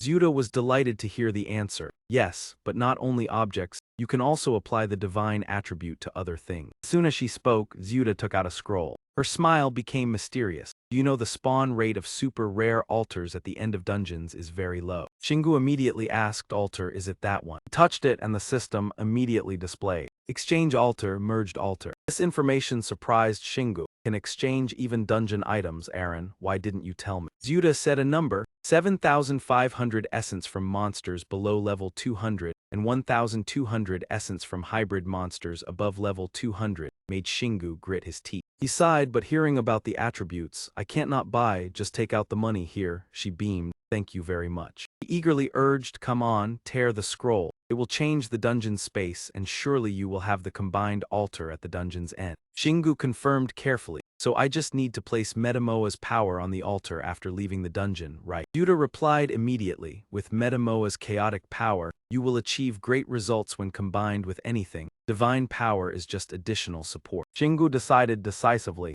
and the system issued a notification. "The dungeon space has been changed." His eyes were sharp as knives, staring at me without blinking. "I will follow your orders, and if the result is unsatisfactory, I will easily tear you apart." She was sincere, extremely frightened. Then abundant energy surged again. "Surely it will not disappoint you." "Done. I'll head back to the village first, all right." Then suddenly vanished as he appeared. "See you later, farewell." Seha didn't know what to do with her expression. Indeed, these continuations were like benevolent spheres. Shingu concluded, "It only caused more headache." "Let it be," smiling excitedly. "After all, she already told us to prepare for the boss, meaning this place is nearing its end." The group stepped forward one step at a time, stopped right in front of the massive, prominent door. They noticed a strange dent. Aaron immediately recognized traces of the door having been opened before. Shingu thought and realized the 3-second rule had been altered. Seha seemed worried, observing the features of this place. All dungeon entrances converged on this room. Those words made him even more anxious. A terrifying monster awaited inside. But the serious gaze was not lacking. "Aaron, you stand guard." Seha stepped back. He immediately complied, "Yes, sir." And immediately after, both Shingu and Beatrice were enveloped by mana from Aaron. Finally, Shingu stepped back and ordered Kina, ready to fight, but only if necessary. She agreed, understood. He happily pointed at the door, "Come on, let's go." A quick shot cleared the obstacle. Oran sat on the throne, not a hint of panic, as if waiting for a long time. He even smiled warmly, welcoming, master of the anthill. Shingu was stunned, eyes wide, unable to look away. Oran looked, wondering, "What are you staring at?" His tone replied as if nothing was surprising, "You look surprisingly normal." He laughed mockingly. "Perhaps you misunderstood Metamoa's strength." His tone became reverent. "Metamoa is a chaotic god, nearly creation itself. The failures out there aren't even qualified to call it pure Metamoa power." These words made Shingu frown. Why did it feel like he had heard them somewhere before? But he couldn't linger. "Unlucky for you, I dislike those who cause chaos." His arrogant speech made Oran angry. "Who cares what you think? The issue is choice." Sharp blades began to appear through his words. "You have been chosen and proven. Now it's time for me to act." Dungeon aura filled the space with Oran's final declaration, executing the traitor. The blink of an eye, Oran disappeared from there. Shingu was immediately stunned, eyes wide open. Somehow he had taken the blade, ready to execute. However, the great wolf in his hands was not an object easily defeated. From just a hand's lift away, he managed to swing the weapon in front, even knocking Oran far away. Unexpectedly, he remained standing on the stone ground. At the same time, the strike chipped the great wolf's claw and enraged Shingu, truly damnable. This tough situation made him grit his teeth, using teleportation magic first then the body, like Gaina's skill but much faster. Even after being attacked, Oran was unscathed. "Didn't expect someone to keep up. I even intended to take one of your hands." Beatrice could no longer stand still. "Master, let me intervene." Shingu firmly refused. "No, I'll handle it myself." In Oran's eyes, this scene felt like a joke. Even if he rushed in, it wouldn't change anything. However, his attitude intrigued him. Hung thought, this weapon is too weak to fight him. He immediately made a decision that it was time to use the powerful weapon, Thunderstrike gun and rage. This caught Oran's attention, a gun. Shingu didn't wait for him to react, immediately activating the weapon. Despite the speed, he was still injured while trying to dodge. Dust covered the area, enveloping them. Soon after, Oran recovered his original energy. This drove him mad. "I'll take both your hands." He seriously used all his energy to run on the ground. Shingu paused to think for a moment. Mana was distributed in many directions. He wanted to conceal his attack plan. The gun was ready then. He had decided, accumulating shots, absorbing mana from the surroundings, it would be easy to collect excess mana. His position would be clearly revealed, not like a thorn in the palm, but if he felt it, he was here. Maku poured energy straight down onto Oran's head. The blow made him feel the intimacy with the ground. However, he was extremely agile with a high density of power. He felt the distance was far enough. He roared in anger. Shingu received a sneer from him. "If you have companions, call them out." These words triggered Oran's anger. A series of beams shot out from his body. Despite the executioner's blade, he easily defeated them. But his hands couldn't protect all sides. Aaron, seeing he was injured, immediately became very worried. Shingu. He activated healing magic immediately, making him feel more at ease. He thought to himself, this guy is strong but still enough for me to surpass. Oran started mocking again. "You think you can use the full power of a god?" He calmly replied, "Yes." He emphasized each word. "In the end, you will be punished by some god." These words didn't scare Shingu. "Aren't you just telling a story? You've been defeated by countless monsters. Do you even remember who you are?" Oran laughed loudly, as if irritated. Crack on his head started to glow, like a deep abyss. His second mouth responded, "Yes, I don't remember who I am. I lost myself since this dungeon opened and monsters fused together. But no matter what, Metamoa has blessed me. So I fight you because I received orders from that day." When Oran returned to his original state, he laughed loudly. "I'll tear you into 1,000 pieces." Shingu wasn't afraid at all. He thought to himself, "You think it's that easy? Keep shooting, preparing." He immediately aimed and shot. A precise shot to Oran's abdomen. However, he was completely unharmed, only feeling sore. Beatrice suddenly spoke up. "Something is wrong." Although over 30% of his body was lost, he still maintained full strength. These words reminded Shingu. She was right, but his internal power remained normal. Like before, in just a few breaths, Oran's entire body had recovered. Immediately after, he bent down, preparing to transform into a powerful bull. With only 4 attacks, he created a horrifying explosion. Not only that, his hands unexpectedly extended, forcing Shingu to dodge quickly. Then Oran moved with agile consecutive maneuvers.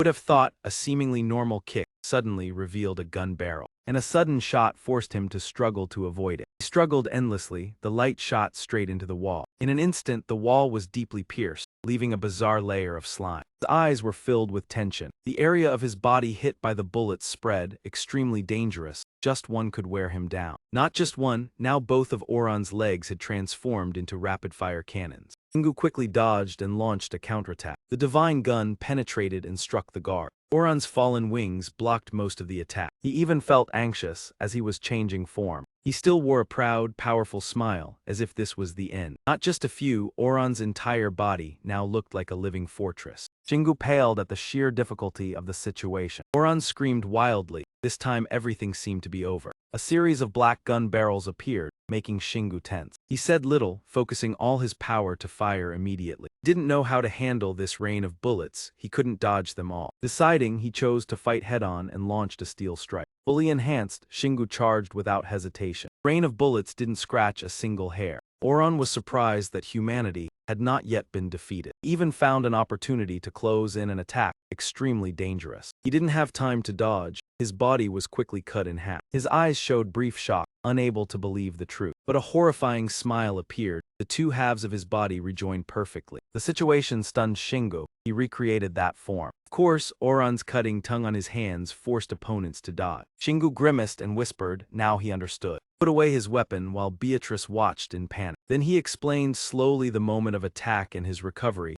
Mana spiked unexpectedly. Even for a half-demon, it was hard to explain. This analysis made Oran laugh mockingly, seemingly understanding clearly. Beatrice was unsure and asked again. Shingu seriously confirmed it, that half-demon was real. As he spoke, he stamped his foot firmly. This was the final room, the reason he was confident against two people. At some unknown moment, Oran's legs stretched like trees. It was already too late. His body pierced deeply, making a cracking sound. Mixed with satisfied laughter, he became powerful and ready to absorb everything. That phrase was like a command. Tentacles immediately rose, wrapping around Beatrice. She screamed in panic, "Master!" Shingu cursed as he saw the room become part of a body, utterly insane. The surrounding space seemed alive, swelling ready to crush the prey. Despite the danger, Shingu remained confident. The phrase, "you have it all," applied to him. He crossed his arms, sleeves torn to reveal glowing red markings on his body. Before him, a light flashed in the misty space. Immediately after came an earth-shattering explosion. The system board appeared, the dungeon complete. Completion time 3 weeks 13 hours 38 minutes. 501,384 hybrid monsters and 31,519 half-demons eliminate. Eliminating a madamada disciple, rewards were calculated. Shingu carried Beatrice out of the aftershock zone. When standing firm, the other side exploded again. He asked his teammates. Zeha replied quickly, everyone was fine. Aaron was a bit annoyed as Beatrice touched Shingu.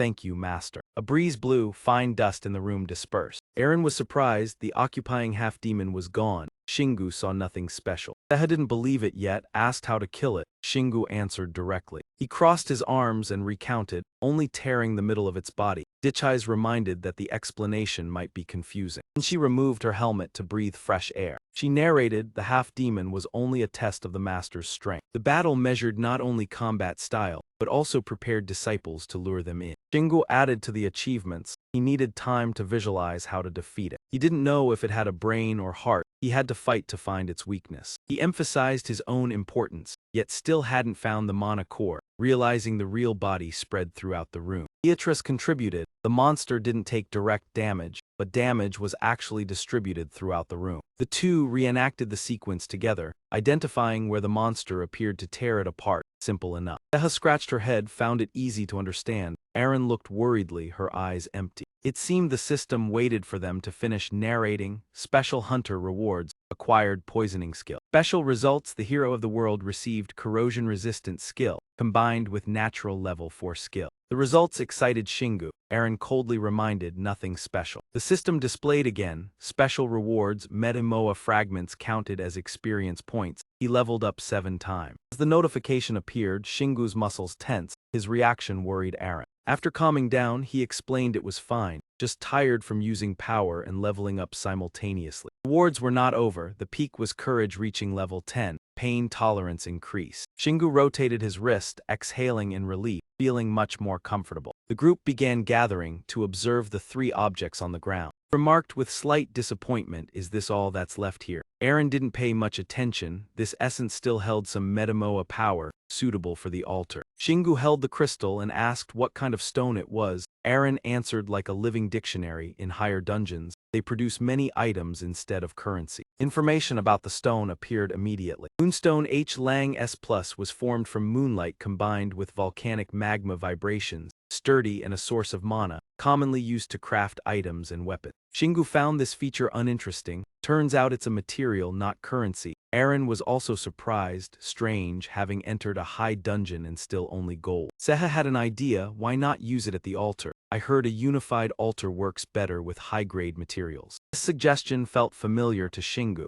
as if he had been forced to put everything into a unified altar before. With no other choice, he began placing the items on the unified altar. Then he brought all received items and started testing. Matimua fragments were quickly covered by a black mist. The system reminded him of the altar's function. Anything placed inside would transform into a new item when retrieved. Shingu observed inside and pulled out the first weapon, the great howl wolf, then heard the giant's howl. He slowly moved them into the altar's range, followed by the remaining items. That was the moonstone howl wolf, a Metamoa disciple's essence, an evil spirit sword. Shingu lifted the important item with both hands, lastly testing the divine gun. Aaron became furious, almost losing his mind, then threw everything inside. Shingu quickly reassured, slowly and don't get too tense. She fell silent for a moment thinking. As if realizing something, she shouted, "What's wrong? You're a bit evasive." "Come on, Zuda told me to trust you already." Aaron frowned in reproach. "You listened and put the treasure in there." Shingu's face was calm, unconcerned, win or lose, not your turn to worry. I can find as many as needed. Bright light appeared in the pit, attracting all eyes. Shingu smiled teasingly, like playing a slot machine. The newly created hammer soared upward. Everyone watched the newly appeared item attentively.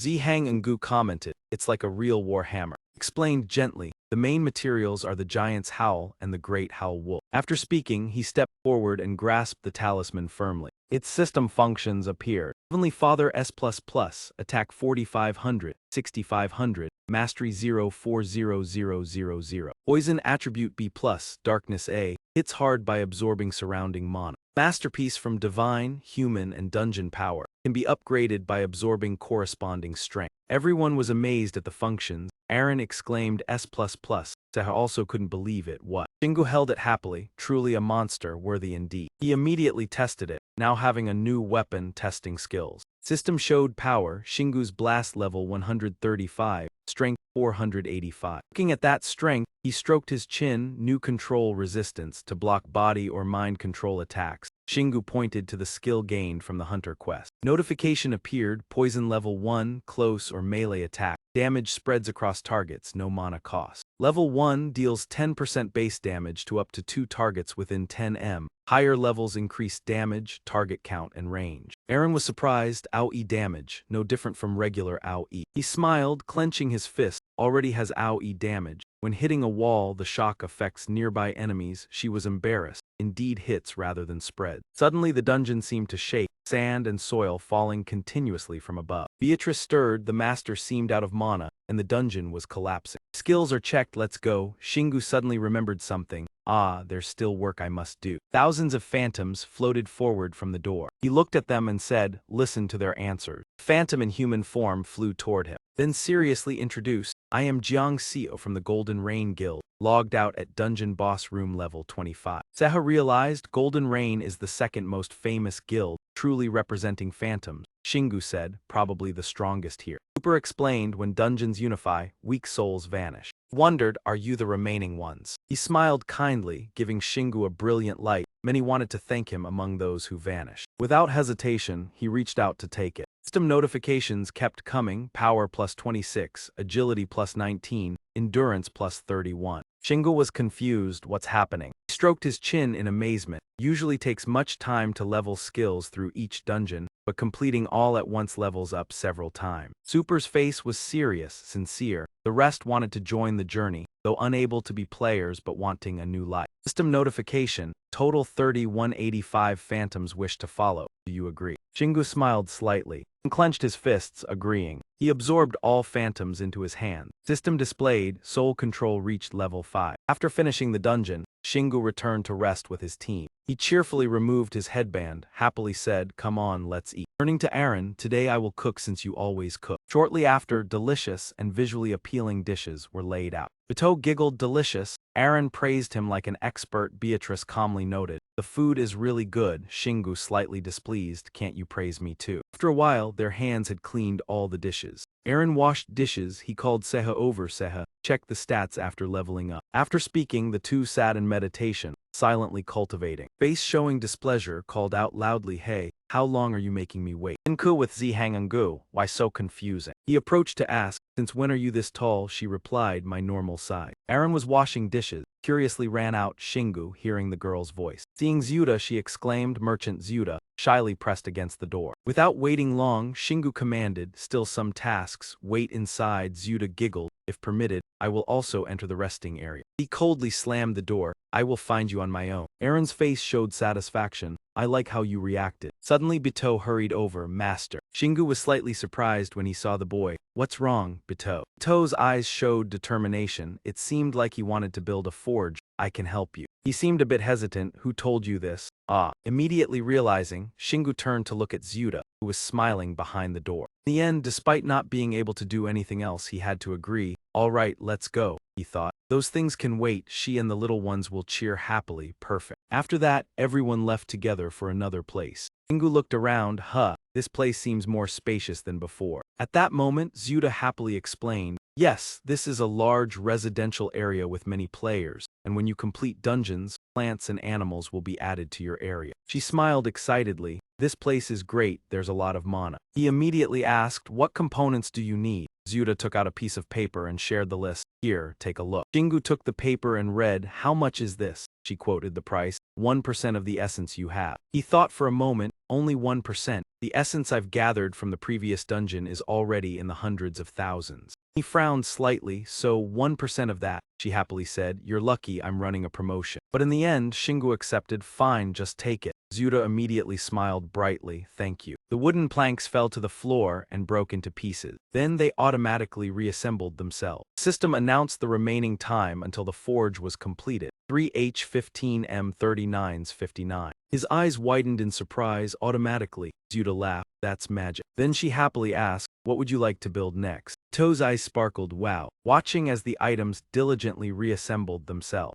Eha silently imagined, "It's like some kind of game." Shingu smirked. "I wouldn't be surprised if the little soldiers start coming out of that house." Shingu happily explained, "When you complete special dungeons, defeat monsters, or destroy divine traces, you can build more structures." And she giggled, "Since your area has a lot of mana, you can build 3 structures at once." Hearing this, he only replied indifferently, "I don't need anything right now." But then he remembered and turned back to ask, "Oh, do you need anything like a place for yourself?" Aaron shyly replied, "I don't need it, I can stay in the resting area." Yuta immediately brightened up. "Great, then build me a small house." Shingu coldly said, "Planning to tax me?" She pouted, "You're too cruel." He seized the opportunity to haggle. "How about a 5% discount on all items?" Yuta haggled, 5A3D. He remained firm, "Just 5. With no other choice, she reluctantly agreed, "Fine, okay." Shingu turned away and sighed, "I'm really a disgrace in the goblin merchant world," agreeing to something that seemed impossible. Shingu softly asked, "What did you say?" She turned back, her expression changing, "I'm truly honored to have you as my landlord." While later, the house was complete. Zyuda cried and laughed, "This is my house and shop. Now you'll get a 5% discount, remember, 5% off everything." Shingu thought to himself, she must be frustrated over that 5%, that's why she keeps repeating it. Then she smiled again, "I'm sure you'll want to buy from me when you're in the dungeon, so I have this for you." He handed him a piece of paper. "This is a goblin merchant summon ticket. You can use it to call me to the main room in the dungeon if needed." Shingu casually responded, "I'm not sure I'll need it." Zyuda quoted the price, "Just 0.01% of the essence you have." He couldn't help but shout, "That's too expensive." And he tightly grasped the paper in his hand. He told himself, "I'll take it anyway. Dungeon punishment isn't a problem for me. It should be fine." That thought, Shingu left, "Let's go." But suddenly Zyuda stopped him. "One more." She loudly reminded, "If you don't see me every 3 days, I'll die of loneliness." His face clearly showed disgust, like a hamster. After returning to the rest area, Shingu took time to reply to messages. He stared at the phone screen and smiled. "Oh, there's a 33rd level dungeon punishment guild now." Seha peeked out slightly. "I know already, it would be strange if the Gale Guild didn't join." He seemed doubtful, "And their leader is Kim Harian, who doesn't meet the requirements and didn't join the punishment." Shingu handed the phone to Aaron. "He's one of the strongest, surprising. I guess they're starting to dislike those who exploit divine power." Aaron took the phone and analyzed. Marina and Syria joined the dungeon punishment, but Lee Sehi didn't because she didn't meet the level requirements. Shingu smiled, she's trying. She'll probably join the 34th level dungeon punishment guild. Then she ignored everything and flopped onto the bed. I'm tired now, need to rest, tomorrow we'll be busy again. Aaron teased, you're afraid that in 10 minutes you'll leave again. Seha smiled brightly, good night. Next morning, on the rooftop of a building, Marina looked down at the street below. In her eyes there was a calculating look. An artificial island, it will be done in a month. Footsteps approached from behind, thanks to B and Y. The man smiled, thank you on behalf of the Qinglong Guild. He was a senior manager of the Qinglong group, Li Kang-ho. Marina didn't care, waved her hand and walked away. Thank Ethan, goodbye. Zhang Hu stopped her from. She showed annoyance, so annoying, always sticking around pretending to be friends. Syria stood silently in a corner, speaking up. The president of the Qinglong Guild is targeting you. Marina was startled. Oh, when did that happen? Syria's face became serious. Marina, hurry up. We need to enter the dungeon soon, there's no time. Marina frowned, can't you call me properly? I'm not in the Celestial City, I have phone signal. Syria calmly replied, I don't want to hear your voice over the phone. Marina realized something. Wait, who is the president of the Qinglong Guild? Syria said seriously, Li Kang-ho, president of the Qinglong Guild. Marina still didn't understand. Li Kang-ho is also the name of the guild leader of Longqing. Syria explained, you do know, they are the same person. Marina was shocked, unable to believe it. How can this be? Syria analyzed, it's probably just a coincidence, but to him, it might be fate. That's why he thinks he's the best. Marina was cautious, really. I've never met him in person, but why do I feel I don't like him? Syria crossed her arms. He's like Harian, sorry to bother you, but he's already noticed you. To avoid this problem, she thought, maybe I should fake a marriage with Shingu. Then they won't dare approach me. I won't have to worry about those things anymore. Suddenly a person walked up. Oh, you two are still here. He looked up, Lee Sehi, no wonder there's Mana. Lee Sehi immediately reminded, hurry up, they're looking for you too. Marina reluctantly replied, all right. She quickly ran into Lee Sehi's arms, acting spoiled. I'll miss you so much. Syria also spoke, help Shingu if he gets into trouble. Lee Sehi's face was a bit awkward, but she agreed. Okay, if he gets into trouble, no one will probably know because he rarely responds to my messages. After hearing that, Marina felt a bit puzzled, wondering if he wanted to send a message. She gently replied, he was very sweet when we were together. That statement was like a dagger to Marina's heart, making her unhappy, and she immediately turned away. After that, she quickly found an excuse to leave, saying, I'm leaving now, see you later, Syria, let's go. As soon as she finished speaking, Marina immediately jumped up and flew away. Syria watched her go, helplessly sighing. She's gone, Lee Sehi, yes. Syria hesitated and asked, she surely likes Shingu, right? Syria raised an eyebrow. Why is she talking about a fake marriage like that? Terrible liar. Two shook hands. Syria confidently said, let's go up to the next floor. Lee Sehi smiled lightly, wish you good health. After that, Syria flew away. Elsewhere, everyone had gathered. Marina and Syria flew in, and someone pointed at the sky when they saw them. Oh, they've arrived. Two had just touched down. They landed safely, radiating an ethereal beauty. The man spoke up, we're enough now. Marina recognized him and thought to herself, this guy. He smiled and extended a hand to greet her. Hello, Marina. Marina immediately recognized the man, Li Kang-ho, president of the Longqing Association. This was their first meeting. Marina smiled warmly, hello. Syria beside her remained calm, nice to meet you. In her heart, she secretly assessed, she's really good at pretending. Kang-ho seemed slightly surprised for a moment. But he quickly adjusted. You're Syria, right? You once competed with Marina for the title of the world's best player. Looks like the rumors are true. The atmosphere became heavy and silent. Marina whispered, he's targeting you too. Syria seemed frustrated and replied, shut up. Unlike their concern, Li Kang-ho didn't care about them and focused solely on the crusade. He only cared about attacking, paying no attention to them. After the battle ended, Marina sat on the ground and let out a relieved sigh. Li Kang-ho handed her a bottle of water and praised her. As expected, you guys are always at the top of the player rankings. Our association has learned a lot from you. She was startled and looked over. Ah, yes. He smiled and said, if you two feel tired, let me know. My goal is to raid the dungeon without casualties. Marina quietly assessed, unlike Kim Harian, he was very calm and polite. At least with him, being the leader in this dungeon raid wasn't too difficult. However, the unexpected happened. A group of dangerous monsters appeared to block their path. Someone from the team immediately recognized snake monsters. The leader unexpectedly launched an attack, before the members could react. Someone quickly warned, be careful, they use thunder. Marina was slightly doubtful, thunder, snakes and thunder. She quickly asked Syria, is this dungeon under the influence of Rhea? Syria was surprised, Rhea. Syria's face became serious, then this is different from the scout team's report. They were wrong to think that all dungeons under divine management wouldn't have monsters like this. We planned to raid the easiest dungeon. Marina frowned, their scanners didn't scan the dungeons deeply, so it's not too surprising to encounter these unusual monsters. Suddenly she felt something was wrong. Wait a minute. Marina immediately activated her left eye skill. Vision transformed into a negative form. Syria saw this and was surprised. Huh, you can scan too, Marina gently replied. I'm just imitating Shingu, but it works. Marina focused and observed carefully. The path ahead in the nearby pass, don't you see the mana disruption? Syria was very surprised. Mana disruption, what do you mean? Suddenly a reminder came from the two of them. Be careful. One of the team members yelled in fear. High-level monster. Its face was full of bloodlust. We came here under the orders of the god Rhea. It looked at Marina and declared, Marina, your time has come. The scene shifted to the living room, where Shingu was sitting watching the news. The host announced, a large number of dungeons in Heavenly City have disappeared. All of them were low-level dungeons. Eren stood beside him, looking tense. It seems even Heavenly City has a time limit.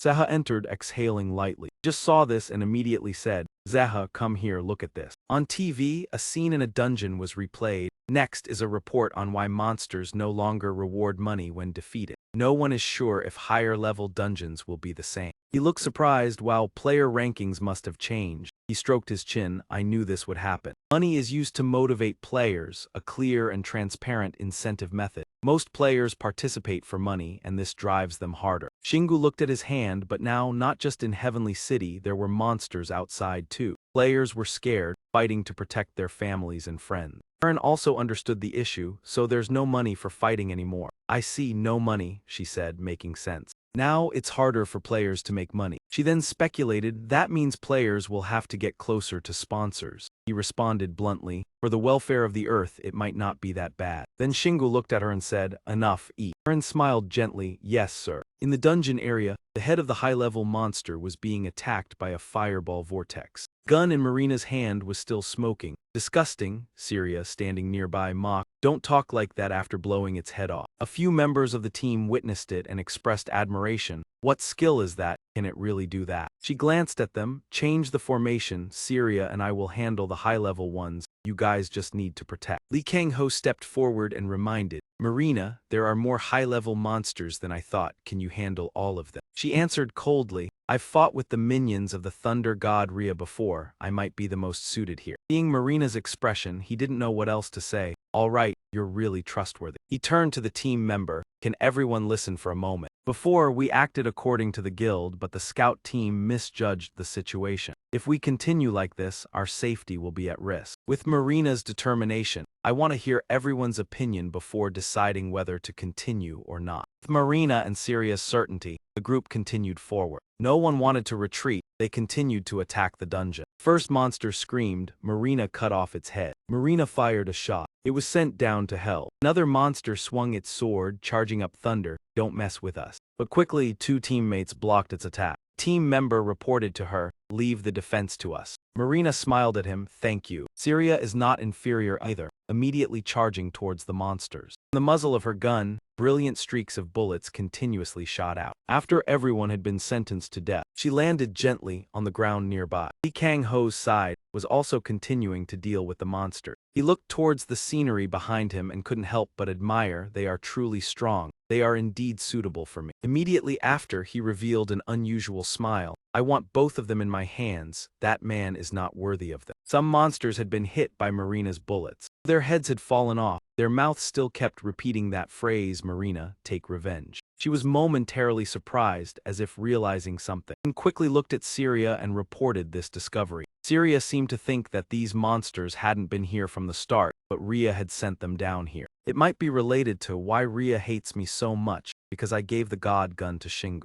Upon hearing this, Syria immediately rearranged the information. Are you saying that Thor sent them here? If so, then. Marina confidently replied that we can't rely on dungeon scouts anymore. We are fighting even though it's taking longer than expected. But in the end, the Qing Long Guild, Marina, and Syria have arrived at the boss room. However, the sight before them made the members worry. Everyone was confused and shouting, "What's going on? Why is the steel door in the boss room like this?" Marina was a bit discouraged. "Huh, are you kidding me?" While Syria looked at it seriously, "I can feel traces of the divine." Li Kang-ho then spoke up suggesting, "Ms. Bissett, we would like to hear your opinion." Seeing his attitude, she started to think carefully. "There seems to be divine magic behind the door. If I tell Li Kang-ho, he might jump in and take it for himself." "That can't happen." Thinking this, she smiled and replied, "Let a few volunteers go in there." A moment later, Marina raised her gun, showing her determination to fight. "How can I make the monster behind the door wait longer?" That day, level 33 was punished by the Qing Long Guild from China. The casualties were 2 guild members. MVP Marina. Currently, she is happily waving at the opponent, Shingu. He angrily stepped forward. "You said it was urgent. Did you think I was hurt or something?" Marina excitedly pushed a cup of water toward Shingu.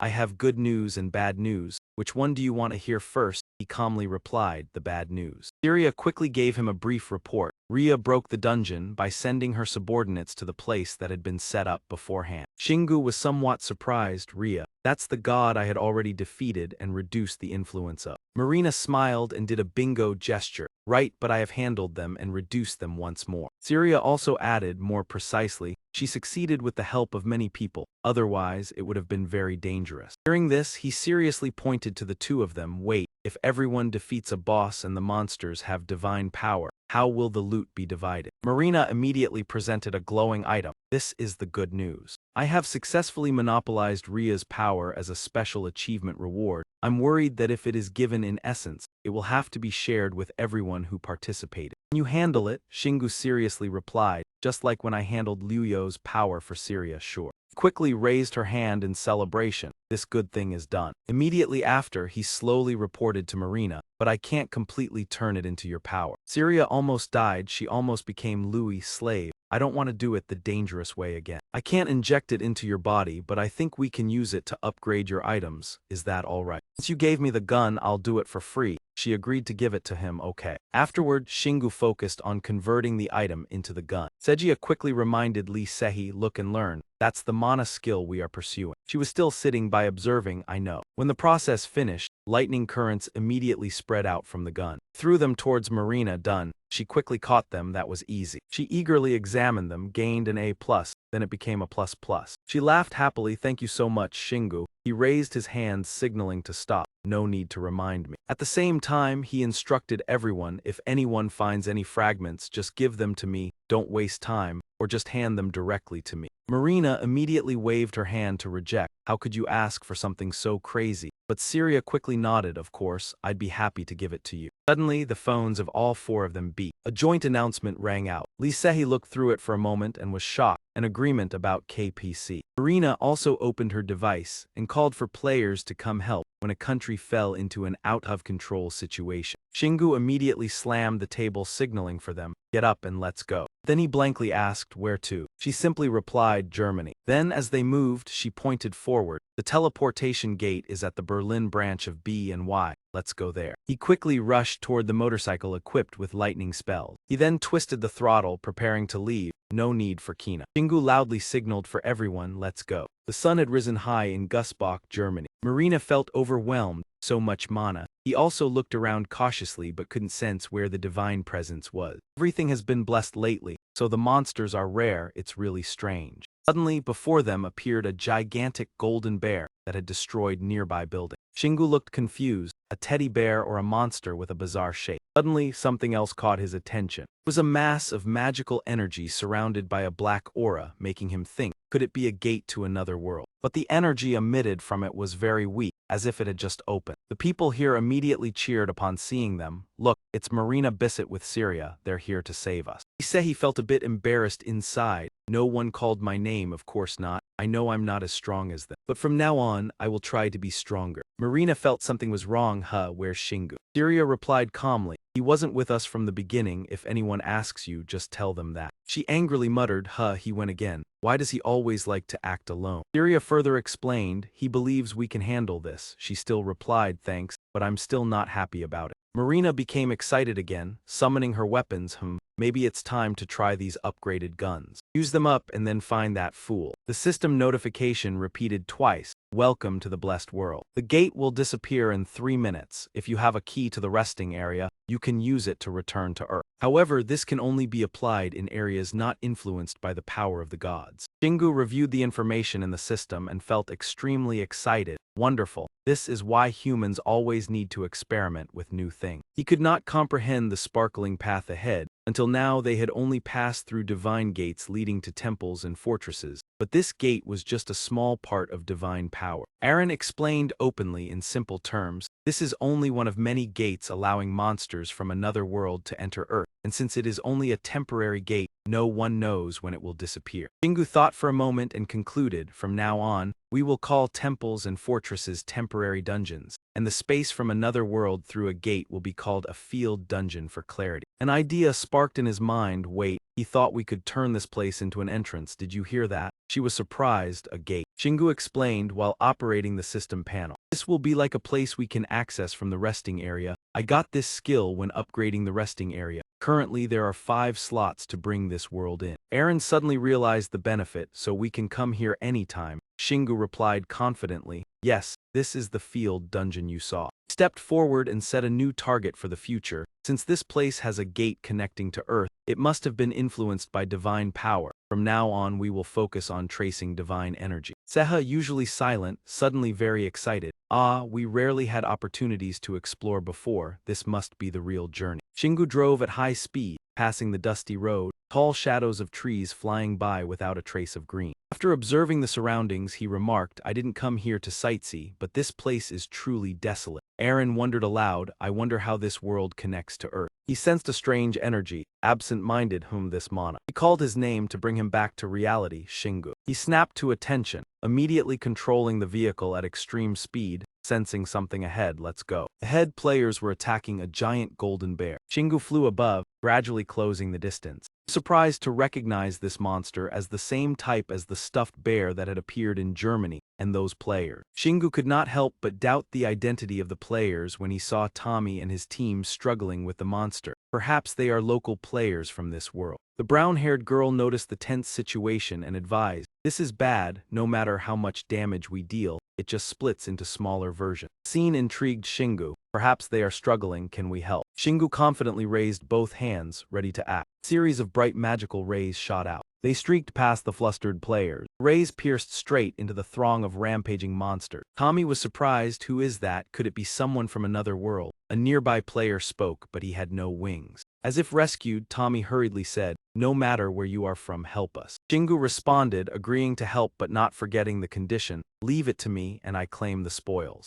The golden bear looked at Shingu with a blank stare, then attacked fiercely. Shingu seemed to notice something odd. It was really just a golden shell here. When Shingu gave his assessment, however, the player's level seemed low. He guessed this world is gradually declining. Aaron sighed softly, I'm only impressed that the locals are not tempted by deities. Shortly after, Seha lifted his head, eyes full of determination, rushing into battle himself. He turned to Shingu and assigned himself a task. I'll handle the small monsters. The others only responded lightly, thanks. Tiny golden bears surrounded Tommy from all sides, leaving him unable to react. Seha charged at the monsters with a powerful weapon. With extreme speed, she barely had time to unleash a blinding light through the monsters, tearing them apart. Fabric from the bears fell, forming a backdrop against the deep blue sky. Shingu noticed they not only did not disappear but also regenerated more. He realized, these bears split when injured but rely only on physical strength, not mana, meaning. After thinking, he was even more certain of his judgment. They are merely collections of countless small bears. He retracted his weapon with one hand. All right, your turn now, Hammy, she groaned. Don't call it such a strange name. Shingu activated his skill, preparing to attack. As he spoke, the Heaven's Wrath hammer exploded, stretching horizontally and vertically. Looking at the item in his hand, Shingu was stunned. I only wanted to use a little, why is it so big? She could only helplessly sigh, not food we're calling here. Shingu didn't dwell long, immediately ignored that thought, just go with it. He infused his weapon with intense power. Now we add black lightning. Holding the hammer, Shingu jumped off the vehicle. A loud noise rang out, attracting the attention of the golden bears. When they turned, they saw Shingu swinging across the sky filled with lightning. Shingu poured all his strength into directing the weapon at the enemy. Shortly after, the golden bear had to endure a strong blow to the head. The system notified that negative energy was causing a chain reaction. The bear was struck so hard that the ground was torn up. It lay on the rubble, unable to fight back. Only pain remained. The black-haired player was stunned.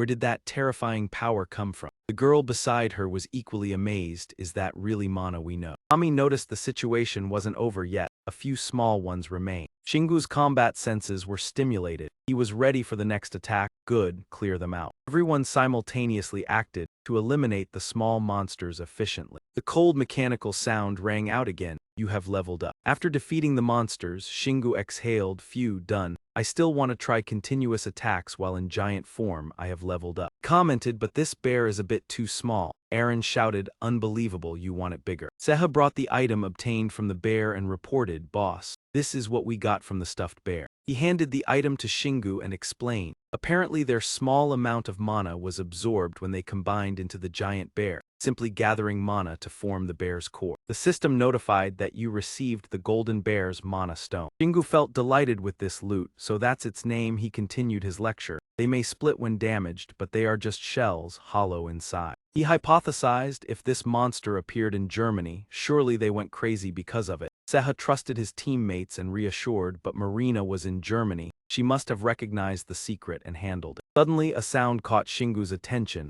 He looked in that direction. He saw Tommy kneeling, sincerely thanking him for saving them. He stood and recounted his past. We are survivors from the south. Before anyone could speak, Shingu signaled to stop. Wait, I come from another world, so I don't understand what you are saying. Tommy immediately understood. I get it. No wonder we didn't know you. Because if you were local, surely a group would have gathered around you. 9 layers of clouds in our world have collapsed. People can only hold on bit by bit. Shingu doubted slightly. 9 layers of clouds, is that the celestial city of this world? Did it really collapse? Tommy explained the world's power was depleted. Its collapse was inevitable. Shingu calculated for a moment, then decided to learn more about this world from Tommy, and then suggested, let's leave here and discuss later. Can I lead the way? Tommy immediately agreed. I'll guide you to safety. 3 locals flew ahead to lead the way. Shingu and his team followed. They led Shingu to a ruined place, built along a sturdy cliff. Tommy explained, this place is protected by a large magical barrier. We cast spells so the monsters wouldn't notice what we were doing. After hearing this, a question rose in him. If they couldn't leave the barrier, how did they manage to get food? Seeing the crowded residents here, he shared, we don't produce enough food inside, so we have to go outside the barrier to gather food regularly. Suddenly, Shingu realized something. Quietly observed and evaluated the players before him. Apart from the group that fought the stuffed bear, there were about 15 others in the base, all below level 200. With so few people having to protect the entire place, Shingu thought deeply and then skillfully commented, sorry, your situation is really tough. Tommy's eyes showed a hint of sorrow. I won't deny it. We've tried for many years, but now we see the real limits. Everyone is starting to lose hope. The more he heard him speak, the heavier his heart became. The worst part was, even with the barrier, the gods could still get through, which left Shingu stunned. He felt uncomfortable guiding someone else to reveal secrets, silently thinking, God, you finally said what I wanted to hear, and then asked Tommy to share more details. Could you explain more clearly? Responded without hesitation, of course, I saved you guys. Let's continue talking inside. The two of them sat opposite each other at a large table. Tommy honestly shared his memories. The 9 layers of clouds have existed since I was born. I was a player with wings since birth. When I was young, things weren't too bad. Under the pentagonal group, a team of high-level warriors protected civilization from the gods, resisting the power of the gods. The story reached its climax when I reached level 150. A member of the pentagonal group betrayed us to the war god, and everything started to go downhill from there. Recalling the painful past, he clenched his fists. The gods wanted their disciples to take over the world in their name, spread their power, eliminate other gods, and impose their sole influence. Tommy explained that the reason the world still existed was that the strongest god hadn't shown up yet. There are still 3 gods, the god of war, the god of fire, and the god of prayer. Shingu interrupted with a question. What about the 9 layers of clouds collapsing? He explained in detail, when the gods held more than half the power, the world structure couldn't withstand it and collapsed. That was 5 years ago. Since then, players haven't been able to level up, but the gods and their disciples have been growing stronger. He asked Han with some concern, the 9 layers of clouds are above the sky. Is there anything in the earth or underground? Tommy quickly answered, no, only sometimes people from other worlds come. I haven't heard anything from them. Shingu pondered, so this world doesn't have hidden players, and then wanted to ask more. Do you know the level of the player who betrayed the war god? Image of the villain appeared with a wicked smile. I only know his level before the 9 layers of clouds collapsed. Now the power of the war god has turned him into a demon. He revealed more. That person had the ability to control many people to follow him, worsening the situation. When mentioning him, Tommy's eyes filled with rage. His name is Kanato. Even after leaving the base, Shingu still heard the warning echo in his head. Stay away from him at all costs. Eren urgently reported, I sense magic around here. He sympathized. Ever since arriving in this world, I've been feeling that energy. Seeing the fortress from afar, Seha spoke up. There, the traces of civilization. Shingu quickly realized that must be the hideout of those corrupted by the war god. He excitedly looked like a child seeing candy, wanting to try it. Starting from here, it would be a waste to skip it. Seha hesitantly reminded him, the situation and people here have nothing to do with you. Attacking them is just pointless violence. Eren agreed. Right, we should focus on finding the gods. Not wanting to back down, Shingu turned and went the other way, wanting to try Kanato, hoping he would come after them. Her unlucky words made her emphasize, you heard it, that's the truth. On the contrary, he was full of confidence with his teammates. I don't think you'll lose, so it's better to attack him as soon as possible. The three of them flew on the green clouds, when suddenly in the distance, a cheerful golden bear appeared. He pointed the stuffed bear. Eren looked and corrected. Its exact name is the golden bear. He observed closely with a sweet, small, and cute face, looking at it with a slight tilt. It spotted the snake. It immediately ate the snake. Shingu solemnly guessed, the stuffed bear is a servant of the war god. Eren was surprised. The golden bear is cute, but its origin is terrifying, really. He presented his observation. The stuffed bear is level 80, the snake is level 90. The snake follows another god, yet the stuffed bear easily defeated it without a scratch. He felt energy being supplied to it from the outside. Can't you feel it? John Smith fiery yelled, I've seen enough. Shingu saw it running forward and spoke up. It's heading towards the main energy source. Ordered decisively, hurry, follow it. The golden bear sped up and rushed to the teleportation gate, then quickly entered, only half of its body visible. Shingu drove through to another space. As his feet hit the ground, the golden bear realized someone was following. Before it could react, it was taken down. Its whole body was thrown backward. Other golden bears heard the loud noise and rushed over. He analyzed, they live in another space, follow the war god, and only humans are separated. Witnessing their kind being destroyed, they were truly furious. A mysterious voice echoed, you've arrived, thought you would go straight to the temple. He looked on in confusion, you know me. He immediately responded, of course. Are you the first person strong enough to fight us, or the second? Shingu gritted his teeth. Stop being so mysterious, I know who the first person is. The other person was stunned, surprised that he knew the news. He summoned his weapon and analyzed. That means there's energy residue from you recently, right? Shingu confidently gripped the hammer. His voice was firm, I'll smash it all, just wait and see. Shingu's confident demeanor made the other side wary. Don't think I'm as stupid as the thunder god. The golden bears charged fiercely. The threat still echoed, you'll pay for this. You dare set foot here. Soon after, the massive monster forms appeared from the smaller one in the disciples' lair. Shingu's face grew serious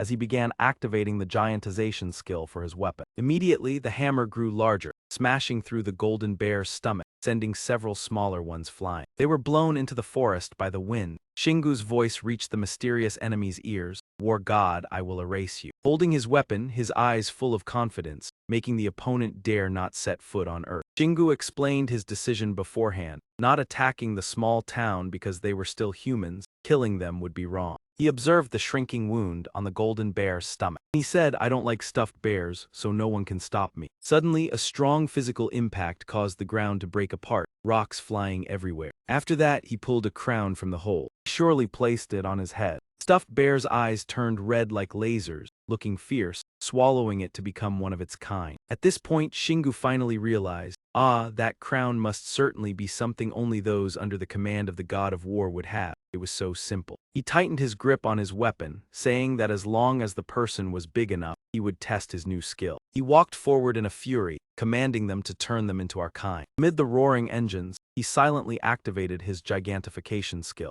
Immediately, he struck the enemy's leg with the heavy hammer. A powerful blow sent several golden bears flying in all directions. The vehicle sped up, faster and faster. Shingu screamed, revealing his strong determination. In the blink of an eye, he continuously aimed for the weak points of the stuffed bear king to attack. Each of Shingu's strikes emitted a blinding purple light. System's warning sound rang out, signaling that the poisonous fire had spread and was burning everything. The small monsters were quickly burned down, and the wounds on his body slowly healed. Realizing something was wrong, Seha hastily reminded, it's separating the poisoned bear group and adding new ones to heal itself. Not understanding what made Eren worried, she shouted, Shingu. Two more stuffed bears were advancing. Shingu charged forward like an arrow. He made them collide with each other. He immediately activated his gigantification skill again. Soon, his strength increased by hundreds of times. He became much larger. Shingu struggled to hold the weapon weighing 1,000 pounds. Then he charged at the enemy. His blow was so strong that both of them were knocked away. They flew together into the heavens. On this side, the stuffed bear king was continuously burned by the purple flame. Like you, irritated because no matter how hard it tried, it couldn't avoid the damage. Yeah, it's hard to extinguish this fire. Houses were burning fiercely, and the golden bears were panicking, running in all directions to escape. Seeing this scene, the stuffed bear king's anger towards Shingu intensified. Shingu smiled with satisfaction at the enemy's pain. You've shrunk a lot after separating the poison bears. Now I can see your face. Yahello excitedly praised Shingu. You're so smart, making the enemy fight each other. His face darkened, his voice full of resentment. I'll turn you into one of us. At that moment, an ominous voice rang out. Unless you wipe them all out, they will continue to breed. Person affirmed confidently. This world is mine, a foreigner like you can never win. He did not hesitate, even sneering. HMPH, I just need to level up. The small bears combined into a large one, and when the large one died, they would merge again to resurrect. The bigger I make it, the better. Then I'm very curious, what level will it die at? Hidden figure spoke up, evaluating Shingu. The dragon bloodline transformation is really something. Sending minions to Earth was truly a great decision. The giant monster rushed towards him at high speed, just as the arrogant voice rang out, now bring me some joy. After 2 hours of fighting, Shingu successfully defeated the stuffed bear king and leveled up twice, standing amid the ruins, hurriedly putting his weapon away. Erin joyfully exclaimed when she saw the spoils. It left mana stones in the crown. He also smiled, good. A mysterious figure interrupted their excited conversation. You've won. I hope you fight against the human army. He smiled smugly. Not listening to people anymore, good thing I have the ability. Perhaps sensing someone else's presence, he immediately turned around and observed that someone was coming. A cavalry squad fully equipped marched up. One of them expressed dissatisfaction with their master, complaining, we didn't know this place, Lord Dyerson doesn't recognize anything, forcing his subordinates to fight for power. Kanato spoke, criticizing the subordinate for thoughtless words. Don't question his plans, he just wants to pick the best leader to command the army. The other party, scared, lowered his head and apologized. I'm sorry, Lord Kanato. Hearing the familiar name, Shingu realized this dangerous person was Kanato, the one Tommy had warned about. I must avoid him at all costs. He commented inwardly, Kanato, a level 300 player blessed by the gods, how is this possible? Aaron felt confused, not understanding why Shingu was using camouflage to hide. Why aren't you fighting him? He explained in detail, the god of war wants me to confront Kanato, but I don't like being manipulated. I'll find a chance later. The subordinate eagerly reported, there's nothing, everything has disappeared, or did someone come before us? Kanato had another guess, Lord Dewison didn't deceive us, other gods must be trying to obstruct us. Pointed to the ashes floating in the air, everything burned out, must be the fire god. When he turned back, the subordinate noticed their leader's face was very bad, trembling, and ordered, let's go back, Lord Kanato. Kanato angrily gritted his teeth. Whoever dares to do this will pay with their life. Watching the cavalry's retreating figure, Shingu waved goodbye, see you later. He thought about the future of the enemy. The power of the god of war had diminished greatly. Perhaps he would be dethroned by another god. But even though he didn't like him, he couldn't let that god attack Earth. Shingu suddenly had an idea. Maybe I should punish the fire god too. Aaron was surprised. I don't know what to say, are you chasing after the gods now? A week later, Shingu kept his promise. Despite fierce battles in the end, their side won and weakened the fire god's power by killing his subordinates. Returning to Earth, he had reached level 145, riding a large motorcycle through the rural houses and green hills. Shingu stopped and evaluated himself. No need to hide the bike anymore, my magic has grown much stronger. He hinted about his future plans. Maybe you won't guess, but I feel a little uneasy. Shingu seemed excited, his eyes full of enthusiasm. Next destination is the Heavenly City. Marina said seriously, as I've said, after defeating the stuffed bear, so many giants like that have appeared. Shingu sat across from her, listening intently. Sounds unbelievable, but they say the age of raids has begun. He used his knowledge to respond. If it's about raids, isn't it a game where everyone hunts the boss? Then they might form teams. Marina agreed, right, the war has begun. Shingu replied, this experience also hints at dungeon raids. Now everyone realizes how valuable items from monsters are. Syria sat beside them. Yes, giant monsters are causing chaos around the world. but luckily we're still holding it together. Marina stared at Shingu, her eyes full of sorrow. Aren't you going to tell me why you disappeared? She asked accusingly, aren't you going to tell me? Shingu just smiled, of course. However, inside he thought differently. I can't let them know, it's not right to make them worry. Marina continued, after the giant monster appeared, people focused on devices and structures to fight them. Corporations building artificial islands also thrive. Shingu nodded, Earth is really changing. After saying that, he stood up and bade farewell. Everyone is safe, I'm off now. The sudden decision surprised her. Are you leaving now? Shingu reassured her, sorry, but I can't rest now, I need to focus on leveling up. Marina pointed at him, objecting but holding him back. He was now much stronger than when he met Emma before. Shingu unconsciously rubbed his chin, his face thoughtful. He not only thought of his own strength, even if strong alone, one day the earth could fall into the rut of the fort world. Thoughts continuously flowed through Shingu's mind. He was not obliged to sacrifice to protect humanity, but living alone felt truly meaningless. He did not want to witness others die before his eye. Marina could not read his thoughts, excitedly inviting, it would be wonderful if he conquered the heavenly city with her. Every day full of excitement, the dungeon conquest speed faster. He muttered unconsciously, memories of the 9-tiered cloud journey surfaced. He had thought about this before. Back then Shingu drove the lightning demon motorcycle, standing before the city, extremely excited. Finally arrived, not too difficult. He jumped off, leaving the bike parked on the clouds behind. A sudden explosion tossed Shingu off the island. Everything happened too fast, leaving him confused. At the same time, the system appeared, explaining Shingu could only approach using his true ability. He read it slightly surprised, not caring that he was falling freely. It meant he was still not permitted to enter the heavenly city. Shingu floated in midair, his mind chaotic, but the heavenly city did not entirely reject him, only blamed him for arriving improperly. He laughed joyfully like a child. He would return when worthy. Back in reality, Shingu clenched his fists, voice determined. Wait for me a bit longer. Marina thought inwardly. Shingu truly was a man full of mysteries. They said farewell and parted ways. As the three disappeared, he pulled a shiny key from his clothes, now to upgrade the rest area. Transition to the rest area. The place was bustling as if with an earthquake. In no time, the rest area became splendid, with luxurious interior. System update. Rest area reached level 7, village expanded, outsiders could enter. Shingu was startled. Oh. He rubbed his chin, receiving a new feature, perhaps by change of mind or coincidence. Shingu suddenly aged, massaging his back continuously, worrying a lot. Aaron saw and also worried, not to mention dizzying others. Information about rest area improvements appeared before his eye. He read it, heart exclaiming, truly a paradise on earth. Innocence rendered her helpless. Now understood, the Death Knight Corps appeared, calling, Master. It approached to speak with Shingu. I understand this place has expanded. Previously I wondered why it suddenly grew, glad to return safely. The Death Knight Kina Corps pointed behind. Bito's first weapon just completed. You should take a look. Transition outdoors, sunshine golden everywhere. The three followed it. Shingu inquired about Zuda, received a response. She always disrupted the peaceful life of me and Bito. I think her mind is problematic. Kina Corps' attitude intrigued him, while it continued to complain. I don't want this ordinary girl near my adorable Bito. Just as mentioned, Bito appeared, face sweaty. Oh, master. Shingu asked, I heard you crafted something, you have a chance to show talent. Bito replied cheerfully, yes. Bito took out a purple weapon engraved with intricate patterns. I created a magical tool. He aimed, indeed a gun, like a flintlock. Bito boasted. I made a gun shooting magical bullets since you lost your gun. He looked puzzled, asking, how do you find it? Few materials, skill still poor, so not perfect. Bito's newly crafted weapon was a porcelain flintlock, grade C++.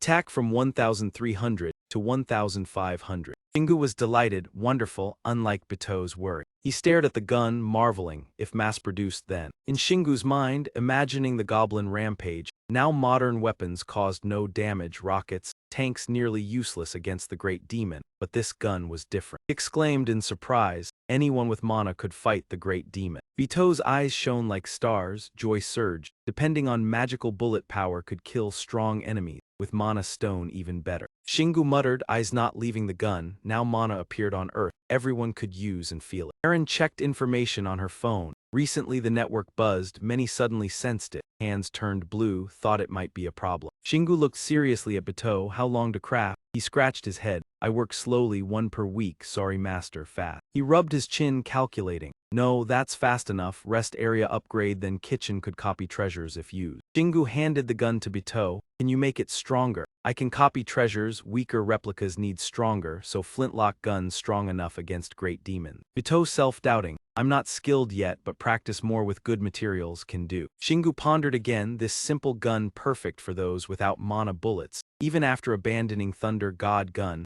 a ranged weapon is still good. He ordered, make another for me, already have magical bullet skill. Add other upgrades like rapid fire. Shingu called, spell created many rare materials, gave sample to him, using stone taken from stuffed bear. Bito happily received the items, all premium. He took the flintlock gun immediately. Shingu turned to Aaron. He handed the gun, smiling brightly. You use it, not very strong but useful in emergencies. Aaron took it, cheeks pink, thanked him. On the way back, they met Zuda. She relaxed on a chair, holding drink and snacks, looking indifferent. He passed without looking, returning to the rest area. Zuda rose slowly, don't go. He smiled quickly, blocking the path. I have something to tell, Shingu's expression annoyed, troublesome, what do you want to say? Zuda got to the point, I asked, why not bring inhabitants from other worlds into the village? The suggestion caught his attention. Shingu shook his head with a clear expression of dissatisfaction. How do you want me to respond about bringing people from another world? It's as if this place is a refugee camp. Zhang refused with an annoyed expression. Let me say this first, when we're alive, this place won't be so crowded. She saw this and had to mute. It looked really bad. The image of Beto smiling appeared in his mind. The only reason he brought Beto here was because of his abilities. In Fapfa, no one could be like him. I'm not the kind of person who always tries my best to protect the weak. Despite that, Zuda still tried to persuade Shingu to upgrade the village. We need diversity in people and items. You must understand that by now, right? He just sighed after hearing it and didn't say anything more.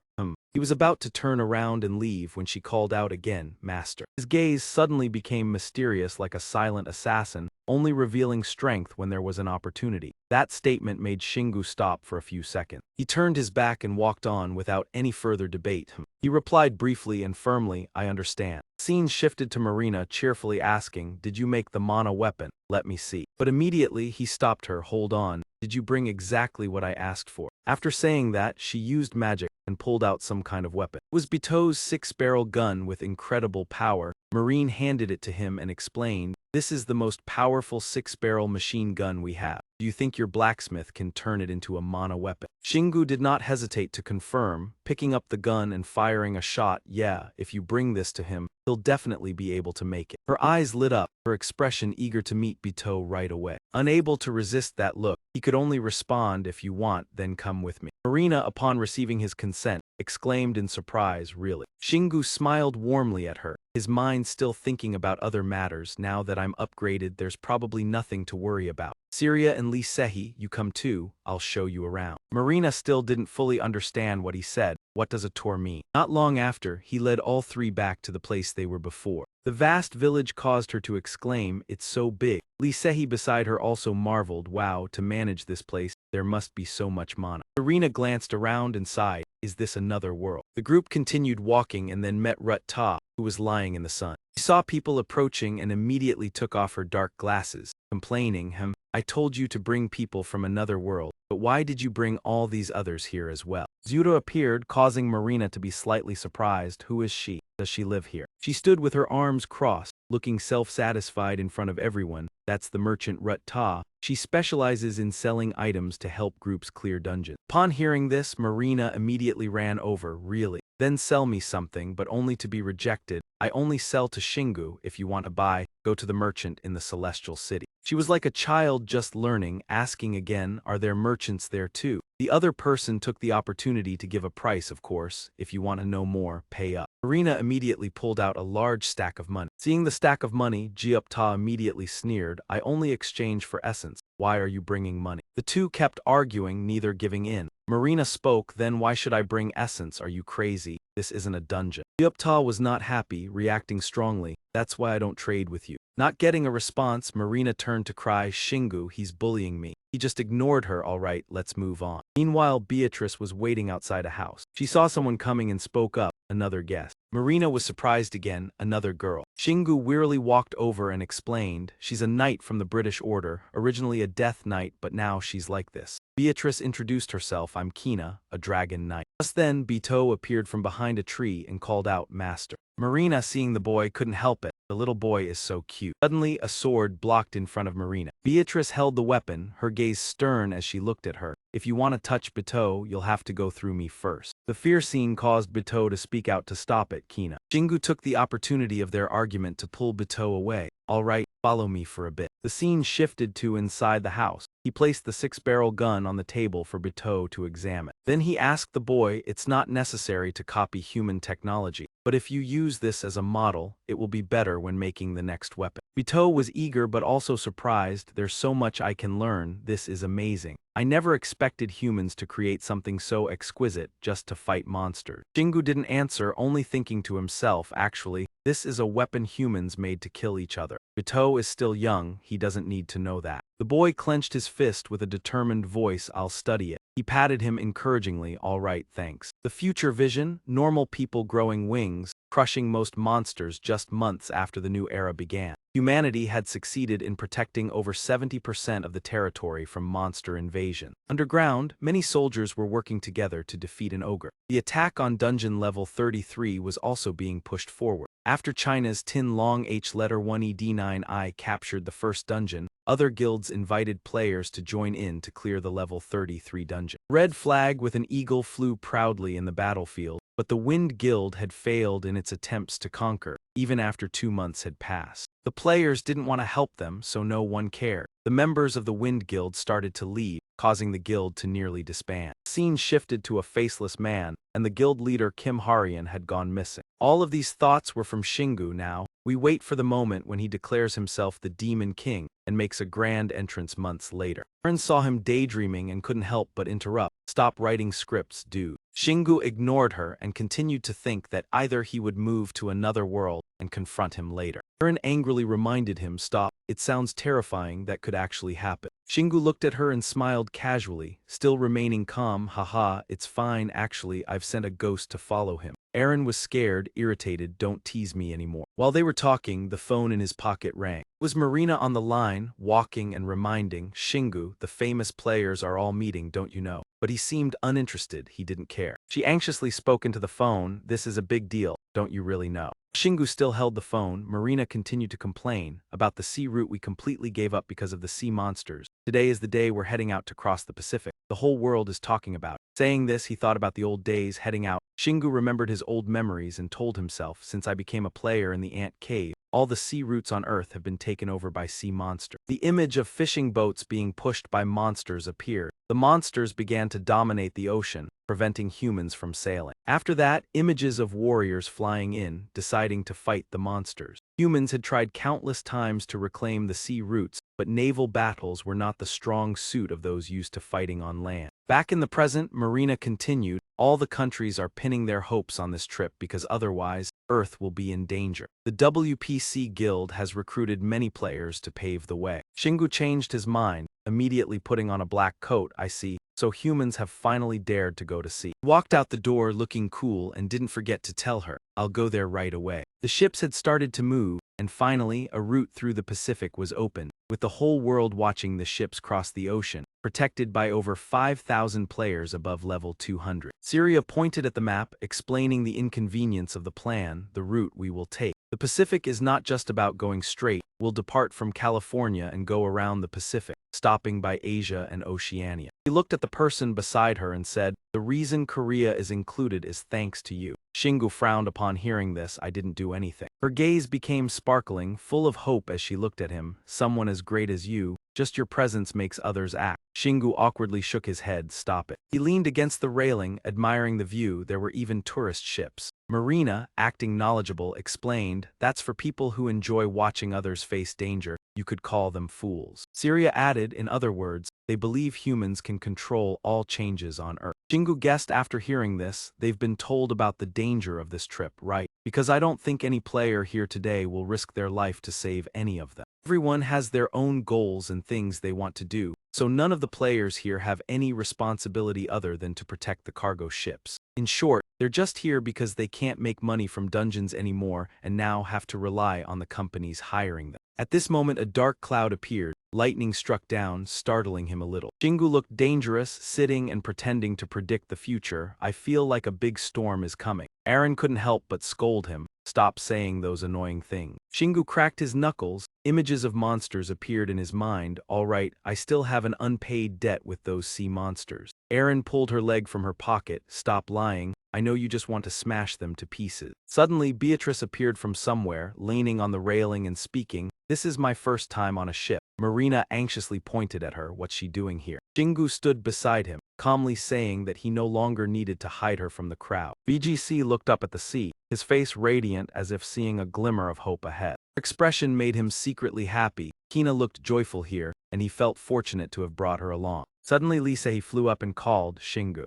Waved in greeting. Surely she was busy setting up the magic barrier for the ships. She landed and quickly got to the point. Let me explain right away. Hai pointed to the object she held. This is the mana absorption shield trigger. It only works when a player channels mana into it. Shingu listened with interest. It sounded quite useful. Lisei handed him the trigger, then quickly left. Good luck. Now I have to give this to the other players. The cargo ship still sailed under the gloomy sky. Three stood silently in a corner. Marina broke the silence. Standing all day is boring. I've been used to flying for a long time. She looked at Shingu, giving a prediction. If the trip succeeds, they will do the same with Europe. He agreed, that's true, but it doesn't stop the sea routes from declining. Then he pointed at the parallel running ship, imagining each transport requiring that many players, almost impossible. Syria seemed unconcerned. Humans would soon find feasible routes, focusing on killing monsters, transporting goods with the fewest players, probably the only way. The words made Shingu serious. If that method failed, it would be the end for the trade industry. No one interrupted the conversation. Shingu. Lisei returned with new information. We were assigned to the cruise ship, Marina and Syria to the cargo ship. Upon hearing this, Shingu ordered them to go. Maria gritted her teeth watching their backs. Why am I jealous of her? A large white ship led as a guide. Shingu stood on it silently, as if waiting for someone. Su-kun approached from afar, greeting. You are Deng Si-wan's son, right? Shingu replied coldly.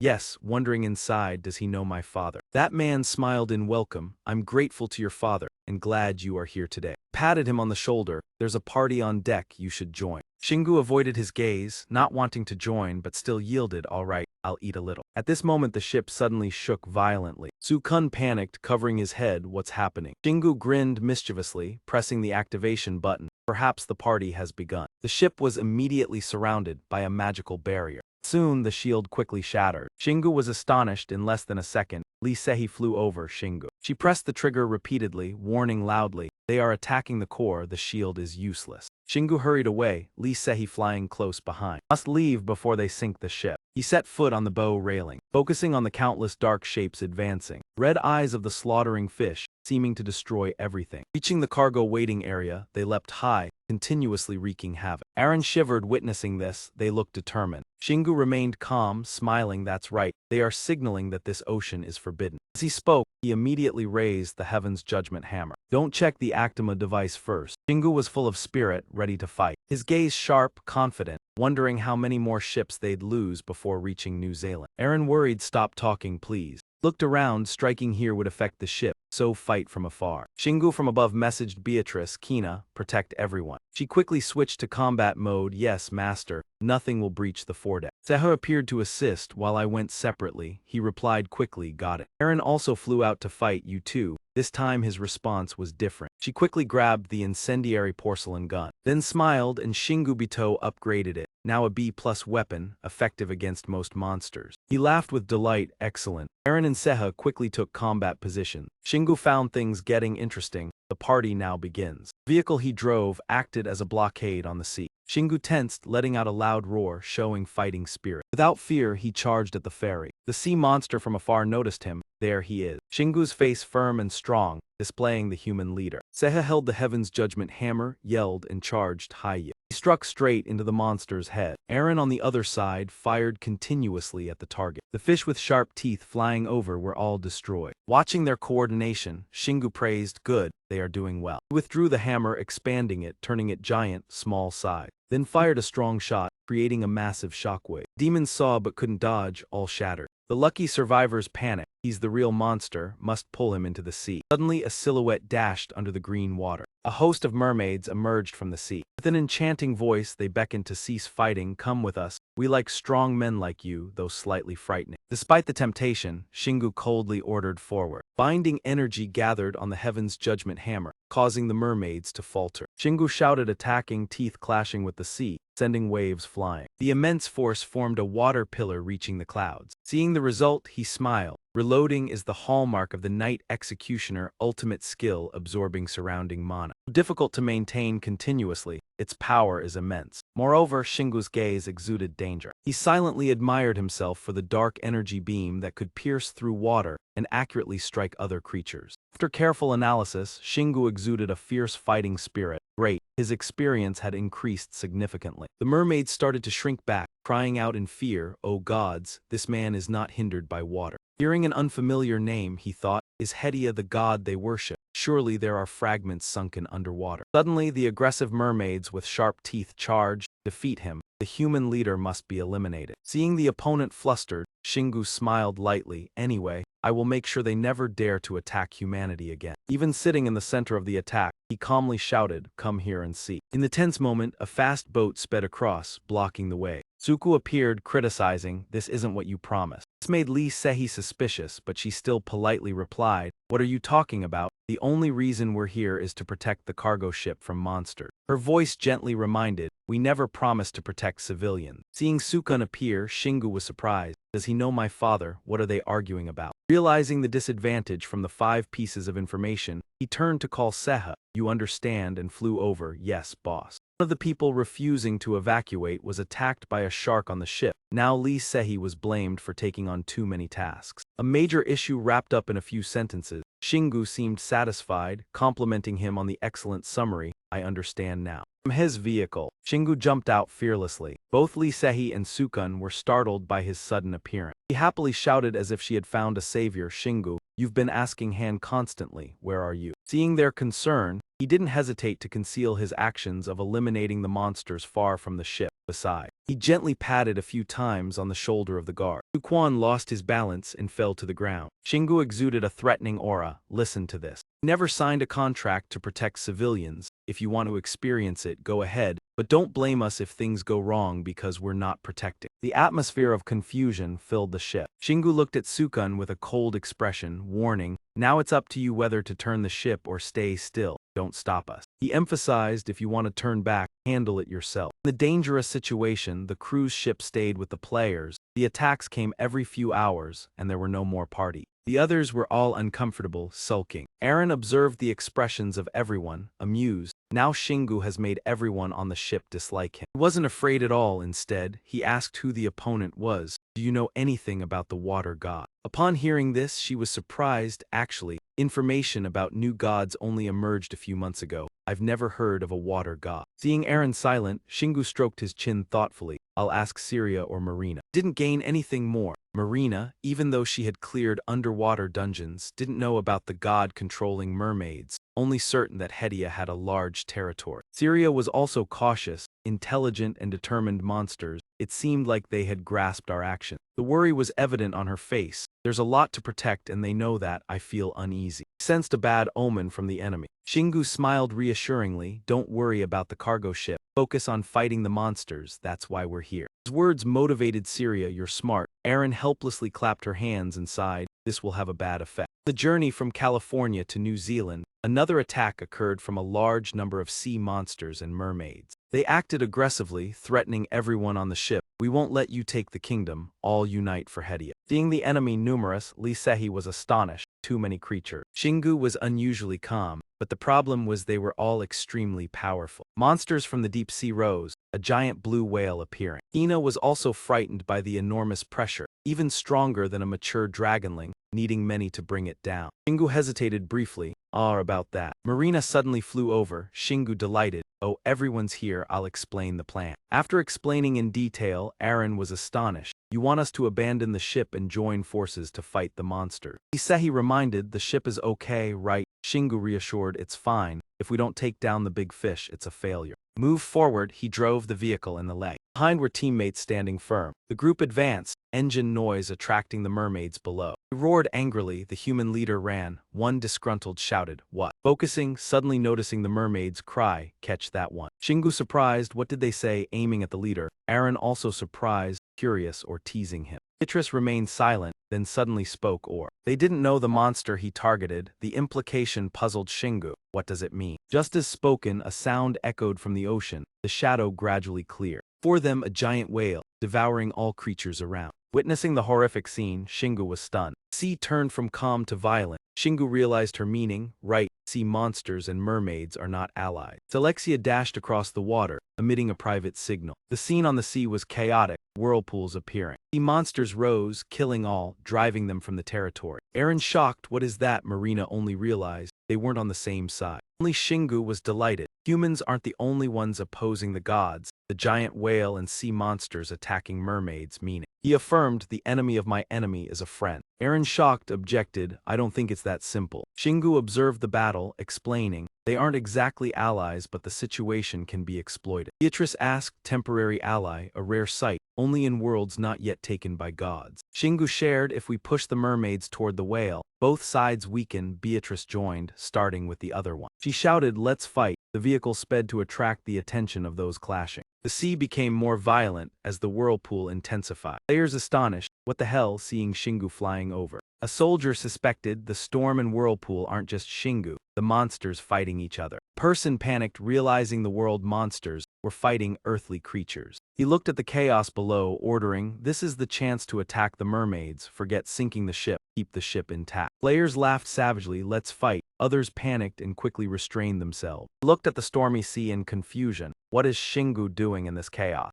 Unlike the panicked crowd, Shingu enthusiastically shouted, time to eat. Immediately, he swung the sword with force, sending waves of water splashing. The merfolk were pushed back, almost dragged into a deep cave called Selexia. It quickly seized the opportunity, precise without hesitation. Shingu praised the action and Aaron nearby felt puzzled, wondering why he was so close to it. Beatrice raised her sword and declared coldly, I will not fall behind. Instantly, she threw the weapon downward with tremendous force. The sword flew at extraordinary speed, chilling anyone it encountered. After completing the task, it returned to its master's hand like a boomerang. Shingu watched, eyes gleaming with admiration. The skill of weapon throwing is amazing. Beatrice immediately explained, it is a weapon throwing skill connected through mana. Mastery allows it to throw far. Intrigued by the skill, Shingu decided to try it out, curious to see the result. With a bit of luck, he succeeded on the first try, the powerful hammer turning the merfolk into raw meat. Then it returned to Shingu's hand, as Beatrice had done before. The system notified that he had learned a new skill, boomerang. Shingu looked at the weapon excitedly, it truly worked, but Aaron remained unimpressed, calmly saying it was nothing surprising. While above, everyone felt joy. Below the sea, the battle worsened, monsters and merfolk killing each other. Marina fought fiercely, shooting continuously at the monsters below with both guns. He spared no one, relentlessly pursuing and eliminating every target. Aaron, Syria, and Seha all fought non-stop, striving to defeat the invading merfolk. Despite heavy losses, the merfolk showed no fear, continuing to fight. Aaron drew her flamethrower, ready for battle. She aimed straight at the merfolk rushing toward her. He turned and silently assessed, clearly a defensive player. Then she decided not to attack the merfolk further, but to protect the earth monsters. A purple energy surrounded the monsters under the sea. The affected monsters grew stronger and fought with increased vigor. Marina sensed the dramatic shift and began to panic. She questioned aloud, could all the earth sea monsters be gathering here? Shingu watched the monsters with excitement and pride. Giving the enemies to them would easily empower them. The monsters rallied, calling to one another. Humanity was aiding them. The moment had come, drive the mutants out of the sea. We do not worship their gods. Monsters shouted joyfully, we have a guardian god. Shingu was surprised. They have a god, I thought not yet. He still pondered, but strangely, he sensed no trace of divine energy. What is happening? After some thought, he resumed fighting,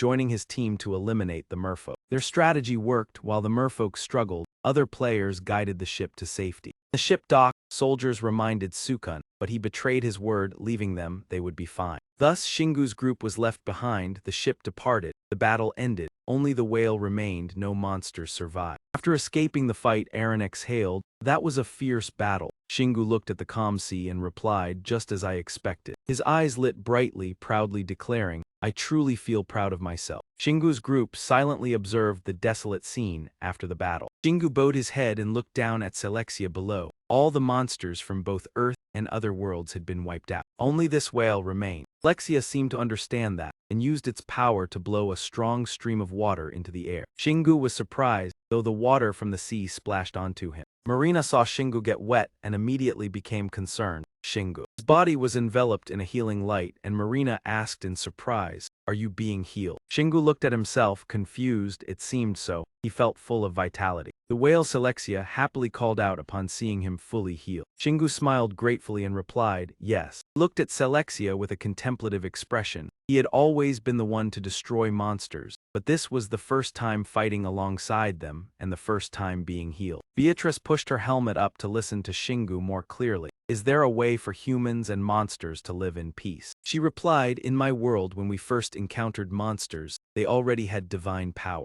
Beatrice looked down at Selexia, still diving under the sea, and continued, "We didn't know when they gained divine power and attacked us. Today, I was surprised to see them fighting against another god." Shingu thought about this information and hypothesized, maybe they really worship another god, not Hedia. They only fought against Hedia. I heard them mention a god during the fight. Eren was surprised to hear Shingu say this. "Did you hear them talk about a god?" Seha excitedly replied, "If that's the case, the god they follow might be a god of Earth, not from another world." Selexia suddenly dove down, causing the sea waves to rise, making Shingu pay attention. A moment later, Selexia surfaced and called loudly to everyone, "Boo." Everyone was surprised. "Huh, is it asking us to follow it?" Marina hurriedly stopped them. "Wait, what if it's pretending to be friendly to lure us into the water?" Beatrice had a different thought. "Master, I think we should try following it." She didn't wait for Shingu to answer, continuing to explain, "Underwater or on land, you won't die. You can use the key to escape even from the bottom of the sea."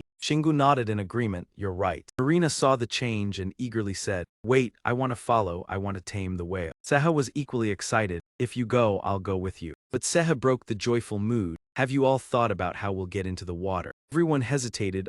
We haven't really thought about it." Lee Sehi smugly said, "Luckily, I know how to use a barrier to breathe underwater." She was very proud of this ability. "Don't think about leaving me behind." Marina cheered happily, "You're amazing." Everyone climbed onto Selexia's back, while Lee Sehi continued casting spells. Shingu commanded Selexia, "All right, let's go." "Boo boo," Selexia called out and protested because of that name. Ignoring everything, Selexia swished its tail and charged toward the vast ocean. The magic really worked. They could breathe comfortably underwater. Selexia swam faster toward the deep ocean floor. Marina looked around and marveled. "We've gone so deep, and we still haven't seen any monsters." The strong current made Eren feel scared. She clung tightly to Shingu's shoulder. "I'm not sure, but I believe most of the monsters in the Pacific have been eliminated." Shingu proudly said, "If so, other oceans will be like this. Our bay will belong to us." Marina shook her head. "Stop joking." Eren looked at Shingu and thought, no. Seeing Shingu smile confidently, she wondered, perhaps he was preparing for the next battle. He thought for a moment and then seriously reminded Shingu,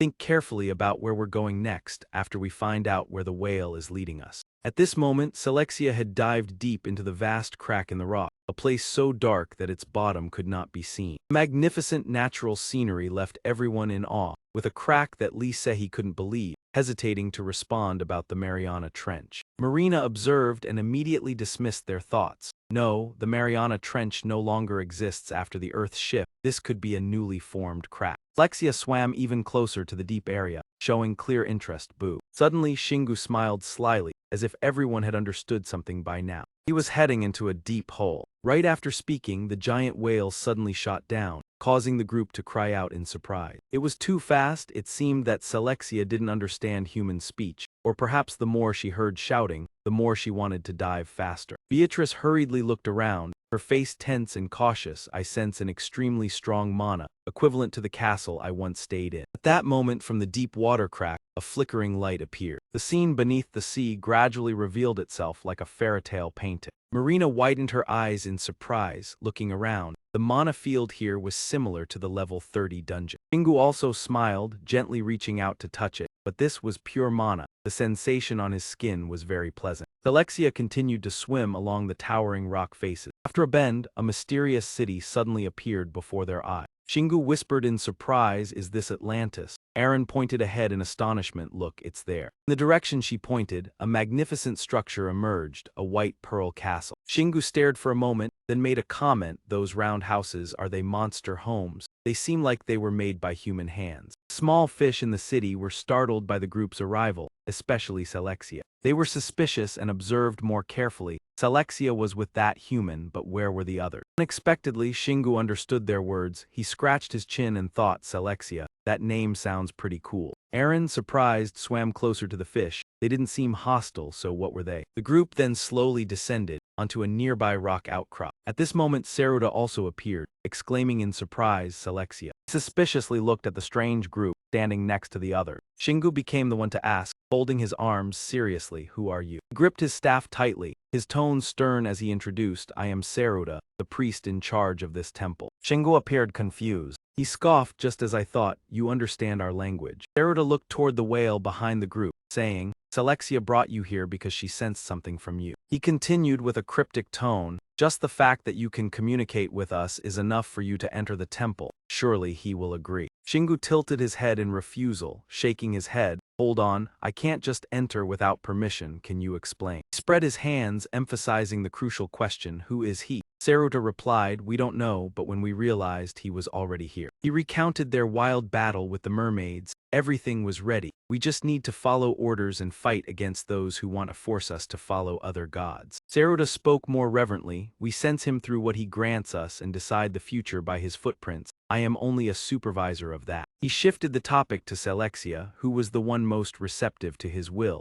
"Since you are the ones Selexia brought here, I must allow you into the temple." Shingu, though still vague, decided to follow. "I don't fully understand, but fine, lead the way." Group followed Zuta's vehicle forward. Marina tried to catch up and confirm again, "Shingu, are you sure?" Before he could answer, Selexia appeared on her enormous form in front of the temple, separating the women's group from Shingu, causing them to stagger and scream. Saruta stood stunned. "It seemed you were the only one allowed to enter." Marina angrily, feeling completely unreasonable, felt like a supporting character. Syria casually added, "Unfortunately, she'll have to get used to it." She saluted Shingu, "Don't worry, we'll wait." He smiled confidently, "I'll be back soon." The group continued following Zuta's vehicle down the long corridor. He walked while sensing the space around him. The mana here felt so familiar. Saruta suddenly panted. It seemed Shingu had surged ahead. He warned, "Do you know the way? If you go wrong, it'll turn into a maze, you'll get lost." He just kept walking and said, "I don't care." Finally, his disobedient legs stopped. Shingu stared intently at the wall full of writing. When Saruta struggled to reach him, he silently compared. The mana here was exactly like in the resting area. Strange force pushed him forward, emanating from the formation in the center. Shingu stood still on the circular pattern on the ground. The system appeared with a notification.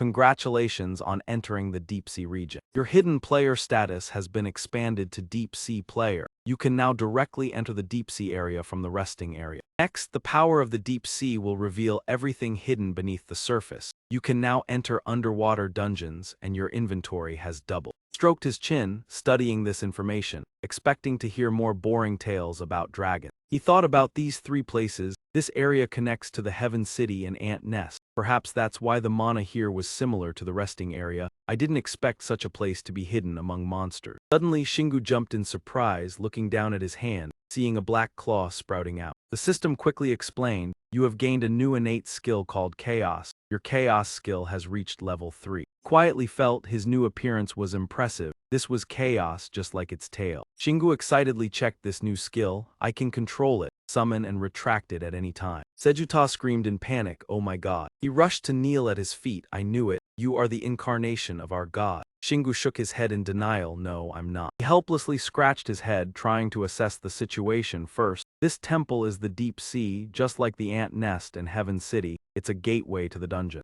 Shingu, like an explorer discovering America, there weren't many underwater dungeons in Heaven City, but there would certainly be countless underwater dungeons that players had never encountered. He looked up at the wall and muttered, "So I'm the first one allowed to approach." Shingu touched the inscriptions on the wall. "Is this the rule? There's so much I need to remember." A scene appeared. The deep sea was where sea monsters and other creatures were imprisoned. He realized everything. Surely when they escaped, these monsters had done everything to prevent their return. Shingu continued thinking, if the ant nest, Heaven City, and the deep sea all used the same system, that means they were all built to imprison monsters, and the monsters near the temple were just a coincidence. He began to plan. He would use this free labor to exploit their work. If they could be used to handle monsters from another world, there would be no need to chase them away. Shingu quickly concluded, after receiving the power of the deep sea will return to the surface, the group will rise and still retain human form. Shingu on the demonic motorcycle turned back to instruct Selexia, "I'll be back." The ships gently glided over the waves. The journey was quite peaceful, with the number of monsters greatly reduced, so there were no major battles. However, for some reason, most of the ships were sunk. Even though they had lost many goods and people, the result was still better than expected. Finally, the remaining ships reached port, and when they arrived in Busan, Shingu's group disembarked. Marina waved goodbye. "See you later, we'll continue together." Lee Sehi shyly said simply, "Goodbye." He smiled and instructed, "Call me if there's an ambush." Shingu opened the system screen, checking the chaos skill. The system responded extremely fast, like a third-order chaotic machine. He could move and breathe anywhere. The more mana he absorbed, the stronger the weapon's resistance. Excitedly clapping his hands, he made Saruta widen her eyes. Though a bit unusual, now he could swim and dive without say. After the excitement, he started planning. Others could also make use of it, but they had to persuade Boo Boo to allow them to join. Shingu recalled when Marina's group wandered at the seabed. They got lost as soon as they entered, and had to return in the end. As he investigated, it was unclear why. Syria predicted that the deep-sea ant nest seemed reserved just for him. He stood on the pier gazing at his vast ocean. When the waters were clean, it would surely be somewhat more peaceful. Shingu laughed at himself at this enormous ambition. He threw all worries aside and suggested going to eat. "Have you tried the spicy stewed pork?" Beatrice seemed delighted. Hearing the spicy stew sounded tempting. In places he had not seen, the world was abuzz over a new feat. Politicians and merchants debated heatedly, half wanting to continue transport, half thinking it unsafe. They only argued verbally, not venturing out to verify. While debating, the number of monsters increased. As a result, the number of players also grew accordingly. Shingu's sister's group joined the fight, and after a month, level 34 was conquered. Lee Sehi was honored for talent and allowed to perform punishments alongside Marina and Syria. Toe, with sparkling eyes and rosy cheeks, cheerfully greeted his master. Finally, Bito's treasure was completed. Zuda bowed in admiration. "He was excellent. I want to try that magic too." The boy enthusiastically introduced the product. "This is an upgraded machine gun. I improved it to reduce ammo and mana consumption." The system scanned the information immediately. Bito's 6-barrel gun was A++ grade. Work of a young blacksmith made from rare mana stones, capable of gathering bullets and firing countless magical shots at once. Shingu pointed at the gun in wonder, but it had only one core. Thought it could fire only one shot. Bito quickly explained, "If using mana, one becomes 5. The boy fidgeted, though he had to try to understand fully. It consumed much mana, but he estimated firing around 3,000 shots per minute. Shingu held the gun with satisfaction, praising generously, "Very good, Bito." Bito eagerly explained each part of the 6-barrel gun. The first shot was real, the next were mana shots. The boy acted like a mature engineer, all controlled by a single mana stream, from the second to 6th shot aimed at the same target. Shingu held the gun in awe, truly magnificent. Bito hesitated slightly, but acknowledged its drawback. He analyzed, to fire mana shots, a real bullet was needed, but real bullets could only be made from grade 50 mana stones. Currently only 100 bullets were made. Shingu calculated seriously. Even with a ghost army, collecting only a few hundred mana stones meant the gun could be used continuously for only a minute, and gathering took an entire day. He grinned fiercely. It seemed the only way was to go to 4-4 to kill monsters for more mana stones. Aaron turned pale. he went already. Shingu placed the gun on the table and wondered if there was a way to reduce mana stone consumption with upgrades. Bito softly hummed. The boy seemed to light up possible but required more gun cores, making the gun heavier. He took a crown from his bag. Without hesitation, he handed it to Bito. This is the treasure of the war god Duxin, see if you can use it. The boy held it with both hands. Using this did not require shape change. Oh, I did not expect you had this, can shoot more. How can I make the gun create more mana bullets? Shingu gave a thumbs up, absolute trust. I do not understand what you say but just do it. Aaron was speechless. This defied science. After handing over, he waved at the boy, focused on work. We will come to clean up the situation at Fap-Fu. Shingu was full of battle spirit, feeling a great fight had just begun, could not miss this excitement. Zuda sweetly flattered, if you bring a few people home to live. He turned his head and grunted in agreement. In the land where mechanical birds did not lay eggs, Shingu and Beatrice were ready to act. He nimbly drew his sharp sword. Beatrice confirmed it was a long sword made by Bito master, not using a substitute. Shingu slung the sword on his shoulder, explaining the need for stealth. Beatrice found the idea somewhat unreasonable, not a weapon issue. Aaron interrupted, the divine power was stronger than before. We are not at the residential area yet, and you are already short of breath. Seher agreed the scent of battle was clear, not among humans. Shingu calmly explained, the battle between the fire god and war god ended so they neutralized other divine influences. He observed around, the gods treated the world as a playground. Aaron curiously flew closer. What are you planning? Shingu did not hide his plan, scouting Fort 4 first. There were still treasures of the two gods, not sure if creatures had absorbed them. He swung his sword in a cool pose. The task was to remove the treasures from the world. All right, call me the Punisher XD. She did not tease him. Putting aside the awkward moment, Shingu assigned tasks. Seha, Kina, you two act as the fire and war gods. Silently eliminate the strongest warrior. He instructed carefully, when signaled, attack the strongest on the battlefield. Seha was eager, got it. Will infiltrate the fire god's forces and attack the commander when signaled. Right. He laughed like a cunning man, but are you sure? Shingu coldly cut in.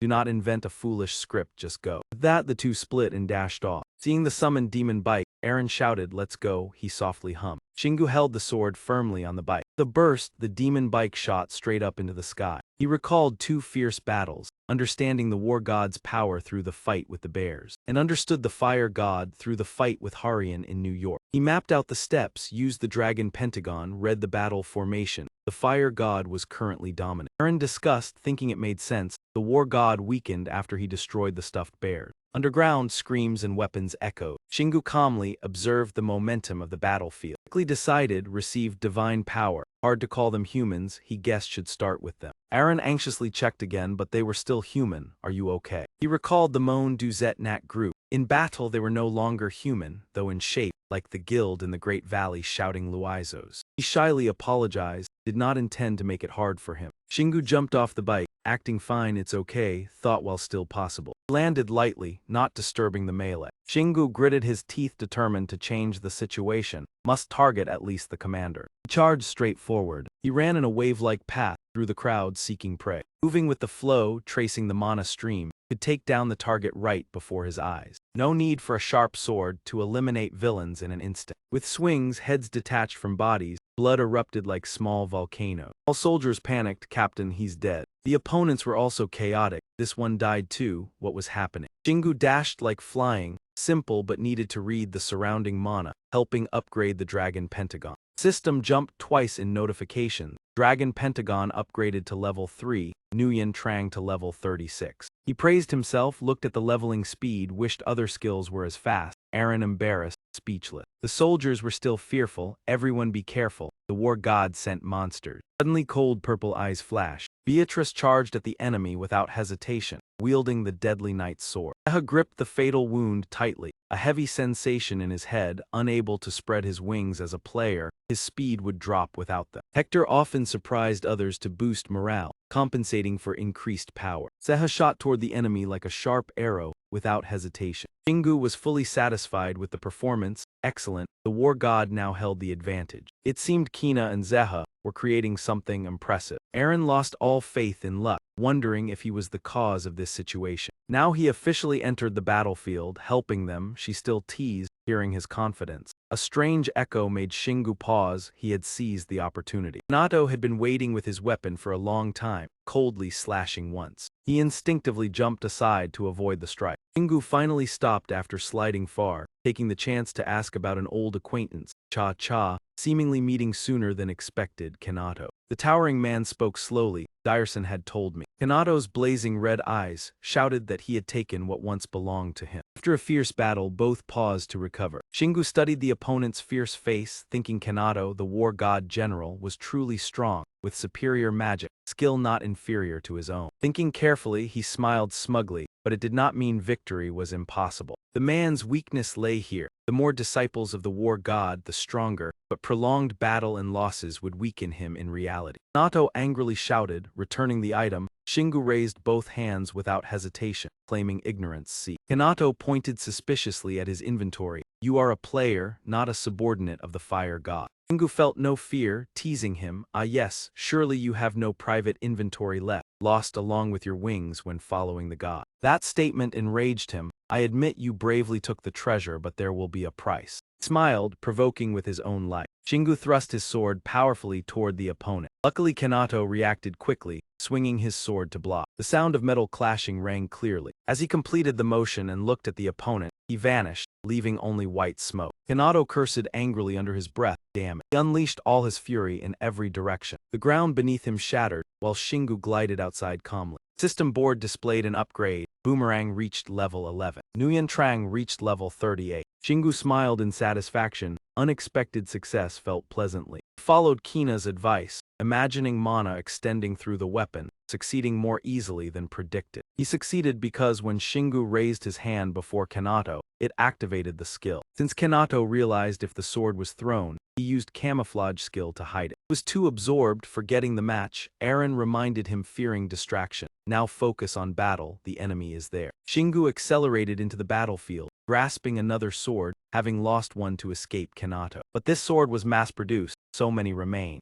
Darted through the battlefield like lightning seeking advantage, trying again. As he passed, enemy forces tumbled in disorder behind. He died on the spot, collapsing to the ground. Shingu continued using ultimate skill, shooting energy streams at enemy. Enemy forces were completely annihilated. Despite the advantage, he worried. Everything went as predicted, yet unaware of what the two others did. Eren appeared, explaining to Shingu, the fire god leader was weaker than Kanato. Hearing that, he felt somewhat relieved. Good if they fought each other. Tried to dissuade, but he might have to fight alone. Shingu objected, not alone. Seher and Kina were present when they fought. He focused on Kanato. Time passed, humans turned into monsters, killing each other. Both sides lay on the cold ground. Seeing the warrior count drop, he worried. Fewer people made hiding and assassinating harder. No choice, he had to reveal himself. Time to finish it. Eren praised, you did very well. He sensed something wrong, thinking they were human. He was puzzled hearing that what? The angry crowd surged, ready to wipe out anyone in the way. If continued, gods would dominate the world, destroying treasures for freedom. Shingu observed, concluding they resisted, all using mana. He thought they fought bravely, but it would be wiser to wait for the weaker side before charging in. Shingu suspected, what does breaking the treasure for freedom mean? Eren had the answer, I understand now. Because he could absorb God-given mana, unaware even with her protection. Her expression serious, still feeling their influence on his mind. Without her support, he could not endure. Finally, Shingu understood that God-given treasures were not only for power. Eren continued to lure humans to follow, maintaining disciple numbers. He continued the thought, many disciples dying in war, influence too strong for restraint in combat. He looked at the players, mind full of thoughts. Treasures made them unite to destroy before control, meaning they were willing to kill former teammates, truly painful. Understanding the problem, he decided to act. Eren still surprised, yes. Shingu inhaled deeply, tensed his abdominal muscle, and shouted loudly, everyone follow me. His power created shockwaves across the battlefield. Everyone was astonished, oh that is. Kanato was also frightened for a moment. He confidently concluded,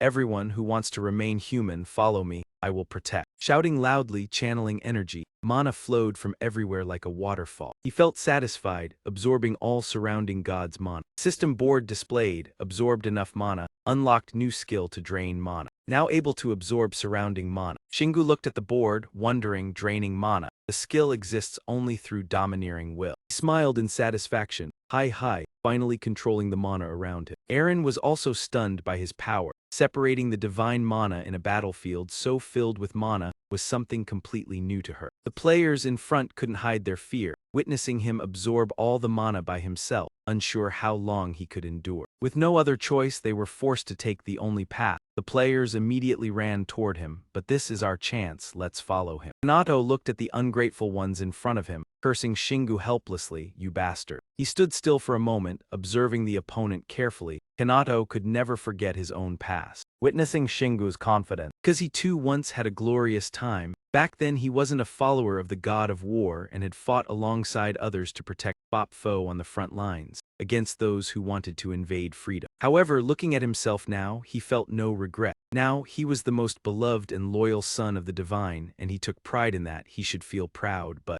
Hinato's face suddenly became tense. He couldn't resist the god Duxin. He is supreme and immensely powerful. Then he evolved, signaling that a fierce battle was about to begin. He would step forward, teach that kid a lesson, and shouted a warning that he couldn't escape. His entire body was covered in sturdy armor, his eyes bloodshot with hatred. He would teach that kid the greatness of Duxin. After evolving, Kanato became as firm as stone. His rage erupted violently, shaking the heavens and earth. Suddenly, a voice rang out, stop. He had to immediately halt all actions. His eyes turned upward to the light descending from the sky. An unidentified object blazing, with fire plunged straight down to the ground. It turned out to be Fi Ra. She slowly emerged from the blazing flames, not forgetting to warn, that kid is hers. Kanato glanced at the opponent and coldly said, Fi Ra will teach her place and the power of God Duxin. But now is not the time to fight her. I must deal with that brat first. She doesn't seem to pose a threat to me. Just the fact that he's still alive disgusts me. Not wanting to waste more time, he growled, charging forward. The two of them drew their swords, their momentum fierce as they rushed forward. A sinister voice suddenly echoed, you can't go anywhere. Fi Ra panicked, losing focus for an instant. An anonymous swordsman appeared from somewhere, charging to attack her. Fi Ra managed to block the fatal blow in time. However, the force of the strike was so powerful it sent her flying. Fi Ra cried out in pain. She quickly recovered, turned around, and temporarily kept her distance from the stranger. The two faced each other, ready for battle. One was none other than Beatrice. Fi Ra stared at her opponent and questioned, who are you? Are you with that strange man? Beatrice raised her weapon high, answering with a proud tone, don't compare me to that monster.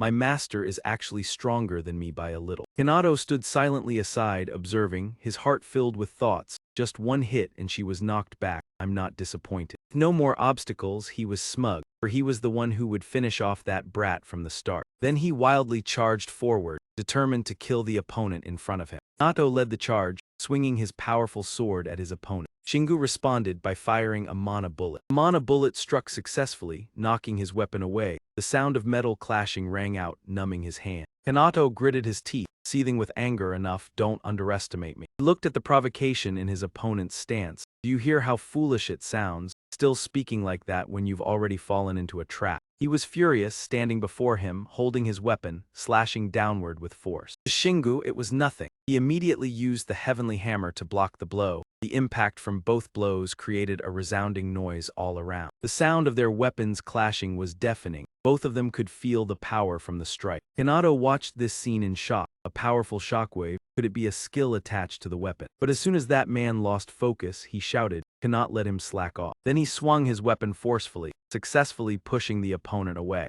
The man was unwilling, transforming the impact into a shockwave against him. What kind of dark magic is this? Kanato resolved to counterattack. You call that a skill? I will show you a real skill. Then the man charged again, delivering powerful strikes. Shingu seriously activated the Dragon Pentagon skill. I can clearly sense all his movements. Every attack now seems to move in slow motion. But even though I can see clearly, my body cannot keep up with his speed, so I cannot dodge everything. I felt a glimmer of hope. Yes, this is the chance to turn the tide. Mana from everywhere began surging toward him, unable to draw directly from his body. But he could absorb the mana he emitted. If lucky, he could absorb about 30%. He resolved to use the sensory skill once more. The rest he would handle. Kanato's previous attack caused a tremendous explosion, shaking the sky. The man temporarily withdrew, observing from afar. His face showed clear delight. This strike should have cost him an arm. Before he could rejoice in the white smoke, a familiar figure gradually appeared. both arms covered in solid dragon scale. He used his hand to wipe the dust from the scales, muttering in annoyance, "What a troublesome matter." Hinata was stunned. "Black scales. I guessed correctly. Which god do you worship? Which god exactly?" He remained indifferent. "What are you talking about? I am human."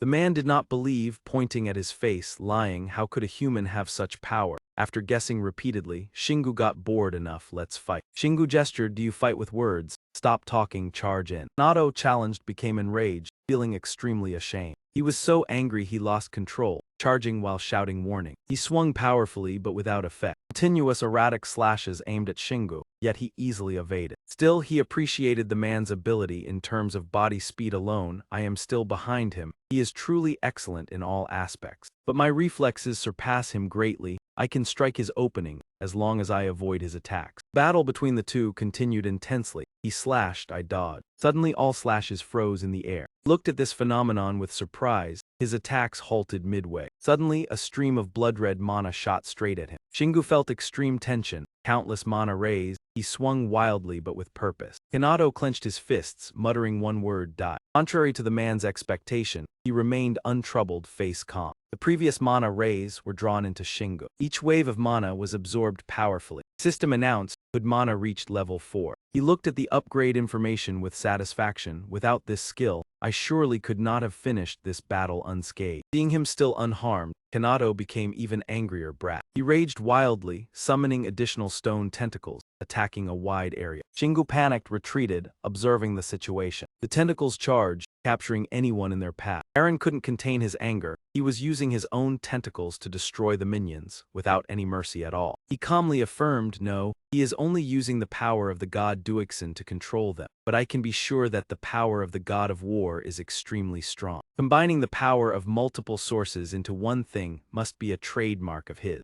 Nato tightened his minions with his tentacle, his face showing clear self-satisfaction. This scene made Shingu think. The ability of the god of war is indeed the ability to unite the powers of many into one. That makes sense when looking at the teddy bears, but besides them. He was tense, angry to the point where the veins on his face stood out. He was truly sick, treating the soldiers as disposable items. After thinking, Shingu gripped the black wolf claw tightly, ready for battle. The man in front was smug. "This is the power of the god of war. Pure power from Lord Dyerson." This scene not only didn't scare him, but also filled him with contempt. It turned out to be the worst thing. Kanato still confidently declared, "I will show you what absolute divine power is. I may even kill you to offer you to him." Shingu would not back down, always thinking to himself, "If someone can catch up with me in this condition, I have nothing to complain about. As long as there's space to fight, I'm satisfied." These words displeased him. He reached down to pick up the sword. "You won't be playing anymore." After saying that, he used his tentacles to wrap around the sword, making it grow several times larger. Kanato spoke while getting into a fighting stance, preparing to receive the ultimate power. As soon as the words ended, he immediately attacked without hesitation. A powerful strike came down, forcing Shingu to use the black wolf claw to defend. The collision created a strong shockwave, stirring the entire space. Seeing him exerting all his strength to resist, Eren worried he can't face him head-on. Shingu remained determined, his eyes showing resolve. He could not lose to this bastard. He immediately launched an attack. As the words "poison fire" ended, a purple light enveloped the weapons of both. Seeing the flames surrounding his hand, Kanato was briefly surprised. However, his smugness immediately returned, sneering, "You think you can burn me?" Saying that, he increased the pressure. The pressure was strong. Shingu's biceps began to bleed. Kanato showed no hesitation in delivering a finishing blow. The ground seemed to be under pressure from the strike. Fortunately, he managed to retreat, swiftly dodging the fatal blow. Despite being struck, Shingu remained resolute. He thought, "Heal me." Eren knew she couldn't stop him. She had no choice but to comply, thinking how foolish he was. The wound quickly healed and Shingu refused to give up. "Let's continue." Kanato relentlessly shot tentacles from behind. "I will punch through your body." Tentacles kept charging towards Shingu. His eyes glimmered with light. A plan began to form in his mind. His body seemed to be pulled into another space, the guiding lights becoming clear. "Got it, if I follow this path." While Shingu was thinking, the tentacles shot straight down to the ground, preparing to strike him.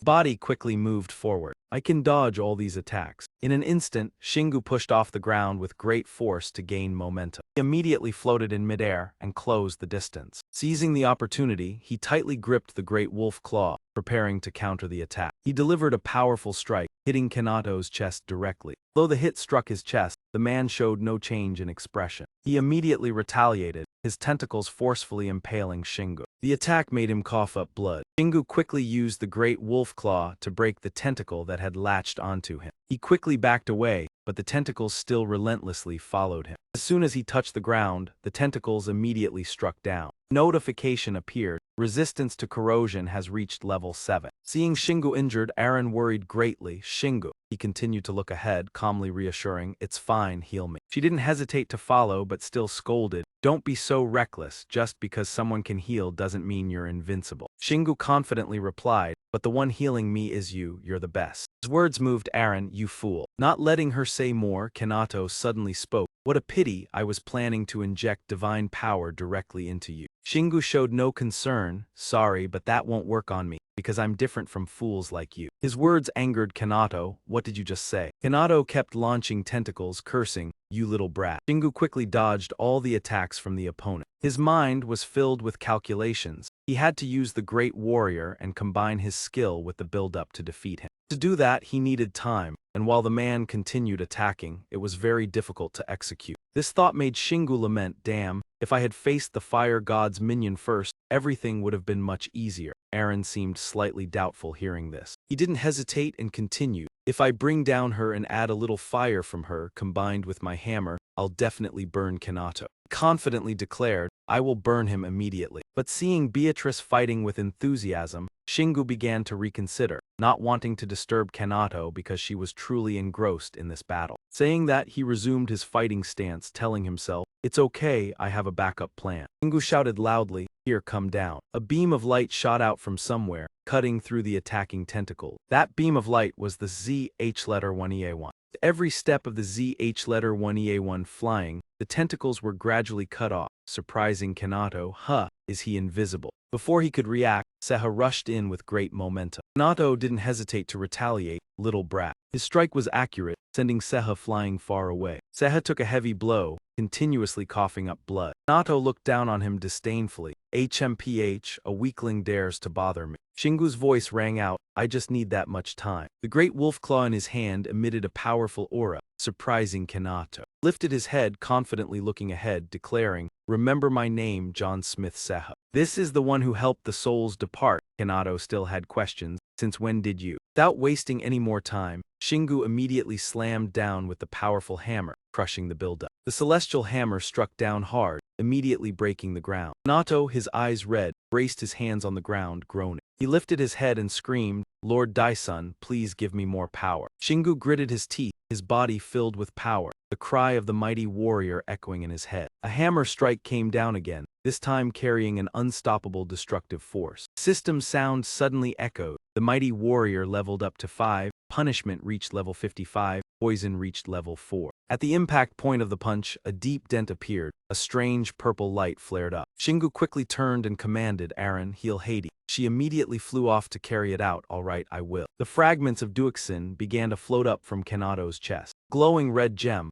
as if transmitting a message, "I accept my defeat." Shingu put away the heavenly hammer, staring at it, listening to what Ixin wanted to convey. "The one who defeated me, I admit defeat. Now, conquering this low-level world seems meaningless." His face appeared with a sneer. "Surely the other gods will continue, but I'm not as naive as they are." Shingu heard those words and suddenly noticed a detail, a low-level world. Duixin's whisper echoed, "You've been through many different worlds, haven't you? You should know how the mana here compares to elsewhere." Sudden memories flooded into Shingu's mind. Another world, the Shrine of the Gods. The image of the dark hallway suddenly appeared before him, and the castle of Sednak. Why is this being mentioned? He frowned in thought. Indeed, the worlds I've been through were full of mana, denser than phosphor. Could this be a way to measure the development of a world? Beautiful image of Earth appeared with every word from Duixin. "Yes, that's why I was surprised when someone from Earth arrived. I have to admit, it's a miracle you surpass this world's capabilities, and I bet no one will be as strong as you." The scenery quickly shifted to a desolate land, devoid of life. Just 40 years after the new era began, this world was conquered by us as it reached the waning phase. If I explain it the way you understand. Duixin's terrifying face appeared in the story. "This world is only level 3 out of 100. Shingu heard this for the first time, his surprised gaze narrowed. Duixin didn't understand how he knew everything Shingu had gone through, connecting every event, and the worlds you've visited. World Reconquered is level 5, and the place Zate Not Conquered is level 7. Of course, the enemies you've faced were just weaklings in that world. The corpse of Kanato on the ground was clear evidence of his words. The people here are also weak. They can't absorb the power I gave. All they can do is use such limited strength. Duixin's creepy smile briefly appeared in the warning, but the next worlds you encounter won't be as easy as you think. Shingu calmly looked at the shard of the tail of Zanlo before him. He raised his hand to catch it, the words of the item's master like a reward for today's performance. I gift it to you for bringing me joy. Shingu held the shard tightly, his expression serious, hearing the final words. I look forward to meeting you again, young man of the line. But if you keep taking risks like today, when we meet again, you might die. After finishing, he slowly stored it in the space. Hinato's corpse was also sucked inside. Shingu stood next to it, thinking, so this world is level 3. He wasn't afraid, on the contrary, he felt more intrigued. This means I still have 97 levels to surpass. Shingu clenched his fist, his mind made up. He had to win at the final level. There was still a long way to go, and he had to become stronger to defeat the arrogant gods. Suddenly from behind, a blinding light caught his attention.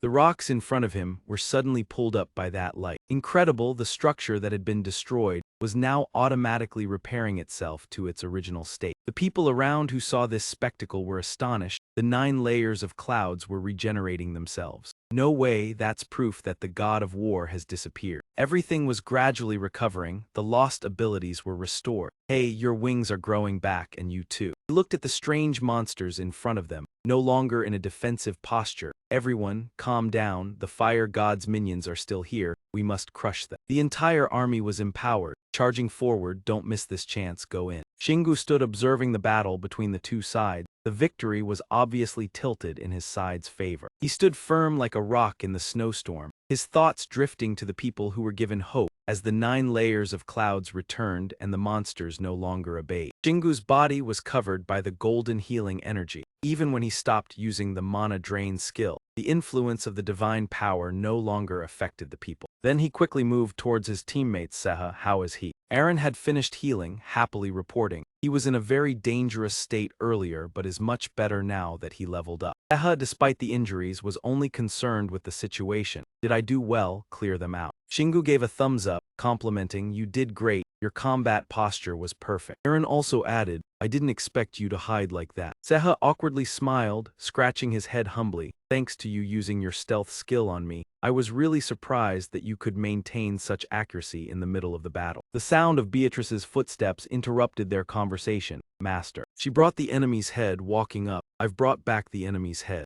Beatrice held the trophy in her hand. Admired by fans, when pushed to the brink, she transformed into this form. It's been a long time since I leveled up, and it's been a while since I had such a satisfying fight. Shingu held the item tightly, his face showing clear surprise. She can level up too. Beatrice lowered her head slightly and honestly replied, when I was the Death Knight I could, and I'm still the same now. The enemy's head gradually disintegrated, crystallizing into a bright golden stone. Shingu happily looked at the item in his hand, drew the weapon from the space. This is definitely a shard of the fire god. I'll merge it into the Nightfall Scythe. System notification sounded. The poison effect of Nightfall Scythe has reached A+ level. Shingu swung his hand to test the upgraded item. This is definitely the feeling of becoming stronger. Aaron stood up with a somewhat mocking tone. I think your standards seem different. Shingu firmly held the Nightfall Scythe, announcing, all right, everything's cleaned up. Now let's return to Earth. The battle between humans and monsters continued for another 2 hours, and eventually, the minions of both gods were completely defeated. This place is now protected by Shingu's group, and no god can invade anymore. Everyone quickly returned. Shingu pointed at the new faces, introducing, these are the villagers I brought from 4-4. First, there's the kind father and son, the herbalist Bond. Next, the farming couple Simon and Mona. I hear Mona is a very skilled baker. Judah crossed his arms, looking at these new people, confused.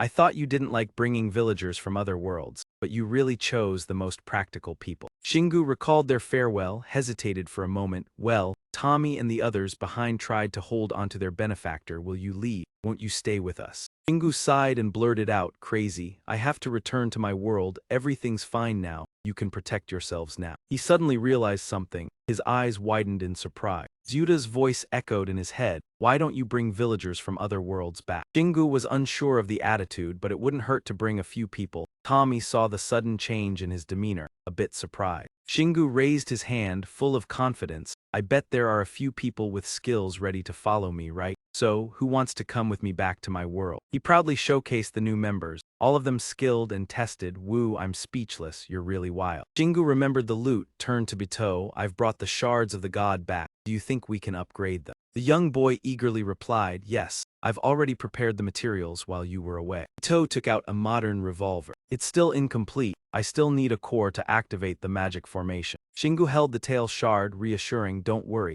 this will be enough. Place the shard into the magic circle without hesitation. Shingu watched the red light emanate from below, waiting for the result. Done. Aaron couldn't hold back, commenting, it's like using a microwave. The notification screen immediately popped up. Higher revolver level S+, attack 5300, 5800, proficiency 0 out of 30, feature 1. When the bullet is used, it will create 49 replica bullets, clearly stating the function of the new item. Shingu looked at the new weapon with a satisfied smile. Excellent, with this, we now have a second S-rank weapon. To smiled proudly, only one bullet needed. Currently 9 slots remain to be filled with bullets. The boy recalled how the weapon worked and slowly explained, just pull the trigger, you will gain 49 more bullets, 5 will fire consecutively, and as you master it you can fire 2 at once. Shingu looked at the gun in his hands, confidence growing stronger. This meant fewer bullets would be wasted but still dealing strong damage with much potential remaining. Now, it had become a perfect weapon. Bito was about to add more when the opponent's action interrupted him. Ah, by the way. Shingu placed Kanato's body in the center of the room. Folded his arms, admiring his prize, the remnants of a subordinate of a war god, not their own god, but the body of one who once held sacred power. Bito, excited, clenched both fists. I can use him to craft more bullets. He is compatible with mana stones. Before leaving, Shingu reminded, I'll be in the resting area, inform me when you're ready with the ammunition. Bito, face flushed, gratefully replied, yes, master. Shingu stood before those he had saved, slowly announcing, everyone may rest, I look forward to living alongside you. His brows slightly furrowed, enhancing the aura of a leader, all dismissed. Aaron looked at him, puzzled, surprisingly. I thought he would grab a weapon and rush into the dungeon. Indeed, Aaron was correct. Shingu took some time to test his new skills before heading to the dungeon, especially the powerhouse skill which he deemed crucial. She watched him warm up, preparing to strike, yet I thought he would rest. Shingu continued the motion, glancing sideways. The powerhouse skill is probably the most important to me. It has helped me overcome many difficulties. His entire body ignited with passionate fire, but due to skill penalties, he could not use it too often. Therefore, to minimize penalties, he needed to upgrade the skill and enhance physical strength. Shingu's determined gaze seemed to signal his resolve. He must maintain the powerhouse skill whenever possible. Aaron looked at him worriedly. He has gone mad. He wore simple sportswear, holding a hammer, beginning training. Over the next few months, Shingu gained combat experience through mana in battles with Kina. Every day he trained seriously, familiarizing himself with new skills and learning to use mana. Shingu focused on controlling the mana within his body. Shingu sensed his own abilities, determination in his mind. These are just basic steps. But if I can maintain continuous combat state and add more skills, I can become stronger. His powerful arm swung a mighty punch to the ground. Beatrice looked at Shingu. He was nearly exhausted. Take a little rest. Aaron saw the opponent's fatigue and sweat, unable to hide worry. Are you all right? Despite exhaustion, Shingu's eyes were steadfast. All he could do while under penalty was endure the pain. His body felt as if freshly bathed, reaffirming his goal to maintain the powerhouse skill continuously, even under punishment. Aaron was shocked by Shingu's thoughts. He is truly insane. Having rested barely a few minutes, he was already rising, urging onward. No time for rest, continue. Beatrice looked at him coldly but did not forget to praise, I am impressed by your spirit. System notification sounded, long pentagram currently at level 4. Skills chain sequentially, powerhouse skill at level 8. All physical stats increased by 15 points. The screen continued flashing, showing courage reached level 12. Physical ability will increase proportionally to the pain endured. Aaron watched Shingu drink water, trying to probe, you are better than last week. Isn't it time to enter the dungeon?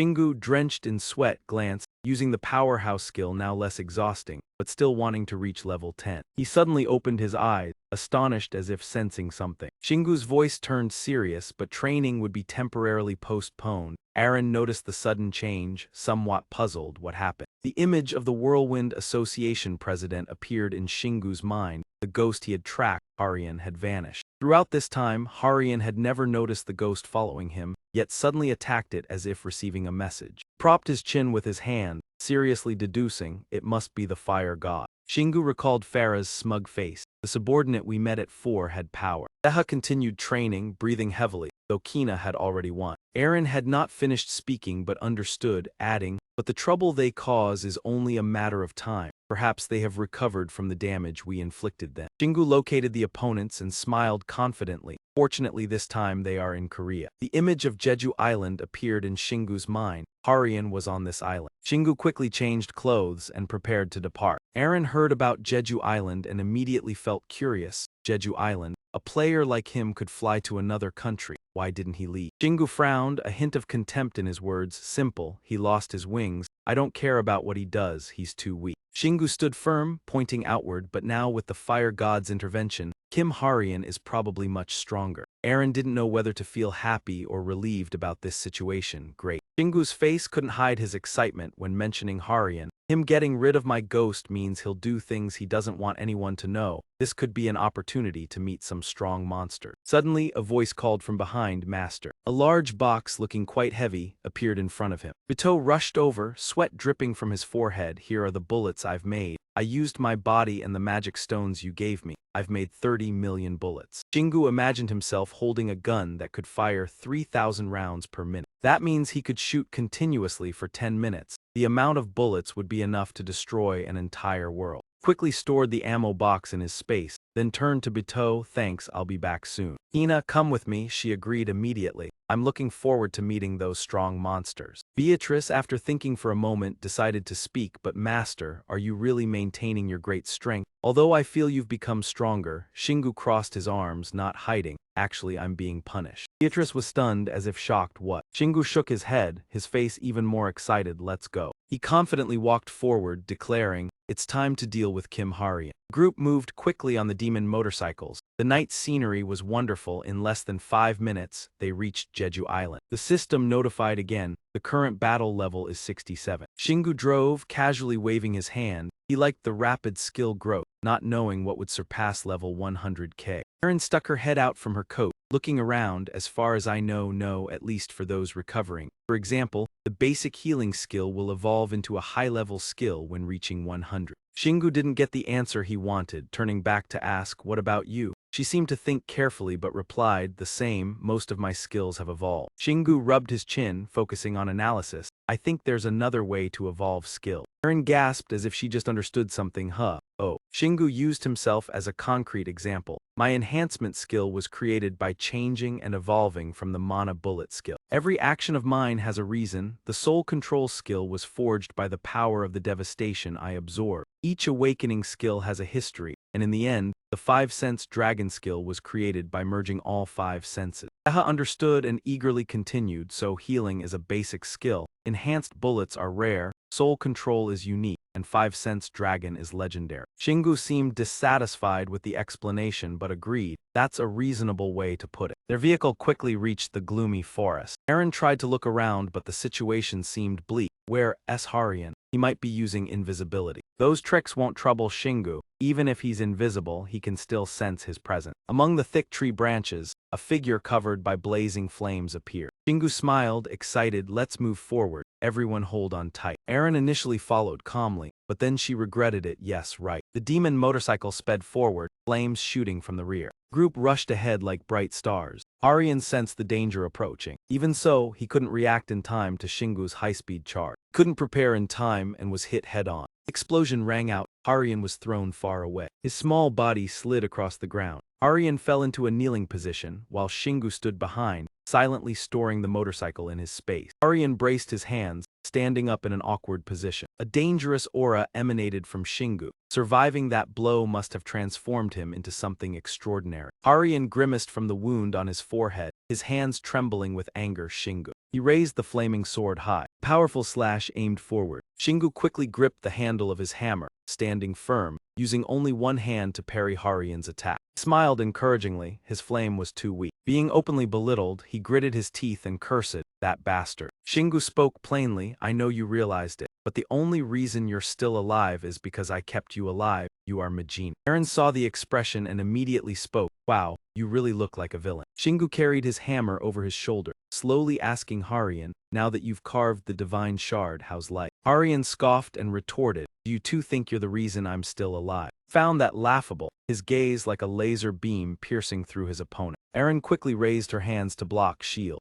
Luckily, she managed to block the attack. She reminded him to be careful. "He's attacking from all over his body, not just the eyes," Zingu replied calmly, "I know." Harian grew more furious, his hands shaking as he pointed forward. "Oh, what are you doing to Eren?" Shingu glared back, "Do you think I control her? This world doesn't follow your will." He lowered his hammer, advancing toward Harian, confident, "No need for supernatural strength, still sweeping away your flame." Shingu emphasized with a sharp look, underlining his existence. A loud explosion rang out right after. He placed a death curse on his opponent, died. Suddenly a voice rang out, "Then let me do so." A gigantic hand emerged from the pink hole. Then came the earth-shattering entrance. Shingu quickly dodged, retreating. Focused on watching as the portal to Earth finally opened. In front of him was the giant with a dog-like face. "I won't let anyone stand in the way of the divine ancestor." Shingu was astonished, repeating, "Fado, the fire god." Harian spread his arms in acknowledgement. "Yes, with the power you granted, I opened the portal connecting the world you conquered with Earth." He grinned wickedly. "The incredibly strong monsters will keep appearing." Shingu sneered at the nonsense. "I don't care, I'll crush you and all of them." His hands began to tense. He used his ultimate super strength move, muscles bulging, gripping the hammer tightly, eyes full of determination. The hammer was lifted, slightly growing.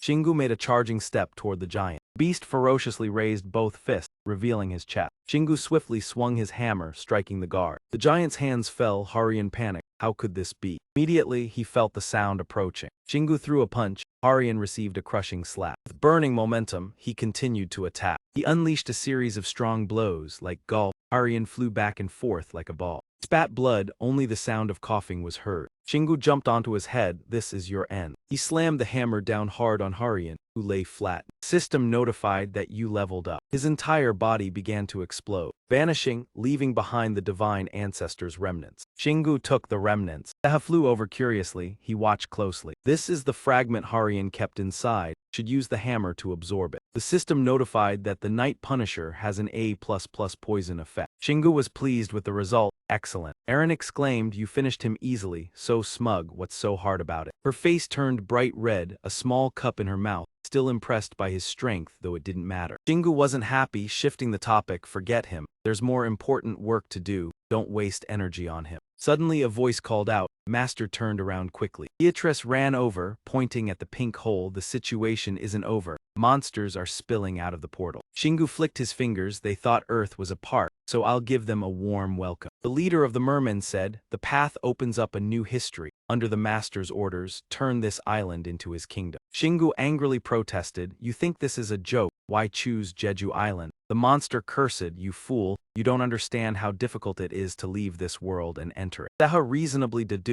to avoid human intervention, they have a plan to build a kingdom and base here. He held his analysis, guessing that among many islands, this is where Harian arrived without wings. He's truly remarkable. Shingu laughed fiercely, "But when he pulled me in, the plan was ruined." Demon still breathed fire. "Your strength is incredible, but the mana used can't last long." All the monsters gathered, the sound echoed, no portals opened. The fool died. Who dared to think they could stop us from waiting for this day all our lives? Shingu didn't care about threatening, standing there calculating, more high-level monsters means more gems. Eren worried, should call Seha, create a barrier to prevent the monsters from escaping. Shingu looked at her. "Oh, I already did." Eren was surprised when he found everything amusing, chuckling softly. "You think you can fool me? I've destroyed all communications from the island." Suddenly a group appeared calling his name. Shingu, surprising him, stepped forward, blocking the way. The Syrian voice hurriedly spoke. "We arrived late. Marina also regrets. Sorry for making everyone wait." Shingu frowned, "Just like Sehi. but remember these three have already played together. Zehai understood his intention, explaining the remaining ghost had told a story. He had already started fighting the fire god's minions on Juju Island. Demon observed, sweating, wondering how to address them, but more importantly, seeing Shingu still strong, intimidating. It grew more curious. How did you manage to stay stable while maintaining great strength for so long? He held the hammer, replying, ask that to the hellish demons. Marina with 2 pistols joined the battle. Without needing the opponent to say much, she acted immediately. In an instant, she eliminated a large number of monsters. Seha fought with the cold spear in hand. Syria also joined the battle, fighting alongside them. In another corner, slashes were executed by the hand of a warrior. Beatrice swung her sword, causing the monsters to explode mercilessly. A bull-headed monster, burning fiercely, using its body strength, charged to fight Shingu. Unfortunately, he was not an opponent it could easily defeat. With a single swing, the Heaven's Punishment hammer in his hand made it submit. His hammer not only knocked down the bull-headed monster, but also swept away the troops behind it. The scene terrified the remaining soldiers, realizing they could not defeat him, so they decided to retreat. But before they could act, a voice rang out, stopping that thought immediately. Lee Sehi appeared, activating her special skill. A cold sound echoed in the space, like thunder crashing down. Yet Shingu noticed another point. The name sounded quite impressive. Then he focused on the present. The circle was complete. Now it was time to fight. He let out a loud roar. The battle began. The Heaven's Punishment hammer charged into the fight, heading toward the next opponent. A powerful swing triggered the system. You have reached level 7. The toxin is now at a new level. A lead soldier suddenly guessed, could you be a disciple of Hector? Shingu responded with a strong strike to the soldier's head, accompanied by a curse. I do not know which god named you that. The dust cleared, leaving the image of Shingu and Beatrice, still calm and unharmed. She observed the surroundings, then commented, I think this is the last one, no more monsters emerging from the gate. Just then, Aaron looked up at the sky and said, the gate is disappearing. Shingu felt only irritation. They were fleeing, after all they were gods, not so foolish. The quiet atmosphere, Marina asked, what did you do to become so strong? Wait, never mind, I am not that curious anyway. Syria stepped forward seriously and remarked, I thought gods could not control the gates, but now we know disciples can do it. Truly amazing. His voice sharpened, but if we report this to the WPC, we would have to establish rules for blessed players. Shingu continued steadfastly, this is truly an amazing experience. Now we understand more about how gods dominate the world. Now it is time to consider how to prevent this from happening to us. He clenched his fists, feeling exhilarated. Today I realize that my training has truly paid off. Now I can use the strength of a champion in real combat. I thank Fado for giving me this opportunity. Suddenly Lee Sehi spoke up.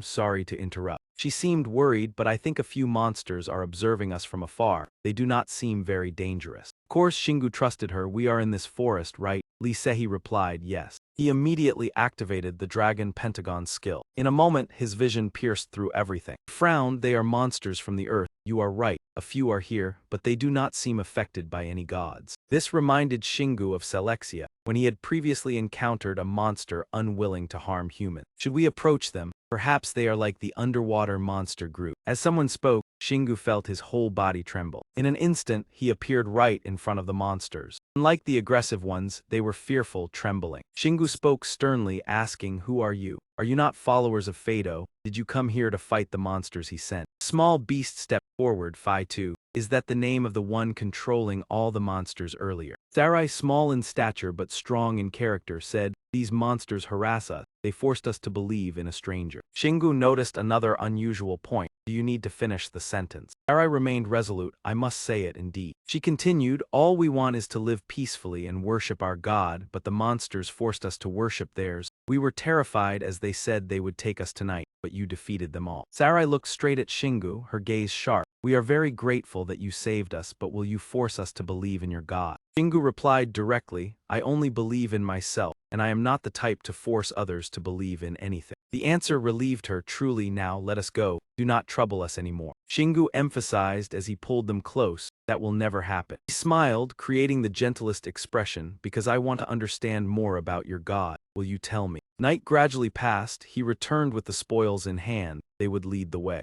Marina praised happily, I knew you could communicate with them, wonderful Shingu. However, Eren had realized this early, I bet to them. Shingu is even more fearsome than Fido's minions. Seha had to admit, I feel the master has realized his new power. Shingu's group continued following Sarai. Marina sensed the change, Mana was growing stronger, yet he was unsurprised as expected. This is where earth monsters live. Sarai began explaining, what we love most is mana, and it seems humans have misunderstood. We monsters only need mana and a bit of energy. We rarely eat human. But Shingu quickly caught an important word, rarely, and he hastily waved, personally, I have never eaten a human. Remaining soldiers quickly explained, I have never eaten humans either, I guess humans are hard to chew. I love grass, grass is true love. Shingu was satisfied, good, keep it up. Finally, the group arrived at a magnificent natural scene. He focused, sensing something like a waterfall. This is just like when we went to the deep sea, aside from the ant nest. This may be a new development area for land players. Marina ran over and commented, you know the deep sea has become a safe haven for monsters, right? I do not think this is the case here. Shingu nodded, thinking in the new era, areas with high mana have become dungeons. But that is not enough to explain everything. Sarai smiled slyly, are you scared already? Because you did not destroy us, our master will not kill you. Shingu was surprised, why are you so self-satisfied? Eren remarked, perhaps he trusts his master very much. In an instant, they crossed the waterfall without getting wet. Sarai pointed forward, this is it. Ahead of them was a lush green forest. Shingu could tell at a glance, there were many entrances, not just this waterfall. This made him pale, how could he know, truly monstrous. Shingu realized these exits did not lead to Jeju Island. Eren was surprised, so it's like an instant teleport gate. Shingu calmly replied, no, when the new era began, mana lakes formed, creating celestial cities and ant nests by unknown power. Voice rang out, you are correct. Sharp pointed claws clearly appeared. Then the entire shape of a league appeared. They stood there, facing each other. His presence surprised Shingu. I thought our country had no tigers. Ai's voice rang out, we are not tigers, and this is not Korea. My bright, glowing eyes met his, I am a league. Welcome, King of Humanity. The league's power shook the entire forest. This made Marina look back from afar in admiration. He's as strong as Bubua. Even Lee Sehi had to admit what she said was true. Syria said sternly, thinking of a monster as strong as Bubua. While Eren focused on something else, are we sure that's the right name? Meanwhile, Elig began speaking, with the voice of a king of humanity, I want to thank you for not harming my subordinates. Shingu didn't mind at all, I think you've misunderstood something, but I'm not a king. Why didn't care much about this, I understand now. I guess technically you're not a king yet. The more he spoke, the more he doubted, HMPH, why do you keep thinking I'm a king? League's bright golden eyes stared straight at Shingu.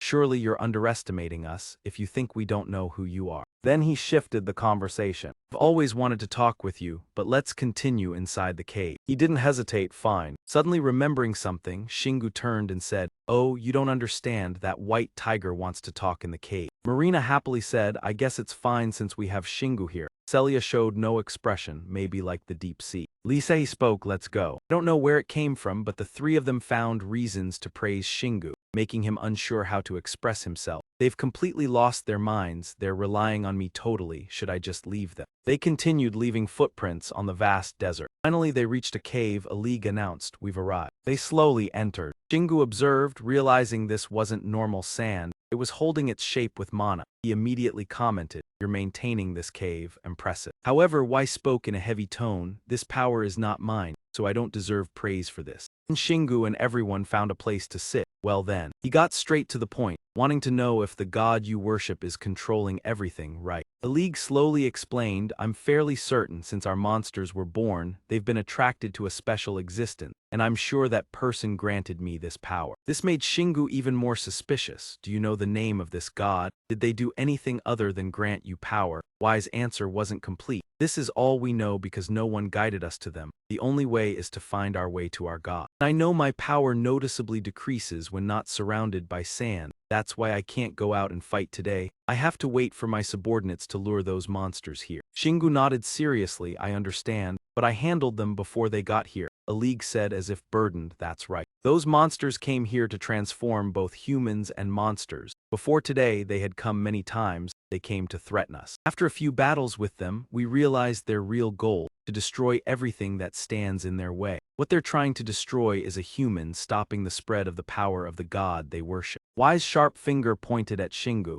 who was listening just as they feared. You showed up today and crushed them. After learning about you, I guessed you were the king of humanity. And I decided I should also become the king of my monsters and do everything to protect them. Finally, a league seriously made the suggestion, now, if your goal is like mine, why don't we cooperate? He was immediately attracted finally, and continued to complete the unfinished words. I realized most humans hate us, and many can't tell the difference between us and the ones attacking us today. But honestly, I don't think now is the time to worry about what people will think of us. And with your power, don't you think you can convince them? If somehow we can make both sides cooperate, we'll easily stop those monsters. Without saying another word, Shingu cheerfully replied, I agree. In fact, he admired it in his heart. He was very rational. The intellect of the Earth monsters far exceeded what I imagined. With this speed, we can save Earth from the fate of other worlds. He voiced his thoughts, easy to say but hard to do. League felt uneasy, waiting for him to continue. It was Shingu's turn to speak. As I said, I'm not the king of humanity. Even if I tell them not to attack you, they won't listen. Second, as you said,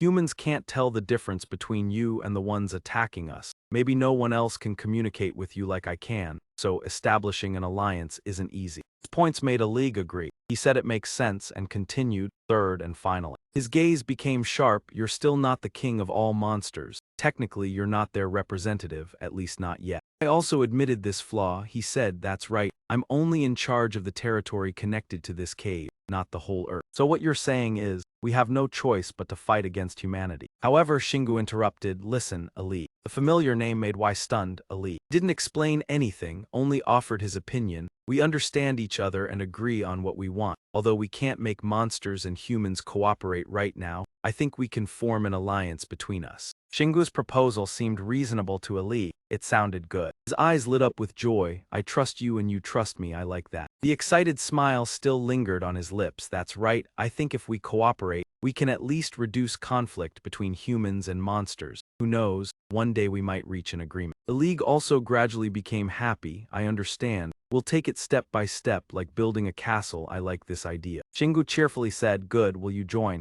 This is how humans show friendship. The League didn't hesitate, I'll join. The relationship between the two was officially recognized. Only then did Sarai comment, I feel like the boss is about to be tamed. Shingu felt disgusted, silent. From now on I'll show you what you need to do. Quit. Then came a friendly exchange between a League and Shingu. From now on when meeting a human. Time passed. Aaron was startled upon hearing, using humans to control monsters from other worlds. What would everyone think? Calmly spoke about these matters. The important thing now is to control the damage. We must ensure those monsters can't infiltrate. Sacrifices must be made. We can adjust in the process. Right now, we have other important issues to solve. Shingu's gaze was as sharp as a knife. Ali, do you really intend to become the king of monsters? This question made a Leg think deeply. The king of monsters. His pupils shone brightly. Will you help me? Stared straight into his eyes. I don't need to hear the answer, I know clearly. A system notification appeared. Now you can access the desert paradise from the rest area. Its appearance surprised him. I didn't expect this place to reconnect to the rest area like the deep sea. I guess this is good. Now I don't have to fly here every time. The League became gentle, no longer sharp. You are always welcome here, Ali. Shingu was stunned by the nickname Shingu.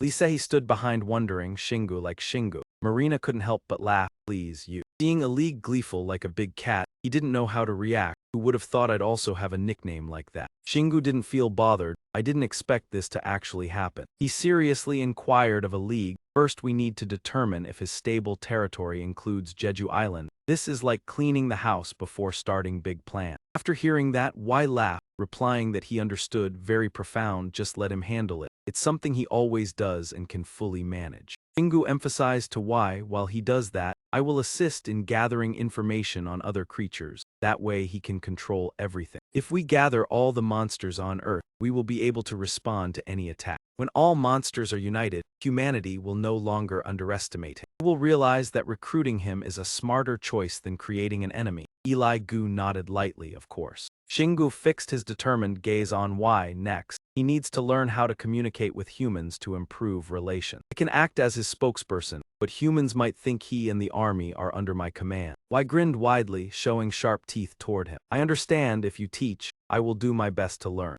Shingu excitedly expressed, Oh, and your slicing ability too, can you show me? Y immediately raised his sharp claws, of course. The League lunged forward strongly onto the sand. Power surged along his body, shooting straight forward. Sharp cutting blocks formed shapes along the wires. Marina was extremely surprised. Amazing, he is on a completely different level. Oh, I guess he is like you, Shingu tensed. He can't use mana to do that. In his mind he thought, now he understands his ability. He thought it could only be used near sand, but he was wrong. Turn to Y Eli, can you use this power without sand? The League was confused. What do you mean? I was born on sand so I can't control anything but sand. Shingu observed the cutting blocks while explaining. He can use the ability anywhere that produces sand. He swung his fist down, yes. Shingu's force cracked the ground below. He can turn rock into sand, treat rocks as giant grains of sand. Aaron stood beside, surprised. The idea is really simple. The League felt enlightened. I understand, never thought like that. I understand your point. You mean I can use the power anywhere on Earth? Shingu happily agreed. Yes, even in the city, most architecture is stone. If broken, there is sand. Why laughed Fufu, you expand my world. Shingu waved sincerely, receive the information and get used to it. Let's meet a better version next time. League replied friendly, okay, Shingu, looking forward to seeing you. Shingu reminded, don't forget the Alliance goal is to protect Earth from invaders. He turned to Marina's group, work here done, she wants to try Zuta's cookies. Shingu quickly agreed, let's go to the village. Suddenly Sarai appeared behind him. Shingu impatiently asked, what do you want? Sarai nervously declared, my name is Sarai. He raised an eyebrow, all right, go home Sarai. He could only explain, the boss assigned me as messenger, honored if sudden contact is needed. Aaron doubted, his face doesn't match his word. Shingu sighed, maybe I'll have him help with farm work. Later in a house in the village. Simon excitedly, you tamed a monster, amazing. Shingu calmly, use him if needed. Sarai helpless, probably made the wrong alliance choice. He officially began the agricultural journey with tears. Toe handed him a box of items. Then he became someone wanting to steal Zuta's item. Shingu successfully took the cookies. He angrily chased and yelled, pervert. He casually replied, this is rent. Scene shifted to the resting area. Aaron flew behind, excitedly asked, will we go to the deep sea dungeon? Shingu replied, not yet after finishing here. Beatrice wondered, master, do we plan to go to the combined dungeon? He replied with implication, yes, before diving into the unknown. Best to handle what's known. We will use the combined dungeon for training. Aaron blushed, surprised, viewing the combined dungeon as a convenient training area. Marina was delighted, I want to go. Shingu refused, sorry, have you stayed to clean the mess Harian caused in Jeju? Need BNI's help. Not allowed, she sadly, fine, see you later. Call me when fighting monsters. Shingu smiled, you are part of the alliance, we'll call even if you don't want, don't worry. Syria clasped hands respectfully, Lee Sehi waved, see you. Shingu stood watching three people leave. He turned and dashed off, alright let's go. Monsters in Jeju are too weak, I haven't even started. Notice board, currently 44,106 super rare ant nest dungeons on Earth. You can combine 2 dungeons at once. How many do you want to combine? He signaled all of them. Interface appeared, requiring 0.05% of your grain. A dangerous combined dungeon was created. Do you want to enter? Shingu pondered, guessing not enough dungeons to make it harder. Aaron speechless, whoever created the system didn't expect someone to use this ability, sometimes clearing a dungeon in just 2 attempts. He looked at the front door. Shingu hoped for many dungeons to appear then. Alright, Beatrice adjusted armor, ready, master. He shouted to the last ant nest. All full of spirit, dungeon phase completed. Night fell, small house quiet, creaking as door opened. Shingu and companions stepped into the house. He read the board, fewer combined dungeons so sweep time is short. Aaron reminded, but dungeon scale is not small. Then asked Gulick to look around, but first, called the souls floating around. All ghosts out there, listen. A worried soul, he called us. Another ghost voice echoed, should obey. What happens? Time passes. Roll call echoes in space 32,154. Boy raised hand to report, I'm the last one. Shingu checked the number of souls, thank you. 32,154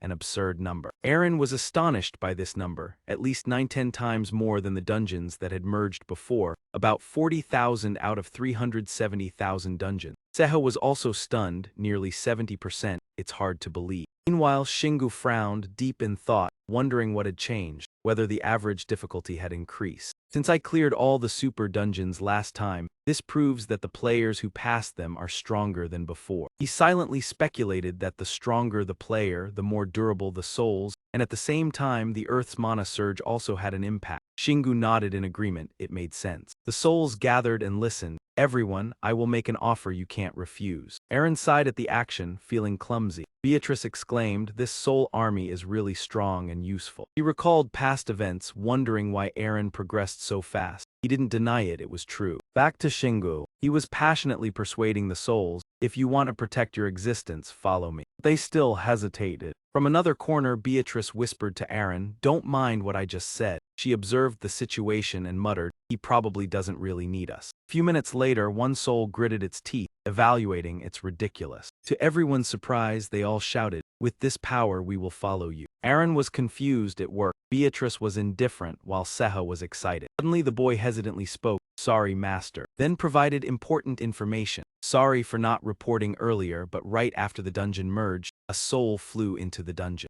Shingu was shocked. What? Aaron immediately guessed, maybe a player blessed by a god. He agreed, that means they flew off to search for the fragments of the god. Not impossible given the number of dungeons that had merged. Shingu took out the control panel, wondering if the dungeon's difficulty had increased. He was intrigued. Aaron looked at Seha, seeing him as the only one celebrating this bad situation. Seha quickly defended, but for me, this is still a basic dungeon. Meanwhile, Shingu kept the vehicle in its private space. Here, the vehicle, she didn't hesitate to get in and started it. She asked, are you giving this to me? Shingu slapped it hard, are you crazy? Immediately, Shingu made a plan. You go ahead and clear the way, I'll clean up. Seha will follow and handle the rest, got it? Beatrice calmly replied, got it, after this I'll make sure you keep up with us. Excitedly said, that's why my wings exist. Saying that, she sped off. The vehicle's departure accidentally injured Seha. Shingu excitedly urged, all right, let's go. The vehicle sped like a rocket before the soul. They looked on in confusion. What is that? I've never seen a tactic like that. The girl next to him laughed. Good thing I followed him.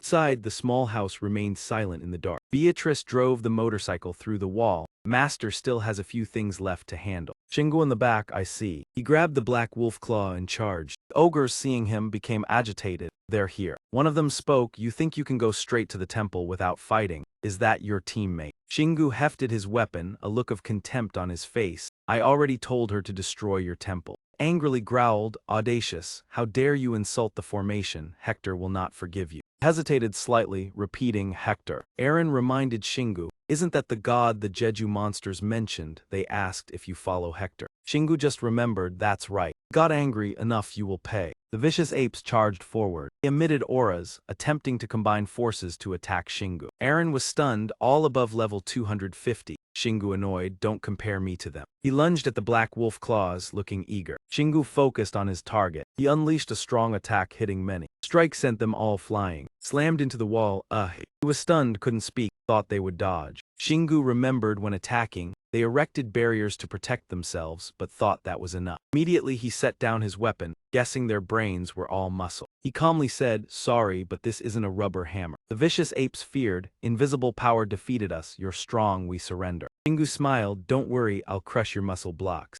Aaron moved, playing villain again. Finally, he handled the vicious apes efficiently. Seha rushed over, shouted, rank. She flew straight with her weapon, I'm here to clear the rest. Seha paused briefly as she spoke. They lay scattered, motionless, no signs of life. He forced a smile, haha, knew it, nothing left to do. Dung City trembled, stones cracked under battle power. Shingu stepped on the monsters, realizing this was indeed a stronghold of the mighty. Turning to Aaron, he sensed all monsters were muscle blocks. One vicious ape hadn't fallen, struggled to stand. You're too strong, now I understand why Hector sent us, worthy disciple. Shingu wondered, who is Hector? It sneered, haha, haven't you heard of that day? Described Hector, existing powerfully, became a god through strength and destruction, demonstrating authority through devastation. He was amused, sounds good, might be compatible. Aaron couldn't stand it, clapped continuously, be quiet. Even while being patted, he casually asked, so he's basically a god of strength. Vicious Ape proudly said, no, he's a god who unites everyone by strength. All who lose in power submit and become followers. Shingu confusedly repeated, unites everyone. Suddenly he realized, unlike previous dungeons, this one is unified from start to finish. Previously strange due to metamoa, but still distinguished individual dungeon. This time does the strongest dungeon devour nearly all others. He frowned, thinking deeply, seeing many gods but first time witnessing someone with absolute influence, ruling by power. Shingu noticed his hand,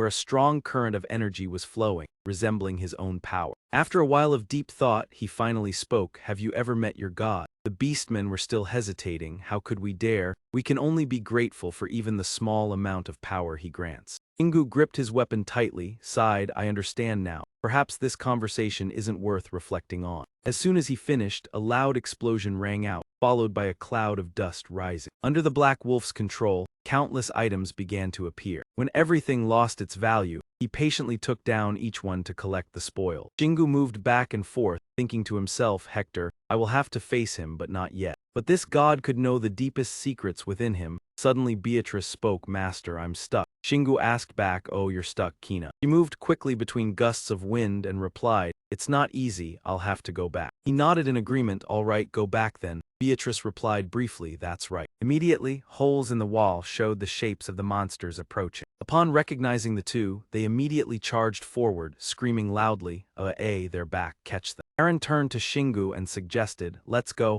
I think she's luring the monsters here. We should deal with them before it's too late. He nodded in agreement with that thought. You're right. If Kana feels threatened, then it's fine if we handle the Tepsu before encountering any potential danger. After speaking, Shingu immediately leaped forward swiftly. He moved as fast as light, still full of excitement, saying, All right, let's head to the next room. Carrying the Black Wolf's claws, he leaped over the heads of the steel monkeys. Focusing on the powerful energy source, the weapon in his hand suddenly grew incredibly large, quite impressive. They were surprised and looked up, seeing the faint silhouette of a person. Shingu did not hesitate, swinging the claws down onto the monsters. You're weak. Stop just standing there, fight. The taunt made them furious. They all shouted, What, he just called us what? Not stopping there, he immediately used his skill and let out a fierce roar. Mary has a baby fox. One of them was startled, goosebumps rising. What the hell is that? But that carelessness caused it to take a heavy blow to the face, shaking its jaw. The remaining steel monkeys were no better. They were quickly swept away by Shingu. At the same time, Beatrice reported, I'm here, master. He happily responded, Good job. From afar, loud noises echoed from the large holes in the wall. She sped through on the war chariot, quickly flying from the distance. Steel monkeys saw this and called to each other, Capture them. One of them led, commanding fiercely, Kill those who dare destroy Hector's sacred temple. Shingu stood still, patiently waiting for Beatrice to pass by. A satisfied smile appeared on his face.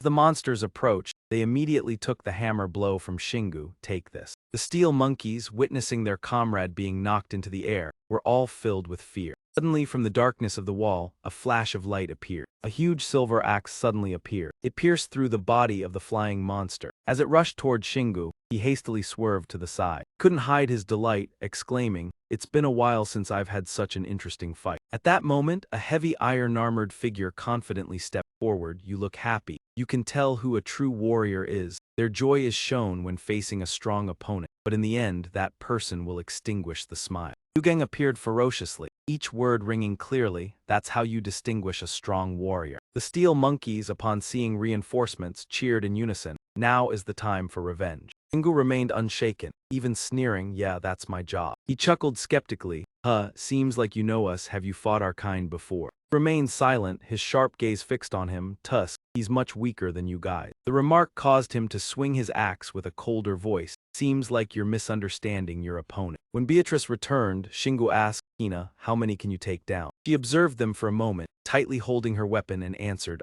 He asked in surprise, Really? I can take down 4, how about you? Then I'll take 5. Both kept chatting without paying attention to Mugang, making him even angrier. What a funny pair. Immediately, he moved his leg, leaving his position. He and his gang charged forward, shouting loudly, Let us show you Hector's blessing. As Mugang and his gang charged, Beatrice on the war chariot flew towards them with a loud roar. The attack was so fierce that no one could stop it. With just a few deft swipes, she wiped out several monsters. After that, she raised the deadly knight's sword. In less than a few seconds, she pinned Mugang to the solid wall. Beatrice's sharp gaze flashed. 1 down, divide the remaining 4. He tried to endure the fatal wound. I'm not dead yet. In return, she responded indifferently. Oh, you're still not dead. Immediately, Beatrice sent him off without giving him a chance to resist. Mugang's comrades were stunned, truly so strong. Giga's face now only showed worry as she said, She can face us all alone, she's not boasting. However, they forgot Shingu and the hammer of heaven's judgment. This situation made him smile mockingly. Watch out. She never waits for your words of comfort. Suddenly, the head of the hammer began to shake as if something was moving. It turned out that Hector's disciples were still holding on under the strike of heaven's judgment. They even gritted their teeth with a powerful momentum. You think you can crush us alone just by yourself. Shingu's eyebrows furrowed. Teamwork. He decided to retract his weapon as if helping them. It seemed so, but the energy from him radiated fiercely. Before they could even catch their breath, this time Shingu's hammer of heaven's judgment chose personal combat. Different from the previous blow, the monster was so severely injured that the electricity dissipated. In the end, it exploded with a shockwave. After the dust storm, nothing was left of him. On the contrary, he didn't feel satisfied with the outcome. He wanted to understand Hector's power, meaning the dungeon system had disintegrated the corpse as soon as they died. Then Beatrice helped Shingu feel somewhat consoled, the essence enough to study the remaining fragment. I can sense the presence of other monsters. Hector must have granted them power and controlled them with greater authority. Shingu now understood. I get it. No wonder they were so strong, but in reality they were. True warrior needs not only strength, but also the ability to control his energy. Their conversation angered the Chiga, those despicable creatures. Even though their teammates were lost, they didn't stop. Do you think we will let you live after these words? He said bitterly with a threatening attitude. You're just an ordinary man, you don't understand what you're saying. We'll show you the development of the great demon monster race. In contrast, Shingu just smiled confidently. In the end, everything turned out just as expected. In the blink of an eye, Chiga swung his axe at him, preparing to finish him off. Powerful strike, but he easily blocked it without any difficulty. Of course, there would be someone taking advantage of the moment. Now then, he intended to take this opportunity to attack the unguarded Shingu. Despite the difficult situation, he showed no fear of a sudden attack. Seha and Beatrice quickly appeared as soon as he spoke. Sorry, but I also have teammates. Seha shouted with unwavering determination. I will fight with all my might. D-letter 1 EBFP. Shingu also reminded him, don't overdo it, just hold him off. I'll take care of the other one later. His words drove Chiga mad. Hold me off. You've overestimated yourself. He attacked again, not forgetting to taunt. How arrogantly insolent. His anger surged. Don't underestimate the great demon race. Just as he was about to strike again, Shingu's chaotic tail stopped him, and immediately he took a strong hit to the stomach. With a single strike, he was sent flying like a meteor. Meanwhile, Shingu, aside from some dust, wasn't injured at all. Besides the power you possess, you're no different from the one I defeated before. Chiga's voice became impatient. Hey, I know you're still alive, get up. Chiga urged, if you have anything hidden, show me now before it's too late. Chiga's eyes glinted with danger. Fine, I'll show you. In no time, his momentum exploded. This is the power of the great demon. But apart from cooling Shingu down, the force had no effect. The axe in his hand was swung up. A strong clash, but Shingu easily blocked it. Both weapons clashed without any damage. They remained intact, bouncing back. Such a shame for Chiga, he didn't have the same luck. He could only stagger, nearly falling. With the fight so easy, Shingu couldn't help but sigh. HMPH, I thought you'd be able to take my hit. I think they're just failed experiments of Hector. Based on earlier observations, it seemed the mana used to maintain the armor was absorbed into his body to enhance his strength. But in the end, it overloaded and destroyed itself. Chiga, though tough and determined, still hadn't been defeated. Shingu, uninterested, continued striking with the heavy celestial hammer. Eren understood his stoic nature. Now I'm not surprised, he calmly replied. Those guys are much worse. Beatrice, standing beside him, looked into the distance and spoke again, but we're not done yet. There's still something to worry about. Her words piqued Shingu's interest. She's right, there's still one more mysterious ghost. At this point, he felt invigorated, full of hope for the future. If this truly is the place of the strong, then a person truly worthy of the name will be waiting for us. Seha dashed forward. Upon seeing Shingu, he quickly stopped to report, Boss, I've completed the mission. Looked panicked, the front still full of brain monsters. It seemed that the brain monsters with armor here were considered elite. Shingu sighed, pouting as he spoke. They are intelligent monsters. Seha couldn't avoid looking worried. The further we go in, the stronger they become. This made Shingu hesitant, wondering if the last one would be an armored brain monster just arriving. He already felt the danger. Based on what I've heard, it's highly likely. Thinking about what could happen, he fell into contemplation. Then there's nothing left but to continue. Let's move forward. Outside the building was eerily quiet. In contrast, inside, Beatrice was fighting the enemy with all her might. Shingu also made the brain monster spin in confusion. Seha was no less. He had defeated the enemy right beneath his feet. After a tense battle, loud sounds of impacts with the stone floor echoed.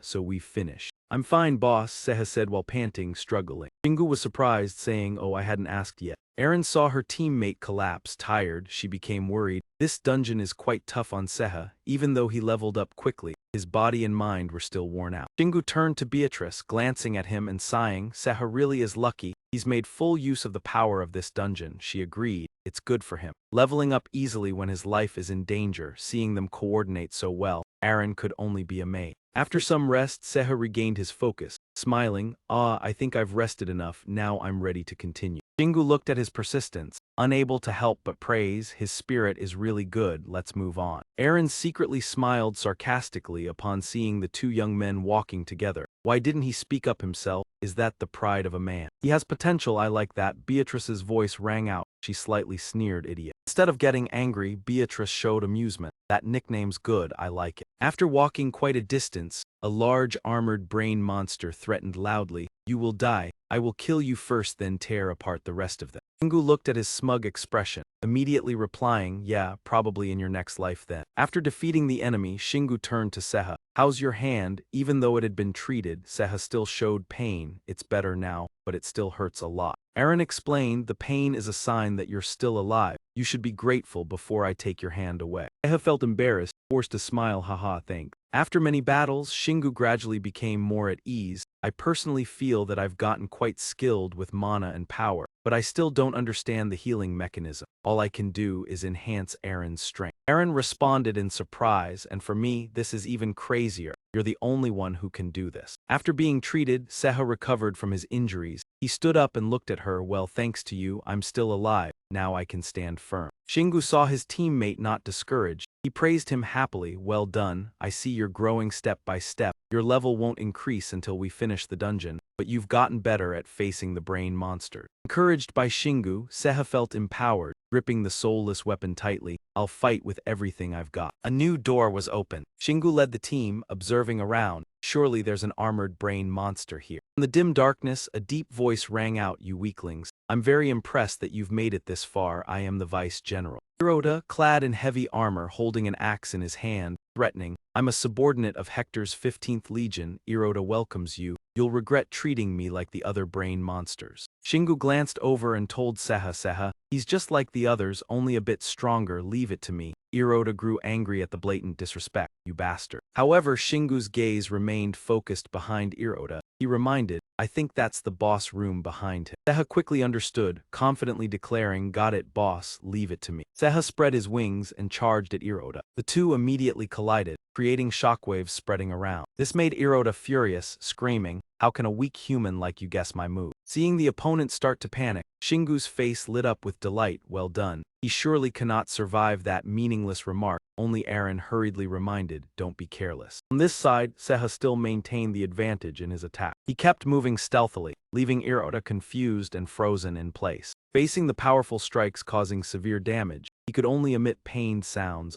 Seha's figure darted back and forth, eyes focused on the opponent, calculating each move. I can see his technique when concentrating on his mana. Let's see what happens if I focus on his armor. Seeing such remarkable progress, Shingu grew even more pleased. Seha must have grown stronger. This is why life-risking trials are the best way to advance. Beatrice, standing beside, nodded in agreement. I approve. A warrior forged by facing death. Only Aaron showed a stunned expression, internally evaluating constantly. The two sounded like strangers to each other. He immediately reminded, but Seha would need more motivation to hold his ground. Really? Aaron said in surprise yet firmly. I am completely sure. Thanks to trained agility, she could easily conclude after battles with Shingu. I read the flow of the battle, now noticing the imbalance. For that reason, a brilliant light emerged from her small hands to protect her ally. She created a giant glowing warrior, shouting towards Seha, I raise a holy wall to repel the enemies. Touched by the warm support, he could not help but feel moved. Thank you. Hirota sneered after witnessing it all. You call yourself a real warrior, and yet rely on friends. Shingu looked at him with contempt. How can he say that after all the dangers we have faced? Aaron, flying beside, agreed, indeed. Fearing his allies getting hurt, he exerted his mind games. Seha, don't lose after receiving support, otherwise we'll be living on rice and soy sauce for a month. He froze at the encouragement. I am cruel, at least add a small reward. Feeling all hope placed on him, Seha was full of determination and showed no worry. Hirota was no less, shouting it's over. Before the two immense powers, a terrifying explosion occurred. Shingu's group calmly watched the shards of stone scatter. As the smoke cleared, a faint figure appeared within the haze. Zeha smiled with satisfaction, gripping the spoils tightly. Shingu praised with approval, well done. Feeling acknowledged, he was delighted, thank you. All right, let's move quickly to the mysterious iron gate. Seeing the tall door ahead, Shingu became the most cautious in the group, finally arrived at the chamber. The iron door sunk into the mysterious darkness. He was astonished. This reminded him of Jutta. Today Merchant Jutta is not here. Aaron wondered why not call her. He scanned around and muttered, "It's fine, perhaps this level doesn't require it." Danger and excitement were clear on his face. Should have noticed before letting guard down. Let's rush in. Seeing her agile attitude, Aaron was helpless, of course. You've been waiting for the familiar villain line all along. Thinking about the monsters along the way, she worried. Do you really think the final cluster will be an armored brain? Will they follow Hector? Remembering the defeated brains, Aaron pondered. They failed to merge power with Hector, finally self-destructed. Why still follow him? Shingu considered her argument, stunned. You make sense, Beatrice spoke, or maybe think the other way. Being armored brains, they trusted Hector, knowing their own instability. Unable to use armor, they thought to rely on Hector. She analyzed continuously. Seeing the new analysis, Shingu agreed. Quite convincing, but the results were unexpected. Beatrice hesitated. What if the final cluster behind the door succeeds? Whispering softly, then, "Scissors, hammer, bag," he shouted the noisy game. She instinctively coordinated, though not fully understanding. Seeing scissors hitting bag, Shingu laughed. I won, we'll fight him. Beatrice gave up the childish game. You are really troublesome. Zeha standing by was surprised. Sometimes you act like a cat with 9 lives, Aaron chuckled. Shingu innocently joined. I just do it because there is only one life. After the joke, he reminded the group and touched the iron door. Let's begin. One side pushed, light seeping through the gap. The door opened. Beatrice warned there could be 2 clusters, making Shingu more excited. Must use full power against both. Along the path, many lights shone in every corner. Footsteps echoed as someone was seen in the distance. Seeing Hector majestic, he was astonished. Just one armored brain but as big as himself. Shingu did not hesitate to take the initiative, holding the hammer with absolute confidence. End this in 3 seconds, he can't move. A strong hammer strike landed on the brain. He defended with one hand, cracking the armor. Shingu's previous confidence vanished. He blocked it. He shouldn't be able to move, could it be the armor? Seeing the opponent annoyed, he frustratedly focused his attack again. This is cheating. Under the strong force, a massive explosion occurred. Amid the smoke, Hector sneered. Realizing all attacks were useless, Shingu grew impatient. 3 seconds passed and he blocked everything. Should have gone full force. Hector prepared to counterattack. Take this. Axe flew as directed. The impact sent Shingu flying, astonished at the force. Understood, this guy did the impossible. The hammer right. Shingu was knocked back. The remaining 3 panicked. Landing painfully, Shingu messaged his allies, I'm fine, we'll fight him. He is a real opponent. Hector praised, HMPH, blocked my strike, you're not bad, but true warrior does not attack secretly, you failed. He shouted and attacked again, cracking the ground. Seeing the opponent upright, Shingu was pleased. Ha ha, your subordinates must have failed too. The defiant attitude angered Hector, roaring, fake warrior, go die. He easily dodged the next attack. Beatrice, watching directly, could not believe her eyes, fighting midair. He used mana for extraordinary feats. After the intense skirmish, Hector was surprised at Shingu's recklessness. Wasting mana, fighting without style, brutal indeed. He responded with mockery, HMPH, so what? Real warriors mainly strike blindly. He gripped the hammer firmly, carefree attitude. I don't care what you think. Let's fight, I will show you who I am. His body radiated golden energy. Seeing the allies' actions, Aaron just sighed, too embarrassed. In return, Zeha cheered enthusiastically, keep going. Seeing the opponent complacent, Hector angrily insulted. He charged with the axe, shouting, you are too arrogant. Both sides clashed violently. Under the opponent's pressure, Shingu calmly noticed something unusual. Perhaps he sensed a challenge, still tried to shout loudly, as if aware of Hector's great power. Both collided and were thrown apart with great force. As the situation grew more intense, Beatrice looked satisfied and praised him. Excellent, you are keeping up with our master. Even he felt excited. This was unexpectedly thrilling. Seamless coordination between his body and the machine, attacks and defenses flowing one after another, just as Kana predicted. This intellect truly had Hector's blessing. Shingu suddenly smiled fiercely. Wait, maybe calling him armored mind is a bit rude. This made even the great demon pause. He launched a direct strike at his opponent. Even he complimented himself. You performed excellently. Shingu's smile grew wider, half his face in shadow, whispering the name of the armored mind before him, Hector. The 3 remaining teammates were stunned upon hearing this. Hector, what's happening? Realizing he was being noticed, he stopped pretending to be naive. Laughter echoed through the room. Ha ha ha. At this moment, the dungeon's level rose by 1. Hector praised Shingu enthusiastically. "You are nimble human, now show me all your abilities." When his identity was revealed, Hector still praised, "If you recognized me, it shows you have fought another god before." Shingu did not refuse indeed, "But your power is still superior." That anxiety stirred within him, recalling past events. Ria's case was entirely different. It was too sudden, and above all, Ria possessed a weaker monster than the armored mind. Hector could not compare. Thinking the incredible, he wondered, "Hector, how did you surpass the dungeon system?" His face showed satisfaction, recalling events from when he began studying the dungeon's mechanics. Ant tunnels formed from player traces, you understand. Thanks to sharp intuition and good memory, Shingu quickly grasped the story. "I understand. This dungeon and Hector might bring Hector's fragment because of that spirit." Soon, his body radiated strange energy. Hector's deep voice continued to warn since he wasn't in his original body. He could not use full strength, but now his soul concentrated here only to prove how he evaluated Shingu. "Use it." A loud thud echoed. He continuously displayed his strength to see if the opponent could withstand it. Seeing the tension, Beatrice quickly reminded the two others, "Hide behind me," the wet sound under Shingu's feet. Facing the opponent's strike, he showed no fear. Initially nonsense, now flaunting. How did these things reach Earth? Seeing him stand firm like a pillar before the storm,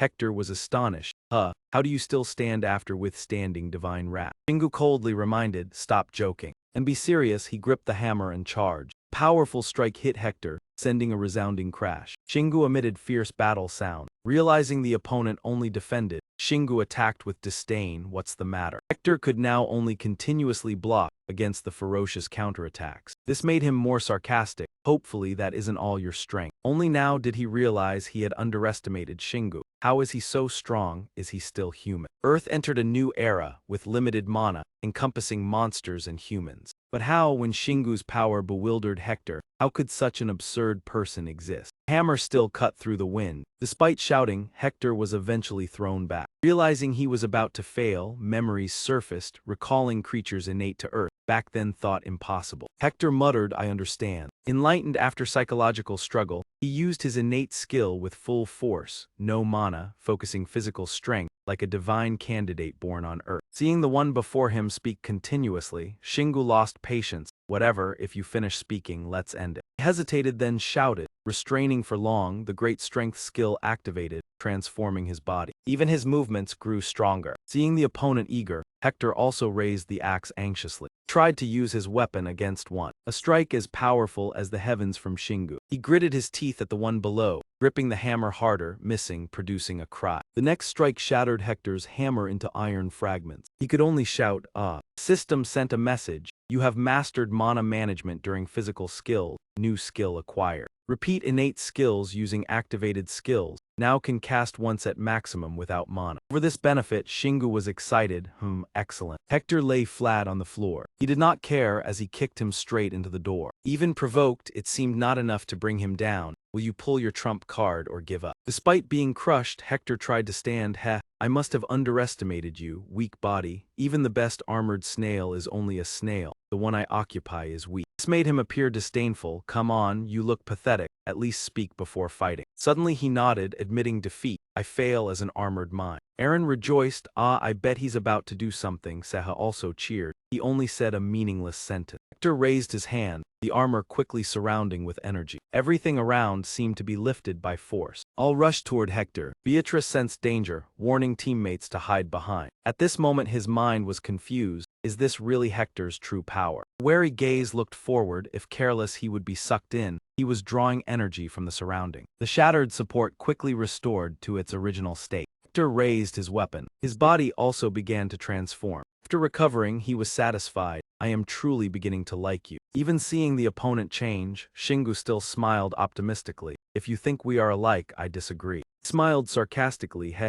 Your showing off is only to stand on top. Even if you do not admit it, you are like me." The condescending words made Shingu frown and grit his teeth. "Yes." Hector lowered the axe. An attitude as if blessing, "Because today you surprised me, I will let you taste unimaginable power." His body seemed reborn from death, exuding divine power. Under pressure, Shingu held the hammer, continuing the challenge. "Fine, go ahead." Energy surged, he radiated fearless strength. Seeing this, Hector did not underestimate. As expected, "You are truly impressive." summoned strong energy, his deep voice shouting but still insufficient to block true power. Seeing his unique move copied, Shingu was astonished. He even absorbed my skill. The axe shot forward quickly. The two sides immediately collided, creating surrounding impacts. Before Hector's strength, he could only try to resist, letting out painful cries. He was thrown far away, his body impacted heavily. He watched him leave the battle, angrily asking, "So you know how to run away? Have you finally realized my strength?" After the attack from his opponent, Shingu spat out a mouthful of fresh blood. With eyes full of hatred, Hector looked at him as if he wanted to crush him, and he let out a few painful sounds but still didn't fall. Hector's axe kept cutting through the air. He mocked, "Where's your confidence now?" Under this powerful pressure, Shingu could only resist, making unpleasant sounds. Watching him struggle, Hector swung his axe again, mocking further, "Just a swing of my arm. I hope you're not ready to surrender yet." With that, Hector charged forward, determined to attack. Kept increasing his strength, overpowering Shingu with a strong blow. Shingu gasped for air, trying to resist despite his weak body. Under the power of the gods, he was thrown violently into the wall behind him. His teammates panicked. Aaron shouted, "Shingu." As the smoke cleared, Shingu's body was covered in bright red light. Though the wall behind him had shattered, he still got up. Thinking about what he'd been through, he felt pain and fear. If not for the scales, he wouldn't have been able to stand. Hector stepped toward him, looking puzzled and asking, "What's wrong?" He looked at him as if he were a weak creature. His mouth continued spitting out cruel words. "You're scared because this is the first time you've lost control, aren't you?" Shingu stared at his enemy. Though his body was weak, he still stood firm, trying to resist. Seeing this change, Shingu was worried. "He's too strong. I misjudged this dungeon. I should have predicted the consequences of merging dungeons." Watching his teammates panic, Shingu felt despair. Not only was his life at risk, but theirs too if he fell. With the demon's keen senses, Hector laughed joyfully. "I can smell fear. This must be the first time you've felt it." His arm reached out, his tone both comforting and threatening. "Don't worry. I am Hector, the conqueror of all power. I can't stand not owning something.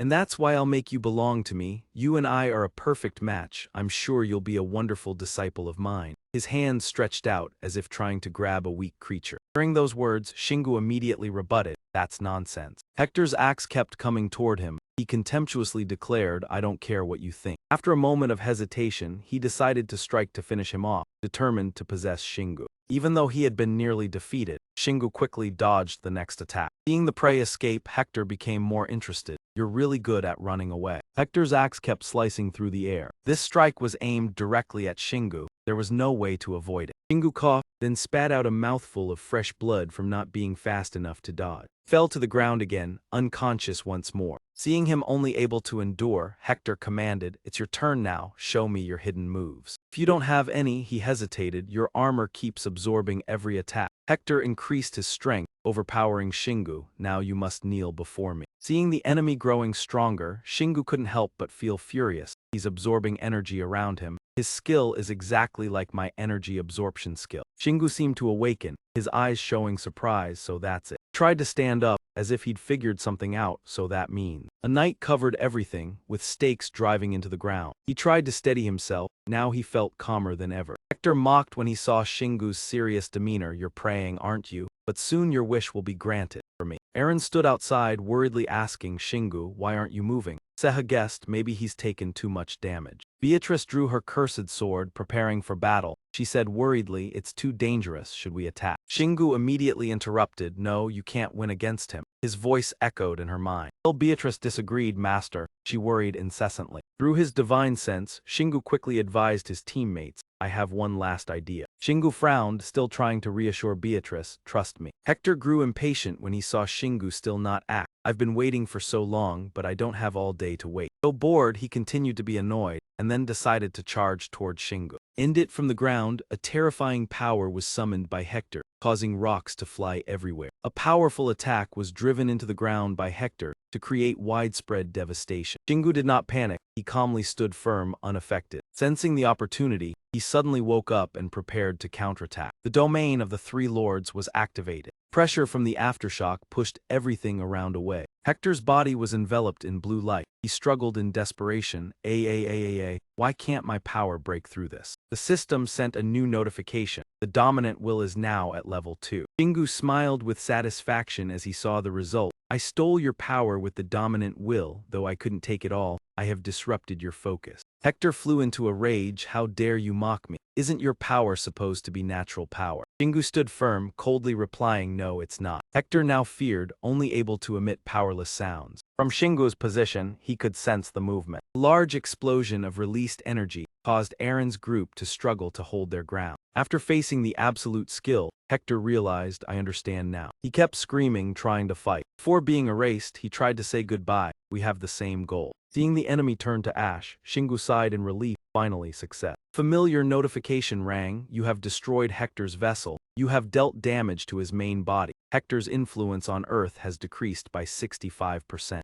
after the battle ended, Aaron asked Shingu, are you okay? She rushed up beside him, worriedly saying, let me heal you, deactivate the scales. Looking at her concern, Shingu reassured, don't worry, I'll recover quickly. Beatrice watched both of them from afar, observing intently. Her face clearly showed joy. This is really dangerous. Well done, master. Suddenly, something caught Shingu's attention. The system updated the details of the dungeon's path. Shingu exclaimed in surprise, oh, it's been a long time since I leveled up this fast. Wait, leveling up means? Shingu looked at Aaron. Both of them exchanged puzzled glances. After processing the information, Shingu suddenly realized, I forgot about this. Shingu sat on a rock, exhausted after the intense battle. Thinking back on what had just happened, Shingu sighed. The battle with Hector was truly a nightmare. Aaron didn't seem very happy, he agreed. Seha beside him also seemed uncomfortable. It looked like she was about to throw up. The system immediately provided detailed information about Shingu's status and his skill. Looking at the complex data table, he almost forgot the previous moments with Hector, but now he had reached level 172,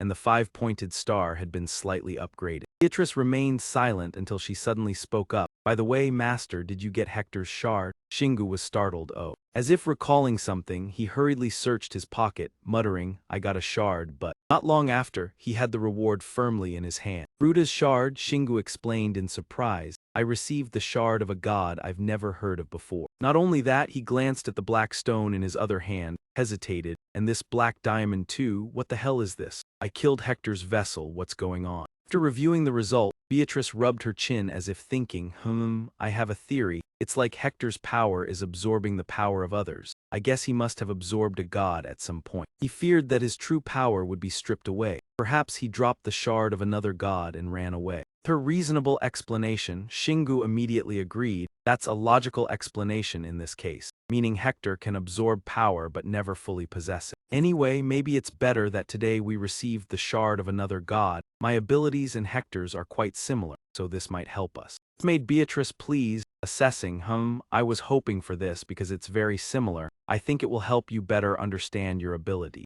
Instead of being happy, Shingu sighed with a weary expression, bluntly saying, of course, but that's how it is. I bet the shard smells like him. Although he didn't seem fond of the smell, he was still determined to find a way to use it. I could absorb it into my hammer or turn it into mana. We'll figure it out. After thinking for a while, Beatrice quickly suggested, or you could turn it into a skill, like you did with the soul thread. Hearing this idea, Shingu was pleased, praising, that's a good idea. Having another skill could be useful in situations like today. Calling the disastrous battle, he became more determined, that's right. Without the ability to control chaos and the cruel heart, I would have probably died, but more importantly, others might have lost their lives too. After regaining his composure, Shingu seriously instructed the team members from now on, play it safe. Aaron saw his cold demeanor and gently reminded, you said that last time too. Shingu looked at her with a sincere gaze as if reaffirming, no, this time I'm serious. Hector's vessel, it's far beyond anything I imagined. Shingu felt uneasy. He carried a guilty expression, constantly apologizing to the group. It's my fault for merging so many dungeons together. I'm sorry for dragging everyone into this. His words were like slaps to the face of the three.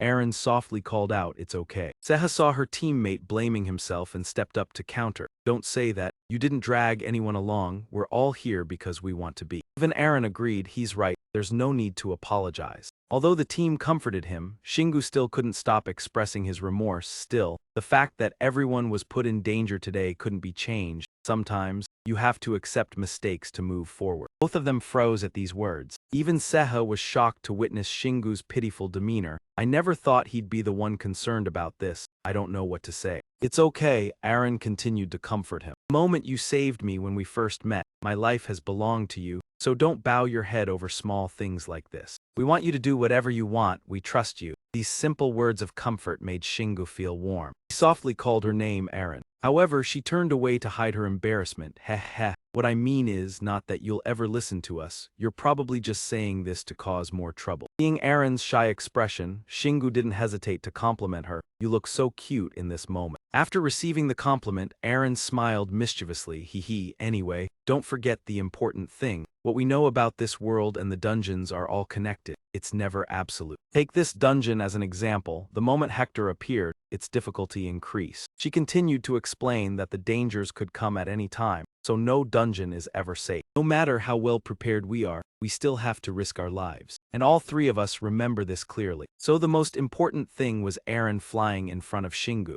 as if to remind him, don't be too discouraged by this. After all, he needed to remember we are here because we chose to trust him. Feeling the absolute trust from his teammates, he smiled gently. All right. Thank you. Shingu's face full of confidence, clearly stating, now everyone has confirmed they are ready to go to hell with me. I rely on all of you. Hearing that the next location was abnormal, Seha panicked, body frozen. Hell, are we really going to hell? He immediately reassured, seeing her trembling, be ready for everything, Seha, do not retreat. All right, Shingu shouted, let's get the reward and leave here. He and the team eagerly approached the giant iron door. Strong hands pushed the door open. Inside, a faint light glowed. Aaron joyfully exclaimed, an ivory altar, wonderful since we have plenty of essences. By the way, this time there is truly something you need to pull. She flew next to Shingu and reminded him, surprising him. She stared at him, I think it's time for you to wear the armor. Hearing that, Shingu pondered armor. Aaron saw him constantly thinking, kept reminding, you cannot delay any longer. Facing her calling his name, he nodded in understanding, all right. She was surprised to see Shingu agree easily. He looked at her flying beside, said, you are right, and my weapon cannot get any stronger. Besides, we have been talking about the armor for a while. Who knows what will happen next? Shingu stepped forward comfortably. Seeing the light from the stone table, he cheerfully stated, listen to Aaron once and pull an armor only. Seeing his clear change, Aaron was delighted like a mother praising. He has matured. This action left Shingu helpless. Suddenly she turned back joyfully, suggesting, we should divide the essences. After all, we cannot pour everything at once, and we need to increase the chance of pulling what we need. Hearing her reasoning made sense, Shingu agreed, right, we need a high-grade armor. It can be divided into 10 times. Aaron smiled seeing the small sack stacked, carefully calculating, good idea, we have more than enough. I think we can surely pull an A-level item or higher. Hearing the prediction of results, Shingu smiled slyly, all right, no more dilly-dally. Time to try our luck. Small sacks full of treasures were poured onto the table. Light illuminated the entire room. Everyone watched each item anxiously. Aaron saw something interesting, suddenly calling Shingu's name. She pointed forward, face panicked, shouting, this is. Seeing the sparkling flame sword, Aaron was excited.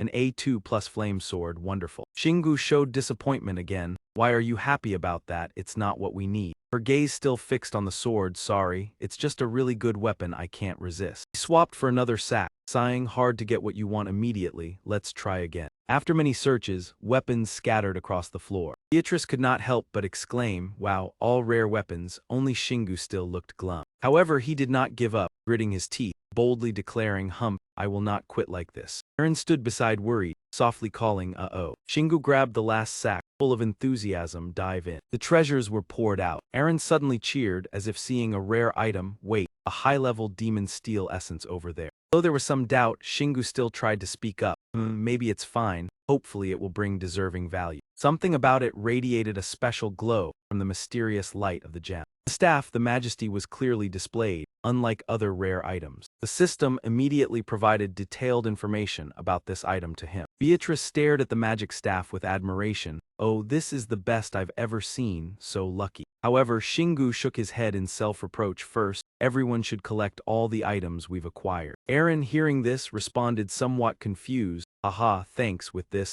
I think I can help everyone become stronger. Nevertheless, this did not make Shingu smile. Her gaze was quickly caught by something. Looking at the dark stone on the ground, she turned to remind him. The essence, wasn't that something Hector dropped? Shingu picked up the shard and felt a bit hesitant. That's right, I had forgotten about Fruta's shard. Maybe we should take a look at it. System quickly analyzed and notified about the level 2S black line shard. Looking at its special value, all three of them were surprised and exclaimed, level 2S. Aaron could not hide her excitement. I've never seen an SS level like this. Shingu rubbed his eyes, afraid he read it wrong. I think I may have misread it. Moreover, it only looked like a black diamond. but it should have been a black dragon scale instead. Wait a moment, Shingu suddenly stopped, as if realizing something. Hector called me a part of his species, which means. Beatrice immediately understood, she softly uttered. She remained silent and then spoke up. He's a dragon who has turned into a god. This remark made Shingu sigh. She's talking a lot today. Beatrice continued to reason. If you think about it, this explains why he took such risks and always relied on strength. Perhaps both of them are descendants of dragons to turn the other party into their species. Shingu immediately repeated, but I am human. She stopped, confused, asking again, what are you talking about? Seeing that she didn't understand, he quickly changed the subject. Anyway, we can think about this later. For now, let's solve this first. He said this is a material. Maybe I can ask Bito to enhance the Nightfall dagger. Beatrice realized her client seemed to have forgotten something. She reminded him, Bito is a talented blacksmith, but he's still young. I think he's not ready to work with this level yet. Hearing her objection, Aaron spoke up. Then shall we try placing it on the altar? Shingu looked at her in surprise.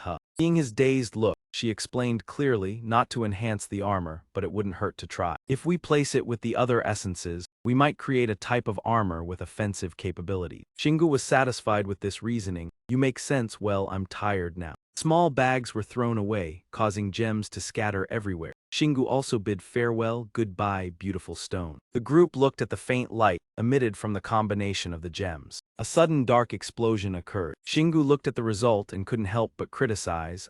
Why does it look like I just created something extremely evil? Aaron beside him quickly reminded, don't say that, you're scaring me. In the dim purple light, something fell out. A pair of dragon gloves were created with many special skills and uncontrollable ability. Shingu was surprised and exclaimed, a glove. Aaron looked at the specifications excitedly. This is level S with an A-class attribute for curse. It really gives us armor with offensive power. Should we try it? She asked just as Shingu quickly put it on. Seeing this unfamiliar equipment, he awkwardly assessed, maybe a bit strange, I feel empty. Seha also agreed, haha, maybe because it's the only piece of armor you're wearing. Aaron even imagined warriors wearing special outfits. You look like those players who have reached max level. Those people only need the bare minimum to fight. Shingu didn't know what to say about this limitless reasoning ability. Where did that detailed description come from? Guess it's better than nothing. He touched the armor while pondering. Suddenly, a change made Shingu stop. Seeing the panic on his face, Aaron hurriedly asked, what's going on? I just sensed a curse, but your face is even more suspicious. Nothing's wrong. Shingu stared at the gloves with suspicion. These gloves are trying to resonate with me. Resonance hearing that, she became confused. He closed his eyes and commanded, wait a moment. I think I know what to do now. A surge of power erupted from his body, immediately stabilizing the chaos. The system announced that Shingu's natural ability had been activated. New layers of scales continuously appeared. His entire body began to change without ceasing. Aaron watched all these changes and could only cry out, Shingu. Soon, the dragon gloves synchronized with the chaotic scale. Shingu now wore the special armor, a layer of level 6 scales and a level 5 tail, making him stronger and sharper with curse attributes. Seha saw him and asked in shock, are you okay? He felt all the changes, smiling, haha, it really works. Seeing Shingu's amazing changes, Seha couldn't believe his eyes. You're incredible, I can't imagine this. Maybe when you collect other armor pieces, everything will change. This made Shingu casually respond, who knows, maybe it only works with these gloves, but I prefer the idea of collecting more armor pieces. Suddenly another change occurred, making Shingu panic. Looking at the energy emanating, Shingu felt uneasy. My mana is bursting, I need to control this. He tried his best to fight against this situation. After a while, Shingu secretly rejoiced when he realized a new source of energy was being absorbed. The other one automatically placed itself next to the original energy source. Everything seeped through the skin. His curse resistance increased by level 15, and he was immune to acid. Seha couldn't hold back his excitement, immediately asking what's happening. Aaron was also curious what's going on. Shingu explained while flipping the gloves over, these gloves are trying to resonate with me from the inside. Now I have more mana. She was even more surprised and puzzled. How did you get all of this from just one artifact? Shingu retracted the scales and calmly explained, I'm used to it. My goal is to collect more armor from other pieces. Aaron, feeling tired, suggested, then let's go home first, I don't want to see another cave. Shingu agreed, me too, let's just rest a bit. Suddenly a loud scream echoed. The souls of others kept calling, don't forget us, master. Surprised Shingu, Beatrice also noticed the number of shadows seemed to have increased. Why do I feel like there are more of them now? Instead of worrying, Shingu smiled brightly as if he had won the lottery. Surely they were affected by my amazing battle. stood before all the souls and solemnly declared, "All right, follow me, I will take all of you." Seeing Shingu's carefree attitude, Aaron was shocked. How bold. Seha was also deep in thought. The system announced that thanks to the souls reaching level 10, Shingu's power was now stronger than ever. He could even assign a commander to his soul army. Shingu sighed, tired with each breath. After absorbing everything, Shingu tried to speak. 32,000 souls, absorbing them all at once wasn't as easy as I thought. Beatrice stood next to him, agreeing with this. Your army has become even stronger once again. He looked at the glowing mark on the back of his hand,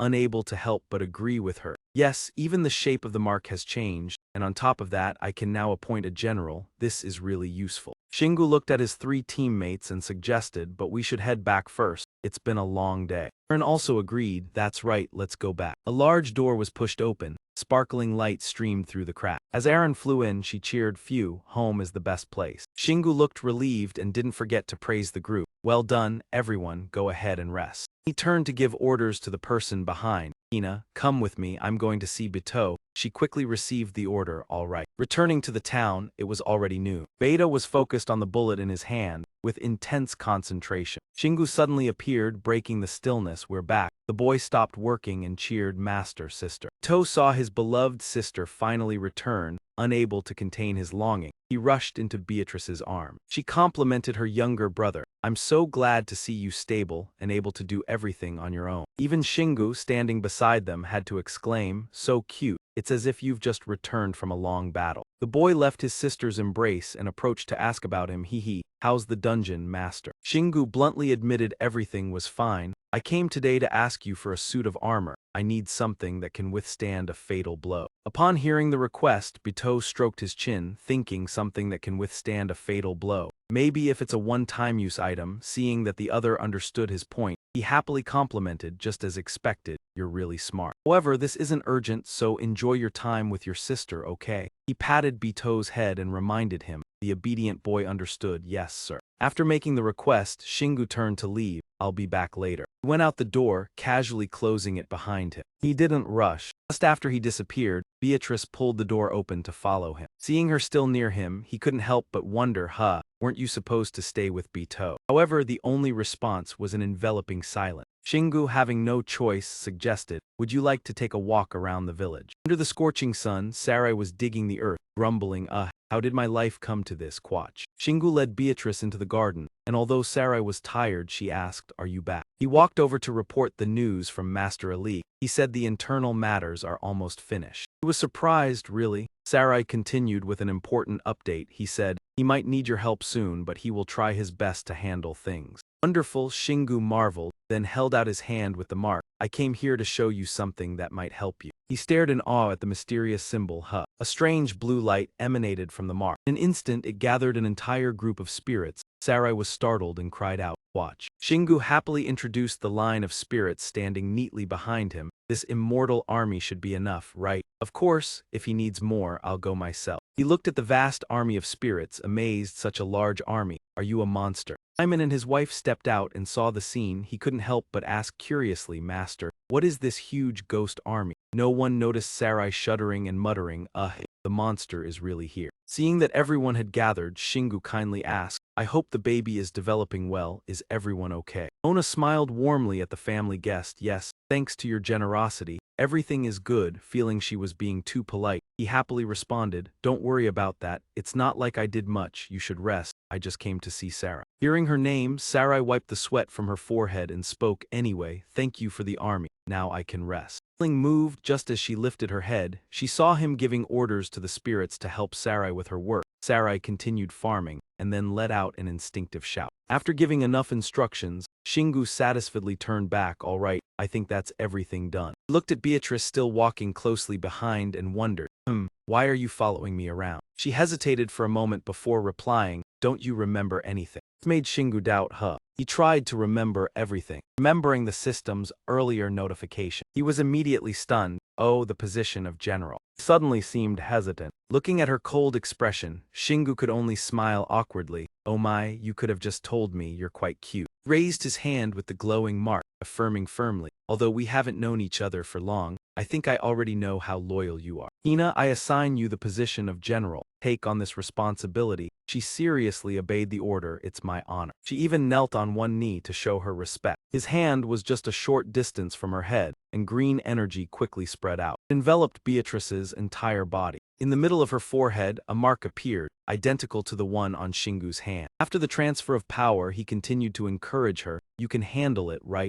Since the army has grown stronger, the pressure has increased. Beatrice confidently replied, of course I can. Powerful energy pillar shot straight into the sky. In no time, she easily absorbed the energy. The system sounded a notification, reminding him about choosing the position to lead the spirits, as well as that he could use the power freely. Shingu looked pleased with the result. All right, everything seems fine. Now I've appointed you. I think this will be fine. The mark on the back of his hand shone once again. The spirit army was also summoned. Standing before the entire army, he ordered them to group into teams of 100, patrol the areas on Earth, eliminate all monsters, bring me the mana stones. They all answered in unison, yes, sir. Not only that, he turned to instruct Beatrice. My burden has lightened thanks to you. From now on, you'll be in charge of all the teams on Earth. This made Beatrice feel uneasy. The burden really is heavy. Shingu coldly reminded her, that's right, very heavy, and that's why I can't imagine how strong they are. To defeat them, I need to be stronger. He resolutely punched the sky with strong determination. This willpower earned Beatrice's praise, training to defeat the gods. I guess that's obvious since you've surpassed all the mortals already. The two continued walking, his mouth never stopping. Well, I guess technically, I can't win against my parents. The conversation was interrupted by the sound of a phone ringing. Looking at the screen, Shingu was very surprised. Speak of the devil and he shall appear, that's my father. He quickly answered and carefully said hello. On the other side, a mysterious voice immediately spoke after hearing the noise. Shingu, how have you been lately? He looked into the distance and straightforwardly suggested, how about we meet, son? The sky was blue, the clouds white, the sun golden, the flight from Korea to Heathrow Airport, London. Shingu settled into first class, chatting with everyone. He didn't even remember when he last met him. Aaron asked in surprise, has it been that long? He calmly answered, it's been almost 10 years after all. He left when Tian Cheng appeared. Hearing this, she couldn't help but sigh, that's quite a long time. Shingu tilted his head, looking at the scenery outside the window. Yes, that was the time I was most rebellious, because I never had my own wing. Inside his heart, the pain still lingered, unable to help but feel hurt when he left when I needed him most. Though it's all in the past, this reunion might be a little awkward. Aaron was still very curious, flew closer and asked, has your father been living here all this time? But only got an unclear answer. Well, everything my father does is very secretive, so I'm not too sure, but it seems so. We'll know when we meet him. Seha was also eager to join. I'm very curious too. Really want to meet your father. I bet he's wonderful, especially raising someone like you. Unlike their excitement, Shingu seemed annoyed. He's just a businessman, don't expect too much. He gently shooed the two, you should rest. This flight will be long, your first class will be wasted. Aaron happily clung to him and said, but I prefer being here. It's been a long time since we talked like this. Let's relax and chat a bit more. Seha grinned, totally agreed, exactly, let's chat together. Suddenly a deep voice sounded, but he looked at him with cold eyes and a fake smile. I don't think there's enough room for 3 people. Seha quickly turned back, haha. Actually, I think I need a bit of rest. Time passed so quickly it felt imperceptible. Aaron had returned to her normal state. Her face seemed tense. Shingu saw this and was surprised. Are you trying to scare my father? She was slightly sulky hearing that, wanting to make a good impression on him. He took out his phone to check and replied, certainly, up to you. I told him we would come today and he sent someone to pick us up. Seha was a bit puzzled. Why didn't he come himself? Shingu didn't care much. My father always attracts attention because of me, so he doesn't like being seen with me. Suddenly a man pointed forward and called out, look, it's Dung, Shingu and his team. Immediately, exclamations from the crowd rang out, look at him. He looks really strong. Oh, Shingu was used to this and just exhaled gently as if answering Seha's wonder. See. Seha laughed, understanding why. Haha, you're still the same, your way of speaking hasn't changed. Compared to being surrounded by crowds before, Shingu sighed in relief. Today isn't too bad. He stopped, said in surprise, huh. The owner of the voice was a handsome young man with golden hair. He bowed politely and introduced himself. Very pleased to meet you, I am John Smith. Shingu tried asking the two beside him, is he the person my father sent? But his name sounded very generic. Aaron looked at him, eyes wide as if he were an alien. Don't you know who he is? He participated in the Global Players Conference, as famous as Marina in the US. Shingu still felt familiar with him. feeling like he had met him before but wasn't sure of his real name. John Smith laughed hearing this, truly honored that you know me. Yes, it's a pseudonym. He gestured to all three, please follow me to the car. While walking, Shingu curiously asked, why would a famous player like you come to pick us up instead of my father? He smiled and quickly explained, we owe Mr. Dung a lot for what he has done for us. Some of our players volunteered as bodyguards for him, and I am one of them. Then he asked, who are we? WBC Hub. John Smith proudly said clearly, no, the U.S. government. Seha was so surprised she could only exclaim, what? Aaron was equally astonished. What does your father do, Shingu? After a while, the garage door opened. John Smith pointed forward and announced, we're here. In the direction he indicated, a luxury car was waiting. Shingu's eyes widened, unable to believe what he saw. Wow. The car door opened gently. A gentlemanly man stepped out, smiling, long time no see, son. Shingu saw him and smiled. He approached, hugged him, cheerfully calling father. After the brief reunion, Si-Wan turned politely and spoke. You two must be Aaron and Si-Ha. Thank you for coming all this way. They were a bit stunned, startled, and replied, hello, sir. Gentle sunlight shone down, making London brighter. This time the group sat in the luxury car. Shingu was the first to speak. So is it serious? Si-Wan laughed, looking at his son, said, haha, straight to the point, huh? I think just meeting your father and asking directly isn't proper. Ben added, I mean, otherwise why would your father call you all the way here? Hearing this, his voice grew serious. Don't say that. Are you still upset at how I left? Shingu absent-mindedly looked out the window, calmly replied, it's okay, I'm young and you're busy. Si-Wan became cheerful again, suggested, let's make the most of our time together in London. He suddenly became serious before discussing work. There's something I've never told you. Now I lead the global mana stone stock market. Seha and Aaron were shocked, screamed, leader of what? Shingu remained calm, understood, felt his father's involvement in celestial matters, busier since Lo Dai appeared. Seha, still stunned, stammered, leader not just in the US but worldwide. Si-Wan cheerfully admitted, haha, I also oversee US stocks. And you're right, Shingu, busier since Lo Dai started producing dollar. He began telling his story. Due to unclear origins of the dollar, the economy fell into crisis.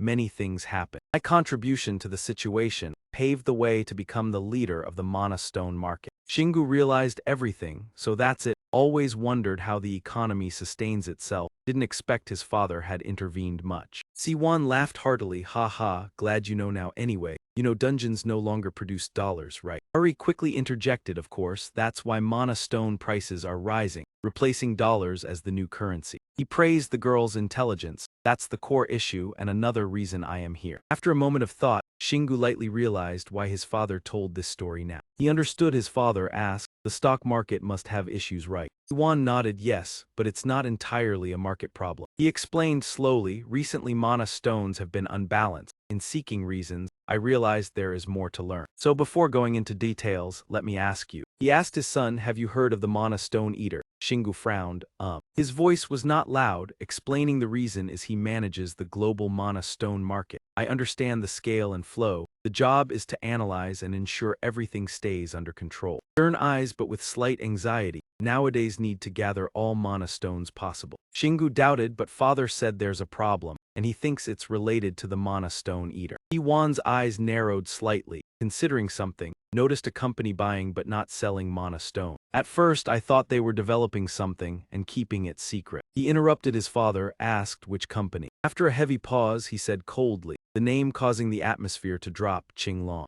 Aaron impressed Qinglong He. He clearly remembered this company. The group led by the leader of China's largest guild, Long Tin. Si-Wan nodded, so you know them. Qinglong also manipulated stock data to hide the truth. He continued, investigating why they acted so, tried to investigate but saw nothing. Better to discover an illegal factory instead. Shingu interrupted, wait, could what you found be? Even without finishing, Si-Wan understood what his son meant. Yes, instead we found it. Pulled from his jacket a photo, secretly taken of two men. He examined, still puzzling, what is this? Si-Wan looked at him, cheerfully explained, we receive much support from John Smith. It has been a long-standing habit. John Smith humbly said, seems this is a common habit. Shingu furrowed his brow, looking at his father. Nothing has happened yet, right? He gently confirmed, no, not yet. He made a few guesses, but there's nothing more to do right now, right? There's no rule that forbids eating mana stones. Si-Wan seemed to ponder, tapping lightly on the chair. We need to prepare for the consequences. That's why I wanted to talk to you. Do you understand this because you've been through so many events? He sighed, then pondered. There was a time I used mana stones to level up, but only thanks to my special abilities, the new land overlord. I'm not sure this method works for normal players, but he suddenly remembered that he had asked her about this.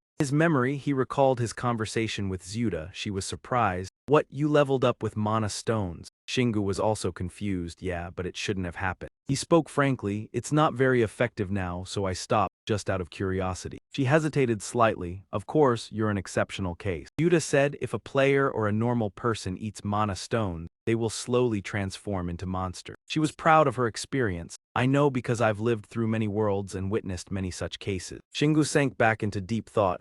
Back in the present, he concluded, therefore, consuming mana stones should be banned. They will turn into monsters. John Smith, still listening while driving, got it. Mana stones are pretty dangerous. Siwon became serious, turn into monsters. Like the effect of divine blessing, more serious than I thought. Seha asked Shingu, but there hasn't been a real case. The effect lasts longer than divine blessings. Will they listen to us? He spoke frankly, most likely not. Better for WPC or NPC to announce it. His father happily responded, all right. John Smith's voice sounded, sorry to interrupt, but we've arrived. Siwon opened the front door, suggesting, we'll talk more inside. The three of them, Shingu included, looked around slowly as they followed. Keenly noticed something, ignoring the strange feeling when seeing the magic on the door. He guessed, could this be a secret passage? His father happily replied, you figured it out, welcome. He smiled, amazing, Marina isn't the only one using dungeon magic in reality. Shingu wondered. Marina. Siwon explained, I met her last time for work. When she found out I was your father, she was very happy to talk. His gaze slid past the light, implying understanding, the infamous wolf, but Shingu misunderstood, that's not it. Ignoring the rebuttal, Siwon slung his arm around Shingu and pulled him along, teasing, don't be shy, you're just like your father. Shingu reluctantly followed. Aaron fumed, yeah. She silently made up her mind, this wouldn't be easy, I'll have to give my all. Soon after, the door opened. Siwon stood in the middle of a large sunlit room, greeting, this is my secret hideout. Shingu was astonished, never seen anything like this, looks like a spaceship. The vehicle seemed impressed. He operated the screen. He frowned, muttering, looks like Long Ting is plotting something, not just them. The number is too large. Shingu curiously asked, what's going on? Siwon looked at the screen, saying the total amount of mana stones decreased by a quarter. Shingu laughed. I expected it, but less than I thought. He was surprised. What do you mean? A quarter of Earth is a lot. He realized he was focusing on the wrong thing.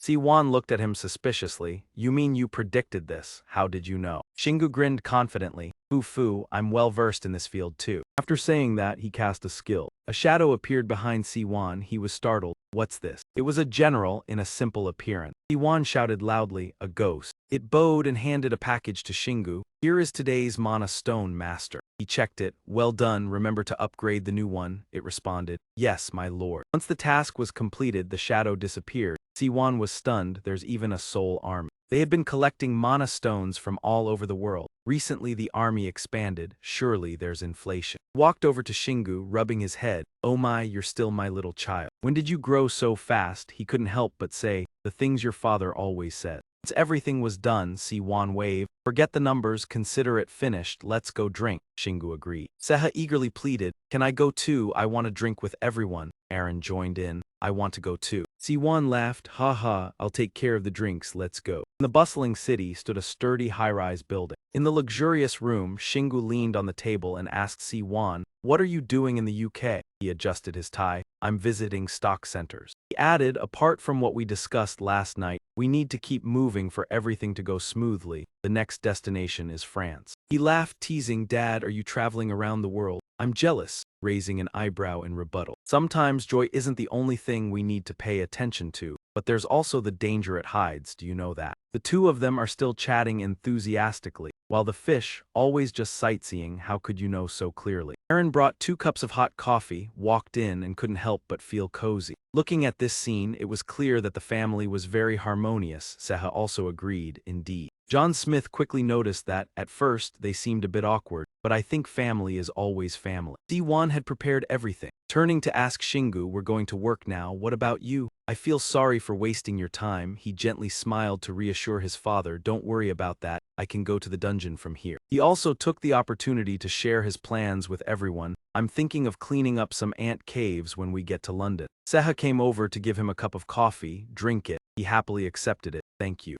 Aaron agreed with this idea. It's a good solution because the new dungeons in the Heavenly City have been cleared. Surely there need to be more additions for the ant caves. Shingu gently set the coffee cup on the table and continued, that's right. Because he can create new merged dungeons from the ones that have been cleared, it's best to deal with the new ones when possible. Siwon suddenly realized something upon hearing this. This conversation is quite interesting. It seems that the ants are operating on a completely different system from the Heavenly City. Shingu nodded in agreement. Yes, although they share the goal of protecting the Earth, they certainly have differences. Based on his knowledge, he carefully made an observation. The ant caves seem to be for higher level. Just by looking at the way it operates, this system is clearly designed for a specific player. 10 years ago, when the Heavenly City first appeared, those with superior strength grew wings, but you don't have that. Even though you have strange powers, you became a player. Shingu paused for a moment, then frowned. This means you were chosen from the start for the ant cave. Siwon offered another possibility, or the ant cave is waiting for someone like you. However, he had his own ideals, his voice full of determination. HMPH, I don't like playing by the system that's been set. Heavenly City, the ant caves, the gods, I will be strong enough to break free from their control.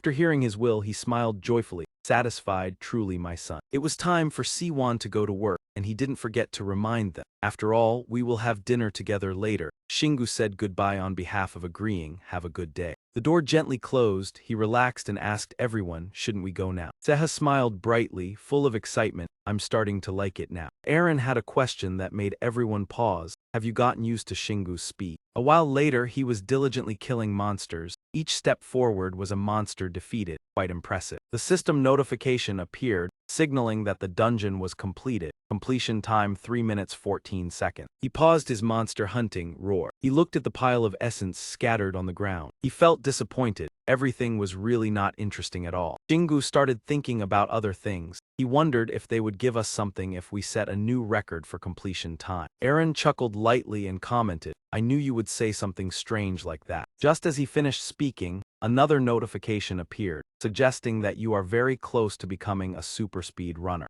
Shingu looked at her in confusion, strange, but only got a silly smile in return. He ignored that and cleared his throat, changing the subject anyway, let's go to the DK now. She turned and asked in surprise, you're telling me to set a record? He smiled and explained, no, we will fight together. The nest of the demon swarm, the spiders were waiting. The 4 of them all moved forward, Shingu holding the heaven-punishing hammer in his hand and shouted, ready, let's go. The young man was crying tears of joy, finally someone too. But they just passed him like a breeze. All the monsters were wiped out in the blink of an eye. Notification rang, Ant Cave Area 76, Spider Nest, dungeon clearance time was 4 minutes 26 seconds. Another dungeon was cleared. Number 89, the Sticky Slime Demon, dungeon clearance time 2 minutes 59 seconds. A chicken in armor suddenly appeared. It was terrified when it saw the figure in front of it. Then came 2 more notifications. Number 90, Steel Chicken Nest, dungeon clearance time was 2 minutes 14 seconds. Battle skill can now be updated. Just add 1 more achievement. You will be able to do new things in new ways. Run faster than the wind.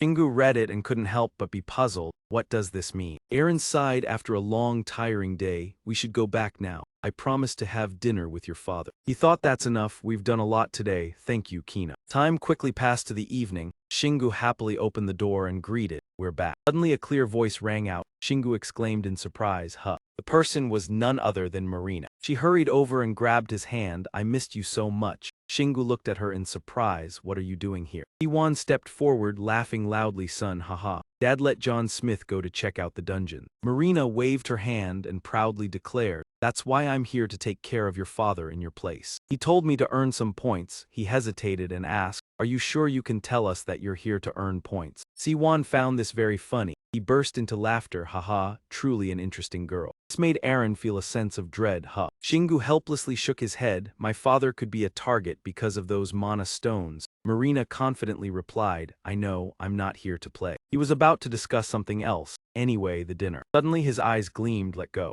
The image of a handshake began to appear in his mind. Shingu stopped thinking this is. The scene became clearer. A man with fallen wings was shaking hands with John Smith. He didn't understand its significance yet. Why did the Soul Army show him John Smith? He suddenly realized something hidden deep within the man's body. Wait, that man has a mana stone in him. Is he from Long Tin? Shingu's eyebrows furrowed. He speculated to himself, did they approach John Smith while my father was watching their actions? Could they be targeting my father? Siwan was worried when he saw his son seeming unwell. What's wrong? Don't you want to have dinner with Marina? He looked up and recounted what he had seen. The problem isn't there. The Soul Army contacted me. Long Tin seems to have approached John Smith. He was taken aback by this news and hurriedly asked, what? Is he okay? Shingu walked towards the window, paused for a moment to think, then spoke. Marina, do you know which dungeon John Smith went to? She didn't understand but still honestly replied, John Smith. I think it's the smallest dungeon on level 34. He spoke hastily. Marina, I'm sorry, can you go there to help him? Take Lee Sehi and Syria too. It seems Long Tin is about to start some plan. Help John Smith and find out what they are doing. He didn't hesitate and immediately agreed, okay, but what about your father? The heavy rain started falling outside. Thunder rumbled. Shingu clenched his fists, determined to protect him. Siwan trusted his son but was still worried. Shingu understood his father's meaning and said to reassure him, don't worry, father. Even though the rain was still falling heavily, he became even more determined. I don't care who it is. If anyone dares to harm my family, I will crush them. The window opened. The rain continued to pour down fiercely. Marina flew outside. She turned back one more time, sincerely saying to the ones left behind, don't worry, I'll be fine. 4 of them said nothing, just silently watched her fly away. After a while, Siwan broke the silence. Why is the blue dragon chasing me? Surely I've been keeping an eye on them, but isn't this too dangerous? Shingu confirmed firmly, they are trying to get stronger by eating the mana stone. They don't intend to kill my father, they want to use him to gain more power. He was stunned, unable to believe it. What? Did that really happen? Suddenly, a bullet came flying from somewhere. The bullet pierced through the glass. The trajectory of the bullet clearly intended to assassinate the person inside. Luckily, Shingu managed to catch the bullet in time. Just as the bullet was about to pierce Siwan's head, he was so panicked his mouth hung open. He looked at the copper candy, coldly evaluating, indeed a bit old-fashioned. The danger was far from over. The bullets kept coming. Glass shattered loudly in the dark. He quickly unleashed the protagonist's aura. Catching them all in hand, he reminded them to recognize who they were facing. Shingu snapped his fingers angrily. The bullet shot out as if from a gun barrel. Trajectory shot straight upward. It collided with a sniper on a nearby building. The explosion devastating, the rooftop shattered. Siwan watched in horror. A sniper. He replied, still alert, there must be more. He wanted to call for help. They were insane. Contacting the police and government was necessary. But the assassins went first, smashing his phone. Shingu was so surprised, he stammered a few words. Truly interesting. He ordered the allies to take my father for care. You accepted the mission joyfully. Yes, sir, leave it to me. Aaron appeared, reminding him of abnormal signs. He nodded, you are right. He spoke to the person beside him, Seha, who responded quickly. Yes, sir, let's jump. Siwan worried, what do you mean? Seha ready, yes, sir. The sound of shattering glass rang again. 4 people leaped recklessly, screams echoing through the air. Meanwhile, Siwan's bedroom beeped continuously. Under the forest floor, a box beeped faster and faster. In a blink, the bomb exploded. The building crumbled, debris flying wildly in the rain. Aaron turned, astonished at the building. They were insane. Shingu worried they were dragging civilians into this. Finally, the group landed safely. Filled his eyes with hatred, they instantly gleamed cold blue, ordering a regroup. Immediately, a large cavalry appeared. Beatrice arrived, full of vigor. Master, we have come as ordered. He called out to the opponent, Kina, beginning to explain the enemy attacked my father, bringing them here. Bichik gripped his weapon. The group shouted, yes, master. And they rushed off. Searched the city with all their might. After a few moments, only 4 remained. Shingu pondered as the army disappeared, knowing the world would not remain innocent long. The world ruled by power, this had been predicted. Closed his eyes tightly, determination high, but his gaze filled with hatred, deciding once they chose the wrong opponent, trust long you will pay. Elsewhere on the rooftop, the group used telescopes to observe targets. The NPC with slick back hair said, they are not moving, any other orders. Suddenly a sound came from the bones. He turned and released. Eyes wide, sweat dotting his face. In front of him was the spirit of the cavalry, Ghosts. The knight swung his sword, preparing to strike him. Blood flew with a wailing scream. A teammate hit, barely spoke. Where did they come from? The fat guy holding a kite struggled, unable to contact other teams. Disadvantage, they retreated, too many, run. Aaron flew to ask Han, did they stop attacking, is everything okay? Shingu lowered his head, gaze cold, don't worry. Yuan feared, reminded, it's all my fault, don't overexert. He was surprised, happy his child worried, but Before them, the cavalry returned to capture the Mu leaders. Mercenary was thrown without mercy. Knights reported all alive, others will arrive soon. He was satisfied, well done. Only they knew what happened behind. Sounds of fighting and cries echoed, stop. They were beaten, exhausted, lying down. Beatrice approached to report. These were all participants, but none belonged to the Dragon Guild. Black Rak looked up, oh God, our target is Si Wan Dung. We only work for pay. He despised, coldly said, sorry, but my father is your target. Red Fearful confessed, please spare us. Did not respond, merely raised his hand to summon weapons. No need, I will find them all. He raised the heavenly punishment hammer, ready to slay, pleased to meet him. Red managed a final word. Cold impact sounded across the city. Rain enveloped the destroyed building. Shingu placed a cloth bag into his father's hand. This is their stuff. He confirmed father would find Dragon Star evidence. He would seek Li Kang-ho. Yuan looked at his son, suggesting to find more concrete evidence. He started the car, unnecessary. The only one to convince is himself. You will return, Shingu said plainly. He instructed Seha, I entrust my father to you, accept immediately, leave it to me. Seeing his determination, Siwan hesitated, Shingu, must you insist? Reassured, knowing father worried, he would move silently, avoiding public attention. Siwan patted his shoulder, said that is not what I meant, kid. Fatherly love, he reminded Shingu. Kinglong is a huge organization. Important is you remain unharmed. He understood Siwan's concern, nodded, would remember. He quickly started the car. Engine roared in the rain before leaving. Shingu reminded father not to worry. He would show true strength. Under the thin rain, the car sped like a bolt of lightning, leaving a faint white trail in the air. Nevertheless, Siwan's mood remained heavy and Hung and Siha quickly asked Han, are you worried? His eyes still followed Shingu. Woman with purple hair couldn't hide her unease either. She hoped the boy would be safe. Hina, right? So how many candidates have there been for the daughter-in-law position?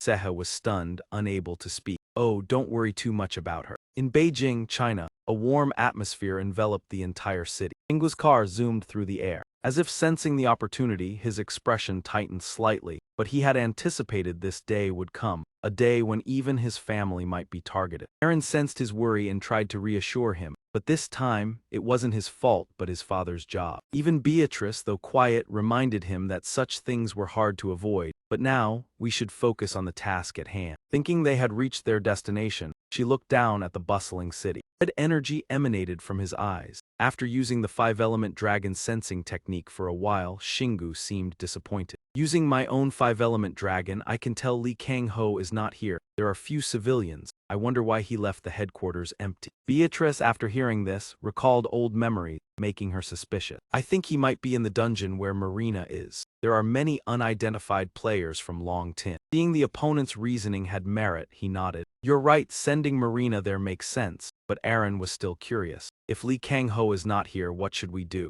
Shingu pondered for a moment. I have a plan, everyone. Chai shouted, commanding the people inside. Get out of the building now. Beatrice sat in the car, frowning at the harsh sound, feeling its impact. The progress of this man frightened her. The building's door immediately opened. Those inside panicked and urged each other, what's happening? Everyone run. The group of people on the sidewalk panicked and ran, screams echoing everywhere, which greatly pleased him. Seeing the result as expected, Shingu skimmed through the information board and suggested, the building is empty. Let's get started. Aaron nervously asked, what will you do? They'll see you if you go down. Looking at the shard he had just retrieved from the system, Shingu replied, it's fine, you don't need to get close. His confidence surprised her. Are you joking? However, Shingu's serious expression denied it. No, I'm not joking. He raised the shard and shouted, ready, go. The shard was thrown. It exploded as soon as it hit the building in front. Soon the entire structure collapsed in the city. Watching the destruction, Aaron gasped. Beatrice was also shocked. That's enough to warn them to stay away from my father. However, he was still not satisfied. She asked, isn't it enough? They must pay for attacking my father and involving civilians. Aaron was confused, but what else can we do? Shingu calmly declared, I will destroy every building he owns.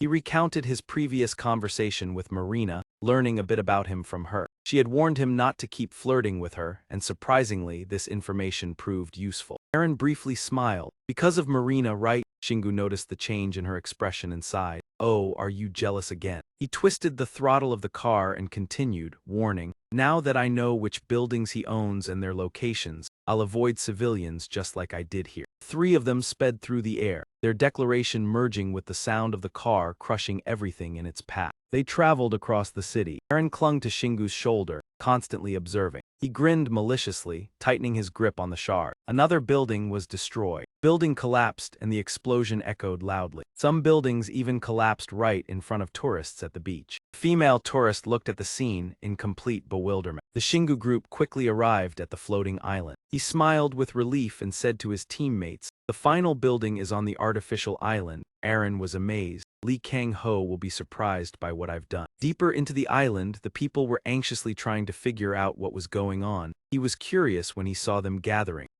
What's all the noise about? Looking at the crowd discussing, Shingu was suspicious. Did they notice my actions? Beatrice denied, I don't think so. Among them, a knight anxiously reported to the person next to him. We can't contact Lee Kang-ho either. Just as he was about to reply, he saw a stranger appear, and not only that. His voice caught Shingu's attention. Facing them, the young man eagerly approached. You're Shingu, right? Come to help us. Seeing the delighted look, Shingu felt disheartened. He's from the Longqing Association. Not sure what I've done. I feel terrible, but still politely asked, what's going on? He nervously explained, oh, you haven't heard. The difficulty of the celestial realm increased just now. His worry was evident as he pointed to the tallest tower. Therefore, the monsters in the castle and on Earth began to lose control for some reason. This made Shingu's face turn serious, and he hesitated before continuing. His voice showed fear due to the sudden difficulty increase. Many players, including Marina, were trapped inside. This news hit him like thunder from a clear sky. Shingu clenched his fist tightly, anger boiling up, a lockdown increasing difficulty. What do you think you're doing?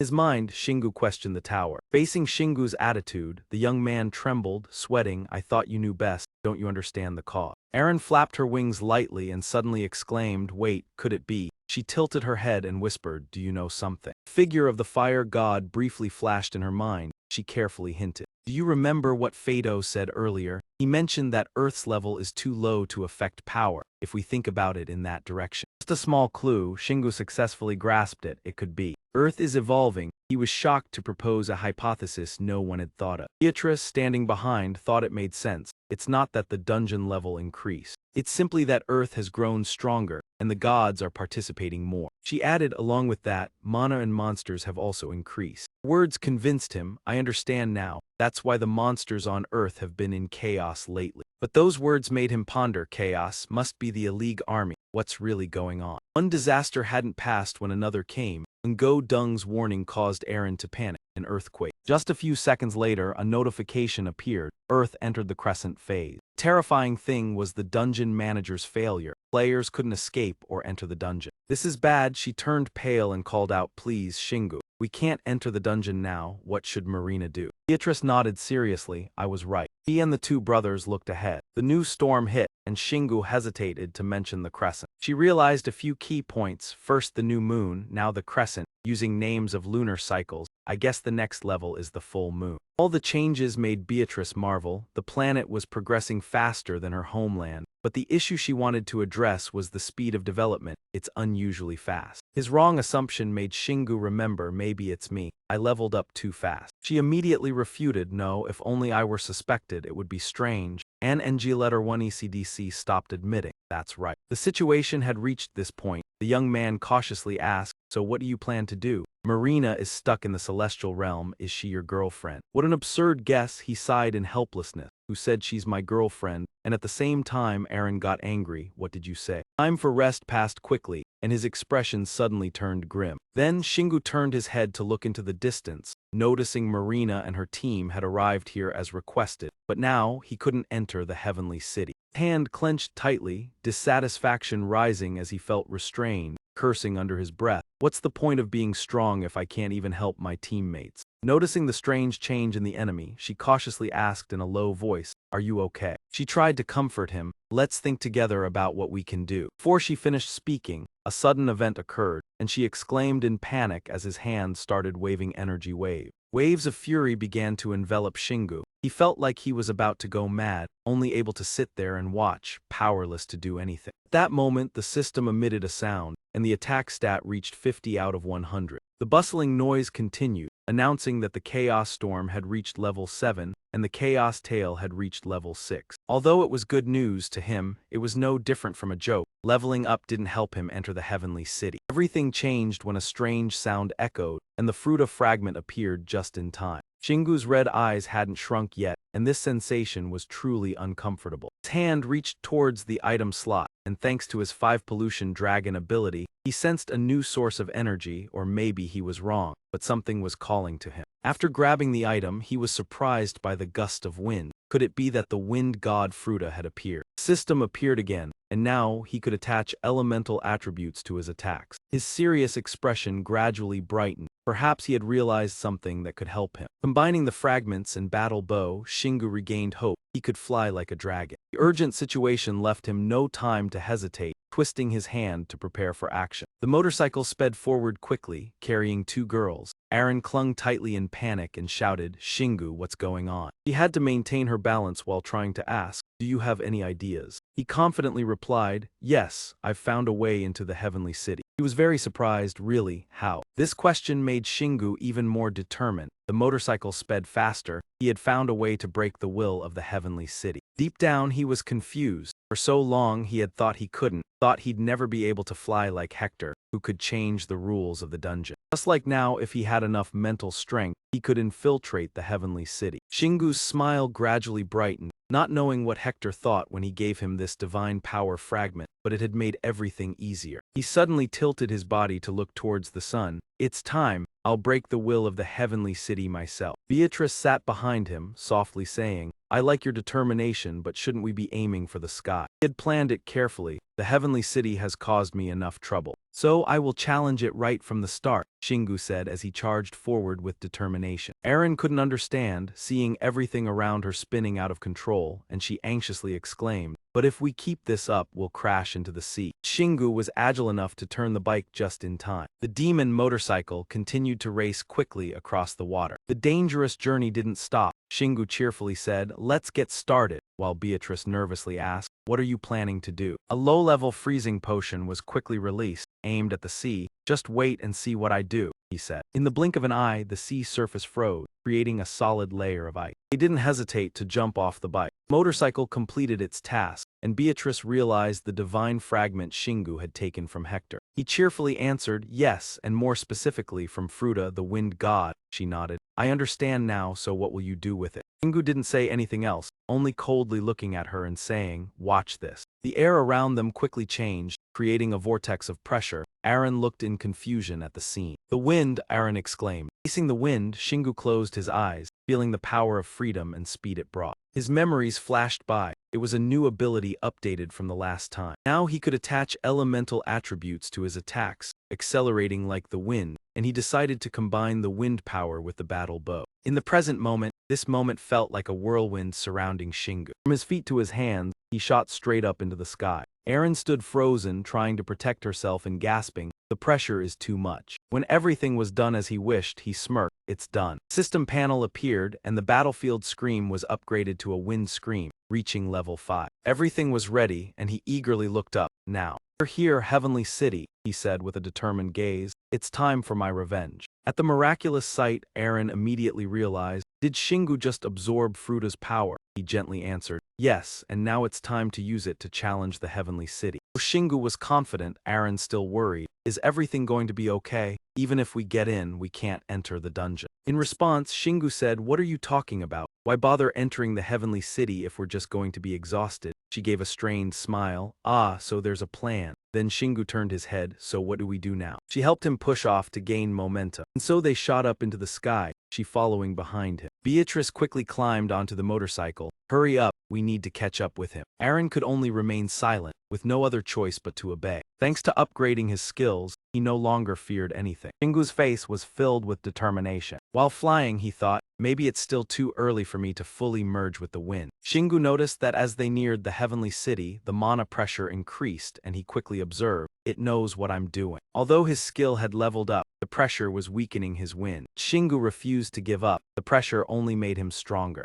This time I won't back down. He quickly activated the natural skill combo. System reported, natural skill combo reached level 4, battlefield wind scream reached level 6. The motivation pushed him to move faster like a rocket. Though stronger, he still couldn't control his anger. Heavenly City, are you trying to stop me? A layer of chaos surrounded his body, but he had his own reason. Pressure from his shoulders spread through his body, and he silently thought, I will save my teammates. A terrible collision suddenly erupted, and he was left with no choice but to pierce through the enemy. The notification panel updated. New local overlord reached level 3. You are qualified to invite the second combo skill. The world seemed to spin with smoke and dust rising. Along with a new notification, you have claimed the position of Heavenly City player, unlocking Chaos Wing. His dragon eyes widened, surprised and sharp. Shingu's dragon form gradually morphed, bringing about a new dream. As his sharp teeth parted, it was also the moment when his dream was formed. This was just the beginning of the battle or destruction, and Shingu was surprised. Was it not meant for me? Who is it speaking to? The powerful voice echoed, some places will perish and others will be born. His dragon form slid through the air. I won't be easily defeated. Mankind will unite, destiny will change. But don't underestimate me, I carry the burden of life and death. The sound of clattering rang out suddenly. The crackling sound was loud and strong, but glory will still belong to us. Intense pain made Shingu scream. Eren worriedly called Shingu's name. She couldn't hide her anxiety on her face. Was he all right? Shingu quickly stood up from the grass, rubbing his head in frustration. It's fine. Seeing that he was fine, she smiled. Shingu, you did it. Eren cheerfully announced, we are in the Celestial City. The system excitedly announced, you have obtained the hidden skill Chaos Wing. These wings are made from mana and allow you to enter and exit dungeons in the Celestial City. These wings make your body lighter and allow you to fly. The Chaos Wings have reached level 5. This information made Shingu itch with curiosity. Incredible girl, what's going on here? The bones in his shoulder suddenly changed. A huge pair of dragon wings suddenly appeared. Beatrice and Eren were surprised. Both exclaimed at the same time, wings, wings, what's going on here? Shingu responded with a pleased laugh. Haha.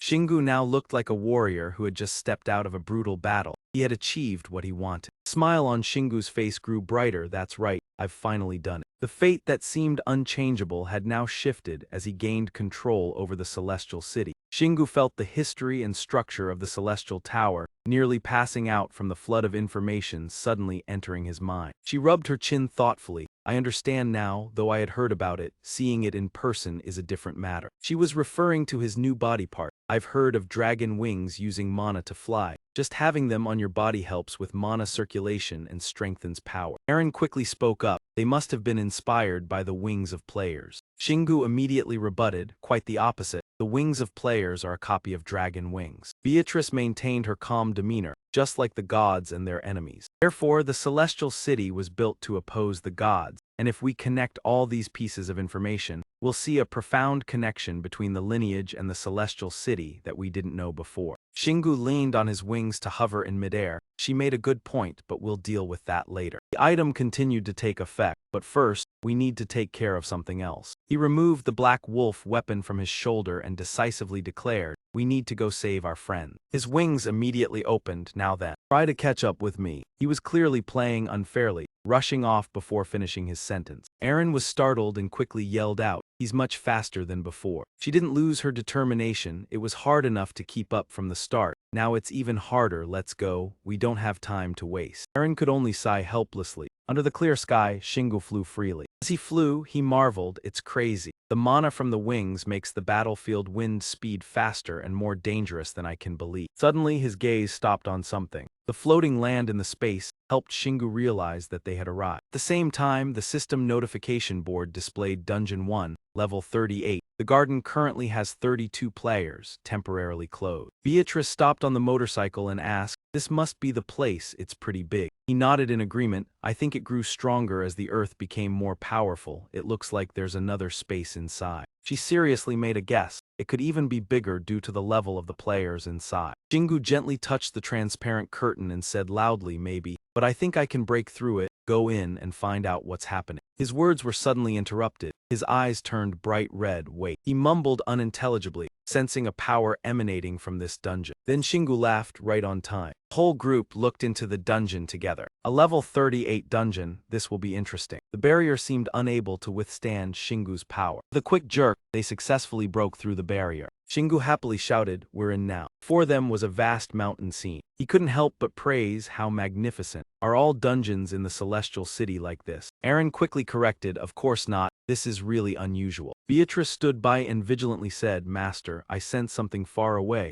It seems like a battle." Shingu smiled and replied, "I was thinking the same thing." Shingu's dragon wings spread again. "I'll go ahead." History quickly repeated itself as an unexpected event, and he told them to rest. Aaron continued to be tossed around. Shingu, wait." Beatrice calmly observed, "It's great to see that he can make effective use of his new power. This is the territory of the monster-controlled human." They were patrolling and talking. "Haha, really? Yeah, it's you." Suddenly, something rushed toward them at terrifying speed. Shingu, as he flew by, wondered, did a monster just appear? His eyes lit up. Maybe these wings also have the ability to deal damage. Really useful. Shingu looked up. "I guess we're almost there." The forest ahead looks a bit strange. A swarm of monsters suddenly charged toward him. Shingu, who had fought everywhere, was stunned. "What is that?" He exclaimed in confusion. "That is a monster army." Shingu tightened his grip on the black wolf claws and tried to think, what's a large army like this doing here? It doesn't seem like a group of tankers has gathered them. Shingu's eyes turned red again as he surveyed the crowd. "I see at least a few high-level monsters. Almost half of the monsters here. What's going on?" Suddenly, a powerful beam of light appeared through the space. It was strong enough to destroy many of the monster-controlled soldiers. In an instant, Shingu realized it was Marina's mana.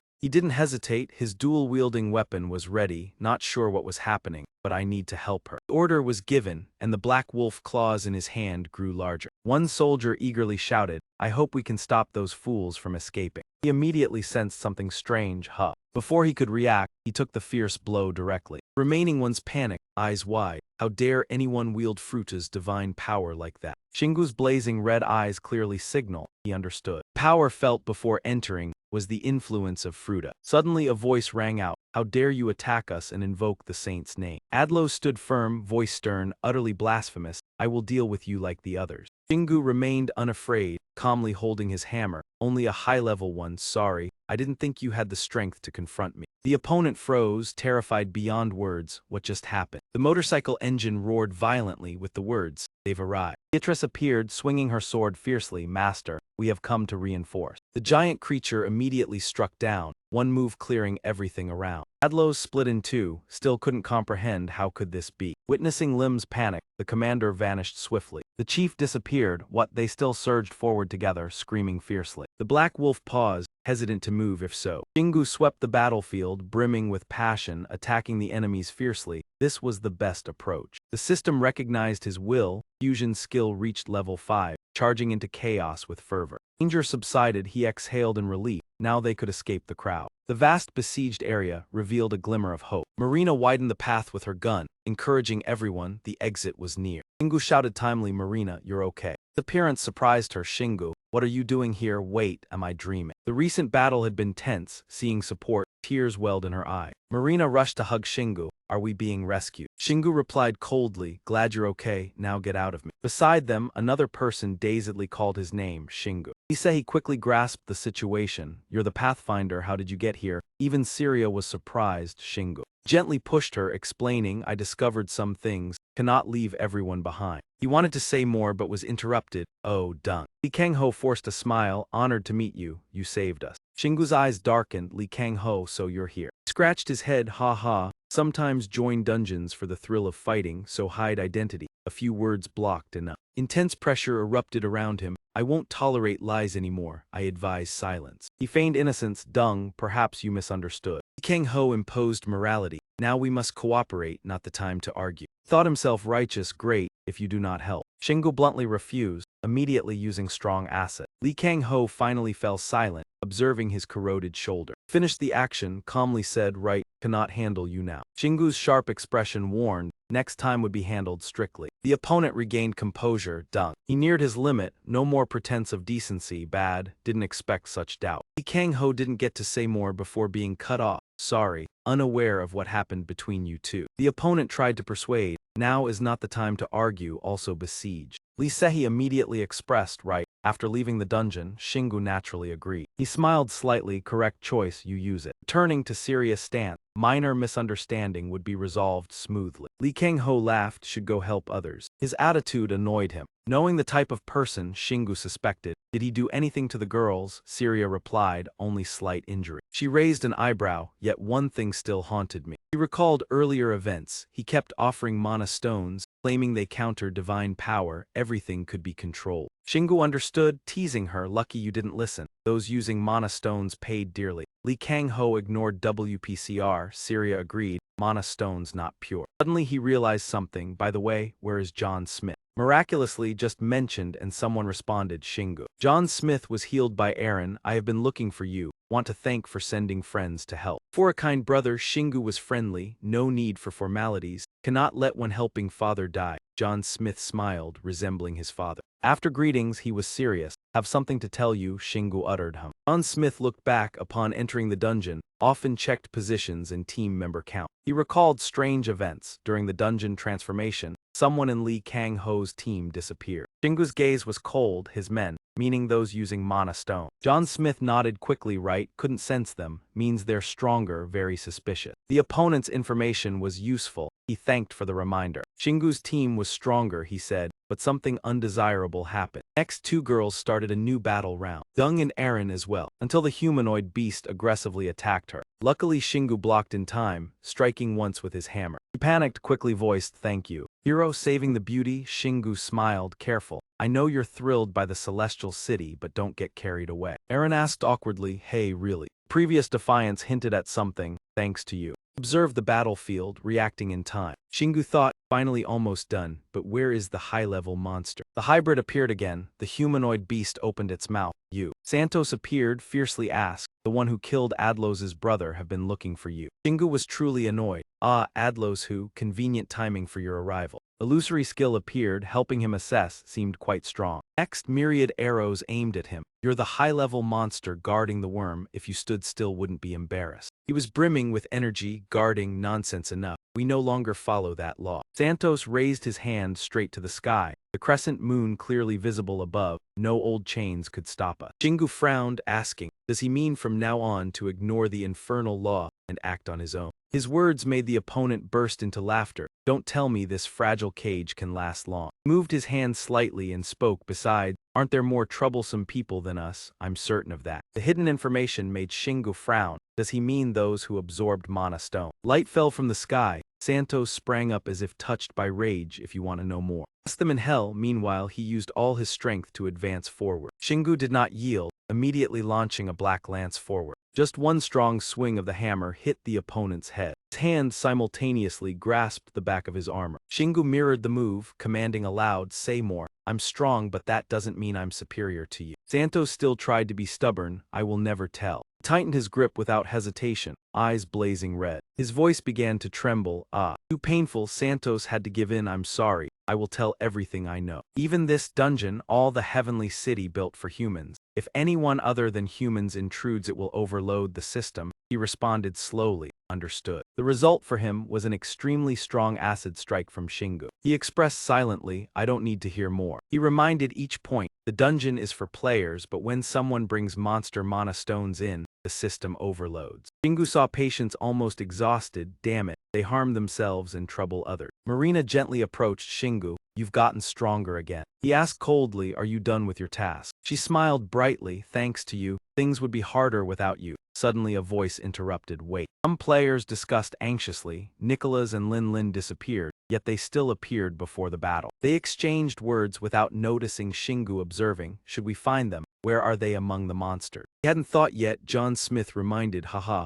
normal players are like that. He sighed, hope the wish comes true later, want to escape this place quickly. A hand appeared with the words, my conclusion is. Shingu revealed clearly, absorbing mana stones harms not only oneself, but also the heavenly city. A warrior doubted, absorbing mana stones causes many problems. Is that so? We admit you're skilled, but is it unreasonable? A woman spoke, unconvinced, right, thank you. But are you sure of the conclusion because of Mike Chains with Lee Kang-ho? My friend ate mana stones fine. She continued, if discussing humans turning into monsters. Sudden change of mana stone direction, you should know you are the most abnormal. You are different from us. Seeing him silent, Aaron thought they feared him. Both skill and appearance were novel. She turned to observe. Surely they will realize when experiencing it firsthand. Thanks to her soothing, Shingu relaxed. Indeed, what he thinks is none of his business. When tense, someone said, everyone calm down. Kang-ho smiled to comfort. Dung only meant well. The problem is he has gone through much and has nothing else. He stirred up rage in him, that bastard. He continued his act, but the current priority was to escape the dungeon, discuss later. Lee Kang-ho saw himself as the moral pillar, seized the chance to control. Until safe, let me command. He reached out to challenge, show the dungeon the power of human will.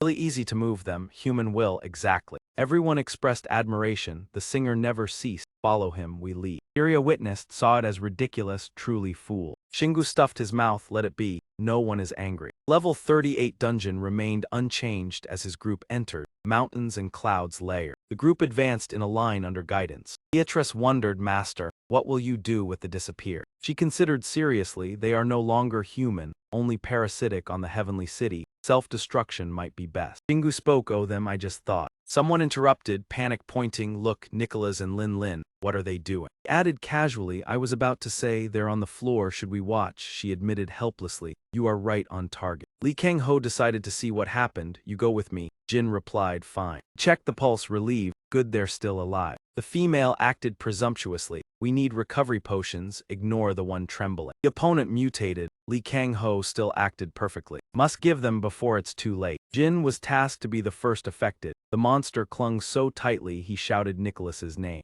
Result, he was inside its stomach. I am your friend. The incident was sudden, Lee Kang-ho extremely tense. Reporters were scared, Nicholas ate Jin. What's happening, is he a monster? Easily ruffled, but they remained sharp. Noticed his mana increased, absorbing mana. Shingu observed helplessly, damn it. Eating mana stones caused such a big change. Beatrice said no, not the thing suspected. She quickly explained, it happened because the earth recently leveled up and influenced dungeon divinity, resulting in multiple system effects. Lee Kang-ho gripped his sword, called the transformed Nicholas. Tried to awaken the opponent, wake up. High-level players cannot lose control. Nicola only mentioned 2 sounds, mana. He seemed insane, shouted to eat, give more mana. Perhaps enough for players to see his reasoning. He endured the power immediately. You leave me no choice. Sharp sword slash cut across Nicholas's body. Losing support, losing life, he fell. Lee Kang-ho finished the slash, tossed the sword sincerely, rest in peace. Done, he deployed a crowd-pleasing song, unaware of the events but still must move. Why made Nicholas fade? Lin Lin replaced him. Lee Kang-ho explained, take a short break before the opponent opened his mouth to eat. Everyone witnessed the entire scene of him being bit. They were shocked, could not believe it, impossible. Quickly its throat glowed and bound tightly. Each slash was so powerful it could tear everything apart in the blink of an eye. It seemed like he had completely lost control, like a person who had lost all reason. However, he still swung his hand, gripping his fighting spirit, showing that this alone wasn't enough to stop our progress. His majestic, divine demeanor stirred the hearts of those around him, like a force compelling them to move forward. The whole group raised their hands together, calling out Lee Kang-ho's name. Aaron couldn't help but exclaim, unbelievable, this is what a true hero looks like. Thanks to that, the group continued their journey, everyone excited as they had come so far. Mina's voice suddenly rang out, I'm a merchant in the maze, it's so nice to meet you all. Some players were extremely excited, rushing over and constantly speaking, a merchant, thank God, can I buy some food? Lee Kang-ho wasn't an exception, can I buy attack potions? Give me the strongest one you have. To his surprise, the merchant immediately stopped, shaking her head and stating, I can't sell anything to you, you've lost all your privileges. Not only were the villagers confused, but he himself also felt awkward. What have I lost? What do you mean? He calmly suggested, I think you understand what I'm saying, no merchant will sell to you now. Lee Kang-ho could no longer hold back, he drew his sword coldly and warned enough, do you want to test me? Mina immediately felt fear. He quickly stepped back and rushed towards Shingu, master, save me, I'm just a small merchant. He didn't understand what is going on. Why am I suddenly her master? She fearfully hid behind him, sincerely explaining, all merchants share the same stock, so now you're my master. Stop this. But Shingu turned around and said, Li Kangho couldn't believe it. Now even goblins are against him. The more he spoke, the more he felt that the other party truly wasn't afraid of being forcefully suppressed. He continued, however, I have a use for this little one, so I can't let you do anything to her. They stared at each other with hard faces.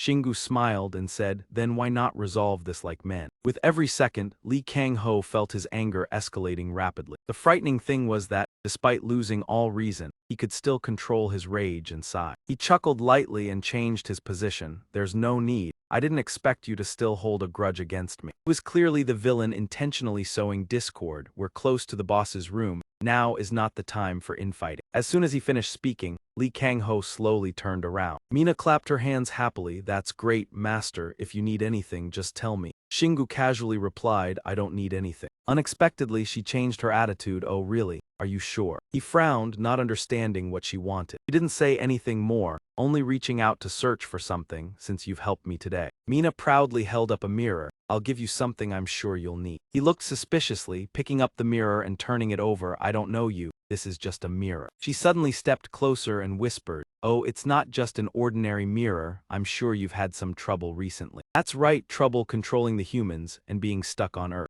Shingu sensed the implication in Mina's words. What are you trying to say? Mina opened up and explained, the reason is that you've become too strong. The gods are starting to get wary and sealing the portals to other worlds. This explained Shingu's long-standing confusion. I see. No wonder I haven't seen any portals lately. After explaining, Mina immediately stepped back. Because you can't defeat the gods anymore. At this rate, Earth will continue evolving and the gods will lose control. Even worse, what Mina said next was more terrifying. This will make Dick increasingly out of reach, forcing you to keep repeating what you've already done. Mina's words made Shingu tense up. You understand me better than I do. She continued to smile and shook her finger. You don't need to worry anymore. She pointed to the item and said, this is the key. And since you've met all the conditions, you can use it whenever you want. Mina smiled in joy but didn't explain clearly. Do you understand what I mean? That's right, now I've done my part. She chuckled and quickly disappeared. I'm busy, goodbye. Shingu helplessly watched her leave without responding to his question. He then focused on the item Mina had just given him. What was all that about, and what exactly is this? Suddenly a strange force surrounded the item. System appeared and provided information. This is the S2 level searching mirror, an artifact left behind by forces opposing the gods. You can infuse divine power into it to teleport to their world. With only this information, Li Kangho was stunned, so it's really the real deal. He frowned and tried to remember, I need divine power for this. Before, I had to use fragments, but now I know all the power can merge. Even the Dark Executioner carries the power of Rhea and Fido. This means I can use it with this mirror to reach their world. A victorious smile appeared on Li Kangho's face. Wonderful, I have to keep it and use it well. Soon, the group had approached the closed portal. Li Kangho confidently led the way, taking on the leadership role, directing everyone to the boss's room. At the same time, he didn't forget to cleverly provoke Shingu, you dung. I think we'll defeat the boss on our own this time. He didn't pay attention, do whatever you want. He turned around and ordered his teammates, deal as much damage as possible in the first 3 seconds. Hearing this, Li Kangho immediately sensed something was off. What the heck? There are many others ahead, I can't let them fall behind. But Li Kangho didn't care, just stepped in, ignoring the others. The door opened and light immediately flooded the room. Everyone within range was immediately blown away. They were swept away, unable to do anything else. Li Kangho, standing in a safe spot, was stunned by the scene. What's going on? Even such a strong man was affected. What? However, he still shouted, don't be discouraged, focus on attacking. This time the others didn't continue, standing still like statues, afraid. Li Kangho didn't understand. What are you guys doing? Laughter rang out.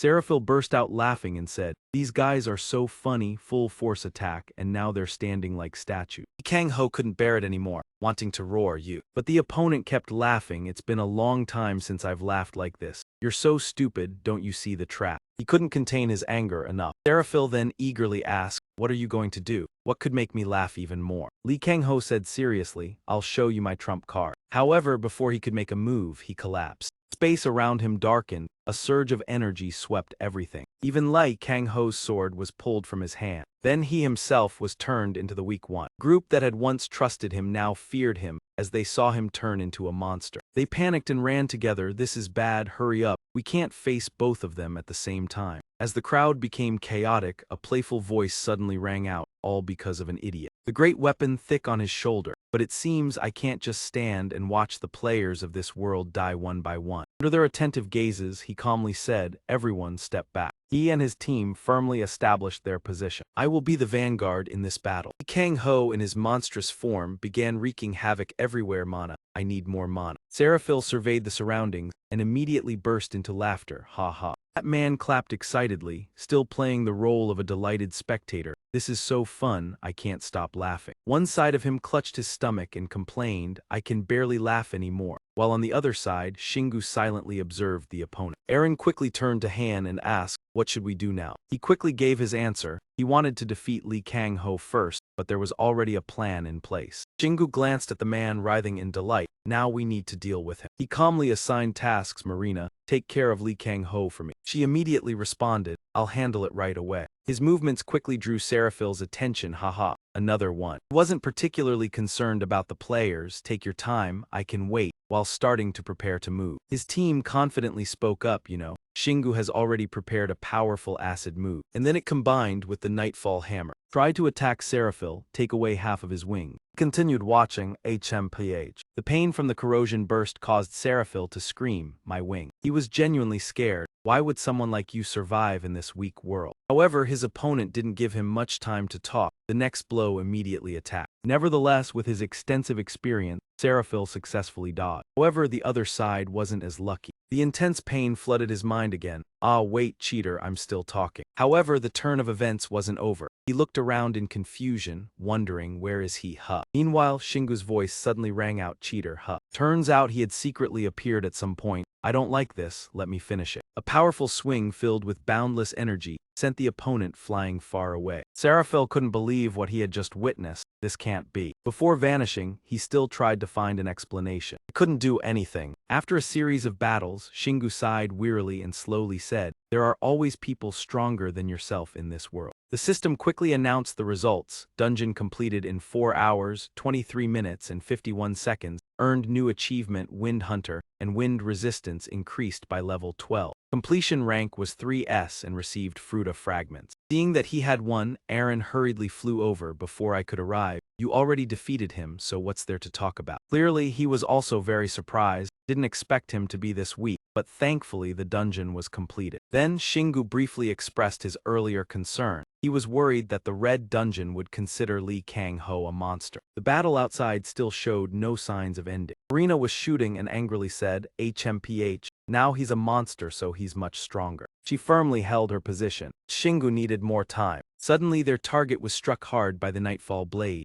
Lee Kang Ho, the monster from earlier, was now powerless. He crashed into the wall, creating a cloud of dust. Marina sneered, "Surely not right." At the moment everyone thought he would collapse, someone suddenly spoke up. "Everyone step back, I'm not ready to kill him yet." The young man struggled to face him, then asked confusedly, "Did you defeat the boss already? Why not just kill Lee Kang Ho?" Shingu gave a knowing smile because he got straight to the point. "I need proof." Clear sky, white clouds, golden sunlight, sounds rang out on the island. "Listen up." The person who spoke continued to point and explain. "Here's what happened." Shingu decided to tie Lee Kang Ho up to warn all players not to eat mana stones anymore. The crowd immediately started whispering, cell phone flashlights flashing constantly. Oh, Lee Kang Ho turned into a monster, the traitor. Of course, he didn't miss the chance to solidify everyone's trust. Yes, he betrayed us, dared to deceive the world and look down on us. That's the end of betrayers I wanted everyone to see. Shingu's face was filled with killing intent. After all, he had waited too long for this moment. "I'll start punishing him. Everyone pay attention." Group of players now transformed into Nai and Nguang H. It's unclear if Lee Kang Ho still had consciousness, but he still growled at the most difficult moment. Not wanting to keep everyone waiting, Shingu happily signaled, "Endure the pain, you sharp big thing." The smile on his face grew wider now then. "Keep the whirlwind, you sowed the storm." A powerful punch struck directly at the opponent's face. Those who had passed the dungeon witnessed everything and silently sighed. Thankfully, I didn't eat mana stone. Everything was quickly updated on the television. The editor announced seriously, "The culprit behind the terror in London has been identified as Lee Kang Ho." It was also reported that he frequently consumed mana stone.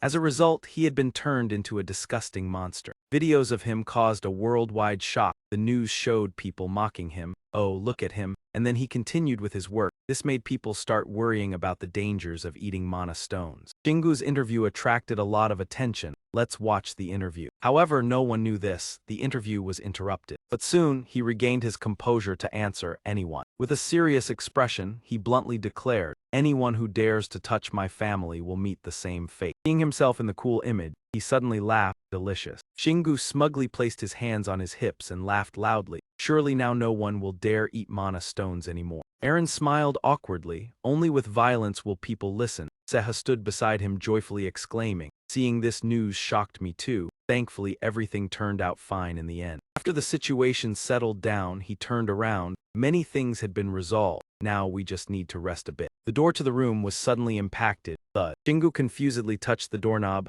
Who's calling me? When the door opened, Marina's group appeared with a cake in hand. "We're here." He asked in surprise. Marina, John Smith, "What are you all doing here?" She cheerfully showed him, "We're here to throw you a party for saving my life. You're invited." Shingu asked in surprise, "A party?" Before Shingu could react, she quickly prepared, "Today you need to celebrate and rest, let's go." While Lee Sehi hesitated and whispered, I thought you should know." However, she added, "If there's enough food, you should eat. We've already brought some, you seem a bit dazed." "Really? Why is everyone chatting so cheerfully?" "Wait a moment, I have wine here, let me finish first." Amidst the noisy space, Shingu's voice rang out, almost dropping the cake. Be careful." He smiled comfortably and said, taking a break once in a while should be fine." The celebration party went smoothly. The group of John Smith continued their conversation, now then. Marina pointed, talking about the current situation. The Azure Dragon and the Celestial Dragon guilds have disbanded. The remaining members are under strict supervision. Lee Sehi smiled lightly upon hearing that, well deserved. "I can't forget the discomfort I felt from Lee Kang-ho in the dungeon." Shingu, sitting nearby, asked, "Did he care about you?" Syria gently swirled her glass, sincerely saying, "Luckily I dealt with him, but there's still something that worries me more." She glanced in another direction, beyond the events that have passed. The world is currently missing a crucial element. Over there, the cityscape glistened under the lights at night. Her voice remained steady. "The heavenly city and the monsters have changed. I'm worried about what we should do next." John Smith quickly agreed with her. "Indeed, it's reasonable to worry as similar things may happen again." Suddenly Marina said excitedly, "Oh, I have an idea." Turned her attention to Shingu. "You've been to the heavenly city, right? Why don't you join us?" His image briefly appeared like a god overseeing the group. With his presence, the rate of conquest would be faster, and it would be easier to catch up with the world's evolution. Her idea received approval from Lee Sehi. "Not bad at all, this could speed up the process." Marina continued to smile. "It'll be fun." Surprisingly, he seriously thought about this. It's not too bad." She gleefully asked, "Really?" However, he still had his own plans, but for now, he needed to follow a different path, a stronger one. She immediately made a displeased face and muttered, "HMPH, don't tell me you're going to avoid going with us." Shingu quickly confirmed, "Of course not." He slowly swirled the glass of red wine in his hand, telling about the plan he had made, deciding to descend into some water dungeon. Sehi looked at him, sighed, "Truly amazing." In the sudden silence, John Smith spoke up. "I think this John Smith will do something important to save humanity." His gaze suddenly changed, "But I'm in the dungeon." He observed each girl, then told Shingu, "I noticed your teammates are really worried about you. I understand their discomfort when you don't join." Marina shook her head, showing frustration. "Indeed, I always help, but worry is still worry." He blushed unexpectedly. "You helped us again. That's why." She gently leaned in and placed a kiss on his lips, saying softly, "This is how I thank you." Everyone stood dazed by this unexpected situation, as if the heavens themselves were collapsing. Shingu was still shocked, unable to react in time. When she pulled away, her lips were redder than ever. "There, see you later." Marina was truly the type to cause trouble and run. After finishing, she hurriedly left to protect the army. The door slammed shut with a loud sound. Seha was the first to speak, truly unexpected, and he immediately felt something very intense. Nothing other than the burning rage radiating from Eren. Lee Sehi worriedly asked, "Is she all right?" Eren responded with a cold smile, accompanied by a sharp gaze. I'm fine." Emotions exploded within Eren. She crushed the glass of wine in her hand. "Not fine at all." The challenge quickly shattered the space, echoing throughout the room. She caused a stir, making everyone simultaneously try to calm things down, now silent. Suddenly, a familiar girl eating cake unexpectedly spoke up. Zuda cheerfully waved, "You've arrived. Congratulations on getting your wings." Shingu was annoyed when he saw her. "Thank you, scavenger, why are you here?" She hurriedly adjusted her glasses, smiling friendly, "Hee hee. After my little gift, I should be welcomed. Too bad you're still the same, you're not mine." However, she didn't care about the attitude and remained as cheerful as usual. "That's not the point, I'm here to tell you this." Shingu became even more confused. Yuta seriously rubbed her chin, bluntly saying, "I don't know if you've realized, but now you can only use treasures, you can only use the divine power you've received, right?" He truly lacked understanding about this, right? How could you use something you don't have? The other party carefully explained at certain levels that can happen. She continued eating cookies while providing information. "Also, there's one more thing you need to know before using the mirror. Did you know not all gods have the same goal when attacking this world?" Zuda chewed while speaking. "They all have conflicts, almost like wars." Shingu wasn't too surprised. "I guess it's not rare for gods to fight each other." The other party answered right away. "That's right, and now part 2. You've heard a few gods that could determine the outcome of the battle." He crossed his arms and bluntly pointed out, "So the gods we've weakened might lose to their opponents." She nodded happily. "That's right, you're sharp. So what do you think will happen if a god weakens by losing to their opponent?" The smile on Shingu's lips became even clearer. "The result would be a god being eliminated. That's not too bad, right?" But Shingu still worried, would the god we helped to win become stronger? He thought about it and realized it was true. Their goal was to find the strongest. The more they win, the stronger they become. She gestured for him to continue speaking. "What does that mean?" The opponent quickly used the cookie as an example. "It's simple, you have two choices. First, harm slowly and weaken the strength of all the gods. Second, focus on attacking one god until all their strength is drained." Shingu continued to ask, "How many gods are there? I need to know to make a decision." Zuda hesitated. "I don't know." She ate her cookies happily. "But if you continue through the heavenly city, the water dungeons, or the ant caves, you'll find traces of them." He quickly thought, "Got it, I'll ask more." Looked straight at her, unflinching. "Who are you, and why are you telling me these things?" Zuda tilted her head, hesitating. It's a secret." She smiled smugly, winking. "Surely you can't guess." After changing the subject, she quickly left, blinking out. "Well then, see you later." Shingu realized she wanted to avoid the issue. He angrily thought, "I knew it." Aaron, always listening carefully, suggested, "Well, now we know much more than before. Now it's clear we have to confront those gods directly." Eha gently rubbed his chin and guessed, "What was your final question for her?" "My guess is that the merchant group is connected to you." He tilted his head, expressing, "Moreover, they only pretended to be kind to you." He agreed, "That's right, I think so too, but it's so headache-inducing." She came up with an idea. Hee, training is the best way to solve that headache. Why don't we visit Boo Boo at the water dungeon? Shingu felt his body tense, preparing for the next journey. "Good idea, little one." He smiled confidently, then he excitedly shouted, "No more time, let's head to the deep sea." At the bottom of the sea, castles as white as snow appeared. Saruta commanded the soldiers, all ready for battle. Suddenly he turned, the Hedia disciples were. Before he could finish, Shingu and his team appeared, making Saruta exclaim in surprise. "Oh my god," he hurried over, bowing respectfully. "You have arrived, I have waited for you a long time." He could only reply helplessly, "All right." Looking around at the warriors preparing, Shingu stopped and asked seriously, "What's going on?" Saruta sighed regretfully. "Since the earth changed, creatures from other worlds have begun appearing everywhere. We must stop them." After listening, he nodded and replied, "I understand. I only came to check the underwater dungeons since they infiltrate through there. If I destroy them from within, it should be effective." Saruta seemed interested. "Sounds good." But he immediately paused, asking with some concern, "Wait, Selexia is returning, why don't you go with him?" Shingu glanced and replied indifferently, "Oh, he's fighting, right?" His gaze rested on 3 teammates. "Even if he's here, I can only take those who have agreements with me, so not possible." Saruta smiled and teased, "Then go make a deal with Selexia." Shingu shook his head, looking at him. "That easy." Suddenly a soldier shouted, "Look, look." Selexia appeared, face full of pride, to the joy of the warriors. "Selexia is back." He cheerfully made pleasant sounds, joyful cries. Suddenly Selexia stopped. His eyes briefly showed surprise. Shingu looked at him gently, waving in welcome. Selexia jumped happily. His cute movements made Shingu smile. "Haha, seeing me make you happy."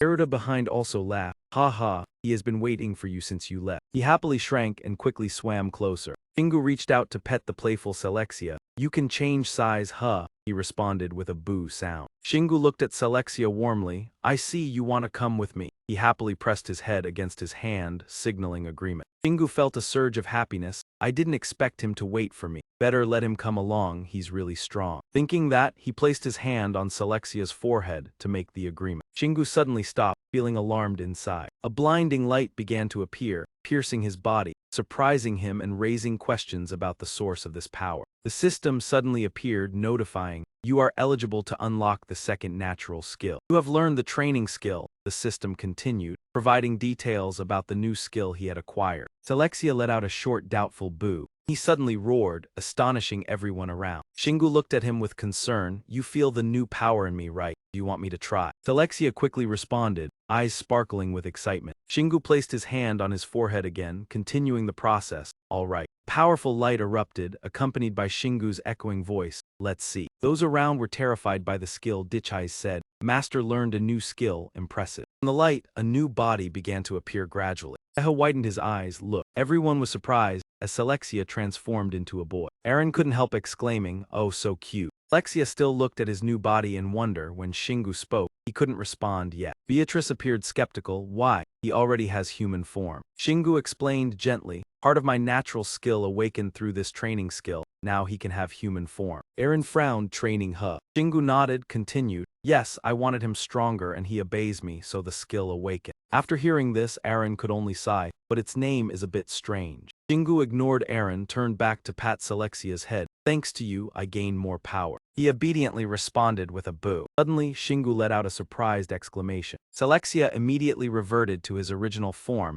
and jumped joyfully before him. Seeing this cuteness, Shingu laughed. "Haha, you like that form better." Saruta watched and praised, "You always have your own way. Can you now take him into the dungeon?" Shingu nodded, "Should be fine." He looked at Celexia confidently. "Let's go." "Ready." He happily responded, "Ready." He enthusiastically showed he was ready. Shingu praised him, "Good job." Clingy scene made Beatrice uncomfortable. "Why do I feel my position threatened?" Aaron joked. "It's okay, he looks cute." Both could only smile. Then a hand seal slowly appeared. Group quickly stepped in, preparing to teleport. The system notified again. Entering water dungeon, proceed to area A18 with lowest mana. Shingu looked at the notice and asked, "What's area A18? Aaron hesitated. "Maybe that's the dungeon's name. How big do you think it is?" Shingu closed his eyes, sensing with his power. Red energy quickly enveloped his entire body. Shingu combined his senses to merge with the surrounding space. Suddenly he opened his eyes, face showing worry as if seeing something horrific. Beatrice approached. "Master." He only responded quietly. Shingu looked around this dungeon. The surroundings were immense, seeming to engulf them,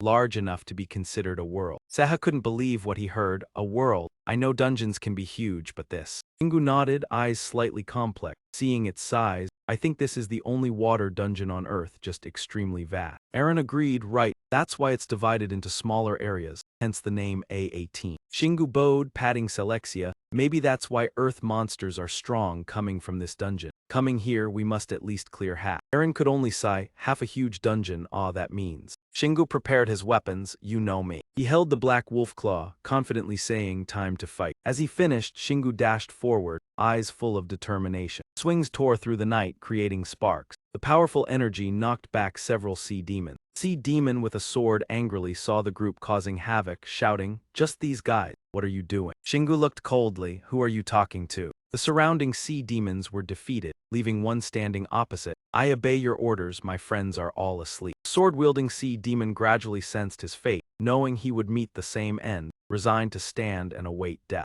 A resounding explosion shook everything around. After clearing the sea demons, Shingu said calmly, "Good, Zone C is done." Trich advanced leisurely, saying, "You must have noticed, the deeper we go the stronger the divine power could be Hedia's." He immediately nodded, "Right, the monsters are stronger but still insignificant." The system suddenly announced, "Zone C has been purified, dungeon shrunk, you may leave." A teleport door appeared. Aaron was astonished, the exit, but he had no intention to use it. Shingu replied calmly, She began analyzing. "This place is divided into zones, no rewards, experience from monsters added directly." Zihang was delighted, adding, "I like this, faster movement, eager to explore the next zone." He was speechless, looking at him. "Now you resemble Shingu." Seha was not angry, even smiled, "Ha ha." still many things to learn. Next, a whirlpool appeared, sweeping the monsters helplessly. Sea Demon roared angrily, "How dare you use water power without Hedia's blessing? Kill that whale quickly." After speaking, they all rushed towards Selexia. He was not afraid, instead letting out a loud roar. Sea demons froze, bewildered. Then they all froze, realizing they were in Selexia's mouth. He quickly snapped up a sea demon with an innocent look. Survivors gaped, were they just swallowed? Selexia looked satisfied at the small sea demon. He swung his tail towards the remaining ones to attack. Aaron watched in amazement. Amazing, Shingu looked at Selexia proudly. He had completed it. A teleport gate appeared in the dark abyss. He appeared with imposing aura, finally reaching Zone E, the decayed dungeon still increasing in strength. Beatrice approached. "Master, you must have sensed, but the coming monsters are not as weak as before." Shingu looked forward firmly, softly replied him. In the distance, an entrance on a sheer cliff, deep and dark. Inside, countless red eyes, wide as if bloodthirsty. A local sea demon bared its teeth, threatening Shingu. "How dare you come here?" Behind it were aggressive peers, ready to face you. He smiled coldly. "Right, it will be troublesome to eliminate them all under the night." Therefore, he chose another weapon then. In his hand was the fire cannon 6 gate, finally time to use true power. The detailed board appeared, S+ weapon, extremely high power and proficiency. Shingu unlocked new traits with crafting info. Aaron was astonished, the Beto machine gun crafted before. Local sea demons sneered, "You think one gun can defeat us?" With fiery momentum, they charged, mocking, "We'll turn you into fragrance." Shingu laughed, pointing. "Beto, just a gun." He continuously fired at the sea demons. They couldn't react. This was no ordinary gun. Firepower from the 6-gate cannon made the local sea demons tremble. Damn, stronger than expected. Everyone retreat quickly. Selexia rushed to provide support. Whirlpool appeared, absorbing the attack, hindering us. He was satisfied, praising him. "Well done, Boo Boo." Watching the sea demons wriggle to escape, he was pleased. Dare underestimate Beto. He made the final move, firing a continuous barrage at the local sea demons, feeling Geneti's wrath. The system announced successful level up. Beatrice praised Shingu, worthy master, knew the best course beforehand. After finishing the sea demons, he exhaled, looking at their bodies floating, slightly contemptuous. Just that, underwater dungeon really dull. Shingu regained composure, said, "Took some time, but..." Before he finished, the system warned, "Zones E, F, G, H are merging." He was not afraid, the dungeon system also malfunctioning. Further warning, temporary merge, complete once wrath is resolved. Shingu pondered, Aaron bewildered. What does wrath mean? A dark, angry voice resounded. "How dare you step into Hedia's territory and defile the water source?" A bizarre monster appeared slowly. It approached, making horrifying sounds. "Foolish entity. Eyes terrifying through the night. I serve the god Hedia." Finally, a giant sea demon appeared, blocking your path. Aaron panicked, quietly cried, "Eh." The group stared at the giant creature. Seha hesitated, "That is."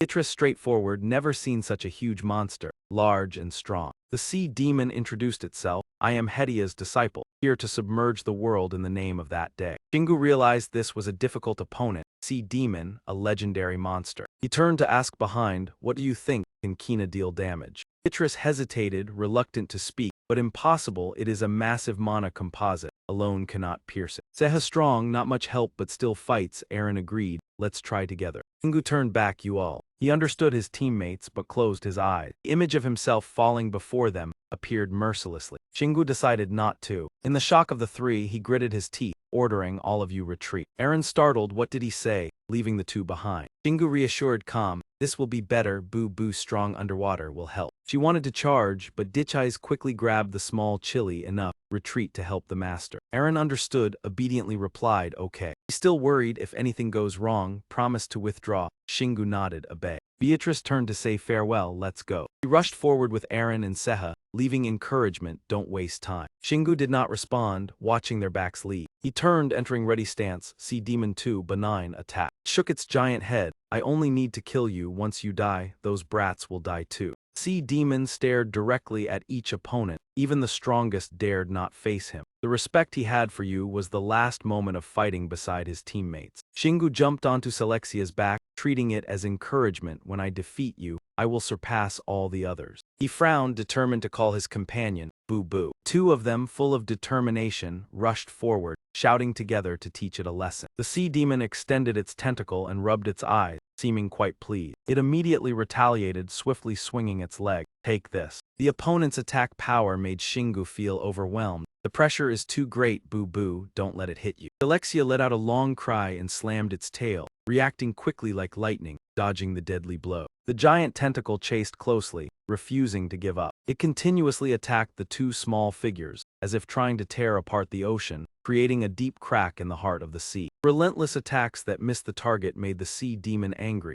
HMPH, you've dodged all my mana attacks, not simple. Feeling its footing still not firm enough, the sea demon decided to summon more sharp weapons. I'm glad you're still able to endure. The sea demon launched sharp tridents towards Shingu, so what, take them? Nodded slightly, praising the opponent's creativity. Mana tridents, how interesting. Shingu raised his hand, immediately using the skill to drain all mana. The trident slammed into Shingu's bright shield, like raindrops falling into the vast ocean. Sea Demon now felt the strength of its opponent. HMPH, you really are too powerful. Shingu firmly held the blade of Nightfall, preparing to counter. Not yet, don't get too confident. He focused energy into the hammer, making it grow stronger exponentially. Then he shouted at the opponent, take this. The gigantic hammer, with superior size, flew toward the sea demon with incredible speed. Flew in a wide arc, striking the sea demon's face. Take my blow. Sea demon felt pain. How dare you hit me? Shingu happily asked, how does it feel?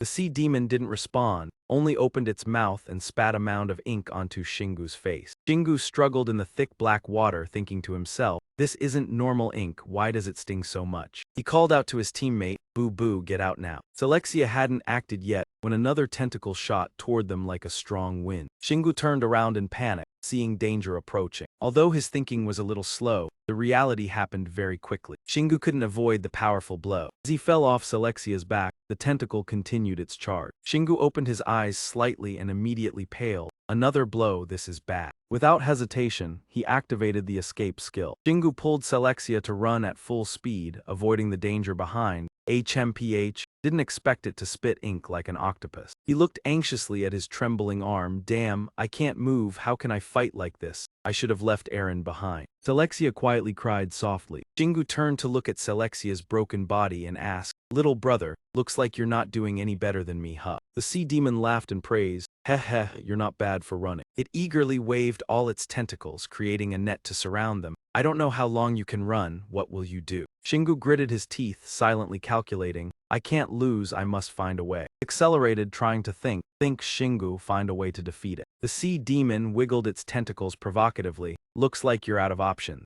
Swung its giant soft leg toward the pair of mermaids. I'll finish this. Even though Alexia only had one eye open, she still rushed forward with all her might. Shingu felt his body was battered from the injuries. This is tough, my organs and bones are damaged. He reached into his spatial pouch to search for something. I need to recover immediately. Finally, Shingu pulled out a healing potion. He didn't hesitate and drank the potion immediately. Though he had finished the entire bottle, Shingu still felt it wasn't enough. Is this all? I'm too strong, this potion does nothing. Suddenly, his body underwent strange changes, making him stop. Shingu felt heat spreading in his chest. Wait, what's this? The mana in the potion is reacting with my mana. His senses suddenly became extremely sharp. Could it be that I've become more sensitive to this power after each awakening? Shingu suddenly came up with an idea. If that's true, then this is my chance to try combining mana with the potion. Two lines of hot and cold mana intertwined within Shingu's body. In a moment, a massive source of power enveloped Shingu. The light flared up and Shingu felt the change. Finally, it worked. Shingu let out a long shout, as if to release all the energy in his body. Brilliant light emanated from Shingu, illuminating the entire dark sea. The system notified, you have awakened resistance and purification power. Your mana has evolved and gained the holy attribute. Alexia also sensed the change.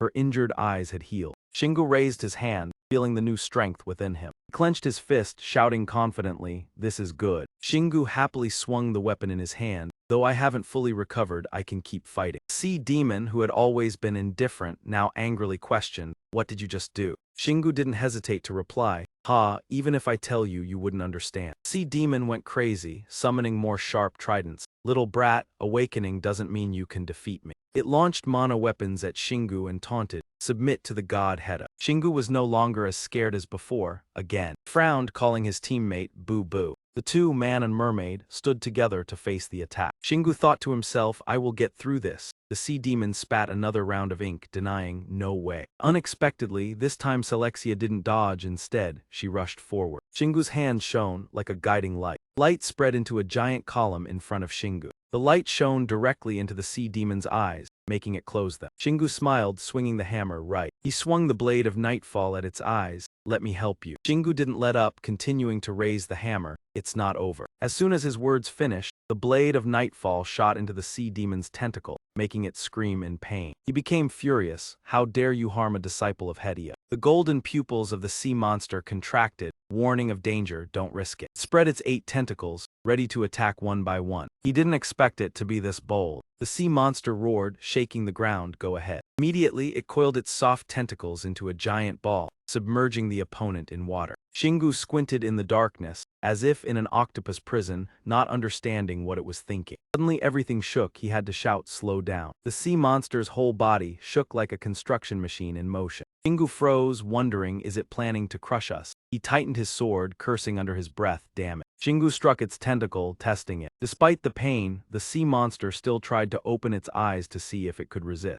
Understood its dangerous plan. It couldn't be destroyed immediately. It would endure the blows until he wore out. Selexia moaned softly, releasing a gentle green energy. She shot a beam of light toward Shingu. He turned back, stammering, you're using your mana for me, boo-boo. Shingu looked at Selexia, I'm the master, but that doesn't mean you have to do this. She sighed, boo-boo. He understood, advising her that sharing power was a duty, but she had learned the wrong way. Shingu suddenly realized the truth, slowly, share it with the master. Made Selexia confused, I understand now, thank you, boo. Shingu wasn't stingy, giving a thumbs up to his teammate, thanks to you I've realized. His eyes gleamed with light now, Shingu summoned in his subconscious. Group of battle souls all stopped at once. Anyone still carrying equipment immediately halted. Even a soul drinking tea turned its head. A voice echoed in all directions, come to me. Shingu waved his hand, shouting, we will unite. Each soul dashed like a shooting star. Shingu opened his eyes, sensing clearly this is. The chains rose in his heart, another dragon dream already familiar. Reminder echoed in space, madness, causing Zich to look back. Yahello stepped forward, criticizing, how could the creature guided by power retreat? Why letter 1 EBF and Rang denied, I am not retreating, it's just the path I am on. Only a madman wouldn't understand. He laughed mockingly, everyone will laugh at you, call you a bug, daring to retreat. Calmly replied, call me whatever you want. I still like the path I am on and prefer to retreat as I am now. Zich's pupils contracted, speaking profoundly, everything starts from the earth. He flew into the air, declaring, one day, they will rise to the sky. Yahello became furious with this nonsensical reasoning. I will throw them down and in the end, you will die under the sun. Zich flapped his wings, determined he would show them who he was. No one remembers me. Yahello lowered his eyes gloomily, really. He hid in the clouds, throwing out a trial question. Zich flapped his wings and flew up, vanishing into the mist. As he merged with the stars, he said, after the fire of destruction, new seeds will grow. Shingu suddenly woke from the dream. Ihale Engai looked at his hand, now turned into claws merging. Shingu felt his body change, confirming the success. The sea monster sweated, stammering, that little brat. He flew over to explain, borrowed the strength of teammates, not sure at first but now it's fine. Tough on the outside, inside Shingu was still worried. The warm energy in his chest reassured him, enough to hold out until he brought it down. The cloak of night now small in his hand. The sea monster appeared calm, but it was useless.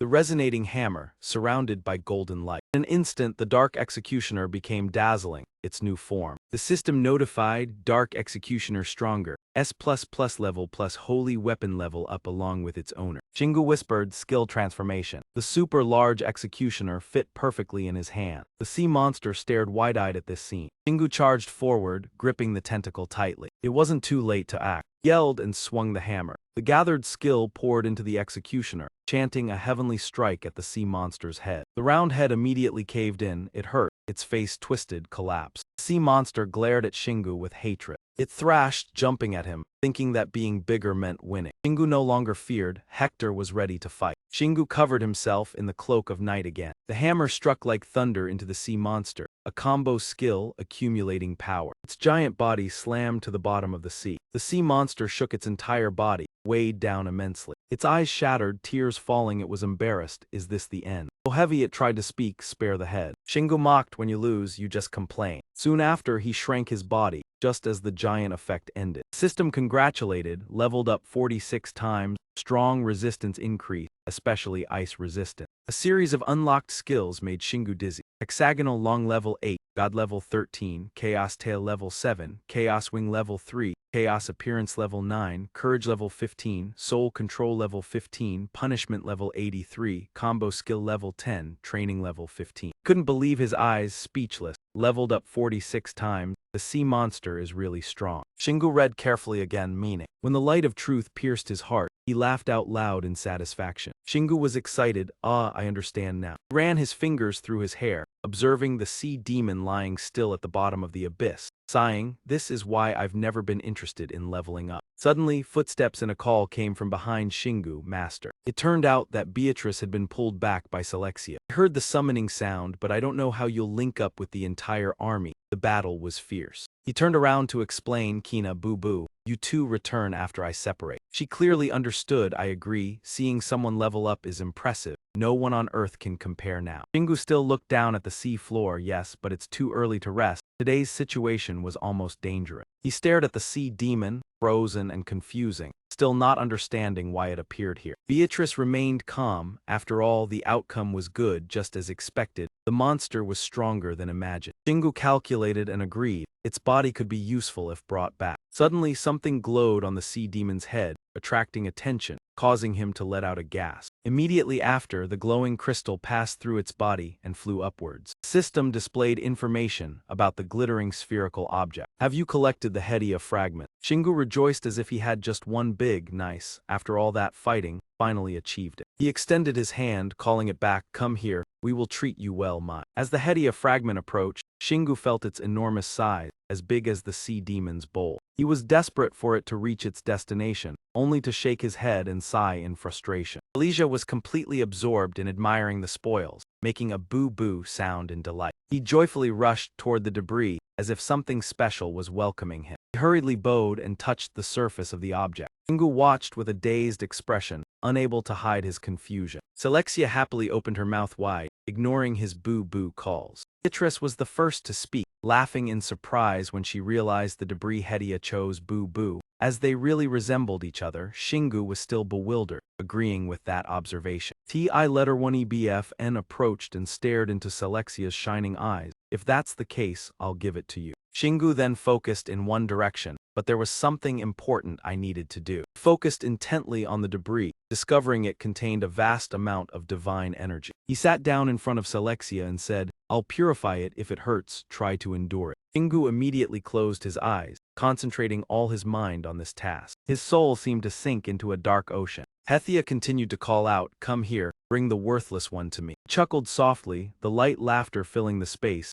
understanding everything. Shingu crossed his arms and said plainly, just as I thought, Otter intends to pull Boo-Boo to his side. He turned to the other person and mocked, it's a pity to disappoint you, but Boo-Boo likes me more. Shingu clenched his arm, then whispered, that's why. He released a massive surge of energy into Hedia and shouted, get out. Alexia winced in pain, startled by the agony. He then swung his tail with force, jumping around excitedly. Shingu watched the scene, smiling in satisfaction. A slender hand appeared swiftly. Next, a complete human figure appeared, wearing a whale necklace around the neck. Shingu happily announced, it's a success. Selexia also looked at her new form with excitement. Beatrice approached and remarked, you've gotten much stronger. I can feel it, so if possible, can you give me some too? He glanced at her, feeling helpless. Finding divine fragments wasn't easy. I struggled for a long time to get this one, but next time if I find more, I'll give you some. Shingu smiled brightly and rewarded himself anyway. Everyone did really well today. Since I almost lost my life, I'll take a break from fighting for a while. Beatrice seriously reminded him, Master, it would be better if you didn't interrupt the story in the middle. He dejectedly nodded. She was right. Shingu scratched his head and grinned foolishly, as if declaring that the journey was over. Suddenly a pair of feet approached, interrupting his thoughts. The soul raised its hand to its chest and spoke cautiously, Sorry, Master, there's urgent news. Shingu immediately asked, John Smith, what's going on? He paused for a moment, then said, My warriors are helping me in a large battle against the monsters. The scene of him calling his soldiers appeared clearly, but when we were at the peak of the battle, we received orders and had to retreat halfway. Shingu interrupted him, asking again, Wait, you're fighting monsters? The soul replied honestly, yes. Specifically, we are with a league fighting the monsters from another world. They're likely struggling because we've already retreated. During this, he blamed himself. Why did I forget to leave some people with a league? Beatrice spoke up to reassure him. A league is very strong, they'll probably be fine, but now we need to set out. The failed plan to shirk work made Shingu sigh, huff. I don't know what to do, I want to rest, but I can't let him wait. He rubbed Celexia's head and instructed, Boo Boo, go back and collect the sea demon's corpse. You'll get a meal from it. He shook his head, sitting still, then continued with his Boo Boo. Shingu felt awkward, Do you want to go with me to get the corpse for your friend? The decision was made. What could he do? Haha, stubborn like me, let's go then. Alexia grinned broadly, shouting Boo Boo. In an open area between the forest, chaotic sounds and rising smoke filled the air. A sharp claw scraped fiercely across the ground. A league was angrily shouting and punching the opponent with furious kicks. Powerful force sent the monsters behind flying. He looked around, evaluating the situation. Indeed, it was too chaotic. Sarai ran over with a trident and asked Han, a league's master, is everything all right? Chit. He showed anger. I knew it. From the beginning that guy was suspicious. He betrayed me, cheat. The league firmly denied it. That's not true. Shingu wouldn't betray. There must be a reason for him. He leaned close to Sarai's head and ordered, don't doubt him. Find a way to turn the situation around. You're sweating, only managing a weak word. Not far away, the red flame claw approached, murmuring, now that the souls are gone, it's too easy. Gareth looked at them with a knowing gaze. It's not the danger yet. According to the earth god Yugo, you will be forgiven. League shouted, never.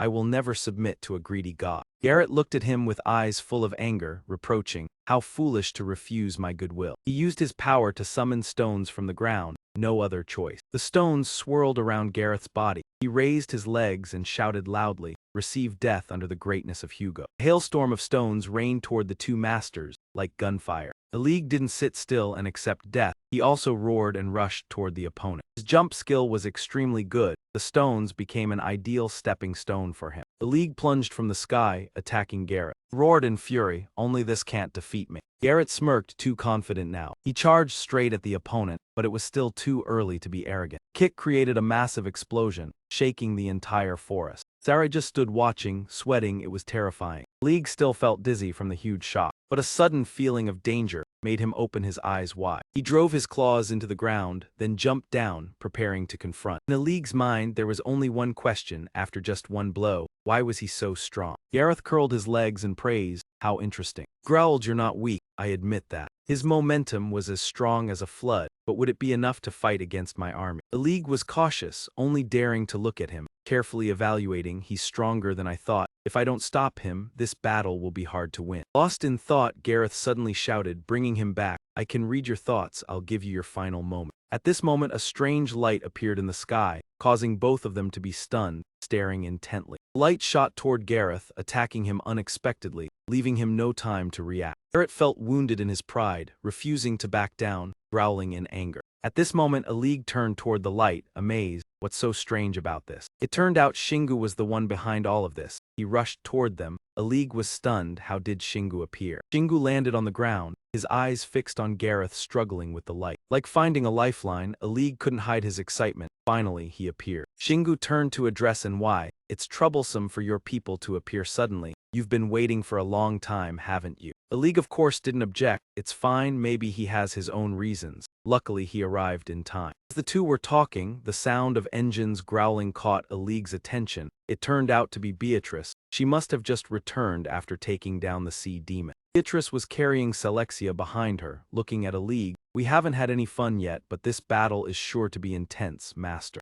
League looked at her, surprised, the sole general. Meanwhile, Gareth was being attacked by the light, lying helpless, his mouth emitting a dark sound. After struggling for a while, his hand dropped the object to the ground. When he looked up, a stone rolled out from his mouth. The system reported that you have received a fragment of Yugo. Shingu picked up the stone, clenched it tightly, and looked at it with interest. Nice, 2 fragments in one day. Not as good as the sea demons, but still useful. League saw that he was defeated so easily, looking at Shingu in admiration. One hit and it's over, you're much stronger, Shingu proudly responded. Shingu glanced ahead, reminding, now's not the time for praise. Just this Gareth alone isn't enough, the monsters are still fighting fiercely. No signs of stopping, he shouted quickly, let's finish this battle. League saw this and couldn't help but feel heated, agreeing with Shingu right away. That's right, let's move forward. Suddenly, Shingu looked at the symbol on his hand, activated his skill. before starting, giving the order to appear. In a moment, solid footsteps appeared. Shingu had summoned soldiers, shouting, "Comrades, clear them out." Beatrice immediately received the order. "Understood, master." She swung her sword, leading the soldiers, the Soul Army. "Let's finish this quickly." The monsters heard the sudden noise, looking surprised. Before they could react, Shingu's soldiers charged in, slashing through the monsters around, screaming loudly. Shingu and the others hadn't entered the battle yet. He was eager, and then started. Selexia watched, full of excitement. Hearing that voice, Alig was curious. "Wait, who's this kid?" He looked suspicious. The energy radiating showed it was a monster, but why did it take a human form? Shingu looked at him in confusion, explaining briefly, "He just wants to be like me." Alig was stunned after hearing that. "It's that simple. Then I'll try too."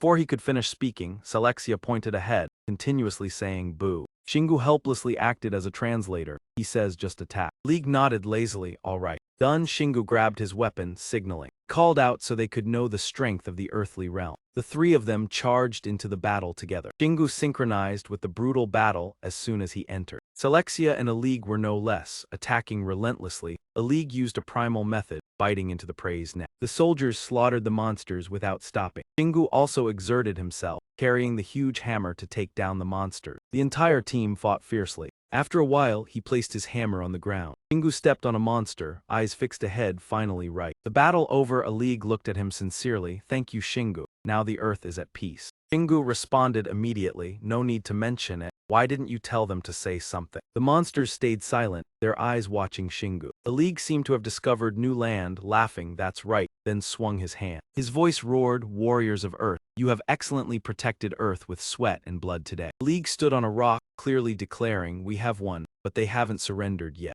Alig realized the meaning. "We won't give them a chance." Mission accomplished. Beatrice grumbled. The monsters yelled back, "Let's unite and fight." So eager. Shingu agreed too, strong ally. Then he turned around. "I need to give you this." Immediately after, the monster handed Gareth's skin. Alig reminded, "Take the skin. I believe you and humanity will make good use of it." Shingu thought for a long time, then replied, "Thank you. It should make good armor. Haven't received it yet. Should I make new armor for Aaron 2C2? Suddenly he exclaimed, "Ah." Shingu remembered Seho and Aaron. He had forgotten they were still waiting because he had been gone so long. In a hurry, Shingu gathered the light, muttering, "Sorry, I need to go." Hearing this, Alig was surprised. "Huh." He quickly grabbed him. "Hold on, let's celebrate the victory." True to his word, Shingu flew off, leaving only the words, "I'll be back soon, sorry." Alig shouted from the ground, "I just want to learn how to have a human form like that kid." At this moment, Sarai stepped out from the garden, head down, hee. "You should really learn it sincerely. If you like someone, be straightforward." Alig blushed, helpless, going along this guy. Immediately, Alig ordered, "Move out. Stop standing there talking nonsense."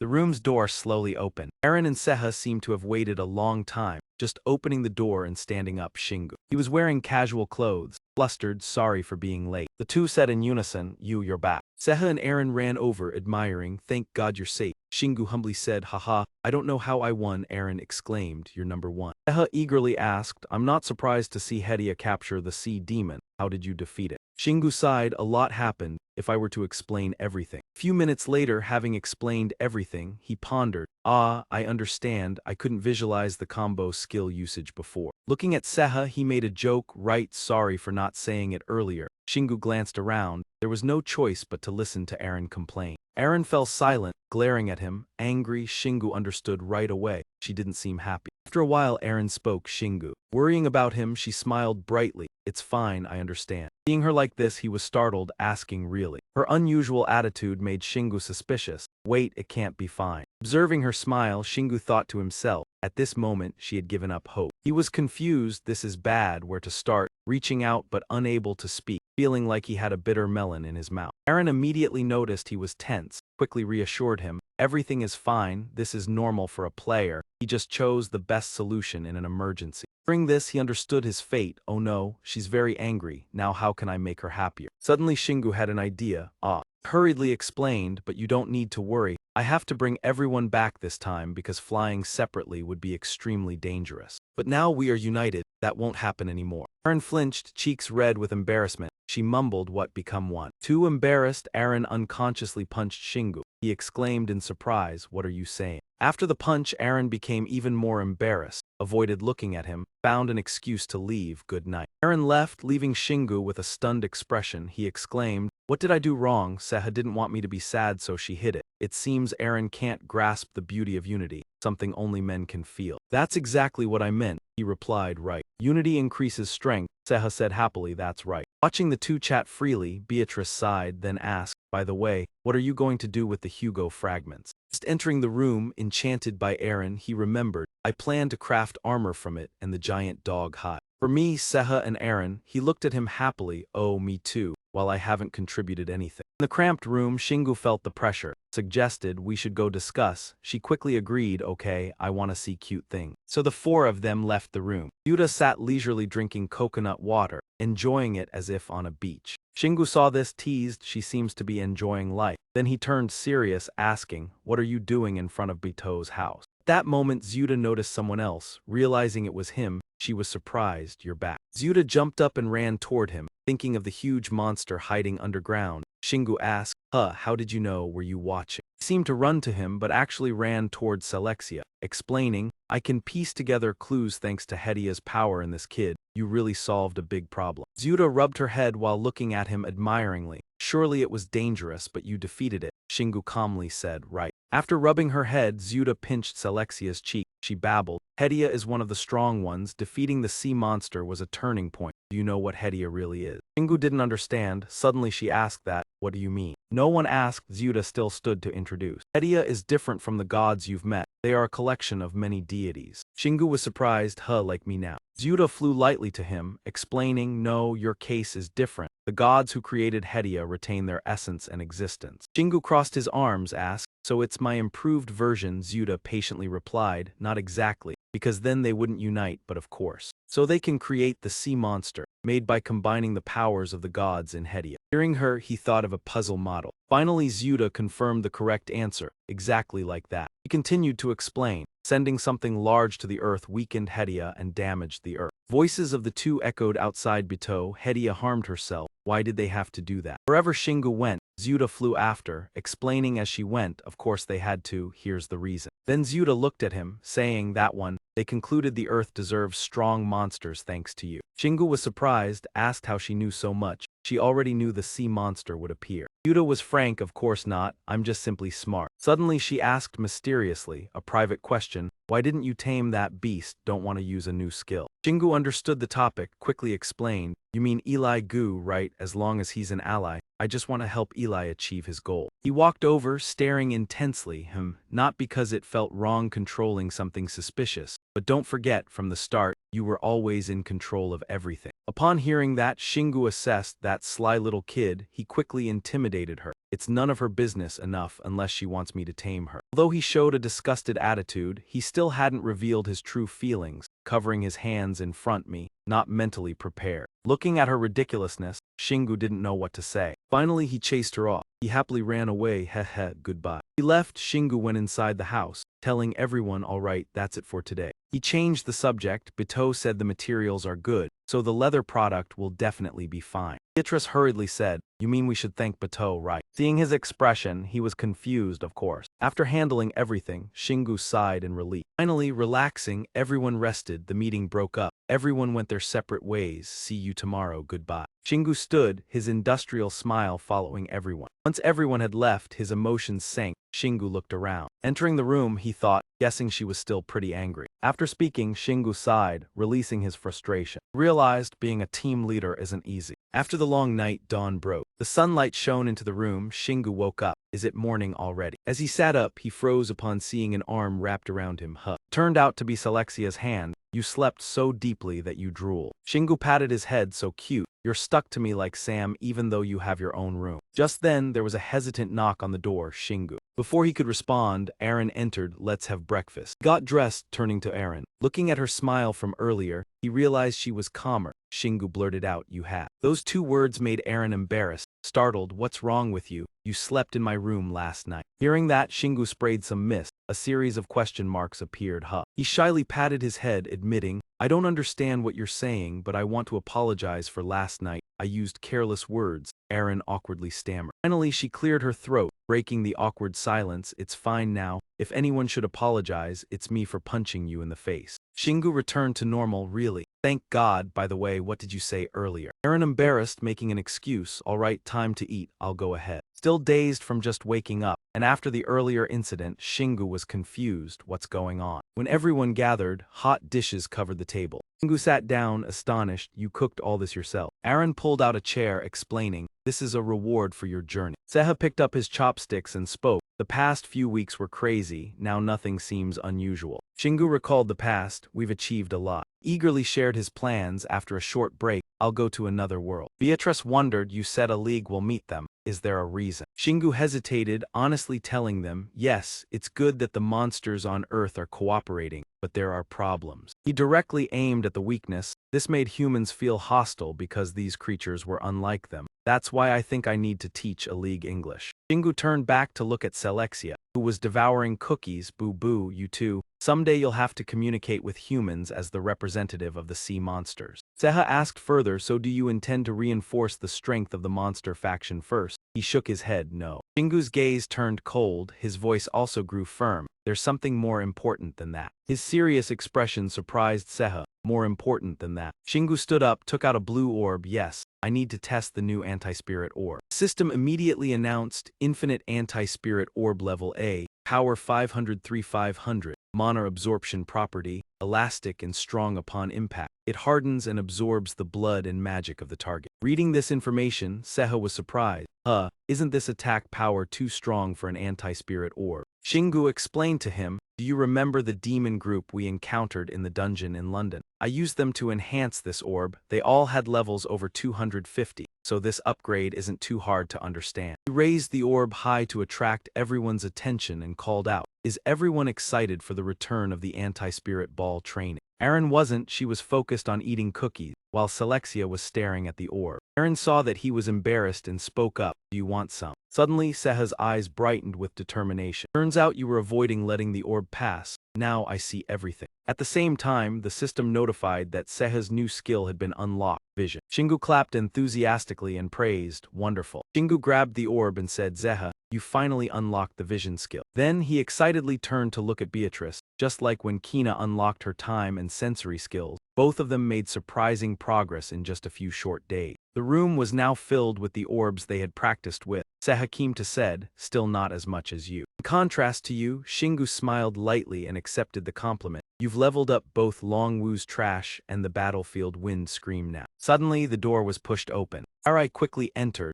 announcing there was an emergency in the village. Shingu calmly asked for the details. Hey, Fox, what's going on? Sarai worriedly said, sweat soaking through, well. Finally, he spoke directly. There's a woman giving birth. This news startled everyone. What, you mean Mona? Upon hearing this, the group hurriedly moved into the village. Shingu led the way and hurried to the front. Upon finding them, he immediately asked, Simon, how's the situation? He was surprised to see him. Master, you've come. Shingu quickly replied, of course, I had to come. These words made the other party very grateful. Thank you, sir. Before entering, Simon reported, Neo and the merchant are helping inside. Suddenly, Aaron stepped forward and said, maybe I should go in to help after all. I'm the one with the resuscitation skill. He agreed to let her inside. Buon stood beside and comforted. The medicine for the mother has been prepared. I've taught everything I know. As the village chief, I thank you on behalf of the family. Thank you. I'm sure the baby will be healthy. However, Shingu sensed something strange. Wait a minute. He focused all his senses and told them, I sense new life from the house. I think it's from the baby. Simon worriedly asked, you sensed it? What about Mona? He quickly reassured, don't worry, she's still fine. Suddenly, his expression became serious. Wait, something strange about the energy source, not just one but very strong, not like a normal baby. Beatrice suspiciously spoke up. Could the influence have affected this generation? Sarai uneasily added, since that day passed beyond my understanding, I'm not surprised. As a husband and father, Simon grew more anxious. I don't understand what you're saying, please come inside. And hurriedly opened the door. Before entering the room, he shouted Mona. He asked worriedly first, is everything all right? Suddenly the scene before Simon's eyes made him widen them. Turned out Mona was holding two tiny red infants, please. He looked at the crying children in surprise, twins.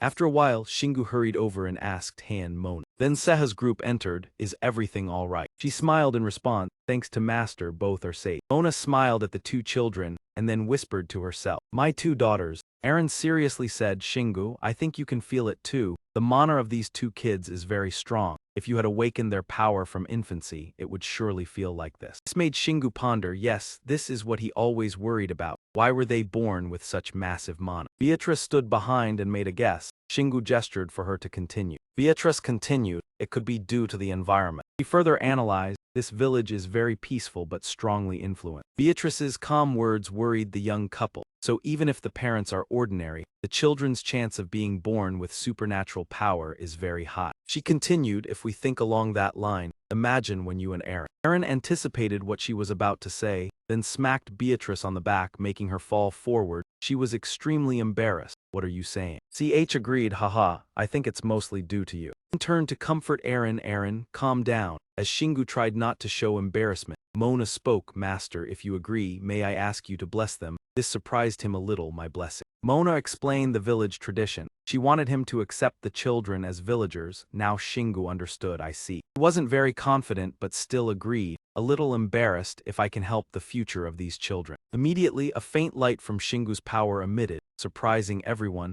Aaron said in amazement, Shingu, that power is. Yuta was equally surprised, staring at his blessing, you have reached this level. Shingu placed his hands on the heads of the two children. Strangely, they stopped crying and became eerily silent. Divine light from his hands indicated the blessing had taken effect. The system announced immediately, you have blessed the baby with holy power. The twins have developed unique traits. Mona felt the change clearly. She asked hesitantly, what just happened? They feel so warm. Shingu embarrassedly explained, I shared my holy power with them, and during that time it became part of their skills. Now they are immune to both physical and magical damage. Mona moved emotionally, hugging his hands, thank you so much, thinking of everything you've done for us. Shingu shyly waved his hand to refuse, don't worry, thinking, this is the first time I've done this as village master, don't know how to react. He clapped and said to the couple, now we are leaving, Mona probably needs to rest. They bowed in thanks, once again thank you master, come visit us anytime you wish. Shingu promised, I will drop by later. After completing a good deed, they departed together.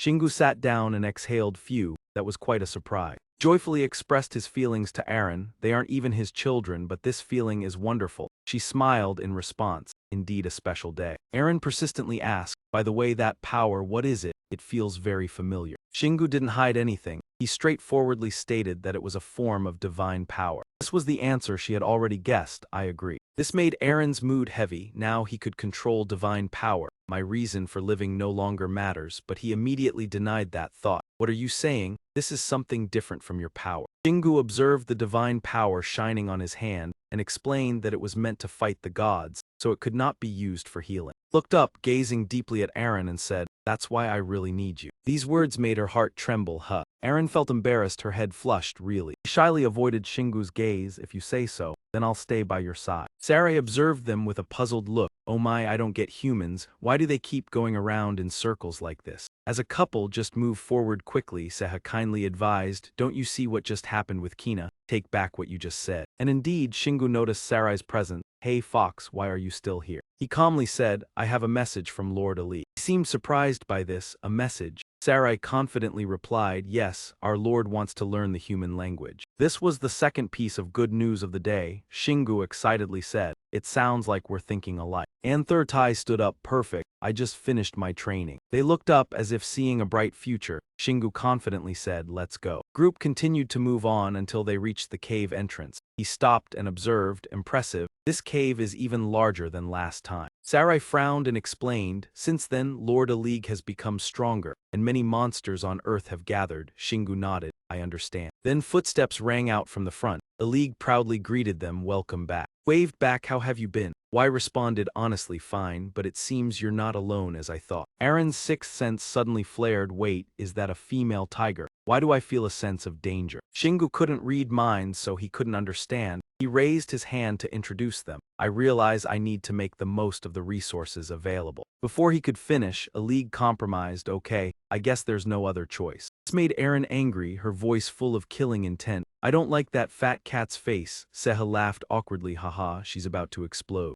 Luckily neither side clashed. They sat down together and continued their serious teaching work. Even Selexia rode on Alig's back, ignoring Sarai's scream. In the following days, Seha played the role of animal teacher, and everyone diligently learned. As a result, after a few days, Alig was able to say, "I am a tiger." His pronunciation was a little hard to understand. It was still recognizable with his white fur. Shingu thought for a long time.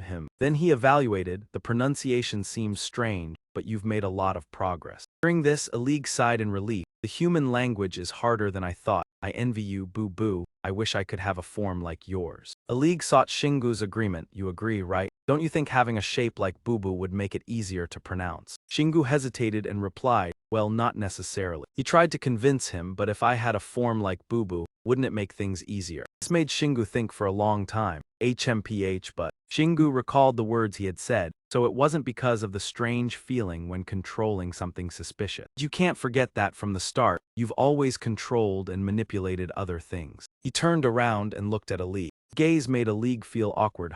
Is there something strange on my face? Shingu felt awkward, so he just shook his head and sighed. No, I'm just thinking about a few things. He set aside the difficult problems for now and decided to return to his main task. Though the fox didn't understand, he still obeyed. All right. Aliu stood before the cave, sadly saying, phew, it's time for Gugu to leave, but I still haven't figured out how to turn into a human. Glanced at Selexia. I guess I'll spend the rest of my life envying that little one. He started to worry when he sensed Alig's negative emotion. Boo-boo. Then he comforted himself. If this is the monster's fate. Alig sighed in resignation. Well, fine. Suddenly Selexia stood up, hands on hips, protesting. Boo-boo, startling him.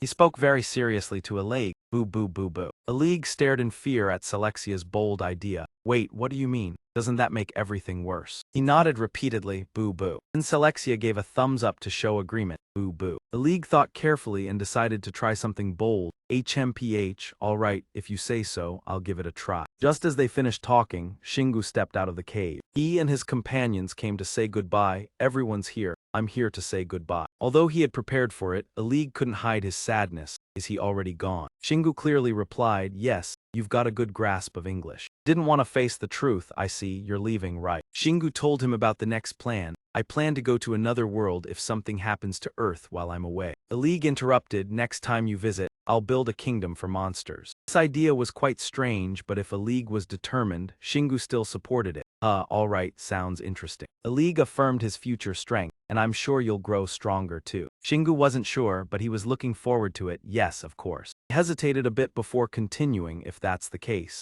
Alig gathered his courage and shouted, next time I'll challenge you. A series of thoughts ran through Shingu's mind. A battle, He worried and used his sharp claws to make deep marks on the ground. You've definitely known, but I really value my own strength. Alig explained his reason. You are the strongest being I know. At this moment both sides seemed to stand face to face. While I respect you, I also want to surpass you. Shingu thought for a few seconds. HMPH, is that your conclusion? The green aura around him showed his determination. Yes. And when the time comes, the loser will give everything to the winner. He sighed and agreed, all right, if you're really serious about this. And respected Alig's wishes. He felt relieved when his sudden request was accepted. Thank you for accepting my challenge. Fighting flame flared up in Alig's eyes. I look forward to that day. Shingu confidently responded, make sure you're stronger by then. His group left, leaving Alig alone with his embarrassment. He held his head and wondered, how could the loser have to give everything? Isn't that a bit too much? Alig sighed helplessly. So embarrassing. Sarai looked at her king. How could you say that to you? That man is really a tough opponent. Alig awkwardly explained, I have my reasons. In his mind, he thought of the secret promise with Selexia, as Boo-boo had said. Those words still echoed in his mind, so why not face him? And if he fails, he would belong to that man. Selexia also shared, in the end, I recognized myself after becoming his younger brother, who had given courage to why. You can do the same, that's why Alig acted this way. This is the best plan we have. Water is hard to contain, he thought. Like this,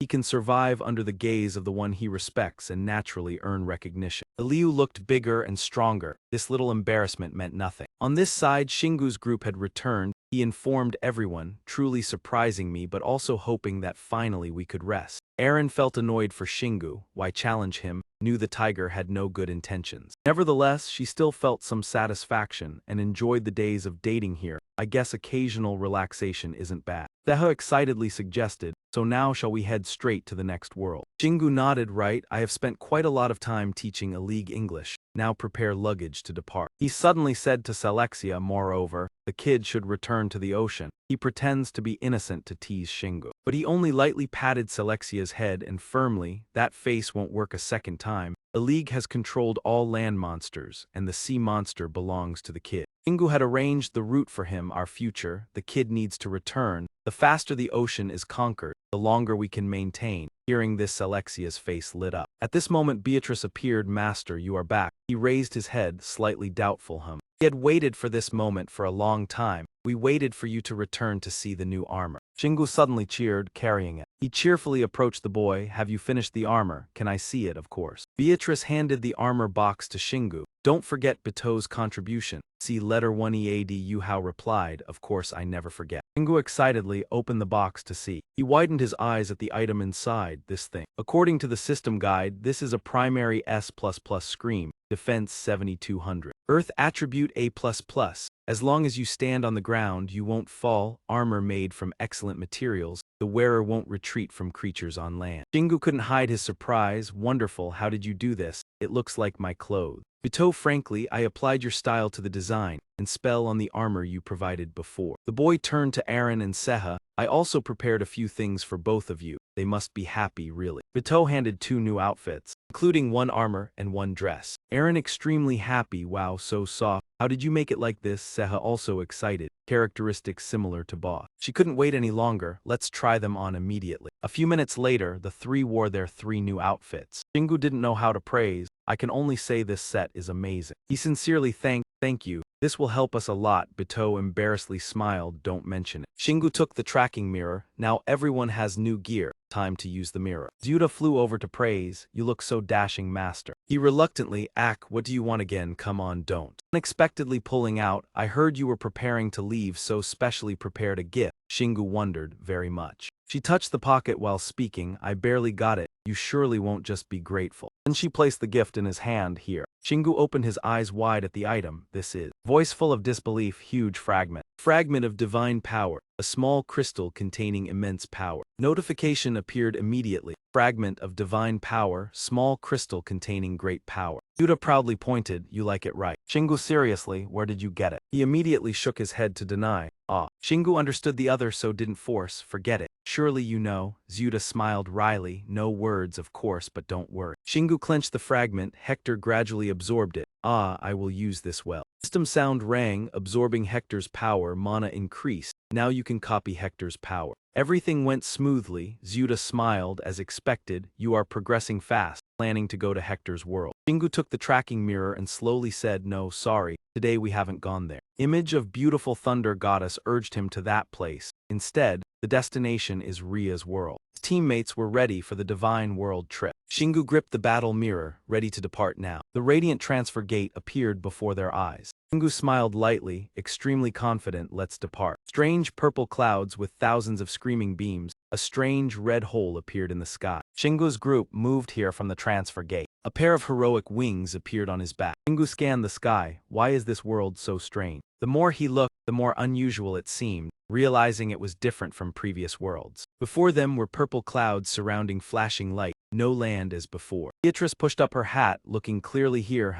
Previously not like this. This place changed when Ria took over. Aaron beside agreed. This world seems to be in a crescent phase, but completely different. Shingu closed his eyes, focused his body's energy to analyze. Even without land, still sensed structure through Ria's power. Destroying them would weaken her power. The strange purple sky seemed to hide the shape of a woman. Damn. Ina's face looked down from above. Monsters surrounded them. How dare you come, want to be torn apart. Shingu frowned, didn't expect to be discovered so fast, wanted it discreetly. But conditions didn't allow, after all it's where she controlled. Subordinates obeying Rina's order rushed up. Soldiers, destroy them. Seha feared the scene, perhaps should have prepared for this, too weak. They quickly surrounded the target. Nearby Rina's voice echoed, die, you bastards. Shingu stopped, regained confidence. Aaron, it's your turn. He assigned slowly behind, helping to create a protective shield. Aaron worriedly held her weapon. All right. Her staff glowed, sparkling. Aaron raised it high, energy spread all around. Immediately a solid shield was erected. Rina arrogantly glanced down. How long do you think you'll survive with that shield? Let's see how long. The flaming dragon villains held weapons with flashing beams. Don't underestimate me and my legion. He struck the shield, strongly following Rina's orders. Warrior. Attack the barrier until it breaks. Aaron gritted her teeth, resisting. So many. Didn't expect to hold this long. Shingu suddenly placed his hand on Aaron's head. The unexpected action making her surprised. indeed this person, eh? She blushed from embarrassment, her eyes curious yet shy. What is he doing? Green energy enveloped them as if replacing Shingu's words. He transferred mana to reinforce the shield, adding the Hedia attribute. Aaron felt a bit disappointed, so that's it. To forget her embarrassment, she focused on the task at hand. All right, I will use all my strength with your power.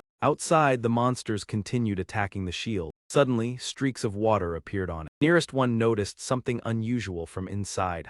Immediately, the shield was wrapped in powerful energy, pushing the monsters back. They looked at the object before them, still not understanding what was happening. Seeing the surging power, they became more puzzled. What is that? Monsters tightened their weapons when facing the opponent's trick, futilely resisting. They charged aggressively at the shield, all powerless before our goddess Rhea. Without hesitation, they slashed directly at the shield. The villainous dragon wings were unprepared. The electricity struck back at themselves. Z2 witnessed the scene outside, delighted. You used your power to fight them. Shingu felt proud hearing the praise, puffing up his chest. Beatrice quickly realized the plan wasn't long-term. Master, defense is good, but shall we continue? Shingu confidently prepared everything. I have a plan. The jade green energy in his hands flared. I think I can try the skill I recently learned. His emerald eyes opened determinedly. Come here, my soldiers. Mana surged like burning fire, the arm of the soul. Show them my power. Giant arm grasped the shield, protecting everyone. Beatrice was amazed by the power before her. Master, this is. Shingu smiled proudly. Yes, I skipped the process, going straight to the result. Following his action, the energy hand accelerated towards the target. Inside the shield hadn't adapted to the sudden change. I might die from this speed. The shield now acted like an energy sphere, tossing away every monster that passed through.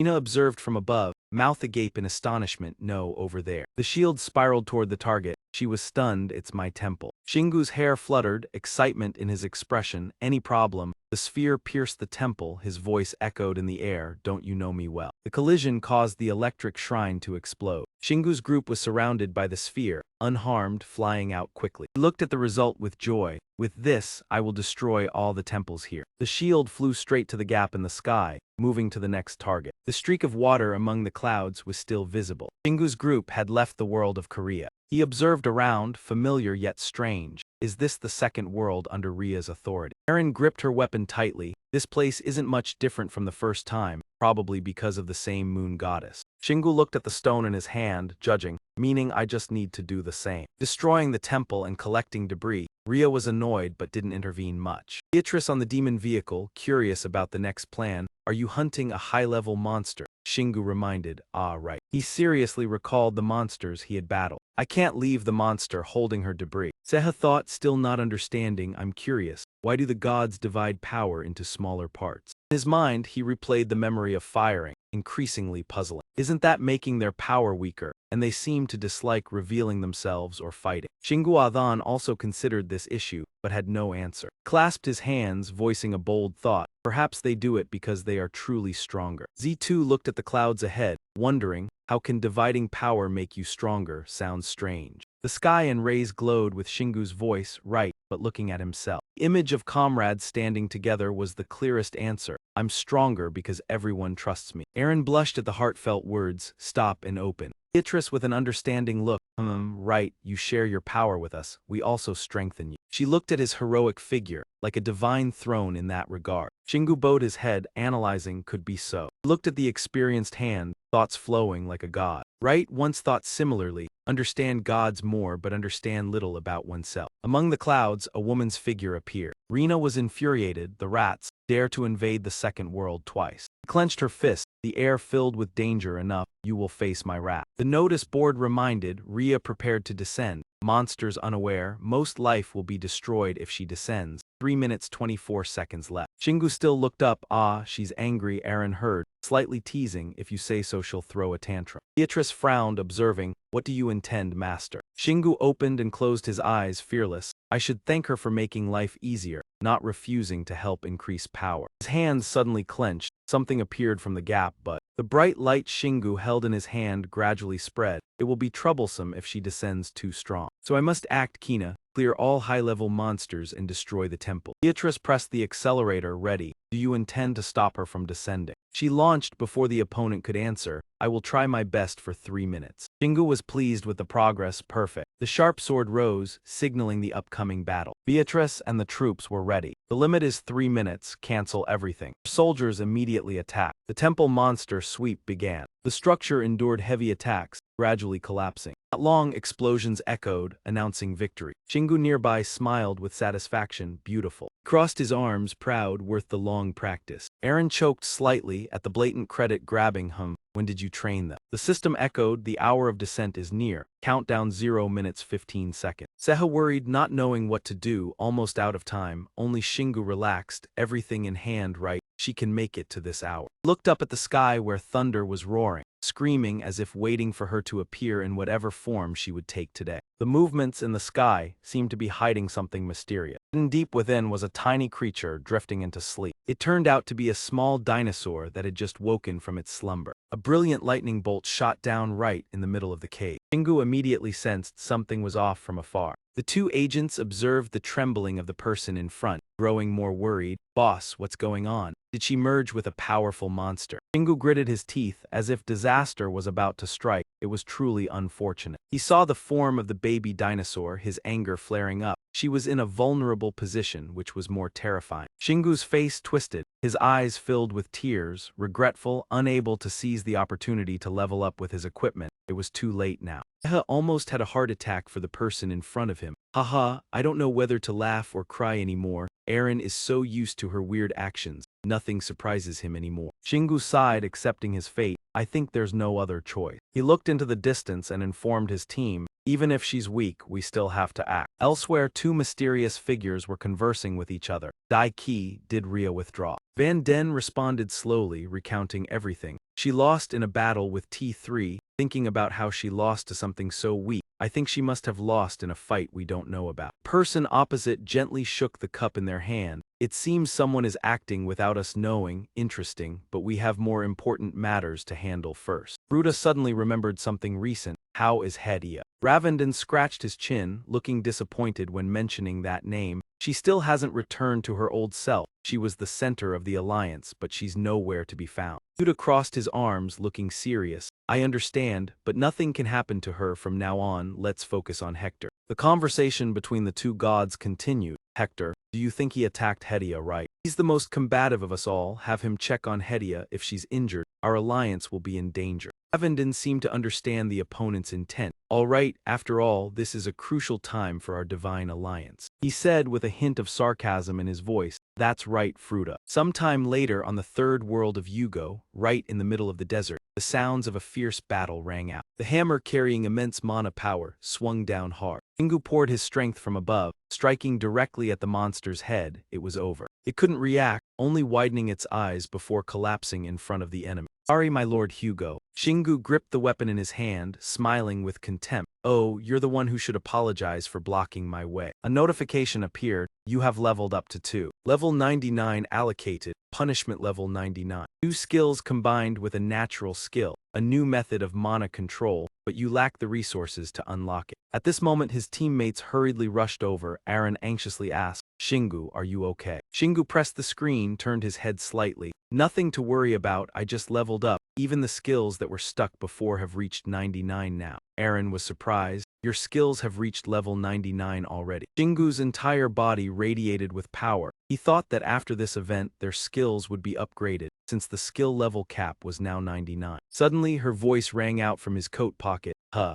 Sinhu took out a large phone from his pocket. This is... Seha saw the item for the first time, puzzled. What's that, boss? Shingu frowned, inspecting the glowing item in his hand. It's the walkie-talkie I received earlier. Beatrice watched as they stared at the object in his hand without doing anything. What's going on here? Shingu clutched his head, worried as he received the news. Something's happening on Earth. Humans are fighting monsters. They're on the brink of war. Beatrice recognized the problem, her face serious. I see. Aaron suddenly remembered something important. Oh no, we completely forgot about Earth. Shingu frowned, sensing the gravity of the situation. I think I was too careless handing over all the responsibility to a league, but I didn't expect things to escalate this badly. So their journey had to pause. Let's head back now.